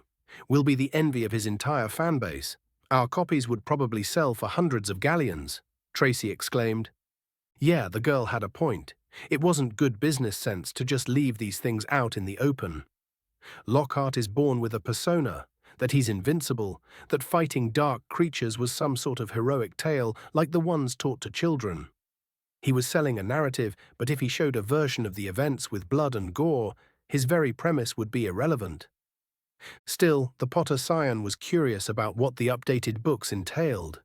Was it really just another piece of fiction, or was there any reality to it? After dinner, Harry decided to just stay in the common room and started reading Lockhart's books. He started with the first one, and he just kept on going until he had finished the entire collection. It was almost midnight by then, and what a read it was. But Harry could tell that whoever had written this wasn't really Lockhart. There were traces of the man's writing, but the theory, the confrontations, it was like someone else had written them. The writing style was just that different. But the content was a goldmine. Yeah, he didn't wrestle with a werewolf, just stabbed it with a silver dagger. He didn't banish a banshee with some obscure spell. He simply added a basic ward in the village it attacked and used a laughing potion while the creature tried to break in to kill her from behind. Voyages with vampires had nothing about vampire hunts. It was just an explanation of their society and so on. The only piece of action was just some rogue young vampires that tried to attack a village which he weakened using the Lumos Solemn charm and beheaded using a cutting curse. It wouldn't have worked if they were older or more powerful, but luckily they were barely turned a few months before the confrontation and hadn't gotten their bloodlust under control. This was unexpected. No, this was more than unexpected. This was just too detailed and too close to the truth for it to not be at least reliable. Each method in the book could be found in a reference book or another. The spells used were explained in detail, down to the wand movements and the visualization aspect. It was suitable to be used as a textbook. But something was still nagging Harry. If he was some hero, then why did he force people to buy all of his books? Exclusive or not, he still made an absurd amount of gold in this sale. And giving first years and newty students the same books was just illogical. They were worlds apart in terms of magical education. And that didn't explain Lockhart's obviously untrained magic, at least in terms of martial spells. Something was odd. Was he really a fraud? Or was there something else going on? Did Lockhart end up with the diary back in July, and that was the consequences of it? If it was any other artifact, Harry would have noticed it, but the diary was a tricky little bugger. Speaking of the diary, he needed to start developing a way to survive the basilisk's glare. It was mostly done out of precaution, but he would rather not risk it. After all, he loses nothing by being prepared. Chapter 75, The Refraction Phenomena. 5 September 1992, Hogwarts. Did Lockhart end up with the diary back in July, and that was the consequences of it? If it was any other artifact, Harry would have noticed it, but the diary was a tricky little bugger. Speaking of the diary, he needed to start developing a way to survive the basilisk's glare. It was mostly done out of precaution, but he would rather not risk it. After all, he loses nothing by being prepared. School had started for a few days, and the entire student population wasn't sure what to think about the new defense professor. Lockhart was adored by the younger years because of his stories, and he was a good enough orator to make things stick slightly. But Newt students just thought that he was somewhat average. They were used to figuring things out by themselves after years of mediocre defense professors, but they honestly had no comments. The man just mainly stuck to the ministry curriculum, and the books were mildly helpful. Honestly, after the first read, the books weren't all that interesting. Don't get him wrong, they were far more interesting than the original books, and the magic used was very well explained, but even then, it was primarily stories, even if they were real ones. It was like someone had used oral reports while explaining the magic of each spell to teach defense. Yeah, it was interesting, but an actual textbook would have been more educational as it will include far more magic. Still, with the number of horrible defense against the dark arts professors, Lockhart was still one of the few that wasn't horrible, and that was suspicious. Harry was sure the man was a fraud, and this sudden rise in competence could theoretically be because of the diary's influence. According to the stories, Tom Riddle always wanted to be the defense professor, and aiding a fraudulent professor was something a petty teenage pre-Dark Lord would do just to prove a point. Although Riddle's desire for the position could have been because of the influence over the next generation it would have given him. In a way, he wanted to be the next Dumbledore, something that the headmaster wouldn't allow as long as he was in power. All in all, Harry had enjoyed his first week at Hogwarts this year. Much of that enjoyment had actually come from the relative normality that had made up pretty much the entirety of the week. Binns was as boring as ever, Snape was as much of an ass, and the junior professors were just as useless as ever. Honestly, Harry barely even remembered their names. The most eventful things that had happened had been Ron Weasley's and Neville Longbottom's howlers, his early morning flying session with Cassius, his first lesson under the not-so-fake after all Gilderoy Lockhart, and of course Harry's attempts at figuring out where the damn diary was. The Potter Scion had successfully put a small counting rune connected to a piece of parchment, which increments whenever someone enters each common room, on decrements whenever someone leaves. He did the same to the Great Hall, which he tied to each student's house, and one for each of the classrooms also with the same property. What most people don't know is that being sorted isn't just about wearing a different colored tie and just participating in the competition. The castle itself marks each sorted student to allow them to enter certain parts of the castle. They can be circumvented, of course, and the castle itself has this mischievous nature that would allow a few students to get past the wards. But the truth was that there was a reason no one could sneak into the Ravenclaw common room, even if it's only protected by a riddle. The riddle will only be spoken when a Ravenclaw asks it, and even then there are other protections. It's the same reason why the Hufflepuff common room was still protected, even if it didn't even have a password, just a special knock. If you knew what you were doing, you could technically be able to tell the house of a student with the magic. However, for some reason the castle only allowed the wards to activate in public places.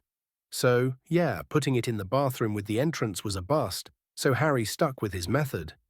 It was frustrating because he wouldn't have needed to do all of this if the castle just let him do it at the location of the entrance.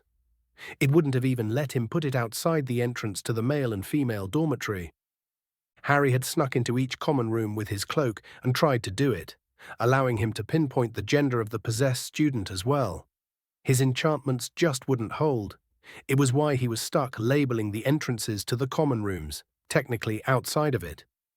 If he had to guess, Harry would say that the castle allows students to add their own touch and their own little mark during their education as long as it's in a public location. The common rooms, the bathrooms and whatnot were just off limits, but the corridors and empty classrooms were all right. It was limiting and frustrating, but he could make do. The small marker he put in the bathroom just wasn't permanent. It wasn't even a spell, just a trigger of movement that was almost unseen. That wasn't even connected to the bathroom, but to a small artifact that Harry enchanted, not the other way around, which the castle seemed to accept for some reason. It was very confusing, to be honest, but at least he had a basic system that he could refine at any time. He could technically put it at the entrance of the bathroom, but that was honestly weird, and it was very possible that whoever was possessed by the diary would be able to notice the frankly basic ward in an empty corridor that held no magic. In a common room, they could easily ignore it as a precautionary issue from the school, but in front of the exact bathroom that was the entrance to the chamber, Riddle would know that someone knew about the chamber and about its entrance, and that would spell a lot of unnecessary trouble. Doing it by elimination was simply better. This would have been so easily solved if he had the damn Marauder's map, if it even existed. According to the stories, the Weasley twins have it, and Harry didn't know where they hid what must be their most precious treasure. It could technically still be in Filch's office, so Harry had to plan to break in there and see if there was anything useful. He also still didn't know what to do about Lockhart. Technically, if anyone noticed the enchantments, they could think that they were made years ago to make sure no student was missing, but putting it on the entrance to a professor's room would be difficult to explain, especially if he was possessed by the diary. So what to do? Harry wasn't exactly sure what to make of that issue. There was certainly a part of him that thought he was overthinking things, especially considering the utter mess of a detection system he had made, which wasn't efficient at all and could be circumvented in many ways. He even ordered an omniocular of all things to try to figure out its enchantment to craft something of his own. He was still waiting for Hedwig to return with the package. However, there was also a much larger, much more insistent part of him that was telling him he was most certainly not overthinking anything at all. In the end, he'd decided that as of now, he had made the best of his time to find out who has the cursed diary. It technically was functional, even if he could probably improve it since he rushed a lot of things. But he now had to focus on protecting him from the basilisk. It was, unsurprisingly, extremely complicated. This morning, Harry was planning to maintain his normal routine. He had just finished breakfast with Daphne, Blaise, and Tracy. Now he was off to the library to look for more information about the magical refraction effect. According to the books Arcturus Black had given him, it was this very magical effect that was used to fight basilisks. It wasn't perfect, but it was very complex in terms of magical theory. The idea was simple: when a spell touches a physical object, it tends to physically damage it. But if the object in question is spelled to be unbreakable, then one of three things happen. If the magic in the spell was higher than the one making the object unbreakable, the object is destroyed. If the magic is lower, then it's splashed around and the enchantments are weakened. But curiously, if the object is transparent, the spell can go through it entirely. Well, a part of the spell, while the other is refracted away, and the enchantment is barely affected.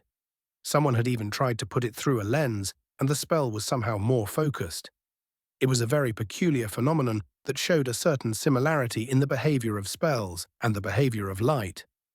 Now, by using a series of enchanted mirrors, instead angled to cause the most refraction possible, each one removes a slight fraction of power from the spell, which affects the enchantment itself. The spell gets weaker and weaker with each mirror, until by the end of it it's basically harmless, and can be surpassed by the inherent magical resistance all wizards and witches possess. In a way, the mirrors are turned into absorbing material and reflective at the same time.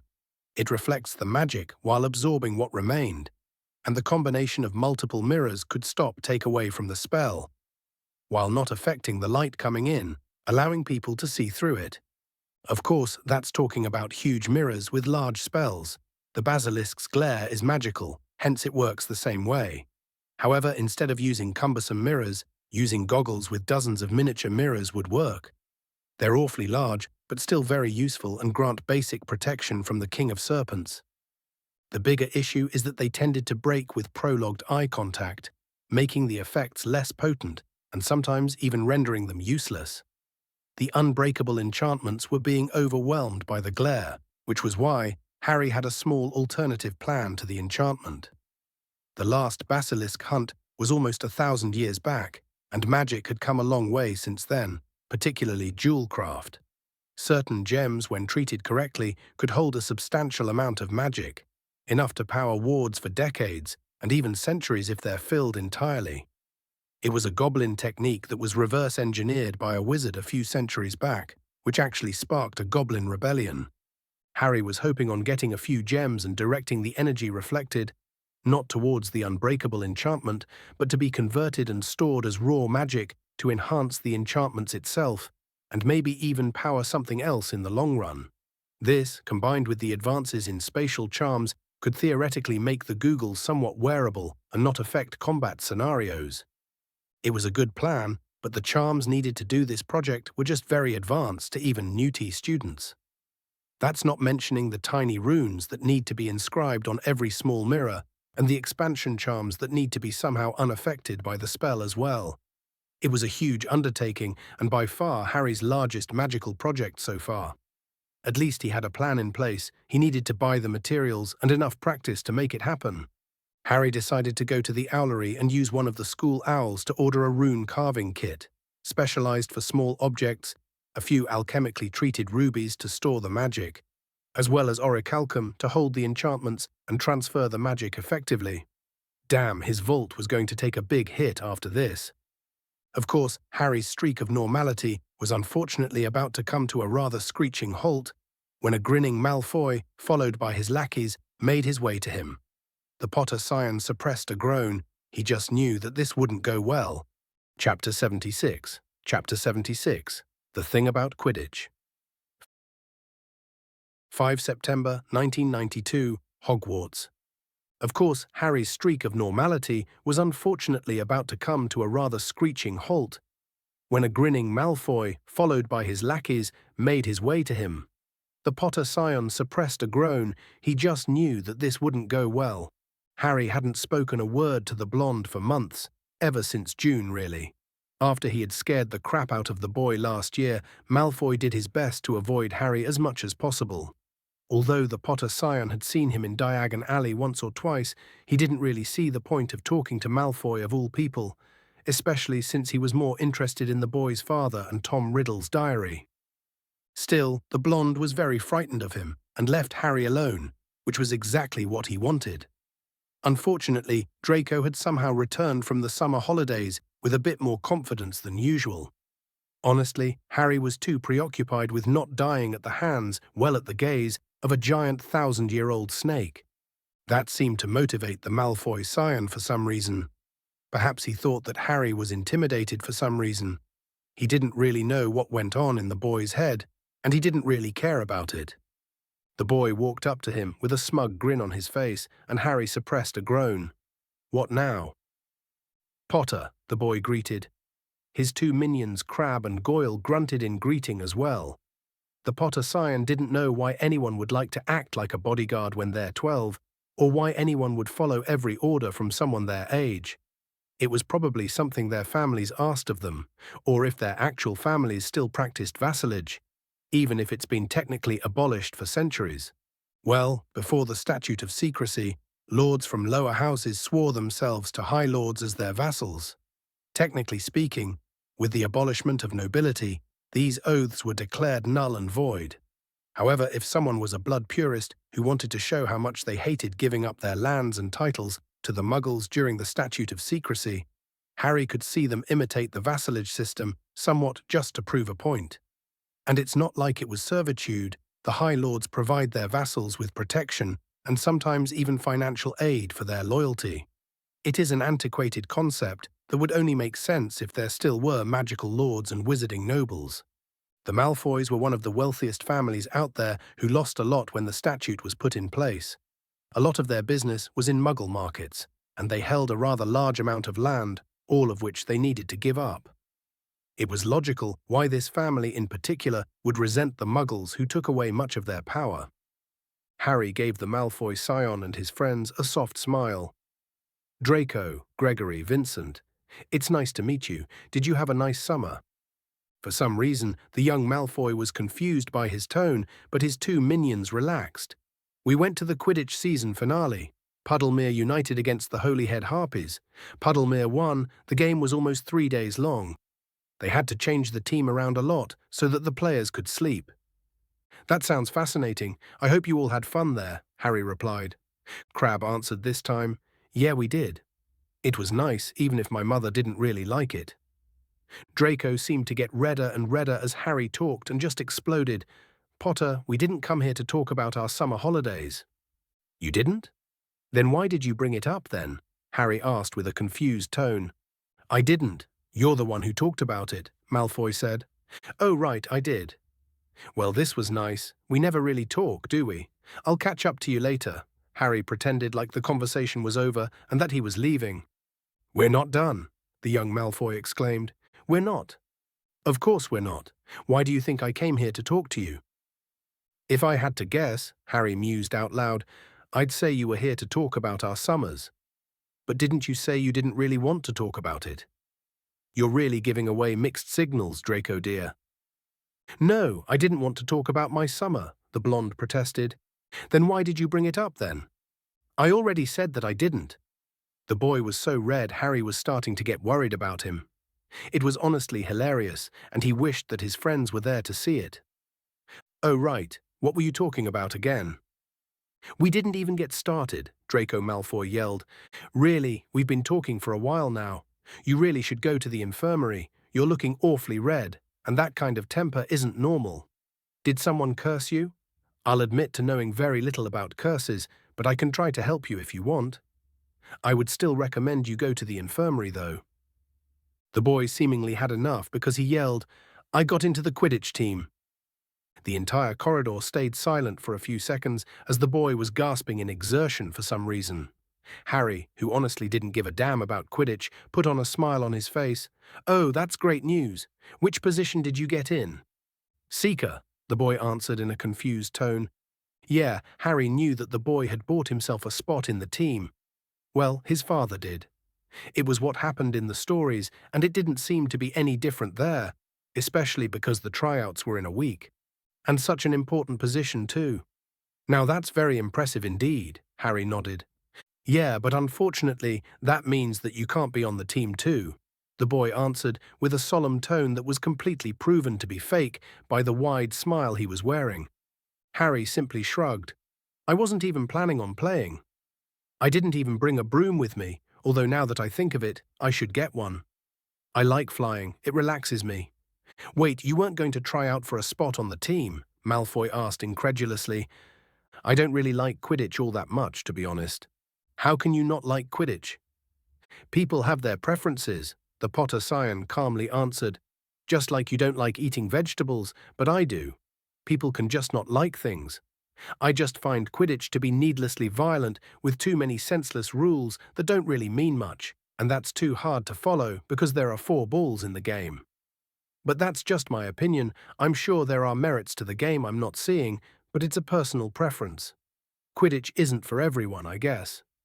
Although now that I think about your situation, if you're going to be the Seeker, what's going to happen to Warrington? The boy held himself from exploding from the fact that Harry just didn't like Quidditch and calmed himself the more he explained it. Well, Flint practically threw him out when he saw the brooms my father offered the Slytherin Quidditch team. And what kind of brooms were those? Harry asked while already knowing the answers. Nimbus 2001. My father bought 7 for the team. He likes to do things for me like that.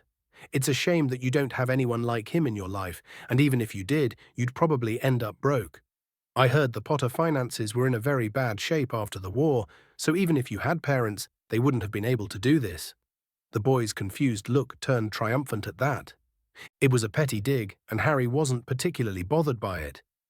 Yeah, he didn't have a parent, but he didn't really need one. As for the Potter finances, they didn't really look that great.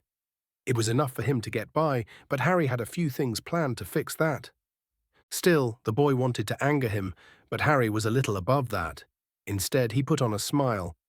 I think I have enough to buy a few brooms, right?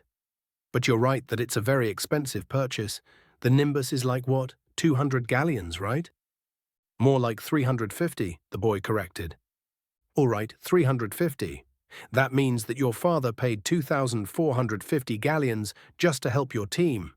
And as admirable as that is, it looks from the outside that you bought your way into the team, while I'm sure that you have enough skill to back it up. It looks like favoritism, like what happened to Longbottom last year. The blonde nodded, still not getting Harry's point. Yeah. Why should he get special treatment? Harry shook his head. You're not seeing the point. Do you remember what happened to our precious boy who lived when he lost that Hufflepuff game last year? His teammates utterly hated him. People made fun of him when he spoke, calling him a hack and a cheat. You'll have to work a lot to make sure that no one thinks you're unworthy of your position like Longbottom is his own. The boy paled, finally understanding what Harry was trying to get at. Yeah, the Potter Scion understood how to make Malfoy tick, and that was to throw Longbottom in his face and let the boy's obsession and jealousy do the rest. But my father, the Malfoy Scion protested, your father is a very powerful man, Draco dear, but he's not a god.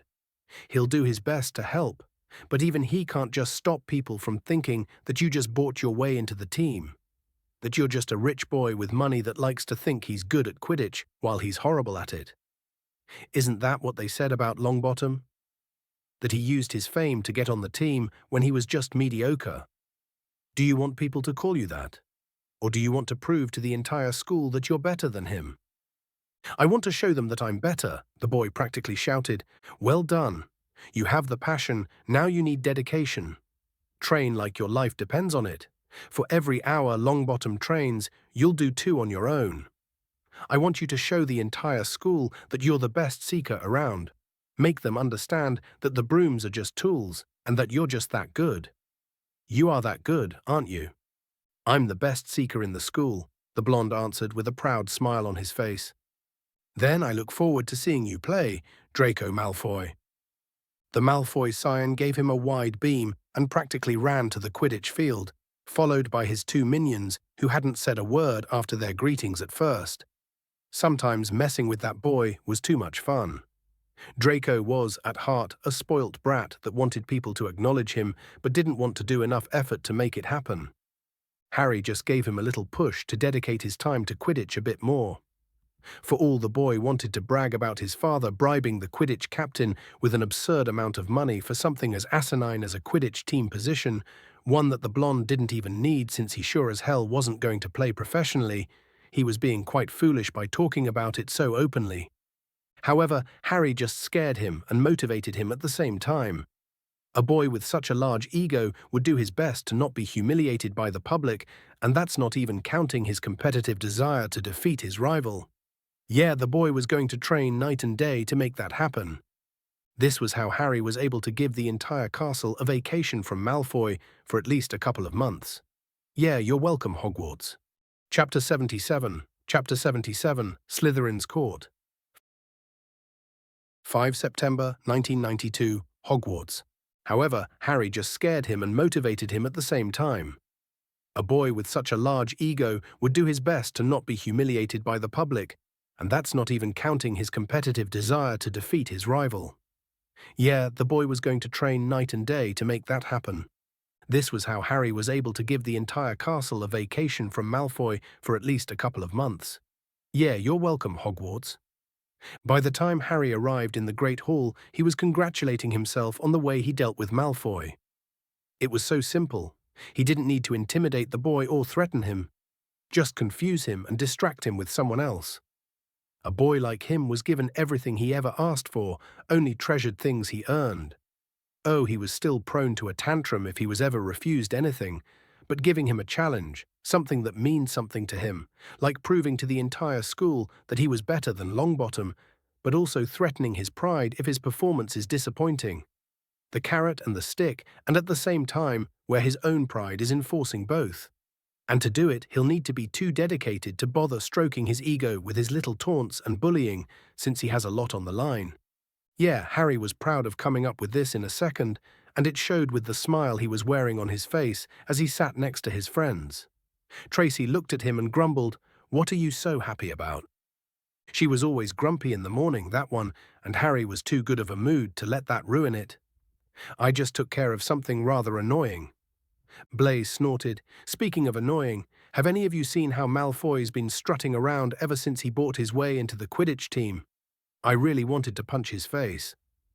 Yeah, he spent the entire day saying that he was the new leader of our year and that we all had to listen to him, Daphne complained. Guys, he's not that bad. It's just some posturing because he's happy. It'll blow over quickly, Harry said. I don't know why you're so unconcerned about it, Harry. You're the one Draco is trying to dethrone. The Potter Scion raised an eyebrow. What are you talking about? As the leader of our year, Daphne answered slowly like he was dumb or something. You must have noticed that we all keep following your lead. That's not just our group, but all of our Slytherin classmates. You're in a prime position to get a good position in the Slytherin court next year, while Draco has done nothing but lose confrontations with you and throw his father's name around. Yeah, the infamous Slytherin's court. Honestly, he didn't know anything concrete what it was. No one did unless they were part of it. There had to be privileges and responsibilities that came with it. As far as he could tell, the court was in charge of making house laws and punishing the people who break them. They arranged for the yearly rituals and protected the younger members of the house from being bullied. People still had grudges against members of the House of Snakes because of Voldemort's war. But outside of that, they were a basic smuggling ring of sorts. You paid them to court with a favor or something of equal value, and in exchange, you can ask for anything, be it information on another student, help on an assignment, an illegal ingredient of sorts, or banned books on forbidden magics. Everything had a price in the House of Snakes, and the court embodied that characteristic. To be perfectly honest, it wasn't really that big of a deal to Harry, who was mostly preoccupied with discovering more about magic as possible, but it could give him enough contacts when he tries to raise the Potter name in the future. His magic would be enough, but old magical families still had enough pull to make things difficult for him. People fought tooth and nail to be part of the court, even in the lower echelons. The positions were based on chess, oddly enough. The game was pretty popular in the House of Snakes, and there were tournaments for people to showcase their skills, but those were limited to upper years. As for the court position, there were exactly 20 positions in the court. It's made up of 11 pawns, 2 knights, 2 bishops, 2 rooks, 2 queens, and a single king. The undisputed leader of the house, not that anyone knows who any member was. Outside of the pawns and the king, the positions are named after black and white. For example, there was a knight of black and a knight of white, taken in by 2 different people. As stated before, the king was the one that commands the house and makes the rules. The queens are his ambassadors, in a way. They rule when the king is not there. The rooks are the enforcers. They are charged with the protection of the house's interest and enforcing its unspoken rules. The bishops are the researchers, which are involved whenever a magical matter is needed, like adding in a ward or an enchantment. The knights protect the members of the house from outside threats, like bullies from other houses. Finally, the pawns are just there to help in any way, and should they prove their worth, they are upgraded to a higher piece with better responsibility. Now the entire upper court, all the pieces aside from the pawns, votes for the candidature of the next pawns. They also vote for promotions from any piece to one of the queens, and when a king leaves the castle and graduates, which queen to take their place. It was a very convoluted way to make some kind of hierarchy in the House of Snakes, which honestly doesn't mean much in the long term outside of the connections you make for fellow members of the court, and maybe the quick response if you want something to be made. It was a dramatic way to structure a house, but well, the House of Snakes was dramatic, wasn't it? There were probably more rules and regulations on that front, but that was what his friends had told him anyway. Harry was brought out of his thoughts when he felt someone poking him. It was Daphne. Come on, Harry, you spaced out again. Hey, I was just thinking… About the court, Tracy questioned with a sly grin. The Potter Scion shrugged. Maybe. Honestly, for all its perks, I still don't see the point. Yeah, it's nice and everything, but it's not something I'm willing to go to great lengths to get. And if all it took was a Quidditch position and a bribe to get accepted into the court, it would lose a lot of its meaning. But, Tracy started. Blaise interjected. He has a point, Trace. Everyone and their mother know that Malfoy spent a small fortune to buy his way into the team. The brunette pouted. But he's been so insufferable, though. I wanted Harry to scare him away again. Well, I don't know about scaring him away, Harry said, but I did make sure that he would stop bothering us. Three heads snapped towards him the moment he finished speaking. How in Morgana's name did you manage to do that? Daphne exclaimed. I just reminded him about the position he put himself in. He could beat Longbottom and show everyone he's superior, or he could fail miserably, and he'll be a laughingstock. He already made our house look back and corrupt since he bought his way in, so he needs to prove to the entire school that he's worth more than a Gringotts vault full of gold.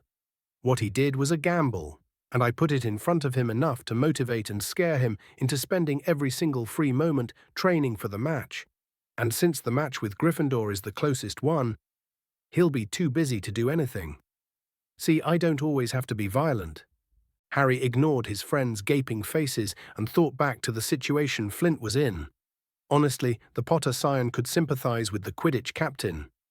Taking the broom was strategically the better choice, not just in terms of winning the Quidditch Cup, but to dominate the other houses and impress the scouts.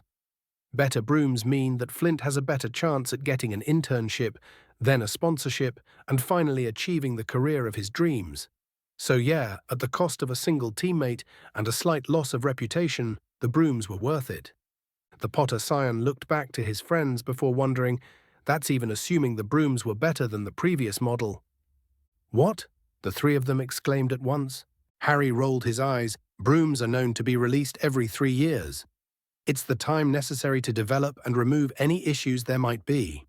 And since the Nimbus 2000 was only praised in the international scene, the quick release of the 2001 model means that it's either a money grab and the brooms are essentially the same, or they rushed the development of this broom for some reason, which means that they won't be as stable as the normal 2000 model.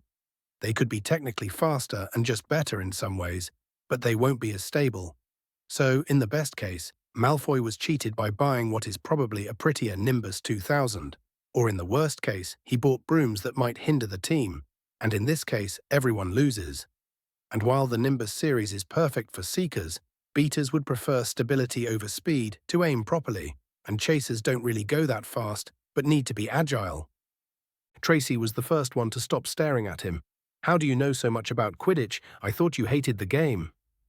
I don't, Harry answered. I just like to know about the market. Just because I don't personally like the sport doesn't mean that I'm interested in the economic benefits that can come from it. You're planning on investing in its competitors when the professional players start complaining. Daphne spoke up with a start. Yeah, I already have a few meetings coming up. I need to get things going a bit, since the Potter vaults aren't looking that good in the first place. Yeah, financially speaking, the Potter family wasn't that well off after 2 consecutive wars. And with money in the Muggle world being practically useless, it wasn't really a reliable way of income since he was planning on staying in the magical world. Of course, he was going to have a little nest egg there, in case he was ever in trouble, or just wanted to buy something from the non-magical side of the world, but he was leaving it for the following summer. So yeah, in terms of the magical world, the only product he knew was going to be very successful was the Firebolt broom. He had looked everywhere for any mention of it and found nothing, except for a designer that was laughed at by all broom manufacturers in the country for trying some weird method of incorporating enchantments into the wood, making them more precise and more powerful, but a lot more expensive to manufacture. The man, Terence Smythe, had started his company with his life savings, and Harry had owled the man for a demonstration and details to invest in the company. It was mostly just fact-checking, but it was an easy way for him to make money. Most of the meetings were scheduled during Christmas vacation, when he would be free enough to make financial deals. He still needed to set up some paperwork for the ministry to be able to invest legally, but it should go through rather easily, since heirs are often encouraged to invest with their allowances. Still, with a concrete plan to deal with the financial side of his duties, Harry thought back to his main problem, the basilisk. With the ingredients still not having arrived, Harry needed to figure out how to actually fight a basilisk in case he had no other choice. And for that, Harry would need one of his most powerful assets, one that had saved his life in the past, and unfortunately, one that he still had no idea how to use. He needed to figure out how to use his magical crest. Chapter 78. Chapter 78 of Frustrating Crests. 8 September 1992, Hogwarts. Still, with a concrete plan to deal with the financial side of his duties, Harry thought back to his main problem: the basilisk. With the ingredients still not having arrived, Harry needed to figure out how to actually fight a basilisk in case he had no other choice. And for that, Harry would need one of his most powerful assets, one that had saved his life in the past, and unfortunately, one that he still had no idea how to use. He needed to figure out how to use his magical crest. The weekend was over, and Harry hadn't really progressed in finding a way to kill the basilisk. He didn't want to fight the damn snake, but if he had no choice in the matter, it was better to have at least a plan in place. As far as he could tell, a basilisk had very few weaknesses. Well, they couldn't really be called weaknesses, more like vulnerabilities. Their skin was impervious to all magic and was pretty much indestructible. The venom had some kind of bullshit magic negation properties. That's not to mention that it could eat through mundane objects as if it was acid. The only weaknesses were the eyes, which also happened to be one of its greatest weapons, and its open maw. Even then, the very flesh of a basilisk was resistant to magic, meaning that spells would not really affect the damn thing. Although a rooster's cry could kill hatchlings and severely hurt young basilisks, it doesn't really affect the older ones, which develop an immunity to it as they grow. Perhaps somehow amplifying the impact of the rooster's cry was a viable option. Nah, he would need to study basilisks in general and have a few to test his theory before perfecting it, and that wasn't really possible. And if it was a viable option, the old basilisk hunters would have done it somehow, yet there was no mention of this method being implemented. What the old hunters did was train an entire generation of blind bats to attack the thing's eyes, and after it was blind, they would either try to immobilize it or kill it with enchanted weapons into the brains. Back then, it was the knight's duty to kill the monsters threatening the populace, and of course, they were equipped with the finest enchanted weaponry and armor, sometimes even blades of legendary power that had existed for centuries. As for how they immobilized the beasts, thankfully, ice was surprisingly effective. A basilisk is a giant snake, and it prefers a hotter environment. Master cryomancers were often employed to freeze the creatures and chain them up in enchanted ice until the knights killed them. Even just making the battlefield cold was enough to slow basilisks down, making the other steps go smoothly. Yeah, wizards were really hardcore in the Middle Ages, and even then it took teams of around 100 wizards to hunt a single basilisk, and now Harry could possibly need to do it by himself, and that was fucking terrifying. He needed to get started on cryomancy and get his hands on any kind of enchanted weaponry, to either copy it if he could, or just use it in desperation. He had already scoured the forbidden section for books on cryomancy and started practicing it slightly. His progress was somewhat slow, but it was still good enough. After all, cryomancy was more than just casting ice spells. It was the pure manipulation of ice and cold. A master cryomancer could literally freeze anything and manipulate the element without a second's thought. There weren't any spells or rituals, just pure magical manipulation. The young Slytherin might be a magical prodigy, but the mastery over any element took decades of hard work. And even if he was cheating a bit with his arcane hearing, it would take a month for Harry to be proficient enough to use it reliably. A master ice mage could literally freeze fiendfire. That's how dangerous this is. It was so far beyond anything taught in Hogwarts, it wasn't even funny.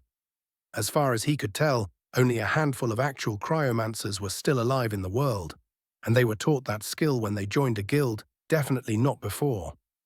Ice magic always leaves this sense of detachment in Harry. If he had to describe it using his arcane hearing, it would be like having a strict song that's rhythmic and measured, with something like a drum roll in the back. In the past few days, Harry was able to move an ice cube with just cryomancy, not telekinesis. He was a long way from sucking the heat from an atmosphere or creating giant icicles out of nowhere, but it was still progressing. The books he had found were not really impressive. It was just the basics of how the magic worked, with a few exercises to get familiar, but it was enough to get going. A competent wizard doesn't need step-by-step instructions. After all, just an understanding of the theory and enough time for experimentation. To be a mage is to walk with death. Now, a problematic part of his research so far had been about weapons. Having spent the entire weekend learning about ice magic, Harry wanted to take a little break and see what he could unearth about magical weaponry in the library, and it was a pretty complicated subject. Legendary magical weapons were generally either made with adamantine or goblin silver. There were rumors about the existence of mithril, but no traces of the miracle metal could be seen today. Adamantine was pretty much an alchemically treated metal that was pretty much indestructible once it was forged. It was pretty useful in armor since it had also magic-negating properties. But for the enchantments to hold permanently, goblin silver was used. No one knew how it was made, only that the goblins outright denied making any more of it after Godric Gryffindor died without returning the sword he had commissioned from them. When they refused, everyone started refusing, which started an entire goblin rebellion. No one knew how it was made, nor why goblins were so enraged whenever someone refused to return it, but what is known about the metal is that it can be very easily enchanted to a ridiculous degree and that it can absorb whatever makes it strong, including potions and elixirs. It was honestly overpowered and could make some ridiculous swords. There were rumors the swords of the Knights of the Round Table were made of goblin silver, and well, Galantine, Gwain's sword, which summons a solar flare of all things. Yeah, that was both awesome and terrifying. But the bad thing was that magical weapons were officially banned from the Wizengamot after the war with Grindelwald. Apparently, families who had access to these weapons used them, which caused a lot of damage and deaths. A lot of weapons were confiscated and destroyed for crimes against wizard kind, and the very knowledge of magical forging and developing said weapons were also banned thanks to a Wizengamot vote passed in 1947. This was limited to Britain alone. The rest of Europe had been quite happy to keep their swords, staffs, scepters, and mighty artifacts. Honestly, most of the books who wrote about it called it one of the stupidest decisions ever made in magical Britain, but they were kinda polite about it. They weren't books as much as rants. Albus Dumbledore was especially vilified because he spearheaded the movement, and in a post-war scenario, he was practically a godly figure that no one really wanted to oppose. Long story short, Harry needed some goblin silver to make a weapon good enough to do something about it. Any information about forging weapons was censored heavily, but Harry could manage if he had access to them somehow. This was a dead end, but he could ask Arcturus Black about it later. He could give him enough pointers. Harry spent the entire time eating his dinner, practically thinking about a way to survive what was coming. The materials for the glasses still hadn't come, and he had nothing to really injure the creature. The enchantment on the chamber entrance still hadn't been triggered, so that was still a dead end. The Potter Scion ignored the gossip about Malfoy getting into a fight with the Gryffindor Quidditch team because of some misunderstanding about reserving the Quidditch pitch or something. It ended up with Weasley cursing himself to vomit slug. Harry had forgotten that the redhead had broken his wand, which was a danger to himself and to others. He'll talk to Professor McGonagall about it later. But yeah, Malfoy was obsessed with his Quidditch practice and had left everyone alone so far. His rivalry with Longbottom was finally being useful for something, which was making him go away. The Slytherin common room was eerily calm these days. Anyway, there was only one avenue that Harry hadn't explored yet that might be of some help: his magical crest. The very thought made the thing tingle slightly on his chest. The last 2 times he had used it, it had practically sucked him dry, and he wasn't even in control of himself. In a life-and-death situation, it was somewhat useful, but just practicing could accidentally kill him somehow. No, he had to try. He couldn't just stay afraid of his own heritage. What he had done the last time were very intensive tasks. There had to be something in the crest that wouldn't nearly kill him for just using it.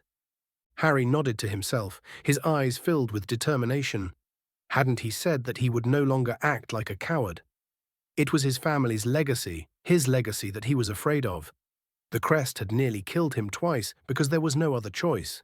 He had never trained using it, believing the books about the fact that the magic in the crests manifests after the 13th birthday of any mage. But that was for normal mages, and well, when had Harry ever been normal? The green-eyed boy stood up suddenly from the Slytherin table and started to walk away. Daphne held his arm. "Where are you going?" Harry gave her a gentle smile. "I just got an idea about something I was struggling with. I'll spend the night practicing magic a bit. I know I've been distant in the last few days, but I promise I'll make time for all of you, but this can't wait." "Don't wait for me in the common room. I might be a little late." He didn't even wait for her to answer before walking out of the great hall. His body moved on its own, already knowing Harry's desired destination. It was in front of a familiar tapestry of a troll dancing in a ballet uniform. He opened the room of requirements, asking for a place to learn how to activate his magical crest safely. The room ended up giving him a relaxing office with some soft music playing in the background. Harry breathed a peaceful sigh before he sat on the chair and started thinking about how to activate his crest.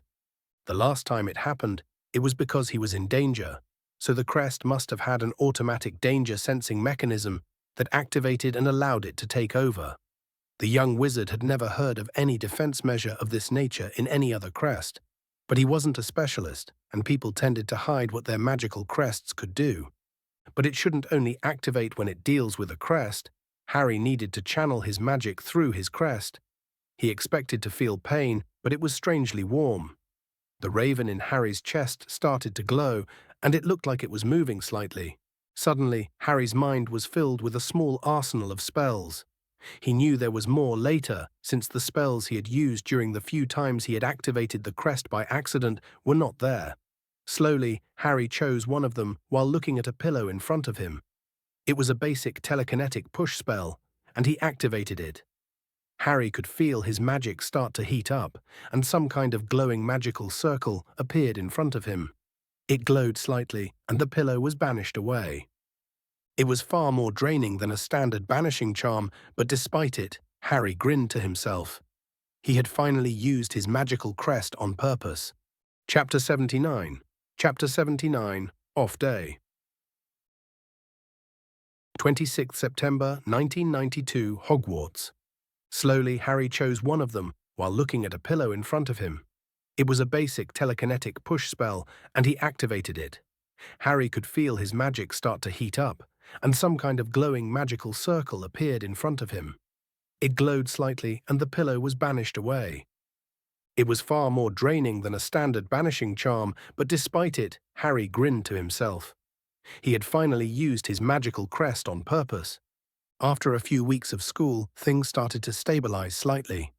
The usual start of the year, hostilities was stopped pretty easily when McGonagall and Snape gave enough detentions to scare the overeager firsties into submission. Yeah, the Gryffindor-Slytherin rivalry was practically a school tradition at this point, but they do end up calming up slightly afterwards. Yeah, Harry forgot about the whole thing, to be honest, and it took a reminder from Blaise asking his opinion on how it was handled compared to the previous year. It didn't even come close to the outright war that Longbottom and Malfoy caused the previous year. Thankfully, the two rivals chose another arena to challenge each other at, Quidditch. The two 12-year-olds did their best to spend every free moment practicing seeker drills and learning difficult maneuvers. Honestly, it looked kinda cool, and Harry wondered if he should buy a personal broom just to go flying whenever he wants. He remembered it being somewhat relaxing, and he did earn his license in his flying lesson, so could buy it without it being an issue. It was still a relatively expensive purchase, all things considered. It was technically classified as a vehicle and priced accordingly, and it didn't make sense to buy one just for the sake of doing so. His vault already took a big hit with the materials for his anti-basilisk glare research, and adding in more expenses just wasn't worth the risk. Seriously, the 10,000 galleons that his parents had left him was a tidy sum, but it could be drained pretty quickly if he's not careful. He wasn't like Lucius Malfoy, who literally spent over 2,000 galleons just to buy his son a spot in a school Quidditch team. That's literally a fifth of Harry's vault on a trivial matter, while the young Potter was literally counting every piece of gold when buying materials that could save his life. A part of Harry wanted to be resentful at the injustice, but looking at the general populace, he was in a far better position than most of them. And he already knew how to make money. He understood investments and had a few plans in place. It wouldn't be instant, but he could see his fortune growing after a few years. He just needed all the capital he could have to start investing. The magical world didn't have stocks like the Muggle one because there was no need for it. Magical communities are pretty small, and the people with enough money to make significant investments are even smaller. The stock exchange was optimized to be used by millions of people in millions of companies. In the magical world, where everyone knew each other, there was no need for something like that. You owned a business like you owned a house. You register it with the ministry, and you can sell percentages of it like you want. But the actual sale is a private affair. It isn't as impersonal as the Muggle stock. You pretty much bought a part of someone's property and shared the same percentage of their profit or their losses. Harry had contacted a few companies, mostly selling charmed items and the like, and had set up a few meetings in the Christmas holidays. The Potter scion was ready to make his family name rise once more. So yeah, between preparing for these meetings, figuring out his magical crest, making plans for the anti-basilisk goggles, his daily occlumency practice, and his venture into cryomancy, was it any wonder that Harry missed the school gossip? Honestly, he barely hung out with his friends. That was how busy he was. His friends weren't pressing, but Harry could tell that they weren't happy with him. He really wanted to make it up to them, but it wasn't his fault that he was the only one who knew about the weapon of mass destruction coming to the castle. At least, he had made some progress with his crest. It took 2 grueling weeks of effort. Harry was able to make a good enough assessment of how his progress with his crest was going. What was available to him so far were standard spells that were cast using magical circles and not a wand. There were 2 methods of casting the spells, either by channeling magic into the crest and picking the spell, or by actually learning how magic circles work. There was no reason why the spells that were available in the crest so far wouldn't be used by the public, so Harry was able to slightly reverse engineer how magical circles work, and found that they were very different from how wands work. Well, technically, the circle shaped and channeled a wizard's magic the same way a wand does, it just requires more attention to do it. But damn were they complicated. It took 2 weeks for the Potter scion to reverse engineer the telekinetic push he had cast previously, and he finally understood the limitations of magic circles. Well, the more you understand how it works, the less magic it uses. It's like a combination of the crest and raw magic, filling in the gap to cast it without knowing what it is. So, an untrained wizard would consider using magical circles to be a waste of magic. But one that understands it could make it more specific and also alter it to suit his purpose at a whim. It took all of Harry's impressive intellect and his arcane magic to learn a single spell properly. It was like a combination of a puzzle and a riddle, using a runic language that he hadn't seen anywhere in his life that he needed to solve and give the answer in some kind of mathematical poetry.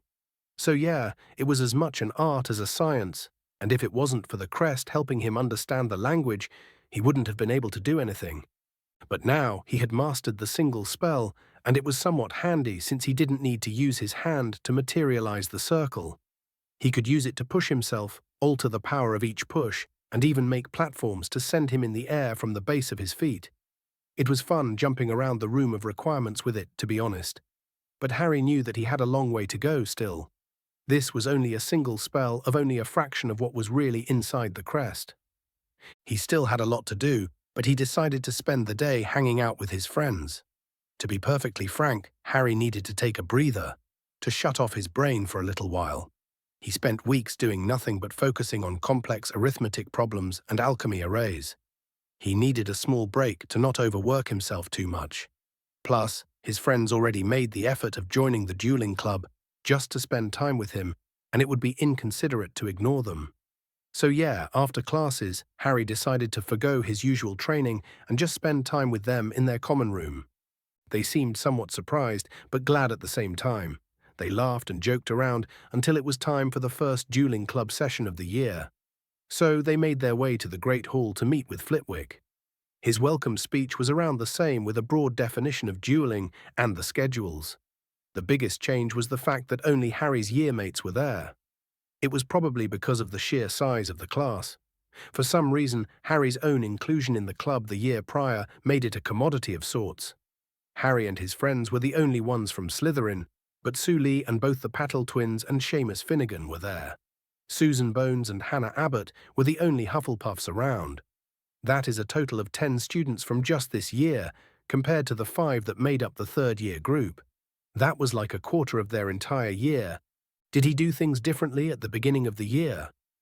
Harry didn't know, but after giving away their schedule, the half-goblin said something that he hadn't revealed the previous year.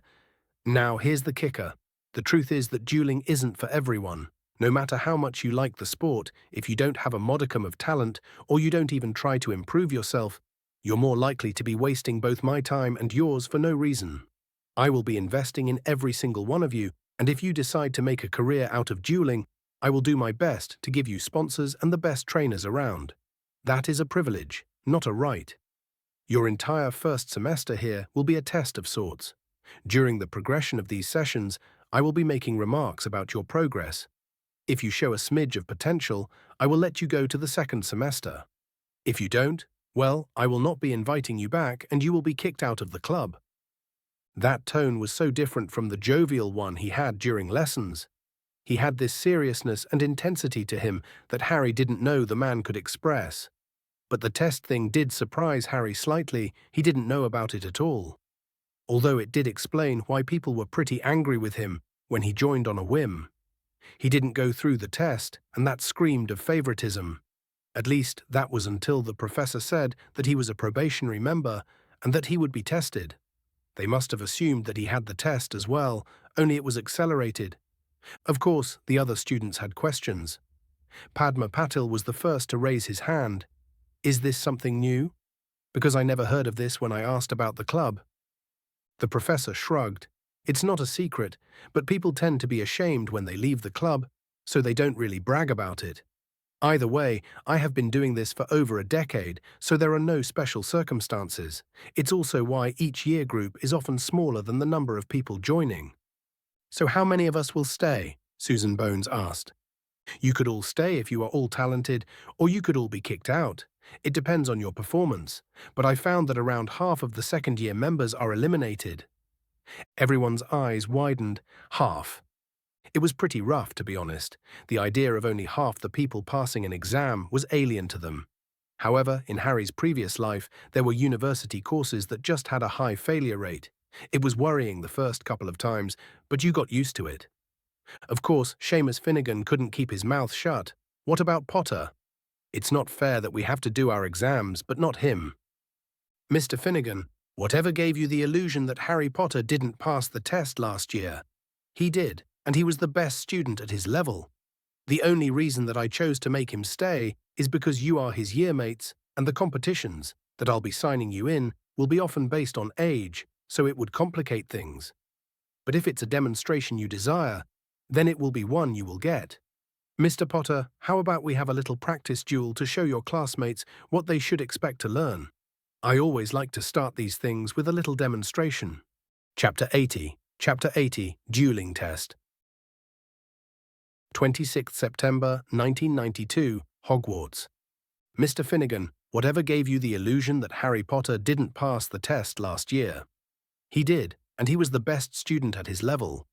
The only reason that I chose to make him stay is because you are his yearmates, and the competitions that I'll be signing you in will be often based on age, so it would complicate things. But if it's a demonstration you desire, then it will be one you will get. Mr. Potter, how about we have a little practice duel to show your classmates what they should expect to learn? I always like to start these things with a little demonstration. Harry didn't like to be put on the spot, especially when something else was on his mind. He liked things to be organized, scheduled, with enough room for randomness.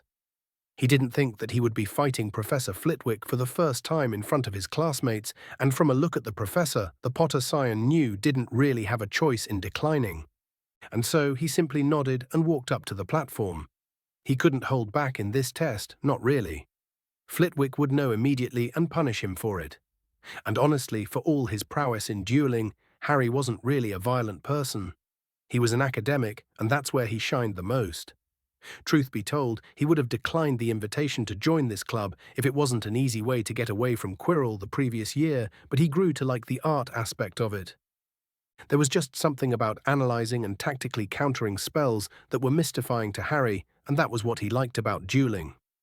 Everyone else either wants it as an easy way to get gold and fame, which, considering how pitiful most of the British dueling roster was in the international scene, was fairly possible. The other just like fighting opponents, but Harry never really liked the idea of violence all that much. Oh, he understood that it had its uses, but only as a show of power or as a last resort. Just responding to everything with a curse or a hex was just impractical and an easy way to make enemies. Still, for an entire semester, Harry had asked the professor for an opportunity at fighting him, not because he wanted to prove something, but to see how high the bar was. Oh, the half-goblin was obviously taking it easy on everyone, even the seventh years, but there was something that motivated Harry into being the first that would make the professor sweat, even if it was a long way away. So yeah, while Harry was miles ahead of most senior students in runes, magical theory, advanced arithmancy, and spellcrafting, it didn't really translate to dueling skills. So even if everyone knew that Harry was above all others in terms of magical knowledge, it wouldn't be suspicious to take this seriously. But damn, people were going to be very annoying. At least the rumors would stop anyone from pestering him. Harry bowed to his professor, who did the same, and he took a balanced stance, not knowing what Flitwick was doing. The stance that the professor was using was weird, but it seemed to work for him. From the angle of his wand and how his legs were bent, he could tell that it was an attacking one to compensate for his lack of height while taking advantage of his enhanced reflexes that came with the goblin blood. It didn't take long for the professor to cast the first spell. He was fast, that was certain, and so were his spells somehow. Harry stopped pondering about what could affect a spell's speed and chose to simply conjure a repelling shield, angling the spell towards the one following it. Before sending in a disarming charm, the half-goblin ducked under. The professor gave him a mocking smile, and Harry responded with a spell chain, 3 basic casts, followed by a flipendo and a descendo. The idea was of straining a potential shield and flip the opponent over before pulling him down. Of course, the professor countered these spells in a fraction of a second, making them fade into nothing. It was amazing to his arcane hearing. It was like the man was somehow untying them like knots. It was strangely beautiful. Still, with the duel still continuing, the professor used his first large-scale charm. It seems like the prodding portion of the duel was over. The man conjured a boulder and sent it at Harry, who, with a wave of his wand, cut it cleanly in half. Harry levitated one of the half-boulders and sent it back at the professor and used that as a distraction to point his wand at the dueling platform, making it go up and down like it was made of rubber before sending it towards the professor, hoping the wave would push him off. What Harry didn't expect was the professor to use the coming wave to propel himself over the boulder and send a stunning charm at Harry. The Potter Scion was barely able to duck under the spell and responded by summoning the boulder from behind the professor. Alas, the professor sensed the coming threat and waved his wand behind him without even looking, and the boulder turned into a swarm of butterflies with metallic wings, who suddenly flew aggressively towards Harry, who in his panic yelled out, "Ignis!" The flamethrower charm, or Ignis, wasn't that difficult to cast, but the scale that Harry used it was impressive. The wave of fire consumed the coming insects and came towards the professor, who didn't shield against them. Yeah, flame-resistant charms could easily protect against this spell. Harry decided not to risk his vision by casting a wave of wind to dissipate the flames and maybe take the professor by surprise. Unsurprisingly, the half-goblin stood there unperturbed with a slightly proud smile on his face. Of course, Harry decided not to let himself be distracted by it. The man was awfully tricky. And it was the right decision, since the professor's speed doubled suddenly and the man started sending spells as if he was a machine gun. Harry tried to counter a few of them, but it was just too fast, and Harry hid behind a Protego shield, hoping to weather the storm. In dueling, hiding behind a shield was a last resort. It meant that you were on your last legs, and Harry knew that in theory. But the practical part was a lot different than he envisioned. He'd never been in this position before, and he needed a plan quickly enough. Harry looked at the variables around him, and a small plan formed around him. The shield he was using was a Protego shield, which is usually taught to OWL students. Layered shielding was pretty useful in certain professions, but not really in dueling, and there were a lot of layered shields out there that were combined with the Protego one. Harry slowly morphed the inside of the shield into a smaller layer and slowly charmed it to absorb a fraction of each attacking spell. Around a minute later, the outer layer of the shield started fracturing, and Harry created a third layer, a repelling one, just above the absorbing layer, and let the outer shell break. It started a cascading effect. The power in the absorbing layer was sent to the repelling one, who was overcharged enough to create a giant blast of telekinetic and magic repelling shield. that sent the entire barrage of spells, as well as a telekinetic force, towards Harry's opponent. Harry saw how the professor had to shield against the attack and used this distraction to create another one. He made an illusion of himself and made it look like he was charging for a lightning spell, while his invisible self sent in a shield breaker and a disarming charm, followed by an overcharged banishing charm. Surprisingly enough, it worked slightly. The shield breaker worked, but the disarming charm was countered. The banishing charm seemed to have been countered, but only partially, and the professor looked like he had been pushed slightly. The trick with the illusion had distracted the man enough to land a hit. Even if he saw through it in seconds, it was enough for Harry. The half-goblin looked at Harry in disbelief before grinning. The man then animated 2 ropes that Harry hadn't seen, and which made him try to banish them. Of course, the professor used this distraction to disarm Harry and banish him away, making him the loser of the duel. Flitwick then slowly walked towards Harry and gave him a wide smile. "An excellent showing, Mr. Potter. But remember to watch your surrounding and not freeze up. The moment you started your plan, you were so focused that you didn't notice a discreet attack coming your way. A skilled opponent uses more than one attack at a time, preferably in different mediums. And try not to overcomplicate your plans. Simple strategies are known to work better than complex ones because of their flexibility. Outside of that, I have to say that you have exceeded my already high expectations I had of your skill. Good job." Harry smiled slightly. "Thank you, Professor."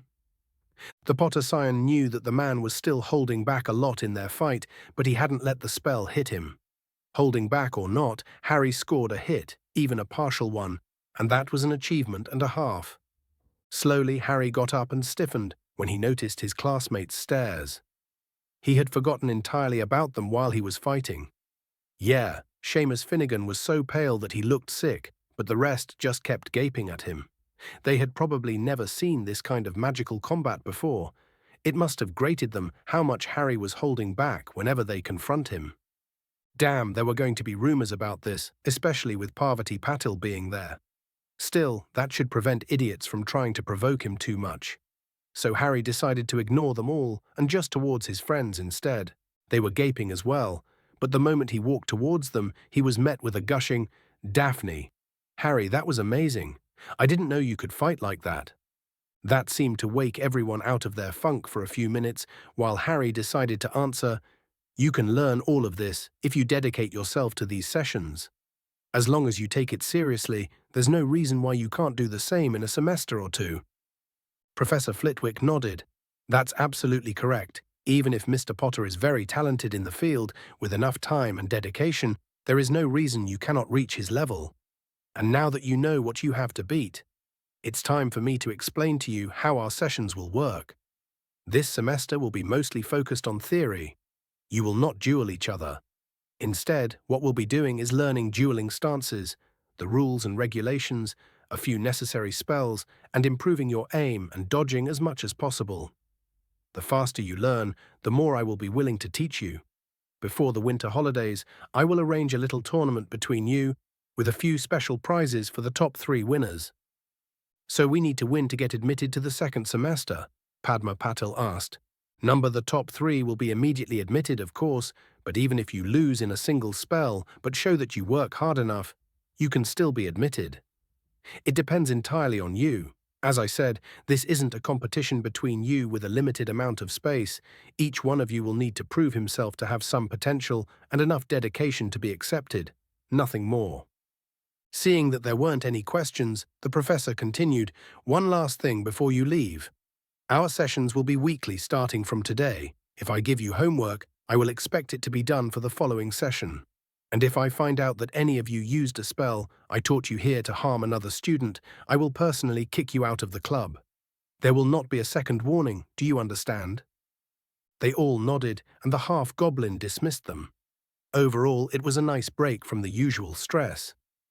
After the duel, Harry felt strangely lighter, like he needed the release really.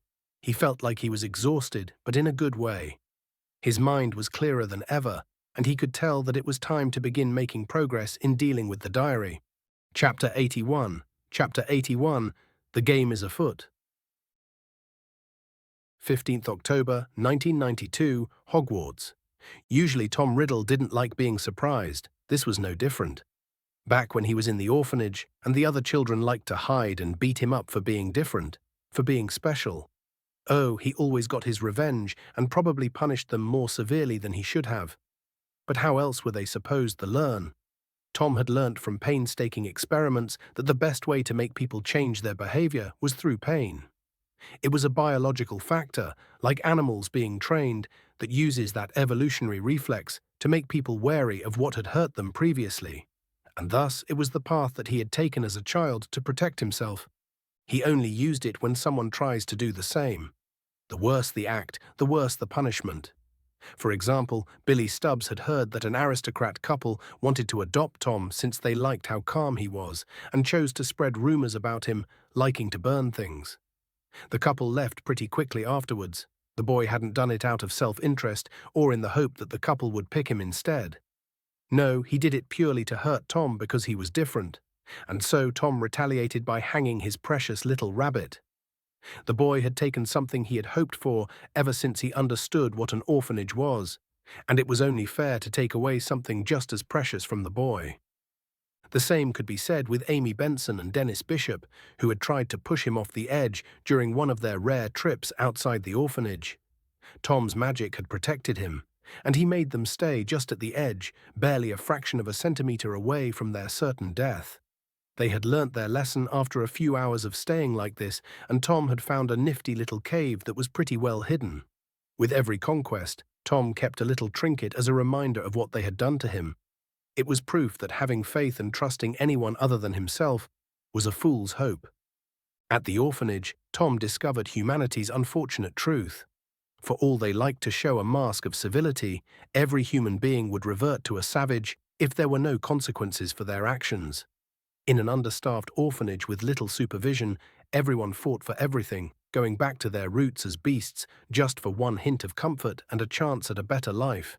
It was also there that the young wizard realized that adults weren't really all that different. Mrs. Cole, for example, had done her best to prevent him from getting adopted, choosing the welfare of the other children instead of his. But Tom didn't care. He understood their nature after all. He knew that he was smarter than the other children, like a lot smarter. He learnt a lot by looking at people walking in and out. The world outside of the orphanage was filled with stressed people, worrying about feeding their families, while the rich minority lived lavish lives. From what he had extrapolated from the newspapers his snakes had stolen from him, war was nearing. It was obvious, of course, considering how strict the Treaty of Versailles was, and its impact on the German economy. He was proven correct once more, years later, in both the Muggle world and the magical world. Honestly, all things considered, after sending a message about the consequences of people messing with him, Tom's life in the orphanage wasn't that bad. Everyone avoided him, even that stupid matron. But he had gotten used to being alone by then, and if he needed anything, then he got his snakes to steal it for him.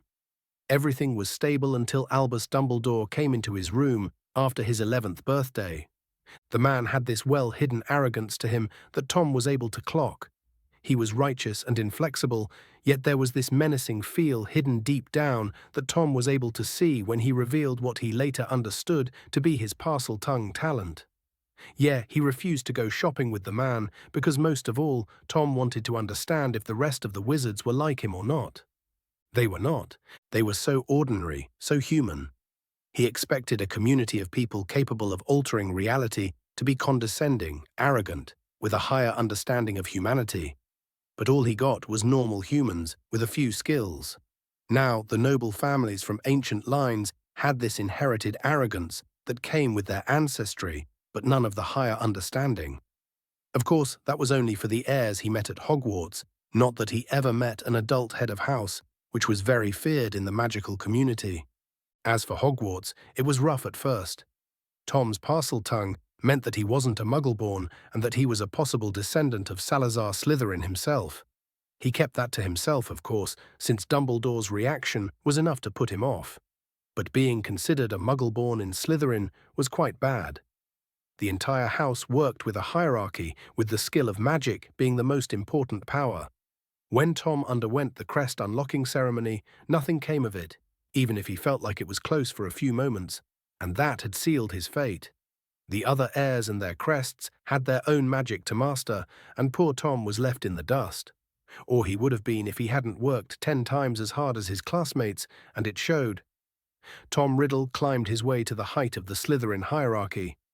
You see, Hogwarts was very encouraging of experimenting with magic, and Tom was a genius in just getting magic to work.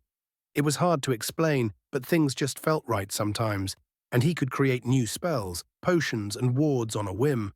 That alone offset any advantage others might have had with their crests, and his hard work just put him that far above others. Everything was going according to plan. He was going to show himself as a young prodigy, reveal his connection to Salazar Slytherin, and start a political career in the ministry. He was planning on starting a small custom enchantment shop, maybe even joining a guild to get a mastery. The future was his to do what he wished. That was until he saw death. It was the best way to describe it. He knew intellectually that Grindelwald's war was happening, but it was different to see it in front of his eyes. In the middle of London, Dumbledore and Grindelwald battled and left a trail of bodies behind them.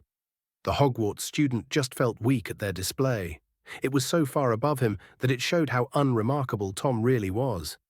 Tom had almost died on that day. He stared death in the face, and something changed in him. It was terrifying, and he wanted to avoid it at all costs. He wanted Dumbledore and Grindelwald dead. In his desperation, with one of the monsters that haunted his dreams being so close, Tom released a basilisk trying to kill him by surprise, and yet the man was able to avoid it somehow. After accidentally petrifying a couple of Muggleborn, he started this whole heir of Slytherin to keep trying to kill the monster that portrayed himself as a benevolent man. But when poor Myrtle Warren was accidentally killed, all that grief, all that pain washed away, and Tom chose to make her sacrifice not be in vain. He chose to use her death to make his first foray into immortality. At least, in a way, young Myrtle's death wouldn't have been just an accident. She would have helped him stop the monsters that were Dumbledore and Grindelwald. That was when Tom inhabited the diary, and the rest of his soul continued. The goal of the diary was simple. It was to be used as a weapon against Dumbledore if he assumes control over the school and release the basilisk in a way that would either discredit him or kill him.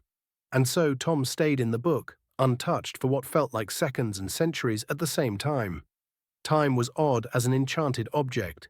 He discovered that it had been around 50 years since someone wrote in his diary for the first time, but that wasn't important. What was important was that his other half failed miserably. Dumbledore had overhauled the educational system into a mockery of the nature of mages.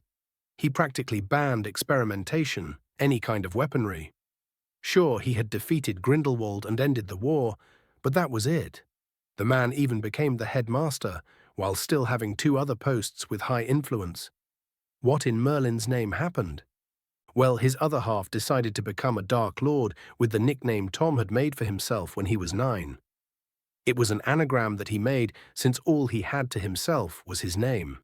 Not that he really cared where he came from. His mother had died giving birth to him, and his father was either dead or had abandoned his mother, making him irrelevant in Tom's eyes. And while it was somewhat gratifying to find out that he was regarded to be stronger than Dumbledore, the fact that the entire ideology adopted by Voldemort for his campaign was nonsense, and that the man ended up blowing himself up while miscasting a killing curse on a baby didn't help him much. The man was alive, of course, since Tom himself still existed. And the fact that the diary was given to someone going to Hogwarts was proof that Voldemort was planning something. And so, Tom would follow his purpose, to either discredit Dumbledore severely by petrifying Muggleborns or to just kill the headmaster. After all, it was what he was made to do. To be fair, the diary wasn't supposed to be a weapon. It wasn't even supposed to hold a soul, but it was the only thing near when he accidentally killed Myrtle Warren. It was a failed experiment, one that was deemed too far-reaching, but Tom wanted to change the world at the time. If only he could continue his work, it was very promising. He didn't know why his future self perverted the diary in such a way as to turn it into a weapon, but Voldemort had to have a reason. Outside of this, something else came to his attention. When he spoke to the writer of the diary, someone was obviously chasing after him on 2 occasions. Someone was looking for him, for the diary, And it was Tom's own intelligence, coupled with the secrecy enchantments, that allowed the diary to blend in anywhere by mimicking the surrounding ambient magical signature. It was a way for the diary to not get flagged as a dark artifact after all. His writer didn't know who it was, only that it was a dark-haired boy. But there were many ways to fool the senses, so it might not be even real. But someone was looking for him before they had even gotten to Hogwarts, and this was more interesting than just following through the motions of his purpose. This was even more apparent today when Tom, possessing his foolish victim, opened the chamber for the first time. He had felt a small pinging. As the heir of Slytherin, he had access to the wards of the chamber, and something had sent a message outside the bathroom to say that the chamber had opened. Wearing another body, Tom couldn't help but smile to himself. This was interesting, very interesting. Someone knew that he was coming here. It wasn't Dumbledore, because this place couldn't be detected by the castle wards, and the man would have found another way. No, someone knew exactly where the entrance was and made a simple detector to know when it would open. Someone knew that he was opening the Chamber of Secrets but didn't have any proof. Or maybe they didn't even know who he was possessing. Were they some kind of seer? Someone had started a game with him, a game he was more than willing to play. He had never been pitted against a seer before. Well, a potential seer at least. With a grin on his stolen face, Tom Riddle jumped into the bowls of the chamber, making sure to close the entrance behind him. After all, the game is afoot. Chapter 82. Chapter 82. The First Move. 15th October, 1992, Hogwarts. After the end of September, the weather over the grounds and the castle of Hogwarts took quickly a turn for the worst. The practical potion classes were especially bad, considering the humidity and how cold the dungeons were. The heat from the cauldrons was simply not enough to offset the cold. Most of the upper years were relatively fine, having learnt the warming charm before, but the younger students, including Harry's classmates, were often sick and commonly necessitated visits to the infirmary. However, warming charms were prohibited in the potions class. Apparently, ambient magic could affect potions in unpredictable ways, so enchanted torches and charmed clothes could easily cause an explosion. So yeah, people barely tolerated potion class, and Snape's personality did not help. Harry still didn't know why Snape didn't add a fireplace, or at least something warm. Not everything had to be magical to work. There had to be a reason, because it was hard to see why Snape would be so spiteful as to make his students freeze to death, and the fact that they had shaky hands caused a lot of accidents. Very few people actually stayed in the corridors or hung out outside near the lake. Summer was definitely over, and autumn was showing itself to be quite miserable. If this was any indication, then winter would be horrible. Hell, the constant rain that started since October began caused the Black Lake's water level to rise so high that it was submerging many students' summer spots, and the way to the greenhouse was so muddy that Filch almost gets a stroke every time he tries to clean up. Why he was even cleaning up, Harry had no idea. It wasn't anywhere in his duties as caretaker, since the house elves were supposed to take care of it. The fact that he was a squib didn't hurt matters. Still, for Harry, things were going relatively well. Longbottom and Malfoy were so focused on Quidditch that they forgot entirely about him, and even when they tried, word of his duel with Flitwick seemed to spread quite quickly, and they were pretty wary of him now. So yeah, for the first time in almost a year, Harry was completely at peace at Hogwarts. No one tried to harass him. No one tried to get him in trouble. Things were just quiet, and if it wasn't for the diary still being on the loose, it would be a perfect year. Unfortunately, on that front, Harry got nothing. His experiments with refraction lenses were going quite poorly. The good thing was that the enchanted magical absorbent rubies and the orichalcum worked well, but the lenses were the problem. The results were there, but the glass was very fragile, even if it was enchanted. Ideally, these things would be made up of diamonds, but Harry had no idea how to synthesize diamonds in the exact shape of the lenses. So far, he's been attempting to use quartz, which seemed to work quite well, but with the predicted date of the first attack beginning, he was starting to get worried he won't have a prototype in time in case the basilisk attacked him. Fortunately, a combination of ice magic and his arcane hearing might be able to save him. There would be no reason a creature as massive and as magical as a basilisk wouldn't be sensed by his arcane hearing. He could technically fight with his eyes closed, or at least escape while slowing down the King of Serpents with his ice magic. Speaking of his cryokinesis, his progress in the field was quite good, both in his control and raw power. The books on elemental magic were vague, and he could now understand how. Pure elemental magic required a certain mindset that was unique to every person, and there were no standard spells. Well, there were technically a few fields, like creating ice, freezing something, manipulating ice, animating ice, and so on. But there weren't normal spells like Latin, and that was why learning it was so difficult, and teaching it was nigh impossible. It was like magic used to be before Hogwarts. You figured out how it would work yourself. Even wands in this case were barely more than a focus, and their biggest functions as the manipulation of one's magic with wand movements were not used. As for the magic crest, Harry figured out that the repelling magic circle really was the easiest one, especially since it took weeks to figure out another spell, which was just a standard shield. Damn, the Potter Scion could understand how the Romans annihilated all other opposition with the sheer number of wizards trained with a couple of years of magical training. Memorizing some Latin phrases and wand movements was so much easier than making a magic circle and understanding it. No wonder they conquered most of Europe. All things considered, while things were slow, Harry was making progress.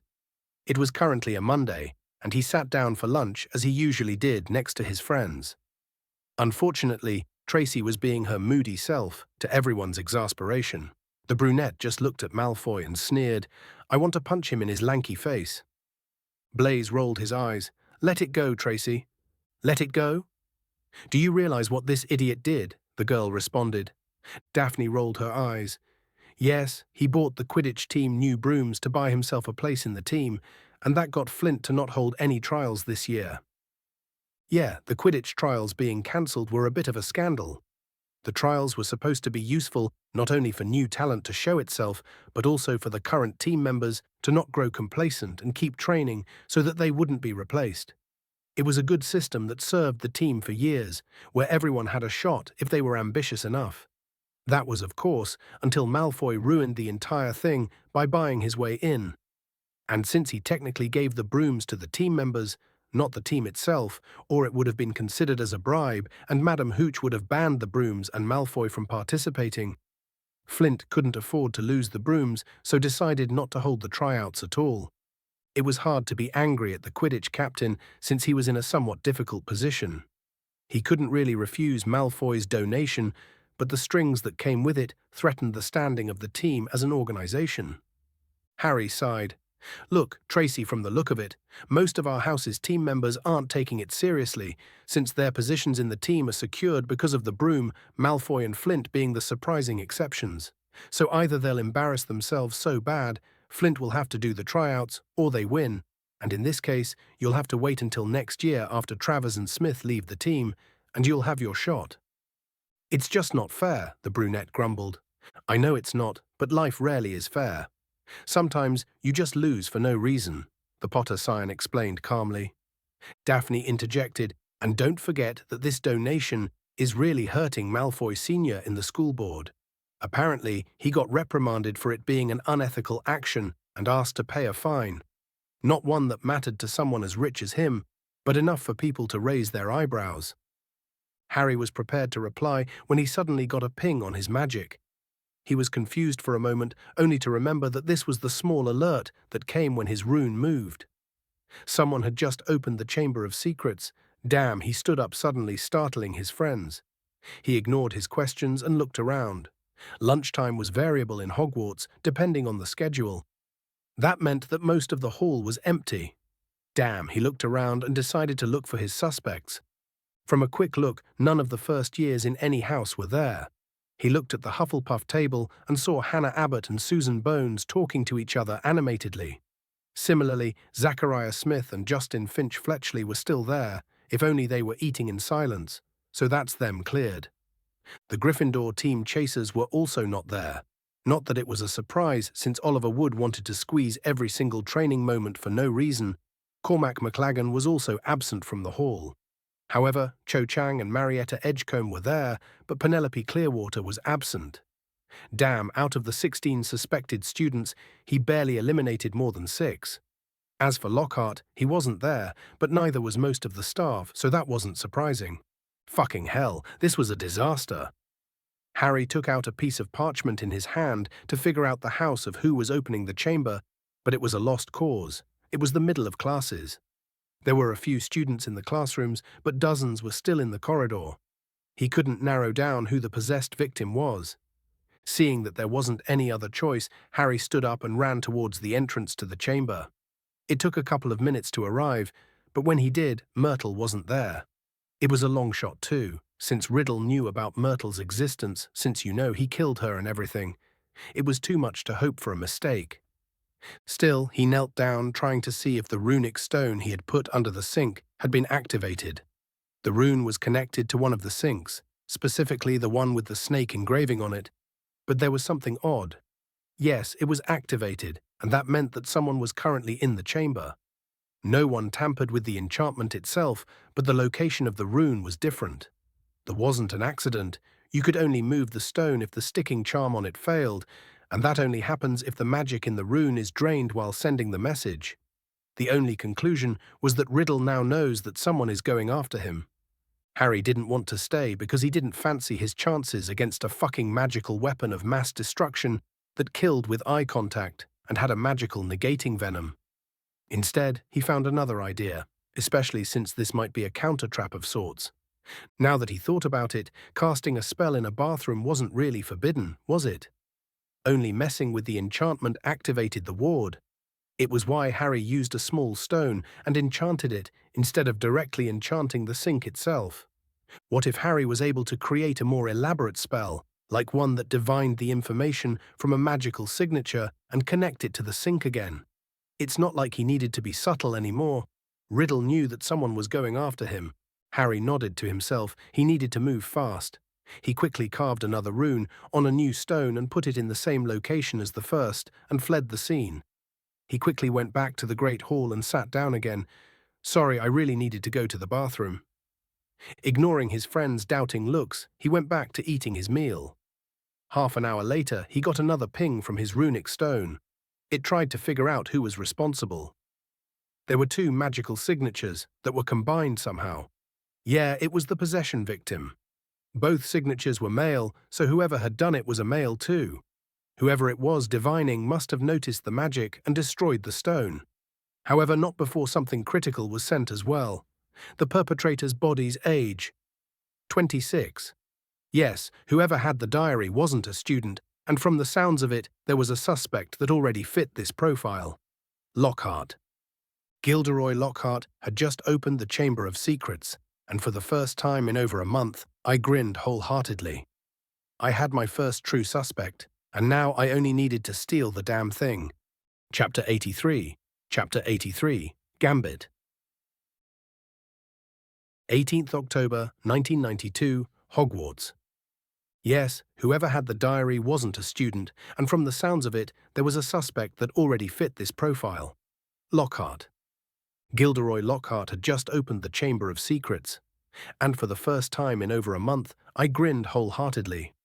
I had my first true suspect, and now I only needed to steal the damn thing. It took 3 days for Harry to realize that an attack wasn't coming. Sure, it was too soon, especially compared to the original stories, which happened on Halloween night. So the question was whether Riddle was just seeing that everything was in place or not, or was he spooked somehow by someone knowing that he was going to open the Chamber of Secrets once more?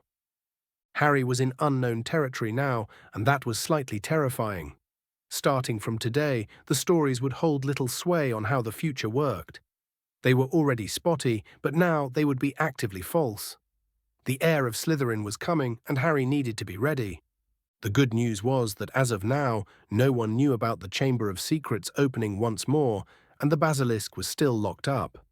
But the bad news was that if things stick to the original story, Harry had 13 days until a basilisk would be set loose on the student body, something that he needed to stop at all costs. And to do that, he needed the diary. He still didn't really know how to destroy it. Basilisk venom was practically non-existent, and if it was, a vial would be worth more than Harry's entire inheritance. The only plan he had was to contact Arcturus Black and hope for the best.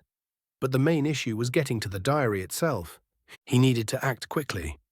The answer was remarkably simple. Harry needed to sneak into Lockhart's room at night while he would be sleeping and try to steal the diary somehow. Yes, Lockhart was the most prominent suspect, not only because of the age and gender that Harry discovered with his little trap, but also because of the steady rise in teaching quality his classes showed. He still had his arrogance and pride, but there was a confidence with which he walked that was missing before. The pretense of competence that he always held started to fade away. Tom Riddle, even as a sixth year, was probably more knowledgeable than most Aurors, especially when it concerned defense against the dark arts, and with the possession being in place, connecting him to Lockhart, it would explain the man's teaching better material. So yeah, Lockhart was the most probable culprit, and Harry needed to steal it from him somehow. It was a terrible idea, but it was the only plan he had. In general, just stealing from a member of the staff could get anyone suspended or even expelled. Hell, they could get arrested and charged if whatever they wanted to steal was expensive enough. It was generally a bad idea, but Harry had no other choice. The good thing was that for the possession to occur, Lockhart and the diary had to be close for long periods of time, especially since the perpetrator is a shard of a soul that resided in an inanimate object. The possibly fraudulent professor had to have been writing in it for at least an hour a day. Lockhart was a fraud that thinks he found a ticket to stop being one, to be competent enough that no one would ever doubt him, and that meant that he treasured the diary more than anything. It was his security measure, his trump card. The man's biggest fear is to be discovered, and that diary guaranteed that this would never happen. He had to keep it close, especially at night, because he would never want to risk it being stolen. That meant that stealing it at night, when it was guaranteed to be in Lockhart's room, was the way to go. Now, professors were given 2 rooms, independent of their classes. They had a bedroom, which is connected to their office, which is also connected to their classrooms. They could use the bedrooms and office to do with them what they wish. They were under no obligation to not change anything about their personal rooms. Harry had read that in the charter when he was bored the previous year. So that night, after dinner, Harry excused himself and slowly walked to the Defense Against the Dark Arts classroom, put on his cloak and walked inside. His invisibility cloak was one of Harry's strongest advantages because it pretty much allowed him to ignore magic entirely when he walked through. Harry used his arcane hearing to see anything about the wards in Lockhart's office. They were oddly very powerful, especially considering how horrible of a wizard Lockhart really was. It was in his magic. While his magic was getting smoother and more controlled, it still didn't come close to that of an aura, a hit wizard, or anyone that's a master of any magical field. Yeah, these wards were unknown enough that they had Tom Riddle's fingerprint all over them. Harry could have just ignored them and walked in, but that would mean that he would need to disable the basic wards in the classroom so that he would be able to physically open the door. And that would leave traces. Instead, the Potter Scion decided to wait for Lockhart to come back to his office and do his work for him.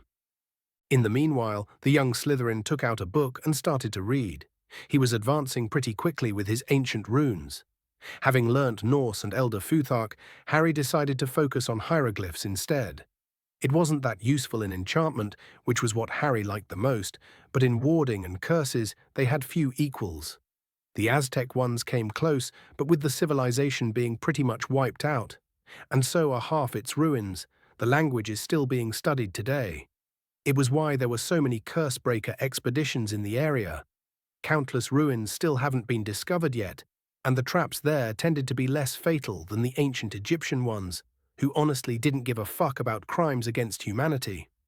Seriously, there were wards that turned people inside out, killed people and trapped them in a time bubble that kept looping, making them die again and again, living an eternity of agony and pain. So yeah, Gringotts decided that it was more cost-effective to focus on Aztec runes for the moment. At least their methods of killing were somewhat humane. Anyway, the odd combination of curses and wards made the entire language somewhat distasteful to warders nowadays. Honestly, Harry thought that they missed the point entirely. It being that the language was optimized to not give a protective shell like most wards, but to imbue entire areas with an effect of sorts. The fact that they decided to incorporate curses was the ancient Egyptians' decision. Still, the entire language was fascinating and so abstract, since it was more like drawing than writing, unlike Norse runes.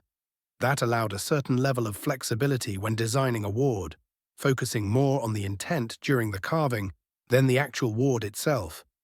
On the other side, it was far more volatile and sometimes even mutated over time, so that made it somewhat undesirable for long-term project.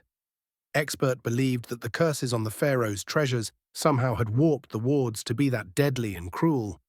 It made sense, but it was still a theory at best. Harry had almost forgotten about the entire diary mess when Lockhart opened the door to his classroom. The Potter Scion took a deep breath and watched as the man disabled his wards with a wave of his wand and walked to his office. He followed the man silently and waited until the blonde professor slumped on the chair tiredly. He pointed his wand at the defense professor and murmured, "Somnus." It was a sleeping spell that was a less violent variation of the stunning charm. Well, the stunning charm was based on it, really. Only it is violent, and the sleep itself was more of the victim being unconscious, so it's more visible. Somnus was more natural in a way, and it showed how successful it was when the man slumped into his seat and fell asleep. With that done, Harry looked around the room with distaste. It was gold, like disgustingly so, and there were like 5 different portrait and picture frames of the man.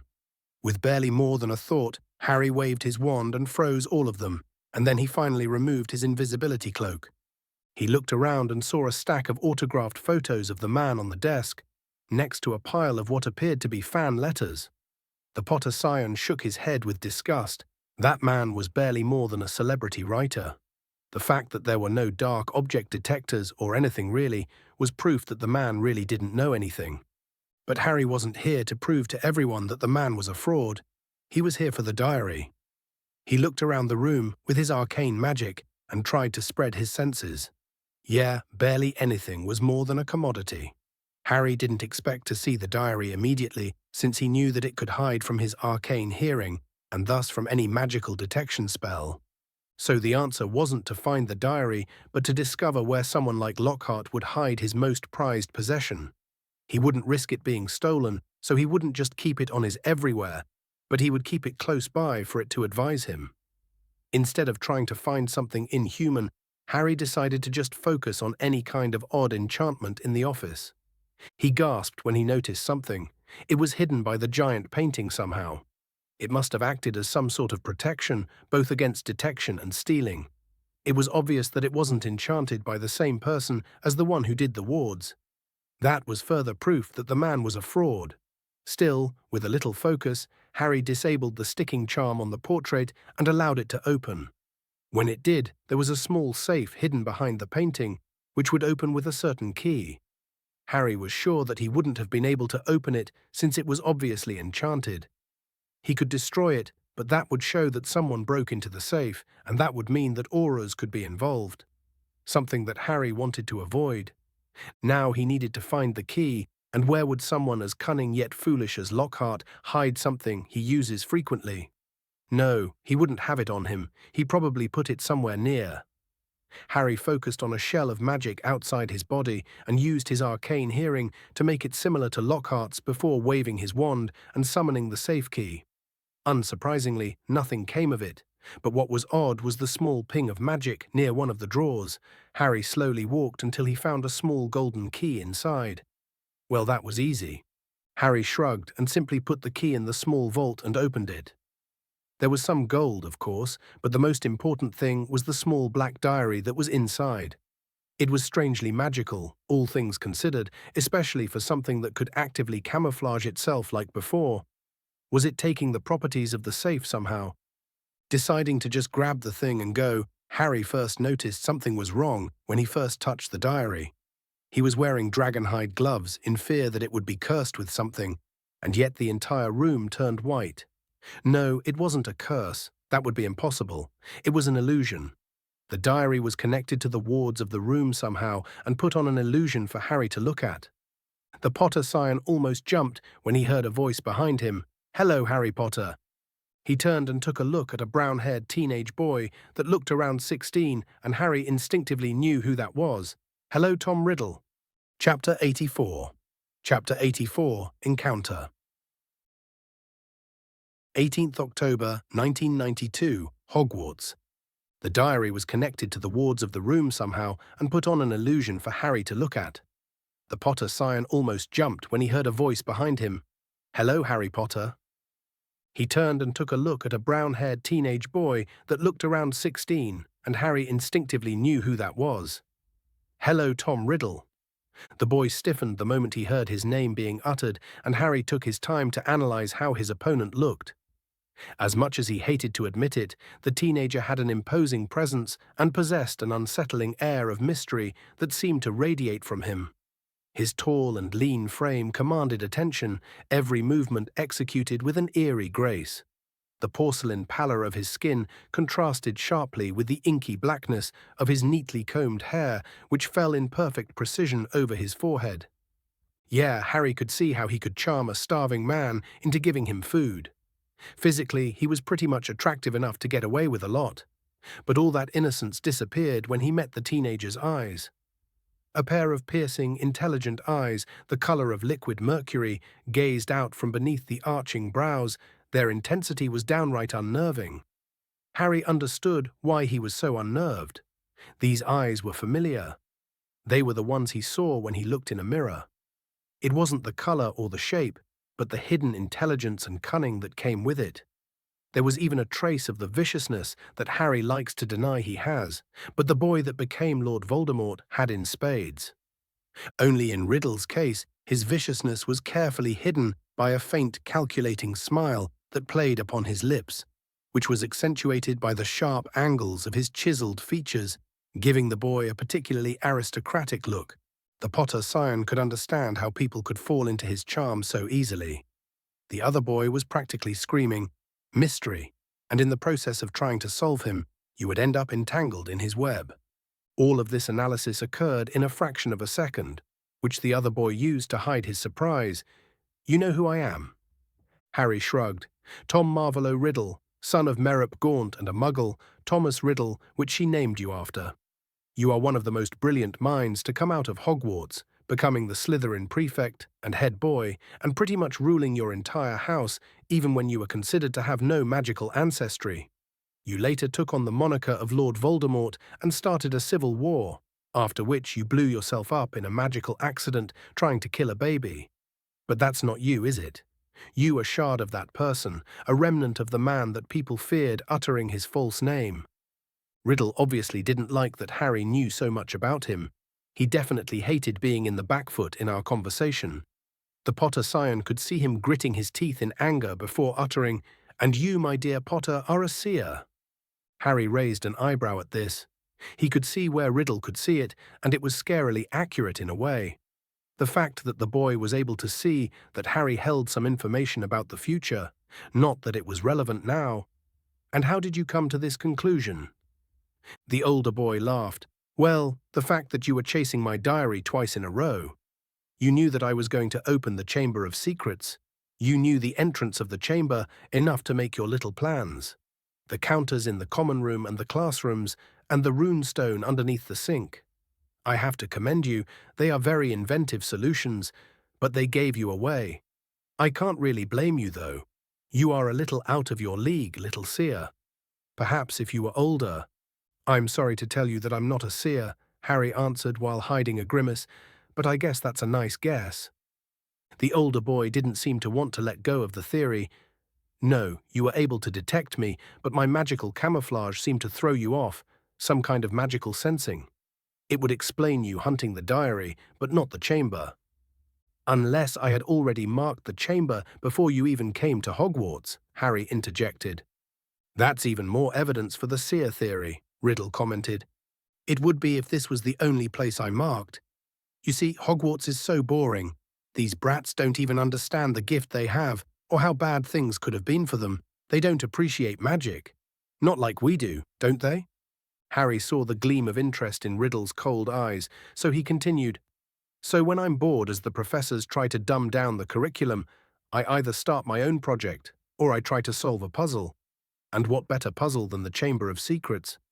I have to say, you played them masterfully." Blaming Hagrid, who happened to be hiding an acromantula, was ingenious.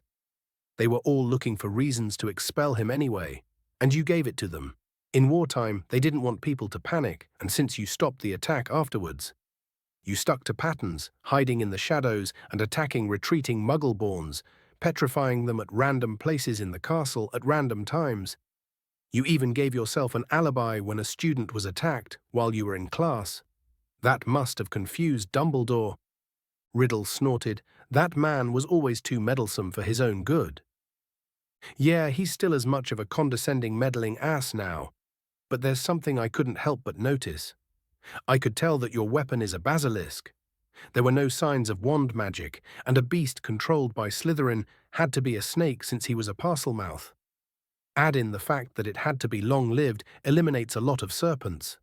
So each student petrified had a terrified expression on their face, so they had to see the snake itself.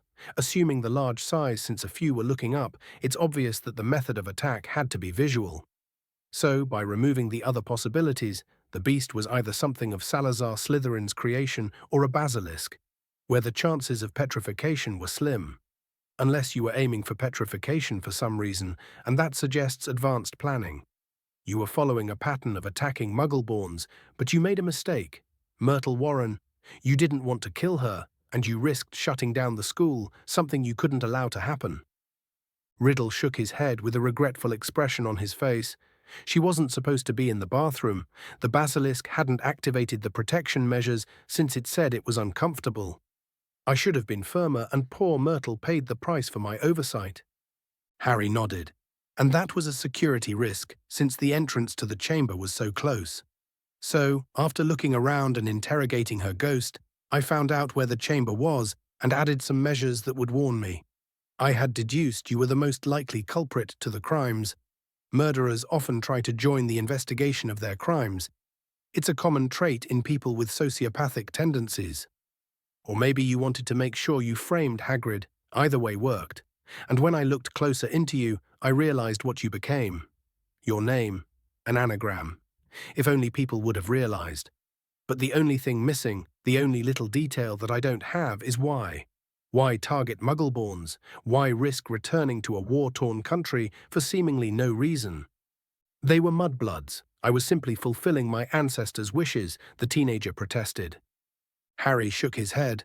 No, that's not quite it. Salazar Slytherin existed before the Statute of Secrecy was put in place. Purebloods were simply nobles, and Muggleborns were often peasants. There was a clear separation between the two classes.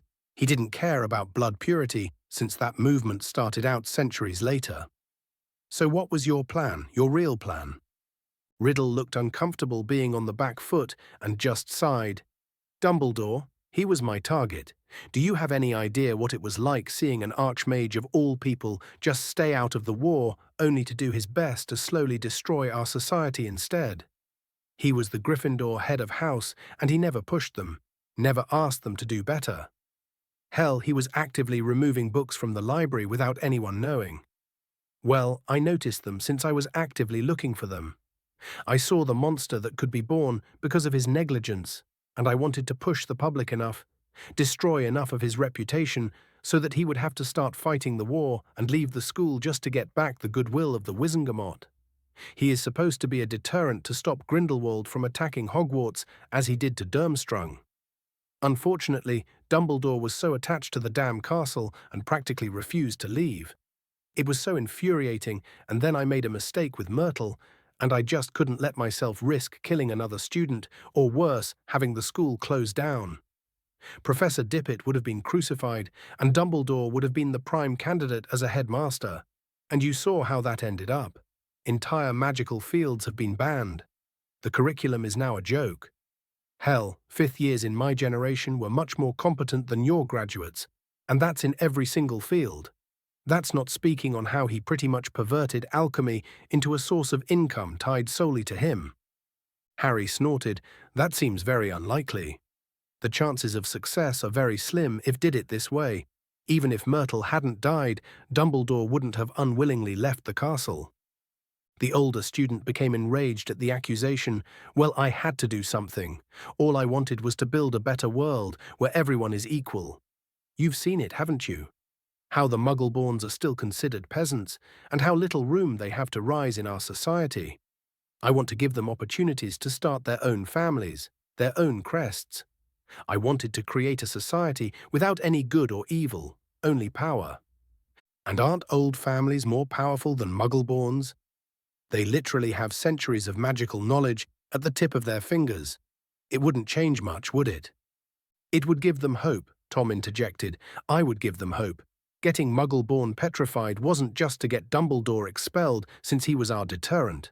The Wizengamot allowed him to not fight because he was protecting the students, and if he failed, he would be forced to go back to the front line and hopefully die. But what this would do is give Muggle-borns more rights and more protection. Or if that failed, the other Muggle-borns would start protesting, forcing the Ministry to make some changes. Is it so bad that I wanted a better world for me and the others that would suffer and be considered to be outsiders to this beautiful world? And yet, here you are attacking Muggle-borns once more. I am being careful this time. No Myrtle incident is going to happen anytime soon. But this is my chance, our chance, to kick Dumbledore out of Hogwarts. For the betterment of wizard kind, to create our world, we can't rely on Dumbledore. I'm not asking you to trust me. All I'm asking for is a chance to change the world. The people petrified aren't in pain, they aren't in danger, they're only a message. And Muggle-borns would gladly miss a few months of their lives in exchange for getting a better future. Wouldn't they? What I am doing is a gift to everyone.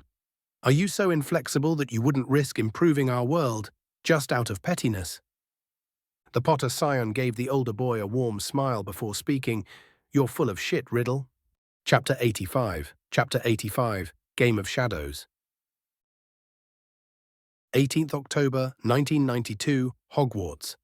I'm not asking you to trust me. All I'm asking for is a chance to change the world. The people petrified aren't in pain, they aren't in danger, they're only a message. And Muggle-borns would gladly miss a few months of their lives in exchange for getting a better future, wouldn't they? What I am doing is a gift to everyone.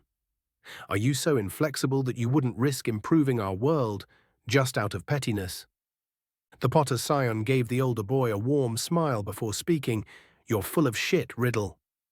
The stupefied look on the older boy's face almost made Harry burst into laughter. Riddle just froze as if he didn't really consider the fact that Harry could call him out on it and just muttered, "What? You know, you're good. You're very good. I bet you have people eating out of your hand very easily. That charming look, it's just a mask, isn't it? It's just a persona. When you're attractive, when you so easily persuade people that you're actually at their side, they stop considering you to be a threat. It gives you some sort of power, doesn't it? You're there and yet you're not really there. It's like having a cloak of invisibility of sorts. Ambition is a hard road, isn't it? And that's what you're all about, ambition. You're a predator masking yourself to be an ally, like a wolf pretending to be a sheep. You like giving people the instruments of their own downfall. It gives you pleasure to see the little people just flailing about with their meaningless lives. The older Slytherin protested. I don't know what you're talking about. Yes, you do. It's in the eyes, you see. Normal people can't really see it. See you for what you really are. Do you think I never noticed how you kept changing your arguments for your ambitions, fitting my reactions to what you said before? That's how you do it, don't you? In a single conversation, everyone ends up confessing something important, a goal, a dream. Even if they don't feel like they've given you their heart, and you use that to gain their trust and have them join you. It's so easy, isn't it? How gullible everyone else really is. The Riddle boy's eyes widened. Seriously, you got it all wrong. Maybe I am, maybe I'm not, Harry responded, but Voldemort had to come from somewhere, didn't he? Oh, you hate Dumbledore, that's for sure, and you want to discredit him. But that's not the end goal, not really. It's just a stepping stone. You only made it so when you noticed my distaste for the man.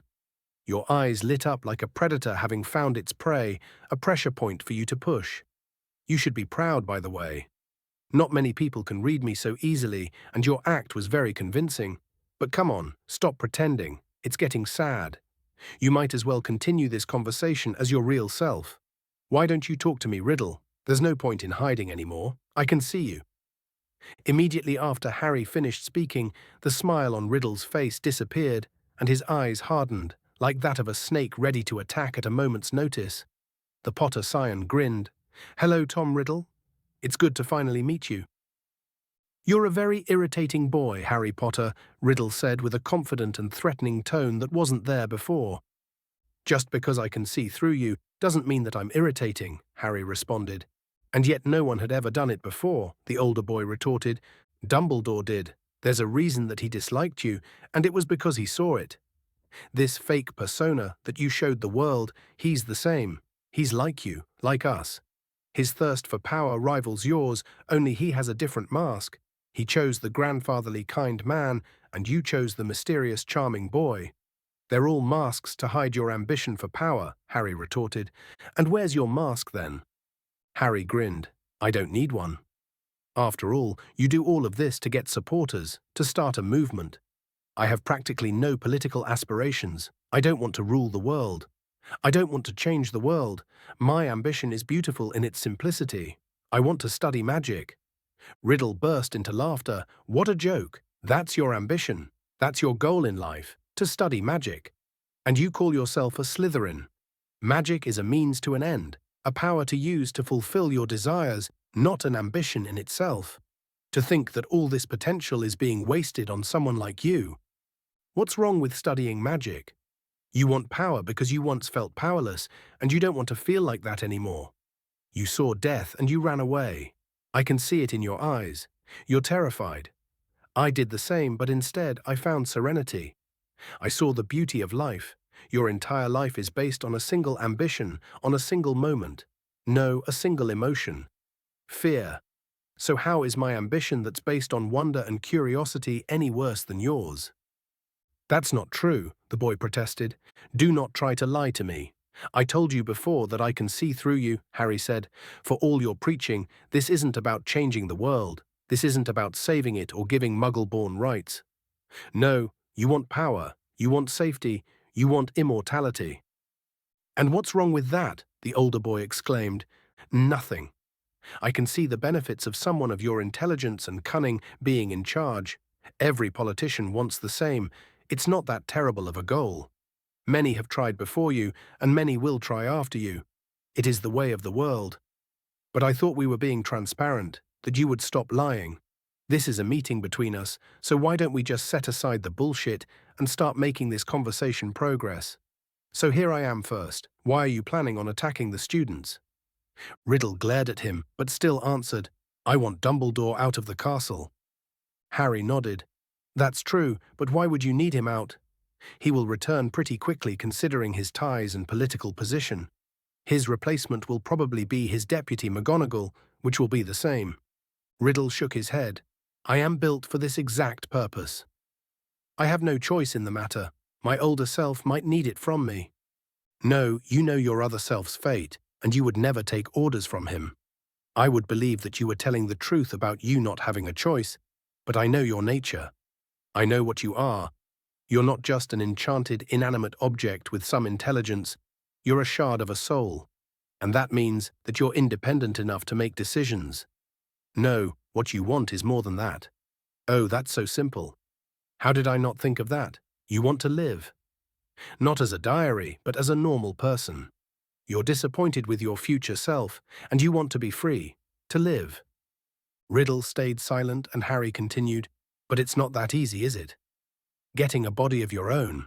Your counterpart has been trying to do that for years, and you're a soul shard. You don't have enough energy to manifest into a permanent magical construct, and possession is temporary and unreliable at best. You can't rely on Lockhart all the time, and I'm not an expert in soul magic. But you can't just steal his life force or his body. The incompatibility of it would destroy the body. That's what you want Dumbledore out of the castle for. Whatever you're planning, he'll be able to recognize, or maybe he could use the wards to stop it somehow." The older boy's face was made of stone, and Harry couldn't really read him anymore. For all his confidence, Harry was just egging Riddle on, watching his reactions to things that are personal. But the boy had steeled himself entirely when Harry mentioned him getting a new body. Suddenly, Riddle burst into laughter again. You're close, I'll admit that. But you're still so far away. You had me worried for a second. I would tell you what I'm planning, but I'm not some story villain that would explain my plans. And well, you're not going to live long enough to see it anyway. After all, you're still inside my wards.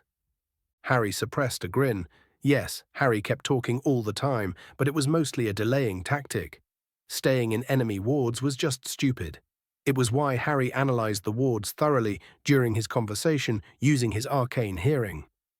The moment he realized that the diary had control over the wards, he knew that he wasn't going to get out of Lockhart's office without a fight. And so, the moment Riddle started shifting the wards and activating harmful attacks, Harry waved his wand and sent that pulse of magic that deactivated the entire array. It would take over half an hour for the wards to recharge, and it was definitely noticeable, but it was better than being in a fight. Harry winked at the flabbergasted expression on the older boy. Come on, you can't say that you didn't see that coming. The Potter scion then slowly walked towards the diary to pick it up, happy with his victory, only for the book to turn into ash the moment he touched it. He turned around and saw Riddle's projection that had an infuriating smile on his face and realized something. Lockhart never had the diary, did he? The boy's previous smirking expression turned into a full-on grin. No, he didn't. There are other ways to take control of people. Lockhart was weak enough and stupid enough that it wouldn't really notice my voice whispering in the back of his head. You're a remarkable student, Harry Potter, and you're very observant, but you have a long way to go to challenge someone like me. Harry understood then what had happened. You were always planning on using Lockhart as a decoy. You knew that someone was going after you, and the moment you realized how I was tracking you, you took control of him and made him stand near the entrance of the chamber while possessing him to fake my results. You wanted me to break in here and get the diary. Why? I didn't know who was coming after me. This was to reveal yourself, for me to trap you, find out what you know using legilimency before finally obliviating you. I expected a seer with little sense, but you're a lot more interested than I thought you were going to be. And yet here we are.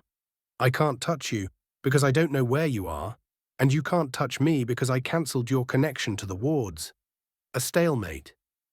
Perhaps, but it will have to break sometime soon, and I found my original goal while you're still floundering trying to find my diary, the older boy answered with a smug grin.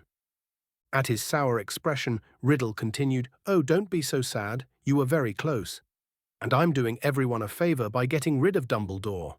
I'm even only petrifying people. I have no plan to kill anyone. Harry gritted his teeth. He didn't like losing, but it was undeniable that Harry lost this encounter. You could be bluffing about the diary not being here. You could be lying about killing people. Riddle's smirk was infuriating. Come on, don't be a sore loser. Why would I even lie when there's nothing you can do about it either way? You know what? You're free to look around.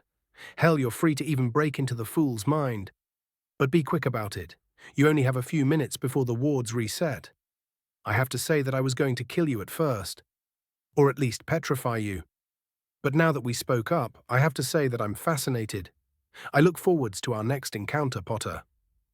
As the projection was starting to disappear, Harry muttered, Catch you later. His answer was a chuckle. No, you won't. With Riddle gone, Harry ended up taking a quick look into Lockhart's mind while focusing on a diary. There was nothing. Riddle had played him and had won this round. Harry returned to his common room, feeling both disappointed and excited for some reason. He knew it was wrong, but there was just something about having a worthy opponent to spar against. He only hoped that no one would suffer because of his mistake.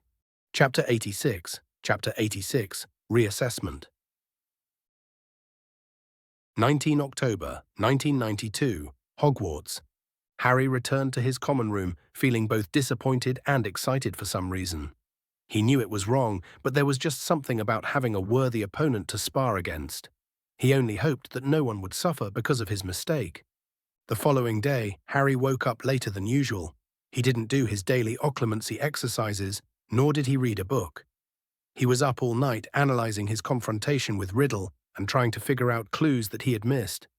Tom Riddle had played him, and there was no way to deny it.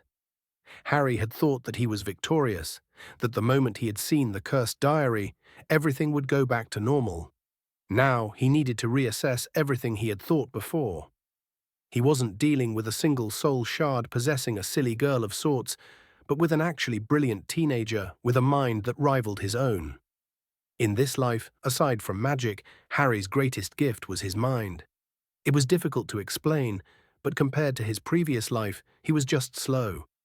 Harry could learn things faster, had a very good memory, and just could make links and correlations that he wouldn't have seen in his previous life. He could solve puzzles in seconds that he would have struggled against in his previous life, even as an adult. Harrison Smith wasn't an idiot by any means. In fact, he was up there in terms of intelligence, but this life was just on another level.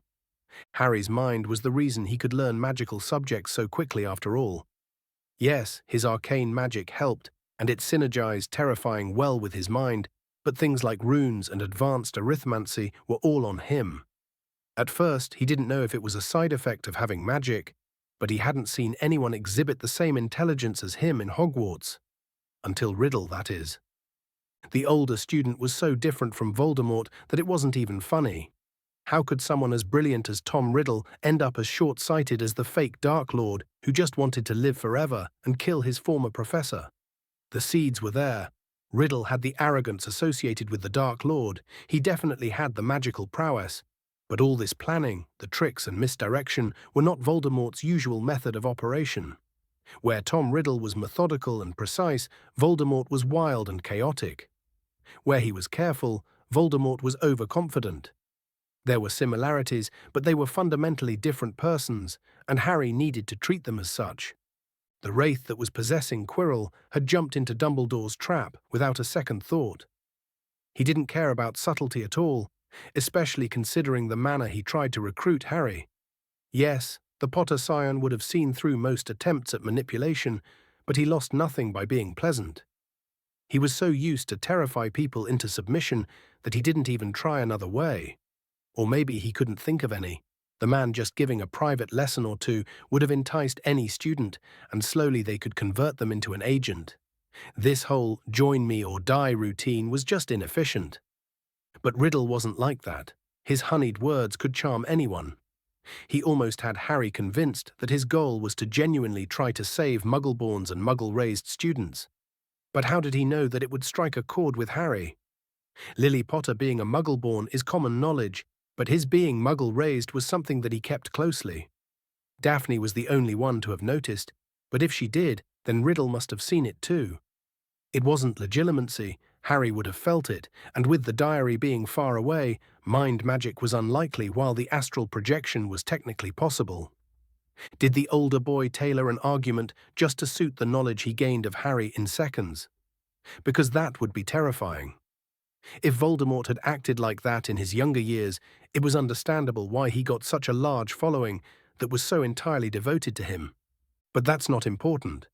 What is the fact that the basilisk was going to attack soon, and Harry couldn't really do anything to stop it. The Potter scion's thoughts were interrupted by Blaise, who poked his shoulder. "It's weird to see you asleep this early, mate. You're always up, either at breakfast or with a book in your hand in the common room. Are you all right?" Harry nodded. "I'm good. I just have something on my mind is all." After getting dressed, the two boys met Daphne and Tracy in the common room. The girls were also surprised but didn't voice anything.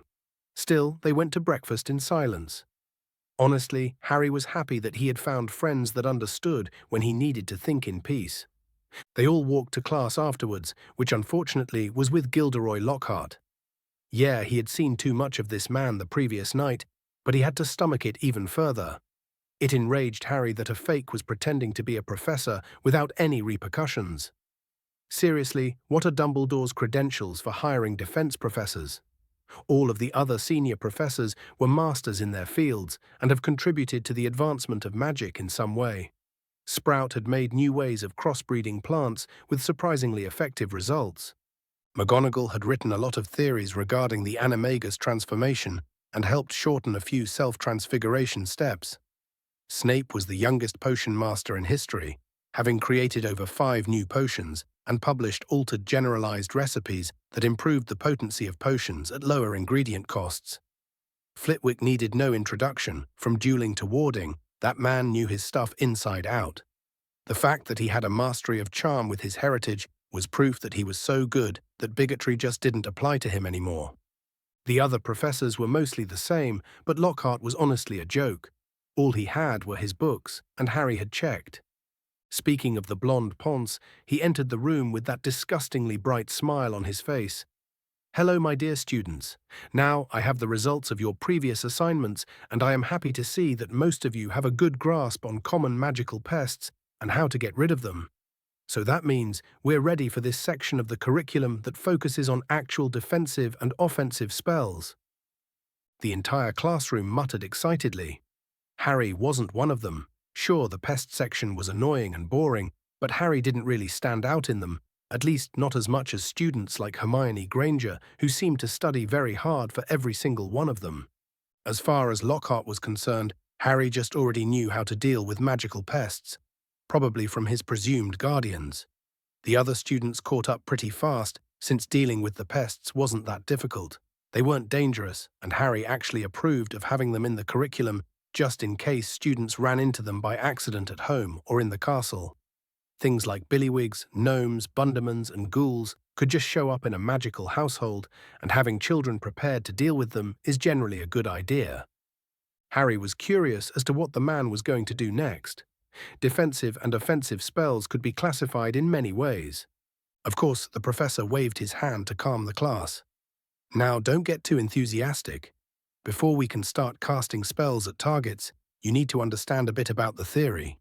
Don't worry, we'll be blasting each other pretty soon. Now, for the rest of the semester, we'll be focusing on what I like to call elemental spells. Now, for those of you who don't know what elemental magic is, it's the control of certain elements using magic. A master of the water element could sink cities with a thought. A master of the wind element could create tornadoes with a simple wave of their wand. You get the picture, and I know you're excited and everything, but you're not going to learn that." Harry heard a few disappointed sounds around the room and stifled a giggle. These people were barely able to cast stinging hexes, and they wanted to be master elementals. But yeah, this wasn't a bad introduction, and the young Slytherin could see where this was coming. The professor continued, "Yes, I know, it's a bummer. But I never said that you were learning elemental magic, which takes decades to become proficient at it, let alone master it.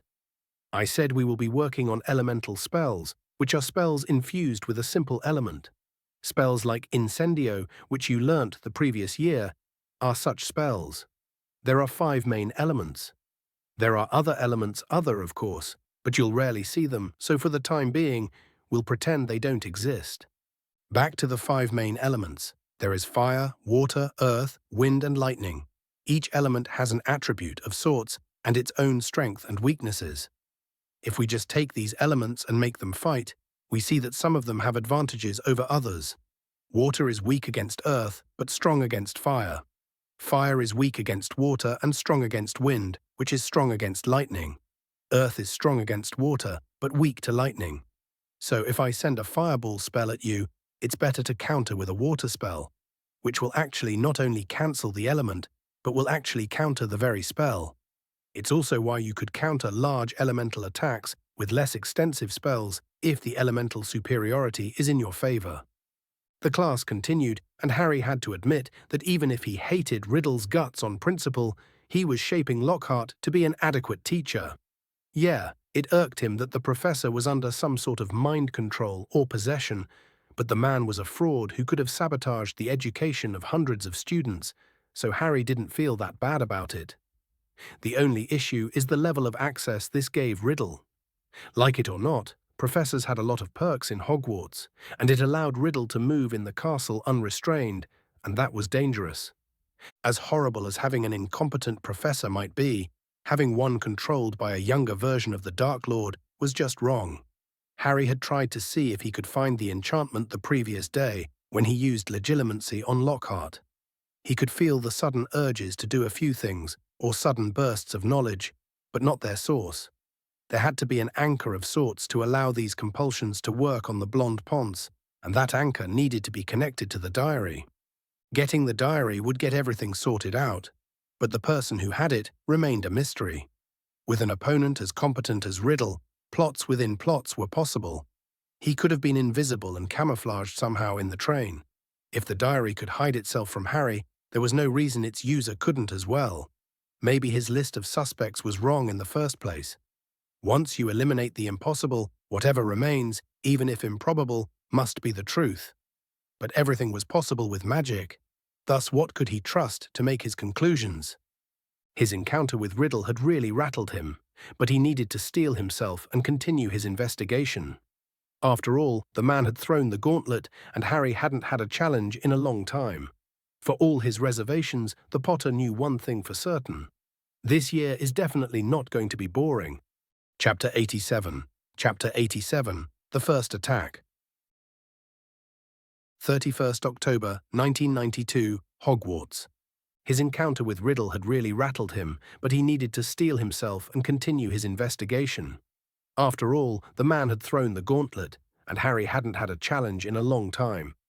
For all his reservations, the Potter knew one thing for certain. This year is definitely not going to be boring. It was Samhain and Riddle still hasn't done anything so far, and yet Harry knew that things were going to start heating up soon. After all, using an important date like today to make his debut was in the older boy's wheelhouse. Plus, the symbolism would make that date attractive.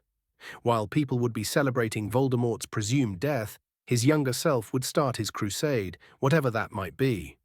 Harry couldn't stop him. Not now, at least. The fact that Riddle had promised only to petrify students, while probably true, didn't reassure him at all. After all, the boy had made mistakes before, and poor Myrtle was the one who paid the price. Sure, the Potter Scion remade him runic stone out of stubbornness. He put it exactly in the same place, and he knew that Riddle would check first. However, instead of using it as a detection method, he used it as a trap instead. Instead of it just sending a pulse to Harry whenever it moved, it was also connected to another hidden rune stone. Harry had dug a small hole in the floor of the bathroom where he hid his second stone. The stone near the entrance would send a continuous magical signal to the second one, and the moment someone interrupts the signal between the two stones, they would both send a message to Harry. Harry also added a small marking potion that's mixed with water and that would spread throughout the bathroom the moment the stone is moved, or the signal is interrupted. This would allow Harry to track whoever was involved. He wasn't expecting much, if he was perfectly honest. These traps were impressive in design, especially because of the resistance to detection. Most detection charms focus on effects that can impact the user, so this solution would take many people by surprise. But Tom Riddle wasn't just anyone, and that was the issue. Outside of this, Harry still hadn't been able to finish the basilisk glare-resistant goggles. He was still stuck on the durability of the lenses, and it looked like he was either going to need to use some kind of diamond lenses or just treat the glass alchemically somehow. And he was still wary of practicing alchemy without someone actively teaching him, since the consequences tended to be wild and permanent. However, the good news was that the ice magic was going well, and so was his exploration of his magical crest. He had started to instinctively understand magical circles without spending hours studying them.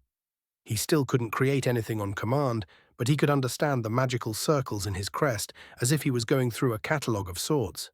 He was still stuck to the telekinetic family of spells, the crest deeming him to not be worthy enough to have access to anything else.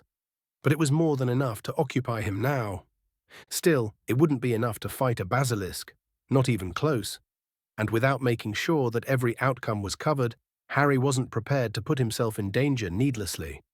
And so, Harry spent his days in the room of requirements trying to figure out what to do. Of course, he had asked the room to get him to the Chamber of Secrets, and it didn't work. He asked the room about ways to kill a basilisk, and nothing of it as well. For all the idealism that came with the room, it had a lot of limitations. And so, Harry spent his time preparing for the inevitable attack, but finding little to nothing that could stop Riddle reliably. The fact that the man was controlling many people in the castle meant that he didn't need to use the diary's victim to do his dirty work. He also could use them as hostages easily, so outing him to the public could be an issue. As for today, he needed to be vigilant and ready for anything to happen. He wasn't going to be suicidal and go after the basilisk on a hunch. But that didn't mean that Harry couldn't do anything. The house detector in the common rooms, the Great Hall, and the library were still up and running, so that was an advantage. Harry was attending the Halloween feast and was discreetly looking at his suspects in the Great Hall. Every single name on his list was in the Great Hall, talking animatedly in their respective tables. Even the entire faculty was there, even Filch, who was playing with his stupid cat. The decorations in the Great Hall had changed this morning. As it was Halloween, a cloud of live bats was fluttering around the enchanted ceiling, while hundreds of carved pumpkins leered from every corner. Finally, the chatter of conversations as the headmaster rose from his large seat among his fellow professors. Happy Halloween. Now, while I can drone on and on about this special day, you don't want to hear an old man ramble all night. So, to keep things brief, dig in. The golden plates and the dishes instantly filled themselves with delicious food. The house elves really do go above and beyond during feasts. As expected, the food was excellent, but the music was a little too dramatic for Harry's taste. All in all, it was an enjoyable night, except for the fact that Harry was still worried about an attack happening. The Potter Scion kept looking around for his suspects all night, but none of them left the Great Hall. Harry had tagged them all discreetly with a tracking charm just in case, but they could be easily dispelled. He kept doing this until Daphne painfully elbowed him discreetly in the chest. "What the hell, Daph?" "I'm starting to get tired of this, Harry. I know that you have a lot on your mind. For some reason you refuse to talk about it. But you already don't spend a lot of time with us. So from here on out, whenever you're hanging out with us, you'll pay attention to us. Because you're being a very bad friend right now." Daphne's words kinda threw him for a loop for a second. Harry knew that he was spending less time with them, but he didn't know that they felt this way. He looked at Blaise, who was nodding in affirmation, and Tracy, who was playing with her food. It was then that he understood how badly he was treating them. Whenever he wasn't innovating or training for his possible encounter with the basilisk, Harry did start to view his time with his friends to be a bit of a burden, like a social obligation instead of stressing out. "I'm sorry, Dav, I understand.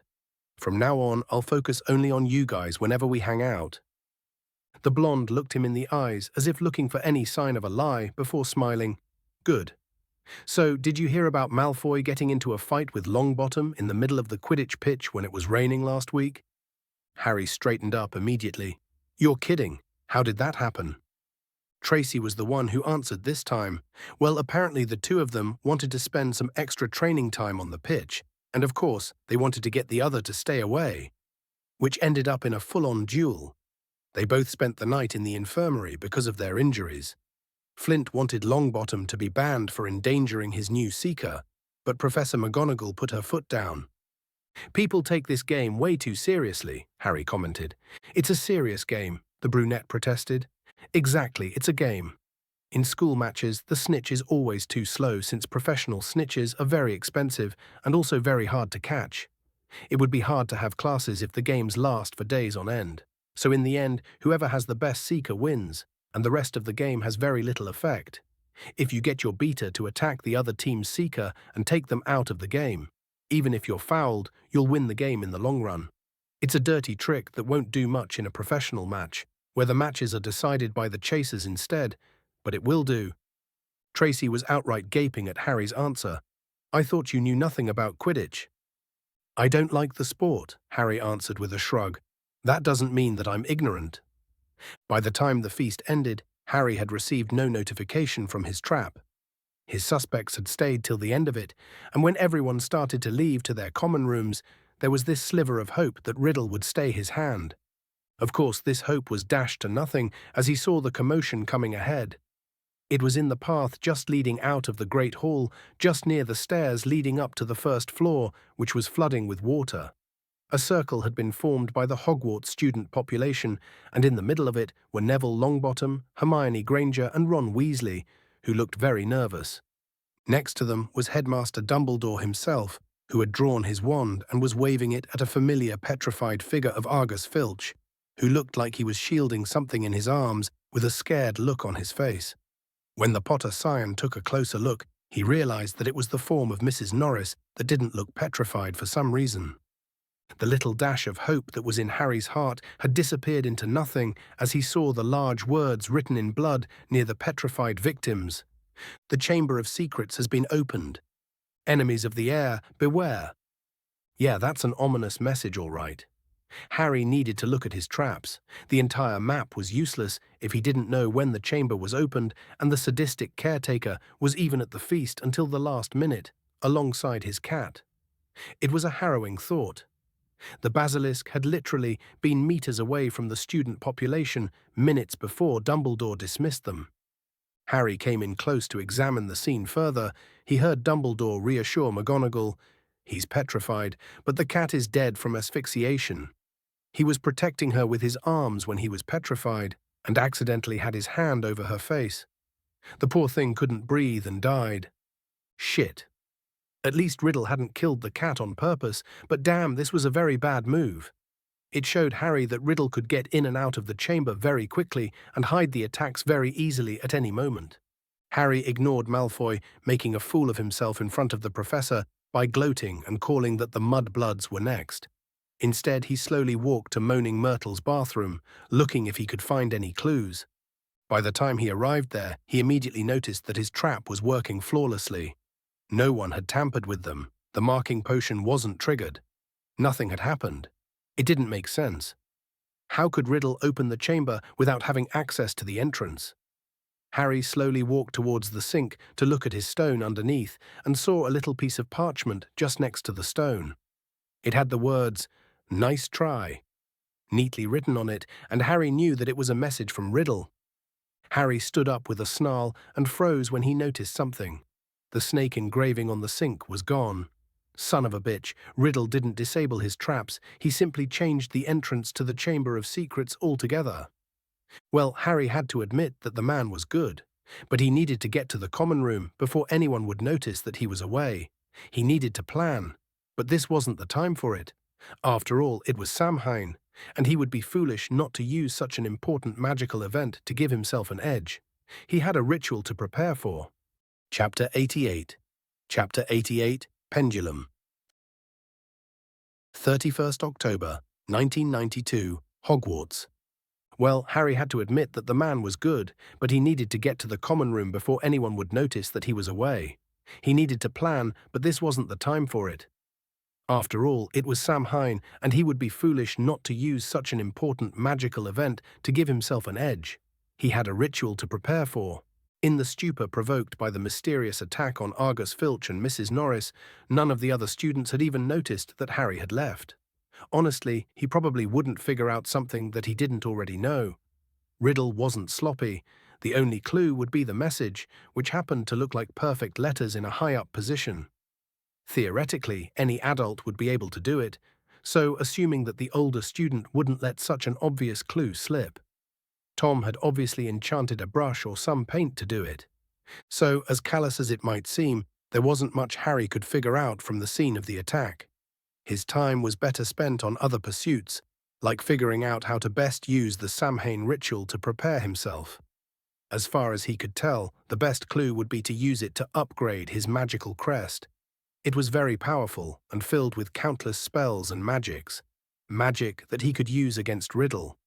He didn't really know what the results of his plan would be, which made sense since magical crests were personalized and varied greatly between families. Harry had read the incantation in the book the Room of Requirements had given him about magical crests, the one that he translated. He had to say it was a far better read now that he had a good understanding of Old English.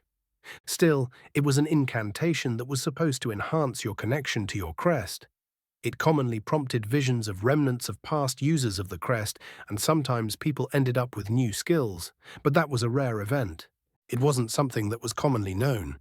Harry had discreetly asked Daphne, but she said that any magic regarding the Greengrass magical spell was recorded, and that they usually left them alone until a scion's 13th birthday. But the last Potter wasn't that patient.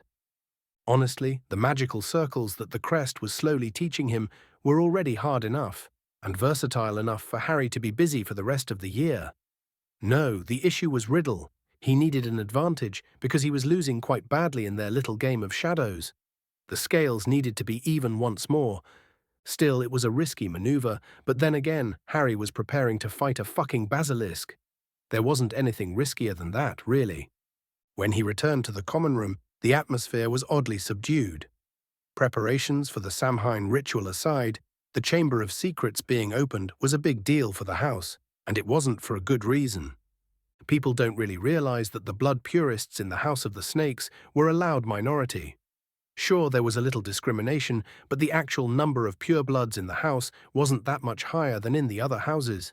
The only difference was that the rest was filled with half-bloods, and there weren't any muggle-borns. The Chamber of Secrets being opened was like a shining light on the house, and every single Slytherin was going to be watched even more carefully than they usually were. Of course, that asshole Malfoy didn't help matters. Yelling out that the mudbloods were next was not a good look at the house as a whole. It seems like the entire House of the Snakes would have a few uncomfortable months, especially since the attacker killed Mrs. Norris. Still, all things considered, it wasn't time to start pointing fingers. Harry was sure the Slytherin court was going to need to address the entire house about something. They don't normally talk to the house needlessly, so that would be the first time that Harry would see the mysterious group that is pretty much in charge of the entire house. Deciding to focus on the ritual instead, Harry slowly walked towards the hidden ritual rooms.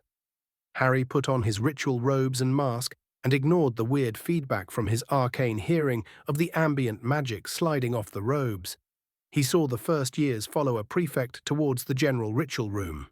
Harry followed them from behind and took a place in the large circle around the room. Harry didn't really have the resources to start a ritual of his own, and honestly, he didn't need to. Unless he was planning something fundamentally different instead of the standard ritual, like using human sacrifices or something that disturbing, there wasn't really a reason not to just use the general one. The moment he stepped into the room, Harry relished the silence that came with it. In a castle full of magic, his arcane hearing was always hit with endless noise. He had done his best to ignore it, but it was still this little noise in his head that just wouldn't go away. It was far worse in sections of the castles that were obviously added afterwards. It didn't mean that the enchantment didn't work properly, only that it was fundamentally different, and to Harry it just sounded like two different songs playing at once, instead of it integrating into one larger song instead. The room itself was illuminated by completely non-magical candles, and like last time, there was a large stone, a monolith really, in the middle of the room, filled with what Harry recognized to be Celtic runes. The Potter Scion didn't examine everything, but from the looks of it, it was a prayer for the Morrigan, the Celtic goddess of death, asking for peace of those who are beyond the veil. Whoever had set this up had pretty much copied an already working ritual the Celts had designed and were commonly using. Finding and sharing that ritual was impressive, but there was no originality in it. It was like a set of instructions were followed. It worked, but Harry couldn't help but feel disappointed by the fact that very little originality and ritual design were actually used. Of course, the animal sacrifice thing happened, powering the ritual like the previous time. The candles were blown, plunging the room into darkness, other than the glowing runes on the monolith, of course. And alongside this change in scenery, the primal magic that Harry had felt the previous year enveloped the room. Harry still couldn't make heads or tails of it. It was just multidimensional, on a plane that Harry just couldn't perceive. The song that it tried to convey was so complex, so beautiful even in his limited perception of it. The magic was so fundamentally different from anything he had felt anywhere else. It was deep and raw magic, the type which was practiced thousands of years ago when humanity was young and science was not even a whisper. A time when magic ruled sovereign and was present everywhere in the grass and the rivers. A time which did not exist anymore today. As far as Harry could theorize, this was the closest thing he felt to true magic. Wizards simply could not conceptualize the entire thing and decided to implement only facets of it. It was probably why this raw magic was so potent and complex, while magic cast by humans was easily three-dimensional. Our magic is humanity's interpretation of the source, which is incomplete. The magic itself was filled with darkness, with death. After all, it was the Day of the Dead, and a life was sacrificed for this magic. It was oppressive yet welcoming. It was mostly peaceful. With that realization, a small sense of clarity appeared to Harry, and he could finally hear something else in the raw, death-tainted magic of the ritual. There was something hidden inside the death energy, something powerful. It was so much bigger on the inside than from the outside somehow. It was very hard to explain, but it was a beautiful concept, complicated yet so sad. Life. Harry instinctively understood what this was.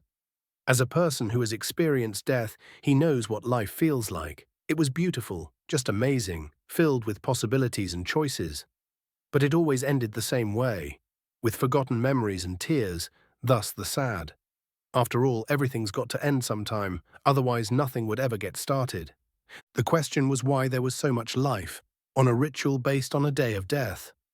Or perhaps it was the dead celebrating life in a way.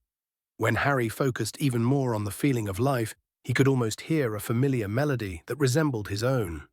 It was so full of wonder and love that it surprised him. He had never experienced such fiery passion before, and he closed his eyes, trying to hold back the small tears just from the feeling. He had never felt anything more beautiful than this. Was this what his mother felt towards him? It certainly couldn't be anything else.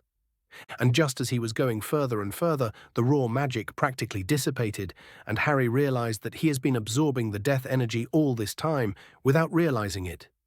His magical circuits were filled with magic that he knew exactly what to do with them. As the prefects were unlocking the magical crests of the first years, Harry murmured an incantation, Midland thu erf mine forgane, ik regard thu, that thu therme wisan. Eide and mestre me the beode the fiercen stofne. It meant, legacy of my ancestors, I call upon you to show me the way, aid and advise me to weather the coming storm. It was a small incantation in Old English. There was a reason why people moved away from Latin and Old English. Words have power, and somehow these languages shaped magic in a way. It was why the entirety of Europe which use wands still use Latin spells. It was just more potent than any other common language to shape magic.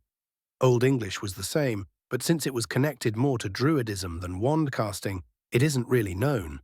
As he expected, Harry's crest started to burn slightly, and it slowly absorbed the magic that he had gained from the ritual. It wasn't really painful, but the feeling of losing that much raw energy was uncomfortable. Suddenly, the ritual room disappeared, and instead, Harry found himself surrounded by a land of shadows. There wasn't a sun in the sky, and yet there was this glow that made Harry see shapes at the distance. No, the darkness was illuminating the path somehow. That paradox almost gave the Potter Scion a headache by itself. The shadows themselves seemed alive, more akin to floating fluids than reflections of light as they were in the mortal world. Harry followed the illuminated path until he saw a withered tree that didn't have a single leaf. There was no life around. Honestly, if that was the inner representation of the crest, then it definitely looked threatening. Movement, something was moving up on the tree. It was a raven. It cawed and floated down to the ground and shifted to a carbon copy of Harry, but with silver eyes. It was odd seeing this imperfect reflection of his own face. The man's silver eyes were glowing like full moons, but there was something else bothering Harry about them. Ah, yes, they were old eyes, wise eyes, that just didn't look right on someone his age. Deciding to take the initiative, Harry calmly asked, "Who are you?" "My name is Ignotus Peverell, young Potter, and I believe we have much to discuss." Chapter 89. Legacy. 31st October, 1992, Hogwarts. It was odd seeing this imperfect reflection of his own face. The man's silver eyes were glowing like full moons, but there was something else bothering Harry about them. Ah, yes, they were old eyes, wise eyes, that just didn't look right on someone his age. Deciding to take the initiative, Harry calmly asked, "Who are you?" "My name is Ignotus Peverell, young Potter, and I believe we have much to discuss." For a second, Harry's face froze in shock. This was Ignotus Peverell, the man that had outsmarted death itself.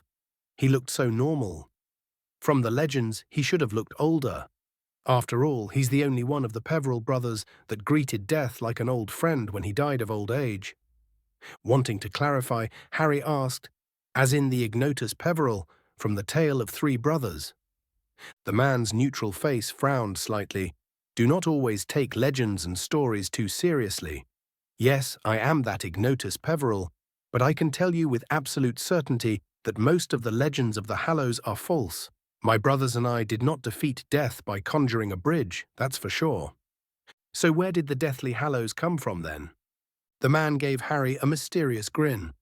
Perhaps one day, young descendant, when you have proven yourself worthy, I will explain how the Hallows were made. But that's not why you're here, is it? You used a spell to communicate with your crest, so tell me what you need. Why have you come? Riddle, Tom Riddle. I need help dealing with him, Harry responded reluctantly. It was a bit of a flaw of Harry's that he didn't like asking for help. He liked figuring things out himself, and sometimes he tended to be too proud to ask for aid. He knew that it wasn't something good, but he had lived for a decade with the Dursleys without the luxury of help in any way, and old habits die hard. Anyway, if there was anything he could trust, it was his very own crest, and he really needed the help. Tom Riddle had outsmarted him very easily, and it didn't seem to be changing anytime soon.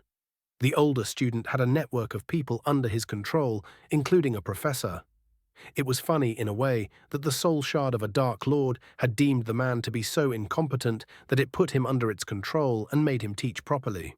Riddle was evil and all, but at least he had standards.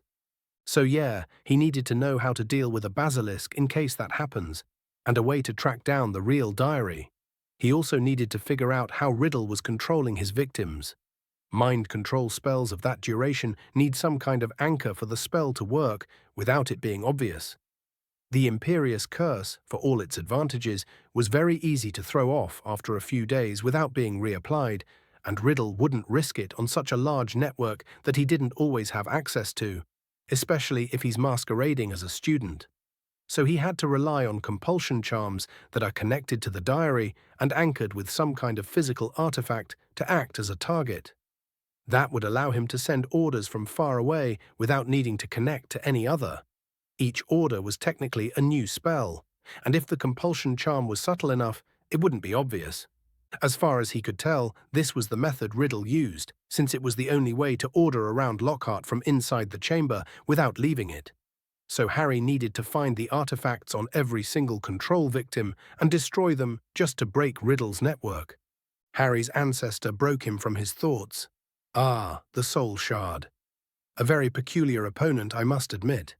I have to say that I have never seen something as delicate as a Horcrux used as a weapon and gain this much autonomy. I think he made a mistake during its creation. He killed another student by accident, so he rushed it, so that her death wouldn't be meaningless. The silver-eyed man snorted, "All deaths are meaningless, child. The dead do not care about the living. It's why they're dead, after all." Then why are you here? I'm not really here. Ignotus Peveril died after living a long and fulfilling life. I am just an imprint of his consciousness in the magical crest that he granted his descendants. The fact that you're compatible enough to theoretically be his successor is the only reason I showed myself. Of course, being compatible isn't enough. You have to prove yourself worthy of this knowledge, and well, I'm not holding my breath. Harry gritted his teeth. Why am I not worthy then? Because you're a coward, the man simply answered. Oh, don't pretend to be angry at me. You know you're a coward. I'm inside your head, remember? If it was up to you, you would leave this school, go abroad, and study magic in peace. You wouldn't concern yourself with this Voldemort and the Champion of Light. And well, I can't have someone so passive, so unwilling to do anything, be worthy of Ignotus's legacy. What about Riddle then? Harry protested. How am I a coward in that case? You are fighting because you are afraid. Afraid of the basilisk, afraid of your friends getting hurt. Everything you do is out of self-preservation, nothing more. And even then, with all the advantages you have, you're still floundering about like some sort of headless chicken fighting a ghost. And why is having a bit of self-preservation a bad thing? Harry asked. Because you're going too far with it, and I can see what giving you this knowledge will do to you. You will hole yourself up in a warded castle and stay there for all eternity. You wouldn't fight if you could avoid it, and I can't trust you to do the responsibilities that come with Ignotus's abilities because you are too afraid. That's not even mentioning the fact that your body can barely accommodate low-level spells. Any moderate spell is liable to suck you dry of magic. Harry was getting angry, but his most prevalent emotion had to be shame. Yes, Ignotus was right. He was living in Hogwarts while doing his best of distancing himself from the action. It was only when a threat to himself and the entire school appeared that he started opposing him, and it wasn't going well. That needed to change, but he couldn't really do it on a whim. What am I supposed to do then? How should I become worthy? The Potter Scion asked desperately. I guess the Riddle mess could work as a test of sorts. Defeat Tom Riddle and we can talk again about your role as my heir. Well, Ignotus's heir. I just told you that I can't stop him, Harry protested. You can't stop him because you're playing in his field. This little game of shadows is his playground. He has been doing it for longer than you have, and his political ambitions, which you seem to lack, have driven him to hone that skill as instinct. Misdirection and trickery are his weapons, not yours. You have a remarkable mind, but you're an academic by nature, not a politician. So even the playing field, use your own skills to do it. Instead of trying to figure out what happened to the diary, try creating something that would track it down. Instead of trying to trick him into revealing himself, get him to overextend. Make him overconfident, and his innate arrogance will give you enough opening. Hell, you're trying to fight Riddle when you have another clue somewhere. While Tom Riddle is brilliant, his possession victim is likely not to be the same. Build something to track down his thralls and destroy their anchor. Run around and say his name, look at people's reactions, and they will reveal themselves easily enough. Harry gaped at his ancestor. Why didn't I think of that? Because you're young and inexperienced. This is your first real opponent, your first step towards your destiny, and for all your intelligence, you lack the wisdom and experience to know what to do immediately. You will learn, as I learned as well. What about the basilisk? The silver-eyed man shook his head. Salazar Slytherin's pet is not your average basilisk. You are fighting the real king of serpents, their apex predator. This will be your first journey in the reverse side of the magical world, the hidden side of the magical world, if you would. This is not a monster that you are ready to fight, no matter how ready you feel you'll be. So, I'm going to break my rule once and give you a slight advantage. After all, you've been ignoring an entire field of magic for no reason. It's time to change that. Good luck, Harry Potter. Do not disappoint me. Before he could do anything, the man turned back into his giant crow form and landed on Harry's right shoulder. The rest was so confusing, but in that fraction of a second, the entire world of shadows disappeared, and instead thousands of images, visions, and scenes rushed before his very eyes. Scenes of battles, births and deaths, war and peace, nice cultivated and complete ruins. He watched as the world broke into two factions of light and darkness, and spectres of the dead roamed the earth once more. Armies of pure light burned away everything that came in its way, while the darkness consumed everything it could. He saw volcanoes erupting on the command of wizards, giant demonic monsters attacking everything in their way. He saw a man rising from a putrid fog, forcing dark-robed figures to bow and acclaim him. He saw the best of both light and darkness fall in this endless way. A giant kraken sinking Muggle warships, dragons as big as cities roamed the skies, roaring in defiance against a single man wielding a sword glowing with hope. Light and darkness fought a last time in the middle of fire, water, wind, and earth. The end was coming, and a victor would be crowned in this endless war. Yet for all of this, Harry could see that what remained was a shadow of humanity, a mockery, not the real thing. Harry did his best not to fall to his knees and yell out as the visions invaded his senses. But just as suddenly as they came, the visions disappeared, and the Potter Scion gasped as the ritual room revealed itself to him once more. He ignored the looks of his housemates. He was wearing a mask after all, and they didn't know who he was. Instead, he slowly walked away from the room, wanting to lie down on his bed again. It was a hectic day, and Harry needed to process everything. Well, for one, his magical crest held a remnant of Ignotus Peverell, one of the legendary figures in wizarding history, yet the man seemed unconcerned with Harry's well-being entirely. You would think that being his last descendant, he would be helpful. Well, the Potter scion would admit that the man helped slightly. He made Harry realize what he's been doing wrong all this time with Riddle. Yes, Tom Riddle was a brilliant boy, but his main advantage over Harry was his age. Considering his political aspiration, his sheer charisma and his age, he was probably the king of Slytherin when he made the diary. That meant that politics and cunning were second nature to him, and honestly, for all their similarities, Harry was a very different person. They were both raised in neglectful environments. They were both geniuses and magical prodigies. But their hopes, their dreams, were wrong. Tom Riddle wanted to be recognized by the world, but Harry just wanted to study magic and understand it. Both are admirable ambitions, but that made their priorities fundamentally different. With a jolt, Harry realized what his ancestor was talking about when he said he was giving Harry a gift. This was brilliant. Why hadn't he thought of that before? For the first time in a few days, Harry had hope. He would defeat Riddle, and he would do it on his own terms. Chapter 90, The Thin Red Line. 3 November 1992, Gryffindor Common Room, Hogwarts. In the Gryffindor Common Room that evening, Ron Weasley and Neville Longbottom were struggling over their potions assignment. They were in a very bad mood, having had to attend detention with Professor Severus Snape in the afternoon. Yeah, melting their cauldron, getting a week of detention, and losing 10 points each for Gryffindor did not help matters. The youngest male Weasley was especially angry, since he had gotten a second howler from his mother for breaking his wand and not telling anyone about it. That Ponce, Lockhart, ended up complaining to Professor McGonagall, who sent an owl to his mother. Neville would secretly admit to himself that the woman had a point. A wizard was useless without his wand, and well, having a broken one affected Ron in all his classes. His teachers had obviously noticed, but assumed that it was a lack of skill or control.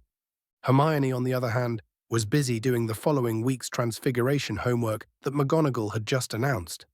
Honestly, Neville thought it was too much.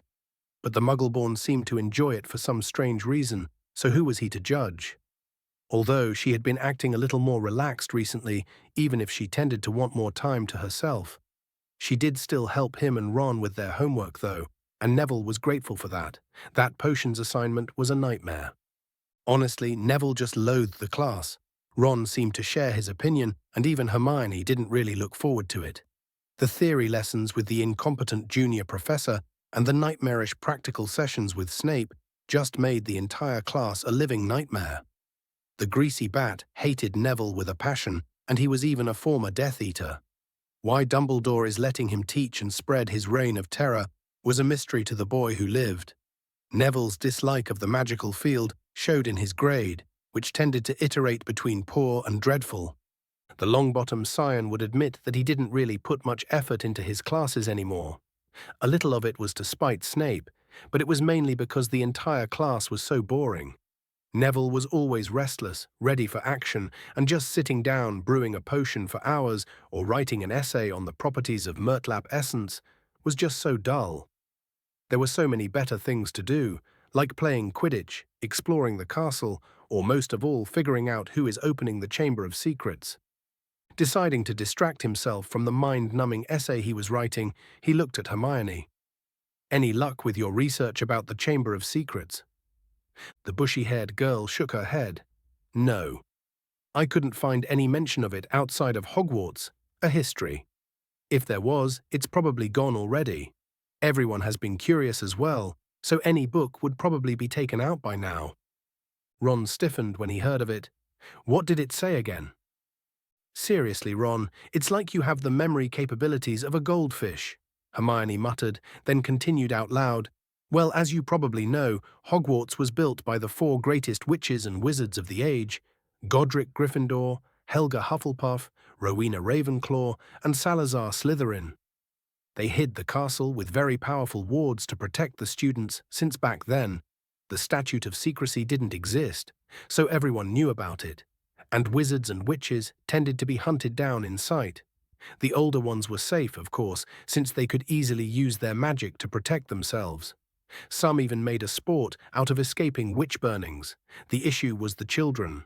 So for years, the founders worked in harmony together, seeking out youngsters who showed signs of magic and bringing them to the castle to be educated. But then disagreements sprang up between them. A rift began to grow between Slytherin and the others.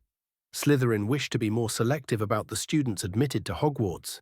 He believed that magical learning should be kept within all magic families. He disliked taking students of Muggle parentage, believing them to be untrustworthy. After a while, there was a serious argument on the subject between Slytherin and Gryffindor, and Slytherin left the school. "Greasy git," Ron commented. Hermione ignored him and continued, "This is something that's been confirmed by historians so far. The legend of the Chamber of Secrets states that Salazar Slytherin had built a hidden chamber in the castle, of which the other founders knew nothing. Slytherin, according to the legend, sealed the Chamber of Secrets so that none would be able to open it until his own true heir arrived at the school. The heir alone would be able to unseal the Chamber of Secrets, unleash the horror within, and use it to purge the school of all who are unworthy to study magic. They theorize that it's some kind of magical monster that only the true heir of Slytherin could command." "So it has to be a Slytherin then," Neville thought out loud. Hermione shook her head. "It might just be a cruel prank that went wrong. The attacker definitely didn't plan for Mrs. Norris to die since she was suffocated by a petrified filch. And I looked anywhere. Monsters that petrify are rare and not that long-lived. For example, the cockatrice can barely live more than a decade without dying of old age. The closest thing I could find was the Gorgon curse that was put on Medusa, who turned whoever looked at her into stone. But that was permanent, some kind of forced transfiguration, not a temporary one, like Dumbledore said. A real shame about Mrs. Norris, though. She was a cute cat." "That thing was a demon in disguise," Ron protested, and Neville agreed with him. That cat had chased them down many times after curfew when they wanted to explore the castle at night. But the animal did not deserve this, suffocating to death by its own petrified owner. It was just horrible. Sometimes Ron could be a little insensitive, and Hermione seemed to take offense at his careless words. It was nothing new. The two of them tended to argue a lot. Choosing not to let the situation escalate, Neville spoke up. "What if it was true? What if the chamber was really open? You saw how worried Dumbledore looked. He couldn't even heal Filch. I don't think there's a student that can do something that Dumbledore couldn't reverse. A legendary monster, though, could do the trick." Hermione looked hesitant. "Maybe. But who can it be, though? I have researched most of the founder lines out of curiosity. The line of Slytherin ended with the Gaunts, who all died out over 50 years ago. There's the branch that escaped to America and became the Sayre line and founded their own school there. But a Sayre coming to Hogwarts would be scandalous enough for the news to take notice." "It's fairly obvious, I think," said Ron in feigned surprise. "Who do we know who wants all the squibs and muggle-borns out of Hogwarts?" The youngest son of Arthur Weasley looked at Neville, seeking his approbation. The Longbottom scion looked back, seemingly unconvinced. "If you're talking about Malfoy—" "Of course I am," said Ron. "You heard him. You'll be next, mudbloods. Come on, you've only got to look at his foul rat face to know it's him." Neville shook his head. "Malfoy, the heir of Slytherin. Don't get me wrong, I hate the git, but I don't think he has it in his to do something like this." "Look at his family," Ron exclaimed vividly. "They've all been in Slytherin for centuries. They could easily be secret descendants of Salazar Slytherin, handing down instructions about the Chamber of Secrets from father to son for generations. Ron, your entire family was in Gryffindor. So was mine, to be honest." "Does that mean that I'm the descendant of Gryffindor?" Neville protested. "Yeah, but while everyone was horrified, Malfoy was very happy with the attack. Like he's getting some attention," Ron continued. "And it can even be Potter, too. He's certainly sneaky enough to pull off something like this." That brought Neville short. Harry Potter just didn't come to him for some reason. He didn't even think about his godbrother ever since summer vacation. Potter just stopped showing off in class. He just did the work and kept writing in this new notebook of his all the time. No one knew what he was doing, and when Seamus tried to get a peek, he said it looked like gibberish to him. It even had some protection that stung anyone but its owner from touching it. To be perfectly honest, it was interesting for a week before everyone just gave up. It was probably some sort of study notes, knowing the boy. There were a few rumours about him fighting Flitwick in the duelling club. Neville didn't really doubt them. He remembered Potter fighting the wraith of what he now knows is Lord Voldemort, as a first year, in the Forbidden Forest. The boy was just on another level, and Neville could only hope to catch up one day. Yes, Potter had the capability to do this. He has been acting a bit differently this year, a mix of distraction and pure dismissal of Neville entirely. Before, there was this aura of condescension that he emanated. Now it was like he didn't even notice that Neville was there. This change of character could mean that he's the heir of Slytherin. But then, the boy who lived remembered the boy pulling him away from a killing curse and rethought his theory.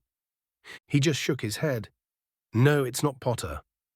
Hermione continued, Yeah, that's not like Harry at all. As you would know, Ron argued, you haven't spoken to him for months. People change. Seeing another fight coming, Neville spoke up. All of this is just speculation. It could be anyone in Slytherin, really. Ron stiffened. What we need is proof. If only we could pretend to be Slytherins and ask questions. Neville stiffened. There is, actually. It's some kind of potion. I heard my grandmother talk about it once. I think it's called Polly something. I don't really remember, but it can transform you into another person. Hermione stiffened. You mean Polyjuice potion? Yeah, that's it, he exclaimed. Neville, that takes over a month to brew, and the ingredients are expensive, the Muggleborn protested. I can get the ingredients easily enough. And we can afford to wait a month. It would also give us enough time to see if the perpetrator attacks again. Do you think you could brew it? Hermione nodded. I'm not sure. I need the recipe first. It's in a book called Most Potent Potions in the restricted section of the library. Neville nodded. I'll try to convince Lockhart to give us a permission slip. He seems to like me for some reason. Ron seemed to grumble at this. It's because you're a celebrity, mate. You're his ticket up in the world. Whatever, Neville said, ignoring Ron's little outburst. I'll handle the permission slip and the ingredients. Hermione will brew the potion. And Ron, keep a lookout for anything suspicious or any other suspects. They all agreed and decided to continue their homework, and a few hours later, all thoughts of the Chamber of Secrets had disappeared. After all, the match against Slytherin was in a few days, and Neville wanted to be ready. He wanted to show Malfoy and the entire world that it didn't matter how much money he threw at everything. Neville would still be the superior seeker. Oliver Wood and the rest of the Quidditch team were putting their faith in him, and he will not disappoint them. He had trained day and night for this. What could go wrong? Enchanting Melodies, HPSI, by Athas Parkayar. Chapter 91, of Gifts and Clues. 16th November 1992, Hogwarts. After all, the match against Slytherin was in a few days, and Neville wanted to be ready. Neville wanted to show Malfoy and the entire world that it didn't matter how much money he threw at everything. Neville would still be the superior seeker. Oliver Wood and the rest of the Quidditch team were putting their faith in him, and he will not disappoint them. He had trained day and night for this. What could go wrong? Harry woke up that morning not looking forward to the rest of the day, even if it was a Sunday. He could see where things were headed, and it wasn't something he wanted to be a part of. It all started with a Quidditch game 2 days back, and things really started to heat up then. Tracy had dragged him and his friends to attend the match since it was often the most interesting one of the entire school year. The Gryffindor-Slytherin rivalry was really heated when it came to Quidditch, and it showed. Longbottom and Malfoy had spent almost 2 months doing nothing but training for the match, granting everyone a little break and a very calm school year. Harry knew that after the game things would go back to the way they used to be, but he didn't expect things to explode like this.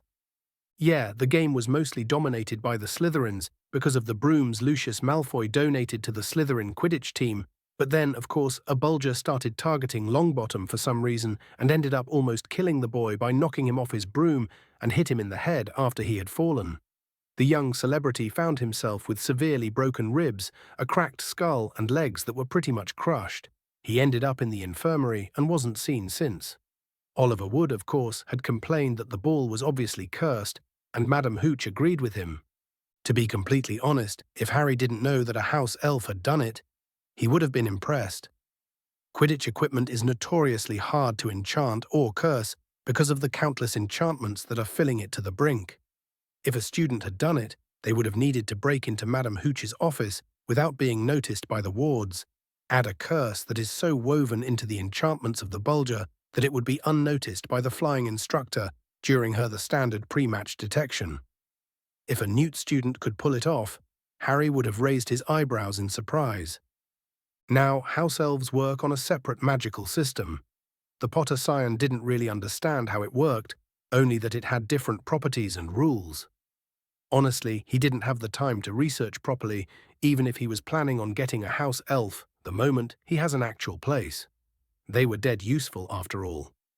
But since they were a complete unknown in terms of magical potential, it would be possible for a house elf to curse the Bulger.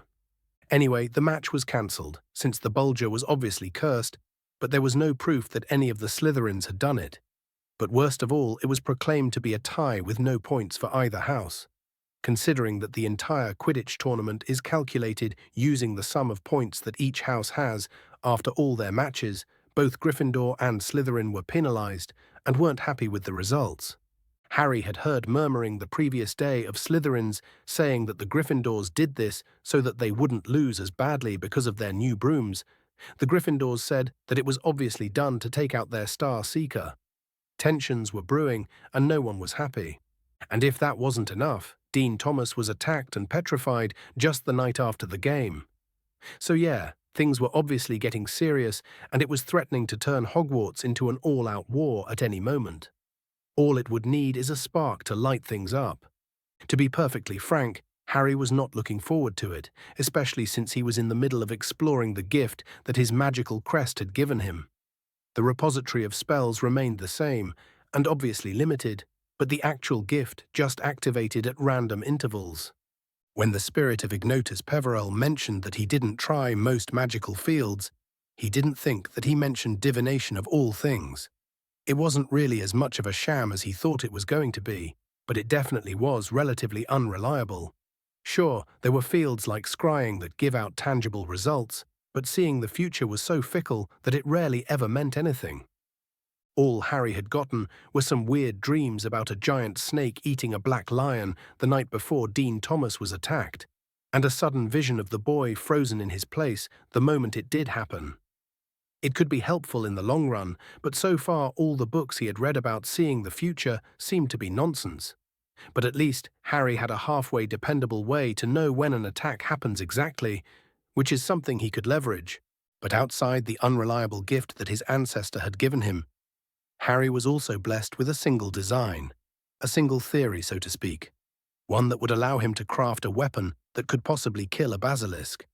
But the materials needed for something like this were so unattainable that he had only one contact that could help him get them, Arcturus Black. Harry hated that he had to rely on a virtual stranger for something like this, but he had no choice. Well, there was the Room of Hidden Things, but the chances of that working were minimal. The Potter Scion was already at a disadvantage since he has lost the entrance to the chamber. From what he could understand, the entire place was in some kind of pocket dimension that was activated using a password in Parseltongue. It was why it was so easily moved away by Riddle, and Harry had checked, but there seemed to be absolutely nothing out of the ordinary underneath Moaning Myrtle's sink. At least, the founder wasn't some creep who put his chamber in a girl's bathroom.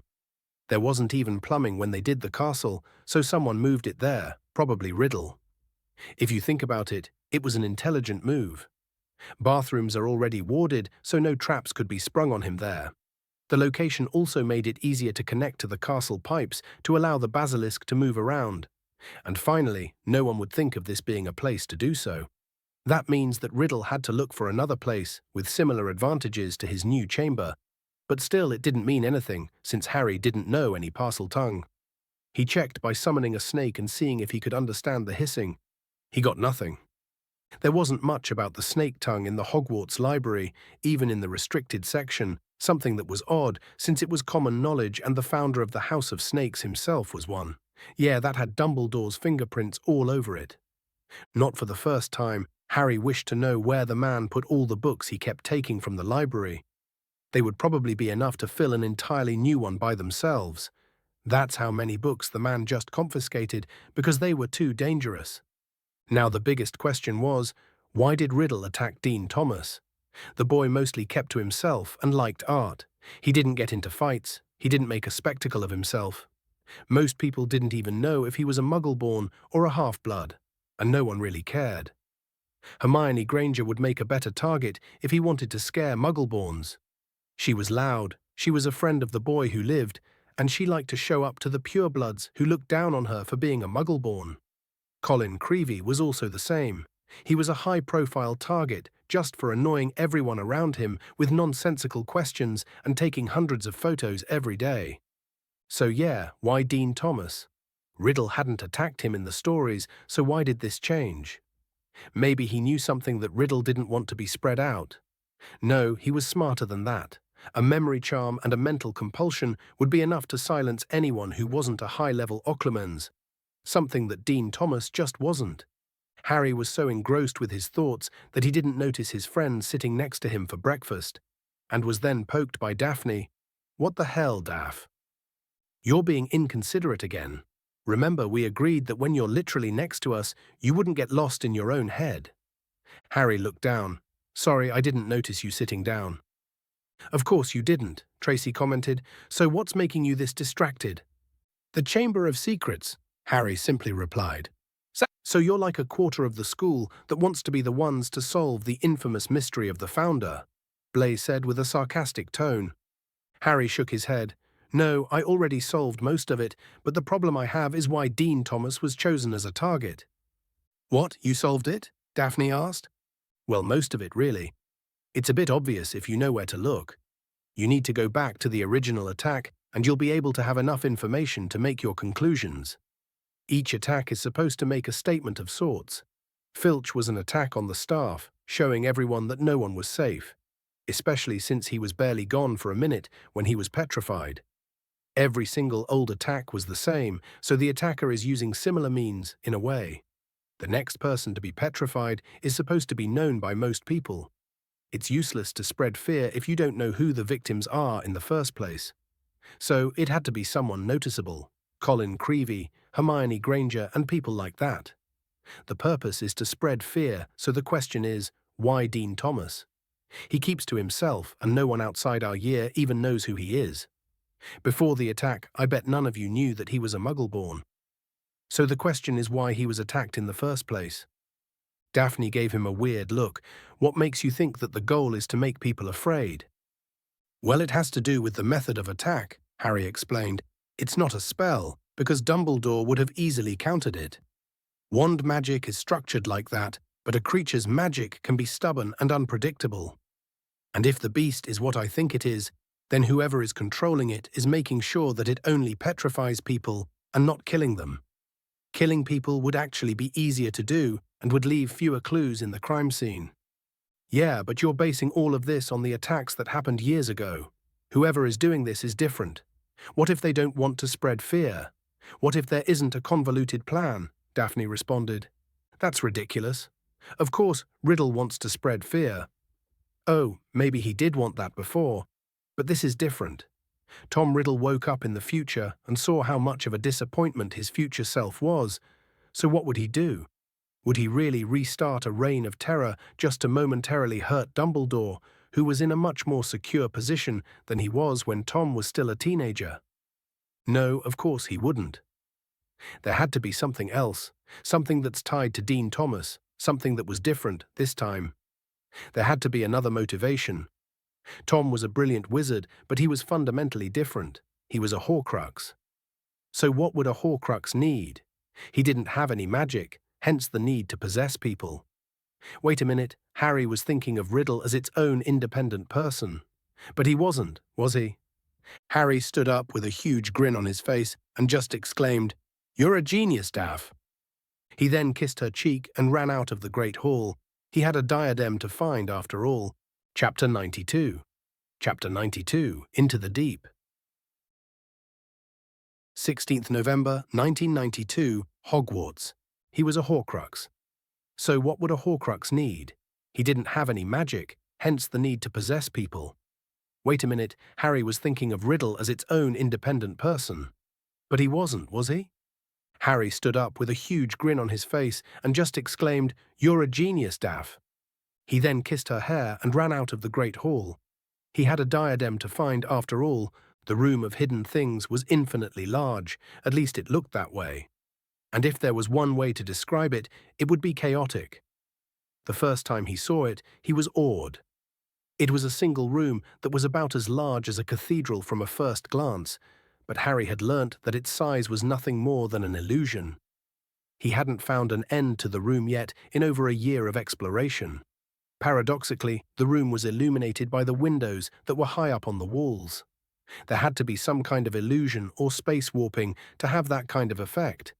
But the light illuminated the room in a way that made it look like a city with towering walls, built of what Harry knew must be objects hidden by generations of Hogwarts students. There were alleyways and roads bordered by teetering piles of broken and damaged furniture, stowed away, perhaps, to hide the evidence of mishandled magic, or else hidden by the castle's proud house elves. There were thousands and thousands of books, no doubt banned or graffitied or stolen. There were winged catapults and fanged frisbees, some still with enough life in them to hover half-heartedly over the mountains of other forbidden items. There were chipped bottles of congealed potions, hats, jewels, cloaks.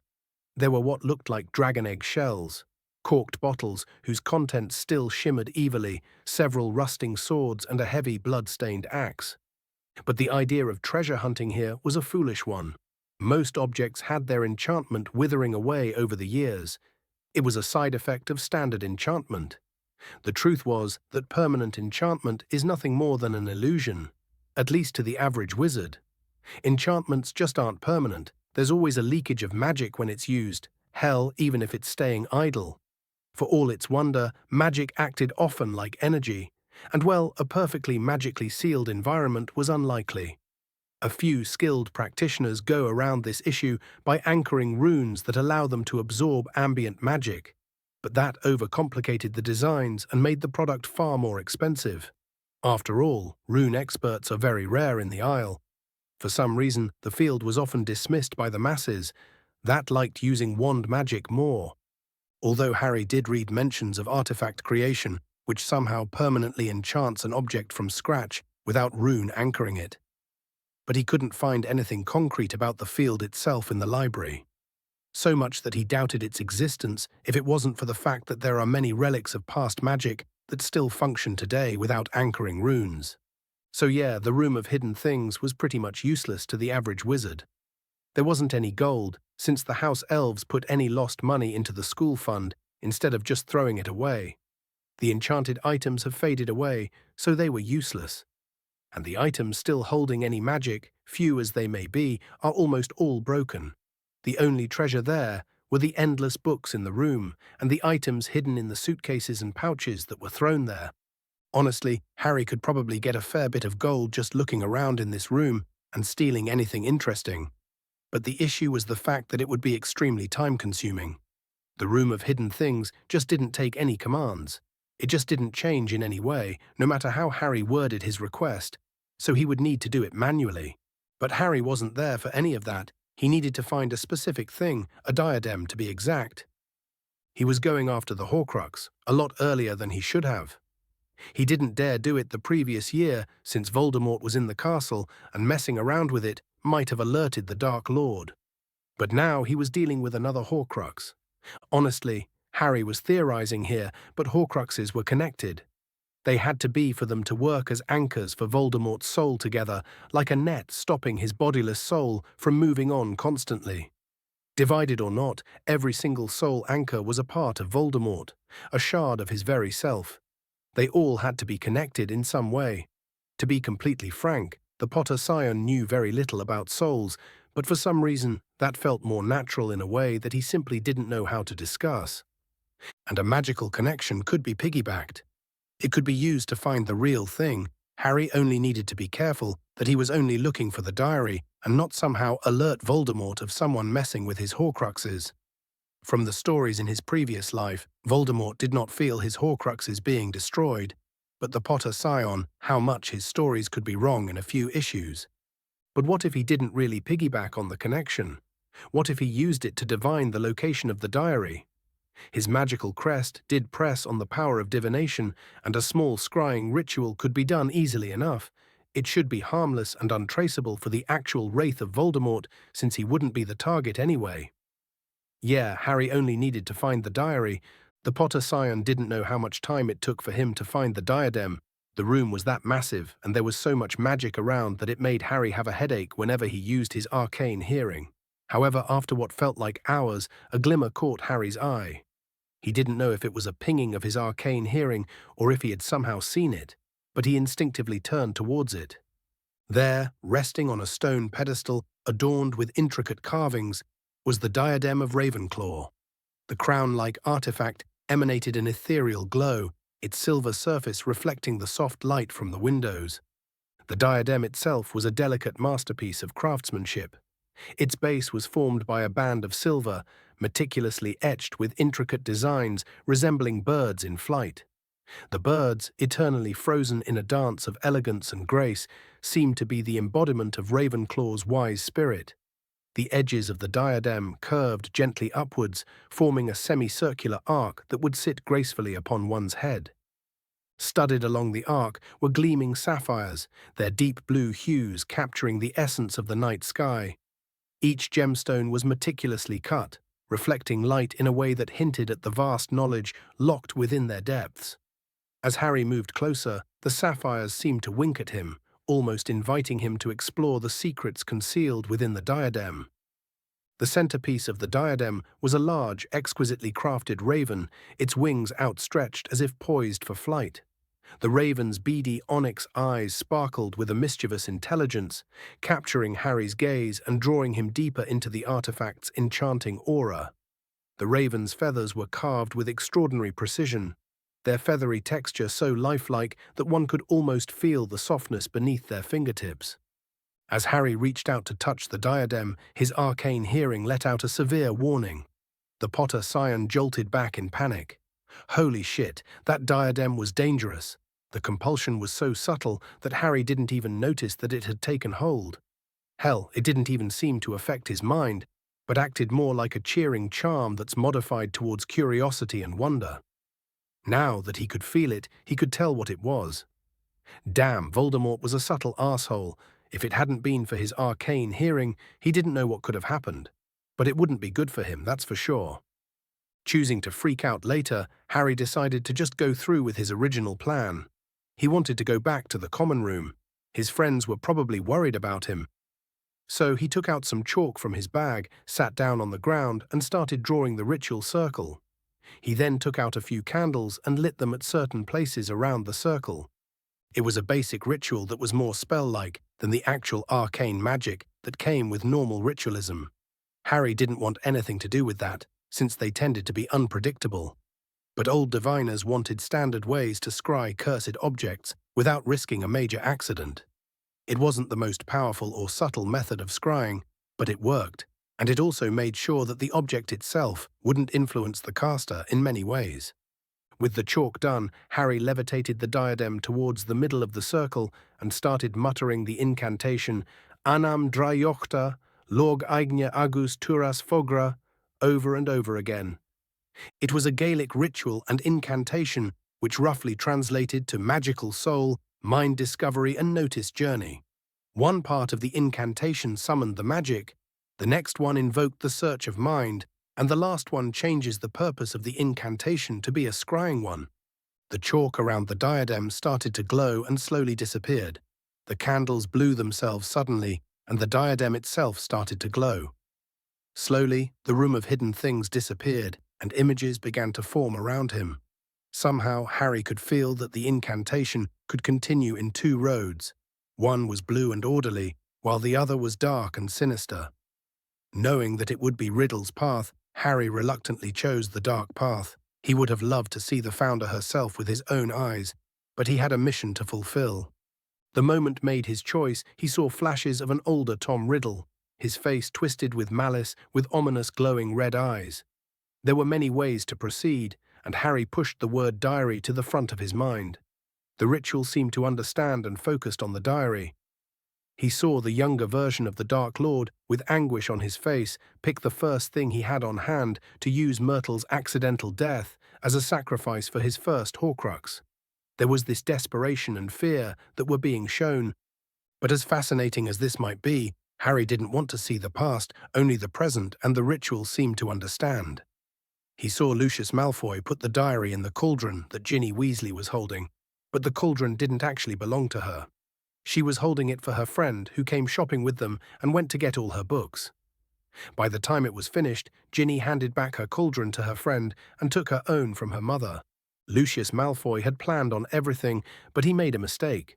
It was obviously a ploy to take out his political rival, but it backfired, and now his heir was in danger, not that the man knew it. Harry couldn't see who Ginny's friend was, so he focused more on her. He kept going until he could see her properly, and it didn't take long for Harry to see a familiar girl with dirty blonde hair and silver eyes that was writing in her diary. A lonely girl that just wanted a friend so desperately that she gave her heart out to the first person who accepted her. Luna Lovegood. Too bad it happened to be an evil diary that wanted to possess her. Honestly, Harry had forgotten about the young girl, preoccupied with his search for the diary. She was one of his suspects, sure, but he had dismissed that list entirely since Riddle seemed to be one step ahead of him all this time. But that's it, Harry had found the diary. However, before he could do anything else, a ghostly version of Riddle came out from the diary that Luna was writing in, his eyes wide and screaming, "Begone!" Whatever Riddle had done, it absolutely destabilized the ritual which turned off. There was also some kind of mental attack that came with it. This was all Harry could think of before he realized that he was actually physically pushed into the air, and he crashed into a few broken tables. It didn't take long for him to black out after that. Chapter 93. Chapter 93, Moonshot. 16th November, 1992, Hogwarts. Whatever Riddle had done, it absolutely destabilized the ritual which turned off. There was also some kind of mental attack that came with it. This was all Harry could think of before he realized that he was actually physically pushed into the air, and he crashed into a few broken tables. It didn't take long for him to black out after that. When Harry woke up, it was easy to notice that he wasn't alone.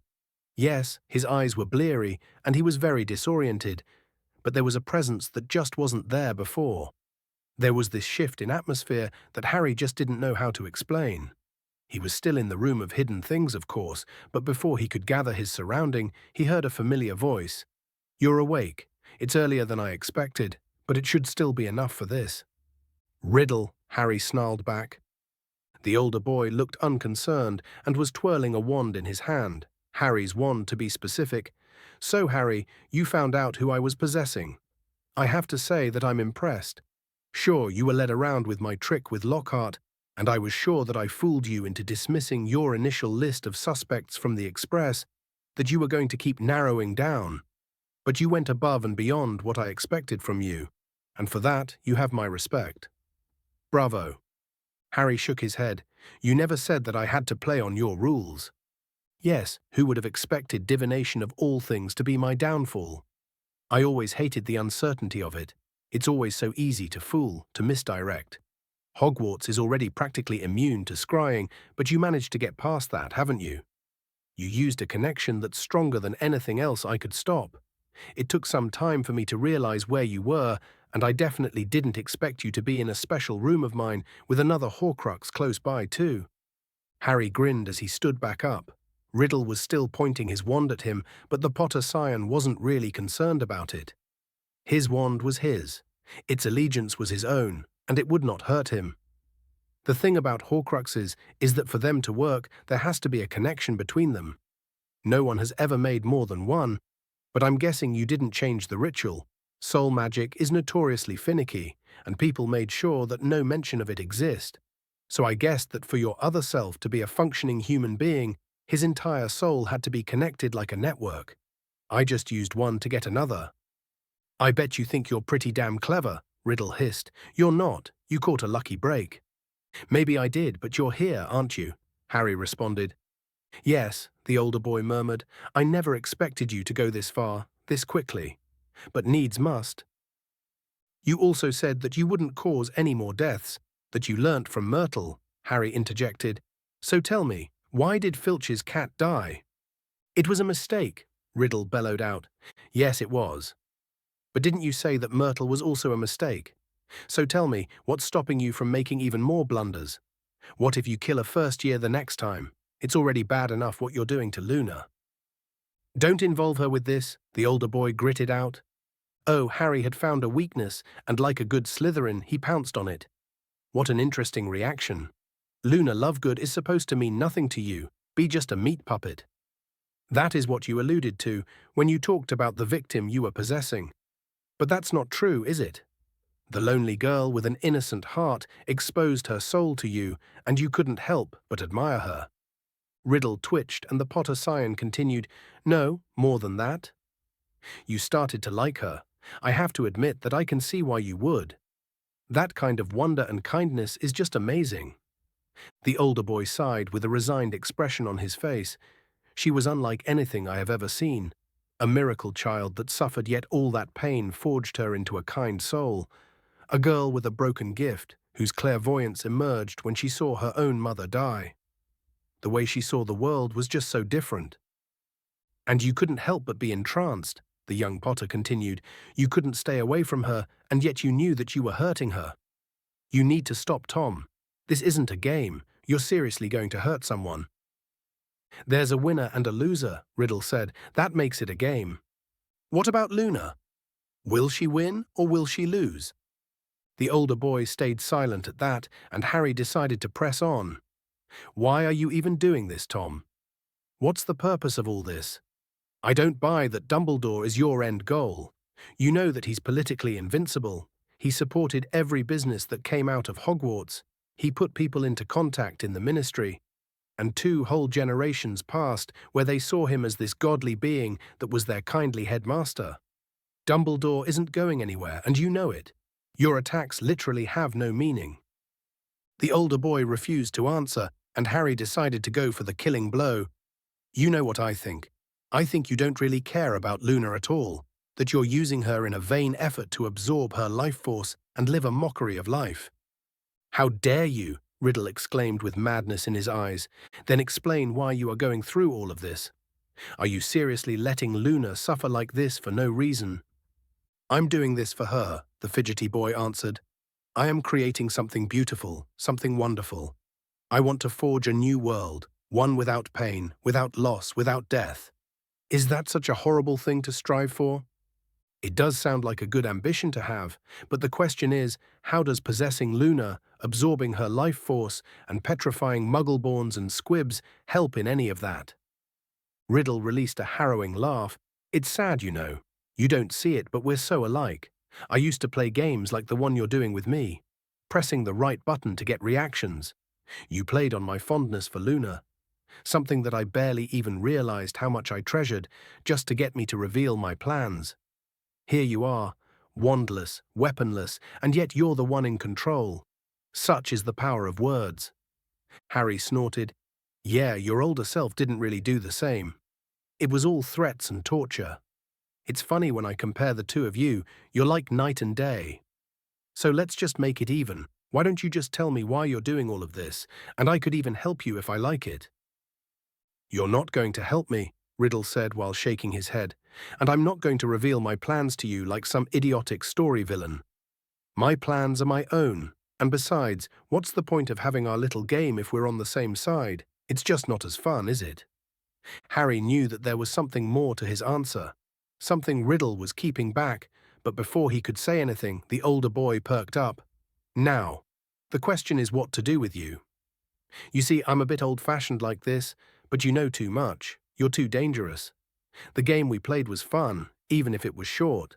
But if I let you leave this place alive, you're going to cause more problems, and I just can't allow that to happen. My goal is too important. My dream is too important to risk for the sake of the euphoria of having a worthy opponent. It's a shame, really. I was looking forward to having fun with you in our little duel. The Potter scion's breath hitched. Come on, Riddle, we can talk about this. What's there to talk about? You pushed too far and you raised the stakes. I don't have another choice. If it's any consolation to you, Potter, I am sorry. But you broke the rules of the game. You went too far and forced me to do this. I never thought I'd say this, but you were too good that you evolved from being an entertaining rival to an active threat to my goals. You were proving yourself to be a worthy rival. Too worthy. It's why I have to do this. Goodbye, Potter. Just as Riddle was pointing his wand at Harry, the younger boy activated a magical circle that telekinetically pushed Riddle away. The force didn't really send him flying, but it did go through him. It was so large that Riddle had to drop the only physical thing he had, Harry's wand, which the young Potter summoned to himself. You were saying, Harry commented. Riddle snarled back at him, do you really think that I didn't plan ahead at all? He then wandlessly summoned another wand from the pile of tables on their left. You're just delaying the inevitable.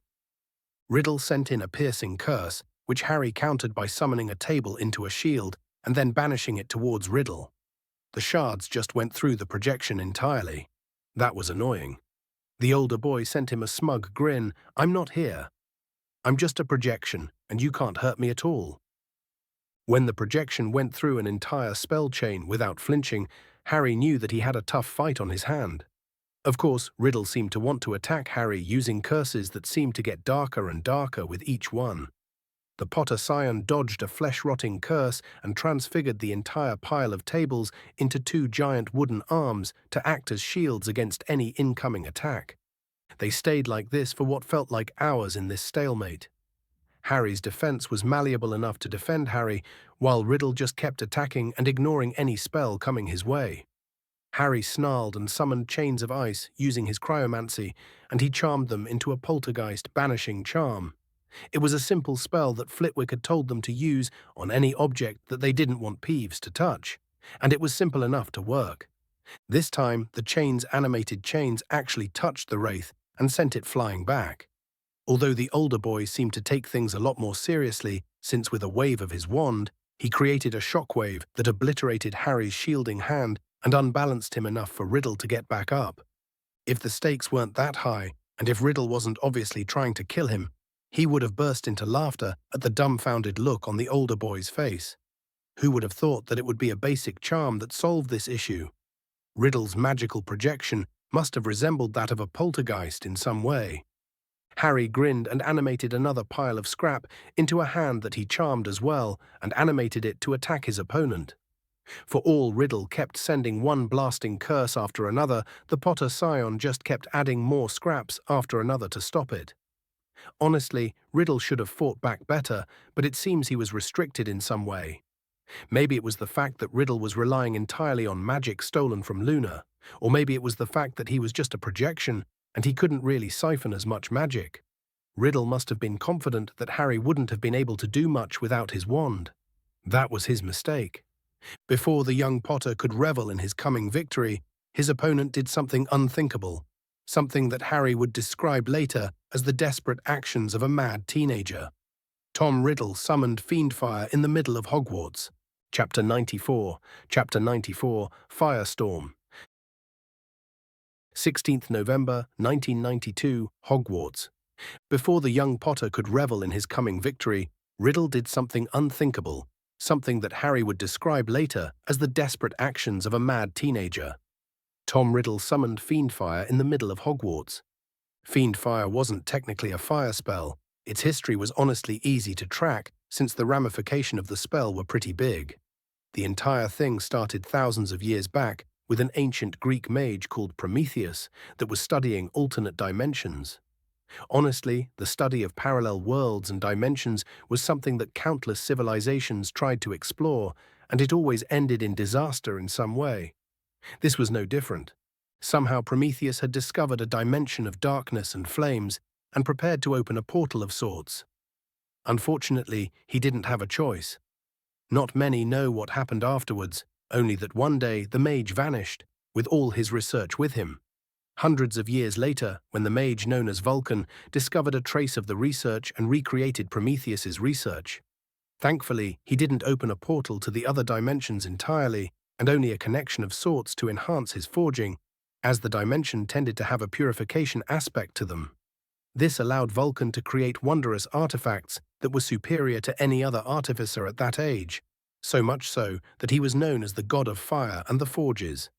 Years later, some descendant tried to recreate the spell but wasn't able to do it. Wands had started to become commonplace, and the ancient forms of magic were often disregarded. So after decades of study, the wizard was able to create a wanded version of the spell, which acted like an unstable microscopic portal to the other side. Unfortunately, for all the man's intelligence, his magical circuits were subpar. As such, he chose to make the flames themselves help power the portal.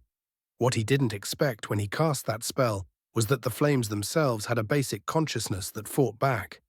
The wizard was quickly overwhelmed, his name lost to history, but not before committing one of the biggest disasters in the magical world's history. His flames went out of control and burned Alexandria to ash, the library included. Countless tomes were lost, hundreds of experts perished in that fire, unprepared to fight something of this caliber. That's not to mention the artifacts destroyed. And it was the magical world that lost the most. By nature, fiend fire targeted magical energy. Theorists claim that it was some kind of ascended consciousness that somehow absorbed the magic of its dimension, becoming the sole living entity. It literally feeds on magic, and when they realized this, a massive ritual was constructed to seal and drain the entirety of ambient magic from the city of Alexandria, and the fire winked itself out eventually. It took centuries for the magical community to recover, and the Library of Alexandria was rebuilt. Unfortunately, it still remains a shadow of its very self. Of course, after a lot of experimentation, it was determined that a strong will can override the consciousness of the flames and guide it, but not completely control it. To be perfectly honest, Harry only learnt all of this because he was curious as to why fiendfire could destroy Horcruxes. Now, that was obvious, the soul shard was anchored with magic. What fiendfire does is consume the magic inside it, and that releases the soul, allowing it to pass on, hence the destruction of the Horcrux. The soul itself is unharmed. Well, it's already split since, it's a Horcrux. But fiendfire doesn't affect souls. But that didn't matter now. What did matter was the fact that Riddle just opened a gate to what was essentially hell and released magic-consuming conscious flames in a magical school that held practically the next generation of magic. Now, Harry wasn't Dumbledore.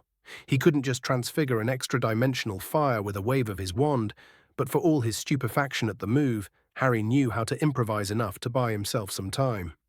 So yeah, Harry did the best thing he could think of and just conjured what felt like hundreds of ice chains. The ice magic that held it was stopping it from melting at the sheer heat that came with it. The chains surrounded the entire flames in a dome and started linking. Harry used this to conjure hundreds of small magical circles in the knots, telekinetically pushing the fire down. It was the most stressful and tasking thing Harry had ever done. The sheer scale of multitasking alone was ludicrous, but for now the fire was somewhat contained. The heat was being countered by the ice magic, and the fire was contained by the countless telekinetic pushes that acted like some sort of prison. Gritting his teeth at the exertion, the Potter Scion exclaimed, "Are you out of your mind, Riddle? You would risk destroying the entire school, destroying yourself just to win, to prove a point." The older boy looked oddly sad at that. "No, not to prove a point. For a dream, my dream. When I was younger, I hoped to change the world. To make it a just place where talent triumphs over hate. An eternal existence where no one would ever die. Imagine a world where your parents were still alive. A world without pain, without death. My counterpart lost his way. He became a monster, an abomination that destroyed everything in his path. He focused so much on Dumbledore, it's obvious.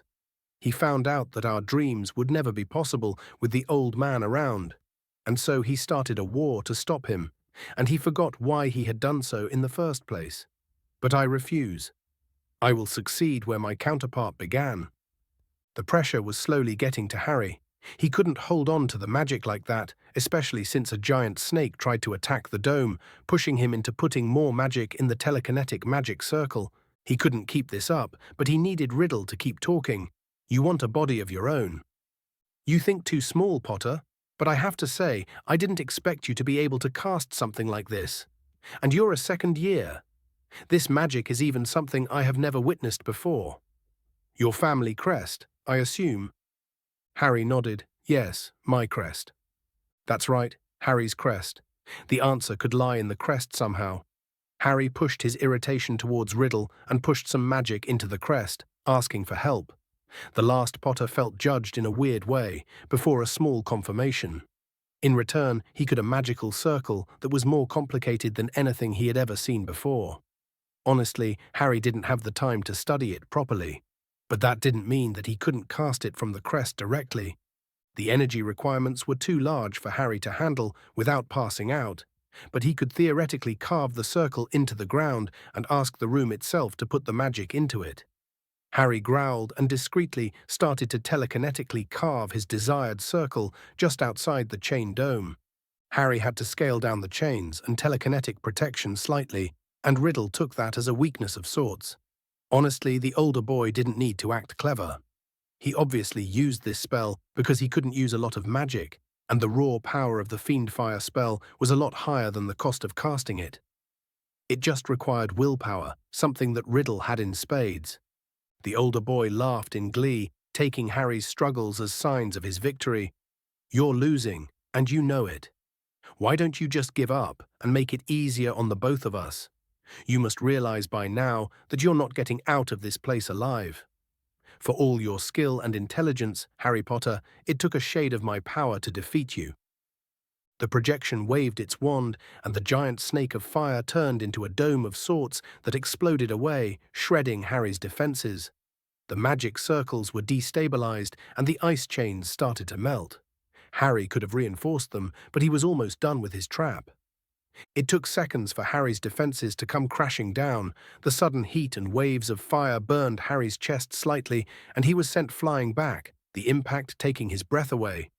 Harry could make up a figure through the fire. It was Riddle who had slowly walked towards Harry with a smug smile on his face.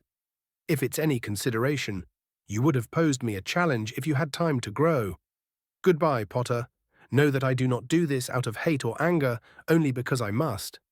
You will try to stop me, and I cannot allow that." "And you need to stop talking all the time," Harry replied while grinning slightly before activating his trap. When Riddle moved his wand to command the Fiendfire to burn Harry to ashes, the fire just stopped inches in front of the younger wizard when he cast a larger telekinetic magical circle that was far more powerful, blocking the fire entirely. Harry coughed and let out a bloody grin. His trap was taking hold, and it was a pretty obscure magic circle whose purpose was to destroy poltergeists. Since those were magical constructs that developed a consciousness, the entire circle simply absorbs magic and turns it into ambient magic outside the circle. Anything magical inside the circle will die if it's not tied to an object. The older boy seemed to realize what was happening since he screamed out, "No!" No exclamation mark. Before the Potter Scion could react, the older boy waved the Fiendfire in the final attempt to stop his opponent. Harry almost grinned at the futility of it and used another telekinetic shield to protect him. The Potter Scion quickly disarmed Riddle with a telekinetic push on the wand itself and broke it. These magic circles were awfully handy, yet from the satisfied smile on Riddle's face, Harry couldn't help but feel like he lost somehow. His suspicions were confirmed when he realized that he wasn't even Riddle's target. Down on the ground were the charred remains of the famed lost diadem of Ravenclaw, with the sinister black ichor getting down from it. The absurdity of it stunned Harry. He never expected the older boy to do something like this. You would destroy your own Horcrux. The Fiendfire had dissolved down to nothing, leaving nothing but some heated air and two gasping combatants. "I am not Lord Voldemort, Potter. Why should I care if he lives or dies? You might have won this round, but the war has yet to be decided. Why should I allow you to have another advantage in finding me again? After all, I'm going to start attacking again, and frequently. I will not stop until you catch me, or I catch you. The next time we meet, I'll have my pet with me, and I won't be so limited. We'll see how you manage then." "What about Luna?" Harry couldn't help but ask. "I will miss her, but my mission will help her too. I guess I'll have a new wielder soon." Harry shook his head. "No, you won't. Why do you think you haven't been fading away yet? You're a projection, and your existence is tied to the life force you have stolen from Luna. The life force that is being continuously drained from you is being turned into ambient magic. You will not be able to get another wielder. You won't have the energy to possess anyone for a while. All I have to do is collect the diary and destroy it. This is goodbye, Tom." The projection shook its head in amusement. "No, it isn't. It's been fun, though. I can't wait to do it again." Slowly, the image of the older Slytherin had dissolved into nothing. Later, Harry realized what Riddle meant when he was on his way to sneak into Ravenclaw Tower and saw an unconscious Luna Lovegood in the middle of the corridor. The issue was that she didn't have Riddle's diary with her. Damn it, he was so close. This was really getting old. Author's note: I know that some of you are burnt out on this cat and mouse game, and I get it. To be honest, intellectual fights are pretty hard to write on my end as well. I wanted the rivalry to look more like Jane versus Red John or Sherlock versus Moriarty a bit, but I don't know if I pulled it off. Looking back, I was very ambitious when I planned this. But yeah, after this chapter, Riddle will be gone for a while to get some energy to mooch off his next victim.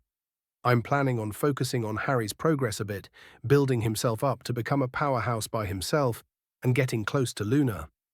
I have already planned the ending for this arc, but I am flexible if you have any recommendations, if you have any. Chapter 95. Chapter 95. Lunar Alliance. 16th November 1992, Hogwarts. Slowly, the image of the older Slytherin had dissolved into nothing. Later, Harry realized what Riddle meant when he was on his way to sneak into Ravenclaw Tower and saw an unconscious Luna Lovegood in the middle of the corridor. The issue was that she didn't have Riddle's diary with her. Damn it, he was so close. This was really getting old. As Harry approached the stunned blonde slightly, and after looking around for the diary, he sighed in exasperation and just renovated the young girl. The girl woke up with a start and asked, "What happened?" "I just found you stunned here and woke you up." "Do you remember what happened?" Harry answered. "No, I think they hit me in the back. Although it could be an angry pack of rackspurts. They can be pretty mean, you know. I did feel my head getting a bit floaty and unfocused before I fell asleep," the Ravenclaw answered dreamily. "Seriously, Luna, you were stunned from the back." "You've got to know that," the last Potter interjected. "Maybe I was, maybe I wasn't. Isn't that wonderful, the uncertainty of it all?" "And is it also wonderful that they took Tom Riddle's diary too?" Harry asked with a raised eyebrow. Suddenly the girl looked panicked. She leapt towards her bag and frantically kept trying to find the book in question. She kept murmuring, "Where is it? No, no!" exclamation mark. She then looked at Harry with teary, angry eyes. "Where is he? Where is Tom?" The girl actually took out her wand in anger. Damn, she was really attached to the diary, huh? Deciding to calm her down, Harry said, "I don't know where Tom is. I'm trying to find him, but someone else took the diary. Do you have any idea who it could be? Any clue would help me find him." "Why are you even looking for him?" the younger girl asked suspiciously. Harry grabbed the back of his head in embarrassment. "Well, he and I have been playing a game for a couple of months. I kinda won this round, and since he's such a sore loser, he decided to hide away." The young Ravenclaw gave Harry a dry look. "I'm not an idiot, Potter. Just give it to me straight." Harry shook his head. "You won't like the answers I'm giving you." "I can take it. Just tell me already. How do you even know about Tom?" Luna answered with a resolve that was unusual for an 11-year-old girl. The Potter scion looked around to make sure that no one was listening in on them before taking his wand and muttering, "Muffliato." "Look, it's a long story, but I'm kind of a seer. I get random flashes of things that happened in the future and the past. During the summer, I found out that a certain diary was going to be used to release a monster on the student body. Since divination is very unreliable, I couldn't really tell anyone about it, especially since the specifics were hazy. I researched a bit and found out about the Chamber of Secrets and made a list of suspects who might have done it the last time. Tom and I found out about each other when I put a trap on the entrance to the chamber. We've been playing this game of cat and mouse for a while, where I'm trying to find his diary, and he's possessing a victim to petrify Muggleborns. I ended up finding that you had the diary, and he freaked out. We dueled, I won, but he somehow got the diary off you before I did." Harry wasn't really lying as much as he was bending the truth. He was a seer ever since his magical crest gave him the ability. He did find out that the diary was going to be used to release a monster on the student body. He did try to track down who had made it, and they dueled. Harry had objectively won, but Riddle had escaped enough to fight another day. Hell, Harry was able to drain all the energy that Riddle was able to get from Luna. She wasn't going to get any of it back, but she could regenerate it in time. But that meant that Riddle was too weak to possess anyone for a while, around 2 to 3 months to be exact. It was enough of a break that Harry would be able to prepare himself for the inevitable confrontation with the man again. Yeah, it took Riddle from August to October to have a strong enough influence over Luna that he would be able to possess her. The young Ravenclaw, though, looked stricken at Harry's revelation. "Are you sure about that?" At Harry's nod, she deflated. "I thought he was my friend. I really liked having one. He was just using me." "I'll be honest, I don't think he was. Not in the way he thinks, at least." The girl started to get angry. "I trusted him with everything I had, everything I am. And in return, he took over my body to petrify 2 people and kill a cat. How is that not using me? It's his nature. Fundamentally, he isn't a person, not really. He's a mistake that was weaponized. The real Tom Riddle put a part of himself in the diary, and that's all it is. A shard of a real person, a shadow, that somehow evolved into something more. He possessed you because it was what he was made to do, what he was designed for you. I don't know if he truly cared about you, but the goal he was designed to do came first," Harry explained. "I don't understand," Luna stated. Harry forgot what he was talking to an 11-year-old girl for a second and decided to change his approach. "Do you know the tale of the frog and the scorpion?" She looked confused for a second and shook her head. Harry continued, "Well, it goes like this. A scorpion asks a frog to carry him over a river. The frog is afraid of being stung, but the scorpion argues that if it did so, both would sink and the scorpion would drown. The frog then agrees, but midway across the river, the scorpion does indeed sting the frog, dooming them both. The dying frog asks the scorpion why it stung despite knowing the consequence, to which the scorpion replies, 'I am sorry, but I couldn't resist the urge. It's in my nature.' Tom is like that scorpion. He was made to open the Chamber of Secrets, and no matter how much he liked you or not, he will do it." "But he was so real," Luna protested. "He was understanding when I talked about the difficulties I had about being lost in my clairvoyance. The creatures I created interpret my visions without me being overwhelmed all the time, but I still get lost in my head sometimes. I told him about my mother, about my father's obsession with his newspaper, and he comforted me. He told me that everything was going to be all right, and I could tell that he was being truthful. Maybe he was. He's more than a painting, but less than a person. He's like half a person that was put in a diary, but half of him is still missing. Yes, but he's a diary. How could he grab himself?" Harry sighed. "He's smart. And when I mean smart, I mean a veritable genius when it comes to politics and mind games. He created a network of people that he's controlling somehow. It's more subtle than possession. It's more like selective compulsion charms when he wants them to have. He could have had one of them just stun you in the back and get the diary before he made this magical projection for our confrontation. It was probably a backup plan in case it was a trap, since I was able to take him by surprise and find you. I never got that close before in our little game, and he probably panicked. It's just like him to be paranoid. So please try to remember anything about who attacked you." Yeah, that magical projection was insane.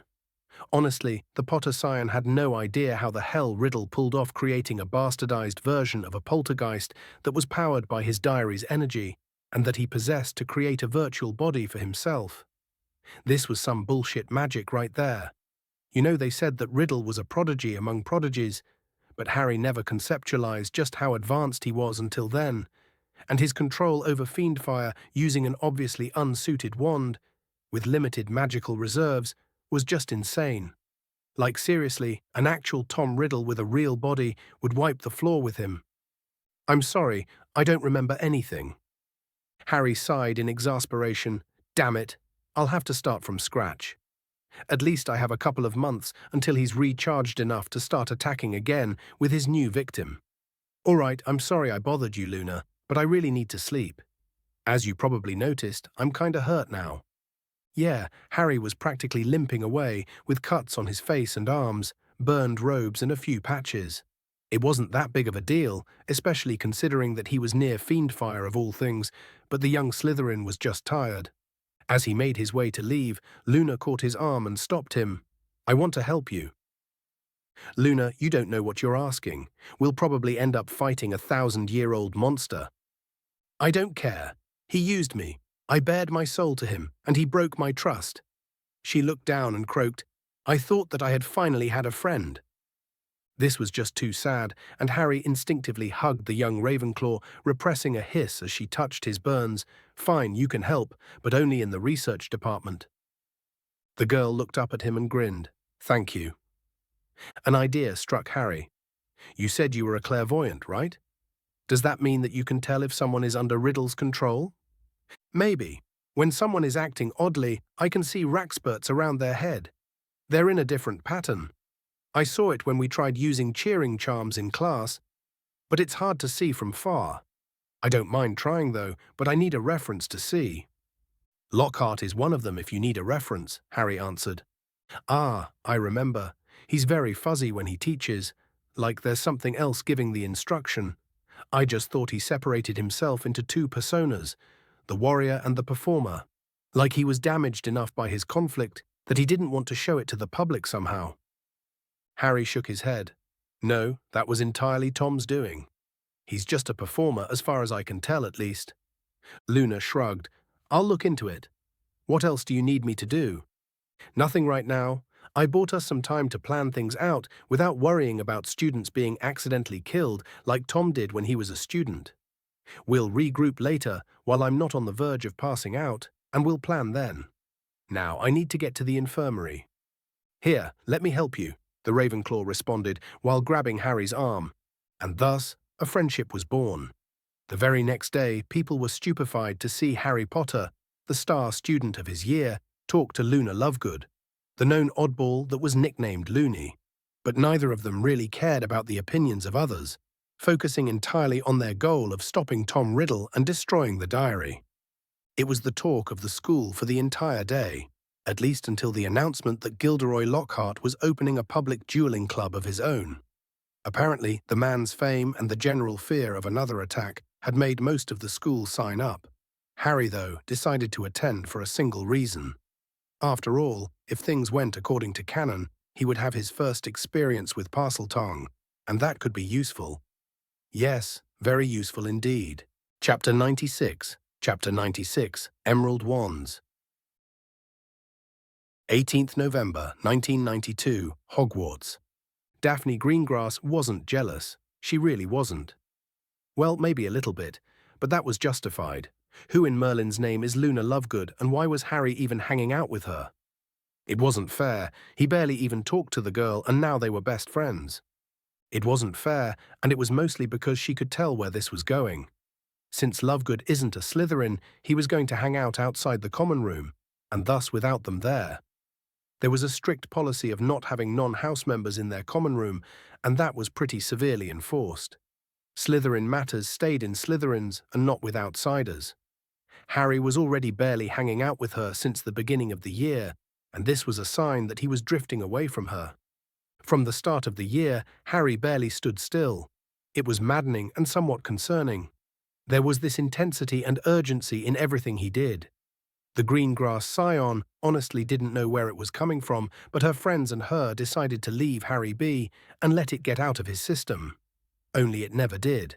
This urgency got even worse after Filch was attacked, and the Chamber of Secrets was presumably opened. Something in her gut told her that Harry knew more about the attacks than the rest, but she couldn't really confirm it. To her shame, for a fraction of a second, she thought that Harry might have done it, that he might be the heir of Slytherin.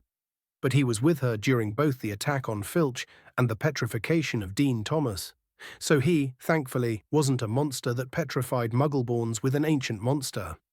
Desperate for an answer, Daphne ended up asking her mother for advice. It was shameful, but her mother was very intuitive about this stuff, and she had never steered her wrong before. Of course, the letter she got back was full of teasing that the younger Greengrass did not appreciate. But what she told her was to learn an interest of Harry's, involve herself in it, and they would end up spending a lot of time together. She ended up choosing dueling.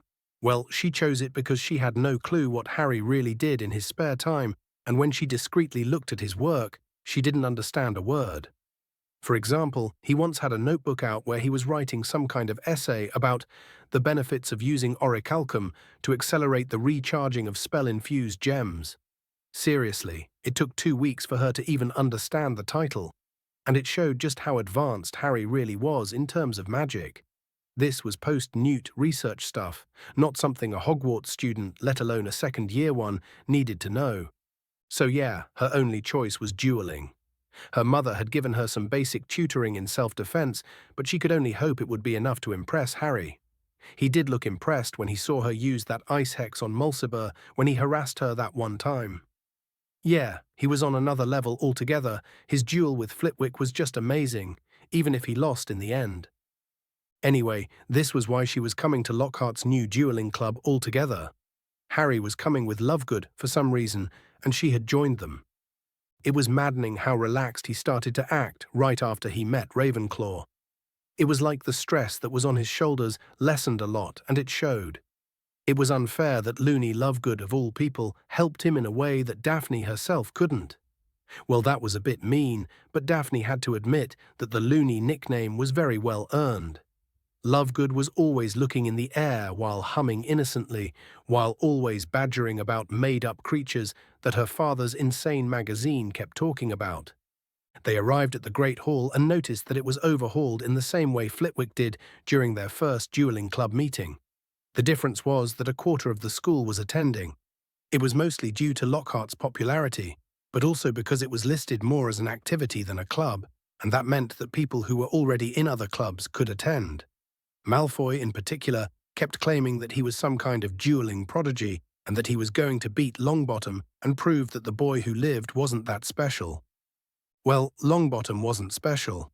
Everyone knew that from the classes. He was mediocre in everything but herbology and defense, where he seemed to shine. But the unsatisfactory end of the past Quidditch match made everyone itchy to fire hexes at each other. Dean Thomas being attacked so soon after didn't help matters. It showed in the uproarious chatter that permeated the air in the Great Hall that Daphne noticed the moment she entered the vast room with Harry and Lovegood at her side. If there was a way to describe the atmosphere, it would be that it was tense. Draco was already here, and so was Pansy. Crabbe and Goyle, or Draco's minions as Harry liked to call them, were also there. And so was Millicent, who had started to cling to Pansy for some reason at the start of the year. Daphne hoped that Pansy wouldn't rub off on her. She didn't spend a lot of time with her, but Millicent seemed like a nice girl. She tended to stick with Lily Moon and Theodore Nott, but started to drift away recently. Anyway, this entire thing was a disaster waiting to happen, and so, while waiting for Lockhart to show up, asked Harry, "What are we doing here, Harry?" "I doubt we're going to learn something here. We're already going to Flitwick's club." Her friend gave her a slight smile. "Honestly, I'm here for the entertainment. I'm not planning on participating in anything, but you have to admit that seeing Malfoy duel Longbottom is going to be interesting. Plus, I have a feeling that something interesting is going to happen." Harry's eyes twinkled with mischief a bit at the end. Damn, those green eyes were unfair. However, the mood was ruined by Lovegood speaking up. "Yeah, there's a high possibility of Nargle infestations being there." The Potter scion snorted in amusement. "Yeah, there's that too." Stupid Lovegood and her stupid imaginary creatures ruining everything. She wanted to ask more about Harry's reason. Alas, Gilderoy Lockhart strolled onto the stage, resplendent in robes of deep plum. The absurd amount of light cast down upon him by the luminous candles seemed to reflect blindingly off of his teeth, creating a blur, somewhat marring the otherwise perfect image. In stark juxtaposition to Lockhart, Snape strode up, wearing his usual black. Lockhart smiled brightly at all of the students as he waved merrily. Snape, in contrast, just looked bored. "Now, Professor Dumbledore has granted me permission to start this little dueling club to train you all in case you ever need to defend yourselves, as I myself have done on countless occasions. For full details, see my published works." He winked and flashed all of them a charismatic smile. This was typical of him. Even in their classes, however competent he might be, the man certainly did have a flair for the dramatics. Daphne knew that Harry especially didn't like the classes and was still sure the man was a fraud of some sort. "Let me introduce my assistant, Professor Snape." Snape gave a curt nod, but no more than that. "He tells me he knows a tiny little bit about dueling himself and has agreed to help me with a short demonstration before we begin." Yeah, Daphne's head of house didn't like the way Lockhart introduced him, and judging by the glare that threatened to burn the celebrity alive, he was not going to go light on him. Lockhart's competence did surprise Harry slightly. He was still wary of the man for some reason. Nevertheless, a duel between professionals should be interesting. Honestly, after Harry's duel with Flitwick, her expectations were high. Lockhart and Snape turned to face each other and bowed. At least, Lockhart did, with much twirling of his hands, whereas Snape jerked his head irritably. Finally, Lockhart triggered some sort of magic which caused the dueling wards around the stage to start a silent countdown. Seconds later, a resounding, ancient-sounding gong rang out through the hall. Well, Lockhart did have a tendency to be dramatic, but that was just insane. Anyway, the duel started at once, and if Daphne could explain it in a single word, it would be disappointing. Sure, the students were applauding and cheering, but the art that could be seen in Harry's duel with Flitwick was just not there. Lockhart looked like he was fumbling slightly, had lost his footwork, and kept sending standard hexes and curses, and only used the Protego shield. He looked nervous and more than a little panicked, while Snape had a vicious smile on his face, like he was playing with his opponent, and hadn't moved an inch the entire duel. Of course, finally, Snape ended up surprising Lockhart with a shield breaker and an overpowered disarming charm that sent the Ponce flying out. Maybe Harry's suspicions about Lockhart were true because that was truly a subpar effort on his part. When she turned towards her friend, she realized that he had a vicious smile on his face, like he was being vindicated somehow. When their eyes met, he gave her a smug look, and she ended up elbowing him. "Fine, you might have a point. Don't let it get to your head. Tracy is going to be heartbroken when she hears about this." The girl kept defending him all semester and lauded Harry's mistake over his head for weeks.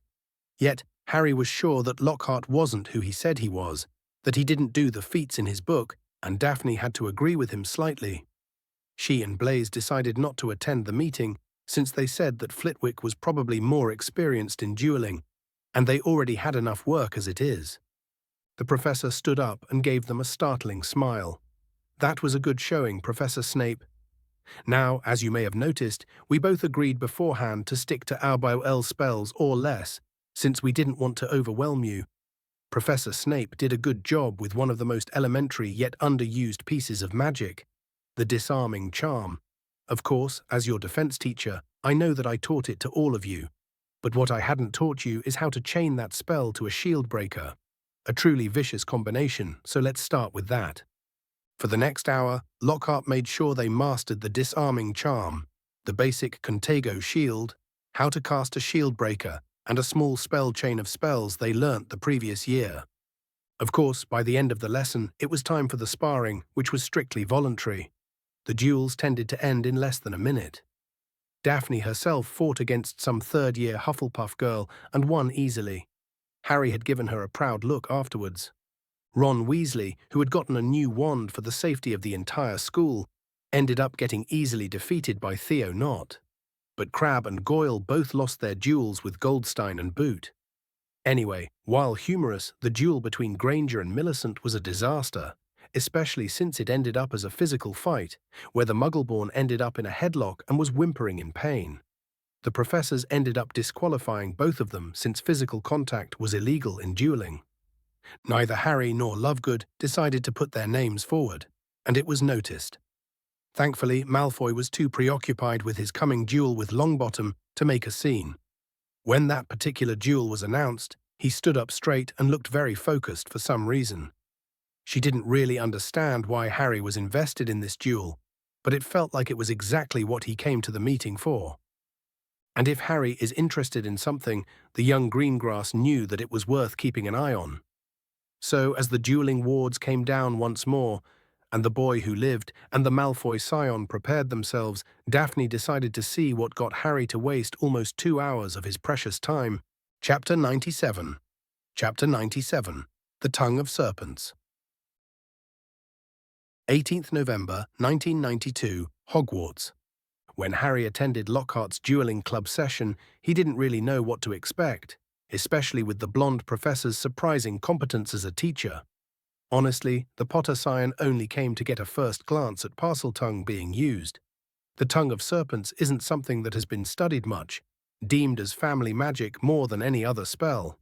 It didn't make any sense. Family magic was something that you had when you were born. You couldn't really give it to someone.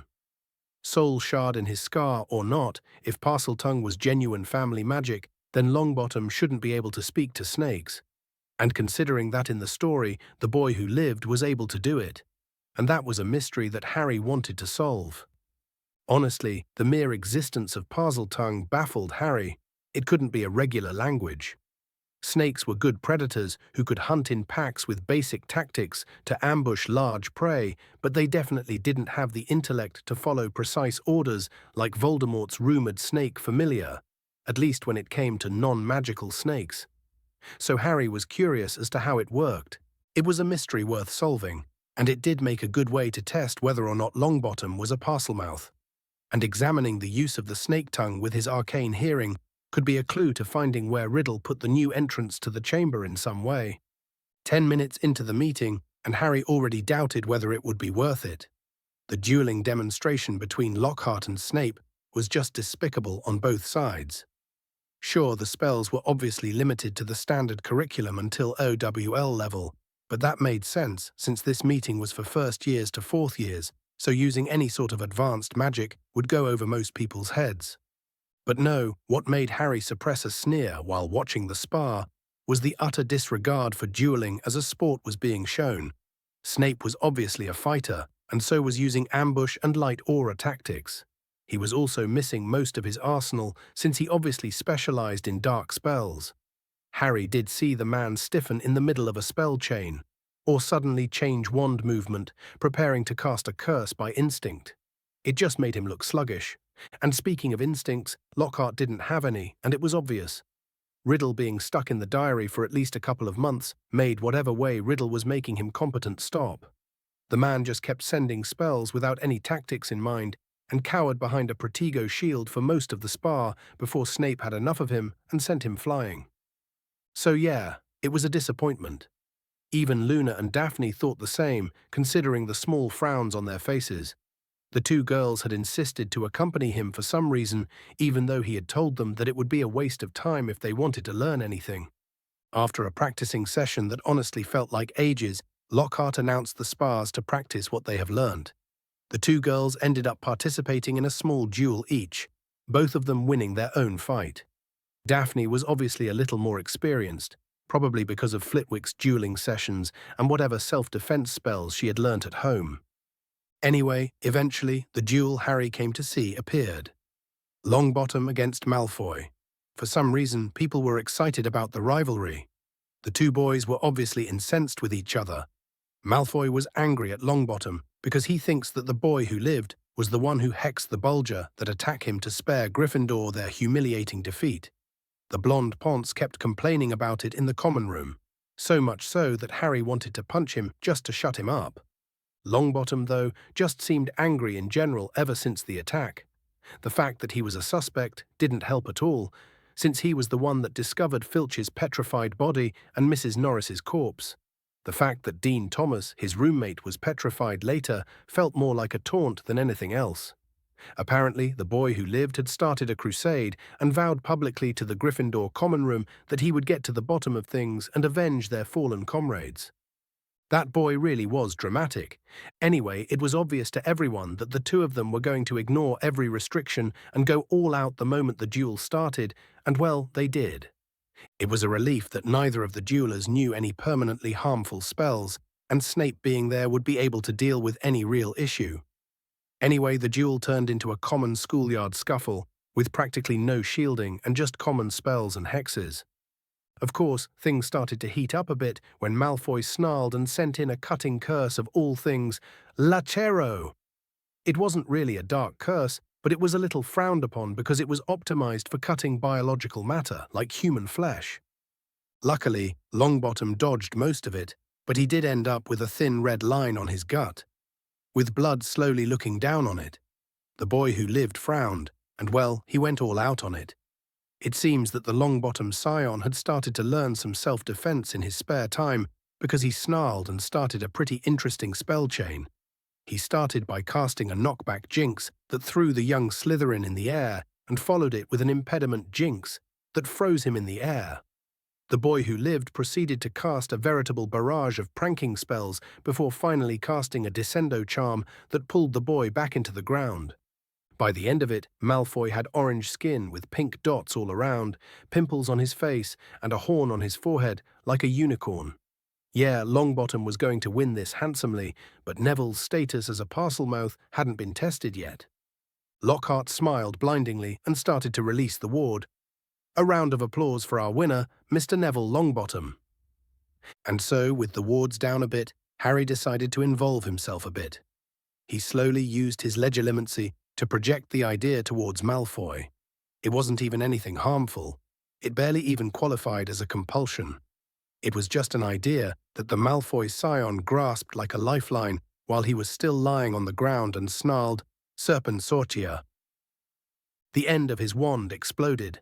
Longbottom watched in pure disbelief as a long black snake shot out of it, fell heavily onto the floor between them, and raised itself, ready to strike.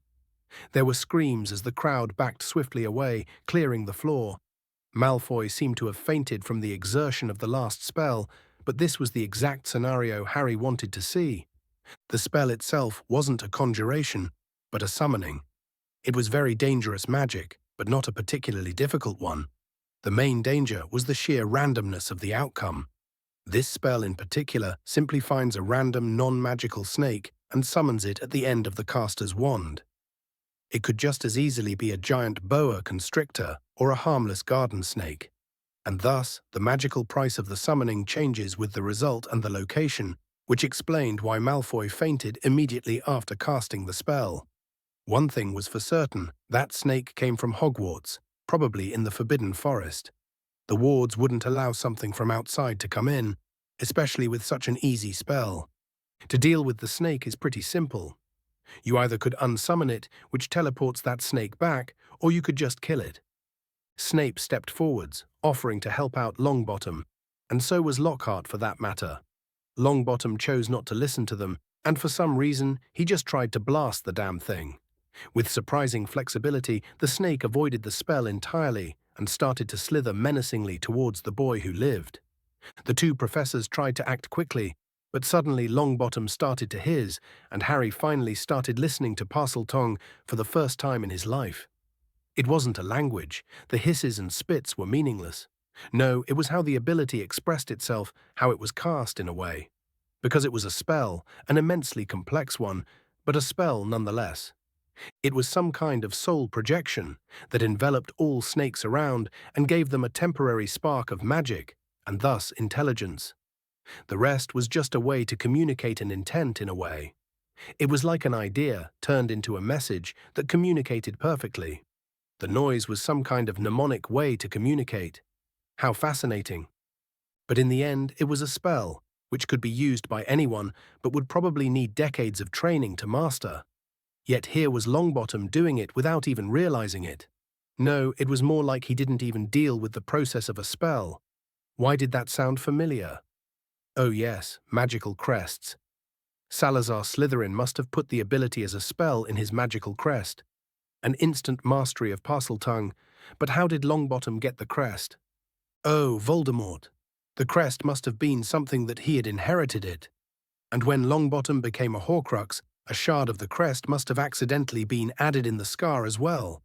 Maybe the scar is even the manifestation of the crest. Possible, but unlikely.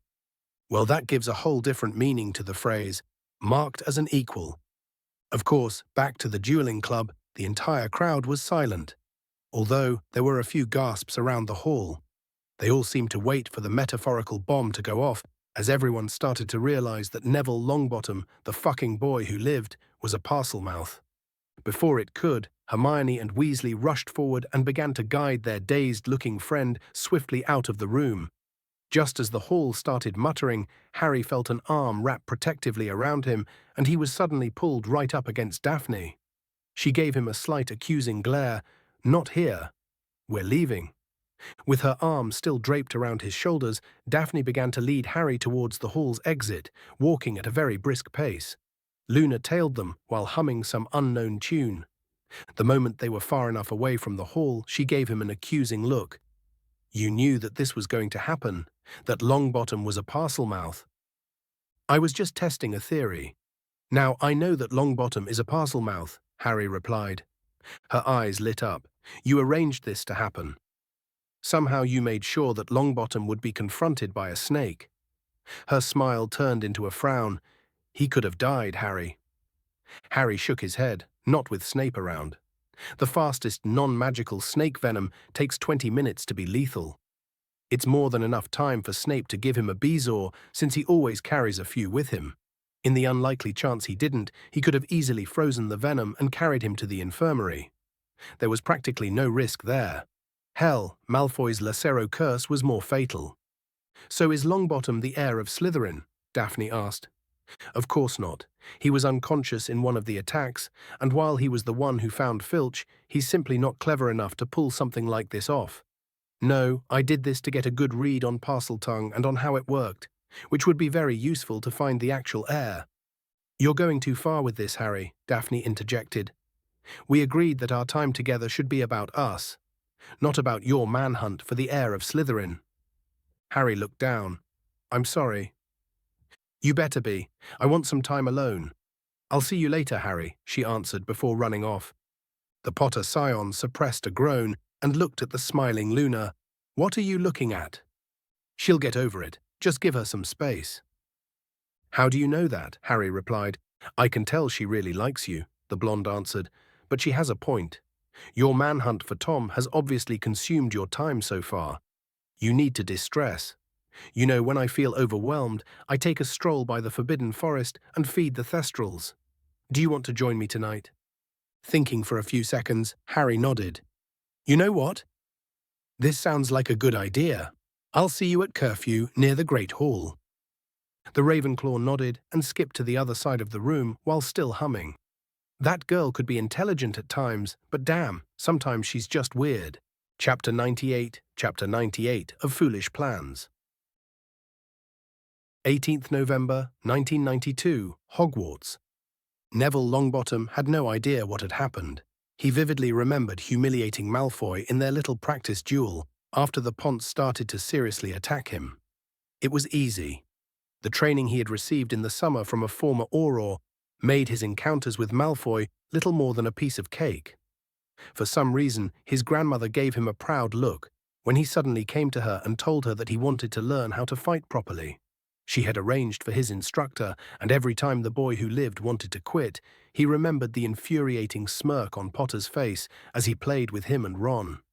He was looking forward to challenging Potter after humiliating Malfoy. Get back at the traitorous godbrother that humiliated him so many times in the previous year. But the traitorous snake decided not to lose graciously, but thankfully Snape killed it. But for some reason, people just kept staring at him with fear and horror on their faces. He barely even registered his friends, pulling him outside the Great Hall for no reason. Maybe they thought that the other Slytherins might attack him for humiliating one of their own. Ron steered him out of the hall, Hermione hurrying alongside them. As they went through the doors, the people on either side drew away as though they were frightened of catching something. Neville didn't have a clue what was going on, and neither Ron nor Hermione explained anything until they had dragged him all the way up to the empty Gryffindor common room. "When the hell were you going to tell us?" Neville felt even more confusion flood his already clogged brain. What the hell was the redhead on about? Was he talking about the training for some reason? His grandmother had told him not to advertise that he could defend himself. This way any attacker wouldn't be prepared. Ron would have probably asked to attend the sessions as well, and the Longbottom matriarch really didn't like Ron Weasley. She seemed somewhat neutral to the rest of the family, except for Percy, whom she disliked by instinct because he wanted to be a politician, and she admitted to him reluctantly that she admired the twins' innovation, even if their work ethic could be better. Anyway, she really hated Ron. She never said anything about it, but she obviously thought that he was dragging her only grandson down. Reluctantly, the Longbottom scion would admit that Ron wasn't the sort of person you wanted around if your goal is to be productive. The sad thing was that he had a very good tactical mind. He was just not inclined to school, or just hard work in general. But he was brave and loyal to a fault, and Neville appreciated that more than him being some sort of magical savant.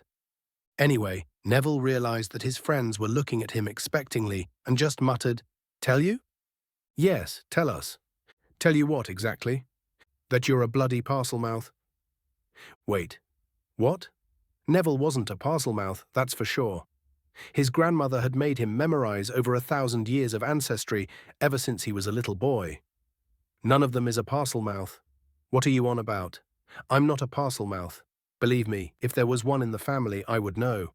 Hell, my grandmother would definitely know, and you know that it's a family trait that's passed on by blood." "Well, it sure looked like you were," Ron exclaimed. That didn't make any sense. Where would he have even looked like a parcel-mouth?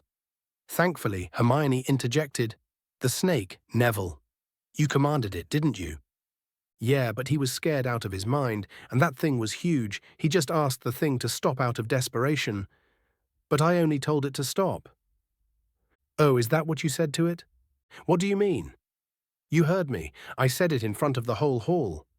Both of his friends shook their heads. "Neville," Hermione said after taking a deep, heavy breath, "we didn't hear anything you said. We just heard you speaking Parseltongue. To us, it just sounded like a bunch of incomprehensible hissing." Neville's mind just froze. "You're not having me on, are you?" "Of course not. Did you look at everyone's faces in the Great Hall?" Ron exclaimed. "How the hell could he have been a parcel-mouth? How did he even use it without realizing it?"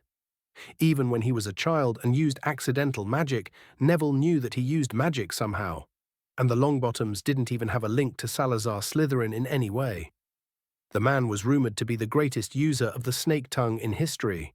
Apparently, he did things with it that just weren't possible, especially considering the primitive magic that nomadic tribes tended to use the tongue for.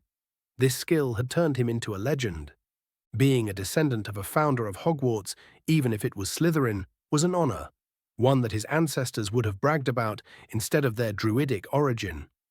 It just didn't make any sense. A small voice at the back of his head told him that one of them could have hidden it. Maybe a descendant of a squib from a half-blood that married into the family. There was a possibility that maybe his family was light-aligned, just wanted to deny. One that he accidentally revealed to the world.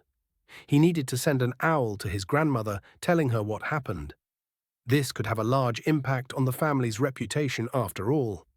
Neville opened his mouth, closed it, opened it again, and tried to say anything. No words came out. He looked to Ron imploringly. Ron looked sheepish. "You were speaking it, mate," he said apologetically. "We all heard you, clear as day. We had no idea what you even said to it. But obviously I was telling it to stop." His two friends exchanged looks. "Plenty of people thought you were sending it after Malfoy even when he was passed out," Hermione admitted. Ron continued, "And now everyone thinks that you're the heir of Slytherin, that you're attacking Muggleborns."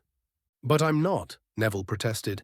"Of course you're not attacking anyone, but how are you going to prove that you weren't responsible?" Hermione interjected.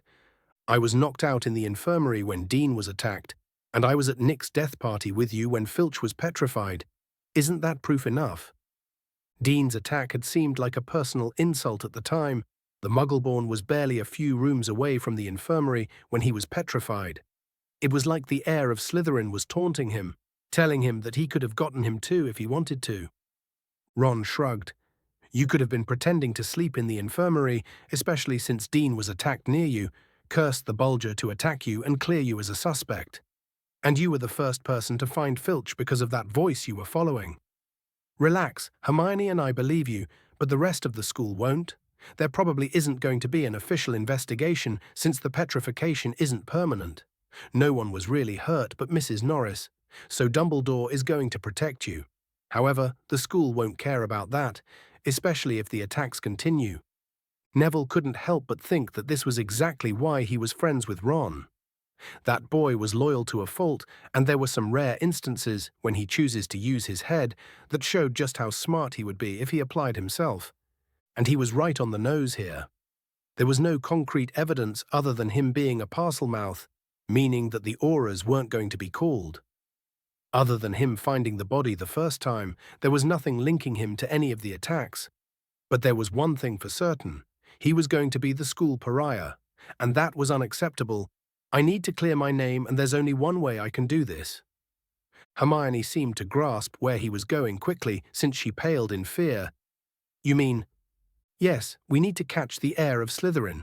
We were already going to interrogate Malfoy and Potter using Polyjuice. So we're already halfway there, Neville continued. She hesitated for a moment. Yeah, but we were only going to ask them what they knew.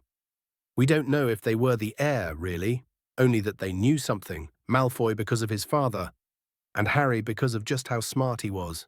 Ron groaned. Come on, Hermione. You can't just keep hanging on to that guy. He's a Slytherin, which means he's bad news. I know that you used to be friends, but he was probably using you to spy on other Gryffindors or just to help him with his homework. The Muggleborn shook her head.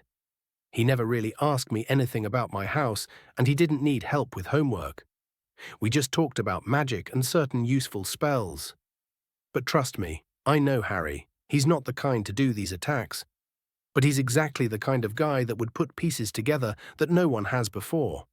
It's the only reason I agreed to the Polyjuice, and that was only because I knew he wouldn't say anything if we asked him directly. We haven't talked in a long time. I don't want you to get any illusion that it's a sting operation of some sort. If he confesses, then I'll help you take him down, but other than that, he's not a suspect. I know you weren't looking at him when Neville started talking in Parseltongue, but I did. He had this smug little smile on his face, like he knew that Neville was a Parseltongue, and that confirmed it, Ron exclaimed. Wait, Potter knew what? How is that possible? How could Potter know something about him that no one else realized before? He needed to know more. You have to admit, Hermione, that it's pretty suspicious. The Muggleborn's resolve looked like it was wavering, so Neville pressed slightly. Look, we'll try to find out what he knows. If he's innocent, we'll leave him be. If he is the heir of Slytherin, it's our duty to expose him. How long until the Polyjuice is done cooking? 10 days, the Muggleborn commented. We can start getting pieces of hair of who we're going to replace, as well as a way to discreetly make sure that they won't show up. Neville nodded. Good. Also, Ron, I want you to ask Fred and George to follow Potter and Malfoy closely. They're our main suspects, and we need to know their comings and goings. They could lead us to the entrance to the Chamber of Secrets, and we could catch them in the act. The redhead agreed. I'll tell them as soon as I see them. Now, we have another lead, Neville continued. Dobby accidentally let out that the Chamber of Secrets was opened before. That means that the three of us will need to research in the library about it. Similar attacks had to have been there before. If whoever had done it was caught, then a family member or a descendant could be doing it now. Ron groaned. I thought we were done with researching stuff after the mess with Flamel last year. It took months just to find who he was. Can we ask for more help instead? Let's just keep it between us, Neville replied while shaking his head. We don't want to tip the heir off that we're looking into past attacks. If they knew about them, they could easily find the books we were looking for and hide them just to throw us off their trail. We need to be discreet, and we need to be smart about this. Yeah, Neville Longbottom was going to catch the heir of Slytherin and clear his name. But until then, he knew that his time in Hogwarts was going to be rough. He only hoped he could hold on until his status was back as the savior of the magical world once more. Chapter 99. Chapter 99 of Fantastic Beasts. 18th November 1992, Hogwarts. That night, Harry waited until curfew and snuck out of the common room using his invisibility cloak. He was strangely excited for what was essentially a walk in a forest with his new friend. To be perfectly honest, he could see why Tom was so taken with the young Ravenclaw. Harry had spent less than a handful of hours with Luna, and he had to admit that she was unique. She just saw the world differently, something that made sense since she was a clairvoyant. In general, clairvoyance is a magical skill that allows someone to perceive the world differently, to see beyond what can be perceived with the naked eye. In a way, Harry's arcane hearing might be a form of clairvoyance since he could perceive magic in a way others just don't. But the general definition involves a more conceptual nature of the skill. Luna, for example, can just discern the true nature of something. Whether someone is good or bad, kind or mean, hateful or loving. She could see if someone was hexed or was under some kind of compulsion, and probably so much more. The girl tried to stay away from her gift as much as possible, and Harry had the impression that she was strangely resentful towards it. Anyway, Harry knew that it was this skill that made Luna confide in him so easily. He was honestly tempted to ask her how she perceived him, but she must have known in some way that he meant her no harm. Yet the young Ravenclaw was just so kind despite her gift. In a way, Harry could understand how it was possible, but in another, it was baffling. The truth was that people were complex, and Luna could probably see that.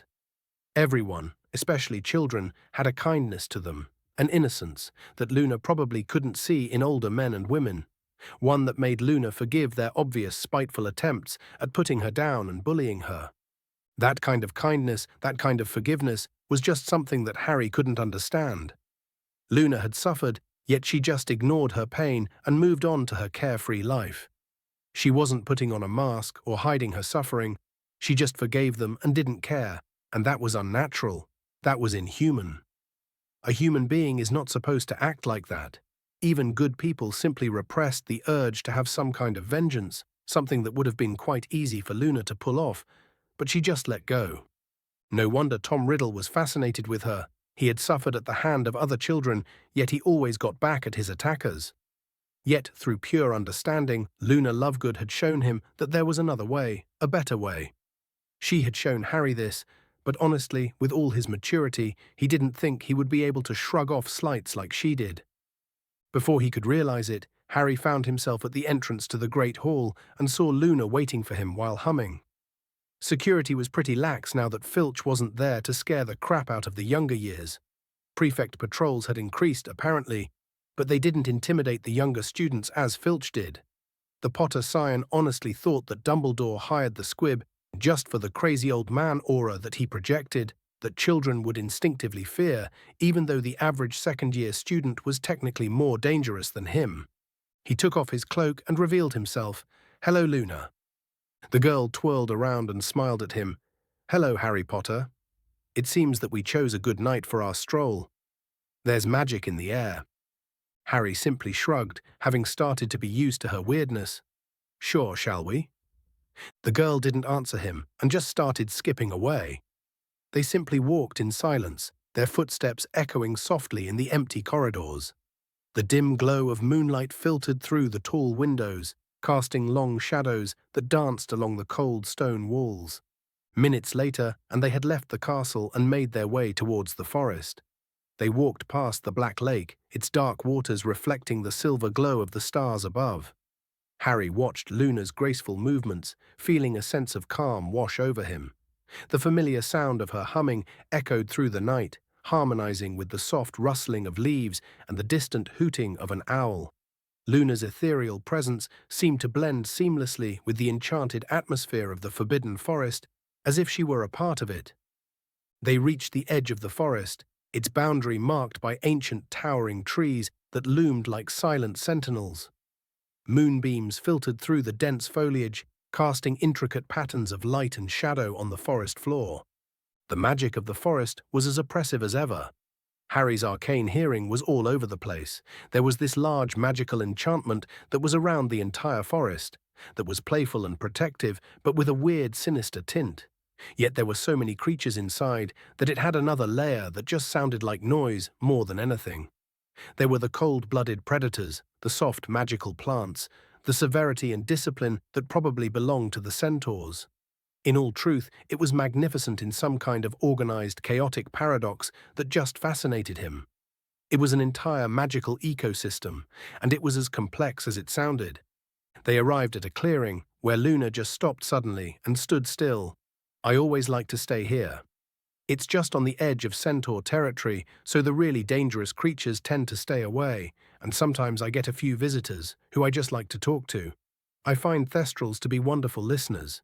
Here they come." Yeah, Harry could sense them too.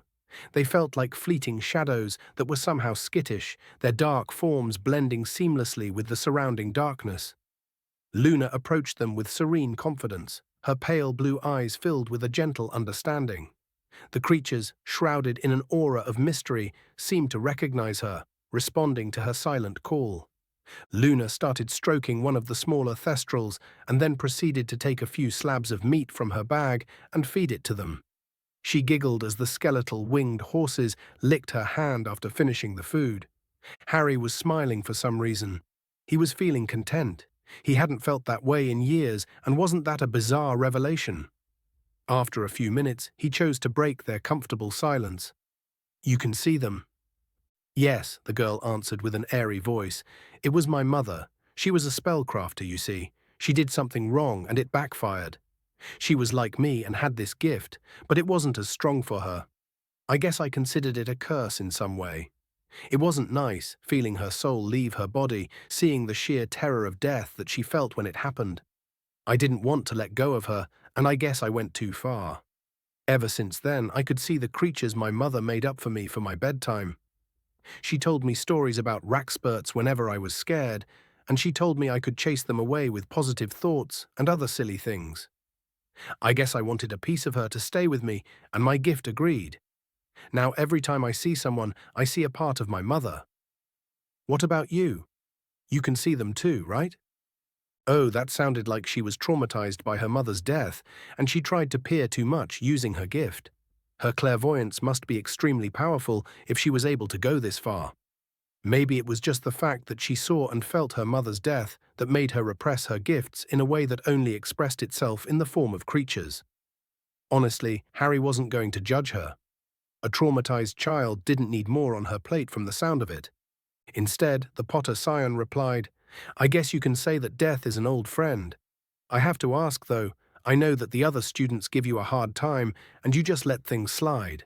Why are you so angry at Tom for doing what he did? What makes him different?" I couldn't see Tom with my clairvoyance. I just thought it was like a portrait in diary form. It was the first time I really trusted someone in a very long time. After my mother died, I wasn't well. My father pushed himself in his newspaper, trying to drown his sorrows with more work, and I had lost most of my friends. It was why Ron called me loony at the time. I could see people's true nature, and it made things so easy. Tom was different. He was a friend. I couldn't see him, but I chose to trust him. I hadn't done that before, and he betrayed me. This is why I am so angry at him. He used me to hurt others. He possessed me, petrified 2 people, and killed a cat. I just can't let something like that go. People are mean because they want to feel superior, or they're scared, or they're angry. I can see it with my own 2 eyes, but what Tom did, it was unforgivable. Harry nodded. "I guess I can understand that. You're right about a lot of things. I was neglecting my friend. I was so focused on dealing with Tom, about stopping the monster, that I just forgot about them, I guess. I'm not proud of it, but it's the truth. You're a wise young woman, Luna Lovegood." He wasn't lying. With the time he was able to buy with Riddle's recent release, the pressure to destroy the diary was gone. Sure, he was still going to train and make plans like normal, but he wouldn't act like a madman in a rush. He would still take breaks and just hang out with his friends again. Sure, it would have been better to find and destroy the diary, but Riddle was unpowered, and considering that Lockhart looked like an idiot amateur during his duel with Snape, he stopped having control over his network. The girl hummed, "Of course I am. I'm in Ravenclaw after all." Harry simply watched as Luna kept feeding and stroking the thestrals. It was a peaceful scene, and considering how hectic his life has been recently, he could use some of this peace. Of course, that was when Harry felt something with a big signature come closer. He could feel his magical crest stinging slightly. Luna also seemed to notice that something was coming. The large intruder happened to be the familiar sight of a certain 3-headed dog. The Cerberus seemed overjoyed to meet Harry for some reason. The strange familiarity between them was still there for Harry's arcane hearing to pick up. This feeling of soul was still there. The giant dog playfully started to lick the Potter Scion, covering him in drool. Yeah, I'm happy to see you too, Fluffy. I didn't know you lived in the forest, although that did make sense. I missed you, bud. It must be nice to stay here in the forest after an entire year, cramped in a room. The dog whined and Harry kept stroking him. When he turned towards Luna, he found her openly gaping at him. It was a comical sight, especially considering how composed she usually was. Harry could guess that to a clairvoyant, there wasn't much that she would consider surprising, and yet the young Ravenclaw was openly showing surprise. Harry simply shrugged at her. "What's wrong?" "Merlin's beard. I thought my mother made them up. I didn't think they were real," the blonde kept murmuring. Harry quirked his eyebrow. "What are you on about?" "Cerberi are documented in countless books and studies." "No, you don't understand. This isn't a magical creature at all. This is a phantasmal beast." Chapter 100, Chapter 100, Closer Ties. 3rd December 1992, Hogwarts. It has been a few days since he went on that trip to the Forbidden Forest with Luna, and well, it started becoming a regular thing. Harry didn't know how to explain it, but there was just this connection between him and Fluffy, and it was oddly relaxing just laying around with the beast's presence. His unusual nature was already an interesting thing, but Luna was surprisingly very knowledgeable about the subject. Of course, it took a little while for her to freak out before she actually started explaining it. Apparently, the existence of phantasmal beasts was a thing of legend. According to her, it was on par with the crumpled horned snorkack in terms of discoveries. Since proper research on magical beasts is something of a recent thing, numerous rare and elusive creatures were not really properly researched. Apparently, according to a few ancient texts, a few magical creatures just are fundamentally different. They are more than beings of flesh and blood and are creatures of magic and energy. Legends say that before Atlantis was sunk, in the age before man, the rumored age of gods, magical creatures as large as cities roamed the world. They were unbeatable beings of pure energy and magic. And sometimes they were even worshipped as gods. In many ways, that was precisely what they were. They were beings of incredible power and lifespans that could get up to thousands of years. When they mysteriously disappeared, wizards and witches started to emulate these creatures and experimented by using alchemy to create beasts to serve them. They were not nearly as intelligent or as powerful as the divine beasts, and they were creatures of flesh and blood and thus could be easily harmed or killed. Modern dragons couldn't compare to Luna's tales of elder dragons, who were symbols of power personified more than anything. However, these magical creatures could sometimes ascend when they become beings of legends. They are then called phantasmal creatures. It could happen to a particular creature or an entire species, or maybe even a part of a species. According to the young Ravenclaw, things like Pegasi, Nemean lions, or hydras were rumored to be phantasmal creatures. However, as none of these creatures allowed wizards and witches to run experiments on them, and they are powerful enough to go through entire teams of war mages, it's hard to confirm such theories. Funnily enough, the entire thing started interesting magizoologists when they started to study unicorns and found that they were fundamentally different from any other magical creatures. They couldn't do much without risking getting cursed, and a unicorn never dies of natural causes, at least as far as they could tell. It was theorized that they were beings of partial energy. However, all the researchers could do was study their behavior and make theories, since for some reason the creatures were simply immune to magic. Research on Cerberus was never properly conducted as well. They were too rare for large-scale studies, and their magical negation properties were far more powerful than unicorns. Luna, probably using her clairvoyance, was able to divine the true nature of Fluffy and was stupefied by it. When Harry suggested that unicorns could also be phantasmal creatures, the young Ravenclaw started organizing a search for them, but they couldn't find any for her to observe anymore. It was slightly unnerving, to be completely honest. Still, every couple of days, he and Luna would go to their clearing, pet the Thestrals, and play with Fluffy slightly. The three-headed dog was very obedient to Harry for some reason, and he couldn't deny that his crest thrummed slightly at the beast's presence. Although, when they took Hedwig with them, the snowy owl kept glaring at the overly friendly hound. She was probably jealous, so Harry made sure to give her extra bacon and spend more time. It seemed to work since she was a lot calmer later. Anyway, other than accidentally confirming one of the most researched topics in magizoology, Harry spent his time just hanging out with his friends, although it was mostly with Daphne, who had asked him to teach her how to duel out of nowhere. They spent hours every day together, just the two of them, dueling slightly. And Harry had to admit that the blonde was very talented in the field and had a vicious side to her that he didn't see often. Which brings him to their current situation. They were in an empty large classroom, sparring. Harry ducked to dodge a cutting hex and shielded against the punching hex that followed. He smiled slightly as the girl huffed in exasperation as her tutor easily countered her spell chain. She then sent a new spell, her hand glowing slightly where her family crest resided. Ligament plantae. Giant roots appeared from the ground and tried to bind Harry. However, the Potter Scion simply waved his wand and yelled back, Impedimenta, radix evanescet. The first spell simply slowed down the roots massively, and the second one vanished them into ash.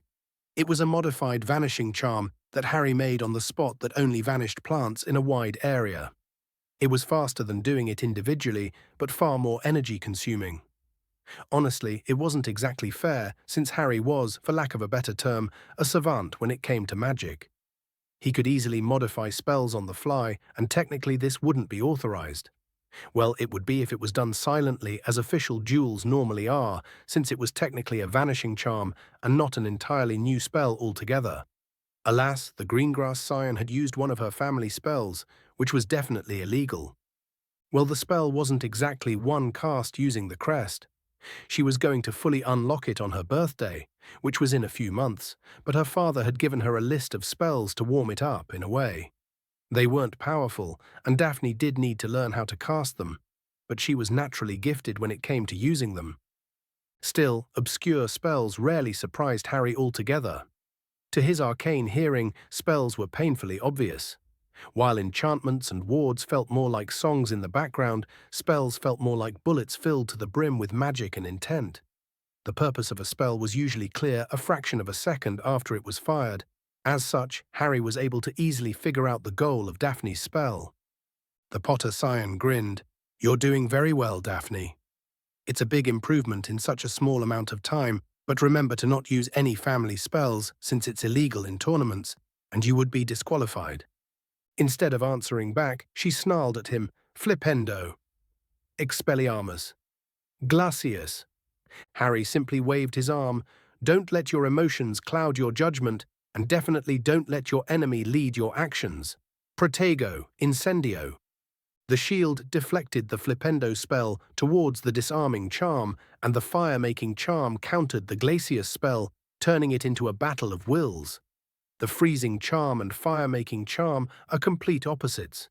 They weren't really elemental spells, since they were just spells that caused an object to burn or freeze. They did not manipulate an element in a way, and since these spells are arithmetically opposite, it is possible to turn it into a battle of wills of sorts. Of course, Harry could easily win such a context with Daphne, but what he didn't need to.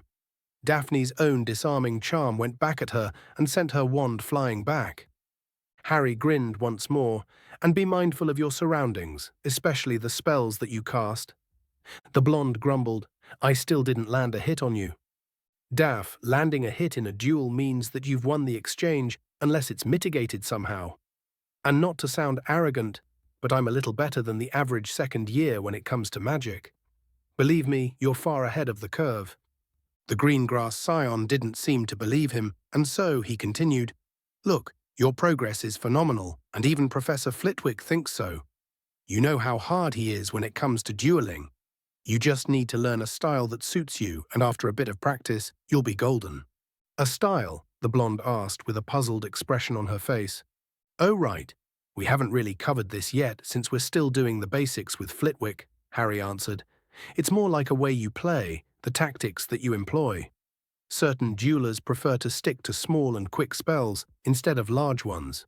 Others deploy modified shields and use them as attacking spells which can defend at once. Some favor changing their surroundings using transfiguration, and some just rely on conjuration. And even then, how you use this kind of magic can affect your style massively. What I mean by that is that whether you like to rely on counterattacks or be aggressive with your magic, you could even just dodge quickly and wait until your opponents get tired. Although I wouldn't really recommend this fighting method, it's all up to you." And what style are you using? Daphne asked. Well, I rely mostly on counterattacks, like the one I used on you. My shield charms repelled a spell towards another, and I used a battle of wills to lock you into place so that you get hit with your own disarming charm. But if I had to suggest a style for you, it would be one involving your speed. Your casting is very quick, and your spell chains are very impressive. The girl blushed and mumbled, "Thank you." On their way back to their common room, Harry spoke up. Now I have to ask, why do you always resort to your family spells whenever you're emotional? The girl fidgeted slightly. I just panic, and it's always there in the back of my mind. Ever since I learnt them, I haven't really needed to think about using them. It's very hard to explain. I just cast them by instinct, like I was holding up my arm and protecting my face. My father was very strict with me in the summer and decided to teach me a few basics, and they just feel natural, I guess. I know it's unusual since we usually have to wait until we're 13, but apparently it's a tradition to master a handful of spells before we have access to the full thing in our next maturity. I don't think the other crests work like that, since Mum looked confused as well when Dad took me on a training trip. I guess I'll see when Astoria unlocks my mother's crest. But anyway, there's this whole pressure on me to master these spells, so I try to use them as much as possible. While this was interesting, it wasn't any of Harry's business. Family crests were family matters after all. Even telling him this much about it was a sign of trust on the part of Daphne. Luna was right in a way that he was slowly drifting away from his friends during the whole search for the diary. When he slowed down and made some time for them, he remembered how much he missed just spending time with them. They were now closer than ever, even if he was far closer to Daphne than to Blaze and Tracy. Anyway, the Potter Scion walked his friends to the entrance of the girls' dormitory and prepared to go shower. He was planning on finishing his anti-basilisk glare goggles soon, since he made a lot of progress in the last few weeks. Oddly enough, he was held up by Crabbe and Goyle of all people. It was disconcerting to see them away from Malfoy, and even then, behind them was Millicent Bulstrode. The girl was normally very uncomfortable around the two boys since they were very prone to violence. That wariness wasn't there before. She quickly blurted out to him, "Harry, I wanted to ask you a few questions." Huh, she called him Harry. It was common courtesy to call people by their family names. Sure, sometimes Harry ignored it, but Millicent always followed the unspoken rules of Slytherin. Her posture was also wrong. She was nervous but did not have the inherent pride a scion of an old family had. Crabbe and Goyle were also too different. Other than their posture, they looked inquisitive, and well, they never really looked like it. They were easily distracted, easy to anger and prone to violence. But the truth was that they were slow. Yet there was a spark of intelligence that he had never seen before in their eyes. The conclusion was simple: these weren't his housemates, these were imposters. The question remaining is how he should handle it. This could go wrong very quickly.